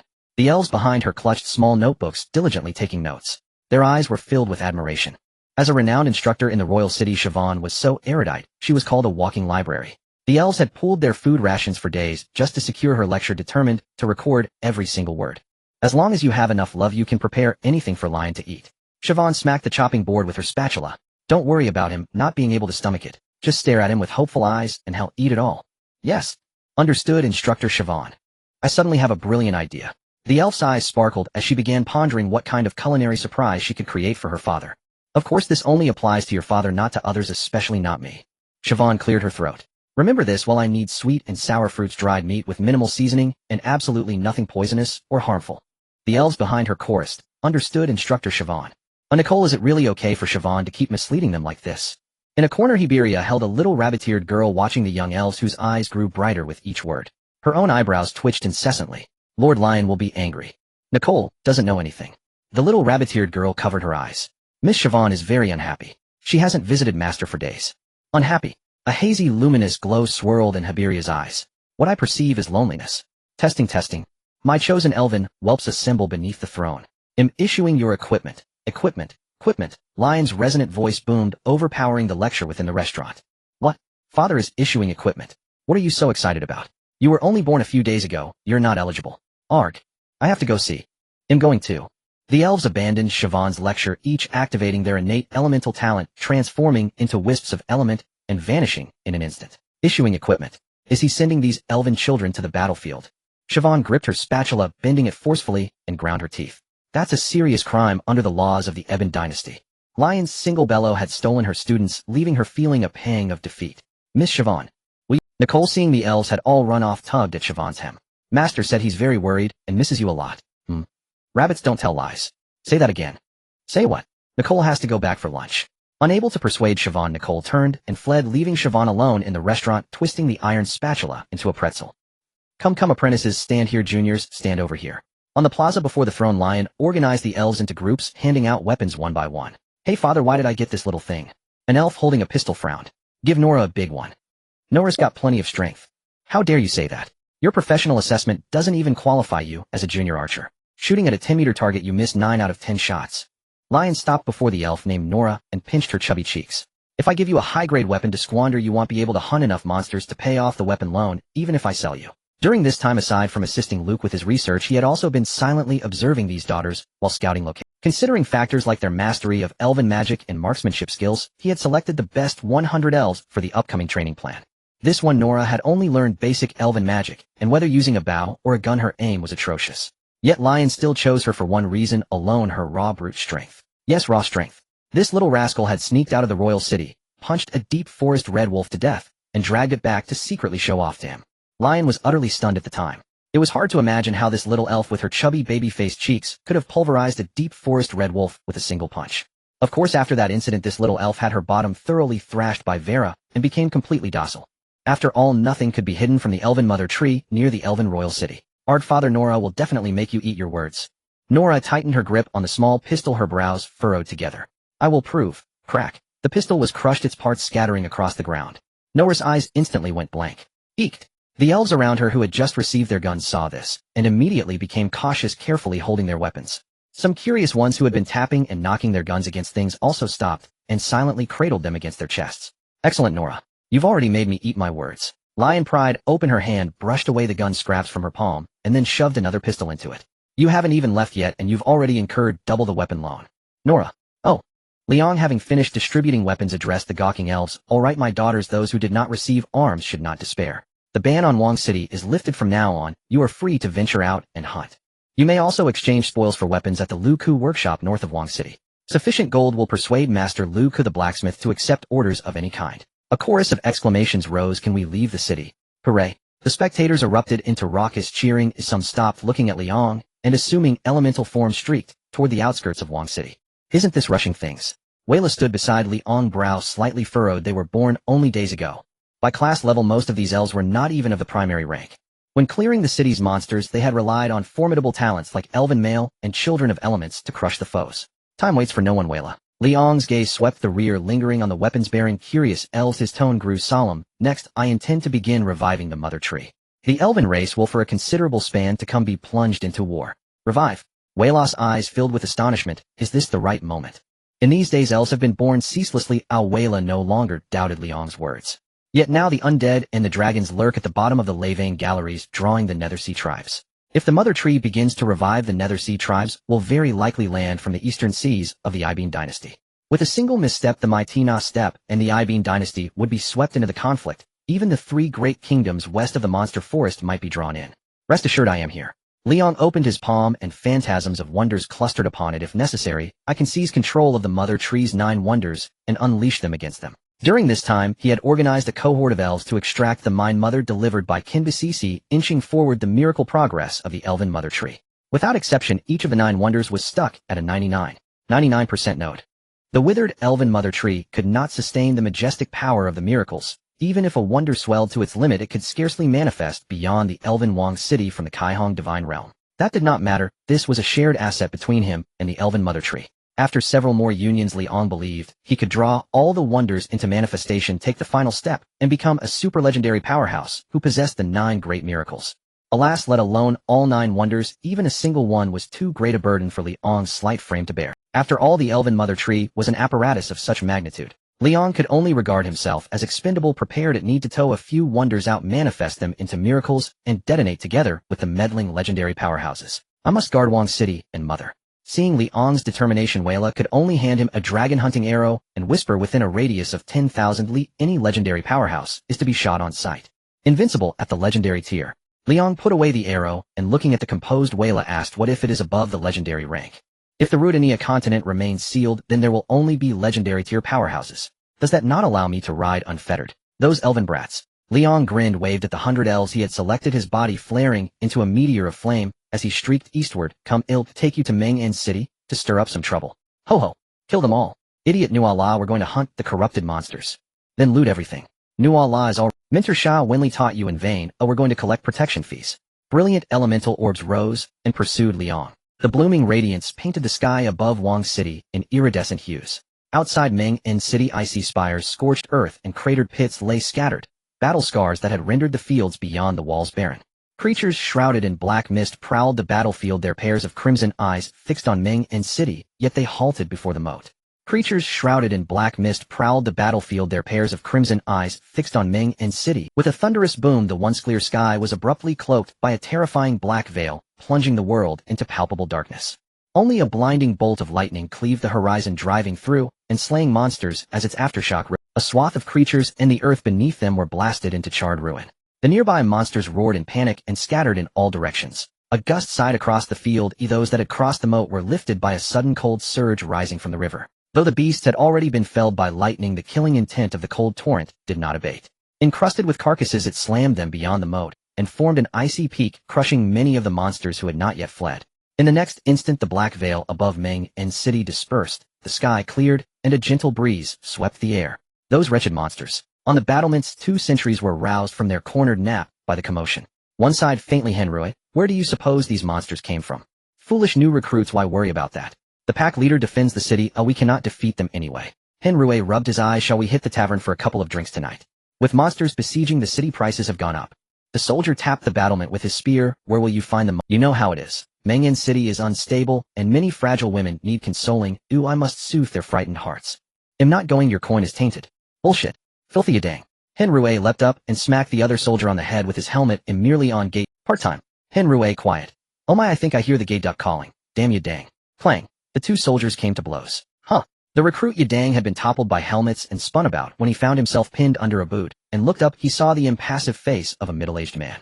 With drooping eyelids, the man looked down, his voice serene. Didn't win. That is to be expected. What fools would dare to breach the battlements in wartime? Yidang, mortified, pushed himself up to scold, but then heard his companion, belatedly garrison soldier Henrui, salute the city lord. Yidang silently flopped back to the ground, his heart growing ice cold. He was done for. Under Ibeen law, offending the city lord could mean the gallows. Why are you lying there? The city lord hooked Yidang with his boot and forced him to his feet. Pull yourself together, soldier. Do not let the neighbors laugh at us. Neighbors? Yidang stared, his mind muddled. Hi. A roaring greeting resounded. The next moment, a celestial flame meteor pierced the distant sky and hovered above Meng'an City, its long tail studded with iridescent elemental clusters that dazzled Yidang.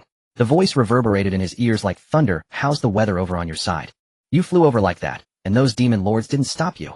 Within the lord's mansion, the city lord and Leon sat facing each other in the courtyard. Behind the city lord stood 2 soldiers, while behind Leon was a group of elves brandishing various firearms and scanning around wildly. The elves widened their eyes, wearing expressions of earnest solemnity, as if on guard, ready for danger that might appear at any moment. Stop me. I'm an epic of invincible level. How dare a mere lord level stand before me? Leon reached back, grabbed a wayward son, who was resting a gun on his head, and tossed it up to lodge in the rafters. Then, fixing his gaze on the city lord, he asked, interested in talking with the envoy of Afmar, to discuss the safety of Meng'an City sky, flame, epic. The city lord picked up his wine glass, twirling it as the rich aroma of the liquor wafted out, making several elves drool. I am forever willing to contribute my meager strength to Meng'an City. Leon's expression turned solemn as he grabbed the wine jug from the table and tossed it to the greedy elves behind him, then shifted his tone. However, I too have become a parent. Uft. The city lord deliberately spat out his wine, feigning a burst of laughter. Leon merely darkened his gaze, and his vast spiritual power surged like a flood breaking through a dam, yet poured entirely onto the tabletop. The scattered droplets of wine instantly froze, not even a hint of fragrance escaping. State the price to hire a half-legendary powerhouse envoy of Afmar. The city lord slammed his glass onto the table, and the wine flowed back, settling entirely into the cup. No, esteemed city lord. Leon immediately broke into a grin, casually pulling an elf closer. You're hiring Afmar's mightiest warrior. Hoo-hoo. Nora widened her eyes, using the index fingers and thumbs of both hands to pinch her pistol, aiming at the city lord. This warrior doesn't seem suited for such delicate instruments. The city lord glanced at the strange weapon in Nora's hand, then flicked a finger, sending a battered knight's greatsword flying to stand beside Nora. Drip. Sizzle. The greatsword oozed viscous dragon blood, corroding the dust, yet remaining unstained. The red dragon torture greatsword, or rather Agar's 100 refined divine weapon. The city lord tapped his fingers lightly on the table, explaining to Leon, this is an extraordinary weapon that has been part of epic events like the dragon-slaying epic, the giant dismemberment, and the final sky flame. Knight Agar used this weapon to cleave mountains, vanquish demons, and battle the indestructible foe that faced 100 defeats. The celestial star legend restored it, imbuing it with the weight of mountains, the edge of breakthroughs, and the calamity of blood-drinking, then added it to their collection in memory of that brief, yet dazzlingly extraordinary warrior. When forming the alliance with Afmar, it was given as a gift. On the streets of Meng'an City, the sparse figures gave it a desolate look. The demons had besieged the city for half a month. Though they hadn't crossed the moat, leaving the city had become exceedingly difficult. Those capable of departing no longer returned, fleeing elsewhere to weather the storm. That old codger must be getting anxious too. No wonder he agreed to the aid fee of 1 gold coin per elf per day. Leon led the elves through the streets, clicking his tongue and shaking his head. After presenting the alliance gift, the city lord stopped haggling with Leon, readily agreed to Leon's price, and granted Leon the authority to issue adventurer quests. Father Nora feels this red dragon torture greatsword is so powerful. Nora clung close, carrying the alliance gift, her eyes sparkling. Father, can Nora try a swing at you to test its might? She felt that this pure heavy weapon suited her perfectly. The weight of mountains etched by the legendary warrior also resonated well with her earth element talent. He'll spank your bottom. Leon glared at Nora. This sword stirred up some unpleasant memories for him. Every notch on it was etched in his memory. Those were from Agar striking a certain black bear blow by blow. The indestructible foe facing 100 defeats. Wasn't that referring to him? If Nora didn't love it so much, he would have snapped this sword in half. This petty city lord was simply trying to spite him. Eep. Nora pouted at Leon's glare. All right, once we're out of the city, you'll have plenty to cut. Leon ruffled Nora's hair and led the elves toward the central square of Minjin City. He had taken on the matter of Minjin City, but 100 or so elves weren't enough. He needed to post more quests to gather a group of adventurers. Huh. Whose soldiers are these? A unit using short staves? They're not Minjin City's soldiers. Golden hair, pointed ears. A group of elves clad in armor and wielding strange weapons stood out starkly. The once chilly street grew lively as Leon and his party passed by. Residents craned their necks, sizing up Leon's group. Is that Sky Flame Epic? Someone recognized Leon. The Sky Flame Epic has returned. Run, hide, slap. As someone shouted Leon's epic title, a flurry of people slammed their windows shut in terror. Only after Leon had passed did they dare crack open their windows, peeking cautiously. Everyone. Leon frowned at the residents' reactions, but spoke in a measured tone. Minjin City is under demon assault. I will step up to repel them. All adventurers may join me in launching a counterattack. I await you at the city square. The Sky Flame Epic will defend Minjin City. Heavens, did I hear that right? What new scheme is this? The residents' reactions were filled with astonishment. These days they had cursed the city lord's incompetence, the adventurers' irresponsibility, and the fleeing merchants. But they had never once thought of relying on a certain infamous Sky Flame Epic to weather the crisis. After all, under normal circumstances, they should be thankful that a notorious powerhouse like Leon wasn't causing trouble. Seriously, how badly has that old codger slandered me? The residents' genuine fear and wariness were no act, and it gave Leon a headache. It seemed his reputation in Minjin City had reached the point of stopping children from crying. He didn't recall doing anything that terrible. Right? Sky Flame Epic. As Leon was reflecting, a burly figure blocked the group's path, extending a hand. I'm glad you've returned to Minjin City at this time. You are. Leon shook the man's hand, looking him up and down. He was covered in scars with short, thinning brown hair, and a beard longer than his hair. Though disheveled, his eyes were piercing and bright. The single-edged great axe on his back gleamed with a cold razor-sharp edge, effortlessly shearing off a few strands of hair stirred by the breeze. Tvr. The warrior named Tvr offered a smile. Compared to you, I'm just a nobody. Not an unknown figure, Leon replied with a smile. Master Turville. The other's utterance of his name finally prompted Leon to recall the relevant details about him. The first time he had encountered this man, he himself had still been ridden by Nicole. Turville, a loyal follower of Agar, had fled in panic before the giant Javier later participated in the War of Annihilation against the Wandering Giants, achieving the rank of Master, and in the finale of the Heavenly Flame, he had fought to the death, without retreat, becoming one of the few survivors. It is an honor to receive your recognition. Turville's gaze swept over the crowd behind Leon, pausing briefly on Nora's greatsword before quickly looking away. The epic of the Heavenly Flame, the city lord has informed me of your intentions.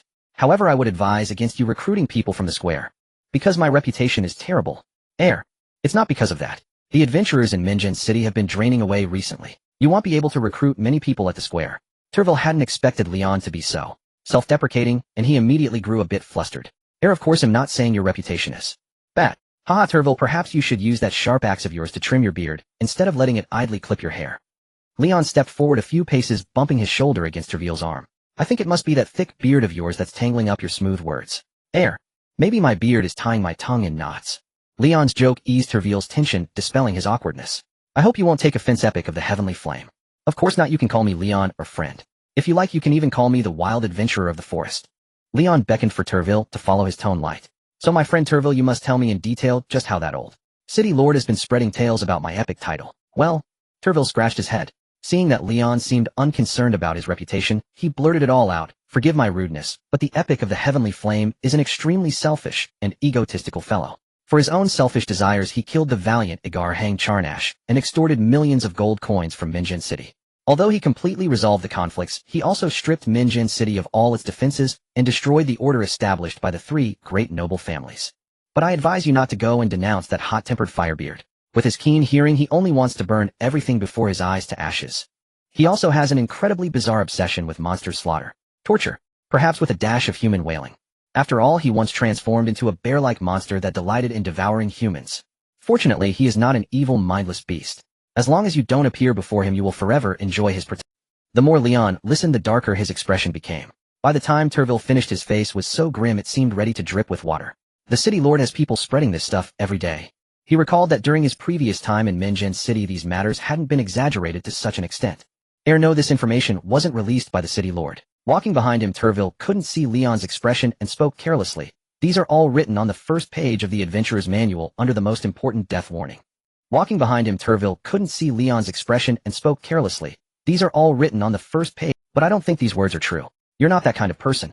Although his time with Leon had been brief, Turville already felt that Leon was not the vicious mercenary or domineering type he was made out to be. Leon took a deep breath, calming his emotions, and continued asking, "Who revised the adventurer's manual?" "The great bard Adrian." As Turville mentioned that figure, a note of respect entered his voice.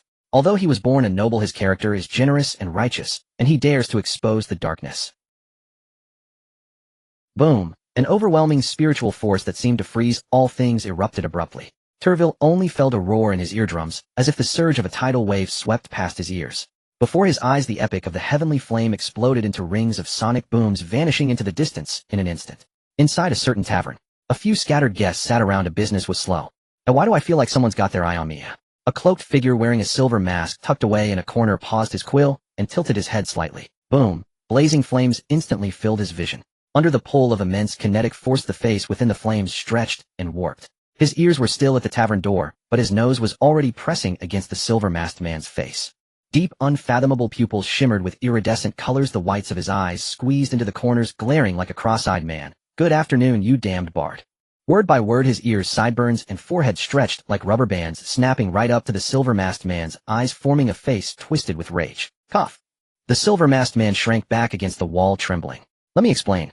I have an old mother and young children to support." Bam! Before the silver-masked man could finish, a fiery fist slammed down, driving him into the earth. Only his two legs remained outside, thrashing. Huh! This hardness. Leon grabbed Adrian by the leg, yanked him out, and shook off the clinging dirt. "Not bad, huh? Making a name for yourself by feeding my negative reputation, greedily harvesting deed power. It's a misunderstanding, Leon." Adrian ripped off his silver mask, his expression earnest. "I was helping you strengthen your deed power. You think I need your help with that?" Leon spat the flames, wreathing his body, erupting in fury. He seized Adrian and shot out of the tavern, vanishing into the distance in an instant. "Are you elves?" "Yes, Master Turville. Care for a spar?" "Of course, Miss Elf, but we'll have to go outside this." On the street, Leon's sudden departure left Turville bewildered. He could only begin conversing with the elves present. Yet this elf, carrying the sword of his old friend, after just a few exchanges had steered the conversation towards having him test his blade. Though he didn't understand why these legendary, graceful, and friendly elves were so fond of combat, he readily accepted the invitation to spar. Great! Upon hearing this stranger was willing to test his sword, Nora's eyes sparkled. "Nora will fight with all her might, Master Turville." "Spar my ass. String him up." Flames descended from the sky, and Leon threw Adrian down before Nora, snarling fiercely. "I want the people of Minjin City to know the consequences of slandering an epic-level powerhouse. No, I am the master of the Red Mask Merchant Guild. I am a man of some standing." Adrian protested, but felt his back tighten and his feet leave the ground. An obedient elf had already uprooted a street lamp in Mun City and hung him from it. "Tisk tisk, dear Adrian." Leon circled around him with a sinister grin. "I will make sure to notify everyone to prepare rotten eggs and have a grand time pelting you in the square." With that, he led the group away into the distance. Damned Leon. Seeing that Leon was truly determined to make an example of him, Adrian kicked his legs in fury. "If I hadn't worked so hard to spread your title, would your power have grown to such an extent now? This is pure ingratitude." He had been dragged here by Leon, and the strength Leon displayed secretly alarmed him. In less than a month, he had become terrifyingly powerful. Although this rate of power increase did not align with the bardic studies, Adrian still believed that his vigorous promotion must have played a significant role. The power of deeds. Leon frowned. So at the epic and legendary levels, everyone really just gets stronger by bragging. Normal professionals before reaching the epic level arduously cultivate magic, breaking through from apprentice to advanced step by step, each step a hurdle. Reaching advanced and then breaking through to master is exceptionally difficult. They grind and endure their entire lives. Out of 100 or 1,000 advanced professionals, perhaps not one becomes a master. But after reaching the epic level by leaving behind famous deeds, power comes without effort. During this time, he hadn't wasted a single moment cultivating magic. Yet the golden bean magic core in his belly had swelled to a size that one hand could no longer grasp. It could even allow the palm incarnation of the goddess of fate to burrow inside and make it a cozy nest. What do you mean bragging? I am merely describing specific deeds. Is it different from what you think? Well, that's a pity, my friend. This is the art of language. Adrian coughed dryly and winked at Leon. Besides, isn't your timely return also meant to enrich the art of language about you? What do you mean? If you came earlier, the citizens of Mun City wouldn't have suffered enough if later reinforcements from other major cities would arrive. Adrian shook his head. Isn't this timing perfect? The citizens of Mun City will surely sing the praises of the reformed celestial flame epic. Clio Magic Academy. Towering mage towers stood connected. On the square, the golden left hand and silver right hand, after losing the demon detecting stones, were covered in dust. Why did you bring me to the Magic Academy? Adrian stared blankly at the academy. Shouldn't they be heading out of the city to fight so the citizens of Mun City could cheer and scream the name of the celestial flame epic? Using you as a ticket, Leon glanced back at Adrian, stopped before the academy, and looked at the guard. I heard that only nobles can visit the library here, is that right? Although the situation in Mun City was unstable as a building exclusive to noble factions, soldiers still guarded the gate. Lord Celestial Flame, as you wish. The guard glanced at Adrian hanging there and wisely stepped aside. Even without the ticket, he wouldn't dare block this notoriously infamous epic powerhouse. I mean, what use is the magic? Daisy has already written down all the fire magic for you. Adrian grumbled. There's no one outside anymore. I use fire magic a lot, but that doesn't mean I only use fire magic. Leon took the street lamp and swung the hanging Adrian around like a rattle. Besides you, the ticket will take me to visit Mun City's attractions like the Combat House, Night Hall, and Archery Range. These are places for training professionals. Oh, what do you want to go there for? Adrian felt dizzy from the swinging, but then heard Leon's voice drift over with a peculiar tone. The wheat has ripened hundreds of times, and the citizens of Mun City must once again use sickles and shovels as weapons. Inside the Clio library, elves moved through the library, selecting books and gathering towards the center. Leon sat in a chair flipping through a history book of Mun City, murmuring to himself, 431 years ago brave pioneers set foot on this land. Rulers and commoners were buried together. The ashes of war spread wide and horses' hooves trampled out thousands of miles of fertile soil. The valiant Mesera Crawford who forged the covenant of all things, the diplomatic epic Finlivy. Magnificent, majestic Mun City. Leon closed the book slowly, exhaling a long stale breath, his gaze resolute. I will protect this city. What's he getting so determined about? Across from him, Adrian scratched his head and looked at Turville. What's wrong with him? Lord Celestial Flame must also care deeply for Mun City. Turville glanced at the elf diligently, collecting magic books, looking somewhat bewildered. He also couldn't figure out the connection between defending Mun City and ransacking the library. And why did Leon have such a matter-of-fact "it's all for the good of Mun City" expression while plundering the mages? Accept the quest, enter the plot, immersive experience of the Mun City chapter, utilize every prop and resource, clear the highest honor difficulty. Leon glanced at the two and, finding his explanation only confused them more, sighed softly. I kinda miss that guy Leon. No common language with you natives. Crazy. Adrian cursed silently in his heart. Turville also remained silent. He couldn't understand these. It's not because I'm lonely that I miss you, it's because missing you makes me lonely. Ignoring the two, Leon hummed a tune to himself and walked towards the pile of books the elves had gathered. He stuffed the magic books one by one into his system backpack. Dictionary of Magic Language, Fire Magic Practice Manual, Beginner Wood Magic, 30 days to 0 basis Water Magic, Learn in a Day Earth Magic, for a lifetime. Alright, on to the next place to loot. Visit. After taking the magic books, Leon, still using Adrian as a ticket, headed to various professional training grounds around Combat House, Night Hall, Archery Range, Potion Workshop, Forging Furnaces. He looted all the training manuals and similar items inside. He also recruited the 5 master-level instructors there into his team. I'm sorry the evil bard has plundered you. On Mun City Square, the Leon looked at the 5 master-level instructors with a slight smile. Help the Celestial Flame Epic. Together, we will defend Mun City. Respected Celestial Flame Epic, we will cooperate with you. The lead warrior instructor Benna glanced at Adrian hanging from the street lamp, his face twitching, to overthrow the tyranny of the Red Mask and end the dark turmoil of Mun City. Yo. Leon's eyes lit up. You catch on quick. Nonsense. Slander. Defamation. Adrian, hanging from the lamppost, instantly understood why Leon insisted on using him as a ticket upon hearing his words. Grinding his teeth in anger, he retorted, You are the evil one. Put me down. Enough, behave yourself. Leon, irritated by the noise, dug at his ear and said in a menacing tone, Keep squawking, and he'll string you up, split your tongue, and tie a knot at the tip. Adrian immediately fell silent. He felt that Leon might actually string him up. Lord Tinian, shall I gather the remaining masters of Mengen City? Turville stepped forward, looking at Leon with respect in his voice. The masters are also willing to overthrow the Red Mask's tyranny. Turville. Leon stepped forward and slung an arm around Turville's shoulder. Between friends, why call me Lord? Just call me Leon. Then he'll go gather the masters. Leon. Go on, go on. After seeing Turville off, Leon turned to the 5 master-level mentors. Next, he'll need to trouble you masters. What for? From now on, anyone willing to become a professional needs you to guide them through the initiation. This. The 5 mentors exchanged glances, but seeing Leon's serious expression, they all spoke in unison. We are willing to serve the Tianyin epic. Good, head to the square platform. Leon waved his hand, then walked over to Adrian's lamppost and kicked the pole. What now? Go and invite our dear mentor Daisy. Leon flashed a smile. We're only missing a magic mentor. His spiritual sense had swept through Minjin City earlier, but he hadn't detected Daisy's aura, only catching this bard hiding in a corner of the tavern secretly writing his tales. Leon, she's finally far from the conflict. Adrian's tone turned somber. She's no longer connected to the old nobility and rulers. Our dear mentor Daisy will be one of Minjin City's heroes. Heroes? Of course, Adrian. Leon cracked his knuckles. No one dares defy the will of the Tianyin epic and gossip about their past. If you don't trust my fist, don't you trust the fearsome reputation you've built for me? Fine. Adrian detached from the lamppost, straightened his clothes, and sped off into the distance. Get moving, you elven whelps. With the last mentor secured, Leon turned to his elves and tossed out crates of bullets. Head to the shooting range of Master Archer Goff for practice. Yes, father. Shut it. This is a combat deployment. Call me commander. Leon glared at the noisy elves. Remember, you greenhorns, you are the first expeditionary force of Afmar Steel. Yes. Leon, Daisy is here. Just as Leon was busy setting up the platform for recruitment, Adrian flew and placed a woman wrapped in a hooded cloak before Leon, then silently hung himself back on the lamppost. Dear mentor Daisy, long time no see. Leon rose to greet her, a smile on his face. Oh heavens, your presence truly flatters me. He'll make these magical illiterates read your articles day and night. Huh. Daisy was amused by Leon's exaggerated words, pulled back her hood to reveal her bright, lovely face, and spoke in a light tone. Why are you alone? Where are Showinley and Nicole? Don't tell me they're at home preparing a feast. A sulking Showinley would stuff stones into the bread to chip everyone's teeth. Compared to her gloomy expression when they first met, Daisy had clearly brightened up over this period. Even her replies carried a hint of teasing. They're far away in Afmar, so they'll have to grind their own teeth on stones. Leon winked and led Daisy to a table. And you, my mentor, will have to expend considerable mental energy teaching those folks in Minjin City who are eager to learn magic, but can only go abba with their mouths wide open.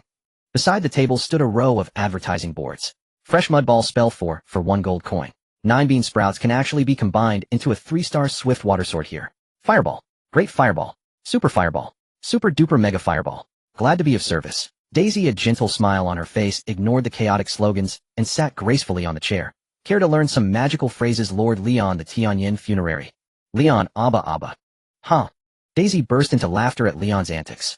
Hey, your merriment is disturbing me. The two were chatting happily, completely oblivious to the fellow hanging on. Ignore him. Leon sat down beside her and pulled out a stack of spellbooks. This is part of them. Kriya lent us all their spellbooks. If you need, I can set up a big bookshelf behind you. Kriya Magic Academy. Daisy was taken aback. Latu was that generous. As the dean of Kriya Magic Academy, Latu was also the only archmage in the academy. Even as a master-level lightning mage, he was a master-level magic mentor. Generous. Leon shook his head slightly. We'll have to wait until he climbs out of his coffin to say that. If he even has one. He's dead. For a while now. Leon shrugged. Where did Adrian hide you all? Your news is so out. The fall of the 3 great noble houses, the Red Mask's dictatorship over Minjin City. These sensational news items were news to Leon, even in Afmar. But Daisy, being near Minjin City, should have caught wind of something, right? In a hidden corner of Minjin City.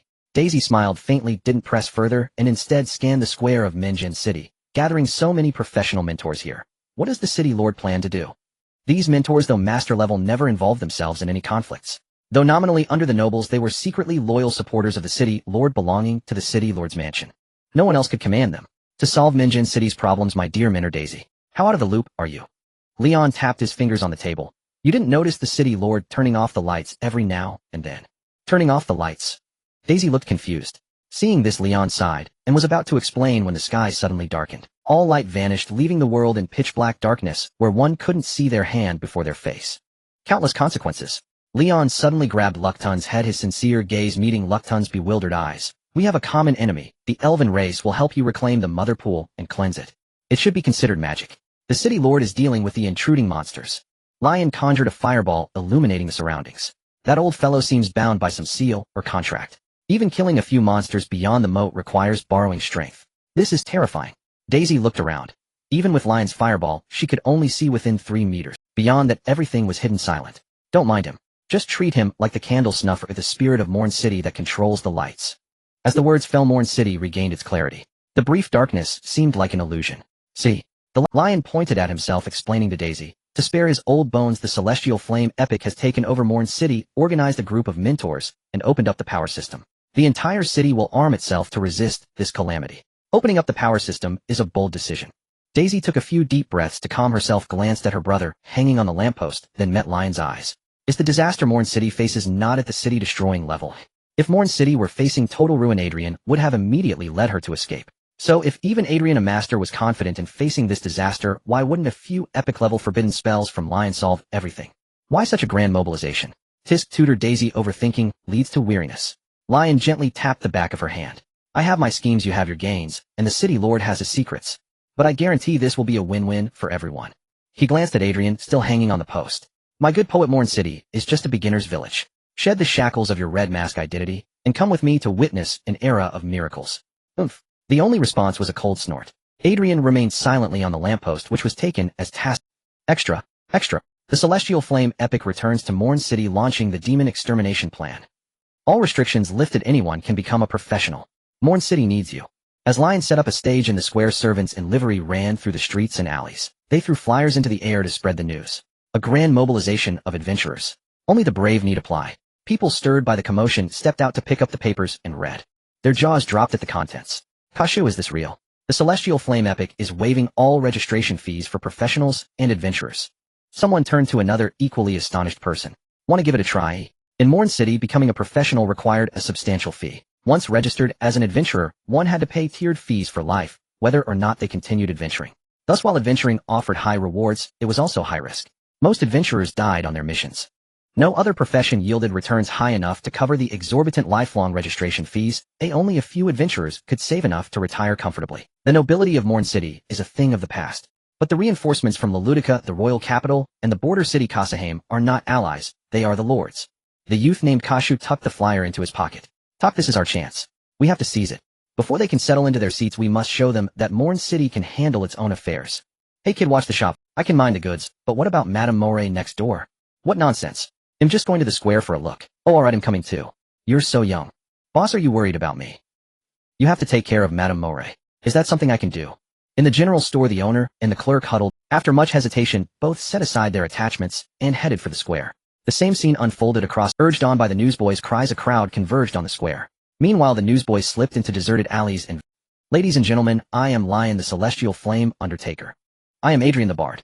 Under Lion's threatening gaze, Adrian forced a contrite expression onto his face. The righteous Celestial Flame Undertaker, I should not have blackened. I am Adrian the Bard.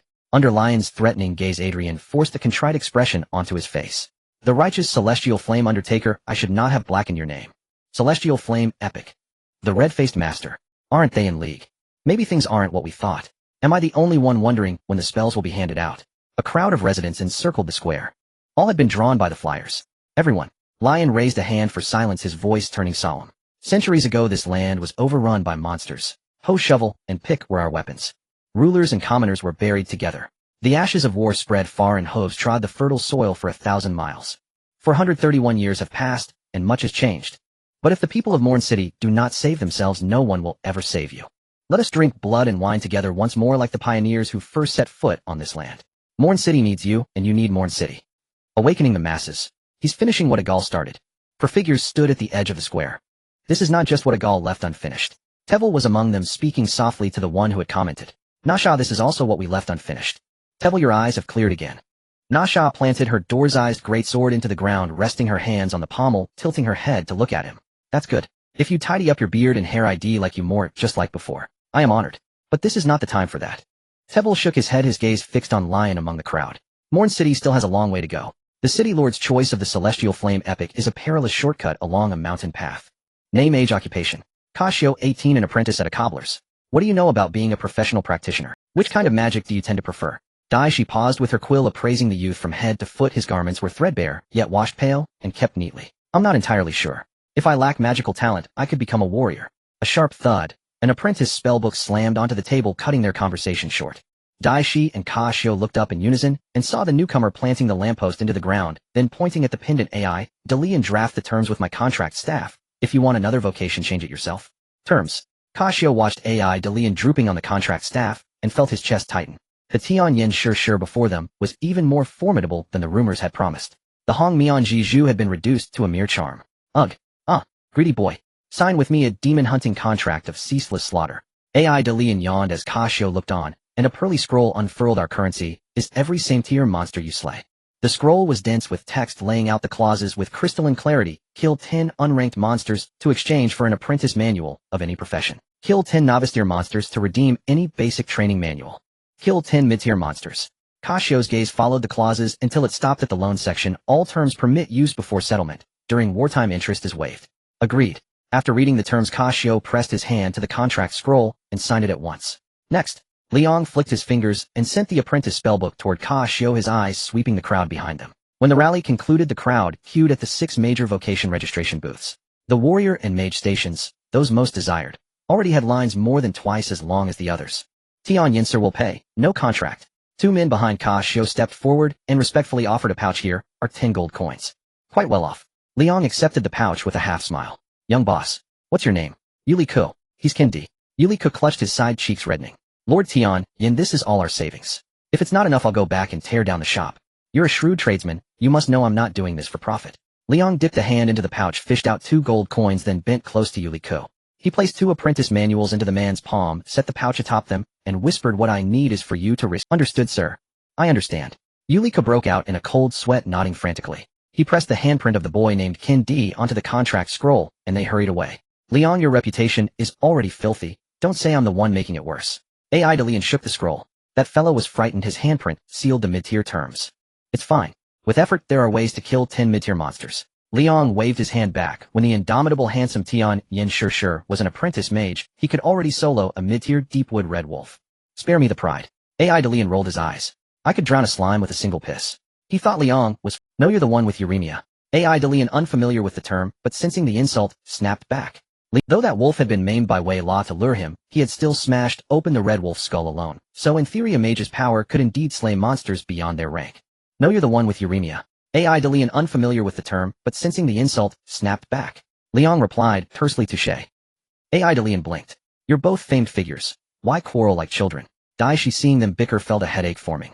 Stop shouting. There are still so many people waiting to register. They fell silent with a disdainful huff, and helped Die she continue the registrations. Meanwhile, people kept arriving from other vocation booths to sign the demon-hunting contract with AI Dalian. This was Liang's stipulation to prevent the people of Mengyan City from freeloading. He would waive a slew of entry and registration fees provided they went out to hunt monsters. As professions leveled up, the spells, combat techniques, and the like required would also be exchanged for kills of the same rank. This will collapse the currency system.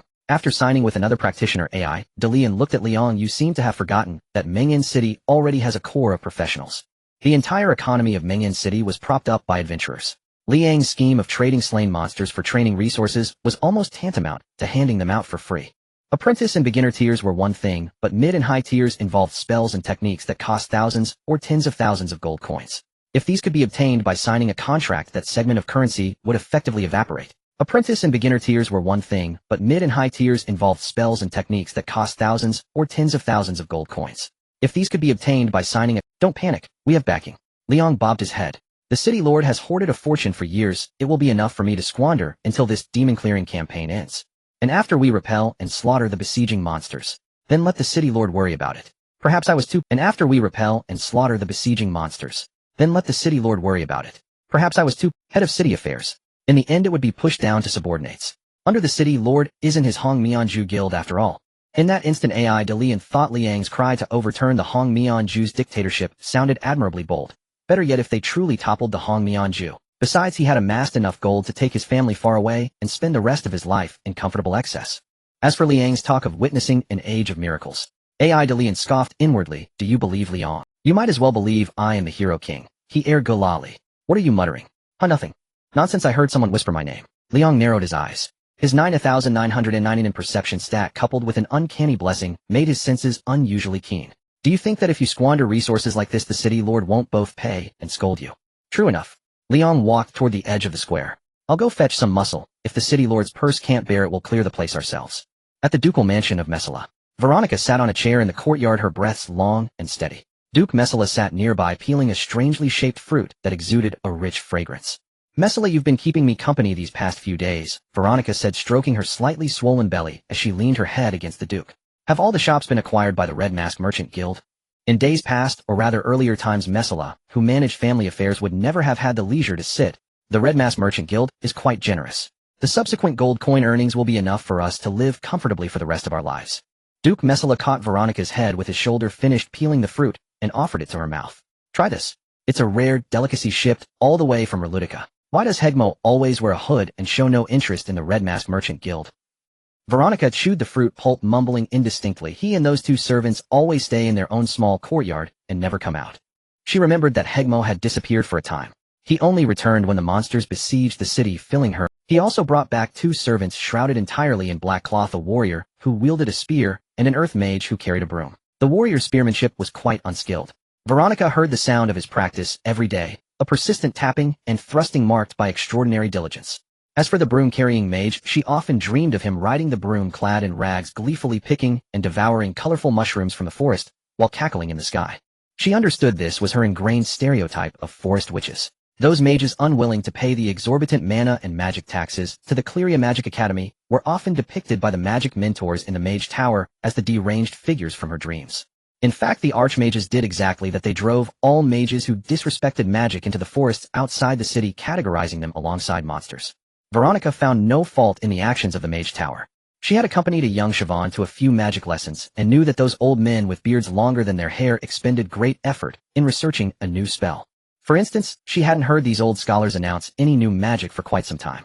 That was a novel occurrence. After all, in the wake of past divine calamities, those old scholars would always spread word that they had received guidance from the gods that magic was knocking at the door of the mortal world and conjure up one or two new spells to attract apprentices to pay tuition. Their leader, Grand Archmage Latu, would also tour around with members of the Finley family who rarely left their homes. Latu has been out of touch for a long time too. Veronica's thoughts wandered, and in her distraction, a trickle of juice slid down the corner of her mouth. Veronica, you must be able to feel our strong blood connection with Hegmo. Duke Messala wiped the fruit stain from her lips with his sleeve and said softly, "We are very safe." A click sounded as the door swung open. The courtyard fell instantly silent. "Good afternoon, Messala." Veronica. A burly man in a hood entered the courtyard, followed by two attendants wrapped in black cloth. "Good afternoon." Duke Messala gently placed a hand on Veronica's shoulder and tossed a fruit to the man with his other hand. "Care for some?" "Thank you." The hooded man caught the fruit, expressed his thanks, and then spoke in a deep voice. "I will be away for a while. During this time, try not to go out. It is dangerous outside." "Rest assured, Hegmo. We won't go anywhere." "Good." The hooded man nodded, turned with his attendants, and left, their footsteps gradually fading away. "Messala, he is not." Once the footsteps were out of earshot, Veronica grasped Messala's wrists tightly, her body trembling slightly. Though the bloodline connection was clear and pure, her innate high sensitivity still allowed her to perceive the utterly unfamiliar feeling he radiated. "That boy Leon sent word that he's carved out a territory in the north." Messala gently stroked Veronica's back to soothe her. "Once the Red Mask Merchant Guild settles the final payment, we will leave immediately." "But Siobhan, with the Sky Flame epic, there's no need to worry." "All right. Yo, long time no see. Look what I've brought you." Outside the mansion, the hooded man was stopped as soon as he stepped out. A green-skinned head with white hair and a white beard was levitated before his eyes by magic. "What do you need me to do, Lord Skyflame?" The hooded man took the head and placed it on his left shoulder. "Handle the monsters outside the city." "Close enough," Leon said, beckoning for the man to follow as he explained. "Next, I want you to construct a wonder outside the city of Morn using the corpses of aberrant monsters. An undead wonder. Reforge the origin mother pool." The hooded man, now far from the ducal mansion, pulled down his hood, revealing a face of mismatched, irregular features beneath. His brother's head also squeezed in from the left shoulder, presenting the appearance of a two-headed being. The twisted-faced head spoke. "I am not certain if it can still rise. Let's try. Can't let this trip be for nothing, can we?" Leon pointed a finger towards the outskirts of Morn. "On the way here, I saw a peculiar monster. If the reforging fails, then the child will pay for the mother's debt." Leon withdrew his finger, his eyes gleaming green. "That aberrant beast's aura is terrifyingly strong. I have a feeling it will drop lots and lots of gold coins." Leon withdrew his finger, his eyes gleaming green. "That aberrant beast's aura is terrifyingly strong. I have a feeling it will drop lots and lots of gold coins." Having made his fortune by trading goblin combat attendants, he recognized Lukton at first glance. "A dungeon lord," Leon declared, spreading his arms wide. Of course, his strength isn't at the lord level, but rather the pinnacle epic of sword and magic. Although Lukton had lost his wonder-drifting kingdom, Hegmo's physical body had advanced to the epic rank, and his brother's head allowed him to cast epic-level necromancy and earth magic. Leon believed that at this moment Lukton's combat power was among the very top tier of the epic rank. Then what are we waiting? Adrian jutted his chin towards the city gates. I've been hanging from that lamppost for nearly a day. No rush, no rush. Leon shook his head slightly, watching the endless stream of people in the square. A trainee manual isn't an instruction booklet. You can't expect professionals to read it while waving their weapons. Give me a definite date. Adrian was displeased. Do you plan to just leave me hanging like this? Relax, it's the first day of promotion, so you're still hanging here. Leon flicked the lamppost with his finger, producing a metallic clang. After today, we'll just put a mask up there and call it good enough. You're being so perfunctory. Adrian shook his head. Such a lackadaisical approach won't win over the residents of Don't be so sure. The fools will heed my bluster, and the clever ones will seize the opportunity. Leon flashed a smile. Whatever schemes they hatch, they'll have to find a way to defend Minjin City. As he spoke, his expression gradually morphed into one of exaggerated resolve. We will surely defend Minjin City. TSK. I smell a conspiracy. Adrian listened to Leon's words. Though the man wore a face of territorial defense, Adrian knew him too well. He was the type who never lifted a finger without gain. Nonsense. How dare you? Leon's eyes widened. Even hanging on a lamppost, you still slander the celestial Fine, since you're not in a hurry to leave the city for battle, help me with a small favor later. What favor? Leon rubbed his chin. You know the celestial flame epic requires payment for taking on tasks. Of course there's a reward. Adrian's gaze fell on Daisy, his voice echoing in Leon's mind. A kill mission. The reward's generosity will absolutely exceed your imagination. Night fell. On a certain street in Minjin City. Honestly, inviting a lady out, and not even escorting her home, Daisy clutched a stack of forms appearing on the deserted street. Her weary face puffed up in a pout. How rude. She had been busy all day expecting Adrian or Leon to see her home. But when they parted, Adrian simply hung on a lamppost and started snoring, while the thoughtful Leon only conjured a solid little fireball to serve as her charm and light. Still, Leon's control over fire magic is truly remarkable. Daisy stopped, freeing a hand to unclasp the fist-sized fireball hanging from her waist. She held it before her eyes, examining it closely. The orange flame danced, yet it felt like soft fur with no trace of. The light was bright yet gentle. Miss Daisy. Moi. Staring at the fireball, Daisy suddenly heard someone calling her, and looked up. She saw a figure approaching from ahead, eyes narrowed into slits, a warm smile on his face. Why are you out here alone? A Spike, I might ask you the same. Daisy clipped the fireball back to her waist, looking at the newcomer. It's rare for you to come out of the Finley family estate. She knew this man, the young master of the Finley family, Spike, one of the few family members who showed their face in Minjin. Huh. Spike's face twitched slightly at the mention of the Finley family. He walked slowly toward Daisy, but his voice was light and warm. Perhaps the goddess of fortune didn't want to see a noble lady walking home alone. Then, noble lady, I'm afraid you'll be disappointed. Daisy frowned, stepping back warily. Following a lady home isn't very gentlemanly. One hand was already gripping the fireball charm Leon had given her. If he made any suspicious move, this keepsake left by an epic tier powerhouse would be hurled straight at his face. May you have a safe journey. Seeing this, Spike stopped in his tracks, his face still bearing that warm smile. Daisy didn't respond. Those perpetually narrowed eyes made her feel that this smile was anything but warm. Quickening her pace, she retreated a distance before breaking into a run toward the square. The scent of fear. Spike thrust his nose forward, gently sniffing in the direction Daisy had fled, murmuring to himself. She truly is alone. Whoosh. The shadows on the street writhed and hazy silhouettes surged forth, chasing after Daisy. Phew. Didn't follow. Phew. Daisy stopped in the square, panting, as she looked back. Seeing that Spike hadn't pursued, she finally relaxed. Huh. Where did Adrian go? Daisy looked toward the lamppost where Adrian had been hanging. It was now empty, the wick lit, becoming the sole source of light nearby. Sole source. Daisy suddenly remembered something and looked down. Unbeknownst to her, a pitch-black shadow was the shadow extended a hand, tightly smothering the fireball, blotting out all light. Seeming to sense Daisy's gaze, its form twisted, making a motion as if listening intently. Silent and soundless. Daisy's scalp tingled, terror spreading across her face as she covered her mouth. Thud. The registration book she had forgotten slipped from her hands, crashing onto the stone tiles of the square, the only sound in the silent environment. The shadow, hearing the noise, continued to writhe, shaking its head, looking left and right before finally gazing up at Daisy. Miss Daisy. The shadow watched for a long moment before rasping. Are you tired from running? Up.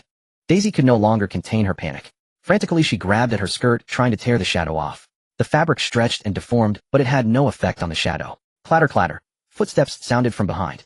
Daisy spun around to see a figure emerging from the darkness, a face with a gentle smile, gradually becoming clear. Spike. Daisy, ignoring the shadow on her skirt, retreated backward. With a clang, she slammed into a lamppost and was forced to stop. Watching Spike's face draw near, her complexion paled. Stay away. Miss Daisy, you are a mage. Spike's smile lost its warmth, his eyes splitting into narrow slits, his voice taunting. Aren't you going to struggle a bit more? Spike, there's no hatred between us. Daisy's back pressed against the lamppost, her body trembling uncontrollably. She tried to gather mana in her hands several times, but failed to form a complete spell. Despair. Such helpless despair. Spike looked Daisy up and down, unable to contain the excitement in his eyes. This is how I died.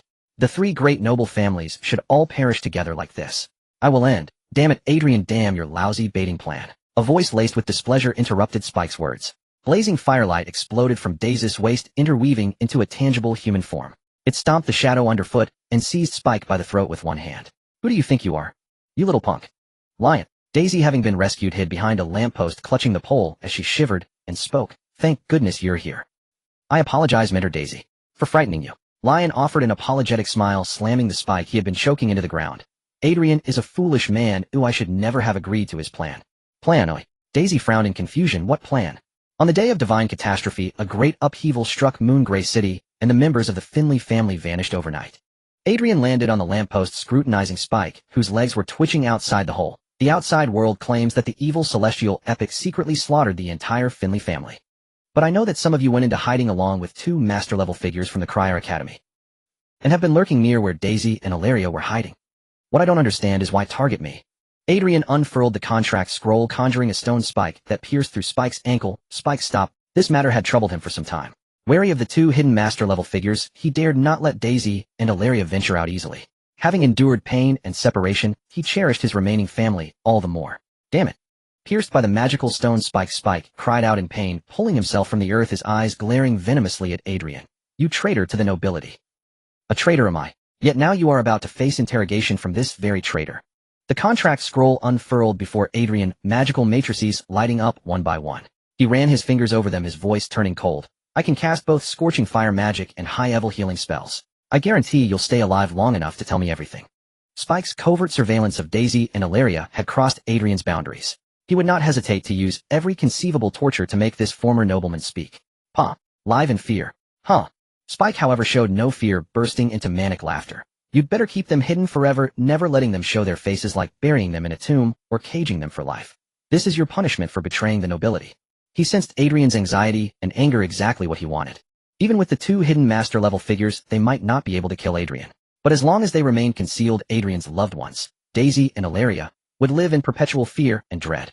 Madman. Adrian's eyes turned icy as he raised a column of magical matrices, ready to slam it down on Spike's head. Too much trouble, Adrian. Lion, however, reached out to stop Adrian, making a motion as if rummaging through a backpack. Moments later, a pitch-black grimoire appeared in his hands. Let me flip through this. The eerie soul interrogation magic. Which page is it on? The black leather tome bore the title Soul Curse, in a sickly green hue. Having plundered the library of the Cryo Magic Academy, Lion now possessed over 1,000 magical incantations. Common ones like water, fire, earth, and wood, as well as obscure ones like summoning, necromancy, and curses. He could retrieve them all. Curse magic. Spike sneered. Celestial epic, you're a fire mage. Shut up, you cowardly bully. Lion stomped Spike's head into the dirt. You're all talk. Why don't you have the guts to go after Vegas' innocent girls?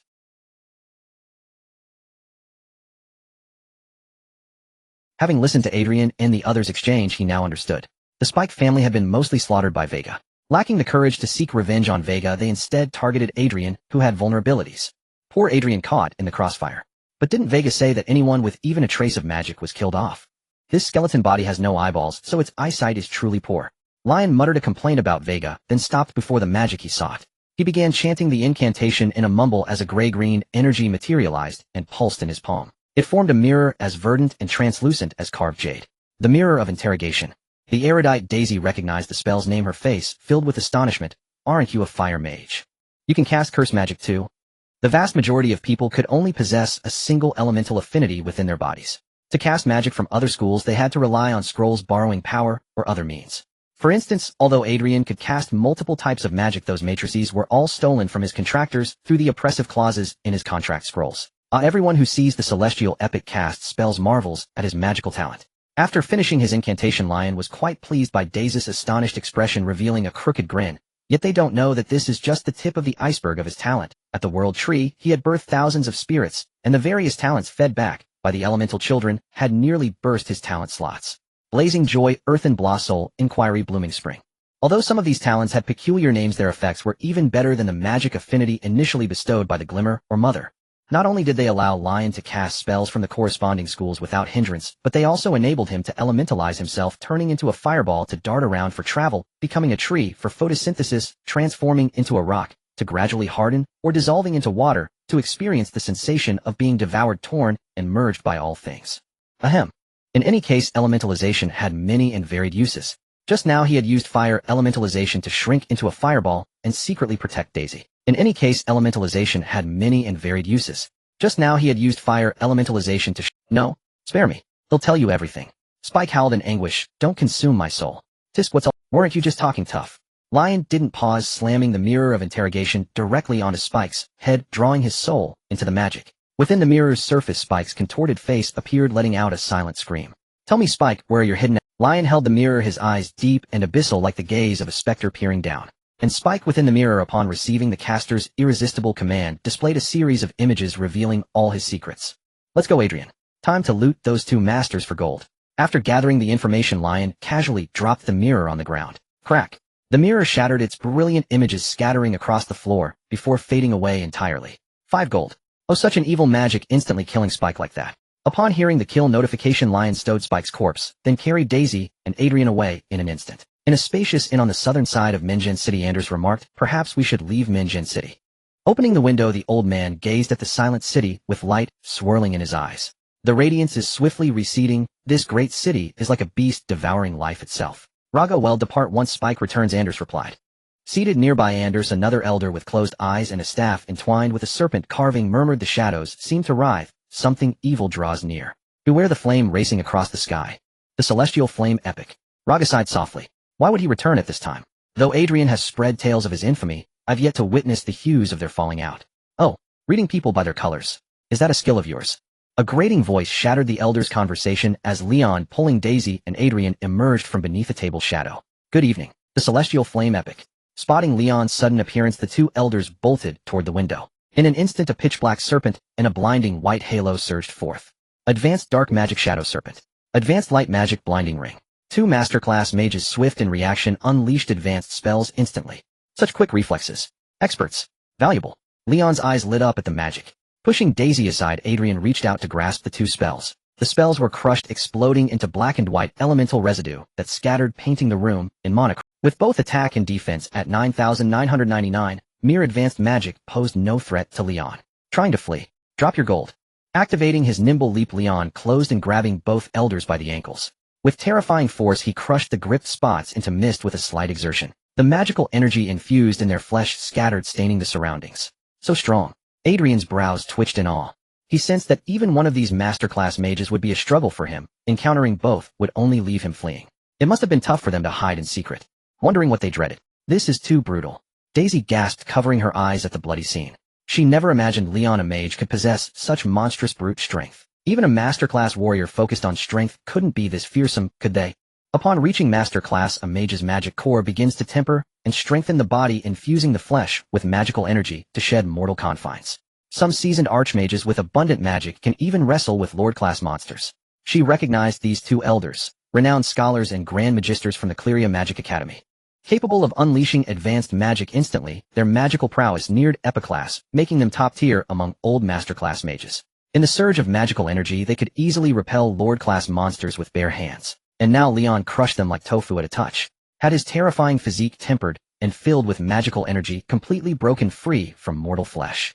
Heavens, with such a level of bodily tempering, Leon will likely never produce offspring, right? As Daisy marveled, her thoughts strayed, Seanly, even if you toil for half a month each time, you'll never obtain Leon's bloodline.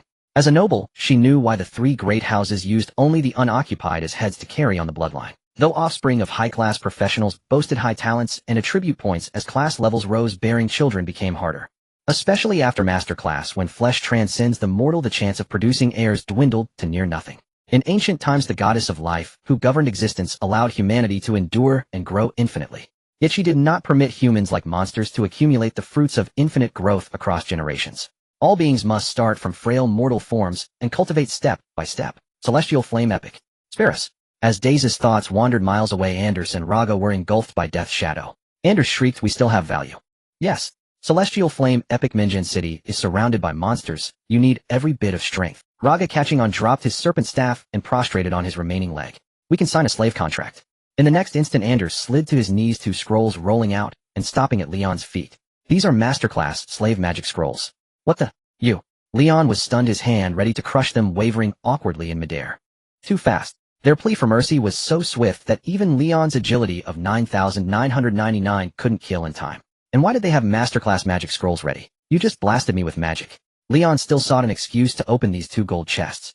That's why I offered a slave contract, not a pledge of loyalty, Anders said, looking up earnestly. We are Grand Magisters with strength near epic class. We can train mages for you, research magic, brew potions, and amass mountains of gold, he explained. His gaze fell on Adrian, adding, besides trading, this is a quick way to earn gold.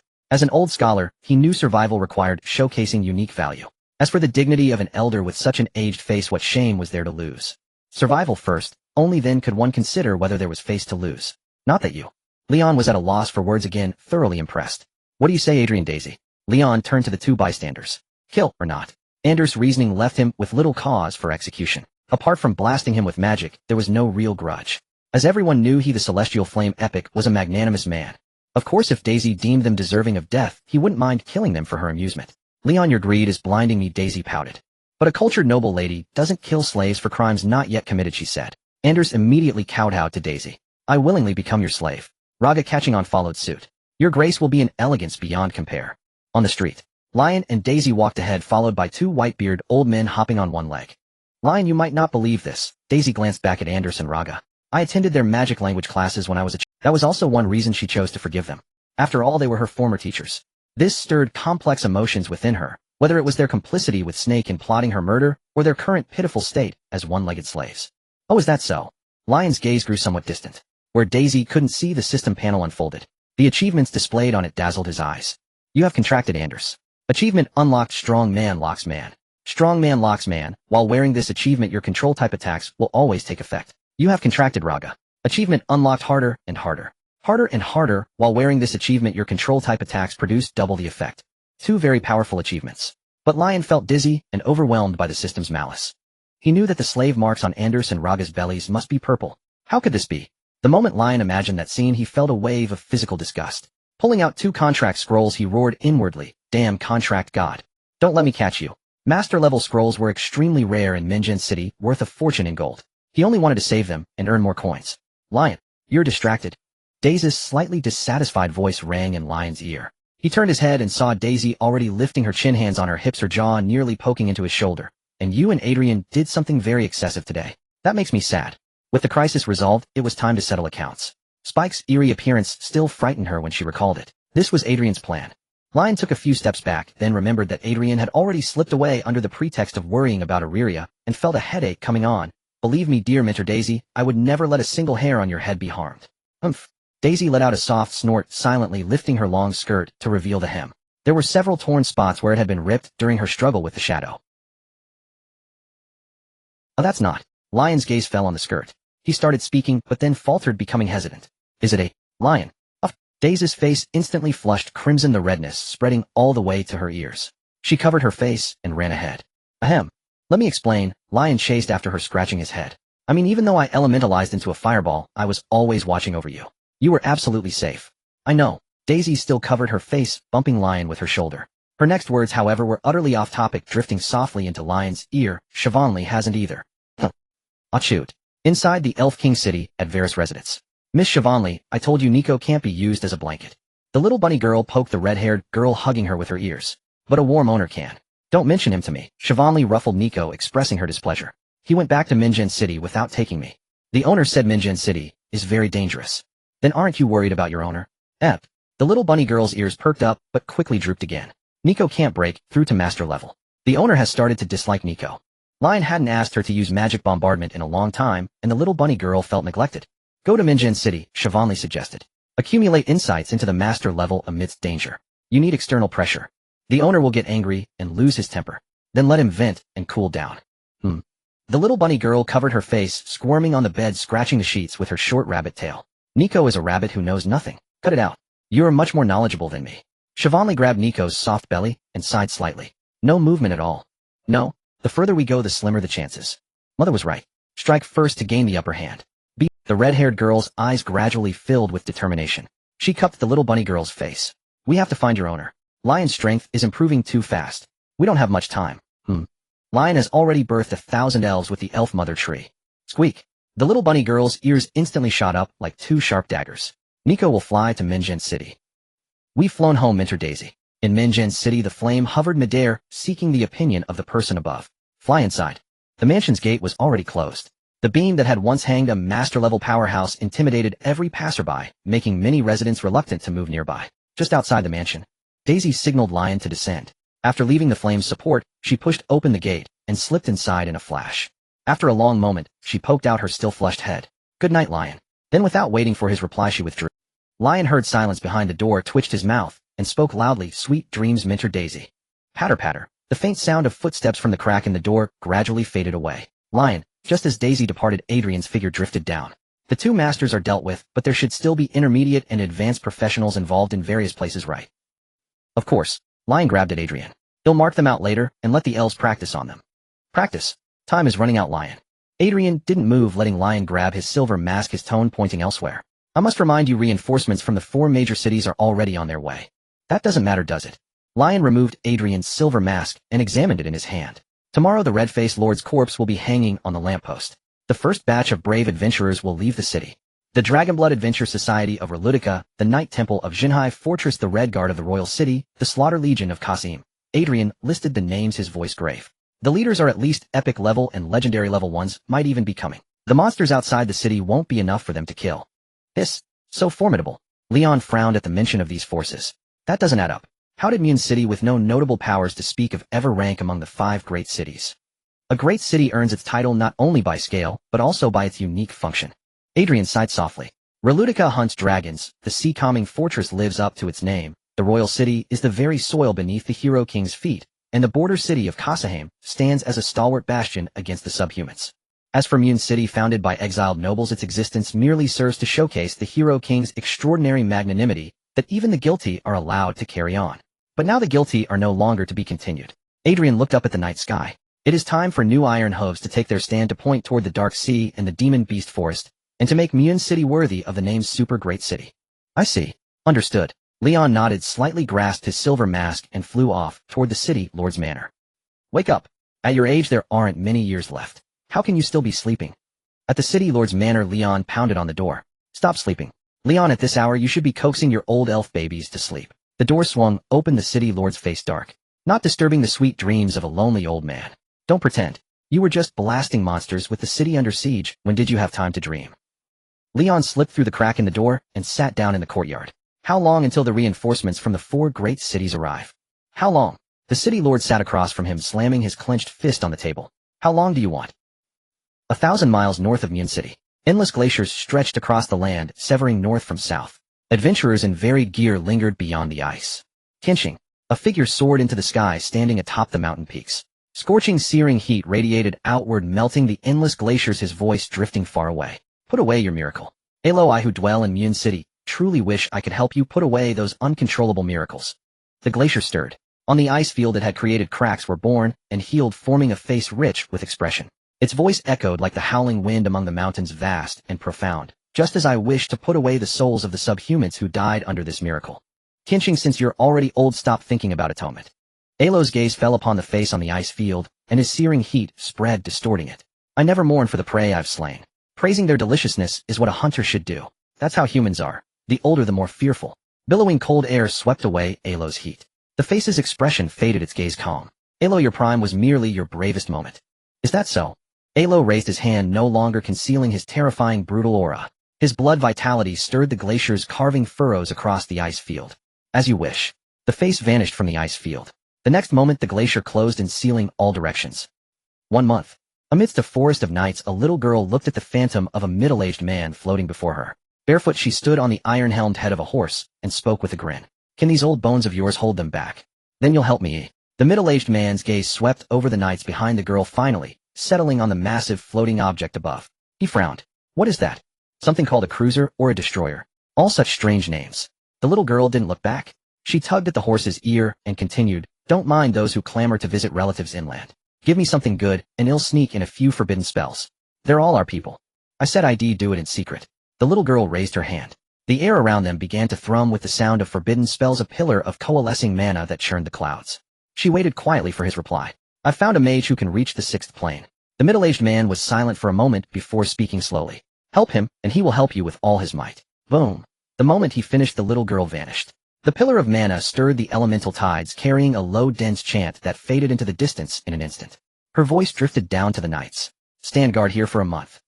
A miracle of drought and desert, truly an eye-opener. A blazing sun hung low in the sky. Below, a figure in red was already drenched in sweat, yet his eyes were full of awe. If this sun were to fall upon the royal city, it would bring 10 years of drought and 10 years of desert. Strategist Tombs, the legendary, Tianqing, forever loyal to the Ebon dynasty. A burly giant 3 meters tall, with bulging sinews, planted his massive hammer on the ground. With one hand raised, he held the sun aloft, keeping it from falling. His voice was calm. It will only fall upon the Mytina grasslands. General Noron merely marveling. Tombs wiped the sweat from his brow, his eyes still bright with wonder. Unlike you, I don't possess a miracle. Then you're about to. A voice as crisp as silver bells rang out, young yet playful. If you can't catch it, you'll be in pieces all over the place. Whoosh. The elemental pillar that pierced heaven and earth descended, accompanied by a low, dense chant. Meteors, flames healing. Spells of various functions split apart, crowding the sky. Feni. Noron hurled the sun away, grabbed his long-handled hammer with one hand, and swung it in a single arc, shattering all the spells and toppling the mana pillar. His voice thundered across the plains. Come out. Feni.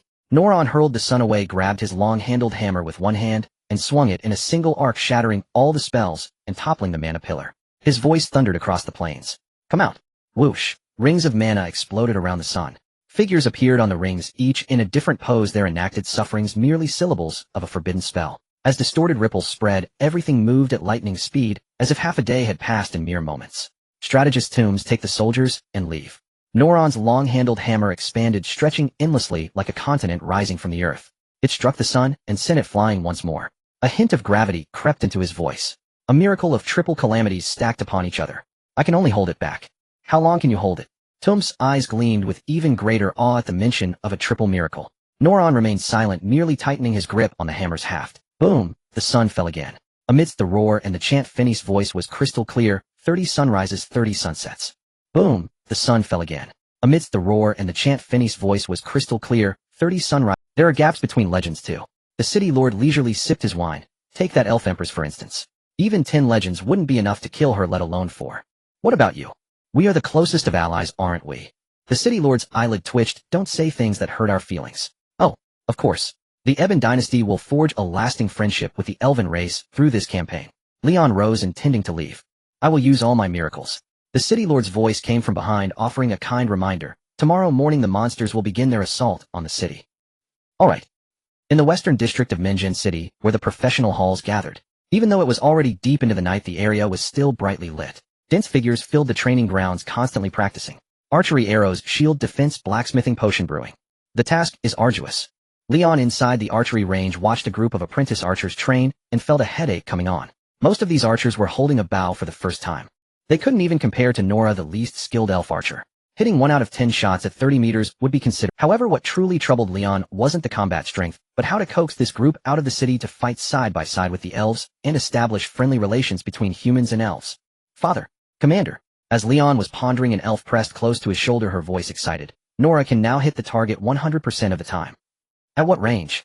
Leon looked towards the other side of the range, which was completely occupied by elves. The dense sound of gunfire rang out, continuously blasting apart the targets. A stationary target at 10 meters. Nora held a small pistol, grumbling proudly. Archery. Nora will master it completely soon. You don't actually need to rely on archery for a living. Leon poked Nora on the forehead, pushing her away. If it comes to it, just run into the range and be a target yourself. Practice your damage resistance. Several elves darted around inside the range, acting as living targets. Their shooting talent was about the same as Nora's, and they had already given up on being archers, switching to other professions. No way. Nora can also use a greatsword.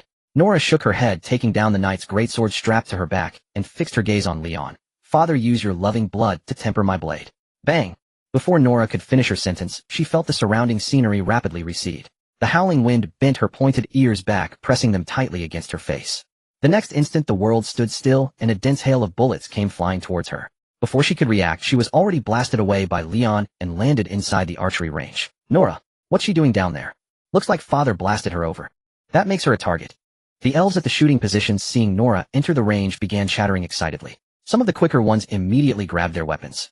Aiming at Nora, they pulled the triggers. Tia. Nora glared at the elf who had resorted to such underhanded tactics. She only had time to raise her sword in a horizontal block, staggering back a step amidst the explosive roar. Ah, gunfire. That tickles. Nora flicked her longsword, shaking off the gunpowder smoke. You little come on. The bullets used by the elves in training were not inscribed with runes, and the casings were only filled with a small amount of explosive crystals, making them not very powerful. Clink, clink, clink. Seeing Nora's provocation, the elves all opened fire. A dense stream of bullets enveloped Nora, striking her elven armor with a series of sharp percussive sounds. Although Nora was knocked left and right, she wasn't injured. Charge!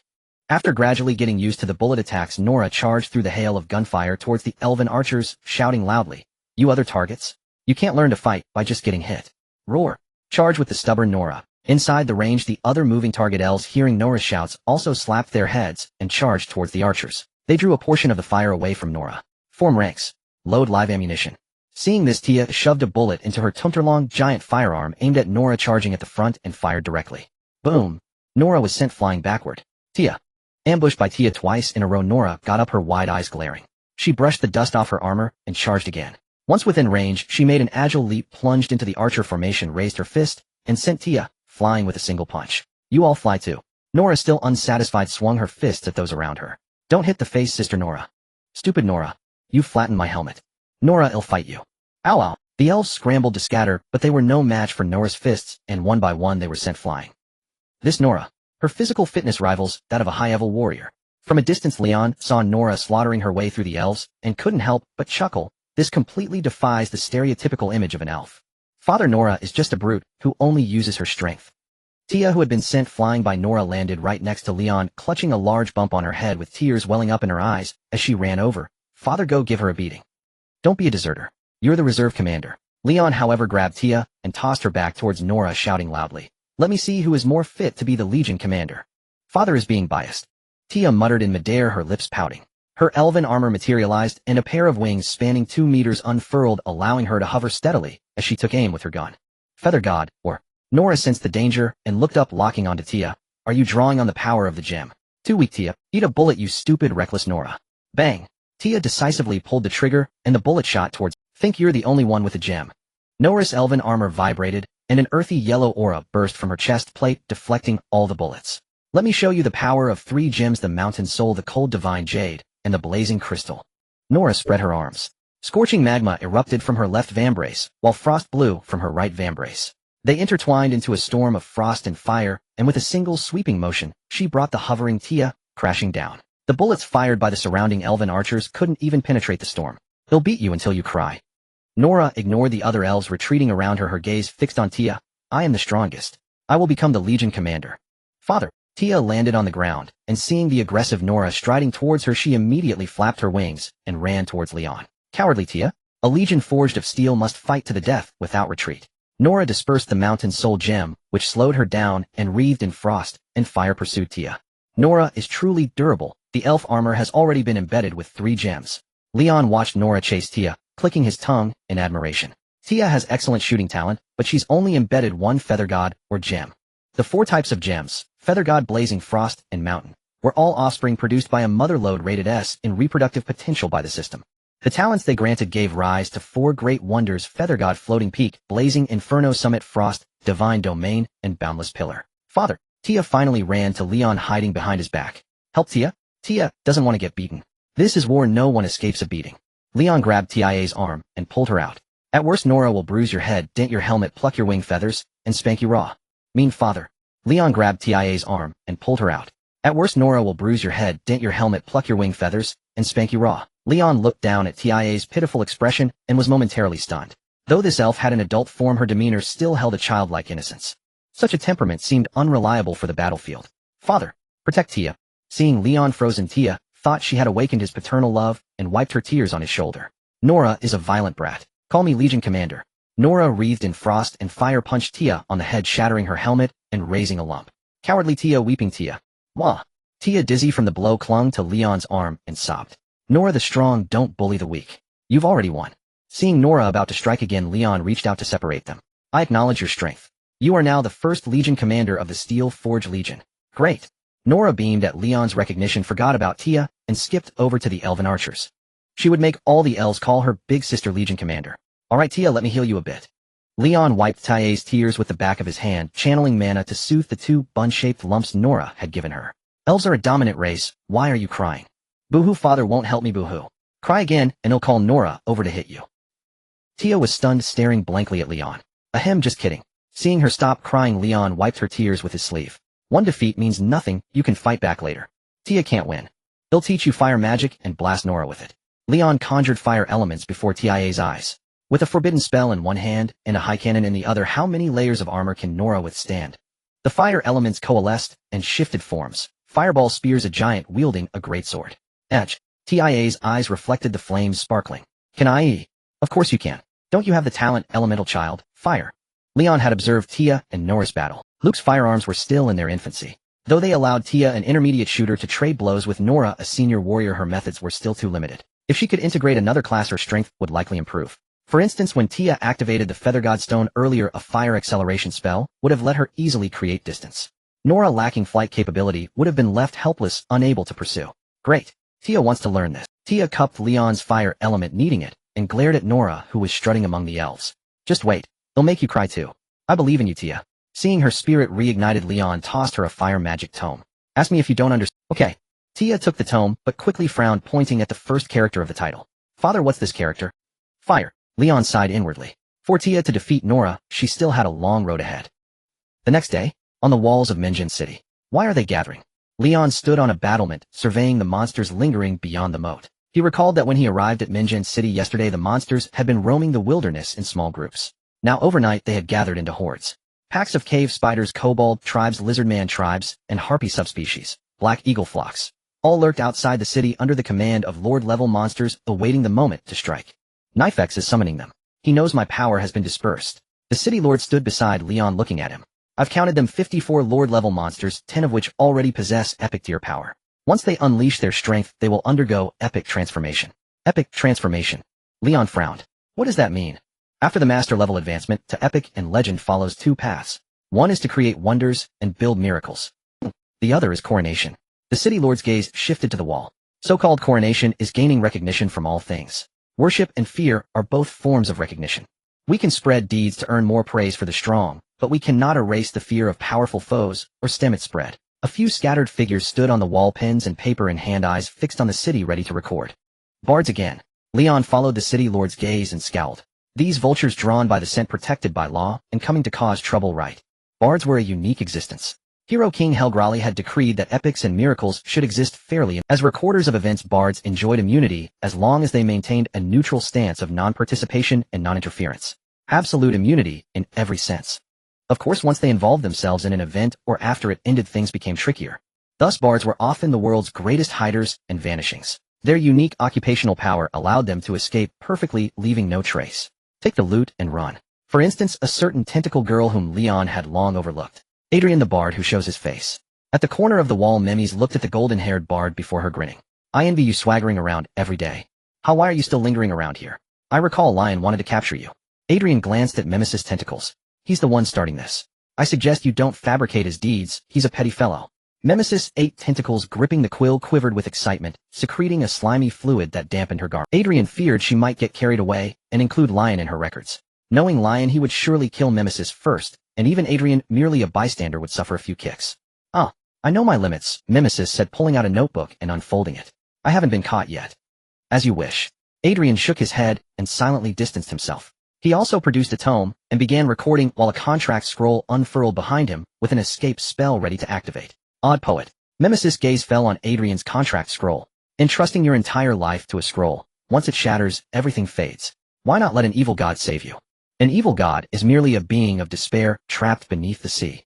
Adrian's finger, coated with ink, gently touched the tip of the quill. Why not pledge allegiance to Lion? If you spread his fearsome name among the monster ranks, he'd surely be pleased. No. He would kill me in the most brutal way. Memes shook her head frantically, her eyes filled with fear as she watched the black-haired figure gradually rising into the air. From the moment he first saw me, I sensed his desire to destroy me. Lion, still ascending, sensed a peculiar disturbance. He activated his perception points to their fullest, and fine white threads emerged from his eye. Another battle is about to begin. Plotting a sneak attack. Lion, still ascending, sensed a peculiar disturbance. He activated his perception points to their fullest, and fine white threads emerged from his eyes, one end piercing his pupils, the other spreading in all directions, connecting to all things. Ultimate perception, mystic intuition. With his perception points increased to 9999, this ultimate ability was further enhanced. Even if someone didn't utter his name, as long as they were close enough and visualized information about him, he could lock onto them. Soon his gaze fixed on 2 sneaky bards at a corner of the city wall. What are those 2 cannon fodder muttering about? Recognizing Adrian and Memes, Lion shook his head and withdrew his gaze. A weight settled on his shoulders as two new heads emerged, jostling for space. Beneath his ribs, 4 extra arms sprouted. Ultimate physique, 3 heads and 6 arms. Let's begin. One head looked down at the city lord below. Project this across the entire city. In recruiting. As he spoke, all 3 heads paused in unison, their gazes fixed on a distant point. Their black mist suddenly surged, piercing the clouds and heavens, severing the sky and earth, spreading like a wall. The black mist rolled to both sides as if a portal had opened, connecting to another realm. I never thought that in this era someone would walk the path of divinity to such an extent. From the black mist a beast emerged, adorned with the features of countless creatures. Upon its head, a bird's beak, a cat's tongue, a tiger's whiskers, a manie's crest. Various monster ears like scales covered its back, and different beast eyes like soft armor crowded its belly. The beast stood in silent confrontation with the 3-headed, 6-armed figure. This scene was also projected above Morn City for the residents to witness. His lion engaging the enemy. In the square, Daisy paused, her actions staring blankly at the sky. 3 heads, 6 arms. This scene was also projected above Morn City for the residents to witness. His lion engaging the enemy. In the square, Daisy paused, her actions staring blankly at the sky. What kind of monster is that? It's the Knifings. The deity worshipped by the goblins in the monster forest, ruler of the earthly tribes. Is the celestial flame epic confronting a deity? Today's registrants were still numerous. With the projection's appearance, everyone looked up, watching the impending battle outside. Knifings. Lion surveyed the creature's form with keen interest. Quite a unique appearance.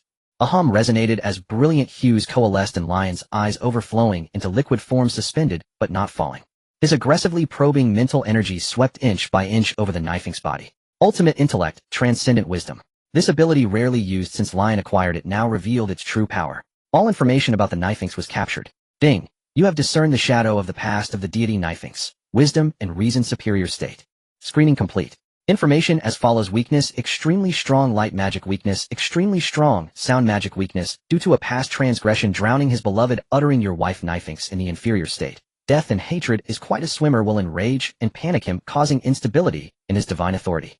Weakness, uttering your origin pool, was taken turns washing by the deep sea, will cause extreme mental collapse, with a high probability of temporary divine authority failure, and a low probability of explosive divine authority increase.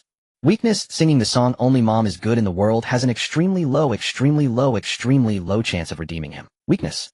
Use your transcendent wisdom to crush the insurmountable foe. Lion's eyes widened at the system prompt. This was the first time he had seen a being other than a spouse whose information could be extracted. Transcendent intellect that perceives all. The Knifing stared at Lion, a mocking expression on its bestial face. How dare a lowly one look directly upon a superior deity? With a roar, the Knifing's voice thundered in Lion's ears, delivering the decree of divine authority. A buzzing filled Lion's ears, completely masked by a deafening hum as fresh blood streamed out. Blood also gushed from all his eyes, scattering the suspended hues. Later generations should revere the gods. The Knifings chuckled. Is Tiansing muddle-headed? Sending someone on the divine path to obstruct a deity. With a slight exertion of divine authority, he stripped the lowly one of his rights to sight and hearing. Next, I might as well feast on some attribute points to fill my belly. The Knifings advanced toward Lion, its maw opening wide. Is it this powerful? Bereft of both hearing and sight, Lion was plunged into darkness and silence. The only light came from the system's revealed weaknesses. Then don't blame me. Lion's gaze swept over the Knifing's list of weaknesses, settling on one. A savage grin spread across his face as he roared with all the force he could muster.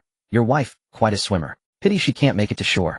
Ding ding ding. First critical hit on a weakness achievement, unlocked imitation baby la. When attacking with a foot sneak attack, power doubles. Upon success, grants strong disengagement ability for a short time.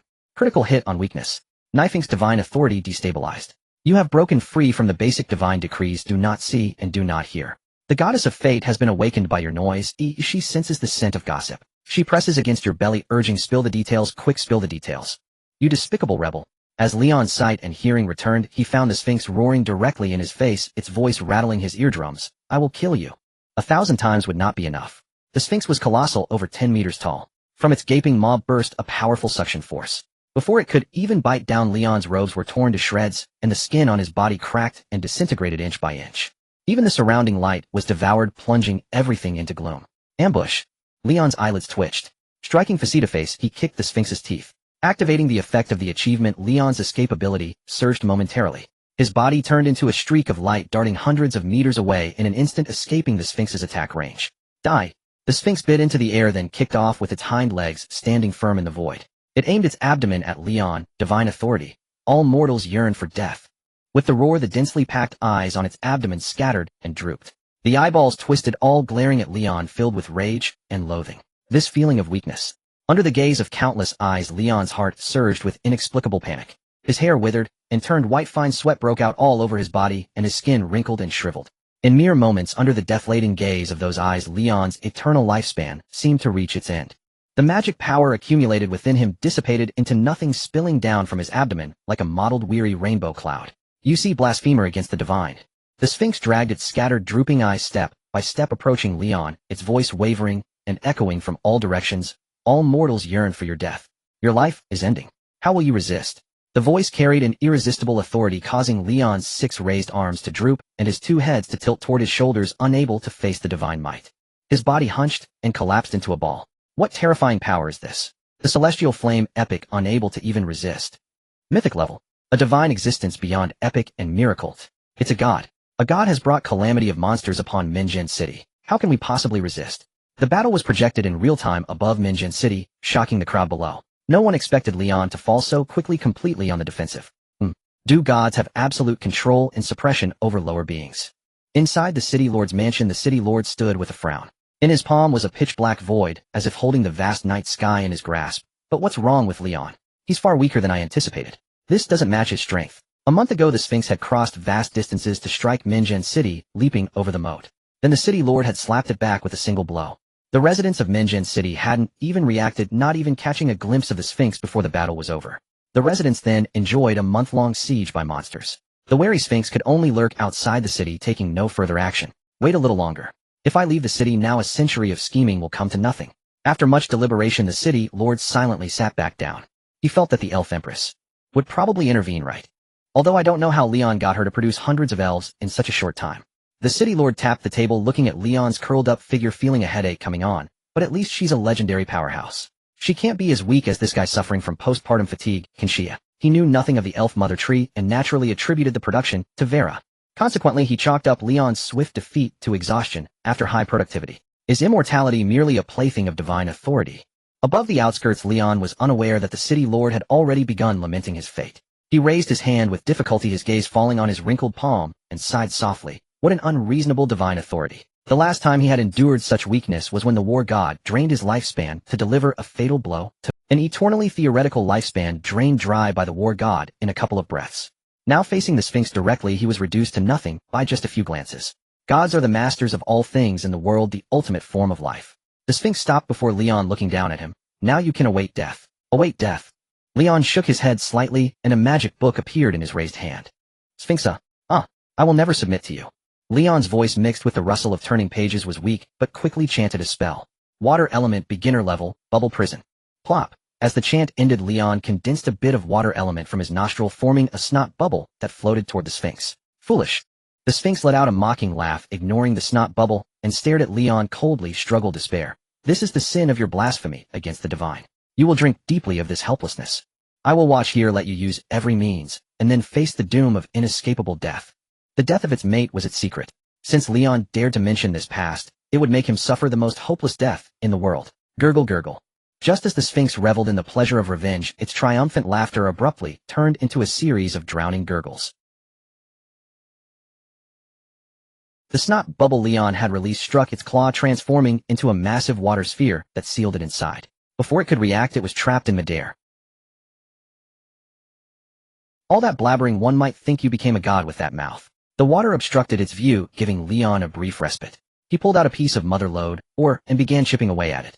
Summoning all his strength despite his weakness, his hands moved so fast they left after images, as if in a final burst of energy. Got you. Arrogant, conceited god. With his lifespan restored, Leon shed his aged appearance, his body radiant once more, his 6 arms unfurling like a lotus. Leon added another bubble prison, eyeing the Sphinx with ill intent, ready to be comboed to death. Gurgle.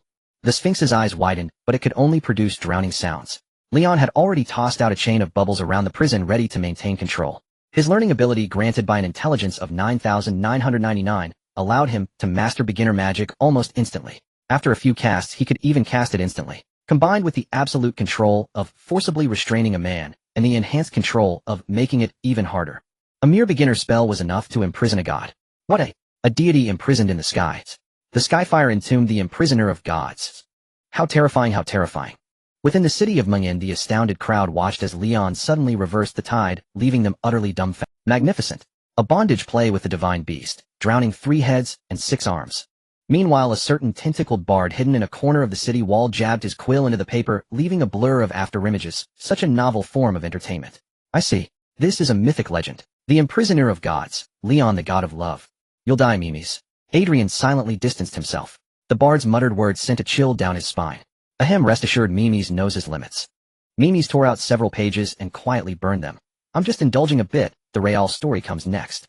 On the book, as Mimes made deletions, the recorded events took shape, and a surge of narrative power rushed in, rapidly elevating his aura. I can hear them again, the echoes of those hidden pasts.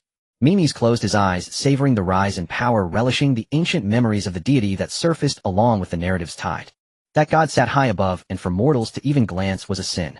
But the god was cruel, forever blaming humanity's baseness, yet blind to its own vile nature as the root of all depravity. Divinity was but the dregs of humanity steeped in corruption. Thus one rose up and imprisoned even the gods. Huh, I didn't expect you to write something so serious. Adrian leaned and glanced at the book's contents and breathed a sigh of relief. What did you sense? Why did Nephinx suddenly fly into such a rage? Who is this drowned one that Leon mentioned? Good at water, plus never reaching shore. Doesn't that imply a being was drowned? As for the earlier remark about your wife, Adrian believed Leon was simply trying to provoke Nephinx. Of course, no secret escapes the ears of a bard. Mimes opened his eyes and immediately began speaking with Adrian. Long before the ancient era, before the gods ruled and commanded all things, the primordial mother pond gave birth to 2 divine beasts, reason and wisdom, love and goodness. These 2 beasts, civilized savage monsters carving order out of the wilderness under the dominion of primordial giants, and thus they ascended to godhood. But jealousy drove the god to madness, drowning love and goodness in the primordial mother pond. From that day forth, that divine beast could always see its own reflection beneath the pond's placid surface. Death and hatred. Thus the god was split in 2, Nephinx above, reason and wisdom. Nephinx below, death and hatred. This is the myth of Nephinx, the above and the below. Mimes licked his lips with his tongue, a satisfied smile spreading across his face. This is a shocking secret, an event forever sunk into oblivion. How did Leon come to know of it? Such shameful secrets of a deity would normally be erased from all traces by the god itself. Erased in every sense, to every degree. If anything could still record such a past. Mimes looked up at the sky, and then down at the ground, his eyes narrowing as his gaze settled on Leon and Nephinx in the distance. Is this something that should be spoken aloud? Adrian's brows twitched in unease. He felt he had inadvertently stumbled upon something he ought not to pry into. He had no evil deity backing him, only Leon, whose words were always unreliable. Though it seemed this rogue was about to defeat a god. Of course, as long as Leon slays this god's residual shadow, we won't face divine retribution. Mimes withdrew his gaze, looked at Adrian, and sneered. A provincial bard dare to imagine boldly a godslayer unseen for millennia, rarer than rare for eons, is about to stand before you. Residual shadow. Adrian ignored Mimes' praise of Leon, focusing instead on the earlier remark. At this level, and it's still just a residual shadow. Indeed, the continent of Redania does not permit beings above the legendary tier to exist.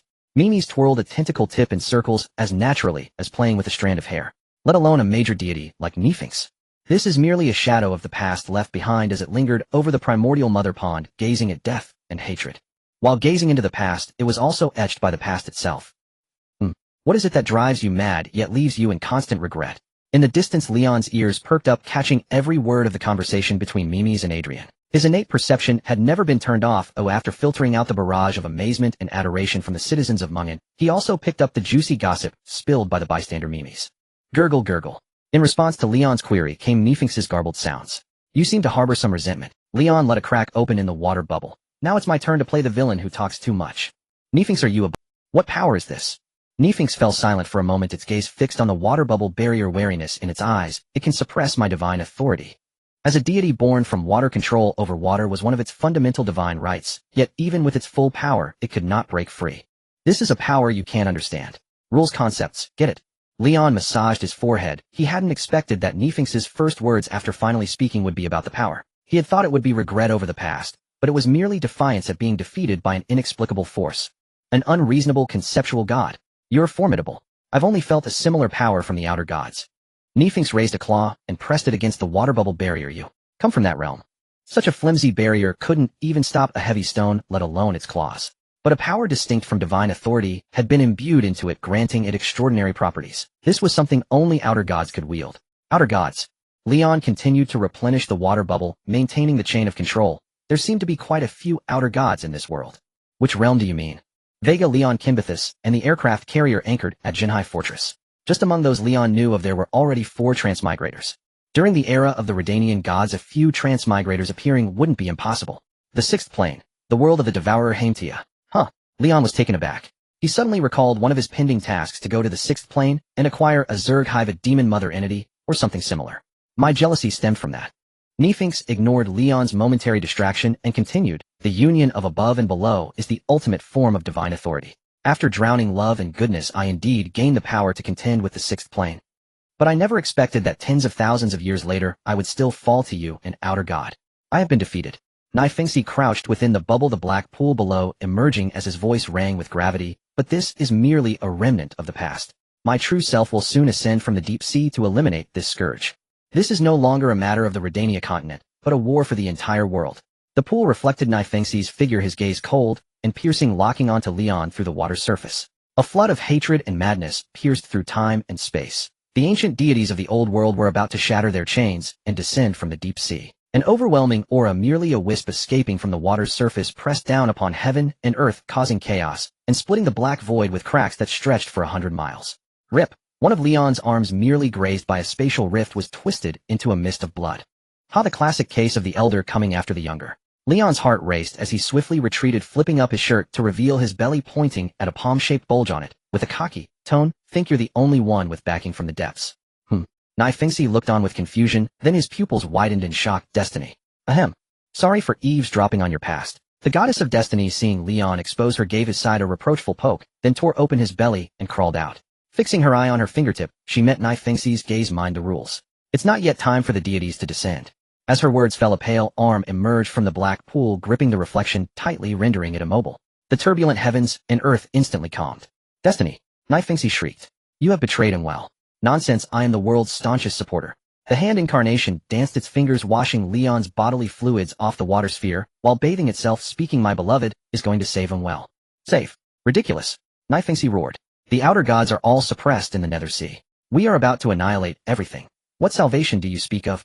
But Nephinx, I do not wish to die or lose everything. The goddess of destiny cleaned her hand incarnation, placed it on Nephinx's head, and whispered in a voice meant only for them, I warn you, great earth deity Nephinx, the one above reason and wisdom. Do not provoke a god trying to survive. The authority of destiny descended, and the reflection in the pool beneath Nephinx dissolved, leaving only the jet black water surface. Destiny. Nephinx stared at the empty water, realizing that this remnant of the past had severed all fateful ties with the true self, and lowered his head. I thought you would be the one who believed most in destiny. The goddess of destiny said no more. After interrupting Nephinx's summoning of his true self, she leaped out of the bubble and landed in the crook of Leon's neck. A crack split open in her palm, and a crimson tongue licked Leon's Adam's apple. Beloved, you finally remembered me. It's been days since I last had attribute points. What are you doing? The whole city is watching. Leon yanked the hand away and looked at Nephinx in the bubble cage. What did you say to it? Why is it suddenly so? He preferred Nephinx's arrogant, untamed demeanor, preferably when it clashed with the goddess of destiny, fighting until the sky darkened and the sun lost its light. So the city lord would realize the cost of hiring him. Leon as a defender was well worth it. Oh, just kill it quickly, let's go home and eat attribute points. The goddess of destiny, held by Leon, wasn't upset. She whispered in his ear, get back early to cultivate those attribute points. Leon, you need to grow stronger fast. This matter is far from over. Leon shook his head, closed the water sphere, and sent a few bolts of lightning judgment to electrocute Nephinx. Besides, I can't kill it yet. First I need to clear the monsters outside Meng'en City before finishing it off. The monsters besieging Meng'en City were strange. If anyone from the city dared to cross the moat, they would be swarmed, hunted, and devoured to the bone. They seemed intent on slaughtering all life, yet these aberrant creatures lingered only near Meng'en City, not venturing to the slightly distant towns. The mysterious merchant by could even lead 100 plump centaurs swaggering past Meng'en City to continue trading in small villages. It was clear that Nephinx had orchestrated this. The monsters were confined near Meng'en City, besieging without attacking. As for the purpose, Leon guessed it had to do with the city lord, who was holed up at home, peering darkly at the city. But whether it was to annoy the city lord or disrupt some scheme of theirs, it had nothing to do with him, Leon. He only needed to achieve his own goals. Residents of Meng'en City. With that thought, Leon turned one of his heads to look back at Meng'en City, his voice echoing above, I can only barely hold back the deity Nephinx. The monsters lurking outside will need your blades, spears, and axes. The Red Mask Guild has disbanded. The Silver Masks hang dead from lampposts. The 3 noble families have vanished. Now no one rules you. A lamppost bearing a corpse fell from the sky, planting itself in Meng'en City's square. The hanged man wore a mithril mask, the silver mask embedded in his flesh, reflecting blinding white light under the sun, but even more dazzling was the resentment and rage in the dead man's eyes. Leon's voice continued to resonate above the city: either fight for your homeland life or death, or bow your heads and await new rulers. Tever, is this what you call the mountain's edge strategy? A woman leaned against the door-sized greatsword, her voice heavy. This time, many will die. Piles of corpses will stain the moat red. So Nasa, we must lead from the front. Tever had shaved his head into a neat short cut, his face clean-shaven, his gaze resolute. The schemes of the powerful are endless, but the epic of heavenly flame has seized a hard-won opportunity for us. Tever turned his gaze passing Nasa to the group of adventurers he had gathered, his voice rising from the northwest, and northwest nobles are rushing here, eager to save us. So, do you agree, adventurers? Tever looked at the crowd. Do you agree to let the saviors wave their Barianderdeed banners over our heads day and night? No. Master Tever, you know why we chose to stay. This land will forever belong to the adventurers.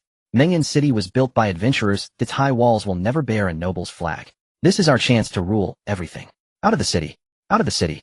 To battle. The monsters had besieged Mengyan City for over a month, and the adventurers who remained had a fierce sense of belonging. With Tever's stirring speech, their spirits surged, and they rushed toward the city gates. The deity had been halted. Now the adventurers must charge across the river. At the city gate, the drawbridge began to lower. On the city walls, adventurers gathered, the densely packed crowd filling cave spiders with steel-hardened legs, soul-snatching kobolds, black-winged harpies. Narsha dragged her greatsword, gazing at the monsters massing in the distance. Rather than mutational taint, it seems more like a racial evolution. Is this the divine power of Nephthys, divine authority? Perhaps, or it could be tainted with many other things. Turville shook his head, turning to his two other companions. Ryan Hall, can you cast an epic-level spell? Of course, Turville. The aged mage named Ryan gathered elemental energy in his hands. But I must remind you, the epic spell Molten Thunder Swamp is an area effect magic that cannot distinguish friend from foe. And even with both of us combining our power, we can only cast it once. Hall, another equally ancient mage, stroked his white beard that nearly touched the ground, adding, though it is a combination spell, a single casting will drain all our mana. Afterward, even a low-tier monster could kill us. Hall, another equally ancient mage, stroked his white beard that nearly touched the ground, adding, though it is a combination spell, a single casting will drain all our mana. Afterward, even a low-tier monster could kill us. Going out just like that. That's too reckless. Narsha saw Turville move, hoisted her great sword onto her shoulder, and leaped onto the wasteland. She stood above and below Turville, confronting the monster formation. Praise Turville. Praise Narsha. Out of the city. Archers, take positions. The adventurers behind followed out of the city. Shield guards, warriors, archers, mages chanting as they ran. Adventurers streamed across the drawbridge, gathering beyond the moat. Humans, why come out to court death? A deep, heavy voice sounded. A kobold over 10 meters tall, wielding a stone axe, stepped out from the monsters, looking at Narsha and Turville. The war has not yet begun. Why should a frail creature bear its claws? Cetheses, they may be mere sacrifices for the great battle. Only blood can quench my envy of beauty. At the same time, a spider monster and a black-feathered harpy emerged from left and right, standing alongside the kobold Cetheses, their murderous gazes locked on Turville and Narsha respectively. Monsters that know language. Narsha frowned. Epic level. Knowing language signified the birth of Generally, this was a trait exclusive to epic-level monsters. Yet Narsha scoured her memory of the few adventurer handbooks she had read, finding no records of these three monsters before her. Three unknown pending epic monsters. Pending epic at the peak of Lord rank. This war is their coronation, but severing their path to epic will elevate us to that realm. Turville landed beside Narsha, took down his axe, and said with firm resolve, we must seize this chance to become epics. This is the first step, and the most crucial one. He had frequent contact with the city lord, and knew things Narsha did not.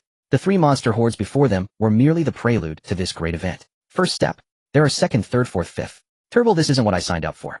Narsha's frown deepened. You can't take advantage of my feelings for you and treat me like a beast of burden. You should save me some strength, so I can drag you onto the double bed in the tavern after the war. Narsha, now is not the time for this. Across from us are three pseudo-epics. I'm afraid if I don't say it now, they'll lose the chance. Just tell me yes or no. As you wish, Narsha. Frail, foolish creatures, I've had enough of your prattling. The single kobold Cetheses raised his stone axe, cutting off their conversation.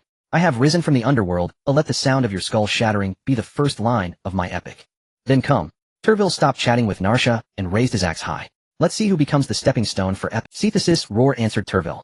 The stone axe, wrapped in vengeful spirits, clashed with the iron axe infused with blood energy, heralding the start of the war. Adventurer with the greatsword, black feathers, shot forth, sealing all of Narsha's escape routes. The harpy, named Hebariel's voice was shrill. I will tear apart the beauty that makes me envious. Thanks for the compliment, ugly monster. Narsha raised her sword, the doorplank-like greatsword, deflecting all the black feathers as she engaged in fierce combat, leaving the slaughter to me. Humans, remember my name. The cave spider with a steel-like carapace scurried before the adventurer ranks. I am Morself the blade walking. Glinting spider legs swept through the ranks. Several adventurers who couldn't dodge in time were severed at the waist like cut wheat stalks. The sharp, tough legs like strolling blades mercilessly reaped prey as they moved. Shield guards hold it. Everyone else scatter. Can't hold. The pressure is on a completely different level from master rank. High-level shield guard professionals stood at the front, but they were no match for a lord-level monster. After one round of resistance, they were knocked over shield and all.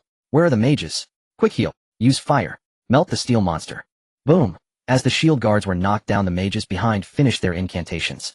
A barrage of magic crashed down, forcing the cave spider Morself back, its steel shell scorched black. Good like that, keep going. Boom. Spell after spell rained down. Even a lord-level monster couldn't withstand the continuous assault of high-level mages. Soon fine cracks appeared on Morself's shell. Arrows from high-level archers precisely pierced the cracks, and under the magical bombardment they advanced inch by inch into the flesh beneath Morself's carapace. Damn humans, not as easy to deal with as goblins. Unable to withstand the pressure, Morself retreated and roared, charge. Crush them. Roar. The three monster hordes behind received the signal and charged. All high-tier monsters, scatter and form teams. The swift cave spiders arrived first, instantly scattering the human formation. They had no choice but to form small teams to fight separately. Whoosh whoosh. Further back, the black-feathered harpies took flight, a dense barrage of black feathers pressing the shield guards down. Other classes could only hide behind the shields, unable to counterattack. Archers, snipe the harpies. We must eliminate them. Too far. Fall back. Fall back. Thud. The sound of a stone axe striking shields rang out. Muscular kobolds joined the fray, their swinging axes slamming into the shield guard shields, driving them back step by step. The harvest begins. Morself did not stop hunting among the human ranks and reaping lives. In an instant, casualties were heavy. Rather unimpressive.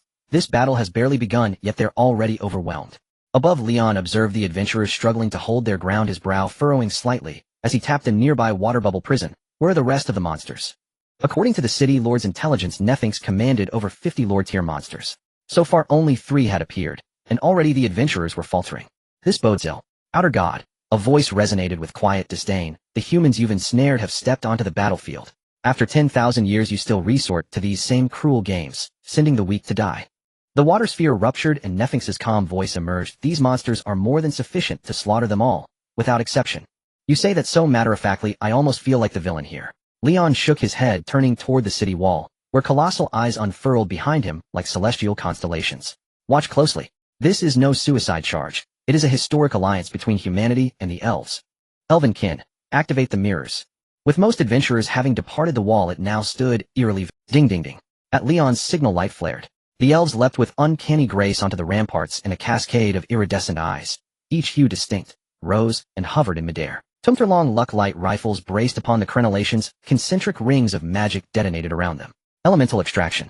Fleshbound sacrifice. Long-range sniping. 500 meters, well within effective range. Nora, drawing the red dragon sword, stood atop the battlements, her gaze sweeping the battlefield, locking onto harpies, loosing cold arrows from the rear. With a sharp gesture, she commanded, target enemy ranged units. Fire. Bang bang bang. Thunderous reports echoed across the field. Bullets propelled across 500 meters struck harpies mid-flight. Fueled by gunpowder and arcane reinforcement, each impact sent a harpy plummeting. Those below high-tier rank were pierced clean through, those struck in vital organs perished instantly. Even the unhurt harpies dropped from the sky, unwilling to remain airborne targets. Reinforcements. What kind of weapon boasts such extraordinary range?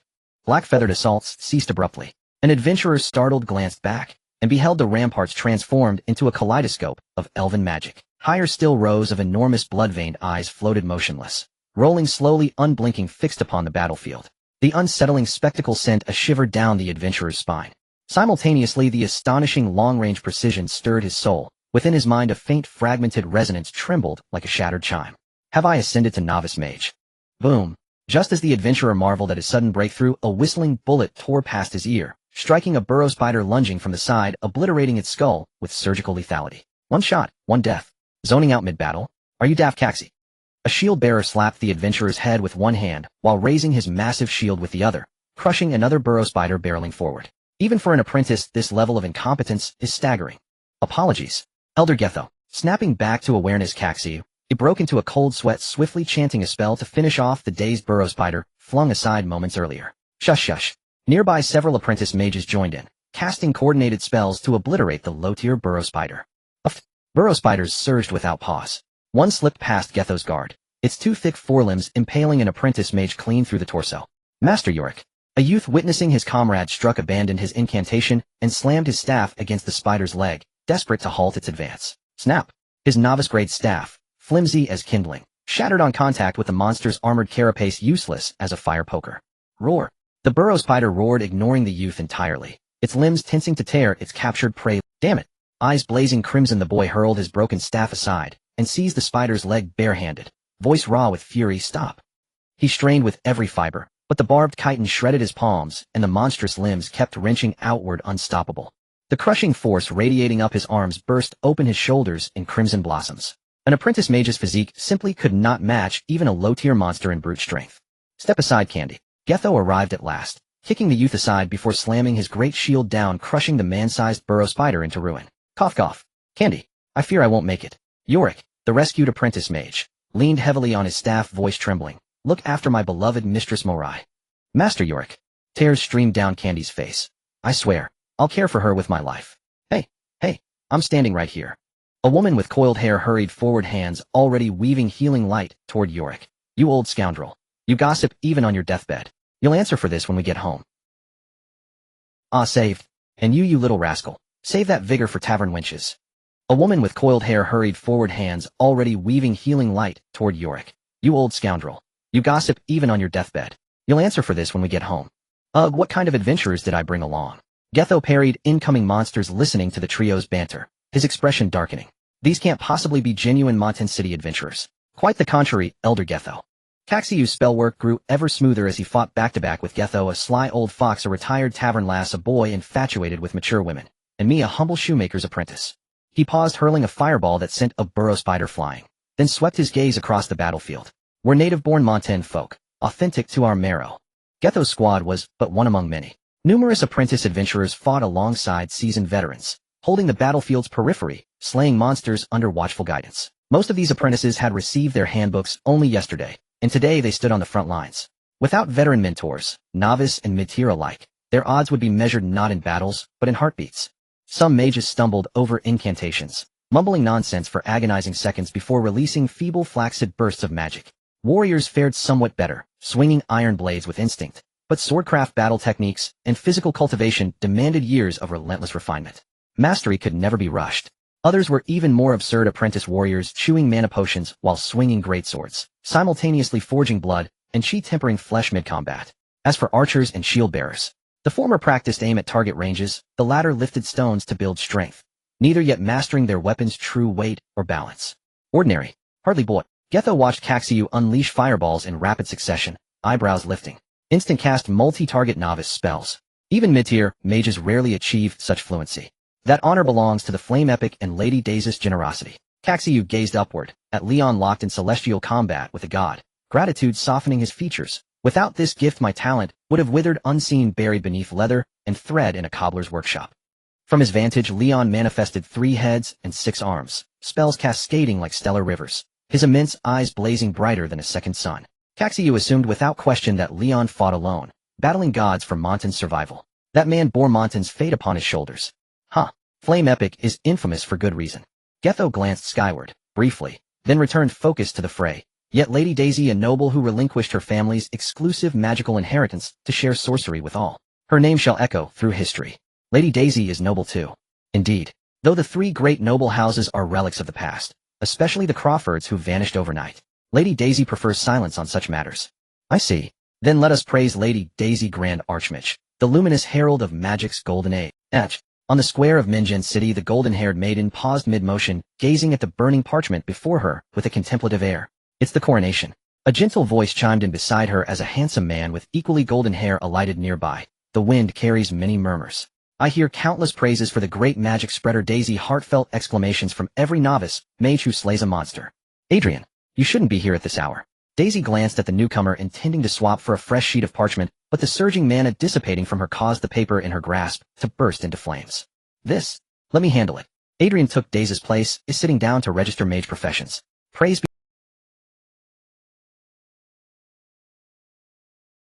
After completing the registration, the registrant bowed deeply to Daisy, then took his apprentice spellbook and hurried to the nearby Covenant scepter, pressing his handprint onto it.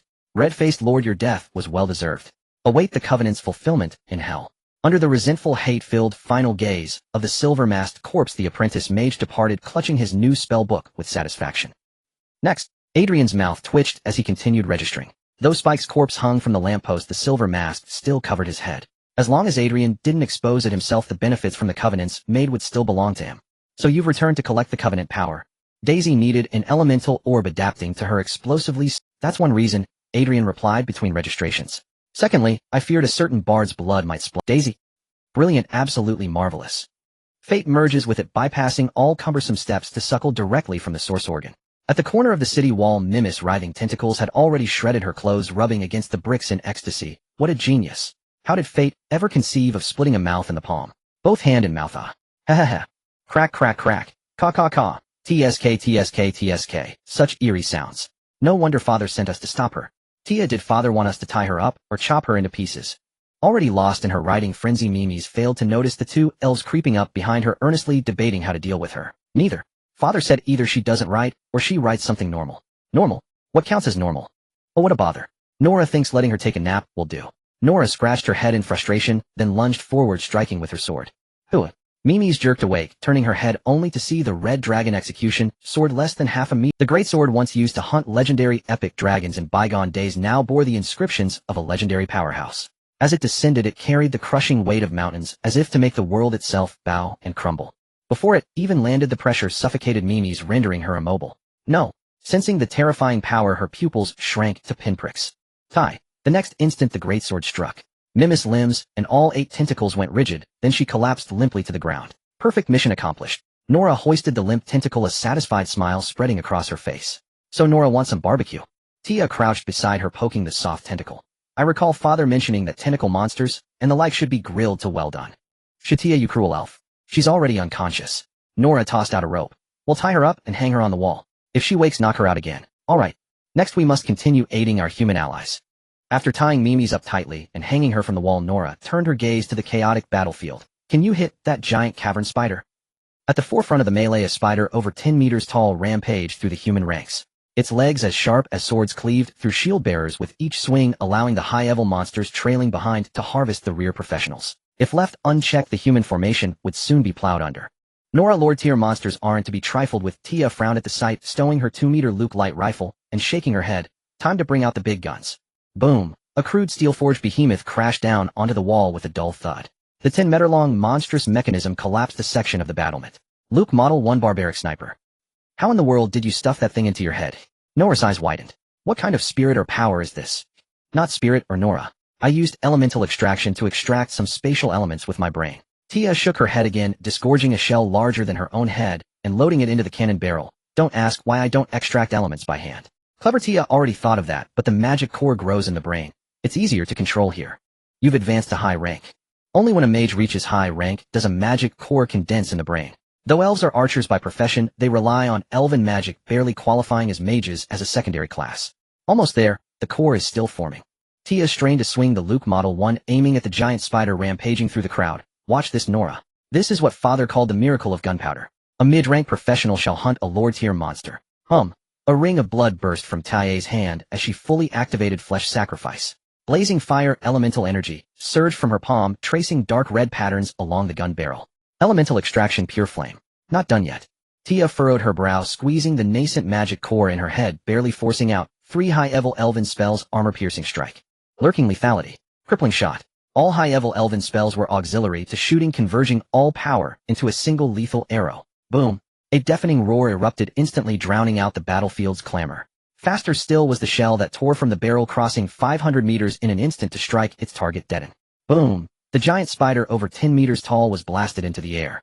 Even as the monster hung mid-flight, raging flames riding the shockwaves, residual force shattered, melted, and blew away its carapace, leaving a searing black scar in its wake. The monsters at the impact site, cowed by the terrifying display, scattered in all directions. What is? A shield bearer turned back, catching sight of the smoking cannon barrel on the wall, his eyes wide with disbelief. An archer? An archer? You call that an archer? Another archer, recovering from the shock, stared dumbfounded at the monster blasted straight out of the battlefield. She sniped a lord-tier monster from 500 meters. Did she shoot a master-rank warrior over there? No, it's not dead yet. The direction Mosroth flew is toward Hebrel. It's using this to escape. What a... Heh, feeble humans. What's that sound? In the distance a harpy with black feathers fluttered her wings, overwhelming the human warrior before her. Startled by the thunderous roar that shook the plains, she looked up to see a battered monster crashing down before her. Trembling it spoke, "Save me, Hebariel, something ambushed me." Mozerv's aura was faint flames engulfing his body. Under the armor-piercing and crippling effects of elven magic his carapace shattered, and all his spider legs snapped off. His breath was barely a whisper. "Die!" A great sword swept through the dust, striking with ferocity. Before Hebariel could respond, Nasha seized the rare opportunity to slay a Lord-tier monster. Mozerv wounds this severe won't be easy to heal. Hebariel stomped on Nasha's great sword, her eagle claws scraping sparks across the blade. With a swift kick of her long leg, she sent Nasha flying. Then she landed on Mozerv's shattered body, flapping her wings to extinguish the flames. Tearing at her own chest, she said, "This healing is only once." The sound of flesh rending echoed as the harpy's vital fluids and black blood fell together. A surge of immense healing power instantly regenerated Mozerv's severed limbs and reformed his carapace. Rolling black smoke billowed out, coalescing into eerie patterns on his shell. The power of dark blood. Half of the cave spider swarm can serve as your nourishment. After stating the cost, Mozerv plunged his spider legs into his abdomen to dig out the remaining bullet fragments, then glared at the city wall. "Damned ambushers. He'll slaughter you all." With a roar, Mozerv charged at full speed toward the wall. Enhanced by Hebariel's healing, his form blurred into afterimages as he carved into the human ranks. My decades of accumulation. Hebariel grabbed a handful of dirt and pressed it onto her bloody chest to stun. "Harpy, after healing it, what do you have left to fight me with?" A sound of air splitting came from behind as Nasha closed in, raising her sword for a vertical strike. Great sword technique, mountain crusher. Clang. The clash of metal rang out as Hebariel folded her wings into a shield blocking the great sword. Troublesome. Nasha's hands went numb from the shock, her gaze fixed on the other's bloody chest. Hebariel paid a great price to heal Mozerv. She's vulnerable now. I must seize this chance to kill her, and then support elsewhere. With that thought, Nasha's eyes turned fierce. She raised one hand and slammed it onto the blade, ignoring the blood spraying from her palm, and bellowed, "City Breaker." Crack. The heavy sword, though blunt, inched into the wing under the effect of the City Breaker technique, creeping toward the harpy's neck. "Human, the battle is over." Hebariel's eyes were icy cold through the wing, and she smiled grimly. "You didn't think I couldn't use the feather storm that even ordinary harpies can, did you?" Beneath the great sword, all the black feathers bristled, pointing at Nasha. Not good. Nasha's pupils contracted as she tried to pull back her sword, but the wing held it fast. In the next instant, black feathers shot forth in an unending barrage. A red mist of shattered flesh engulfed both. Sniff, sniff. A 10-meter-tall dog-headed creature twitched its nose, then broke into a sinister grin as it slammed down its stone axe. "Human, can you smell it? The scent of torn flesh and organs." Nasha. Below the dog-headed creature, Terviel's armor was completely shattered and his iron axe was covered in nicks. After barely parrying the stone axe's blows, he turned to look at the rising blood mist nearby, his eyes dimming. "Ha ha ha, pathetic humans. Mere ornaments to an epic." The dog-headed creature Cerberus let out a shrill taunt, raining down blows with his stone axe. "Grieve as you like, then die alongside her." Terviel. "Die alongside her, you say? Lord Agar, is such swordsmanship truly a technique of protection and defense?" Terviel averted his gaze, raised his iron axe, and blocked every attack, letting out a long sigh. After 1,000 clashes of stone and iron, the dust swallowed both figures. How is this possible? On the brink of death and instantly recovered. Mages, fall back. Stop it. It can't be allowed to reach the wall. The city lord has announced the moat can no longer hold it back. On the other side, Mozerv re-entered the battlefield, ignoring the swarm of human professionals rushing at him. He swung his blade-like spider legs, plowing through a group of shield warriors. He paid no mind to the mages and archers behind them, charging straight for the city wall. Whoosh whoosh. A barrage of colorful magic and dense arrows rose from behind, but they could barely catch up to Mozerv in his charge. The elven bullets rained down like hail, striking his carapace only to be deflected by its enhanced surface. Blades could not stop him, arrows could not catch him, magic slid off him, gunfire could not move him. Like a battlefield lord. In mere breaths, Mozerv, a lord-tier monster that had carved through human ranks and ignored gunfire, crossed hundreds of meters and arrived outside the city wall. About to assault the city. This lord-tier monster is quite something.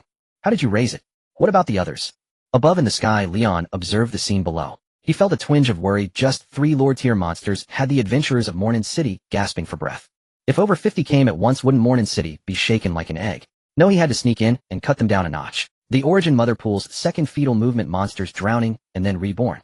Knifings had grown accustomed to the snail life in the bubble cage, speaking languidly. Outer God, this is a power beyond your comprehension. Z, glub glub glub. You're a bit out of touch with your situation. The Origin Motherpool's second fetal movement, monsters drowning and then reborn. Knifings had grown accustomed to the snail life in the bubble cage, speaking languidly. Outer God, this is a power beyond. Outer God, in your world, there's something called a game of chess. Knifings slowly exhaled a breath. then you should know that ID only let your attention shift to another piece when this one is of no use. That's a poor analogy. Leon remarked with a snort. This one fights and has skills, so it's more like auto chess. Gotta build synergies and gamble for 3-star 5-cost units. Knifings fell silent. It couldn't understand what Leon was saying, but intuition told him it wasn't the same kind of chess game had learned about from the outer god. Break. A roar on the battlefield suddenly shook the clouds. Leon heard it, looked down and smiled. See, that's the 3-star card we gambled for. 3-star card, huh? Knifings subconsciously looked down. On the battlefield, the kobold wielding a stone axe stood frozen, only the broken handle remaining in its hand. You have lost Sepsis. Terval stood before Sepsis. Standing less than 2 meters tall before the 10-meter-high kobold, he couldn't even, yet the terrifying aura he exuded forced Sepsis' spine to bend. Why? I've been suppressing you all along. Unable to withstand the pressure, Sepsis knelt on one knee looking down at the diminutive creature before him. What power is this? From beginning to end it had been dominating this human warrior. The stone axe, entwined with the resentful souls of nearly 1,000 goblins, had hacked countless notches into his weapon. The dragon-slaying aura of the epic knights of the city-crushing arts, the peerless techniques to sever and shatter all things. Terval exhaled a turbid breath, slowly raising his axe. That great one once told me, it requires the will to protect, threading through from start to finish to unleash this strike. The gleaming blade, aura spitting from the axe's edge, carved rough, chaotic gashes across the wasteland. As the axe rose, the whole world seemed to tilt and sway in response. The earth trembles. Earth magic. No, it's Master Terval. Sword aura. Axe aura. Battle aura. The upheaval on the battlefield spread far, stirring the hearts of the many adventurers who gazed upon it. Such a formidable foe. Sepsis discarded the broken axe handle, its eyelids drooping as it offered its neck for the killing blow. Schlick. The sound of severance rang out.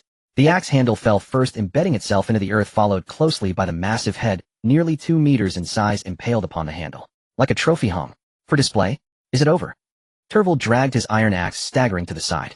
There a crimson mist billowed within which the fine sounds of cutting continued to echo. Perhaps NASA was still. What a terrifying human.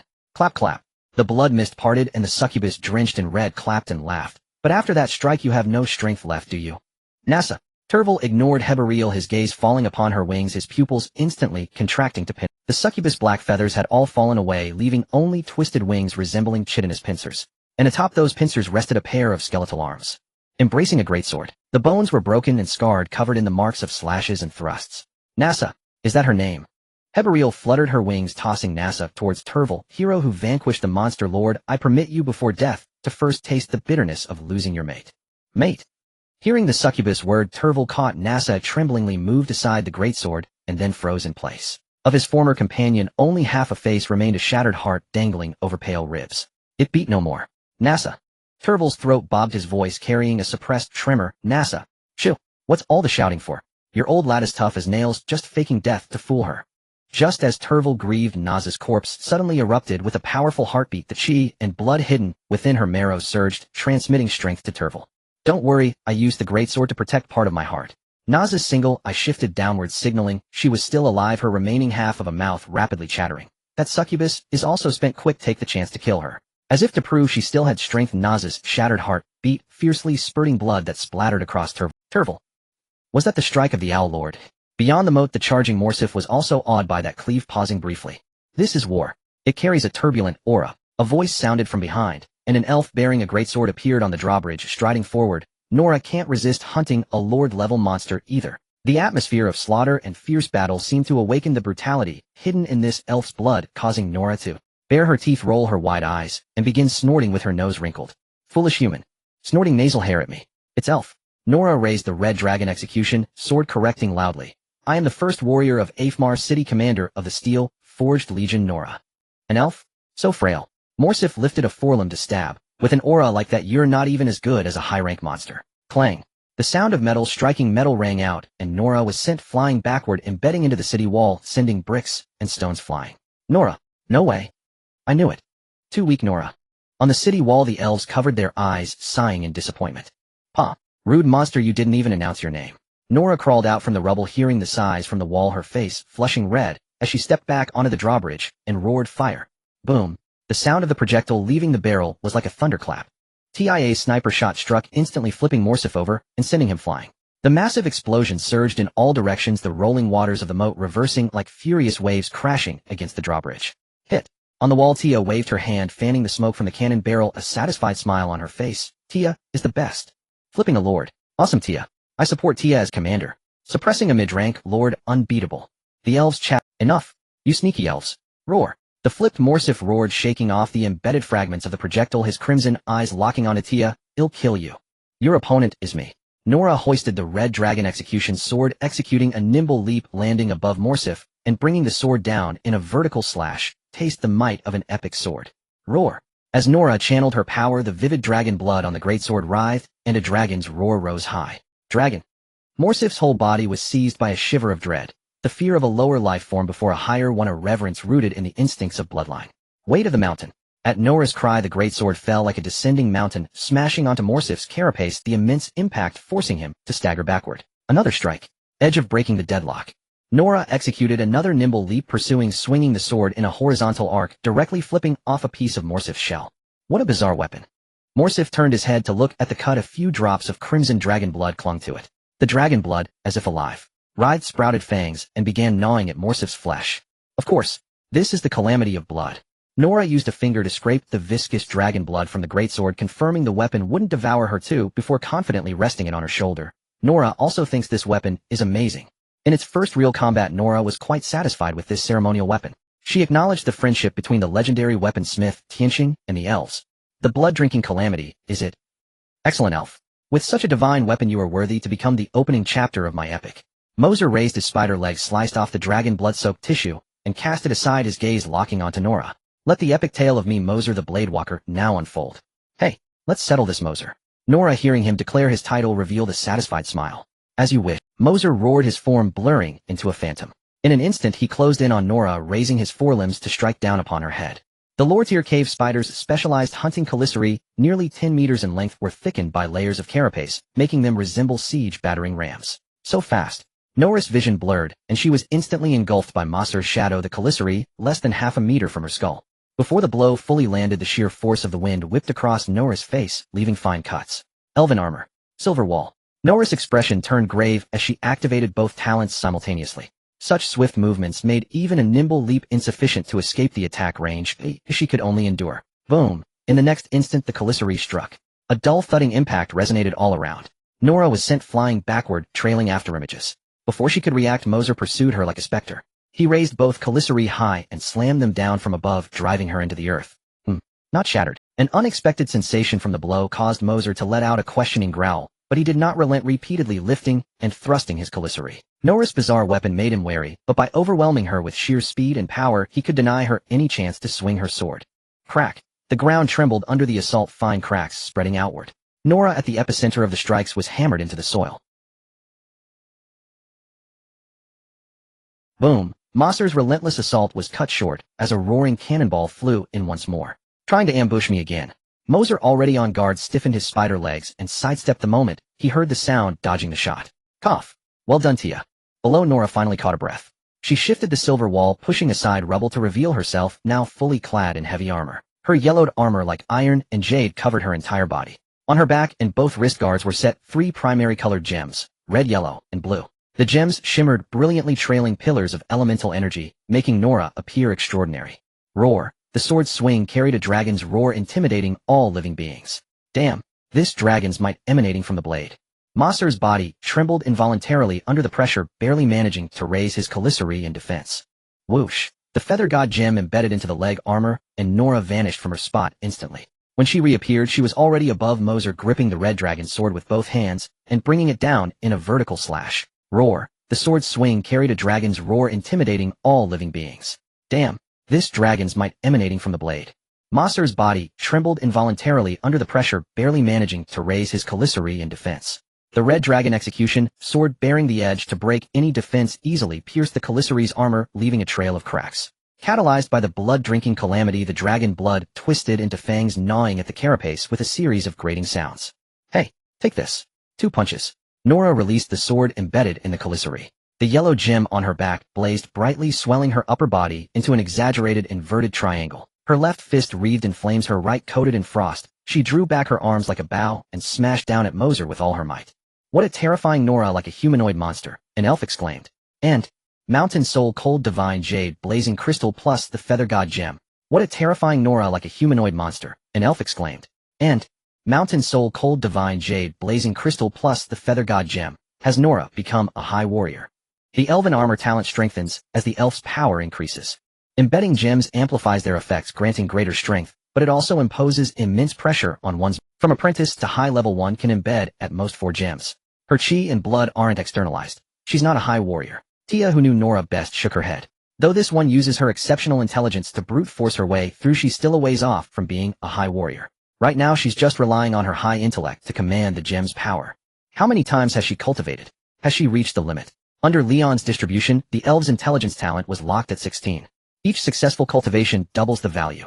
Once 16 intelligence. Twice 256. The third time theoretically 4096, but without a god's blessing, whether it's the third or fourth cultivation, intelligence is ultimately capped at 999 points. Of course that one is highly talented. Tia lifted her chin slightly. Aside from her archery, which is a complete mess compared to mine, she's the most gifted in both combat and cultivation. Damn it. Damn it. The corrosion of ice and fire and the invasion of dragon blood drove Moser into a frenzy. He scraped his calisserie against the ground, scraping off Nora clinging to him. Ill seal your sword.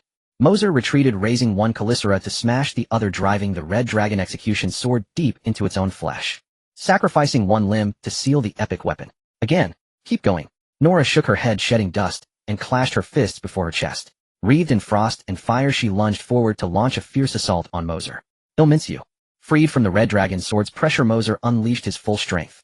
With swift leg movements, stabbing, slicing, sweeping, he countered Nora's attacks while encircling her, piercing the silver wall, gouging the elven armor, spilling elven blood. Kill. Hunt. Dismember.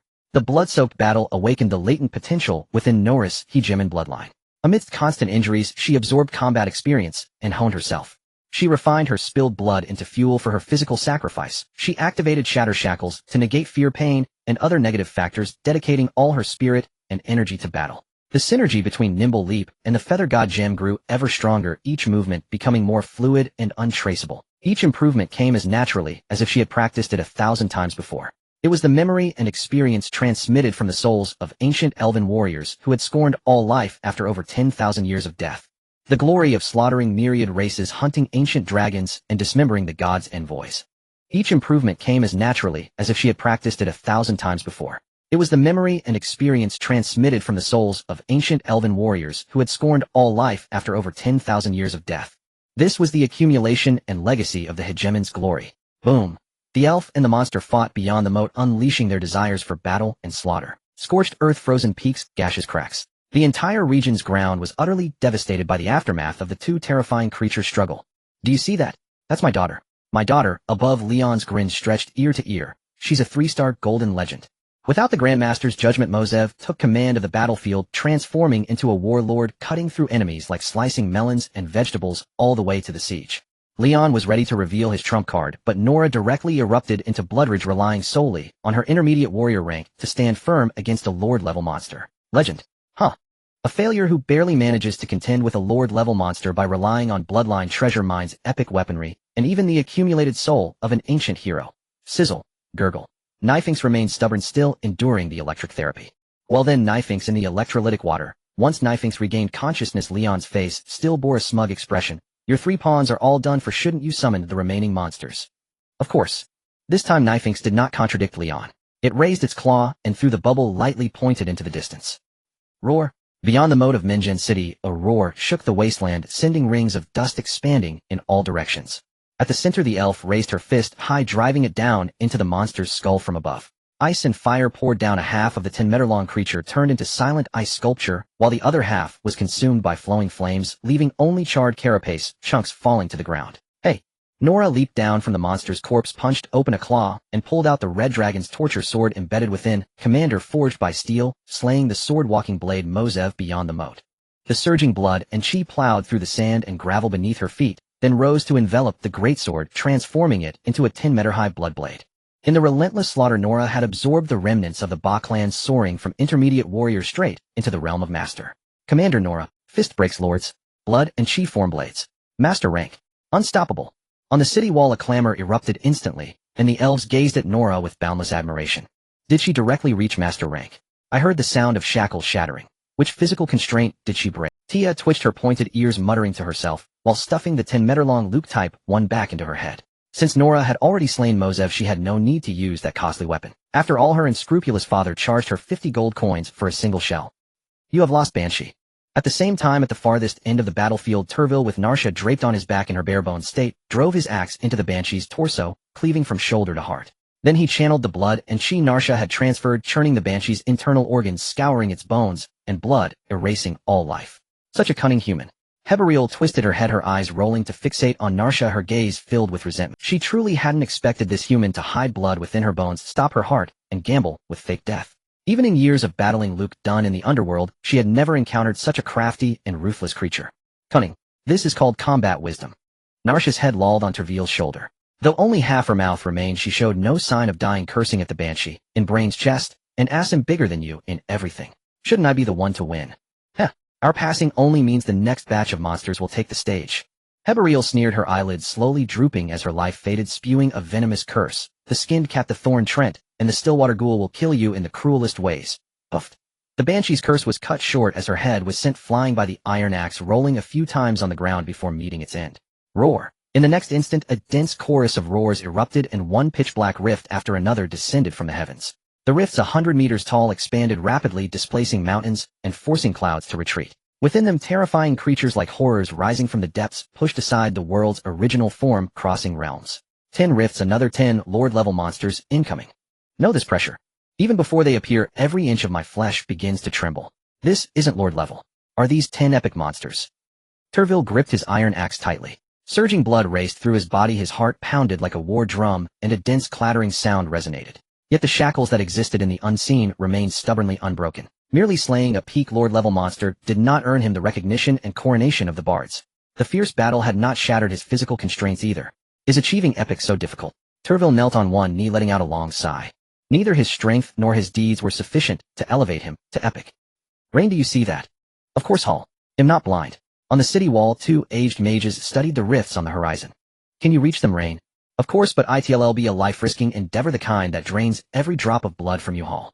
As they spoke, the magic power accumulated within the mages over the years began to stir. Leaping flames singed the trailing beard of one old mage. Thunder arcs caused another old mage's hair to stand on end. Then what are we waiting for? Let the bards who've traveled from afar marvel and record me as an epic. Us, Rain and Hall. 2 plain-looking staves clashed together. The 2 aged mages exchanged a smile before uttering the final magical syllable. Molten iron. Thundermarsh. On the city wall, 2 pillars of elemental energy soared into the sky, churning heaven and earth. An epic spell imbued with 2 violently opposing elements spread toward the rifts on the horizon.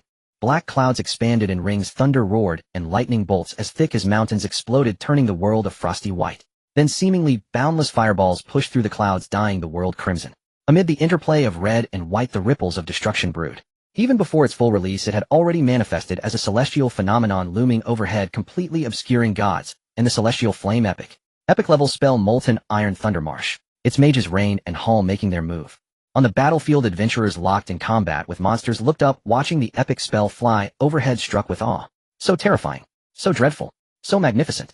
Crack. Some mages, their minds swayed, saw their magic power boil over, blasting off their wizard hats as a mana core, the object of advancement, formed. One day I too will match the spell.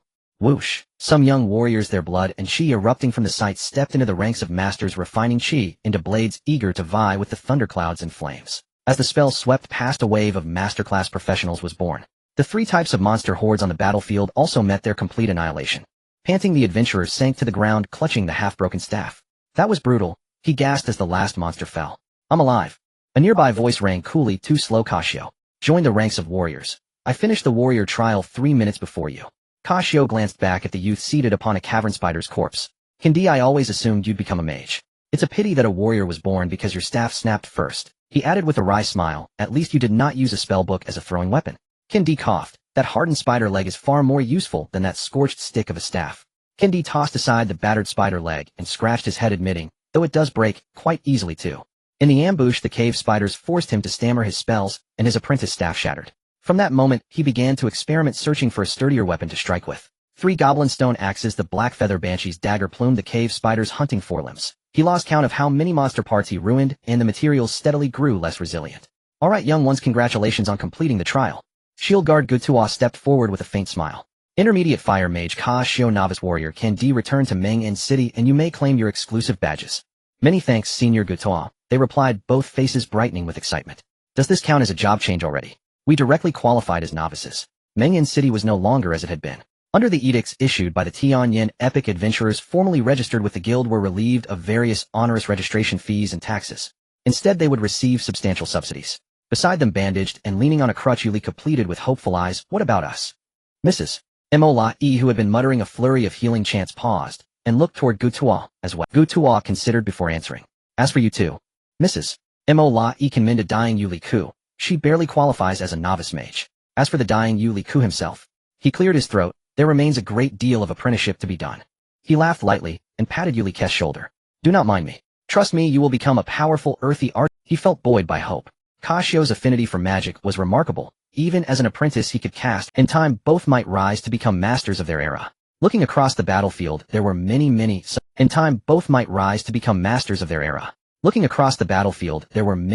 such new generation adventurers. If we survive this calamity, Mengyan City will surely ascend. It will become the rightful fifth main city. Gutua lifted his gaze toward the distance, hope glittering in his eyes. Such terrifying magic will be recorded in history. Will it crown two epics? At the front of the field, Tay Wire remained half kneeling. "We cannot break through, we still cannot break through. Is the ferocity of our assault insufficient?" At the front of the field, Tay Wire remained half kneeling. "We cannot break through, we still cannot break through. Is the ferocity of our assault insufficient?" Chi and blood collided within him, his muscles swelling and then withering, yet he could not shake free the shackle that Nasha rested against a shattered rock and looked up at the blood-darkened dome. "Tay Wire, you have done all you can. Lei In and Hua Air have unleashed their epic magics. This war is nearing its end." "No, Nasha, it is not enough. This enemy is an unparalleled harbinger of despair." Tay Wire's face contorted with the agony of repeated failed ascensions, almost blinding him. Monsters 100 times worse than Hawaier Lu Kudun, even the undead miracle Hawaier, are rising. The closer he neared the epic, the more palpable the terror within the rift became, and mere sensing of it filled him with nameless dread. He had never experienced such a sensation toward any creature. Even when facing Hawaier sieges or the drifting nation's crises, though he despaired, he had never felt this particular terror. "Despairing Tay Wire, we are as you are."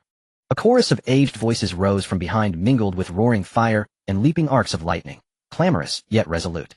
"But this is the very first line of our epic chapters. To face an enemy we cannot conquer." Tay Wire spun to look. Beneath the wrathful thunder and crimson clouds, twin columns of red and blue elements intertwined and descended, their ends bound to two figures. One was formed entirely of flame, a crystalline heart of pure fire, settling where a chest should be, as if a heart were remade. The other was a charred, collapsed frame, a deep fissure splitting its brow as lightning arcs poured from within like a shard of a thunder pool.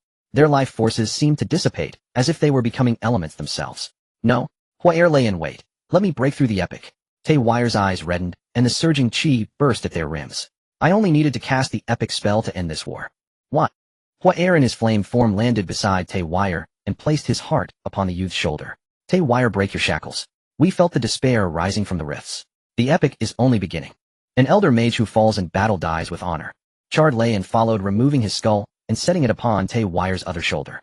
"Perhaps these two magic cores, nearly epic in strength, will help you shatter the epic gate." "No, I do not need them. I will break the epic myself at once." Tay Wire clutched the remnants of the two mages, his teeth grinding with the effort. "Give me more time, just a little more time." "Why is everything so rushed?"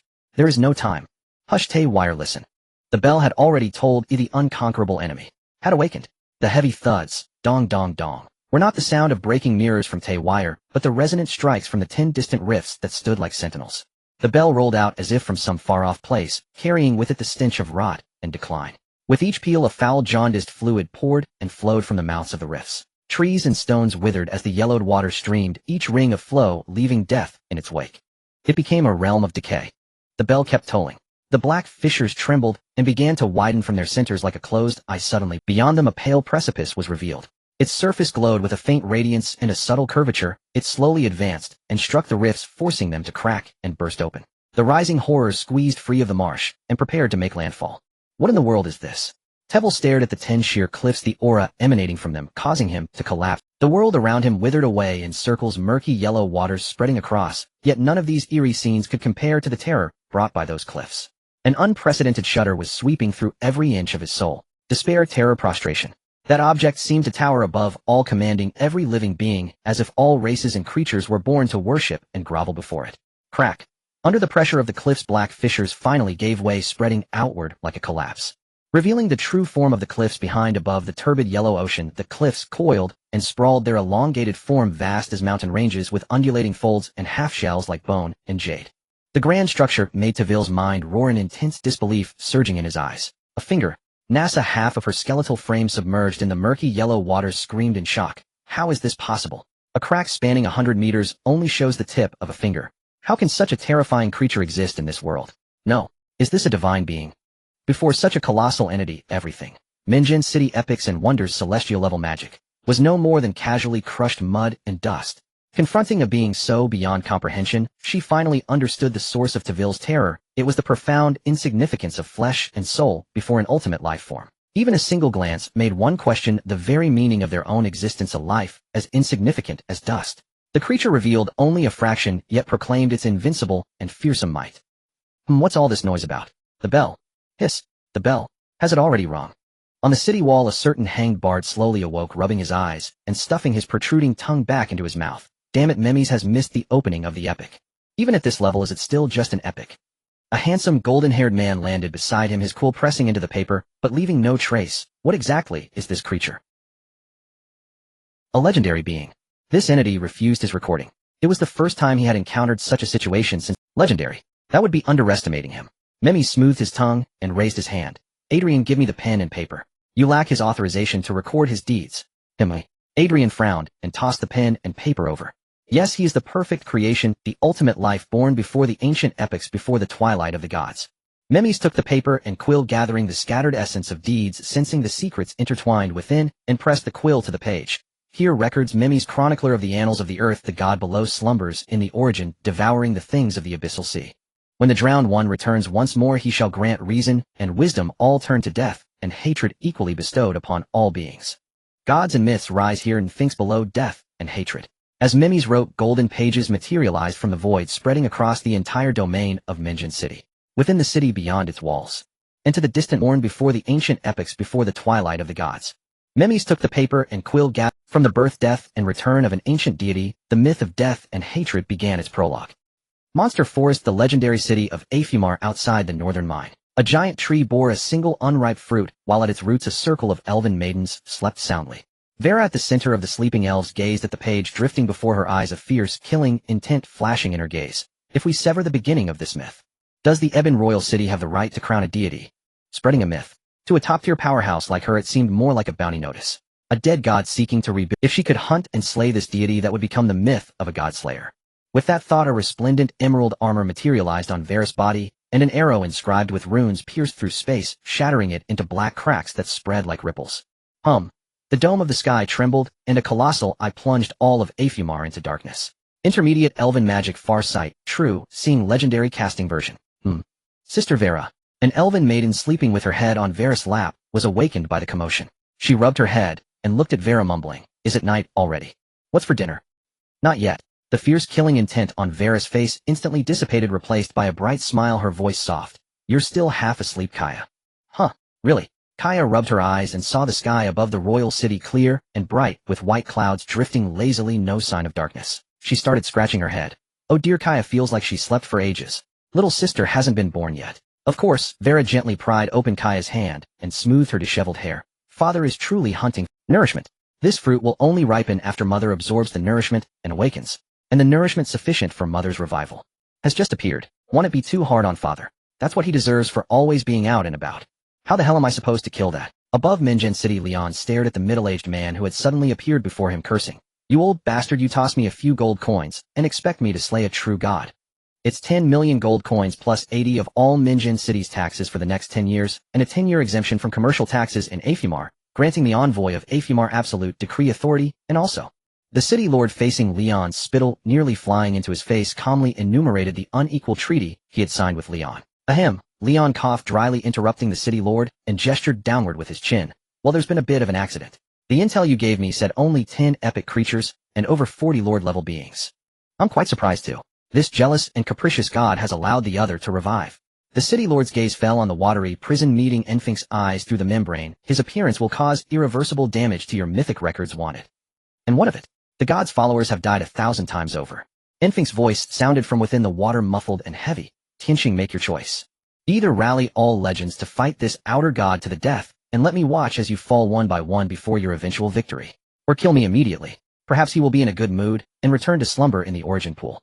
Of course the more likely outcome is that he will indiscriminately slaughter everything and countless lives will perish once more because of you. A sardonic expression appeared on Infink's beastly face. So, you will make the right choice, won't you? O sin-laden, so many living beings have died because of me again. Alas, the city lord sighed softly. As expected, nothing escapes the gaze of the divine, does it? Of course. Your covetous desire for the origin mother pool has been so intense that the sound of greed has lingered in my ears for over a century. Nephthys let out a mocking laugh. Haha, at this moment all efforts are in vain, or the cart before the horse. In that case, the city lord silently closed his eyes, making a decision in his heart. Nephthys' face bore an even heavier look of mockery. Hey, what kind of riddles are you two spouting here? Leon, growing increasingly displeased with the one god and one man who seemed to be hitting it off, pointed at each of them in turn. Tell me what happened or else. You and that thing down there, whatever it is, the dead and the hated, it'll smash you all to pieces. He had been fighting tooth and nail alongside the elves and adventurers, and now these two suddenly appeared, acting like some kind of shadowy masterminds. It pissed him off. And the city lord coveting the origin mother pool, someone he had never even met, and who wasn't even his yet. Truly, bold. Leon, regarding your assistance, I will offer you ample compensation. I am not bargaining with you, Tianqing. Leon changed his address, his voice turning solemn. You are coveting something you should not possess. I am giving you this final chance to reconsider. Even if the city lord wanted to bind the dead and the hated and drag them back, letting Nephthys watch him drive a big rig, a preposterous scenario. Leon, as his supreme business partner, could accept it, or even lend a hand. But the origin mother pool, a divine treasure capable of birthing and nurturing deities, was something Leon was determined to claim. Tianyan epic, we are not enemies. Seeing Leon's stance, the city lord sighed softly. As an epic, you must also know how to ascend to legend, don't you? I do not. The city lord's voice faltered for a moment before he continued, by forging the marvel of an epic into a miracle, like the Elven Queen's legendary city, or the extinct red dragon's Esau, divine mount. So do these schemes relate to your miracle? Leon frowned. Was the other party trying to sink his miracle into the origin to forge a divine artifact? Yes, but not to enhance my miracle. After all these years I no longer crave power. The city lord shook his head, pointing towards Minjin City, his voice tinged with melancholy. I only wish to atone for past mistakes, to let those who should not have died live another life through the nourishment of the origin mother pool. This is... Leon followed the city lord's gaze, his sight piercing through the combined magic of hall and rain to land above the city lord's mansion. The entire mansion now dissipated like a phantom, revealing a bottomless abyss. Clatter, clatter. From within the abyss came the faint sound of footsteps as a weak light began to spread from the depths. This is the final miracle forged from the crushed bodies and souls of the supreme powerhouses who once roamed. The city lord gazed into the bottomless pit, his eyes filled with sorrow and pity. Trillions of lost souls slumber here. Even a legend serves merely as nourishment for their continuation. After a century, even the legend is but. Clatter, clatter. The footsteps ceased, leaving only a half-severed foot standing silently in the center of the abyss. The entire abyss was illuminated, revealing countless gray figures like statues frozen upon the cavern walls. These figures retained the agonized expressions of their final moments, kneeling, clutching their faces in wails, prostrate, and curled up, self-destroying. Countless figures, all without exception, bore faint animalistic features. Beast ears, beast tails. You may already know of the legendary deeds of Tianqing. The city lord's voice was ethereal. These are the backdrop beneath the legend, the embellishments upon the miracle. I peeled them off from the miracle one by one. Then shattered the Tianqing legend, using the flesh, blood, and soul of the legend to nourish them. So why go through the trouble of forging such a miracle? Leon glanced at the half-severed foot, then at the city lord, a glimmer of understanding in his eyes. The legend known as Tianqing had already been shattered a century ago. The master who now dwelled within Minjin City was merely a wandering soul of that legend. At my birth the stars answered the call. Within a single day, I made the royal city of Aner experience the cycle of 4 seasons. Even the mightiest human hero king in history, Helgra, had a day shaved from his lifespan, forcing bards to record in fear, recording the beginning of my great destiny. The city lord's gaze fell upon the half-severed foot, his voice low. Born an epic, my power ceaselessly ascended. I was the favorite of destiny, and thus I should be its devout follower. So, like the legends of the Ibeen dynasty before me, I ultimately decided, amidst the terror of the beast folk on the Mytina prairie, to forge my own world-shaking miracle, to cast an unsetting sun and a moon-bound frozen prison upon the Mytina prairie, bringing 10 years of drought, 10 years of desert, 10 years of extreme cold, and 10 years of eternal night. To manifest the grandeur and glory of destiny. Holy shit, that's insane.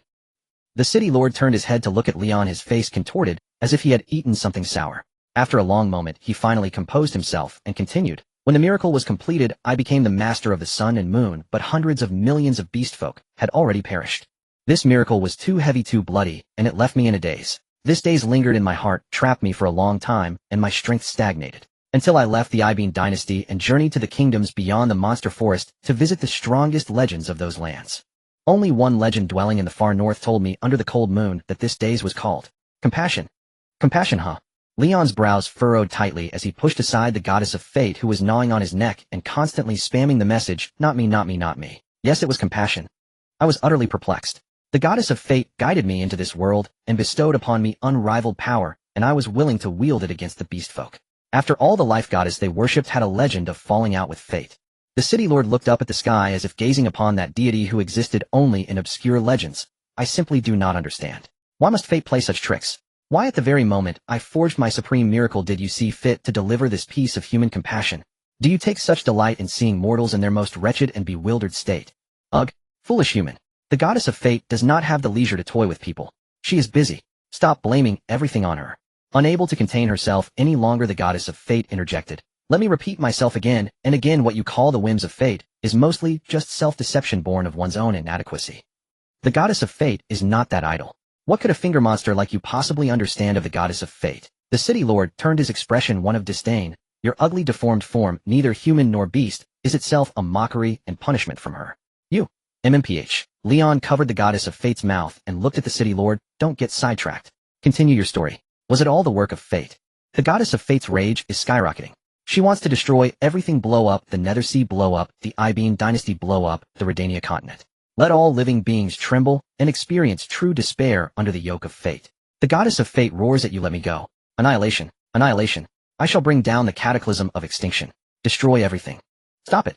Garlic bird, none of this is easy. Lion tore open his chest, shoved the goddess of fate into his ribcage, and soothed her while pouring attribute points. A mature deity must be graceful and magnanimous. That man lacks insight. He doesn't know your beauty that sinks fish and drops geese, shames the moon and hides flowers. Under the soothing of your heartfelt confession, the goddess of fate gradually calmed. She cares not for the world's gaze, only feels that having married you, she must at least win you some dignity. Oh, quite the Lion silently squeezed over more attribute points. Kinyan contact with the objects of fate's aversion will bring you misfortune. Enough, let's talk about the present. Lion covered the skin on his chest and looked at the city lord. I roughly understand your scheme, but I still have a question. The origin mother pool, is this polluted? Throwing these subhuman souls in, are you sure they won't just serve as nutrients? So this fellow has been waiting all along, waiting for me to cleanse the origin mother pool. Answering Lion was the Sphinx, whose mocking expression never faded. The endlessly spawned aberrant monsters can carry out the pollution delivered by the Nethersea races, allowing the origin mother pool to gradually return to purity, becoming the birthplace of all races. Then you plan to send these subhumans to the Matina grasslands. Lion interrupted the Sphinx and looked at the city lord. So all these years you didn't deal with the matters of Morn City, but were secretly plotting this. None of this matters anymore, Lion. The city lord shook his head, then gazed at the half-foot at the cave entrance. The elf empress behind you wants to contend for the origin mother pool. I can only crush these subhuman souls, gather great power, and fight this resurrected deity. A century of planning, ultimately a joke. The oppressive aura of death and hatred surged forth. Even at his peak, he had no certainty of victory. The human legends had also been blocked by him. By the time they arrived, Morn City would be nothing but rubble. Now only by devouring and forging these subhuman souls meant to be mere ornaments of miracles to ascend to the extreme realm and break through again could he possibly battle that vast deity. Haha, Tianxing, all your efforts are in vain. Death and hatred will kill you and your outer god alike. Haha, zzz, gurgle, a century of planning. I can take all this on. But there are 2 points you must agree to. Lion kept discharging electricity to silence the noisy Sphinx, correcting the city lord. First, I am the one who wants to seize the origin mother pool. Entrust the subhuman souls to me for resurrection or revival. Second, Lion looked at the astonished city lord and continued. Although I have connections in the northern grasslands, I always feel that guy is a bit off. Ahem, I mean you need to provide a more suitable dwelling for the subhumans. Thinking of a realm under the rule of a certain transmigrator where all subhumans performed kiss salutes, Lion found the subhumans who suffered calamity need not go there to suffer again after rebirth. Find a quiet place. Mining, or wouldn't be bad either. You're willing to help me. The origin mother pool can elevate a deity, perhaps enough to revive that transcendent life. The legendary archer will never miss this chance. Don't dawdle, I have my own plans. Lion interrupted the city lord, urging, now give me a satisfactory answer quickly. All right, in that case. The city lord was silent for a moment, then looked northward. If you are willing, take these subhuman souls to the Coral Plateau at the northernmost end of the continent. Coral Plateau.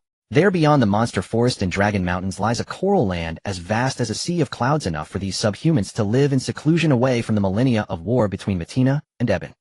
I see. Then one last question. Lion couldn't help rubbing his temples, feeling he had taken on another lengthy side quest. He frowned at Tianqing. So the chaos and disorder of Morn City were all laid out by you for this plan. The epic of the demon dragon Agal's rebellion, the annihilation of the 3 great nobles. So many had died. Was this not also a form of slaughter? Of course not. This is my realization after years of contemplation following the extermination of the subhumans. The city lord shook his head, staring into Lion's eyes, and spoke slowly. The weak have their choices which highlight the strength of the strong. I understand better than anyone the weight of this life and fate.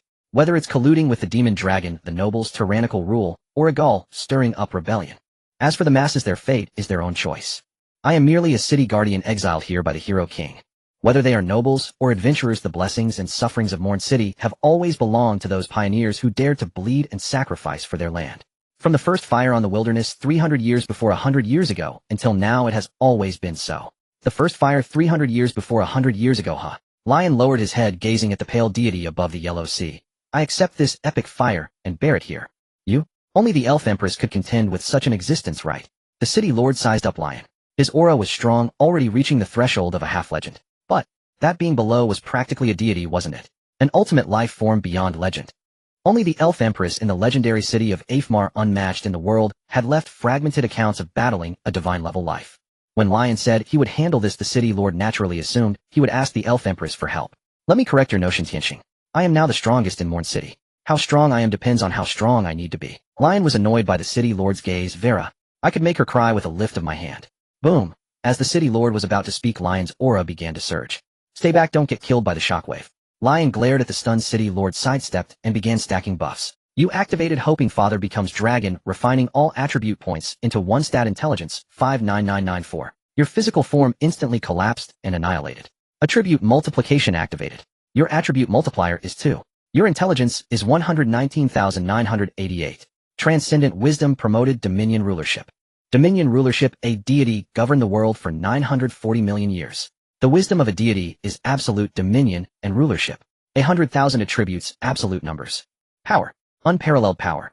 As the attribute points were refined into 1 under the crushing force of high intelligence, Lion's mortal flesh completely exploded and annihilated. The unconquerable foe, a deity governed the world for 940 million years. The power of a deity is absolute boundlessness and invincibility.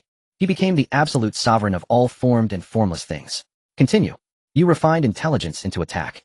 Attack 119,988. True damage promoted the unconquerable foe.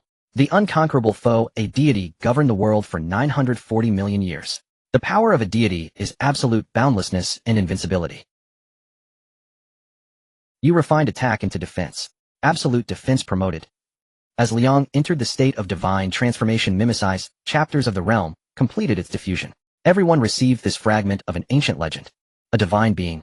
On the battlefield, the fireborn horror clutched the golden page, his voice laced with despair. So it is a god. What merit has Minjian City to have provoked such a creature? Even after urging himself 1,000 times, he could not summon the courage to face a deity heathen. The swagger he had when stepping beyond the ramparts vanished in an instant. Dare to swing a blade at a god, and we will be written into history. Beside him, the scorched man Jiaren Lian, who had just torn a head free, burned with battle fervor. Horror, the enemy has appeared. Why does the magic not descend? Lian's shout exploded like thunder, merging with the roar of the storm. Mountainous bolts of lightning crashed down, their radiance turning the world once dim under black clouds into a blinding expanse. Boom! The raging thunder slammed against the finger of Wang Yuzheng, venting wantonly. Yet beneath the gargantuan form that could toy with continents, even mountain-sized lightning was but a filament of light coiling about a fingertip. It scarcely inflicted the faintest wound. So frail a force, Lian. Horror burned the desperate golden page in his palm. As you wish, struggle in your humility. I will accept this impotent obliteration. A deep hum. The fire clouds that brooded upon the vault began to fall, scorching and warping the space they traversed, making it ripple and distort. Whoosh! Fire rain plunged into the jaundiced sea, vaporizing its waters, the ascending mist shrouded sky and sun, briefly blinding the onlookers and obscuring that despairing divine silhouette. To the vast deity, the mist was nothing but a corner of its palm. Its forefinger twitched, pointed toward the horizon. There lay that which it loathed beyond measure. And there the terror that made it wary. Conjuring a mist beneath my palm is only self-deception. Lian strode through the veiling fog and confronted the deity. In the withered, dying world behind him, a white haze stretched far, Beneath his feet the jaundiced waters surged away, and above black and crimson epic clouds interlaced. Before him stood a thing unrecorded in every tome that had been scoured across Minjan City since the first reclamation of the wilds. Even wandering bards of many nations could only gather fragments of its deeds. The ultimate craft of creation. A perfect life. Crack. The sight stirred Layan's spirit, yet he suddenly heard the fine sound of something as if shackles were splintering, as if fetters were collapsing, as if the sky itself had suddenly opened. His perception of magic swept about him, and discovered that the sound originated from himself. From that charred, fearless carcass. Across the blackened body fissures ran like a network, beneath those cracks new skulls grew blood, as if molten jade flesh and bone, like white jade. Though no witness remained, humanity sings courage into praise, and the countless who passed before had long enshrined such fearlessness within their epics. Crack, crack, crack, the vast mist billowed as new discordant sounds arose. The warriors already spent scorched until their skins split by crystalline flames, and stripped bare, by thunder exploding their skulls nonetheless waded through the torrential jaundiced waters, parted the white fog, and came to behold the true God. They beheld the breadth of heaven and earth, broke chains and fetters, and became an epic. Dong, dong, dong, the dull bell-like thuds sounded again from the yellow sea. The ancient god paid no heed to the buzzing thunder and fire like swarms above, nor to the epics that adorned the scene. Its hands clawed at the sea's surface, and it continued to rise, revealing the divine human form of its body. Forearms, elbows, shoulders, a torso that blot out the sun. Where a skull should bear shoulder plates, there lay a vague, crawling shape of a body. Its resplendent glare made it unbearable to meet its face. A pitiable voice sounded, Nyefenkisi, why have you imposed cold and darkness, and made them eternal upon me? A roar. With that voice the yellow sea churned once more, and one by one deformed fiends rose to the surface. Bull-headed men with spiraling horns thrust into their eye sockets, a skinned civet that brandished its own ribs, a red giant wolf greedily gnawing at its own pelt. Each grotesque creature, mad in visage and manner, surged along the jaundiced waters beyond the yellow sea, toward the ascending vast mists ahead. Crack. Some beasts were struck by raging thunder, and falling fire shattering into oblivion. Others collided with blocking soldiers, and splintered like rain. But most plunged into the marshy fog, and charged toward the human city. These savage things rose with the old world deity, coming only to slaughter every living thing. Clack, clack. The deity above the yellow sea finally lifted a leg, and set its foot upon the water. Immediately the other leg followed. Even the mere planting of its feet filled the gazes of the onlookers. Mortals lacked the right to behold the deity's entire two-year. How shall one oppose an enemy beyond all opposition? The scorched Jaren Layan shed his old husk, age and frailty vanished, and a surging vitality, like in his prime, burst forth. The epic is made. Do you still dare to meet death? A cry answered Layan charge, and with it rose an axe that cleaved the heavens and parted the Redan black clouds, the Lianchi axe. Once nameless conscripts who fled in panic, wandering masters pacing the battlefield, cannon fodder that adorned epic wars, the fallen squanderers of post-war years. At this moment all were fused into one, their minds stripped clear, all cowardice and hesitation cast aside.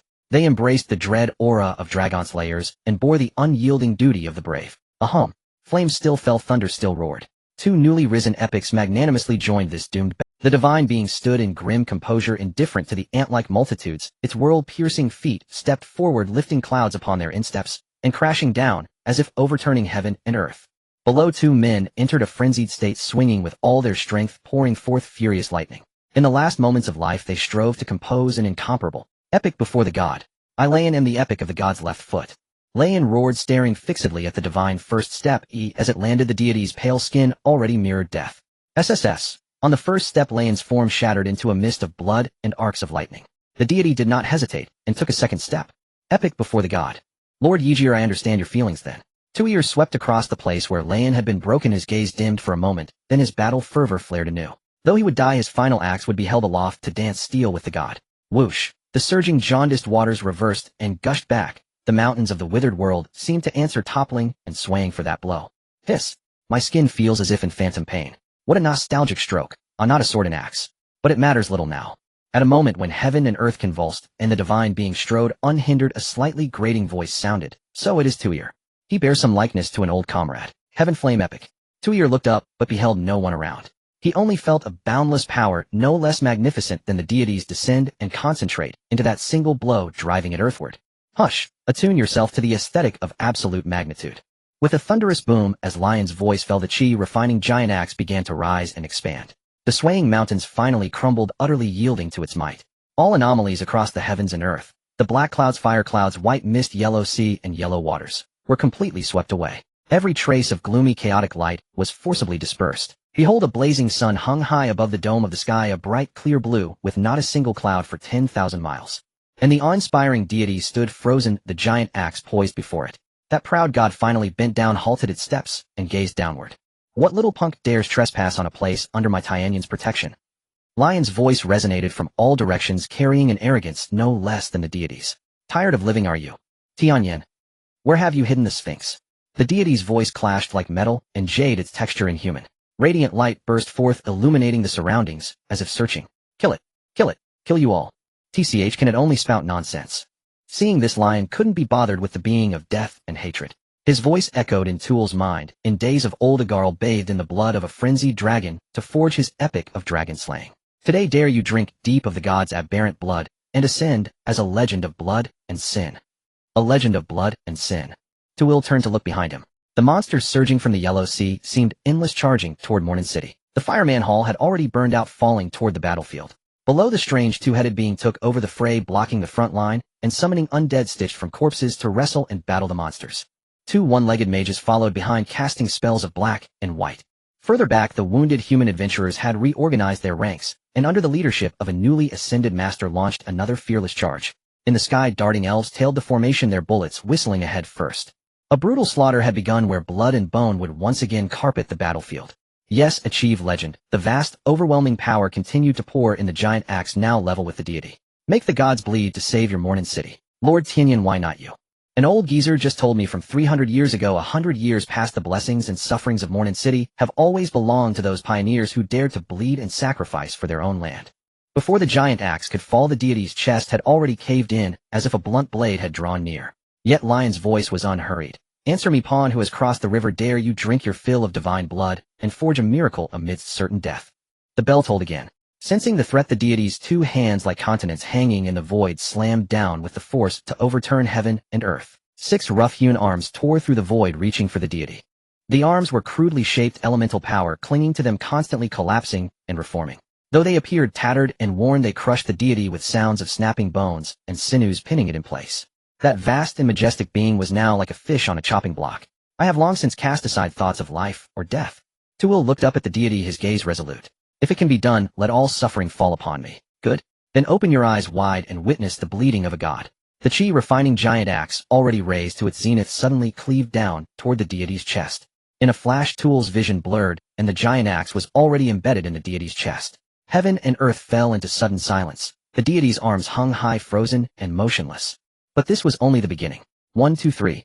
More arms converged from the void, and in the blink of an eye, each rough arm caught in a cycle of destruction and repair, lightly scooped across the axe embedded in the deity's chest. With each scoop, another chi-refining giant axe was pulled out. The first axe's impact on the deity's body had barely sent out ripples of force when 1,000 more axes hung high around the god. The colossal arsenal was complete, pushing back even the light cast by the blazing sun. The deity was shrouded in the shadow of blades and axes like a lamb to the slaughter. Tuul watched at all times, seeming to freeze, everything moving with unnatural slowness. All noise and stray thoughts dissipated. In that moment, he felt as if he were perched atop the firmament, coldly observing the lamb below his own hand raised 1,000 times. With a hum, the axes began to fall, and the frozen world started to move. Once, twice, thrice. Before the deity's blood could even splash, the axes had already fallen hundreds and thousands of times, cleaving and mincing. That immensely majestic ultimate being was in an instant completely chopped into mincemeat. Only its 2 long legs remained standing rigidly on the plain like broken stumps. The sounds of flesh being rent asunder came belatedly, merging into a single continuous cacophony. It spoke of the ferocious and violent power displayed by a newly ascended wild god. The god is dead. Javier stared fixedly at the impending rain of flesh, his eyes filled with awe. So fragile, this majestic creation. He watched it all. In that brief instant, time seemed to stand still, everything moving with an eerie slowness. All noise and stray thoughts vanished. He felt as if he were perched high in the dome, coldly observing the lamb below his own hand raised 1,000 times. He witnessed every detail of the deity being chopped to pieces. Embraced the miracle Tuul. The rough arms collapsed and vanished one by one. The last arm, holding the giant axe, gently hooked a piece of flesh laced with lightning arcs. This is my commendation for you. Rain. Tuul reached for his lower back, retrieving a charred head to store the remaining lightning and blood. Then cracks appeared on his body, and he too shattered into mist. The mere act of bearing the power to slaughter a god, even for a moment, was enough to annihilate his flesh and soul. The next moment, shattered bones and blood fell, blanketing the entire area. Viscous red matter continued to fall, piling up into a river. Part of it backflowed into the Yellow Sea, turning it into a crimson ocean. Another part converged and flowed away, meeting, covering, and eroding the already spilled murky yellow waters, forming a turbid red river that spread rapidly into the distance. Where it passed, withered trees grew flesh and fascia, and collapsed dead peaks formed pits like 7 orifices. Nourished by the turbid red waters, the dead world was being reborn in a different way. What tenacious vitality! The drowned gods divine and collapsed dead peaks formed pits like 7 orifices. Where it passed, withered trees grew flesh and fascia, and collapsed dead peaks formed pits like 7 orifices. Nourished by the turbid red waters, the dead world was being reborn in a different way. As the footprints materialized forward, they impartially brought destruction to all they passed. With every step, the surrounding world, including all that existed within it, experienced death 1,000 times over. Crimson gloom, until the entire area fell into absolute deathly gray where not even a sliver of sunlight could penetrate. Only then did the invisible yet tangible being pause, seemingly satisfied, briefly stopping to admire its own masterpiece of destruction. Then the footprints reversed, walking back. The remaining part has hidden itself in the primordial mother pool. Going down in this state is like jumping into a cesspool naked. What's the difference? Every pore would become filthy, and stinking filth rampaging freely through my veins. Disgusting. Ugh. Ugh. The footprints stopped before the ocean, seemingly lost in thought. What to do? Is there anything on the battlefield deeply connected to me that could support my power's descent? Rather unimpressive. This battle has barely begun, yet they're already overwhelmed. Above, Leon observed the adventurers struggling to hold their ground, his brow furrowing slightly as he tapped a nearby water bubble prison. Where are the rest of the monsters? On the battlefield, the carnage had reached a fever pitch. Broken monster carcasses littered the ground. I have a bad feeling about this. Nora, wielding the red dragon executioner's sword, cleaved through a lord-tier monster and furrowed her brow as she scanned the area. Are we being stalked by something stealthy? An epic tier 1. At the center of the battlefield, 10 colossal monsters, each over 100 meters tall, were encircling and attacking a 2-headed freak wielding a serpentine staff. Meteors rained down beside the freak, and mountains of undead flesh rose from the earth. While both heads chanted spells, the freak itself was ferociously powerful, capable of sending epic monsters flying with a single punch. Though overwhelmed by the sheer numbers and frequently battered across the battlefield, it barely managed to hold off the 10 epic monsters. As for the human masters, many high-rank professionals were breaking through under the immense pressure, barely holding the line against the monsters and preventing a total rout. However, not everyone could break through under such pressure. More high-rank professionals were torn apart by lower-tier monsters, their remains devoured, pushing the high-tier monsters toward a lower-tier evolution. Is monster evolution this easy? Is it the power of the abyss? Nora noticed a distant monster devouring several high-rank professionals, its body swelling as it began transforming into a lower-tier. Before she could react, booming sounds echoed in succession. Shrill shells tore into the monster's body, blasting it into pieces. Nice shot, Tia. Nora looked up and pumped her fist at the elf above. Keep sniping like that. Nora, if your battle achievements don't surpass mine, you'll have to hand over the Legion commander position. In the sky above, Tia was fully armored, her elven breastplate gleaming, 5 pairs of wide wings spreading from her back. Amidst the relentless slaughter, the power dormant within her tyrant lineage was fully unleashed, propelling her to the master rank. However, unlike Nora, she hadn't socketed any gems. All 5 gem socketing opportunities had been used on feathering divine stones, maximizing speed and precision. Don't even think about it. Nora snorted, her nostrils flaring. She stomped the ground, creating a crater, and locked onto a lower-tier monster. Hey, you're an elf, why are you acting like a charging boar? The moment Nora took a step, she felt a tug at her back, and she was lifted off the ground, her legs flailing in the air. Father! A cannon blast thundered between 2 startled exclamations. Father! The elf, whose stats were entirely focused on speed and precision, had instantly pulled the trigger upon noticing strange footprints appearing beside her companion. Trying to blow up your old man, you little rascal, Tia? The incoming shell was deflected in an instant. Father, why were you invisible? Nora reached out to touch him, but her gauntlet groaned under the strain, startling her into pulling back. And your strength is terrifying. He'll explain later. First, prepare to receive the power of divine authority. Divine authority? Nora tilted her head. The next moment, a vast and overwhelming power descended upon her. 2 heads and 4 arms sprouted from her body. Father! Nora tilted her head left and right, curiously examining the 2 familiar heads. How does Nora have 3 heads now? Physique, divine authority, 100 faces, 1,000 forms. Lion's voice echoed from below as he explained to Nora. What you have now is the lower form, 3 heads, 6 arms. Father, did you turn into a monster? Nora looked down and saw that her red dragon executioner's sword had mutated, its surface covered in flowing facial features. Lion's voice emanated from the overlapping split lips on the sword's hilt. Monster, this is possession. This is the perception, divine authority, omnipresence. Countless eyes on the red dragon executioner's sword rolled back. This sword has carved me up 1,000 times. On this battlefield, aside from you 2, it has the deepest connection with me. Oh, alright Nora, let's go. To the origin mother pool. writhing blood on the red dragon executioner's sword twisted into a half-formed humanoid figure. Tearing off excess facial features, Lion explained to Nora, death and hatred are split into two parts. One is the radiant light above the neck, the other is the divine being below the neck. The radiant light part has now fled into the origin mother pool. Nora doesn't care about gods or pools. Nora just wants to know how father ended up like this. Nora raised her hand as the red dragon executioner's sword completed its transformation. A third of the sword had become Lion's bloody body. Gripping the hilt, her hand was now wrapped around Lion's neck. What could possibly happen to me? Lion grinned, crushing a burgeoning eyeball. Just some stat inflation created 6 divine authorities and blew myself up. Minor issue. Once we're done here, it'll just die and respawn. Stop dawdling. Lion reached out and tapped Nora's helmet. Hurry to the origin mother pool. Don't let death and hatred reform its divine body. I'd rather not blow you up too. The attacking monster had already been reduced to fragments scattering in all directions. Agility, divine authority, 1,000 calamities. The attacking monster had already been reduced to fragments scattering in all directions. Agility, divine authority, 1,000 calamities, 10,000 destructions. Lion narrated from the side. The gods ruled the world for 940 million years. The speed of a god's assault is 1,000 calamities and 10,000 destructions. The gods ruled the world. Probably refers to the time before the ancient era when gods ruled the world. Probably. You little brats, so many questions. I'm just reading the skill description. Chatting as they went with Lion demonstrating his divine power and explaining offhandedly, they soon arrived at the edge of the bloody ocean. Excellent, Nora. You should have a grasp of the power now. Next, fight fiercely against the deity. Lion stretched out his arms to form the sword's hilt, craning his neck for Nora to hold comfortably. Now I'll pull out the sphinx I stuffed into a spatial crevice and go fishing. But fighting while holding father's neck is just too weird. Stop your yapping. Time to bait the hook.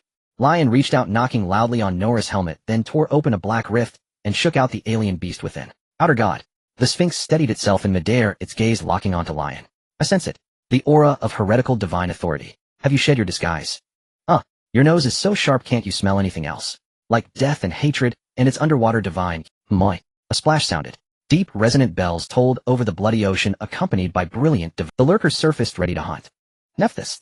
The crimson ocean surged into a frenzy, splitting to both sides, and the deity, bathed in resplendent radiance, finally revealed their full form.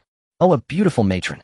Leon surveyed the entity of death and hatred, a bird's beak, a cat's tongue, a tiger's whiskers, a mane of a crest.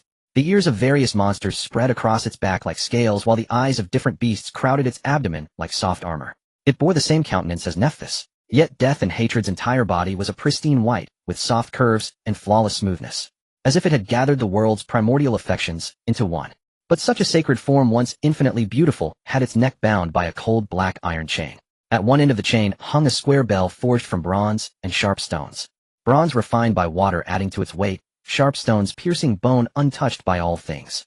Those above feared the return of those below, so they cast down the venomous sinker of the river, a symbol of eternal descent and irretrievable doom. Procreative potential none, is that strange? But now you have only half a body and you need fingers ahead. Damn system.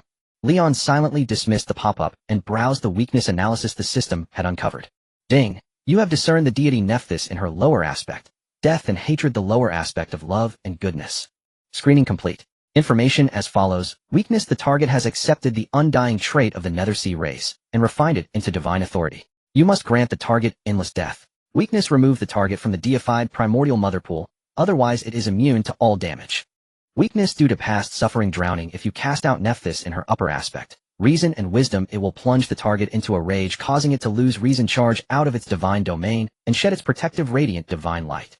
Weakness: striking with the sinking river square bell inflicts multiplied damage.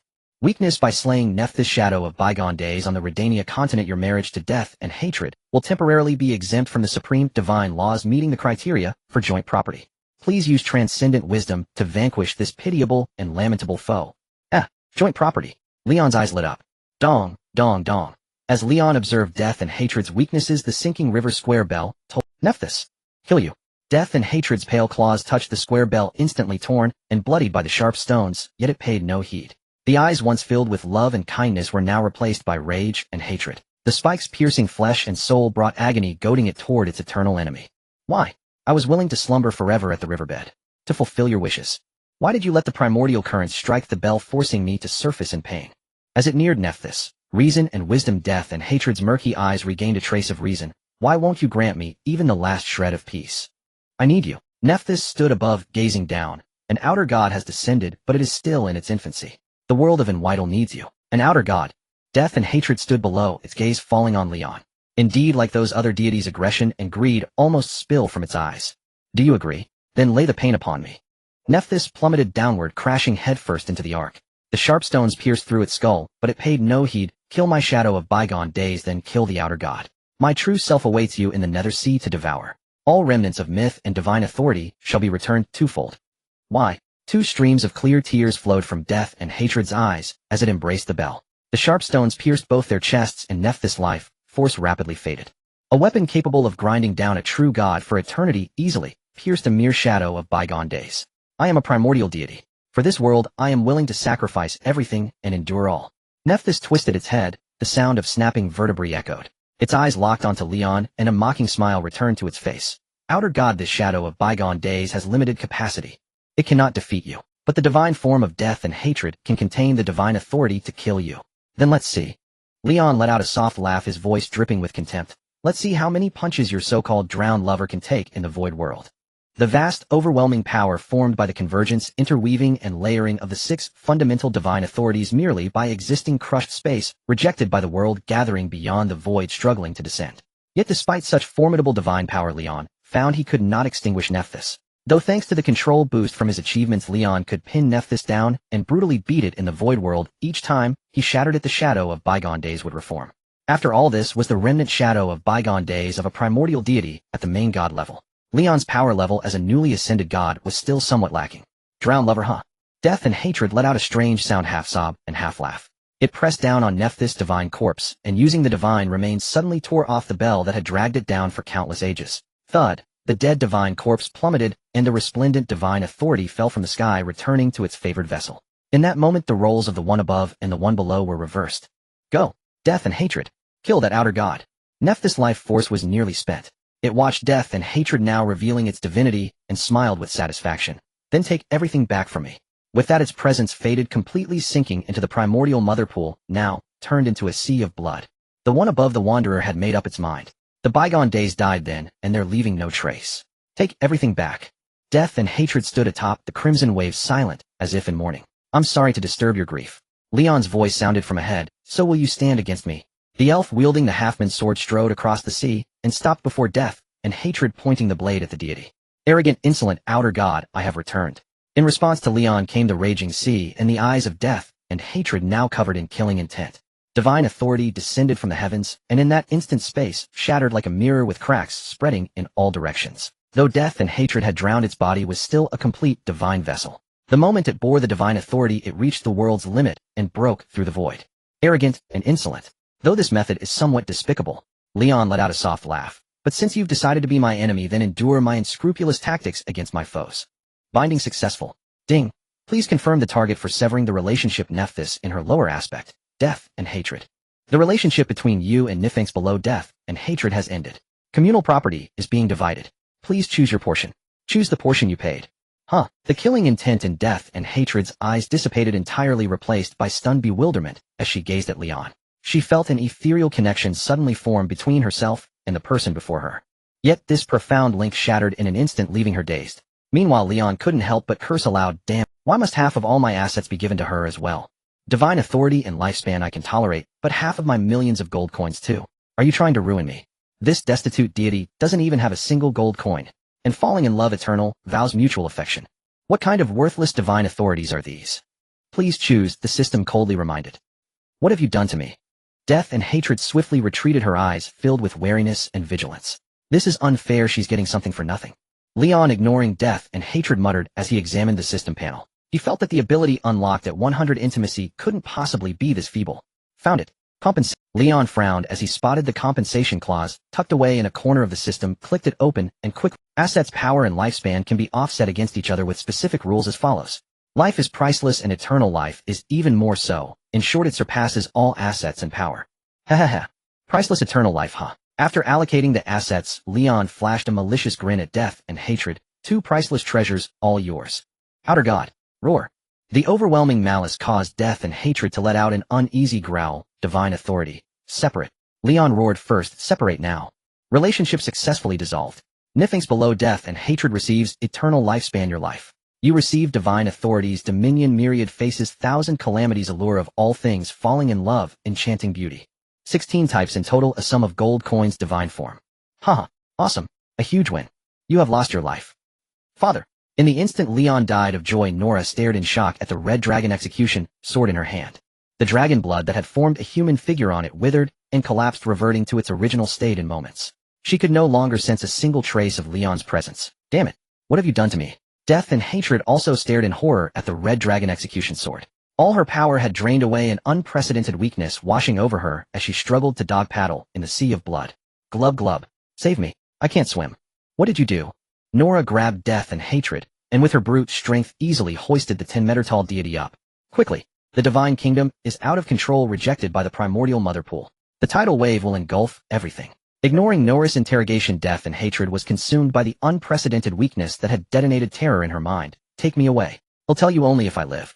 Boom. Thud. As if confirming death and hatred's words, the entire crimson ocean began to swell. An entity far larger than a divine being was about to be torn away and expelled. Just the rising waters caused the sky to collapse incessantly with cracks like a spiderweb stretching for hundreds of miles. It was like the end of the world.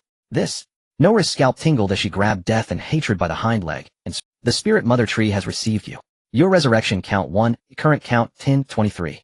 When Leon opened his eyes again, he was within the divine kingdom. The sky was clear, and a colossal tree towered. The weather was fine, and the breeze gentle. Spouse, why have you returned? A vine draped with a string of white light descended, and the spirit mother tree's gentle voice carried a hint of concern. Did the war at Mornin City claim you too? Do you need to invoke the 9 wonders of the divine kingdom? No, just a quick return to base. Leon waved his hand, his gaze falling on the glowing cluster on the vine. What is this? They are the elves.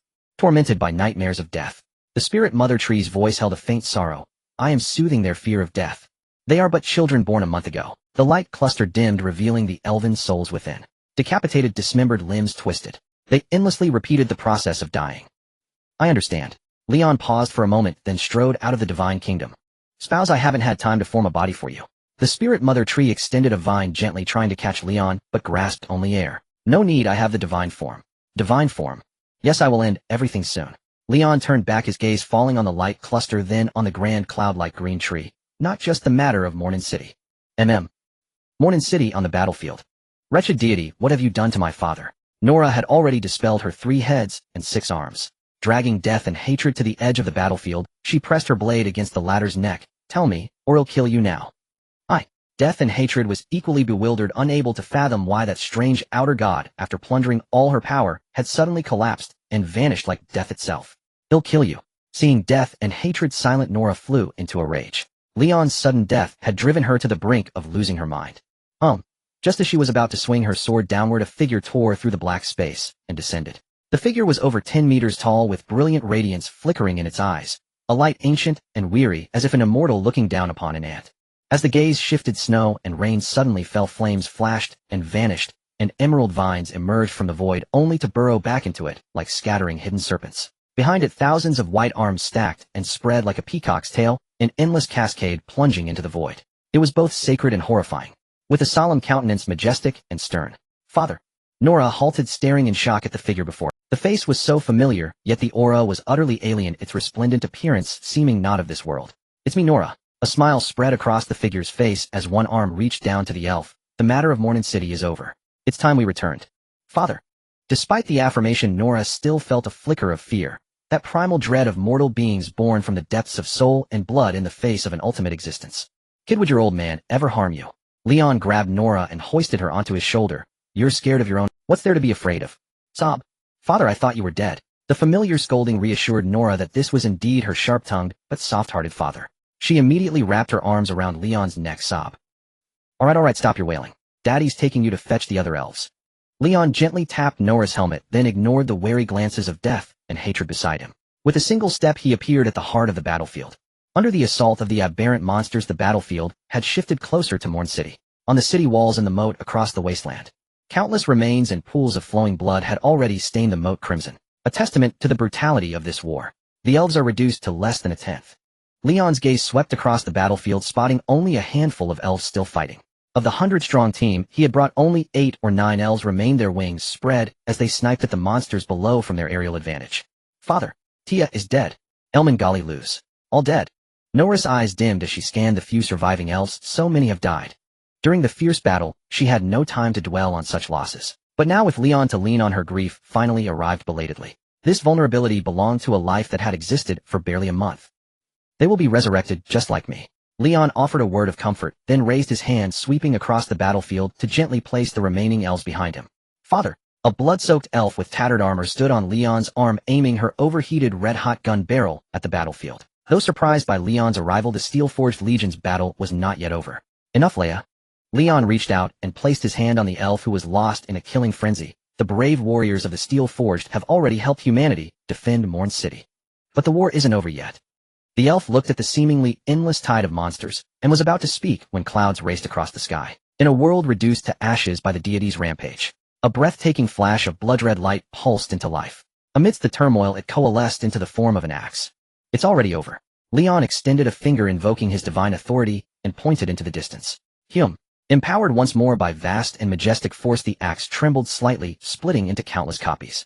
These axes shot forth like thunder, riding lightning, instantly sweeping across the battlefield, hovering over every monster. Whether Heidier Lord or epic monstrosities, an invisible force pinned all the monsters in place. What is this? The monsters are all being suppressed by some power. An axe. It's an axe. Could it be? The shift on the battlefield stunned the remaining adventurers. They gazed at the blood-red giant axe that pierced the gray world. Thump. Beneath the giant axe, a heartbeat echoed like a war drum. A muscular arm tore through the blood cocoon, revealing a life reborn from forged bone and flesh, ascended to legend. Runes of wild lightning danced across his body, surging with each breath, rippling through his limbs. He gazed across the battlefield. Then he strode forward. Like a thunderclap, lightning flashed, and in an instant he descended upon the battlefield. The blood-red giant axe followed like a shadow, standing beside him. Adventurers, we have won. A voice boomed like thunder, and then 1,000 axes began their execution. High-tier monsters had their skulls crushed, lords lost their heads, and epic monsters were decapitated. Not a single monster escaped. All were beheaded. Squelch. The sound of monsters shattering merged into one, declaring that this long yet brief battle had come to an end. Lord Tuel. A miracle of decapitation. What power, what majesty. Lords are but fragments, epics mere ornaments. Legend. Legend. Lightning and thunder. The legend of wild thunder and blood. The human adventurers who had fought to the last were also reduced to less than a tenth. Yet they erupted into cheers that shook the mountains and seas. They had not only defended Morn City, but also witnessed the birth of their own legend in this war. A supreme pioneer risen from among the adventurers, standing at the pinnacle of humanity. From then on, Morn City would belong entirely to the adventurers, beyond the control of any noble. Wild thunder and blood is it. Tuil stood in midair, gazing at the cheering adventurers below, but sorrow flickered in his eyes. So many adventurers had perished. Reinhal Nasa. Even with his ascension to legend, he could not undo any of it. This was a Pyrrhic victory, a desperate struggle. Congratulations, Tuil, on becoming a legend. Leon appeared before Tuil with the surviving elves. For at least the next 200 years, Morn City will know no turmoil. Lord Skyflame. Tuil turned to look at Leon, whose divine form was now revealed, his expression complex. When he saw the remaining elves, his face grew even more conflicted. Morn City will never forget the sacrifices of our elven allies. As long as I live, our friendship with Ephmar will remain unbreakable. Whatever calculations the Skyflame Epic and the envoy of Ephmar might have. The blood and sacrifice the elves had poured into this war were undeniable. Tuil noticed a particular elf who had once wanted to spar with him. Her face was now haggard, her armor covered in countless scratches and bloodstains. On her barely discernible features was a sorrow mirroring his own, grief for lost comrades, and the heavy price of victory. In this war, aside from the dead, everyone achieved their goals. Seeing this, Leon nodded slightly. As for the transfer of city governance, leave that to old man Tianqing. I have my own matters to attend to. With that, he turned and walked toward the swelling sea of blood. As an afterthought, he looked back at a certain spot on the battlefield, his voice carrying a faint smile. Oh, and there's a stubborn warrior over there, reduced to a skeleton. I think he might still be salvageable. Tuil vanished like a flash of lightning, gone in an instant. At the sea of blood, the entire horizon had been forced open, swelling into an exaggerated semicircle. Is this your divine kingdom? Leon dragged death and hatred to a halt outside the sea, but it doesn't seem. If it were, the system would have already classified it as common property. It's a projection of the Nethersea divine kingdom. Death and hatred slumped beside him, dejected. It still couldn't fathom how it had been stripped of all its divine authority in an instant. Even the divine form that had accompanied it since birth had been seized. Could even a main god-level existence be this terrifying? The divine kingdom of the Nethersea. Which deity? Lion gazed at death and hatred. There are far too many gods in the Nethersea. The malevolent deity. Lion was taken aback, then immediately grinned. Another old acquaintance. If I'm not mistaken, the malevolent deity is one of the so-called outer gods, isn't it? You've been sneaking around with him behind Knifing's back, the one she despises most. TSK, TSK. Death and hatred remained silent. It felt that Lion's words were rather harsh. Though that was indeed the truth, when the Nethersea races invaded the continent, polluting the origin mother pool, it drowned in despair, and in desperation, naturally accepted the malevolent deity's aid. TSK, tisk, you fickle deity. But if the Nethersea races are connected to the invading outer gods, why didn't the native deities stop them when they landed? Lion stroked his chin, lost in thought. Or is it that even a force capable of crushing the three great clans is just small fry, no different from those sea-scented tentacle monsters? He recalled that when Andrine, Finn, and Bach, those Eastern traveling merchants, arrived, he had asked the fate goddess about it, and her answer was that she couldn't be bothered with small fry. Right, why not ask the miraculous fate goddess?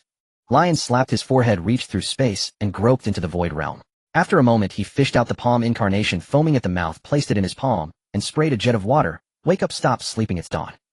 Which minor deity is this? Oh, it's my beloved. The fate goddess palm incarnation perked up, rolling its eyeballs to scrutinize Lion. How did you become a deity in the blink of an eye? I may have been dazed by the spatial rift, but it shouldn't have made me lose track for a decade or so. Is it so strange for a prodigy like me to become a god in a single day, eh? Lion leaned close to the fate goddess. I have questions for you. What questions? Are the Nethersea races an extension of the outer god's power? The malevolent deity? Or another god? And what exactly is the Nethersea? Why are you all gathered there like prisoners? Oh, and where is Knifing Sea region, and how far is it from here? So many questions. The fate goddess scratched her eyeball as if pondering. The Nethersea races. You mean the scavengers of the Nethersea, don't you? Scavengers, eh? They're a kind of fish that eats garbage. We keep them to purify the Nethersea's water. The fate goddess put a finger to her lips, gently nibbling her eyeball, while her other finger pointed skyward, her eyeballs furtively scanning the dome, her voice echoing in Lion's mind. As for the Nethersea's existence, it's tied to the world's evolution.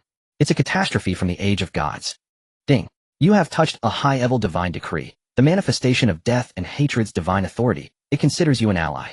The divine decree recedes, bestowing a blessing. Strive to destroy this world, newborn second deity. Second deity. Destroy. Lion frowned at the system prompt, then turned to the fate goddess, who was doling out information. Reluctantly, continue. I am now worthy of knowing these matters. Oh, all right. The fate goddess, seeing no response from the dome, relaxed. How should I put it? Lion, as a stranger, you must know the original form of this planet world, right? You mean, this world of ours is called Enwittle. The fate goddess pinched a clump of earth, adorned it with water, and evolved land and sea upon it. The world was perfectly round end to end, where terminus and origin converged, locked in a stable cycle and circulation. And then, oi! Lion's gaze fell upon the sphere. Then an indescribable calamity descended, and the outer god system followed. The world shattered like a flower bud with many petals blooming forth. On the sphere, continents fractured, and tilted fragments of the world layering one upon another. Just as the fate goddess had said, the world had bloomed into an ugly flower. As for the Nethersea, it's the residue piled up from our slaughter of the outer gods and the smashing of their divine form. The fate goddess conjured black mist enveloping the ugly flower world. Since the outer gods all possess the divine authority of immortality and indestructibility, the divine residue kept expanding and growing, eventually forming the Nethersea that surrounds and fills the world. Redania, along with the neighboring North Lie and Lujo, are just the petal tips of this vast flower, areas not yet submerged by the Nethersea. The Nethersea blocks everything, and the civilizations of the continent diverged and ascended separately. The chi refining continent, the magic continent, the steam continent, the mechanical continent. Then why are you all trapped in the Nethersea like prisoners? Haven't the outer gods been completely eradicated? Oh, that's a long story. The fate goddess blinked. How about you come before me, and we'll have a heart-to-heart talk. The fate goddess anticipates your descent into the sea. All right, Edge. The fate goddess hadn't expected Lion to agree so readily. Once I've slaughtered those restless scavengers you've raised, they'll come find you. Lion placed the fate goddess on his shoulder, gazed at the blood-red ocean that had swelled to its limit, and reached out to grab it. You won't have to wait long. I will end your suffering. Boom. A clear imprint of a grasp instantly appeared on the vast blood-red ocean. Keep your filthy divine kingdom away from my origin mother pool. Lion roared, hurling the mass of crimson matter away. Crack. Space could not withstand such immense power. A void rift opened, instantly swallowing the mass. Whoosh. With the departure of the bloodstained substance, the origin mother pool below finally revealed its true form. Beneath the clear surface, fine starlight swirled like a frozen starry sky. Such a magnificent thing. Lion scooped up a handful of clear water from the origin mother pool, and upon seeing the information that appeared, he broke into a satisfied smile. My efforts were not in vain. Origin mother pool, crucible of life pure, without death and hatred, couldn't help but exclaim, no. You didn't purify the pollution, you. Combat power drowns all life. Affinity 100. Notes the beginning of all beings. The end of deities. In short, it nurtures all life, yet can also drown all life. The cycle of life and death unfolds here. Try offering flesh or soul, it will surely satisfy you. The pollution of the origin mother pool is gone. Death and hatred couldn't help but exclaim no. You didn't purify the pollution you fished it out and shifted it to another continent. How can you do this? Shut up. What do you mean shift? Lion glared at Death and hatred. Are you the only one with eyes sharp enough to see clearly? I'm practicing risk transfer and guilt sharing. Can't so many continents take turns digesting a little? We're one world, one team. Get it? At nightfall within the city lord's mansion, the halls blazed with light and clamored with the noise of a grand feast. The calamity that threatened to destroy Morn City was halted by you, magnificent Turville. The entire city shall cheer your name. The city lord raised his hand to quell the uproar, then lifted his glass toward the legendary warrior beside him. The ancient gods whose shoulders brushed the sun and moon whose spines spanned the land were shattered beneath your colossal axe. With this wine I toast the second legend in Morn City's history, the beheader of gods and monsters, Turville. A resonant hum filled the air. Above the mansion, radiant colors swirled, depicting vivid scenes, thunder and fire roaring, overhead axes and blades cleaving the divine below, and countless monsters offering their necks to the blade. These were the miraculous feats wrought by the Reaper Turville to repel the gods and decapitate the monsters. This is a miracle for the ages. Legendary Turville, the second legend since the founding of Morn City. Hail and drink. A burst of cheers erupted from the banquet. From this day forth the tale of the Reaper's battle against gods and monsters would spread from Morn City across the ebbing dynasty, sung by bards for generations. From the northern border town of Kasahim to the eastern fortress guarding the sea, all would hear of this legendary feat and the saga of slaughter. And they, the participants in this miraculous war, would share in its glory. Amid the cheers, the colossal axe that had slaughtered gods and monsters above coalesced, shrinking as it descended to hover before the miracle's creator. The cheers gradually faded as all eyes fixed upon the towering figure. Say something, Turville. The city lord's gaze also fell upon Turville, a warm and approving smile on his face. Everyone is watching. Bandaged adventurers and frail skeletal elves. All the survivors of the war had gathered for this feast. Turville silently surveyed the crowd, then reached for the axe. His voice rang out firm and resonant as thunder. I am honored by your grace, willing to follow me into death, to forge this earthly miracle together. A crash of sound followed. Glory be with us. Glory be with us. Glory be with us. The crowd erupted in cheers once more. What are you staring at? Clap. At the elf's table, Lion chewed on a leg of meat, clapping with one hand, while nudging the elf beside him with his elbow. We are participants in this great miracle. Nora, holding a cup of fruit wine, looked away from Turville and at Lion, whose face was greasy from eating. Father, when are we going back? Going back. Lion tossed a bone to a white beast with a bird's beak and a lion's mane, then looked at Nora, noting the heaviness and sorrow in her eyes. Nora, that look isn't one of homesickness. Care to share what's on your mind with your old dad? Nora bit her lip, her gaze sweeping across the other elves whose expressions mirrored her own before meeting Lion's eyes again. Though it may reveal a cowardice unbefitting a warrior, Nora still wishes to say. Her brow furrowed and tears began to gather in her eyes.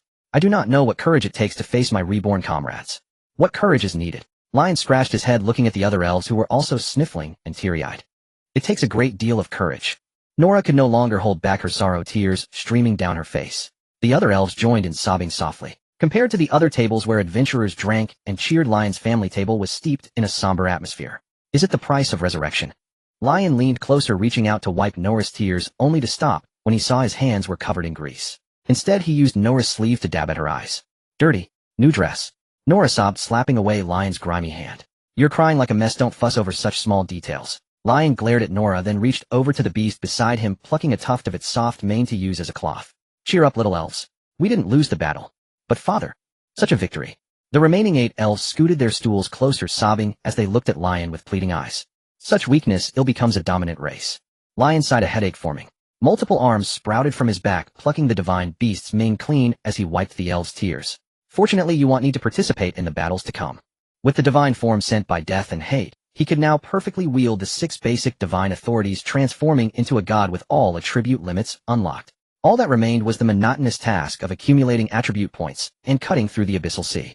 As for these elven children, Lion pinched the one who was crying the loudest, her mouth wide open. As veteran retirees, you can spend your remaining years in peace by the mother tree. Don't abandon Roni. Wah. Father, give us time to shed our tears. Father, we will become strong. The elves misunderstood Lion's words and cried even harder. Ahem. Honored heavenly flame epic. Amid the elves' sobs, a more grating voice interrupted. Perhaps I shouldn't disturb you now. If you know that, why are you here? Lion replied grumpily. Can't you see him comforting the children? My apologies. The city lord's words were apologetic, but his face was full of amusement. The humble war leader forsaking glory just to have time to soothe children at a feast. Truly a myth that no bard would dare to sing. Humph. Lion ruffled Nora's hair with a cold laugh. The bards of the Ebbing dynasty are not worthy of chronicling a living god. Since stabilizing his divine form, he could use the divine authority of omnipresence to completely erase any trace of his existence. At least below the legendary rank, unless he willed it, no creature could retain even a single impression of him. Thus at this feast, while adventurers hailed Terviel's heroic deeds, not one could approach Lion's family table to disturb their celebratory dinner, or rather their sobbing dinner. Naturally, the elves' unwavering bravery will never be slandered by any bard, and it will stand alongside the Reaper's legend. The city lord, knowing what Lion sought, raised his glass to Nora, who was shedding pearly tears. To the great warriors of Afmar, the 1st Legion commander forged in steel, the epic formation breaker, Elf Nora. Nora, flustered by the city lord's praise, suddenly felt her tearful appearance was inappropriate. Then Lady Nora, regarding your epic titles, the sword breaker, the dragger of death, and hate, the revered mistress of the red dragon's tortured blade. Enough. That's enough. Nora covered her face and eyes embarrassed. She felt her current sniveling state hardly befitted so many titles. In that case, the city lord smiled, his gaze shifting to Lion. May I have a private word with the father of Lady Nora? Of course. Lion set Nora aside. I am all ears. Beneath the city lord's mansion, deep and dark, tap tap, scattered footsteps echoed as a figure among the ruins strolled forward, a faint glow emanating from the deepest depths, as if dispelling the darkness. I trouble you, god of Afmar. The city lord gazed at the deity at the center. Let the people no longer suffer. Tisk tisk, legendary sinner, behold the heinous crimes you have committed. Leon's eyes flickered with divine light, scanning the dense reliefs, solidified agony and calamity. What a grand library of death. Merely flipping through a few pages, I hear the cries and wandering of millions. The divine light swept over the reliefs on the cave walls, a silver-white ocean spreading from Leon's skull. It washed and scoured each relief. The reliefs rose and fell in the silver sea. The pain etched on their faces for centuries gradually faded into exhaustion, then curled up into peaceful stillness. Ethereal forms were cast in silver, becoming solid. Talent Silver Sea. Talent Thousand Forms. These 2 talents Leon had acquired from the Mithril, or Mother, one to strengthen the spirit and ward off evil thoughts, the other a seemingly useless shape-shifting ability. Now they were perfect for containing these demi-human souls, with the Silver Sea to dissolve suffering and calamity, and Thousand Forms to mold the souls into shape. A deity. The city lord watched the century-old problem dissolve before him, letting out a wistful sigh. The pinnacle of all lives, evolution, the ultimate perfect creation. What renown shall you leave in this world? Perfect. Ultimate. Spare me the flattery. But I thought you'd call me the god of Skyflame, Leon the Celestial. Leon continued, containing the souls, teasing the city lord. After all, you seem fond of bestowing titles. The epic of the Skyflame Undertaker is now a thing of the past. The city lord shook his head slightly. As you said, Ebon Royal City has no right to crown a deity. For such a life has never been witnessed in all of human history. The first. Leon frowned. The system indicated he might be the second. Could it be Kimbuses? Leon thought of a certain veteran player who had left behind a nest of dragon maidens and set sail for the sea. Yes, the first new god since the Pantheon. Perhaps your arrival heralds a new era. The city lord did not spare praise. Will it bring absolute dominion? Or an aloof transcendence? How intriguing. Enough, spare me the platitudes. Leon waved his hand, sinking further to continue containing the souls. Nora was crying to go home, and he wanted to finish soon and return. Burrowed underground like a groundhog. At the banquet above, Adrian stared at the gaunt elf before him, doubting his ears. Does the city lord's cellar have piles of, or mother or something? Or mother? Does Mr. Leon have an obsession with it? Like a dragon hoarding gems. Oh, that explains why he hides away. Daisy and her mother muttered quietly behind.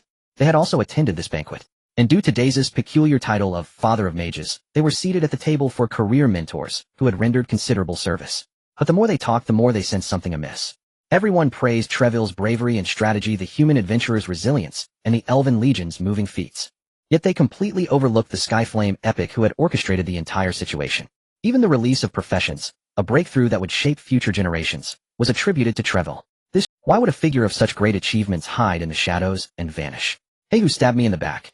Digging for a few oars, and now everyone knows. Just as the crowd was puzzled, Leon burst through the ground, stepping out with an irked look at Adrian and the others. I'm busy. This better be urgent. Good evening, Mr. Leon.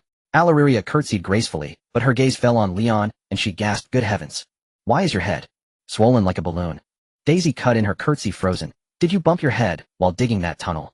Ladies, if you forego the pleasure of the banquet just to mock a stuffed groundhog. Leon raised his fist, pounding his head back into shape after it swelled from containing too many souls baring his teeth. That is utterly discourteous for nobles. They'll be furious enough to hurl foie gras like rotten eggs onto your iris-embroidered boots. Haha. Daisy and her mother covered their mouths, giggling. So my great poet, why the solemn face? After dealing with Daisy and her mother, Leon turned to Adrian. Or do you want to hear another joke? Like the ridiculous tale of a lame man hobbling home only to find he needn't have bothered. Adrian rolled his eyes in response to Leon's jest, pulling a letter from his pocket and tossing it over. Someone caught wind of the bard's abilities and leaked a bit. Oh, Leon glanced at the address forshavaingly, and his gaze pierced the paper, scanning the contents instantly. The letter was several pages long. Mostly, it expressed longing for a daughter, ending with a line, relatives who seem familiar, yet not reside in the Duke's mansion. We seized a chance when he left to visit Leonardo up north, do not worry. Mother-in-law fled overnight. Leon's head ached. Divine power surged, an overwhelming aura bursting forth, sweeping across Minjin City, and then searching into the distance. Finally, it locked onto a carriage dozens of kilometers away.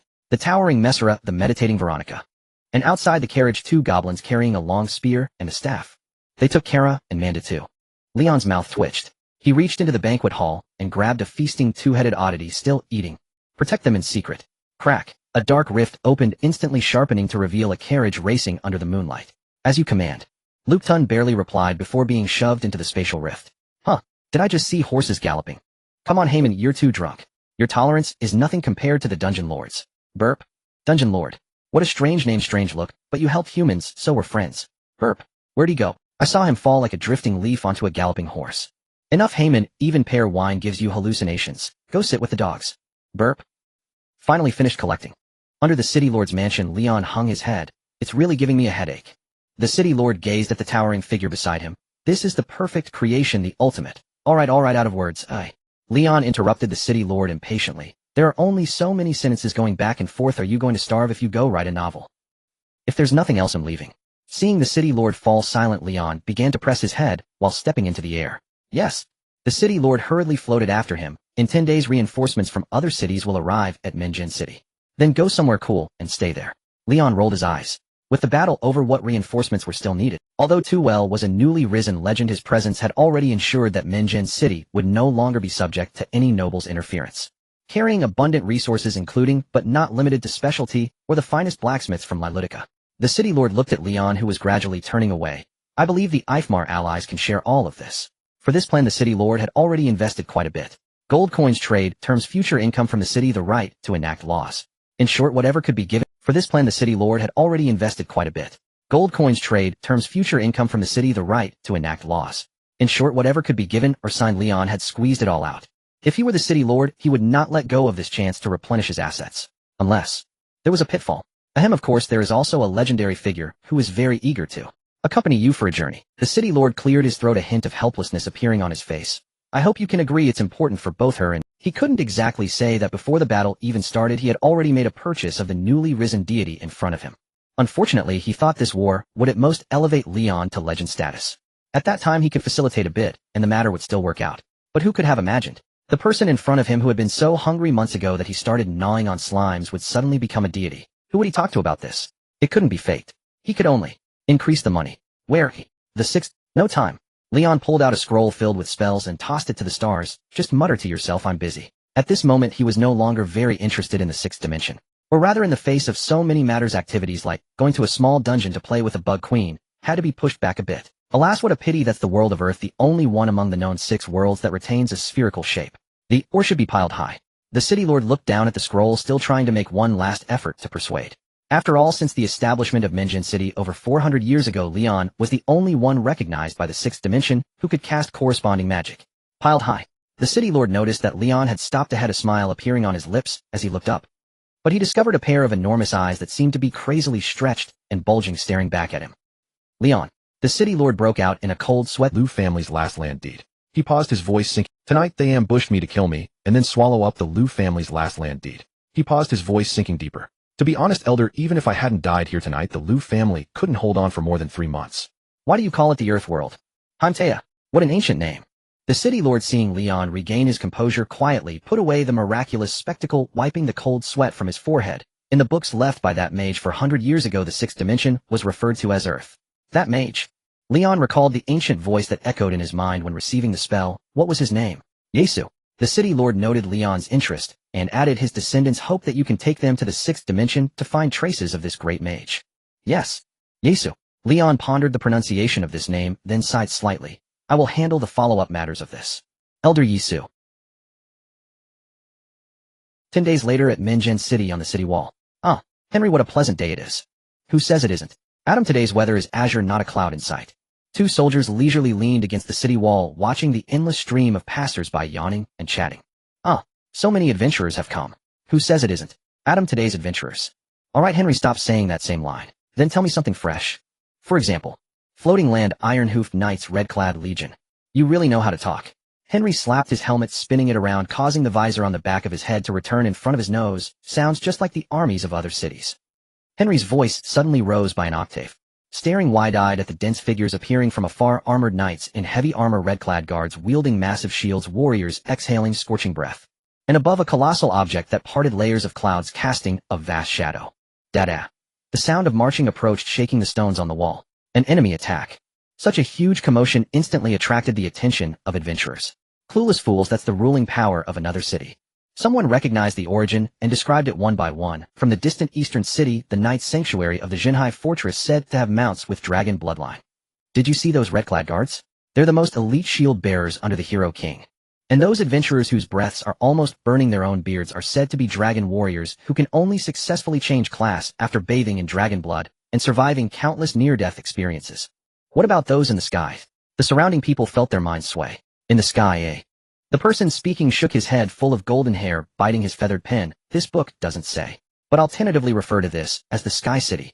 The Bard of the Gutters is just gilding himself. Who gave you the naming rights? Don't you look at how big your own face is? Exactly.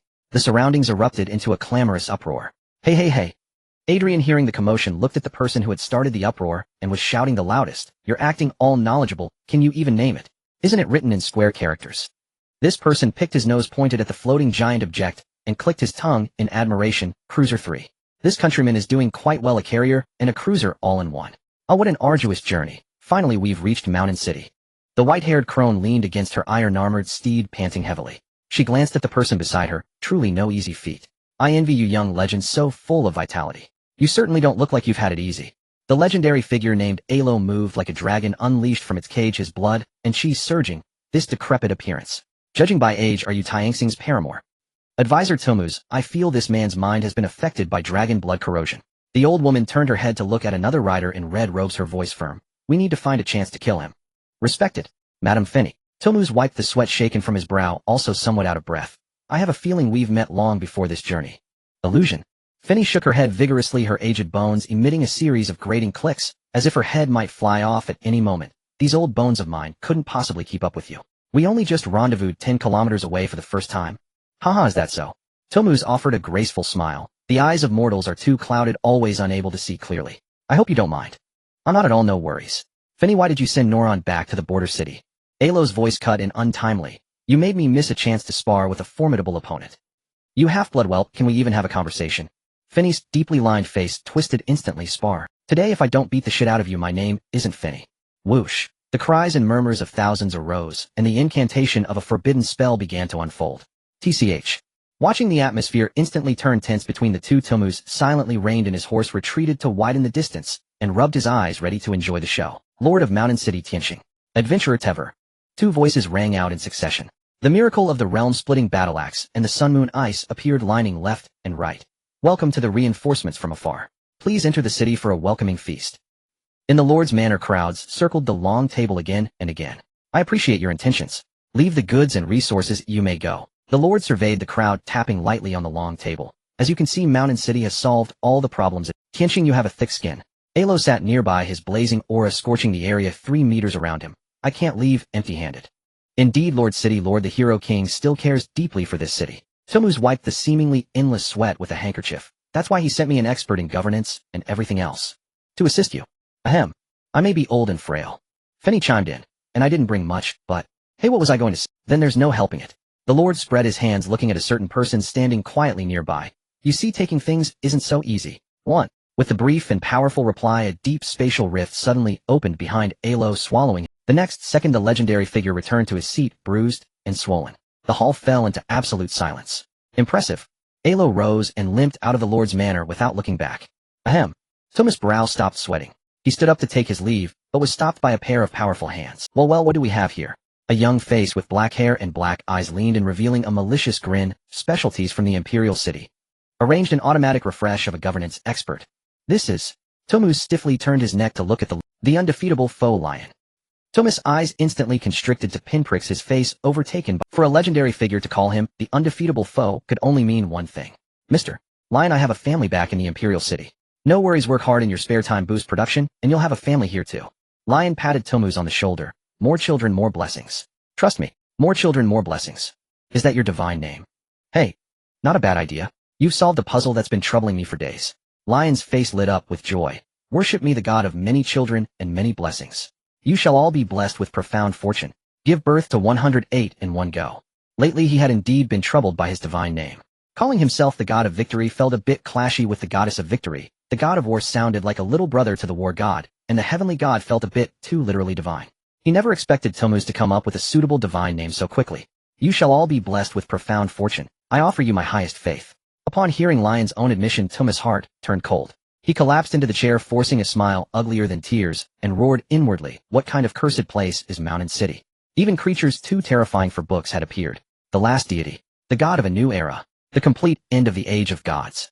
Or the dawn of a new divine age. In an instant, 1,000 chaotic thoughts flooded Tomu's mind, plunging him into a daze. As one of the closest to the Hero King, he knew all too well the terror of deities. It was a level of life the Hero King had spent his whole life pursuing, even willing to. Willing to what?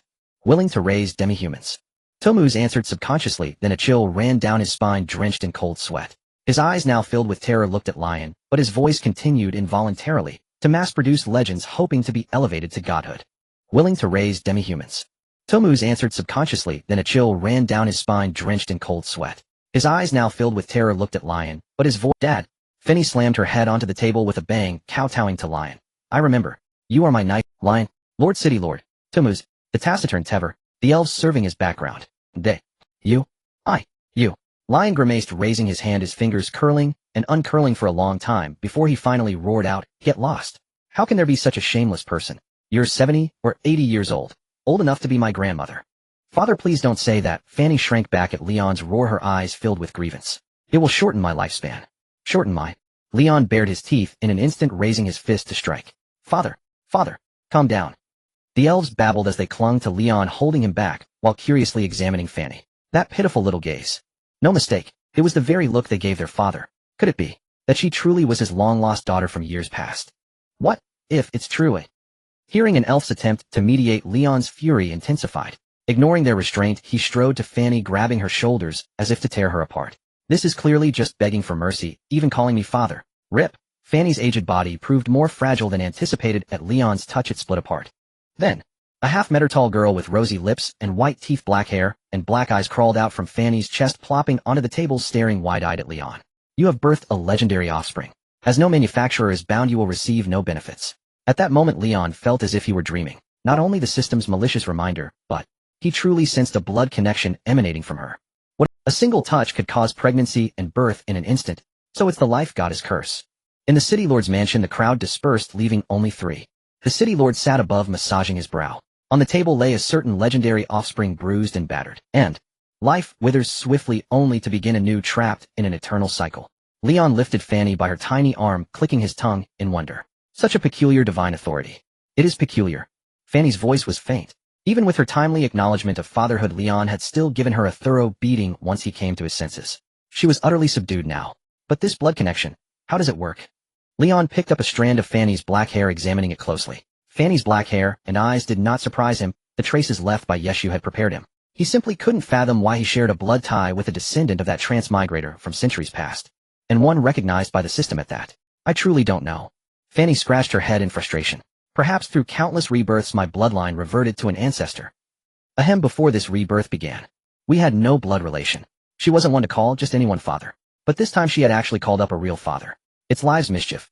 As the two puzzled, a large lump bulged on Leon's neck, and the goddess of fate emerged with a yawn.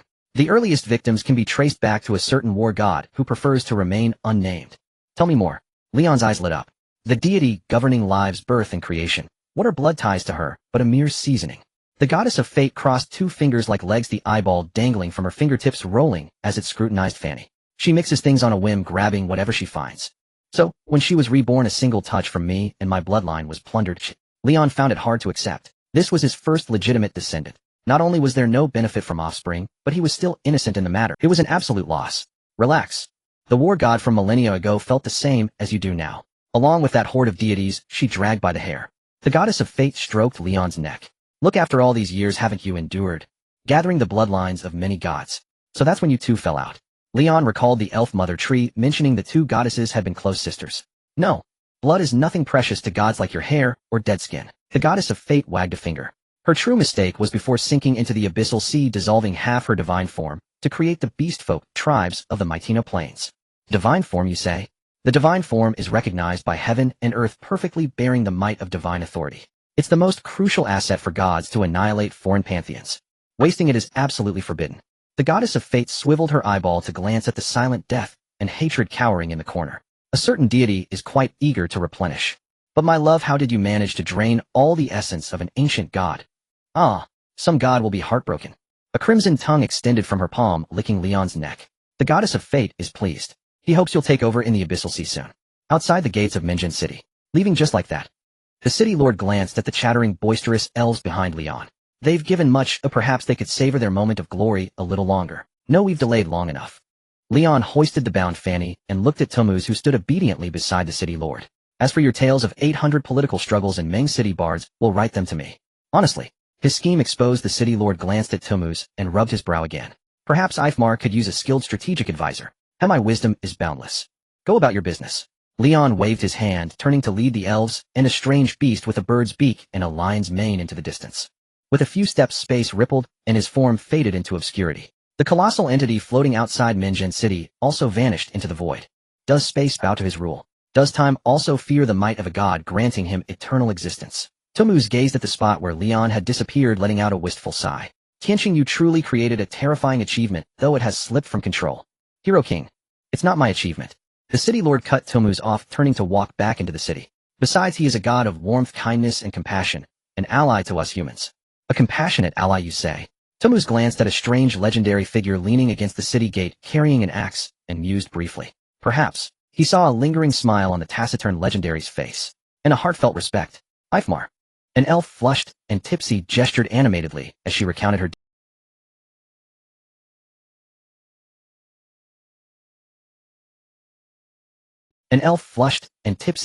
animatedly as she recounted her deeds. Nora knocked down a monster bigger than the tavern roof. Oh ho ho. A monster as tall as the roof. Amazing, Nora. The elves gathered around Nora in a circle, eyes sparkling with admiration. Listening to the heroic tales of the victor. Slaying over 300 monsters. That powerful. Master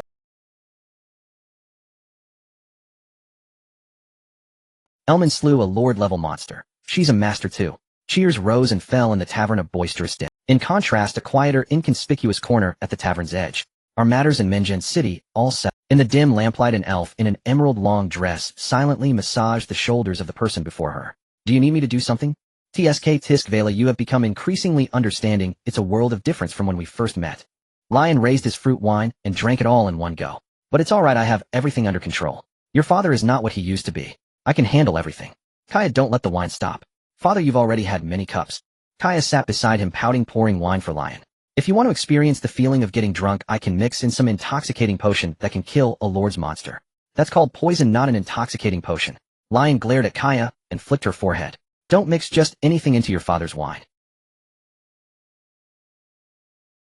No more mixing, no more mixing. Kaya covered her head after being flicked, murmuring softly. You want die from it, so what's there to be afraid of? You unfilial child. Lion's face twitched as he raised his wine glass to his lips. Your mother wishes to receive your reply. With arms entwined in vines gently pressing down on the wine glass, the voice was soft. You've been back for quite some time. You can't just let her and me complain like this, can you? Understood. Lion exhaled a breath of turbid air and placed the wine glass on the table. The dim light of the tavern elongated and shattered the scenery around, swiftly receding bright light approaching from afar. A massive treetop, resembling green clouds, filled his vision. Beside him, the wonders of mountains and rivers were constructed, radiating brilliance, merely embellishments. Consort, you have finally arrived. A gentle voice reminiscent of chirping insects and singing birds arose as a gentle breeze brushed by. Why the heavy concerns? Please do not worry, I will help you solve the problems together. Solve together. Huh. Lion forced a smile and fell back onto the grass. It still takes a thoughtful big sister. I thought you would blame me for squandering my children. Squander? Nora has already told me. Lion raised his eyes, looking at the distant glimmering lights in the giant tree. Why is it like this? Isn't talent supposed to be rebirthed? Why after rebirth do I still lose my self-awareness? Huh. The voice of the mother tree of the elves carried a hint of surprise. Consort, you are actually troubled by this. Surprised, eh? For elves, death is not the end. Vines grew forth, forming hands that gently caressed Lion's face. The voice of the mother tree of the elves was soft and delicate. Just as you brought that piece of elven soul, the memories cultivated over the years will be passed on to the next generation. As for memories which are useless, they are not part of the inheritance. So, these little elves will never be reborn again, right? Lion's gaze wandered over the glimmering lights. Tia Irmingoli. He had impressions of these elves having benefited from Siobhan's guidance. Not long ago, the little elf named Tia was beaten by Nora until her head was covered in bumps, hiding behind herself. It's a pity he hadn't even had the chance to teach her fire magic. The mother tree of the elves fell silent. In her long past life, the birth and death of elves had long been a commonplace. It was merely the most ordinary natural cycle. What a pain. Lion turned over face down, his voice gradually weakening. If you had said this was the kind of rebirth, then I could have charged through with a feather duster. Consort, you are not wrong. Elves prefer not to revive with memories, only passing on pure memories to the later generations. Vines formed hands, gently pressing on the back of Lion's head. This is the pride of the sovereign race. We should be grateful instead. Not willing by themselves. Lion suddenly raised his head, blowing the grass out of his nostrils. Can you communicate with them? Quick, connect me. After all this time, was it the elves being stubborn? Let's see whose tongue is sharper. I really can't do anything with you. The mother tree of the elves sighed slightly. Then go tell the children. A vine flung a glimmering light. The brilliance faded, revealing an elf with broken wings inside. A palm-sized elf with 5 pairs of broken wings flapped several times, but couldn't take off. Tia. Lion stood up, cradling the elf. It's me. Tia clung to Lion's thumb, speaking softly. Father, Tia has already thought of her name for the next life. Do you want to hear it? Can it be called Tia? Lion applied slight pressure, as if fearing the elf before him would slip away, cautiously pressing his fingertip against her back. You still haven't learned fire magic. No. Fire magic is left for the next life. Tia shook her head, her voice firm. The previous elf soul was like this. Tia wants it this way too. This is the glory of the sovereign race. Can't you listen to your father just this once? Not this time, father. Tia pressed her little face against Lion's fingertip, her voice gentle, yet still resolute. Tia is a warrior. As one of the first elves to die, I should not be the first to abandon glory. I must set a good example. There are still many, many wars belonging to the elves. But I feel that this is not the same thing at all. Lion glanced at the achievement he had equipped, speaking earnestly. The talent I bestowed is rebirth, so you did not truly die. It is different from the previous elven souls. Not the same thing. Tia started scratching her small head, her tone suddenly becoming somewhat uncertain. What's going on? My head feels all jumbled. Then listen to your father. Lion pinched Tia's small head, gently rubbing it. Moreover, the wars belonging to the elves have already ended. Tia became even more confused. How could the war possibly be over? It has just begun. Indeed, the war has just begun. Lion scraped Tia's messy hair with his fingertip. The giant nation in the southwest, the unknown races of the underworld sea. I will deal with them one by one. Then, what about us? Hey, what's going on? Do you think your father is a rookie? No. We've been working hard on our training, so if that's the case, it will be in vain. Under the influence of the achievement halo, Tia desperately sorted through her thoughts. Then what do our sacrifices and efforts count for? It counts as you being able to endure hardships. Tia. The little elf gazed up in bewilderment. What was going on with her gentle father saying such cold words? Ahem. What I mean is, as a warrior, you have already met the standard. Lion held the little elf close to his chest. Now you must be a good daughter. Leaving your father alone in the royal city to reminisce would be too cruel, wouldn't it? Yes. What's going on, cruel Tia? The little elf's eyes were hazy as she fell into Lion's palm. So Tia wants to be reborn, right? Lion leaned closer, his voice enticing. The kind-hearted elf surely wouldn't want her mother and her old father to be left helpless, right? Tia wants to be reborn to take care of father. The Kaya Tavern. Drunken elves were sprawled about in disarray.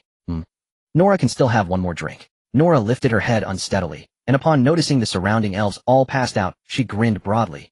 You're all too weak. Only Tia held out with me to the very end, though I've no idea how well she holds her liquor. Cheers. Nora's foot slipped and she pitched forward. Tables and chairs in her path were smashed to splinters, ale splashing everywhere. Finally her head cratered the floor. Sob. It hurts. Nora's tears dripped down as she clutched her perfectly unharmed head. It hurts so much. I'm crying because I fell. Tia. Sob. I still don't know how many cups you can handle. She seemed transported back to the battlefield. The drunken elves resembled haphazardly piled corpses. The spilled wine was thick and scarlet, stinging her eyes until they spun. You idiot, Nora. Hearing the familiar scolding, Nora looked up. Through her tear-blurred vision, all she saw was a pile of blankets taller than a person. Tia thinks it's far too much trouble to carry each of you drunks back to your own rooms. From behind the blankets, a familiar head poked out, a hint of disdain in its voice. Besides, I'd rather not get your crybaby snot all over me. Sob. It was just a moment. Nora suddenly stood up and hugged Tia tightly. I was gone from my father for just a moment. Let go. The snot's getting in my hair. No. Fine. Bam. The drunken Nora received a solid punch from. She collapsed limply to the ground.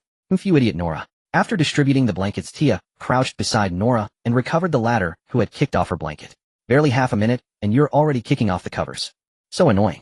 The tavern's lights gradually dimmed. The figures of the two elves grew indistinct in the gloom. Finally, they seemed to merge as one. Outside the royal city. Yo, old pal, what are you doing out here in the dead of night, playing with a yo-yo? A skeleton crawled out of the earth, dusted off the aristocratic hood, and looked at the one who had summoned him. What's so urgent you've nearly shaken your finger into vibration mode? Two things. Leon tossed the bound Finny before Vega. Her ancestor 400 years ago renamed the sixth plane the Earth world. Whoosh. The soul fire in Vega's eye sockets leaped violently, casting an eerie green light for dozens of. Can you find out? Ignoring Vega's shock, Leon tossed him a scroll covered in spells. A spelling. Vega looked down and began to read the incantation aloud. Starlight-like magical power converged, casting the skeleton's shadow into sharp relief. The shadow writhed madly, outlining the shapes of claws and fangs. A ravenous sound echoed, telling the world of an unending, insatiable hunger. That's sinister. Vega crushed the magical power in his hand, and the shadow instantly returned to normal. Second thing, send me to the bottom of the ley line corridor. Leon pulled out a bloody chunk of flesh. Its blood writhed in claws and fangs interlocked as if it possessed a life of its own. The extinct species Kimbisis myriad calamity bone. To transmit a deity, the ley line corridor can hardly bear it. It will cause irreversible damage to the territories of many undead beings. Vega took the flesh. A hexagram appeared beneath his feet, and his tone shifted. Kill whoever blocks you as many. Leon remained silent, then stepped into the hexagram, nodding slightly as a promise. Old pal. After I achieve epic and absorb this Kimbisis flesh, I'll go to the sixth plane. The world tree incarnated as a god will fully assist you in building a world wonder. You should advance to legend before you go. That difficult. Perhaps it concerns the ultimate secret of time travel and systems. I hope Ifmar can accept 18 undead. You've finally accepted the emotions of the undead. I am half like you, half like that dragon. Your son is as my son. Their exchange was efficient. In just a few sentences, everything was arranged. Moments later, Leon's body sank into the hexagram and vanished. Vega stared at the spot where Leon had disappeared, sighing softly. You too. What were you mumbling about just now? Finny wriggled on the ground, finally rubbing the rag out of her mouth. I'm so confused. Have I been handed off? Something like that. Vega placed the Kimbisis flesh into his skull and began to chew. So great human legend, what? Plenty. Finny twisted around, pointing the divinely sealed ropes at Vega. Like untying me first. No need for that, a little leash keeps you from getting lost. Vega lifted Finny, who had grown to a young girl's stage, and walked towards the elven royal city. The world is about to descend into chaos. Above the royal city, the spectacle expanded to its zenith, had broken free of the divine kingdom's constraints and manifested into reality. The very moment it manifested, the immense elemental sea carried by the spectacle tore the night asunder. The dome of the sky became a patchwork of colors, space itself shattered, and dense long black fissures stretched for over 100 miles. Wait, you're saying that after coaxing over 90 children he decided to go out and vent his rage? In the blood pool beneath the royal city, Vera yawned, watching the vines rapidly pulling her toward the ground. Oh, venting his killing urge. I don't get why coaxing kids would give you a killing urge. So impatient. Crack. The ground split open, and Vera immediately noticed the 9 grand spectacles circling above the royal city. She was momentarily stunned. Vera, my child, you must prepare for a fierce battle. The voice of the elven world tree echoed in Vera's ear.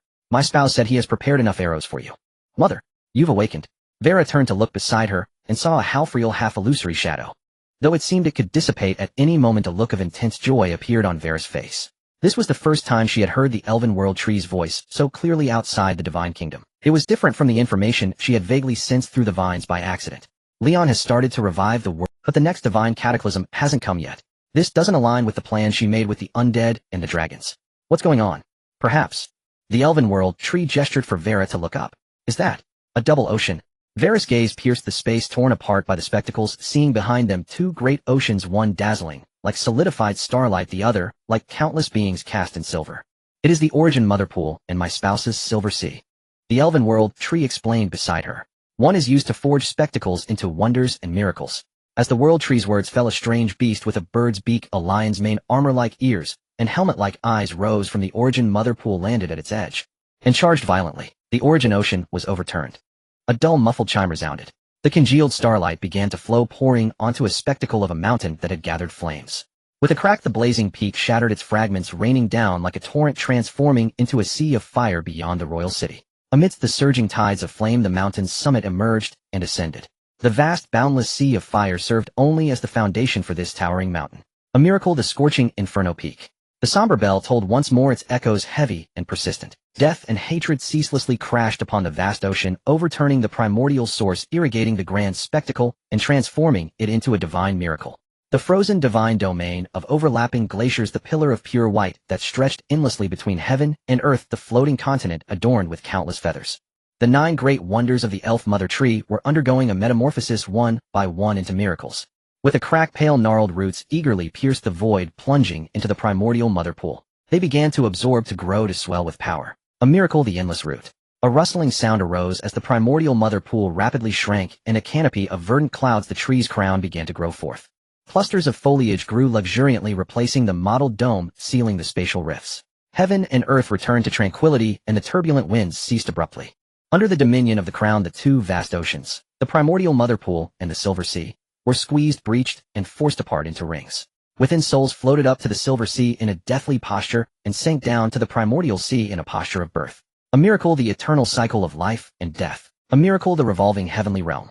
Beneath the verdant canopy, the thick bark was like armor, like scales, like iron, like jade. It possessed a supreme resilience capable of bearing and upholding all things. A miracle, the indestructible furnace shell. As a lifeless object, it should not have been able to bear a miracle. Yet with the irrigation from the primordial sea that birthed deities, all things became possible. The seed with the divine kingdom as its shell had finally sprouted. It sipped from the vast oceans, growing vigorously. Its roots spread without end, its bark became the indestructible furnace shell. The peak's divine pillars, snowy domains. These many miracles were but ornaments hanging beneath its crown. Please don't get excited. I know you're coming to life. I'm happy too. Truly happy. Are you trying to snatch lion from me? Why bring this up now? Above the royal city, Vera, held aloft by vines, studied the gradually materializing elf mother tree, and responded softly. He doesn't want to dive. I always feel you're learning strange things from him. No. You cannot create an avatar that looks like me. Find another reference. The cold divine domain, the infinite pillar, the floating divine peaks of feathers. The unification of the 9 great wonders into one. This is the re-emergence of a god. A maiden with tendrils sprouting from her body strolled through the void, gazing up at the colossal entity. She walked before Vera and bowed respectfully. Honorable Elf Empress, the monster's bard Mimes brings congratulations from the evil god. On behalf of the evil god, Vera pinched the vine that was chattering incessantly at her, coiled it around her wrist, and then looked the Mimes before her. Yes, the deity I serve has great expectations for the new god of life. Mimes raised the tome in her hands. Regarding the first deity after Ragnarok, I will dedicate my all to ensure his legend shakes the continent of Redania, marking the beginning of a new pantheon, and to completely plunder the divine authority belonging to life. As her words fell, the tome gleamed with resplendent gold. Pages flipped and text appeared in the blank spaces, only for the golden leaves to continuously fall away and drift into the distance. Thus the tale of the newly ascended deity was disseminated to every corner of the continent. The elf mother tree withered for 10 millennia within the rainbow divine kingdom of the dead creates. The indestructible furnace shell, the abyss of return, and 7 other great miracles breaking free from the shackles of death. To fully become a god. Vera caught a page of information, her gaze pausing on the list of miracle names. She then looked up at Mimes, the names of the 9 great miracles. He told you. When?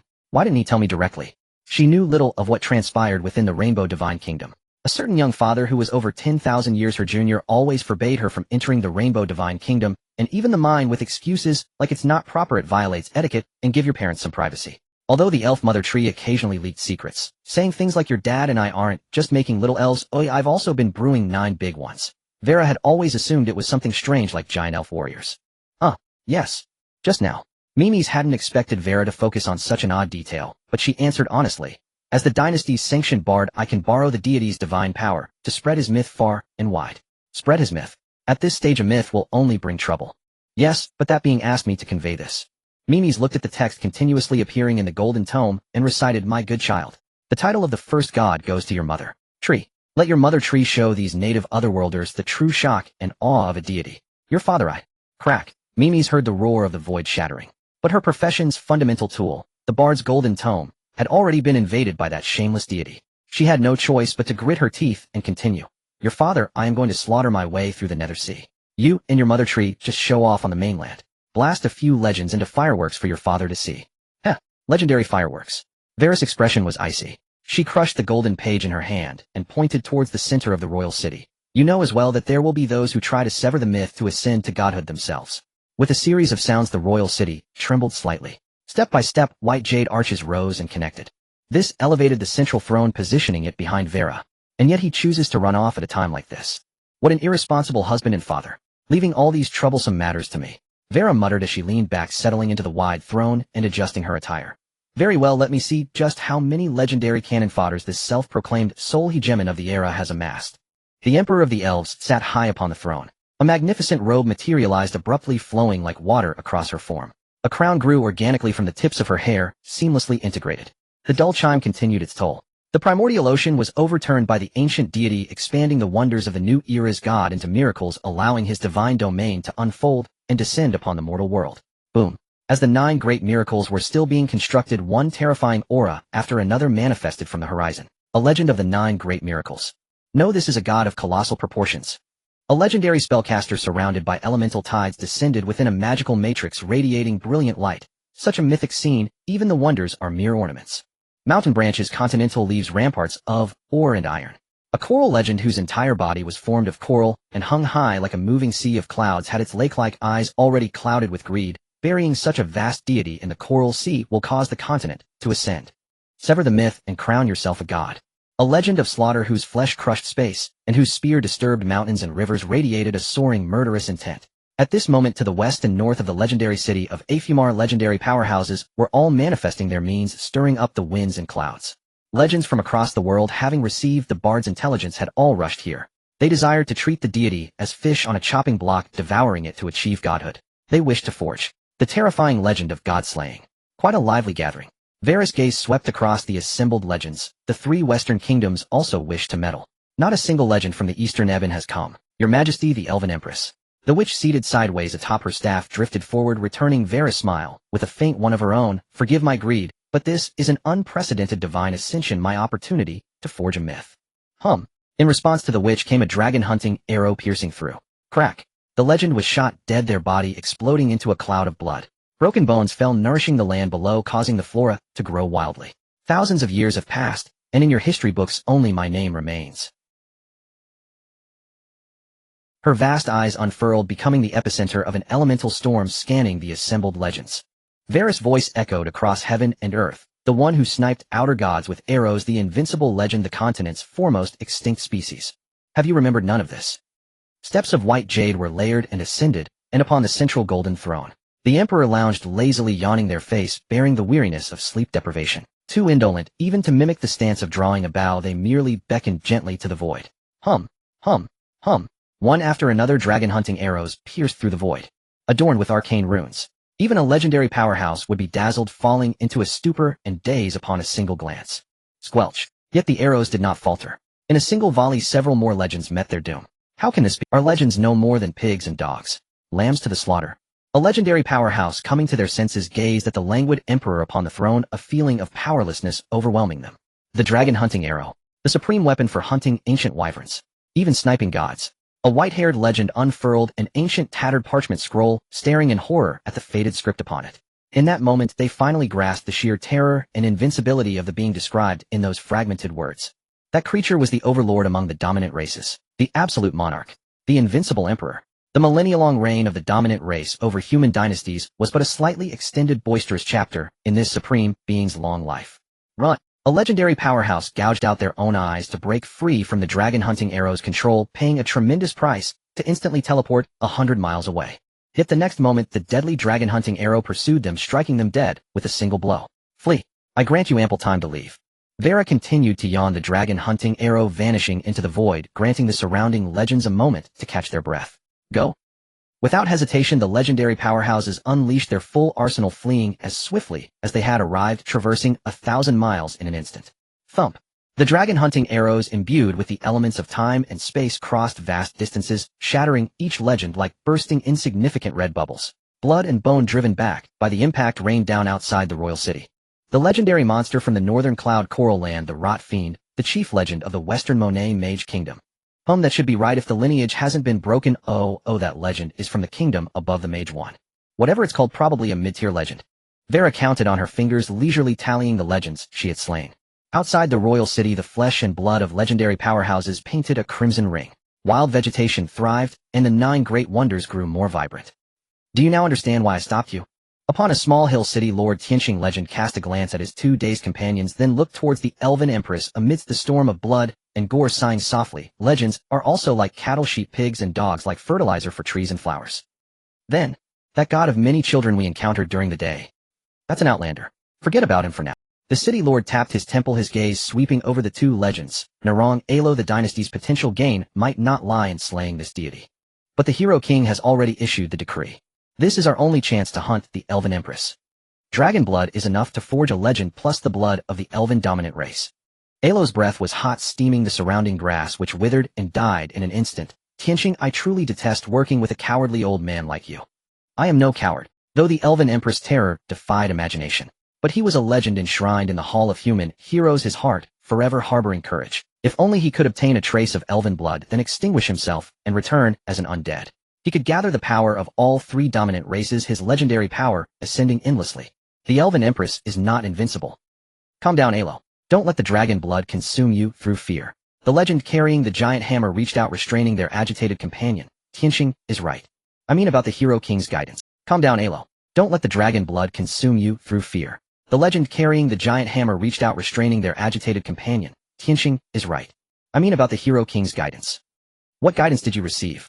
Alo held down, felt the restless dragon blood within him subside. Tell me. Norong. Of course, Alo. This monster forest stretches vast and wide, barricading the western border of the Ebon dynasty. Norong slowly released his grip, watching the elven empress slay legends, and the elven mother tree gradually taking shape. Behind her, his voice carrying a hint of reflection. This natural prison has trapped the Ebon dynasty in a small corner of the eastern continent. Now that entity appears so immense and boundless. Perhaps the prison is not natural. In ancient times, the monster forest did not exist. I know this. What are you trying to say? Alo frowned slightly. In the history books of the Ebon dynasty, one of the two most frequently recorded subjects was the exploration of the monster forest. The monster forest stretches south to the Nether Sea, north to Relutica, and even encompasses the starting point of the Dragon's Spine Mountains, the Isoa Divine Mountain. Since its founding, the Ebon dynasty had sought to cross this barrier, which did not exist in prehistory, to reach the richer, vaster lands further west. Yet numerous explorations and expeditions always ended in failure. Every entry into the forest was met with epic tales and legends. The epics and legends of monsters. This forest, from which even lower-tier monsters rarely emerged, would erupt into a monstrous tide whenever humans entered en masse. If one forced their way deep inside, it would be, just like now, slain by the elven empress. The miracles and legends they spent a lifetime forging became fertilizer for the forest. Alo, I truly believe you adventurers of Relutica should not go to the Dragon's Spine Mountains to slay dragons, and then bathe in dragon blood that dulls the mind. The city lord reached down and pointed. Not a natural prison means. The monster forest was created later by... Are you joking? A forest line stretching tens of thousands of miles. Alo sneered, but his smile suddenly froze as he looked at the elven mother tree gradually revealing itself above the royal city, alongside the forming miracle impossible. As you can see, in ancient times, a transcendent rule-based life form, a colossal entity equal to the gods, the nurturing mother of the dominant race. After its fall, its canopy, trunk, and roots nourished the vast forest that imprisoned the kingdom and its lands. The city lord pulled a confiscated golden page from his pocket, pressing it against Alo's face, his voice somewhat ethereal. Now that it has awakened as a god, it may reclaim its remains, to forge its divine form.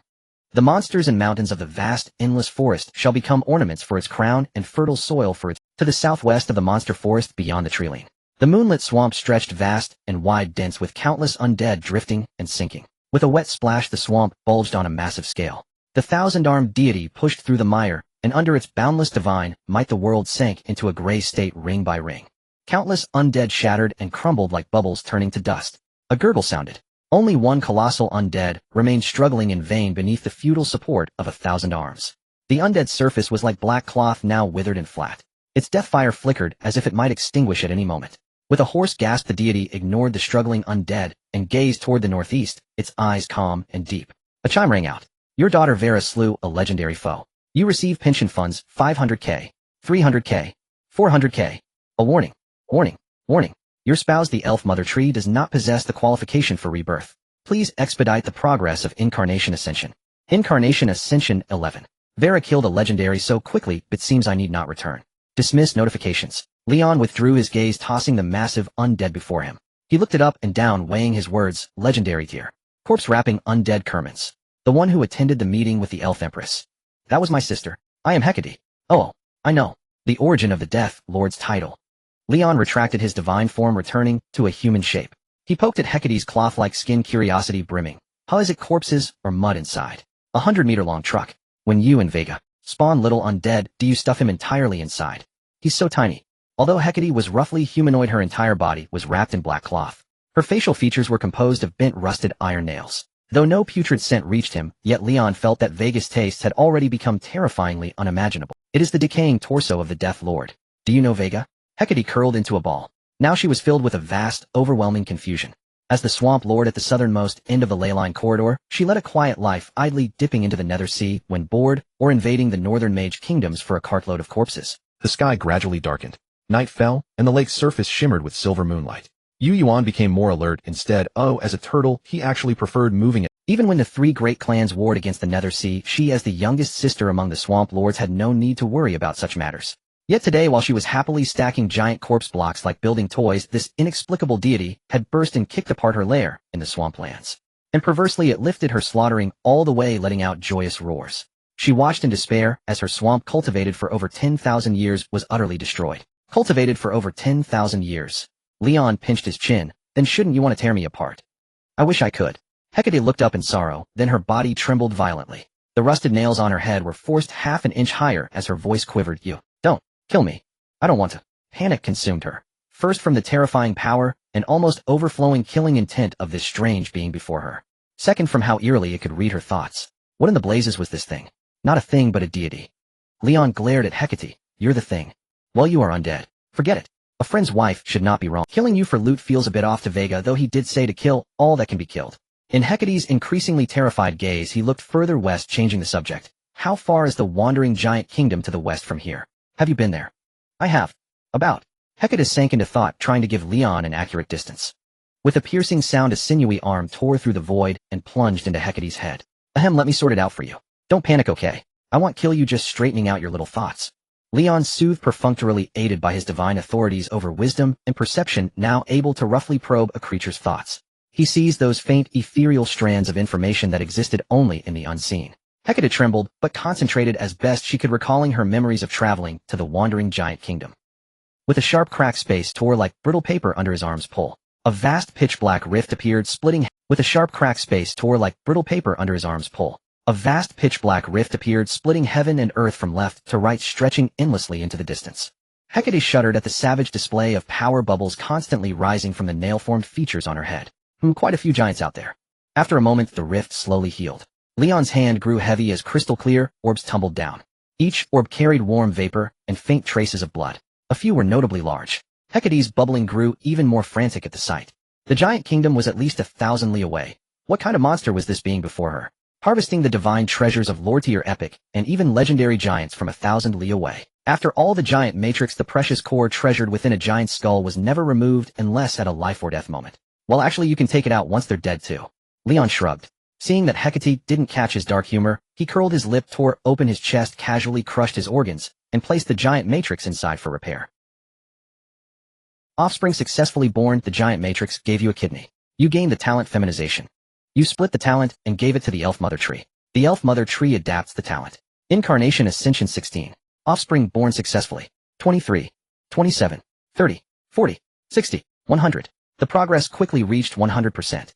As at dawn, Leon was still watching the progress bar when a dazzling light surged from the northeast. Like a newborn sun, it bathed the entire world in brilliant radiance. As at dawn, Leon was still watching the progress bar when a dazzling light surged from the northeast. Like a newborn sun, it bathed the entire world in brilliant radiance. She said it was strange. My love, hasn't Redania's seal not been lifted yet? How is a genuine deity being born? Leon grabbed the still yawning goddess of fate, pulling her out from his belly, constructing a divine form. Seal.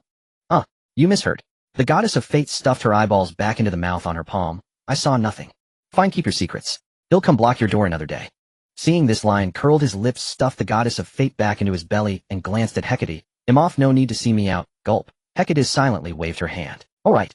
Lion's body sank halfway into the swamp, preparing to travel north along the earth vein corridor. He twisted his neck 180 degrees to look back at Hecate, and advised, show Vega some care, don't always wear that it's just a heavenly mission expression while creating little undead.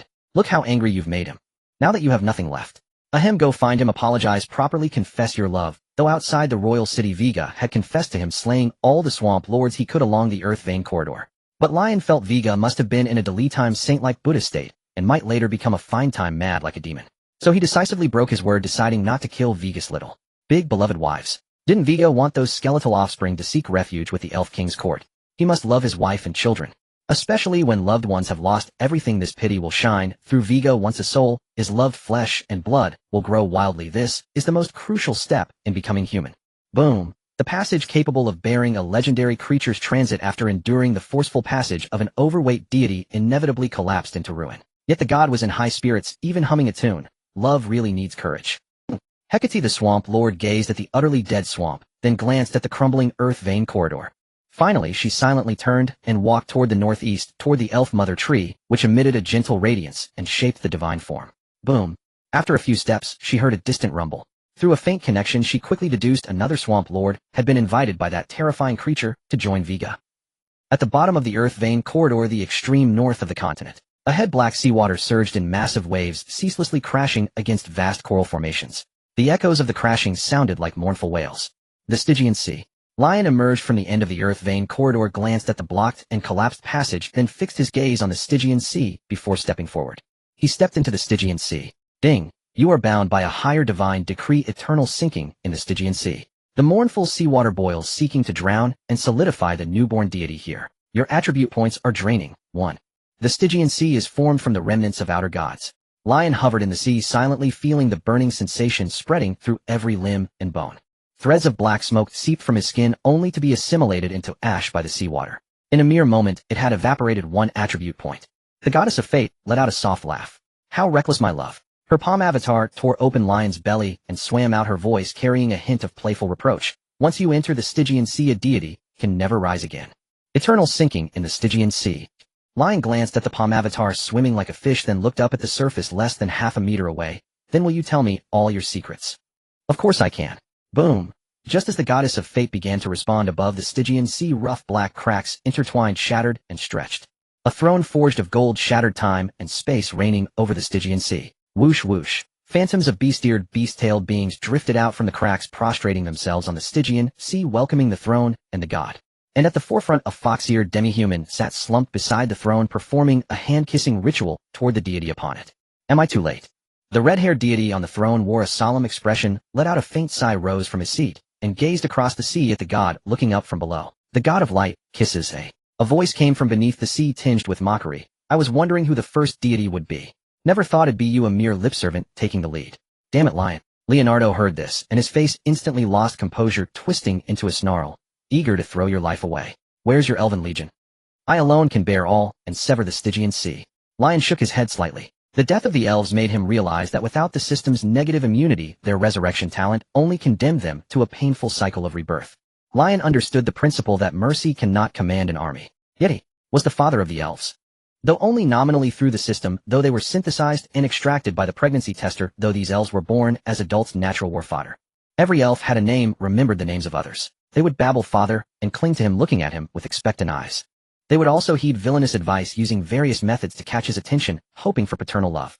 These memories after their deaths, while they struggled in deathly dreams, turned into blades, stabbing straight into his heart, stabbing him until his rage surged. The Stygian Sea is far vaster than you or I imagine. Domains like the Flaying Domain, the Frenzied Slaughter Domain, and the Sinew-Severing Domain are just early major monster clusters along its endless ring. Leonardo sighed again. A dragon as mighty as Cabetheus was thrown in and barely made a ripple. Did you get internet? Lion frowned. How is this guy busy playing kissing games on the Mytina Prairie more informed than him? Of course you think him like you, diving without a peep. I've almost chatted my way into a real-life meetup. Ahem. Leonardo opened his palm, revealing the finger bone of a suited demon. Vigas complained countless times about you burying his finger bone and then packing the dirt tight. Unlike Lion's wariness of Viga, he absolutely adored this fingerbone chat group, finding it irresistible. Apart from not boasting about his secret ascension to godhood, he would spam the group every few days. He chatted endlessly with Cabetheus. The more he learned about the Stygian Sea, the more wary he became, planning to hold off until the main god level before clearing it. Seems I've missed quite a few fascinating conversations. Lion scratched his head. He indeed only dug up the finger bone and shook it when he needed Viga's help. Alas, it's too late to say anything now. Leonardo reached out, gripped the armrest of the throne, and tossed it toward Lion. This is a sovereign throne which only dominant races can build. It eternally replicates half my attribute points. I was planning to use it to ascend directly to main godhood. The golden sovereign throne fell sinking into the seawater. The mournful seawater boiled, evaporating into towering black clouds. The throne of dominance. Leon pressed his hand on the golden throne blocking the corrosion of the nether sea. Where did you get such a fine treasure? He was well aware of the throne of dominance. It laid the foundation for supremacy, gathered boundless glory, served as the ultimate certification of power, and manifested the transcendent identity of a ruler. Since the dawn of the Redania continent, only 4 dominant races had emerged: humans, elves, undead, and ancient dragons. Theoretically, there should have been only 4 thrones of dominance. The elven throne had been worn smooth by Varys' constant use, much to Leon's disdain. The undead throne had been carted off to the elven royal city by one of Vega's grand consorts. As for the dragon throne, Leon suspected Kinbethas had gnawed on it out of sheer curiosity. "Ha with me the demi-human divine mandate, the god of tender kisses." Leonardo flashed an arrogant grin. "Isn't it only a matter of time before demi-humans ascend to the ranks of the dominant races? A demi-human divine mandate, huh?" Leon sat on the throne of dominance, listening to the system's chime. "You have acquired Leonardo Misera's throne of dominance. Attack 1111. Defense 111. Intelligence 1. You are the elven divine mandate. Kinbethas is the ancient dragon divine mandate. Vega is the undead divine mandate." Leonardo counted on his fingers, his eyes flickering. Theoretically, there's still a human divine mandate that hasn't shown up. Always talking about divine mandates. Do you truly believe in fate now? Leon glanced at the palm manifestation of a certain god drooling over the throne, resting on the armrest. "I remember the first time I met Vega, he was praying to the goddess of fate. Back then, when Vega visited the elven royal city with his undead descendants and prayed fervently before the statue of fate, genuine faith had surged forth, and the goddess of fate had feasted on it heartily. Vega truly believed in fate. Heh, whether he believes or not doesn't matter. Once you see Kinbethas' second divine domain, you'll understand." Leonardo waved his hand, pulling the ever-silent Anna along as he prepared to step into the rift and return to the Mytina grasslands. "God of tender kisses," a slightly high-pitched voice called out from beneath the sea. "I, the god of fertility and offspring, shall not forget this assistance." "Talk to me once you've breached the nether sea," Leonardo replied with a smile, but his gaze turned disdainful as it swept over the sea. "I'd rather not have to fish your corpse out of this septic tank one day." With that, his figure vanished into the rift. "My love, we're rich. Tens of millions of attribute points." No sooner had Leonardo left than the goddess of fate could no longer contain her excitement. "Tens of millions. That fool of a life god. Why didn't he trick him into diving in? Didn't you say the main gods had billions of attribute points? This is barely anything." Leon flicked the palm manifestation away in disdain. "And besides, I'm the one who's rich. The goddess of fate. Aren't we married? Quiet, something's coming." Leon reached out and pressed down on the palm manifestation, which was about to argue over property distribution as he scanned the surroundings. "Another sea race. Wrong guess. Guess, guess, guess." A sonorous voice echoed from all directions, causing the sea to tremble incessantly. An orange-golden light shone up from below, illuminating the perpetually pitch-black nether sea. "This is..." Leon looked down and saw 2 massive light sources like a sun and moon in the ocean, radiating brilliant rays. At the center of these lights were 2 terrifying vertical slits piercing through the depths like the gap between celestial bodies. "Ding! Detected an extremely dangerous mythical entity. Kinbethas' natural enemy, red dragon, terminator, gluttonous magic, dragon mountain, lord root, nemesis, rooted foe, nightmare of the nether sea, ultimate dragon form, dragon dominator, first god of the ancient dragons. Hunting mission, hunt the ultimate. Accept. Did you sleep today? Sent you mail, flayed ghost, stitched skin, X 999, sharks, navigator fin, X 999, gravedigger crabs, tendon severing pincer, X 999, swift seahorses, lightning, 5 whip, X 999. Your titles are as long-winded as ever. Not accepting." Leon massaged his forehead in exasperation, dismissing the system page. "And stop stuffing random things. Ahem, you're still growing, so eat up." As Kinbethas coughed dryly, the 2 sun and moon-like eyes in the sea trembled, their light dazzling Leon until the world spun. "Growing? No, what have you been eating?" Divine light gathered in Leon's eyes, a prismatic radiance solidifying beneath his lids as he swept his gaze over Kinbethas. The more he saw, the more shocked he became. Kinbethas' eyes had multiplied beyond measure. Each dragon scale was as vast as an oceanic plain, and the gaps between the scales had become bottomless sea trenches. Even with his eyes straining to the horizon, Leon could only make out Kinbethas' head and half of its neck. "Just breathing here makes me gain weight." The head that filled the entire view remained motionless as Kinbethas' troubled voice echoed. "Ever since I devoured a few racial domains and analyzed their talents through final consumption, I've been able to digest the nether sea." Final consumption. It's a dragon talent. A digestive system capable of consuming everything, allowing them to gain traits from what they eat. Devouring gems grows magic-resistant scales, consuming metal forges an indestructible body. Kinbethas patiently explained. With this talent, dragons, elves, and the undead created the era of 3 dominant races. And I, as an extinct species, have had this talent greatly enhanced. Enhanced to the point of turning yourself into a red-name target. Leon clicked his tongue in amazement. "I've even received a hunting mission. You are truly reviled by all." Kinbethas' lengthy list of titles had grown even longer than before. It now included epithets like natural enemy, and nightmare of the Nether Sea. Clearly this creature hadn't been idle beneath the waves, stirring up plenty of trouble and earning universal hatred. Heh, those not of our kind are bound to have different hearts. What peaceful coexistence on the continent. What I had no choice before. Skip the boring plot with a long press. Kimbethis sneered contemptuously. Once a Nether Sea race, always a Nether Sea race. Kill them all, break through, annihilate. Boom. The mere stirring of a mythical being's murderous intent caused the entire sea to descend into chaos. The void was pierced, the sea shattered into mist, was devoured only to be regurgitated by the void, as if in revolt. Compared to Leon's divine might that killed the world and turned it to gray, Kimbethis wielded pure brute force. In other words, sheer, overwhelming power. Just the authority of strength. Leon's eyes widened. What else? Kimbethis snorted coldly.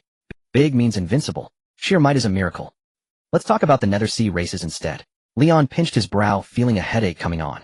This ancient female dragon had lived for over 10,000 years, and her mind had long been filled with nothing, the affairs of the underworld, sea.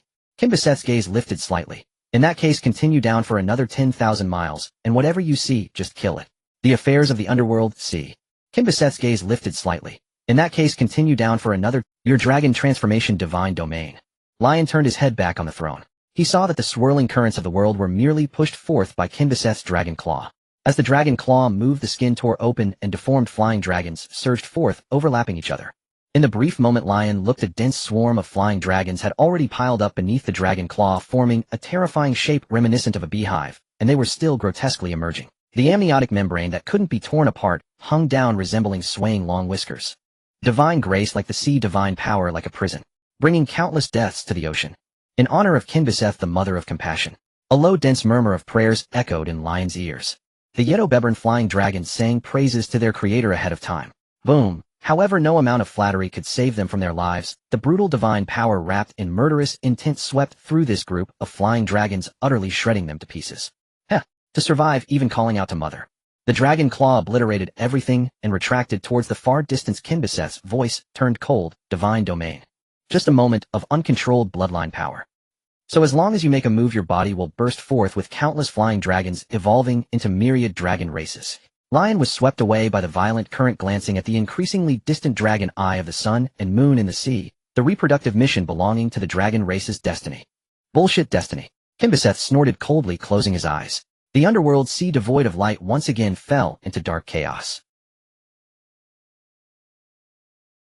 Lion withdrew his gaze, sitting silently on the throne, waiting for the end of the current. Pat. Sizzle. After a long while, the sound of burning firewood echoed in Lion's ears, and the originally pitch-black underworld sea gradually lit up with a ghostly blue hue. The form of an eternally burning massive torch stump revealed itself, swaying with ghostly blue sparks even at the bottom of the underworld sea. Ding. Death root, netherworld firewood rule life. Reproductive potential SSS level. Combat power none. Favorability 100. Remarks the compassionate mother nurturing the dead, accepting the first flame at the beginning of the world, eternally burning herself, transmitting the flame of the dead, is the foundation of the immortality of the undead, and will turn all the deceased into the undead. So the death root was transferred to the underworld sea. I thought the earth veins were all connected, but didn't see it. The current dispersed, and Lion scrutinized the death root from his throne. Below were the sprawling pale roots piercing into the seabed like spears, siphoning all nutrients to fuel the ghostly blue fire clouds above. Flying dragons and the undead climbed the root corridor, throwing the corpses they carried into the fire cloud canopy for incineration. Buzz. The corpses ignited, transforming into the undead, drifting out from the fire cloud canopy with ghostly flames. Flying fish, swimming sharks, bone dragons. Regardless of whether they were dragons or various forms of underworld sea creatures, any deceased entity turned into the undead. Some broken corpses under the flames pieced together to form new races. All the deceased in the world will turn into the undead. Even flying dragons and elves are no exception. Seeing this scene, Lion sighed. As a dominant race, the undead possessing this death root need not rely on any innate for as long as they kill elves and dragons and throw them into the canopy to burn, they too can seize the racial talents. Respected deity, we signed a contract with the flying dragons and elves during the era of dominance, vowing never to burn the two races. This is merely a special circumstance. Lion turned to look at the source of the voice. Outside the throne, mist hung low, parting the waters of the underworld sea, where a ghostly being stood still. Chains hung down, bearing a rusted scythe. Dragon God Kimbethis has already indicated your arrival. Before the war begins, allow me to introduce myself. From beneath the ghost's tattered body, two thin arms extended, bowing to Lion. I am Kerman, the Lord of the Swamp of Death, waiting here for a long time. May the name of the God of Abundance reach every ugly corner of the underworld sea. It seems you have understood the exploration. I only need to focus on gaining fame. Lion's arms hung down resting on the throne's armrest. This aligns perfectly with my intentions. May your divine might be boundless. Kerman unfolded a piece of demon leather revealing the map. The underworld sea is vast and boundless. Taking Redania as the starting point, we consolidate all spatial scales into depth. The map was upright, taller than a person, with a small black mass at the top labeled Redania continent. Below the black mass, fine lines stretched straight to the edge of the map. Kerman's withered fingers traced over the map, introducing it to Lion. As you can see, Redania continent is merely a tiny speck on the surface of the underworld sea. The area where the death root resides is merely a burial site for the underworld sea races with a depth of 4. The region within depth 3 has been completely devoured by the dragon god, erasing all underworld races and their nests from existence. In the area of depth 4, the remaining underworld races include the Serpent Valley, Cloud City, and Fangtooth regions. An hour passed. May I request to end this lesson early? Lion rubbed his temple, feeling slightly nauseous and lightheaded. Kerman had been elaborating for a full hour. Yet he had only introduced less than 1/5 of the map's area, which was taller than a person. He suddenly began to understand Kinviseth.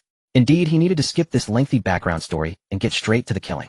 Whatever regions and clusters, he would smash and grind them into dust, obliterating everything in sight. Leave it to the undead scribe Kerman to count it properly. The seasoned scribe would not only tally the destroyed regions, but would also thoughtfully name each one appropriately. Oh right, Kerman wasn't just a scribe, he was the strongest bard of the undead. Lion pressed his temple again, shaking off the drowsiness. As you can see, this is a protracted war. Kerman paused his actions, starting to fold up the map. The underworld sea races lack any dazzling innate talents. Their only and fatal advantage is their numbers. Even if we destroy one region a day, it would take us hundreds, if not over 1,000 years. If we want to eliminate future threats. Kerman observed Lion's gradually horrified expression and quietly stuffed the unwound map back into his ghostly form. Lion, he regretted going into the sea. He even thought about dying back to the Rainbow God Kingdom. Perhaps his elven offspring could afford to die a few more times. After a few lifetimes, they might just get used to living and dying like this. Kerman, state your name. Leon slumped on the throne, casting a sidelong glance at the nether domain before him. A colossal entity stretching dozens of li drifted within the nether sea, its surface adorned with bizarre tentacles and monstrous flora growing like grass and trees, while several long pale pillars hung beneath it. Within the nether sea, there were no natural lands or seabeds. All domains were formed by the convergence and assembly of twisted monsters. Either a monster itself grew to the size of a continent, or the remains of monsters piled up to form a region. Monsters gathered in these domains, hunting and roaming across the depths. Respected God, this is the Cloud City domain.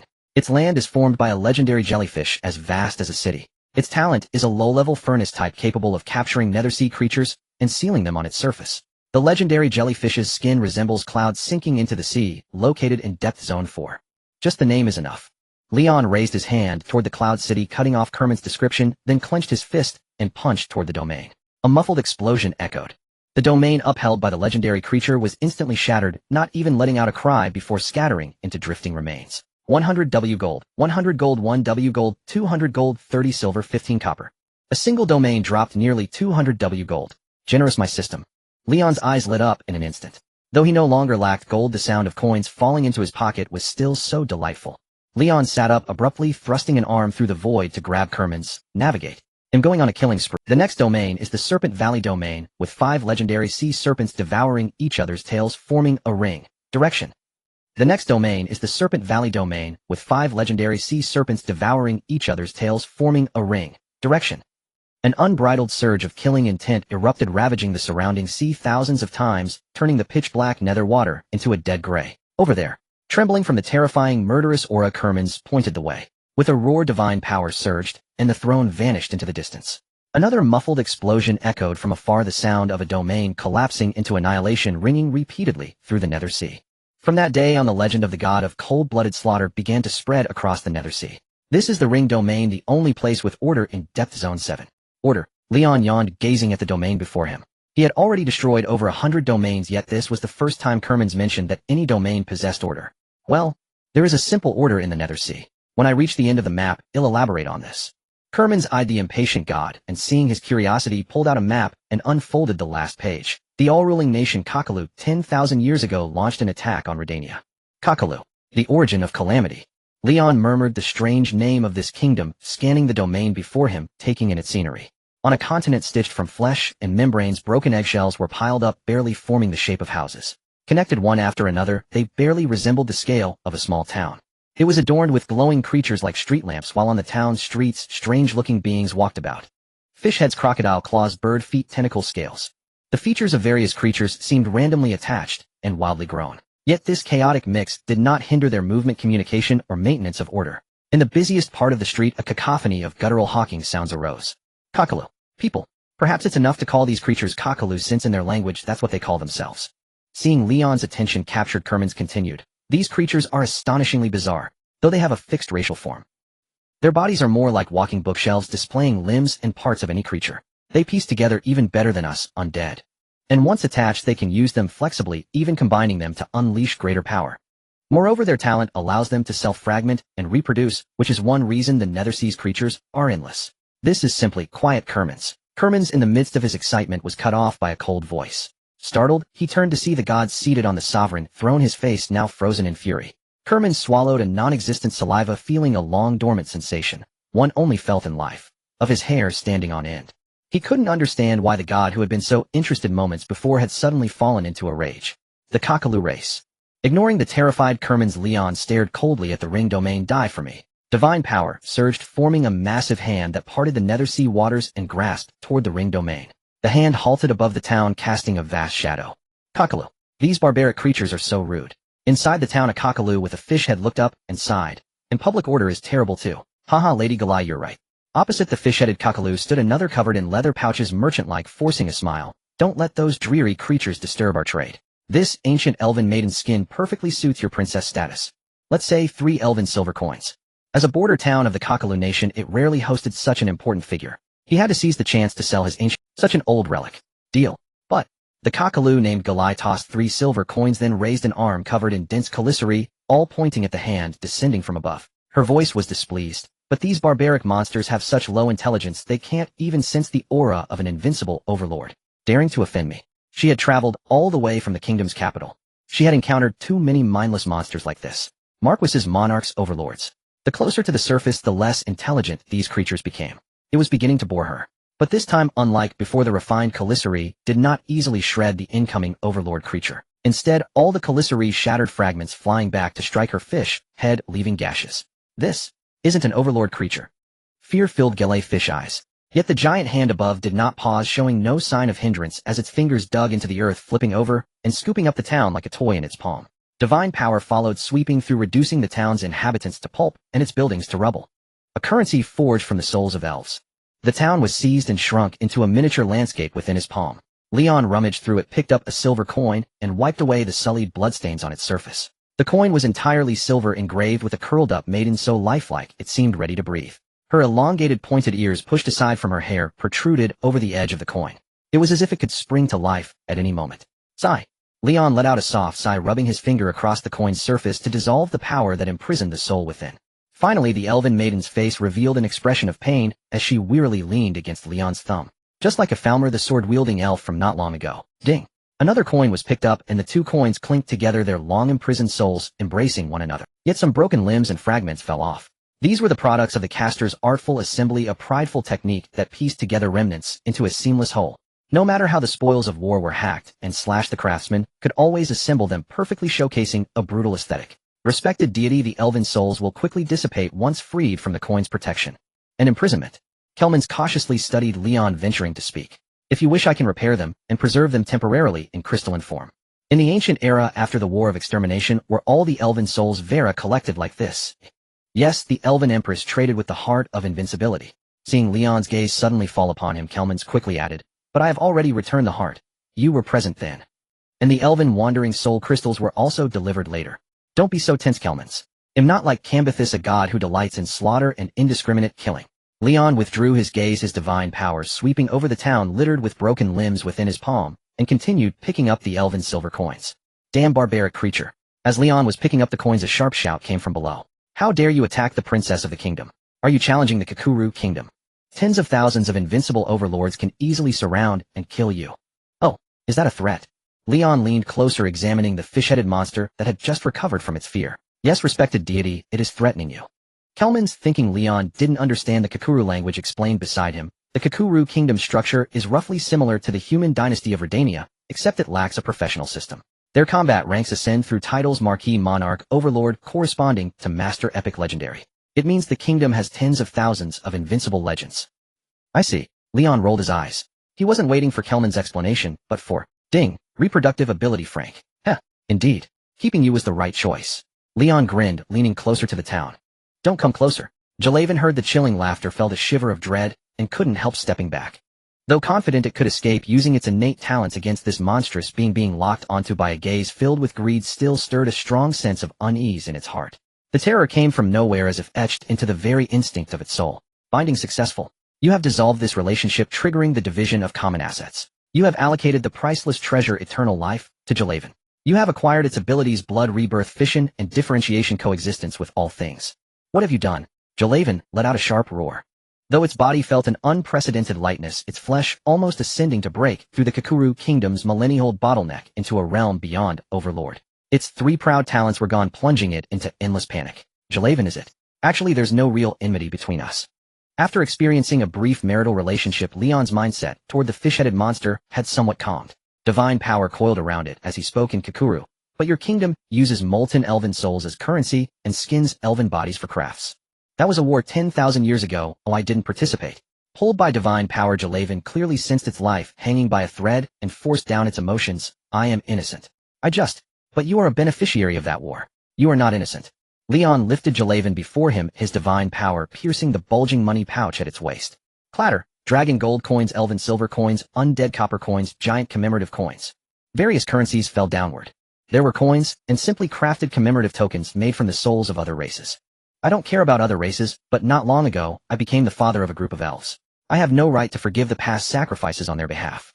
Leon only sorted out the elven coins, letting the other items drift away into the nether sea. So I've made up my mind to eliminate all sources of calamity for my daughters and become their benevolent deity. At this moment, he understood Cambithus even more, grasping the sentiment of skipping all tedious plots and killing relentlessly.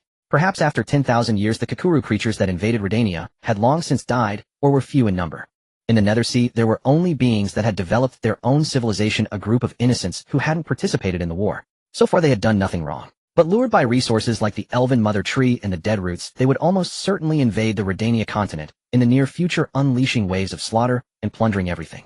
Just like 10,000 years ago, hunting down every visible race and turning them into war trophies. Entanglements stretched back thousands of years and anxieties forward thousands more. A debating right and wrong was meaningless. As an opposing force, one need only inflict slaughter. With power today, it was right to destroy the so-called Kakuru royal city and turn its territory into a vast resource repository. This was racial war. Knowing too much served no purpose. Once any of the three overlord races birthed a deity, it was destined to annihilate the Kakuru and the Nethersea races.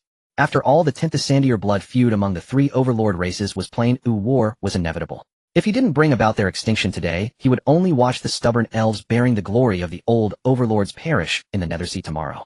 Leon understood all this. For this rare civilization nurtured at the bottom of the sea, he felt ordinary admiration and wonder, even a flicker of pity for this princess. But it lasted only an instant. The next moment he resolved to destroy it completely. While becoming the benevolent deity of the elf race, he also transformed into the god of annihilation and slaughter for the Kakuru race. So it is a god. As Lyon's thoughts churned, Gillet's pupils dilated to their utmost. She finally understood the source of that inexplicable dread. It was not the other's greed nor the powerlessness of being defeated in a single round, but that what she faced was the ultimate being extolled in the annals of the Kakuru kingdom, the one who shaped the Nethersea. A god. The supreme terminus of lives, evolution, invincible, the unconquerable conqueror. Plop.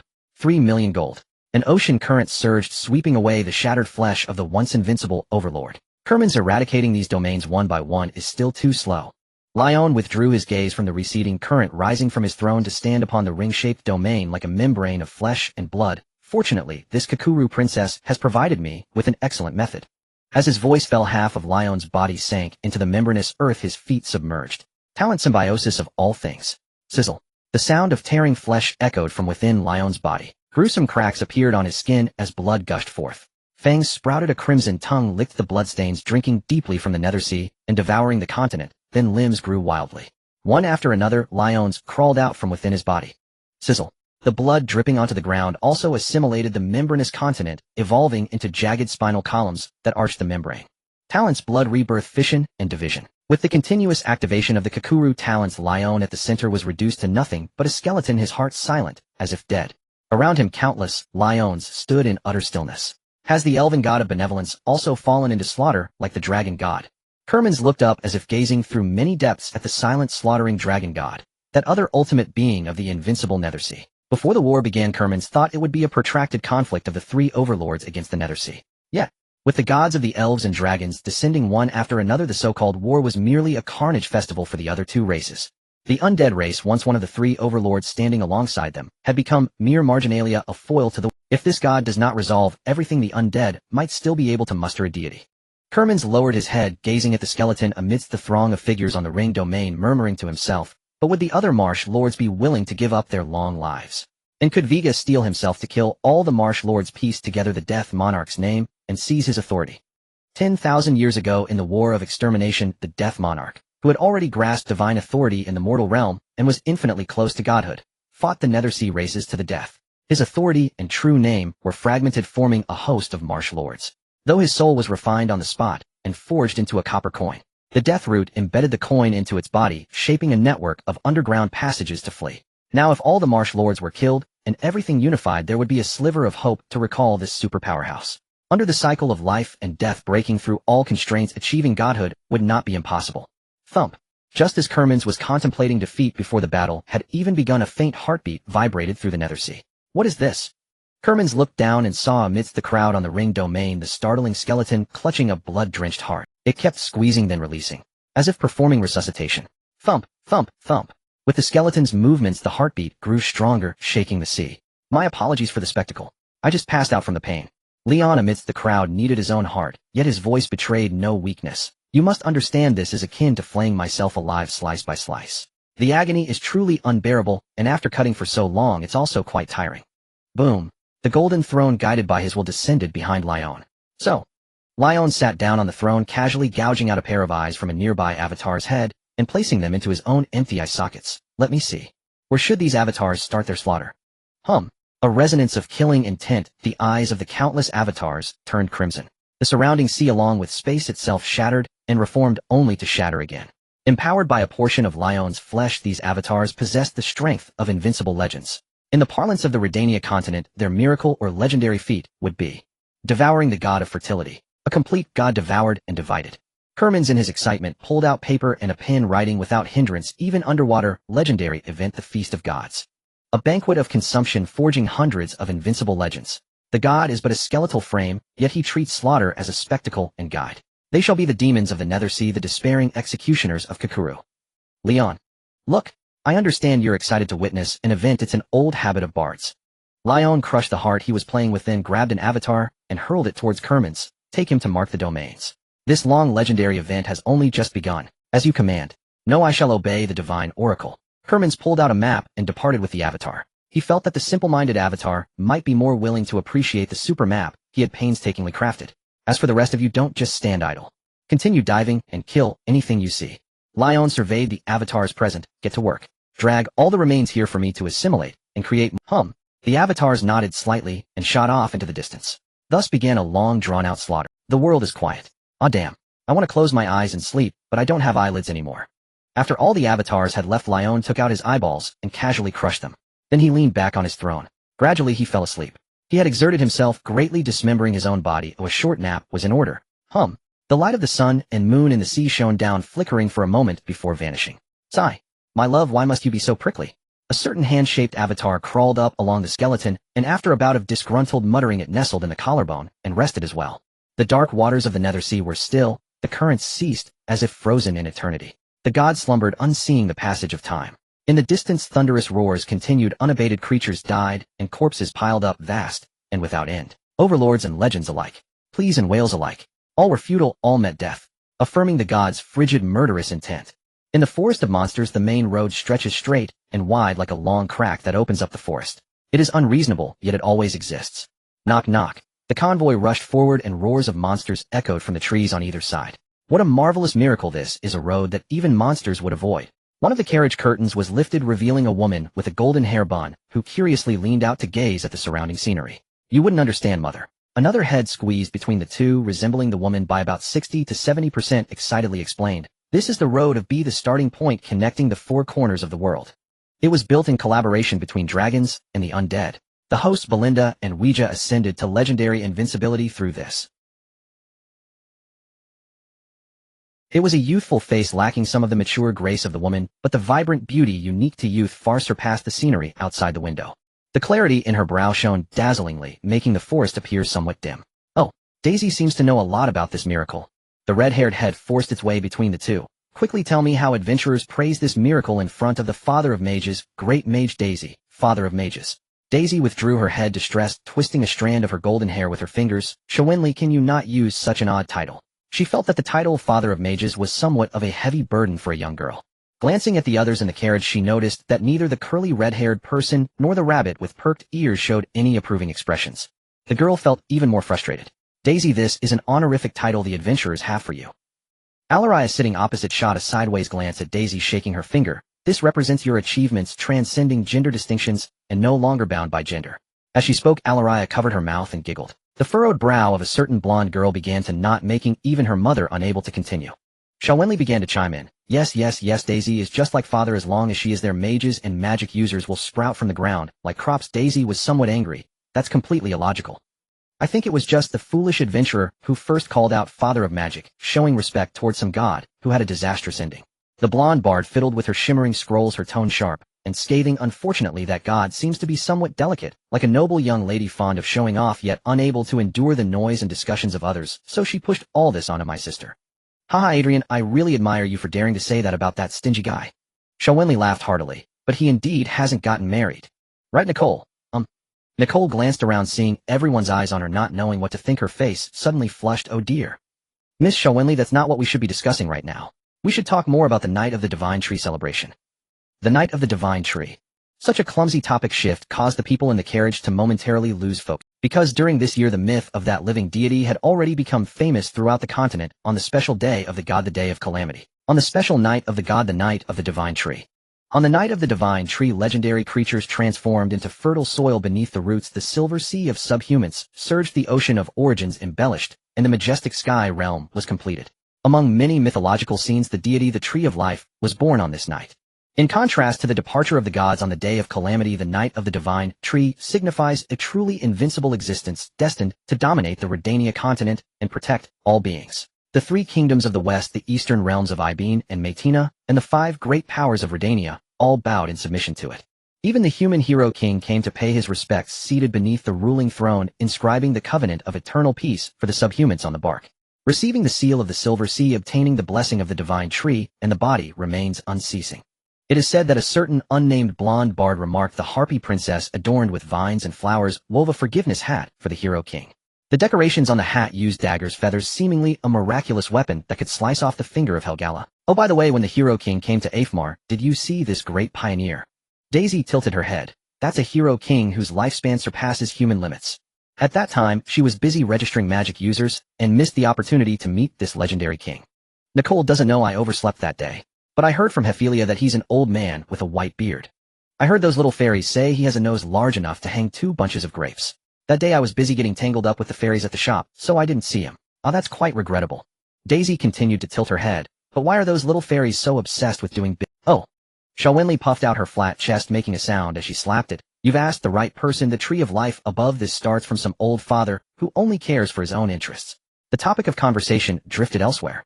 The carriage sped smoothly, the chaotic wind occasionally lifting the curtains, revealing the vast region of the Forest of Monsters, and above the forest stretched an endless expanse, a colossal green cloud crown replacing the sky. On the night the deity was born, the great creation did not choose to devour everything in the Forest of Monsters. Instead, it expressed gratitude to the legends who came from all directions bearing gifts, using their flesh and blood to shape the upper realm above the Forest of Monsters based on the tree crown.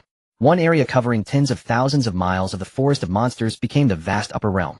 From then on, the Forest of Monsters was divided into 2 realms, the Heavenly Realm and the Earthly Realm. The earthly realm of the Forest of Monsters, shrouded from sunlight, evolved through the divine tree's cycles of day and night. The trunk brought forth daylight, while shrouding itself for the night.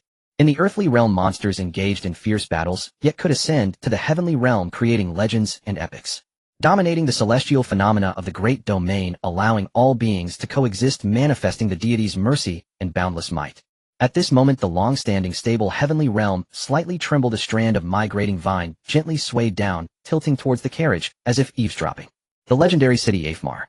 The trunk of the divine tree rose from the center of the royal city, though relatively small, compared to the vast tree crown above, it completely defined the separation of the two realms. The light at the top was dazzling, illuminating tens of thousands of miles of the earthly realm, yet it was not blinding to the royal city. I understand now. You don't need to worry too much. Father, he really hasn't taught the elves much. But he has already gone down to suffer, alright. Did she marry before you?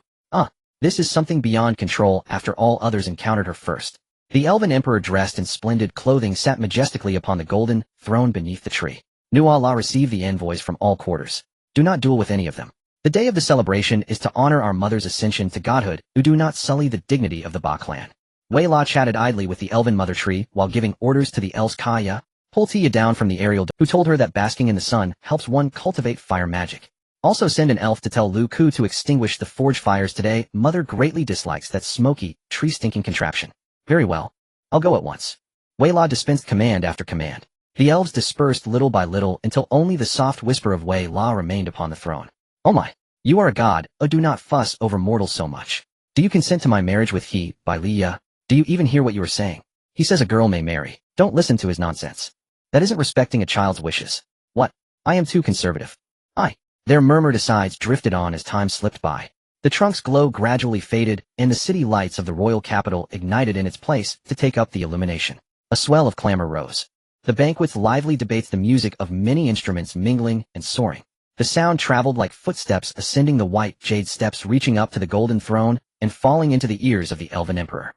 How festive. The capital is alight everywhere. It scarcely feels like the place I have guarded for 10,000 years. Seeing no one at her side, Wei La lounged lazily against the throne and yawned. Move aside, move aside. Wei La rolled her eyes and settled to sleep on He Bai Liya's thigh. It is my time to sleep. You are hopeless. He Bai Liya drooped a wing and covered Wei La with it.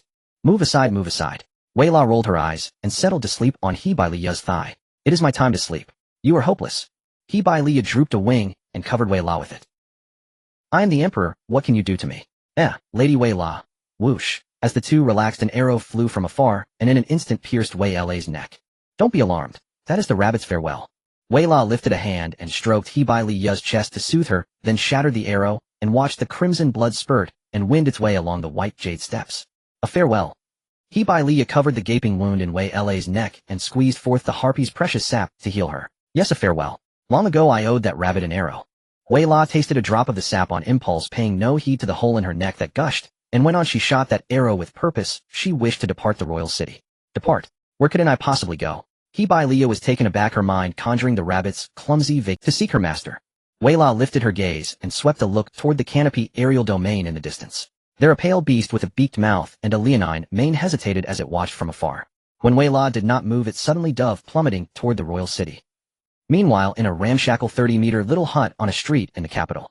Compared with the festivity, the hut felt quiet. A faint rustling sounded from within, almost imperceptible. This is the master's cleaver. This is the master's wooden basin. This is the master's eldest son. Inside the hut, the giant opened a sack and watched silently as the rabbit girl busied herself listing off household treasures. This is the master's principal wife.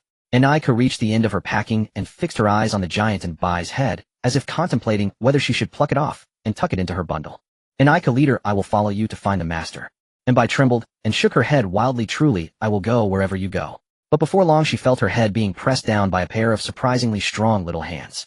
A mage-class rabbit no taller than half the giant's head from some unknown source of strength pinned the lord-class monster down with relentless force. Don't move and jeopardize the pregnancy. Anika's brows rose as she pressed her head against Bai's snout and grabbed a whisker, her small face suddenly grave. There is the master's principal wife in your head. I know. From Bai's angle, she could not see Anika's solemn expression, yet she felt her leader's overwhelming determination to protect the pregnancy. Cold sweat. It's good you know. Anika patted Bai's wing and returned to tidying other things. Anika, leader, these are all the master's things. What about yours? Bai watched Anika bustle for some time, then crawled into the sack to double-check for omissions, and could not help asking. She noticed that Anika, while muttering and packing, had never said this is Anika's. Anika's. Anika popped her head from the cloth bag, as if pondering what else she had. Oh, I remember. She leapt out and began to dig at the foot of the bed. She finally unearthed an arrow and two fist-sized objects wrapped in clods of earth. These are not Anika's, they belong to that Wei La. Anika tossed the arrow out the window. When she watched it burst with sealed power and fly toward the center of the capital, her gaze returned to the two objects. She wiped away the mud and stared at them intently. Bai, these are the diamonds the master gave me. Sparkling. Enika brandished the 2 gems like treasure in front of him by hee pretty right. Beautiful, beautiful. The polished diamonds refracted light so fiercely that Mbai grew dizzy.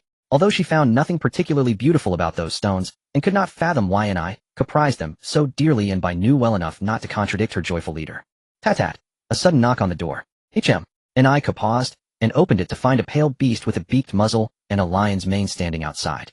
You wish to seek your master. Wang Yuzheng lowered its head to regard the tiny rabbit. Before she could answer it continued, take me to him. He promised he would help me slay Niefun Kusi. It has been a year with no word. I have been busying myself in Ai Fumaer. Has he forgotten? He is in the Nether Sea, the path is long, and you cannot travel it alone. I will carry you part of the— Wang Yuzheng went on. I practice the human occupational system. Though less than a year has passed, I have reached its limits. Ordinary legends cannot touch me. Your life is bound to his. If he does not die, you will not die. Should you be injured, he will perceive it. I am no fool. I will not harm you. All right. Then it's settled. Death and Loathing glanced at the giant Ambi, who had begun tying up his bundle, then turned to Nicole, who was holding 2 diamonds in her hand. Shall we depart now, eh? No. Nicole stuffed the diamonds into her pocket and grabbed hold of Death and Loathing's mane to climb up. We still need to pick up the others. Who? Death and Loathing was somewhat reluctant. After all, as an ancient god, it had no desire for anyone to ride upon its head. Nafia and Irene. Are you joking? I've been living the good life here. Nafia sat atop a mountain of, or her breastplate having grown unusually thick. She let out a belch. They say that guy went to soak in the Nether Sea. I'm not going to that godforsaken place. Thud. The dragon girl was knocked unconscious by a diamond. Nicole summoned vines tying her to Death and Loathing's lion-like mane, then looked at Irene and pulled out another diamond the size of a fist.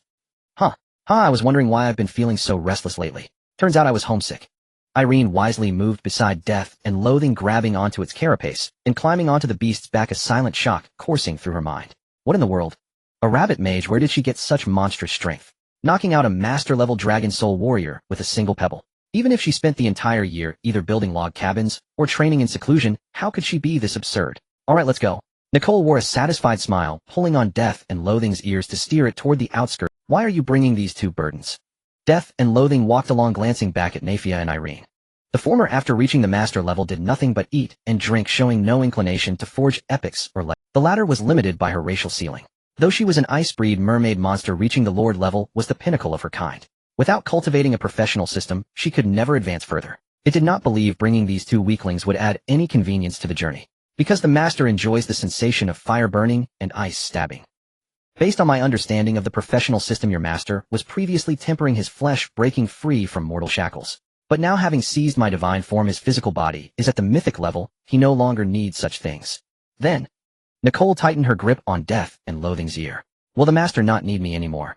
Over the past year, despite her diligent training, she had only reached the master level. Aside from possessing 999 attribute points, she was not much different from the 2 burdens Death and Loathing spoke of. I don't know. For eons I've never been able to distinguish between love and utility.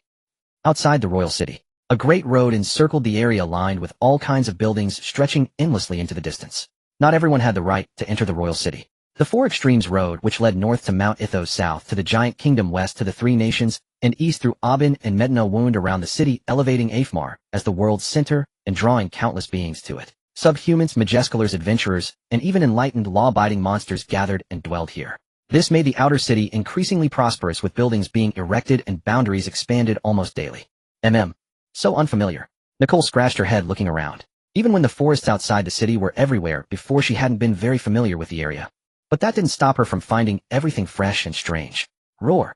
A clear dragon's cry rang out in the night sky. It's the legendary flying dragon, the Road Master. Belinda, the legendary dragon. They say once the road is complete, she can fly from the far west to the far east in an instant. An invincible legend. Heavens! A terrifying flying dragon, 100 meters long.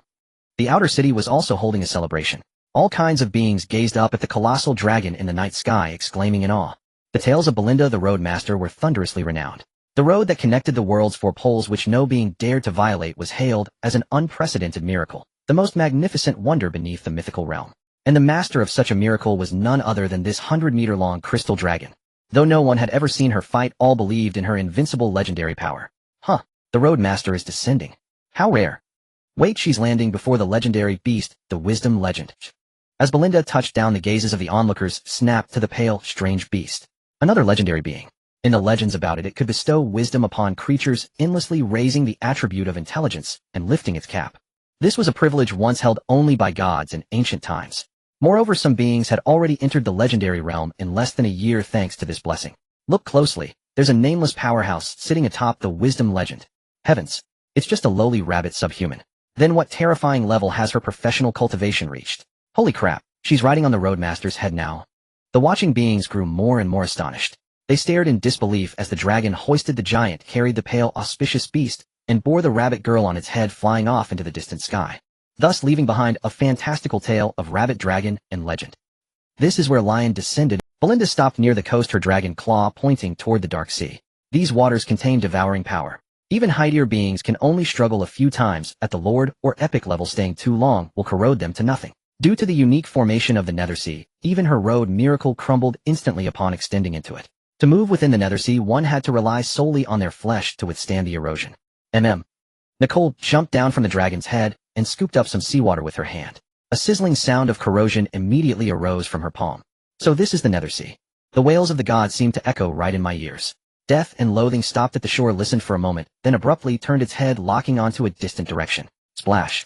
Waves crashed against the rocks, and a few drops of Nethersea water fell onto its claws. So you've sensed me too, Sphinx of reason and wisdom. Death and Loathing's eyes burned with intense venom.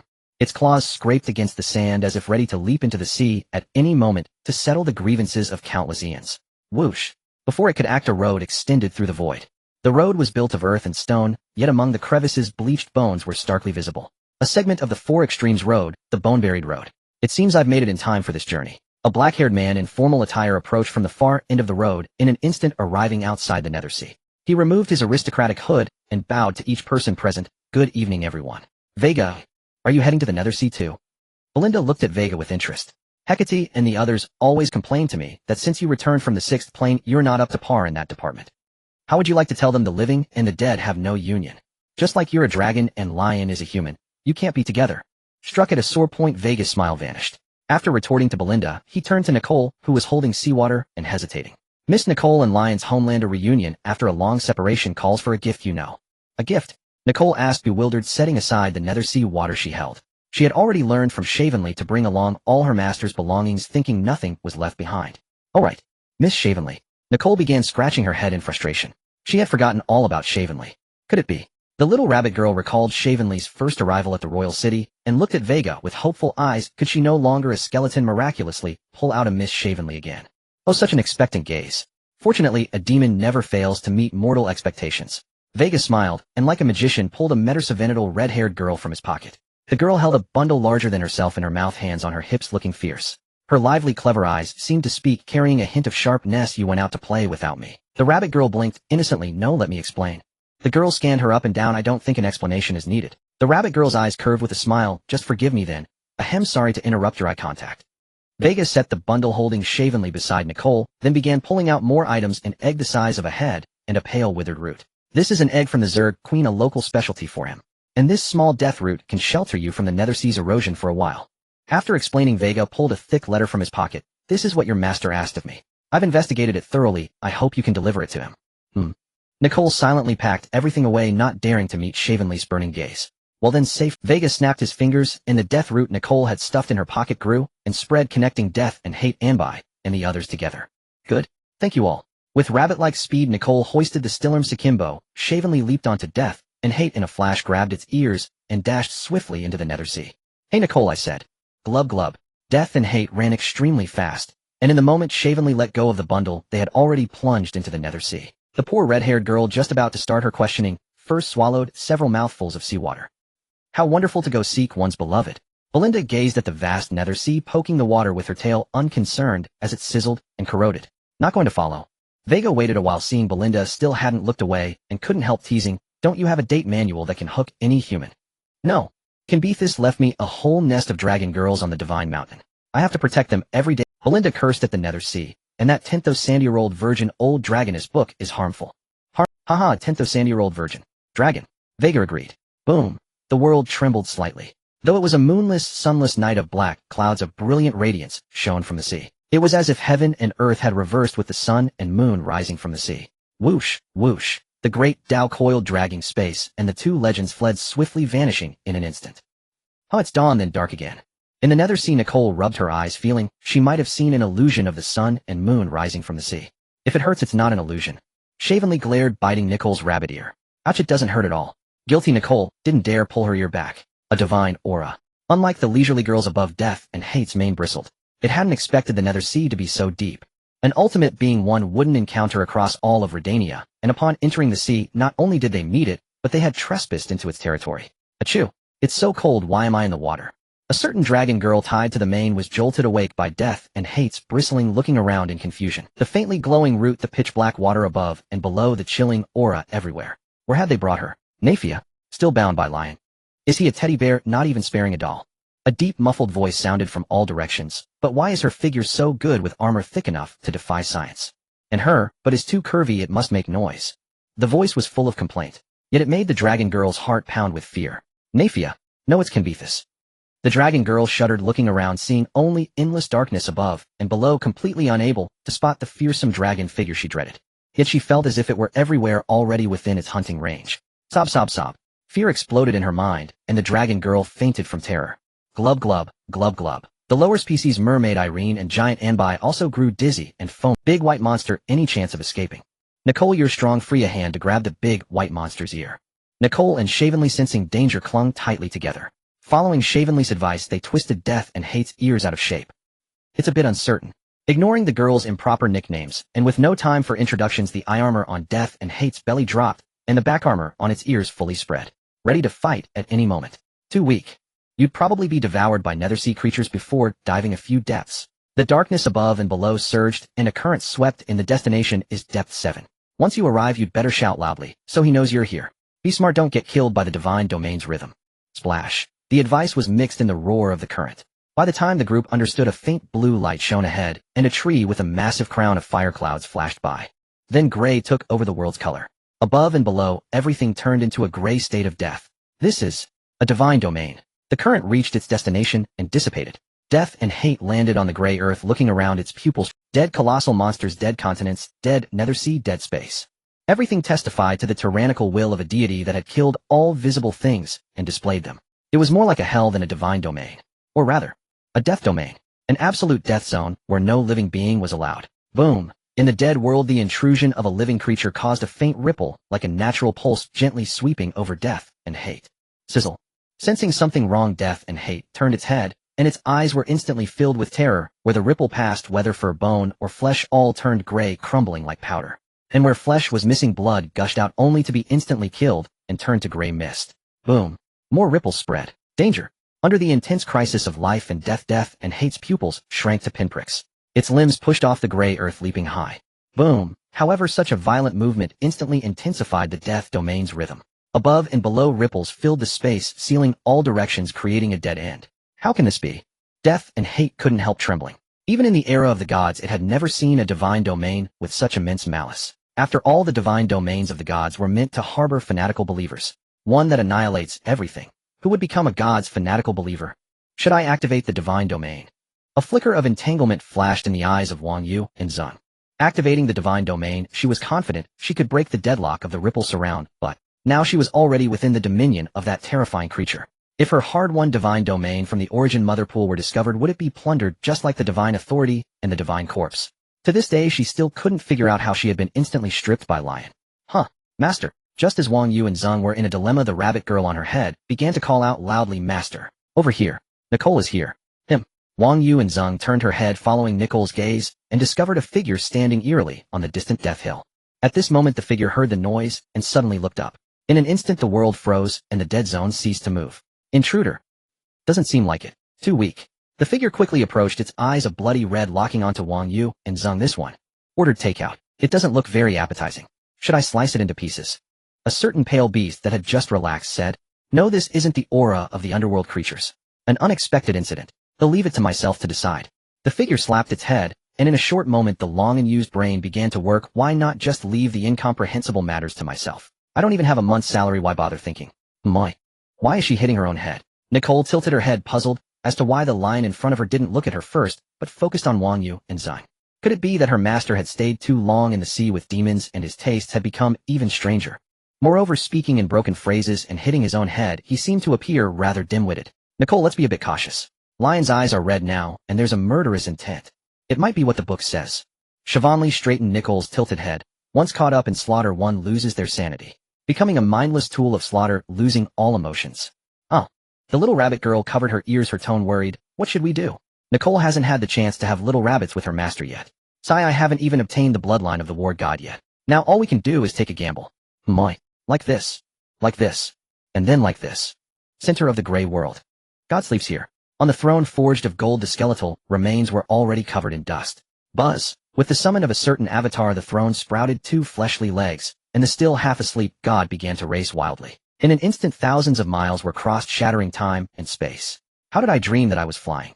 Lion slowly woke up, discovering that the scenery around him was rapidly retreating, his skull being pelted by the incoming seawater, constantly crashing against the throne, producing a rhythm of da-da-da.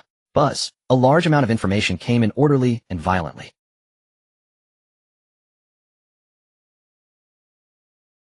Depth 8 cleared. Depth 9 cleared. Depth 348. Remnants of Kalu destroyed. Remaining evildoers submerging. Continue clearing. Depth 4923 is currently being cleared. Many avatars were active at various depths, shoving a year's worth of accumulated information to him. And the last message marked as important was, a group of strange creatures have invaded the dead zone. Details. A little girl with rabbit ears on her head. Cough cough, is that Nicole? What are they doing adventuring in the underworld? Did they encounter an insurmountable problem at the mother tree? Did the remnants of Kalu come ashore and start a massacre? Right, with this outfit I hope I don't scare Nicole. You have absorbed 9,999 physique points. Current throne total balance is 338912448. Ziz. A divine light burst forth, allowing Lion's skeletal body to take on flesh and the skin to be reforged. Also, it has been continuously adding attribute points to the throne. He remembered that when he first obtained the throne, he only had tens of millions of attribute points. Moreover, in this past year the throne had been shielding him from the underworld's erosion and was constantly consuming attribute points. Now not only had the total number of attribute points not decreased, but it had tripled. Are you smoking now? Lion couldn't help but exclaim in delight. Leonardo, my dear brother. Then he began to vigorously absorb the throne's attribute points without pause. Even though his brother worked hard, the little rabbit girl came running from afar. Although she didn't know what urgent matter it was after a long separation. What should be given still had to be given. Da-da-da. The throne didn't rush for too long, its time-shattering rush dissipating, stopping in a gray wilderness. Hey Nicole, long time no see. Huh. Lion rose from the throne, revealing a smile. However, the magical pressure that rolled towards him made his smile freeze instantly. Master Nicole will save you. On the wilderness, the little rabbit girl raised her staff, her red eyes wide open. Master-level spell, Thorn Frenzy. The emerald magic elements tore open a corner of the gray world, and thorns fell like rain. Dong. A dull sound of trampling came from behind. A 30-meter-tall, lord-level giant stepped forward, using the picked skull as a war hammer, smashing it down. Go. You have been strengthened. Gulu. Gulu. Gulu. In front, a red-haired mage rode atop the head of a pale beast, raising his hands. Slimes began to descend. At the very front, a black slime wearing a crown expanded and transformed into a city-destroying form, leading a swarm of slimes charging forward. Raging Dragon. Ice Disaster. Dragon Soul warriors manifested wings and claws, while mermaids gathered, a frost blade storm flanking from the left and right. In an instant, attacks came from all directions. Surrounded Lion. This one. They think Lion has lost himself in slaughter. An avatar beside the throne conveyed the message. They decided to wake me up. The attacks fell upon it, but Lion arrived just in time and appropriately. I understand now. Lion's face twitched. Boom. The next moment, all attacks fell, stirring up large clouds of dust. Did I hit? Nicole blinked, her eyes staring at the dust. She saw that just before the attack fell, it seemed there was a golden chair and another lion. Whoosh. A gale stirred, swirling the dust. Huh. Nicole perked up her rabbit ears, the magic on her staff gathering her expression, full of vigilance. Swish. However, in the next moment, a figure shot out from the dust and slammed right into her face before Nicole could. Nicole was startled, shrinking her neck as she warily looked at the familiar face so close to her, and then instantly filled with joy.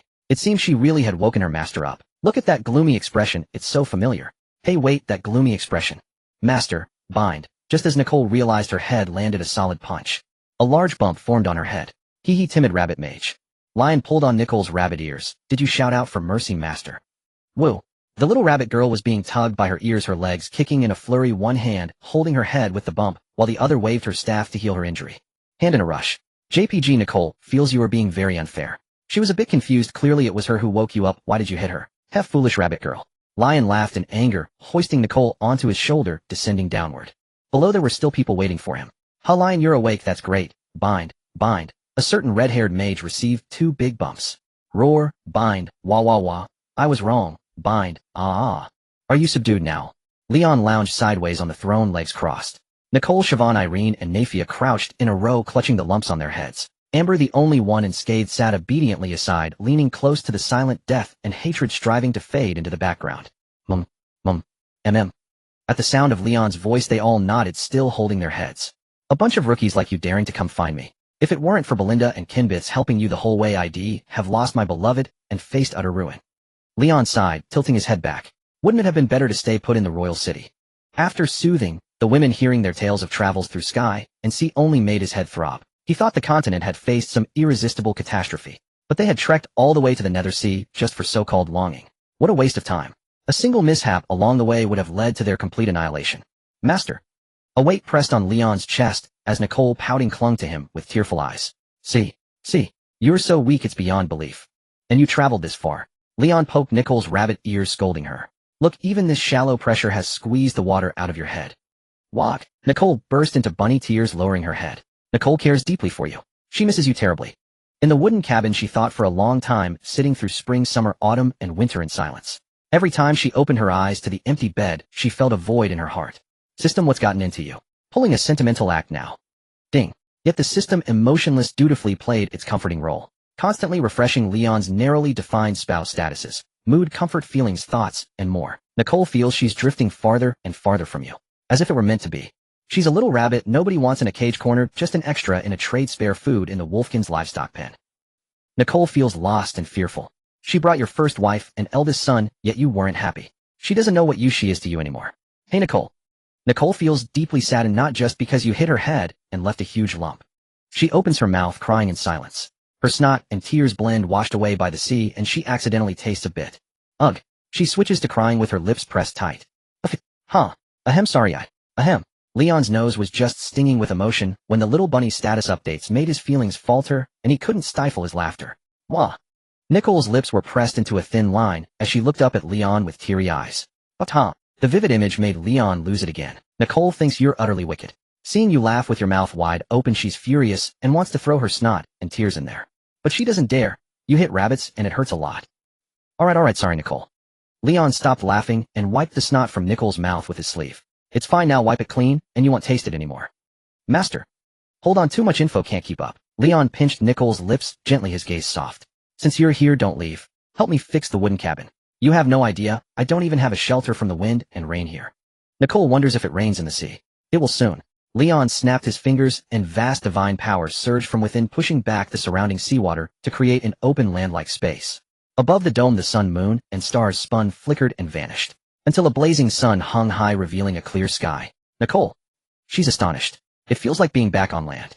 This bare patch isn't really land. There's no ecosystem. Leon smoothed the tear streaks on Nicole's face, his tone gentle. Your next task is to help me build this land, plant trees with wood magic, and finish what we left unfinished. With that, Leon gave Nicole a knowing look, and a blush crept onto her face as she sneaked a glance at the clone beside the throne. A hint of seriousness crossed her face. Ding.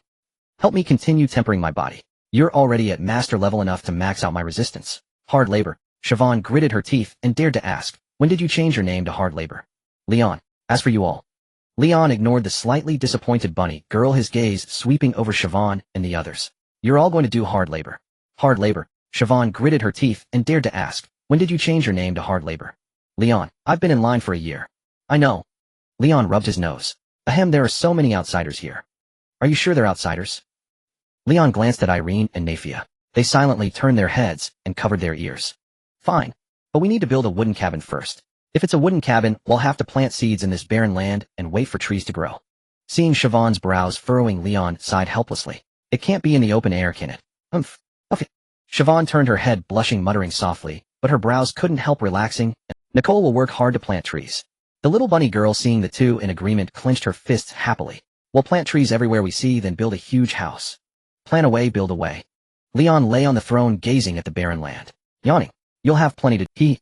From that day on, the dormant death domain of the divine sanctuary gradually came alive. The gray world bloomed with vitality, forests grew wildly, turning colorful, and a wooden cabin on breezy sunny days always swayed precariously through wind and rain. 10 years later. Keep going. Don't give up. Almost there, I see a leg. Seeing a leg first. That can't be good. Outside the towering wooden cabin, a wandering giant lay curled up. Beside him, a bunny girl, a dragon girl, and a mermaid gathered around, cheering him on. Their faces were full of worry. So how about it? Your first wife is about to be born from your 100-meter-long little wife's head. Siobhan grinned, mischievously elbowing the god in question. Are you feeling like a father, a husband, or both? Stop with all that nonsense. Leon rolled his eyes, stepped forward, and placed his hand on Ambi's head, carefully examining the status bar that appeared. After confirming there was no issue, he stepped back and silently waited. Worries. Savory linked her arm with Leon's and reached out to gently rub his furrowed brow. The divine authority pulses with an obscure resonance. All mysteries shall soon be unveiled. Leon produced a thick letter. This was the investigation report from the suited demon delivered by Nico. The moment he touched it, his divine authority began to pulse, conveying feedback. Many secrets within would be revealed. Yet the revelation was incomplete, like beads scattered on the ground, yet strung together by a single thread. He needed to wait. Wait for the approaching opportunity, wait for the cord that would bind everything together. And now, as the glimmerstone matrix within Ambi's head was about to be born, the divine authority told him. The time had... Will you leave? Savory tightened her grip on Leon's arm. 10 years of companionship had made them intimately close and well acquainted. Yet she knew deep within Leon's heart there were secrets, one or many, that he could never share. At this moment her long-dormant intuition stirred once more, a profound and palpable sense of fate pressing upon her, as if every action would influence countless events to come. Just like long ago when they fished a gull out of the river. So what could she do? Savory's gaze finally fell upon the giant Ambi, upon his face twisted in agony, upon the azure radiance almost tangible swirling at the center of his brow. Mana gathered in Savory's hand. I won't. Leon patted Savory's hand, dispersing the mana, then pulled her close, resting her head on his shoulder. Don't worry too much. I'll handle everything, and then I'll find a way to make you give birth to several football teams. What's a football team? Think of it as a team of 23 people. Realizing he had let something slip, Leon changed the subject. I mean, I could have dozens of children. You're lying to me. 10 years, and none of us have gotten pregnant. Savory didn't press further, but poked him in the side. Your form of life. I kind of hate ultimate creations and perfect beings. Then tonight it's Nico. No. They chatted idly as time slipped away. Finally, ding, your wife's glimmerstone matrix has been born. You have obtained, crackle, feedback calculating, higher decree divine punishment incoming, feedback modifying. You have received a mandatory quest annihilation, triggering iron law, no gain, without loss. Modification invalid. You have obtained the talent divine authority, reaching the heavens, inquiring the netherworld, reincarnations mandate audience with the end. Your lifespan increased, theoretically eternal. Your attack power increased. Your defense. Wah. A cry rang out, snapping the dazed Leon back to reality. It really was born. Well done, Ambi. The stone turned into a person, like a jade carving. The surrounding women exclaimed in astonishment. Take care of Nico and the others. Wait for me here. I will definitely return. Leon slowly pulled away from Savory's grasp, exhaled a deep breath, and stepped back, clutching the letter. With one step he vanished without a trace. Come back soon. Savory reached out, but grasped only empty. She stared blankly at the spot where Leon had disappeared. The master's main wife is out. Come and see. A little rabbit girl belatedly looked up and called out, but received no response. The nether sea. Above an expanse of sea immeasurably far from the continent of Redania. The waters were dark and vast, stretching endlessly. The sky was thick with black clouds, never seeing sun or moon. Amidst the darkness above and below floated a colossal statue. One of its eyes was shut, the other open, blazing like a sun upon the sea. The statue, as if alive, lowered its head and flashed a playful smile at the person below. What wine blows you here today? In this era, who holds dominion over fate? A slightly hoarse voice issued from the figure. I'm here, my love. The statue, as if alive, lowered its head and flashed a playful smile at the person below. What wine blows you here today? In this era, who holds dominion over destiny? Who manipulates the fate of all beings? Leon landed at the statue's feet, tore open his abdomen, and cast out the Handavatar within. Is the authority of fate still in your hands? My love, asking that is as rude as inquiring about my age or weight. You're such a bothersome fellow. The goddess of fate retrieved the Handavator. Oh, I should have adjusted my position back, then let the cork become my true form, and sat down to crush you to death. Who took it? I was born from heaven and earth, so I naturally returned to them. The goddess of fate pointed upward. You have the authority to inquire the netherworld. Surely you also have the authority to reach the heavens. Why not go and ask for yourself? Before that I must fulfill my promise and free you from the nether sea. Leon gazed up at the goddess of fate. Reincarnation's mandate. Will you accept it or not? Of course I will. The goddess of fate answered decisively. The human profession system still lacks the final method of divine advancement, and I am the destined child of the god's return. Good. Boom. A massive vortex unfurled behind the statue, transforming into a portal. Divine authority, reincarnation's mandate. Description: in a distant realm of your being once ruled the domain of death, incarnating as the world's first god, yet committed a grave sin and was cast into reincarnation.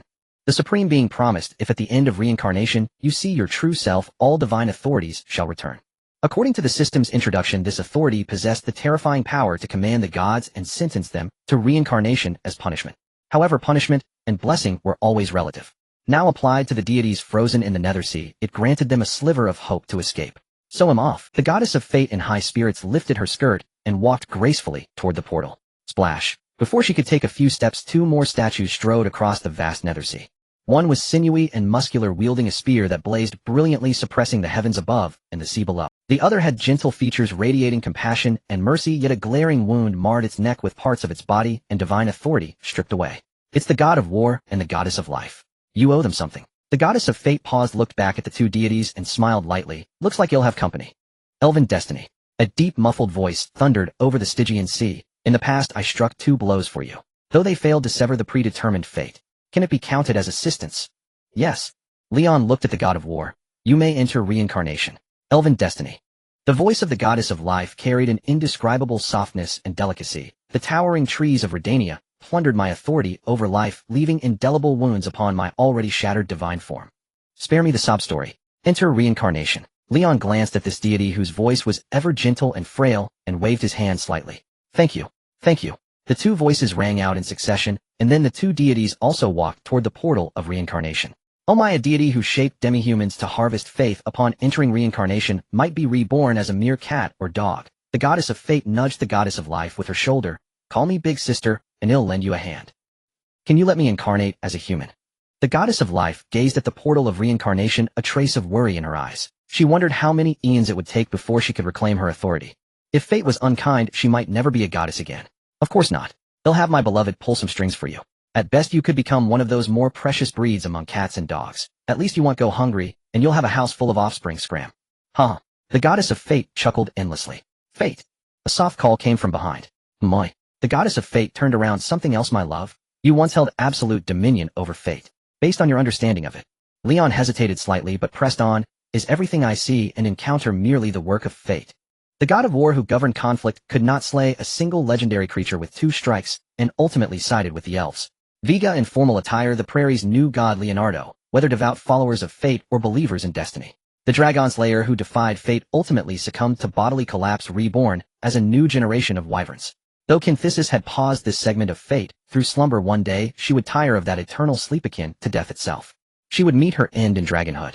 Everything seemed like predetermined fate. An undead is forever undead, destined to pass the torch for the undead. A dragon is forever inhuman, unable to escape the fate of continuation. If it were an elf. Leon looked down at the surging waters of the Stygian sea. The rippling reflection was dizzying. He seemed to see the pointed ears that Vera had failed to find on him. The goddess of fate let out a soft sigh. Do I need to repeat what I said long ago? My love. So-called fate playing tricks is mostly self-deception born of insufficient power. The wielder of fate's authority is not so idle. Seeing Leon remain silent, the goddess of fate continued, My love, do not attribute everything to fate. Fate is not so inescapable. Too many people shift their own cowardice and wrong choices onto it.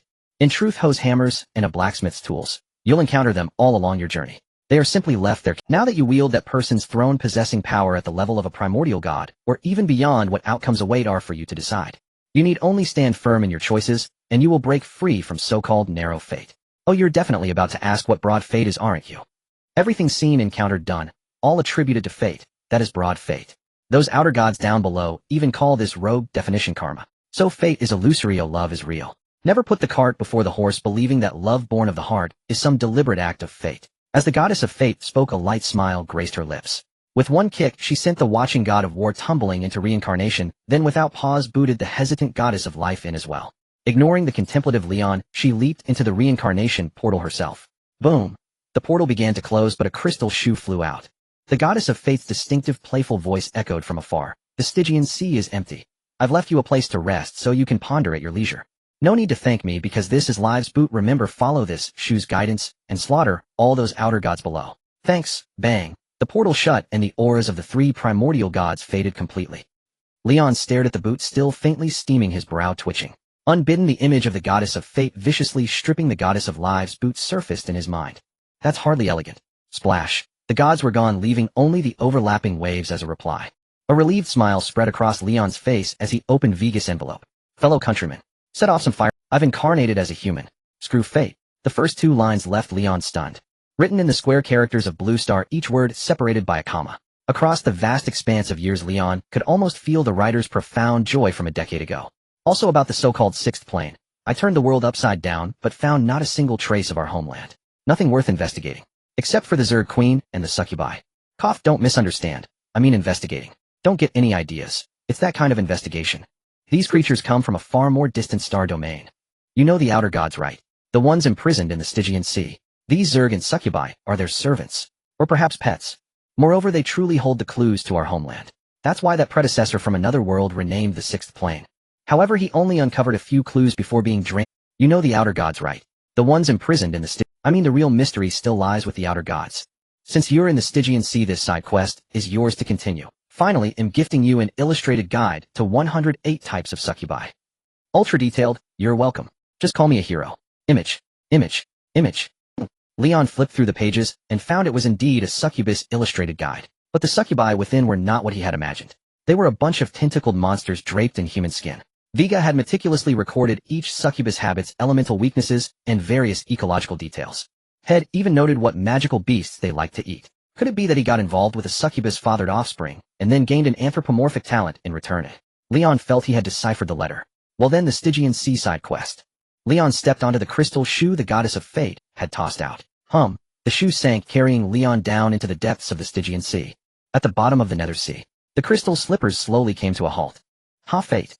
A bizarre voice echoed from all directions, neither fully human nor beastly, like a wild animal mimicking human speech through a constricted throat, carrying a sense of both absurdity and dread.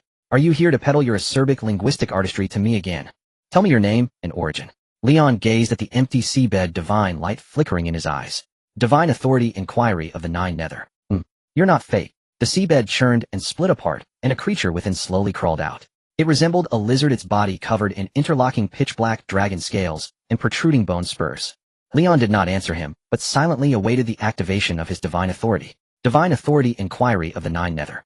Description: before the ancient god achieved divinity, they questioned all beings of heaven and earth seeking the path to godhood. All beings answered without reservation, and even heaven and earth responded with blessings. Thus the divine authorities petitioned to the heavens, and inquiry of the nine nether were born. Impressive, truly impressive. The dragon-scaled lizard monster circled Leon, its voice carrying a strange note of admiration. Have you awakened from the cycle of reincarnation? No, you don't recognize me. Did you seize their authority, or have you only awakened a part of it? Tell me. Outer god. Fine. He'll tell you everything. The dragon-scaled lizard monster burst into loud laughter. Gods are but the feeble creatures of a bygone era. I am an imperial venerable, the demon ancestor, who devours, origin, and refines, Chi the Thunder Emperor. Imperial. That's right, imperial venerable. The dragon-scaled lizard monster's laughter was unceasing as it looked at Leon with expectant eyes. So does anything come back to you? Never heard of you, you insignificant punk. Leon shook his head. You come riding on fate's shoe, did you get a whiff of it? The Thunder Emperor's eyes bulged. This time around in the cycle you've grown up completely twisted.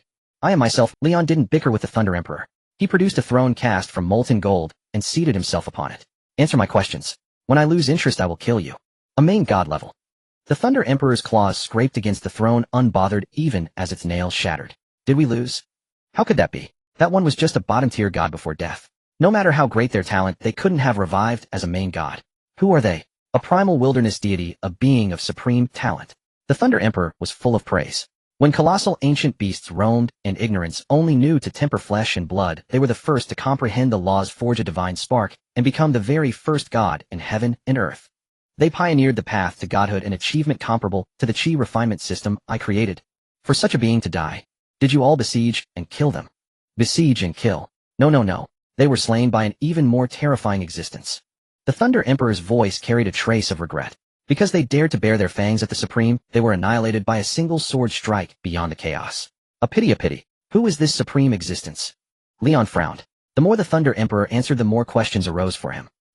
Since you possess the divine authority of petition to the heavens, why not go and ask for yourself? Just as that one did back then. The Thunder Emperor pointed a claw upward. Do you have the courage to seek an audience with the finality? Petition to the heavens. Leon looked up, gazing at the dark abyssal waters of the Nether Sea. What harm is there in asking? But Leon lowered his head, looking at the Thunder Emperor. The outer god of the Nether Sea from this moment forth will become a thing of the past. Excellent. Since you already possess main god level combat power, our invasion is doomed to fail. Sensing Leon's killing intent, the Thunder Emperor's eyes were instead filled with admiration. The native gods of your fought against us, shattering the world until the remnants of the divine pantheon piled up to form the Nether Sea. Then at the cost of their own existence they refined us for tens of thousands of years, making the Nether Sea even vaster. Leon silently listened to the Thunder Emperor's final words. Divine power surged and coalesced within him. You have extracted 100 million attribute points. Over the past 10 years Leonardo had poured over 100 million attribute points into the throne. This amount of attributes, already at the level of a main god, was now being fully drawn out by Leon. I originally thought that creating a unique terrain like the Nether Sea was the pinnacle of the world, but I never imagined. The Thunder Emperor's admiring gaze intensified, that a main god level being like you could be born. Are you finished? Leon's hand hovered above the Thunder Emperor's head, ready to deliver an annihilating blow at any moment. No. If you kill me you'll still have to waste time killing other outer gods. The malign god, the evil god, the three-punch, heavenly emperor, the alchemy demon emperor. Over 1,000 of them. What a colossal waste of time that would be. The Thunder Emperor suddenly revealed a sinister grin. Why not inherit my heavenly thunder authority instead? Use your main god-level might to leverage the world's laws, summon thunder to interrogate all life, and decree a heavenly catastrophe. Let every outer god be forced to undergo tribulation transcendence. Those frauds will definitely not survive my lightning tribulation. You? Leon had expected the creature to beg for mercy, not for this outer god to be so ruthless. What was he scheming? Hehehe. I am the Thunder Emperor of the demon race. I only wish to see the world become spectacularly brilliant. The Thunder Emperor let out a strange cackle. Since those frauds are going to die anyway, and just respawn, let me have my fun first. You? Can you come back after death? Why don't you come and invade our worlds? You've already reduced this one to a complete wreck. The Thunder Emperor's claws opened and closed as the Heavenly Thunder Authority began to detach from it. They'll give you the world coordinates of all of them. Go ahead, invade them one by one, destroy them, and let me watch the show. They'll tell you all their weaknesses. What a maddening outer god. Leon shook his head, looking at the Heavenly Thunder Authority being stripped away by the Thunder Emperor. But thank you for your help. Someone is waiting for me to come home early. He could sense that the authority was pure, untainted by any trickery. This Thunder Emperor before him genuinely wanted to see the other outer gods destroyed. What kind of cruel world could spawn deities like you?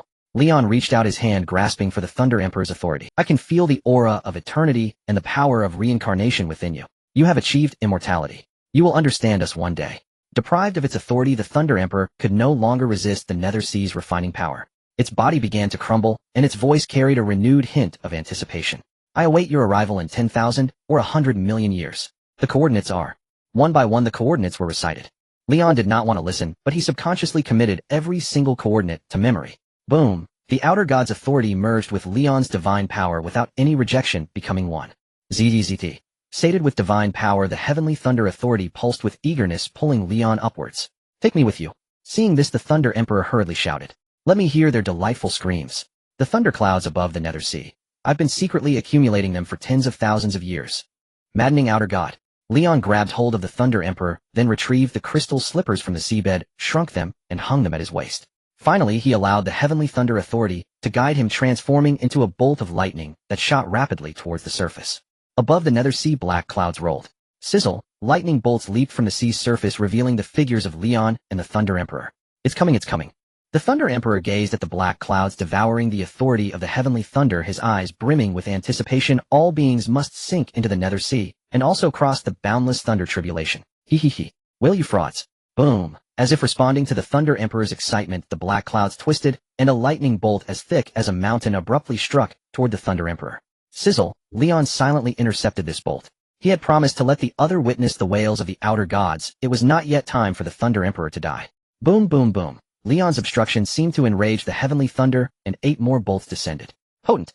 A single bolt could slay an ordinary deity. The Thunder Emperor's eyelids twitched wildly. Ninefold thunder tribulation. They are doomed. Ignoring the frenzied Thunder Emperor, Leon intercepted all the bolts, then swept his gaze into the distance. There the Heavenly Thunder roared, awaiting another outer god undergoing tribulation.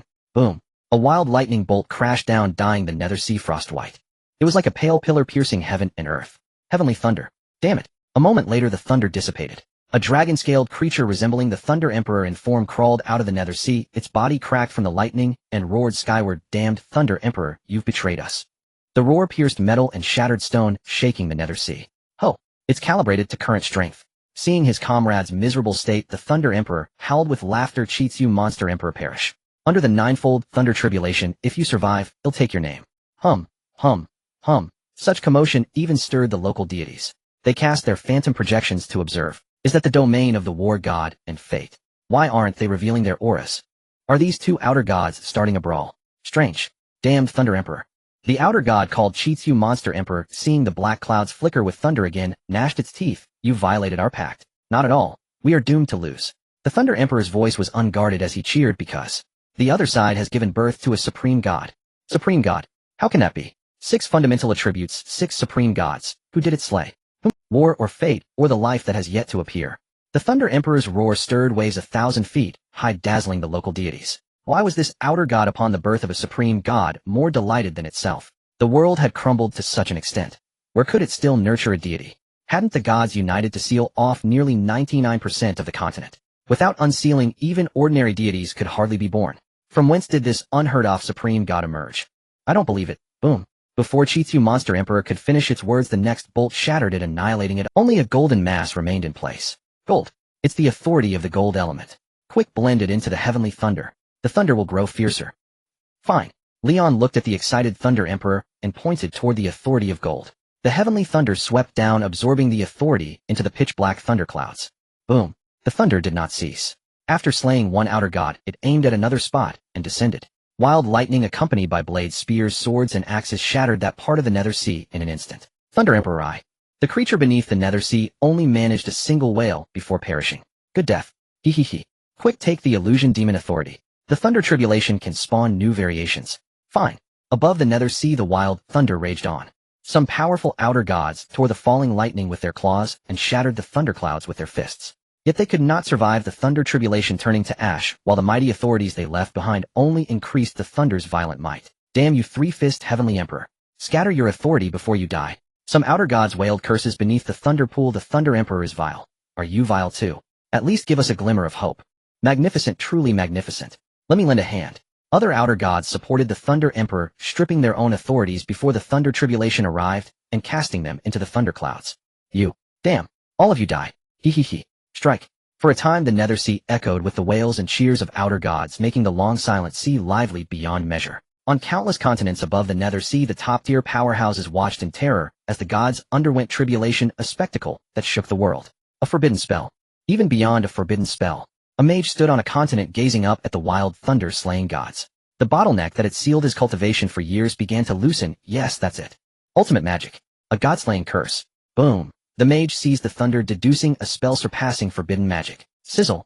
A warrior bathed in the thunders, quenching as if in dragon's blood, using the thunder element to strengthen himself. The wild thunder. Graded by heaven, cultivated by heaven. Other professionals, catching glimpses of authorities mixed within the thunder, used their insights to push their fully developed professions forward, knocking on the door of legend and beyond. Soon a batch of professional deities will be born.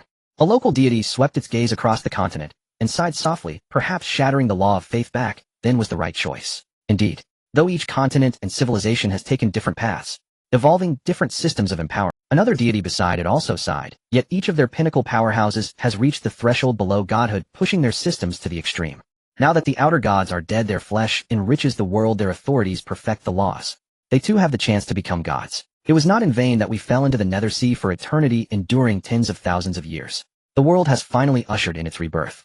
A local deity gazed at the thunderclouds as its own authority suddenly drifted away, ascending into the clouds. Hey, contract you.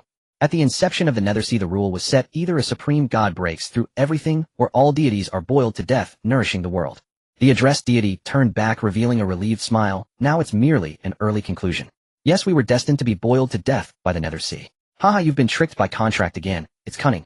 I know. It once tricked that supreme god in the distance. Another deity shook its head with a smile. Contract is offering a tribute to seek forgiveness. Losing authority won't kill it, or it can still live for a while. It saves the trouble of grinding against those outer gods. It has time to build a kingdom at the seabed, perhaps even extend its life. Ah, that reminds me. The nether sea has its own civilizations. Maybe I can harvest some faith. Those creatures are too influenced by outer gods. If you go to preach, you might have to let them eat some god flesh first. I'd rather save my energy and keep living. I wonder to what extent these outer gods as nourishment will cultivate the world. The deities conversed. Some deities also relieved sacrificed the authorities they had built over a lifetime. Others retained their authorities, looking forward to how the world would develop after its rebirth. Violent thunder swept across the nether sea. Gods fell like rain. Under the increasingly ferocious bolts, not a single outer god survived. All dead, huh? The Thunder Emperor's voice was hoarse as he looked up at the blazing sun above the sea. With the outer gods slain, the black clouds had largely dispersed, allowing sunlight to fall upon parts of the nether sea. Even the inky blackness of the seawater had lightened somewhat. Leon conjured another bolt of thunder. Just you left now. Then what are you waiting for? The Thunder Emperor tilted his head back awaiting death. Guess this settles my debt to this world. He laughed until his voice was hoarse, having enjoyed his fill of satisfaction. Now it was time to die to return his essence as nourishment to the realm. You're quite magnanimous, but can the grudges born from slaughtered lives ever be repaid? Leon brought down the thunder, his mind awash with stray thoughts. In ancient times the elves were massacred, and Vela became a puppet of the world will for nearly 10 millennia. Elven souls were smelted into currency, their flayed skins turned into artifacts. Though the immediate source was the so-called Cocula dynasty, the ultimate blame for this calamity fell squarely upon these outer gods. You are a deity too. Why confine your vision to a single race or individual? Mortal things are destined to perish and to encounter their own tragedies. As the Thunder Emperor gradually disintegrated within the lightning, his voice remained crystal clear. I'm not trying to absolve myself of sin. But once you become a god, you needn't fret over such mundane beings. You'll obsess for 10,000 years, but after 1,000,000 you'll only care about what lasts with you, like the world or fellow divine beings. A thunderous boom rang out as the Thunder Emperor turned to ash, his voice silenced forever. Leon watched the ashes drift across the nether sea, sinking into silence. A long while later, waves surged. A pitch-black beast with a bird's beak, a lion's mane, ears on its back, and eyes on its belly strode across the water. Knifings. Leon was jolted from his turbulent thoughts, displeasure plain on his face. In a hurry to die. Great Lord God. Knifings gazed up at Leon. Where are love and goodness? That one's no longer called love and goodness. Leon let out a cold sneer. Because of your greed for power, it's now called death and hatred. Curse, death and wrath. Hatred both show its intense desire to kill you. Then please let it end me. My wish is fulfilled. Knifings made a plea. Now that the outer gods are all dead, the world is reborn. My life or death, strength or weakness no longer matters.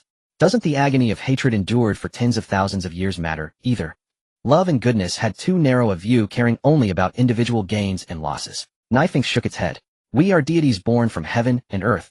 We should protect the realm at all costs. The divine authority remains now only to return that portion of love and goodness to it. Did you hear that? Leon tore open the void and tossed out the pale beast within. Perhaps your revenge is far easier than you imagine. Even if the outer gods weren't entirely extinct, if death and hatred ventured into the nether sea, it could easily slay. After all, being killed would not only fulfill the beloved's wish, but death and hatred reclaiming its divine authority would still be forever trapped in the nether sea. It would even gain an extra divine form to grind down the outer gods. Such was the absolute rationality and ruthless wisdom of the deity Knifings. Knifing. Death and hatred lowered its gaze to meet Knifing's eyes, then realizing its hatred should not be so shallow, roared the final syllable. S. Knifing. Death and hatred lowered its gaze to meet Knifing's eyes, then realizing its hatred should not be so shallow, roared the final syllable. S. Offering its neck for the kill. Yet instead of death it heard only a single drop of water fall into the nether sea. Knifings turned its head only to see the white beast fleeing into the distance, never looking back. Death and hatred had perhaps left all its remaining love and goodness with it. Or perhaps it condemned it to the eternal icy nether sea, forever a step away from the world it cherished most, but unable to enter. A curse of the most malicious death and hatred. You have an eternity to ponder which possibility this is. Seeing the slightly bewildered being of reason and wisdom, Leon delivered the final blow. Go ahead, use all your truths and wisdom to contemplate the love and goodness, the death and hatred that you can never truly understand. With that, Leon flew toward the heavens, leaving the pondering Knifings behind. He had one last thing to do. Ascend to the celestial court and seek the finality. Above the nether sea. A place no being had reached since the war between gods and outer gods. Now the world received a visitor. He surveyed the entire scarred realm. He saw its bloated, broken state. Warning: ascension to the celestial court is in effect. You are being observed by the supreme divine laws. Seeking finality activated. The deity is approaching. The deity has arrived. Just a deity. Leon withdrew his gaze and looked up to see a colossal floating vessel speeding toward him. The massive hull was covered in dense text. In Blue Star language, Redania Continental language, and some scripts Leon recognized, but was seeing for the first time. Countless words, all saying the same thing. Carrier Alfarabi's Donkey Overlord 15. 3. 0. 1781 edition. Ding. Carrier reproductive potential SSS level. Affinity 100 combat power. Note 10S is just the rating cap. The question mark means combat power varies with the ship owner's mood. If you trust the system, then bind it. Even supreme beings need to save face and follow agreed upon rules. Care to come aboard? The floating giant halted before Leon, lowering a long ladder. A young man on the deck smiled. Ruler of Enwiddle. Of course. Leon grasped the ladder, a voice screaming madly in his mind. Bind it. Bind it. You have to get it. The system is hinting you to seize it. But reason told Leon that this supreme being before him had a terrifying origin and shouldn't be provoked. He had to stay calm. Allow me to introduce myself. The young man on the deck pushed a cup of hot tea toward Leon. My name is Yisu. Leon took a sip of tea, silently waiting for more. I'm the ruler behind the outer gods, and also your fellow countryman from a different world, though not by blood. Leon spat out the tea, splashing Yisu's face. Shocked, right? Yisu pulled out a towel and wiped his face. I understand. So, Leon's thoughts churned. He didn't know what to say. So seeking finality was just to spit tea and get back at me. Yisu spread his hands. But I've already annihilated myself here many times to compensate this world. You don't think the energy from those mediocre outer gods could really have birthed such a vast nether sea, do you? And that tree in Redania. If I hadn't conveniently died once on your continent, one breath from it would have drained the entire— And also that kid on the grassland took my divine potion, and that skeleton kid took my avatar potion. So what's your purpose in all this? Leon interrupted Yisus rambling. He felt that this ruler of the outer gods was just as crazy as the outer god. Purpose? What else could it be? I am a generous and forgiving god.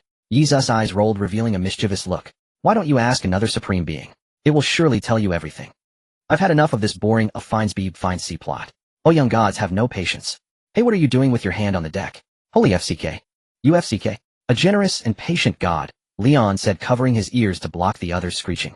I'm your fellow countryman from a different world, not by blood. Even a being like the goddess of fate could vaguely sense the connection established by the system. Leon wasn't surprised to be discovered instantly.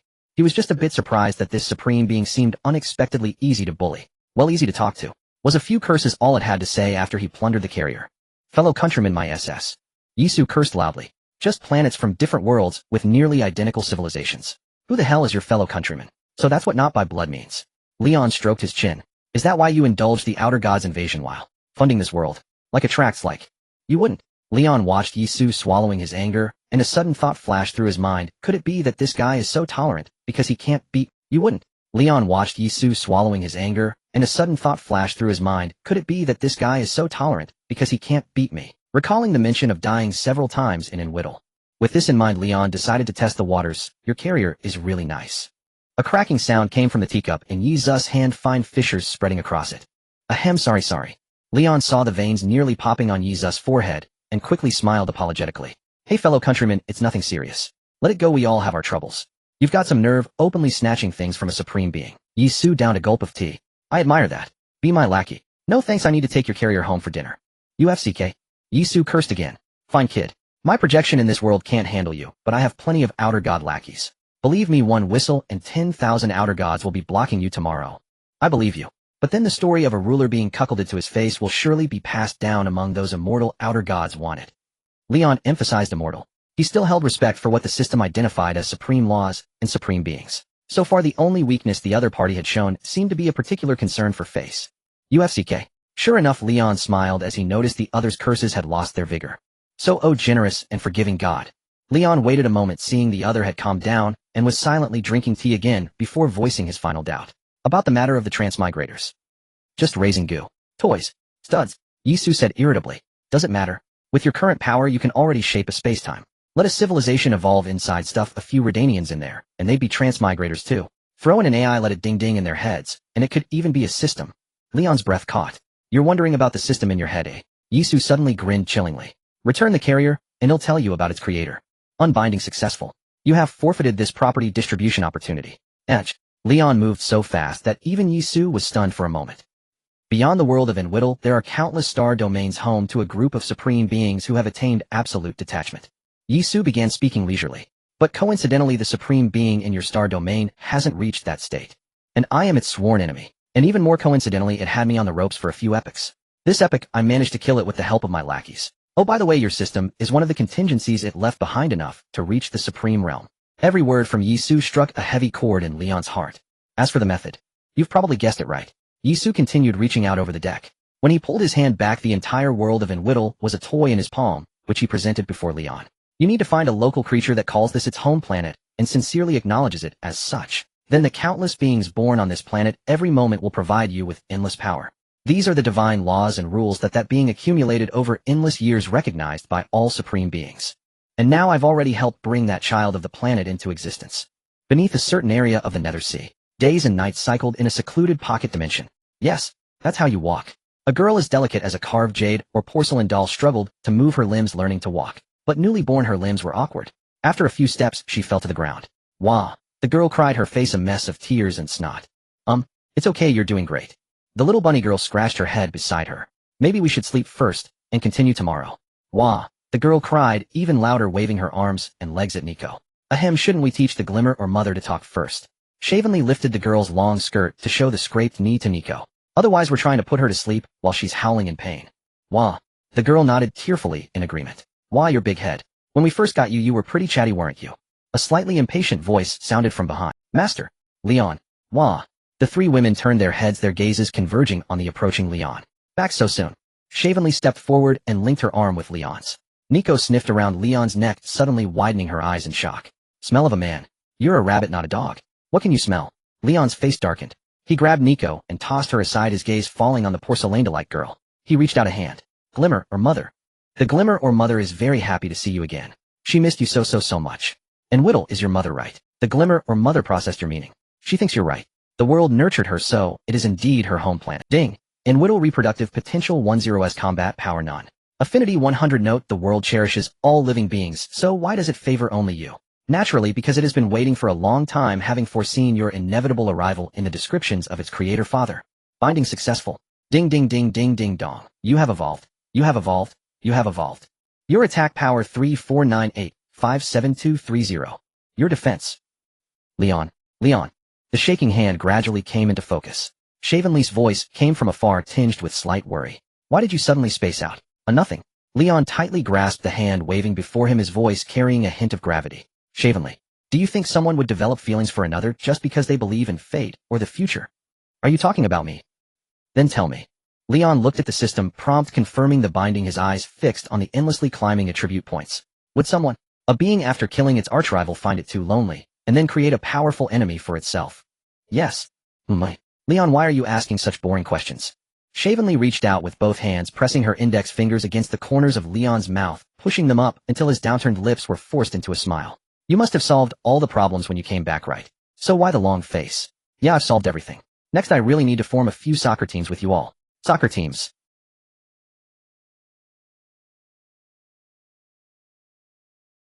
In my hometown, playing soccer is a sport.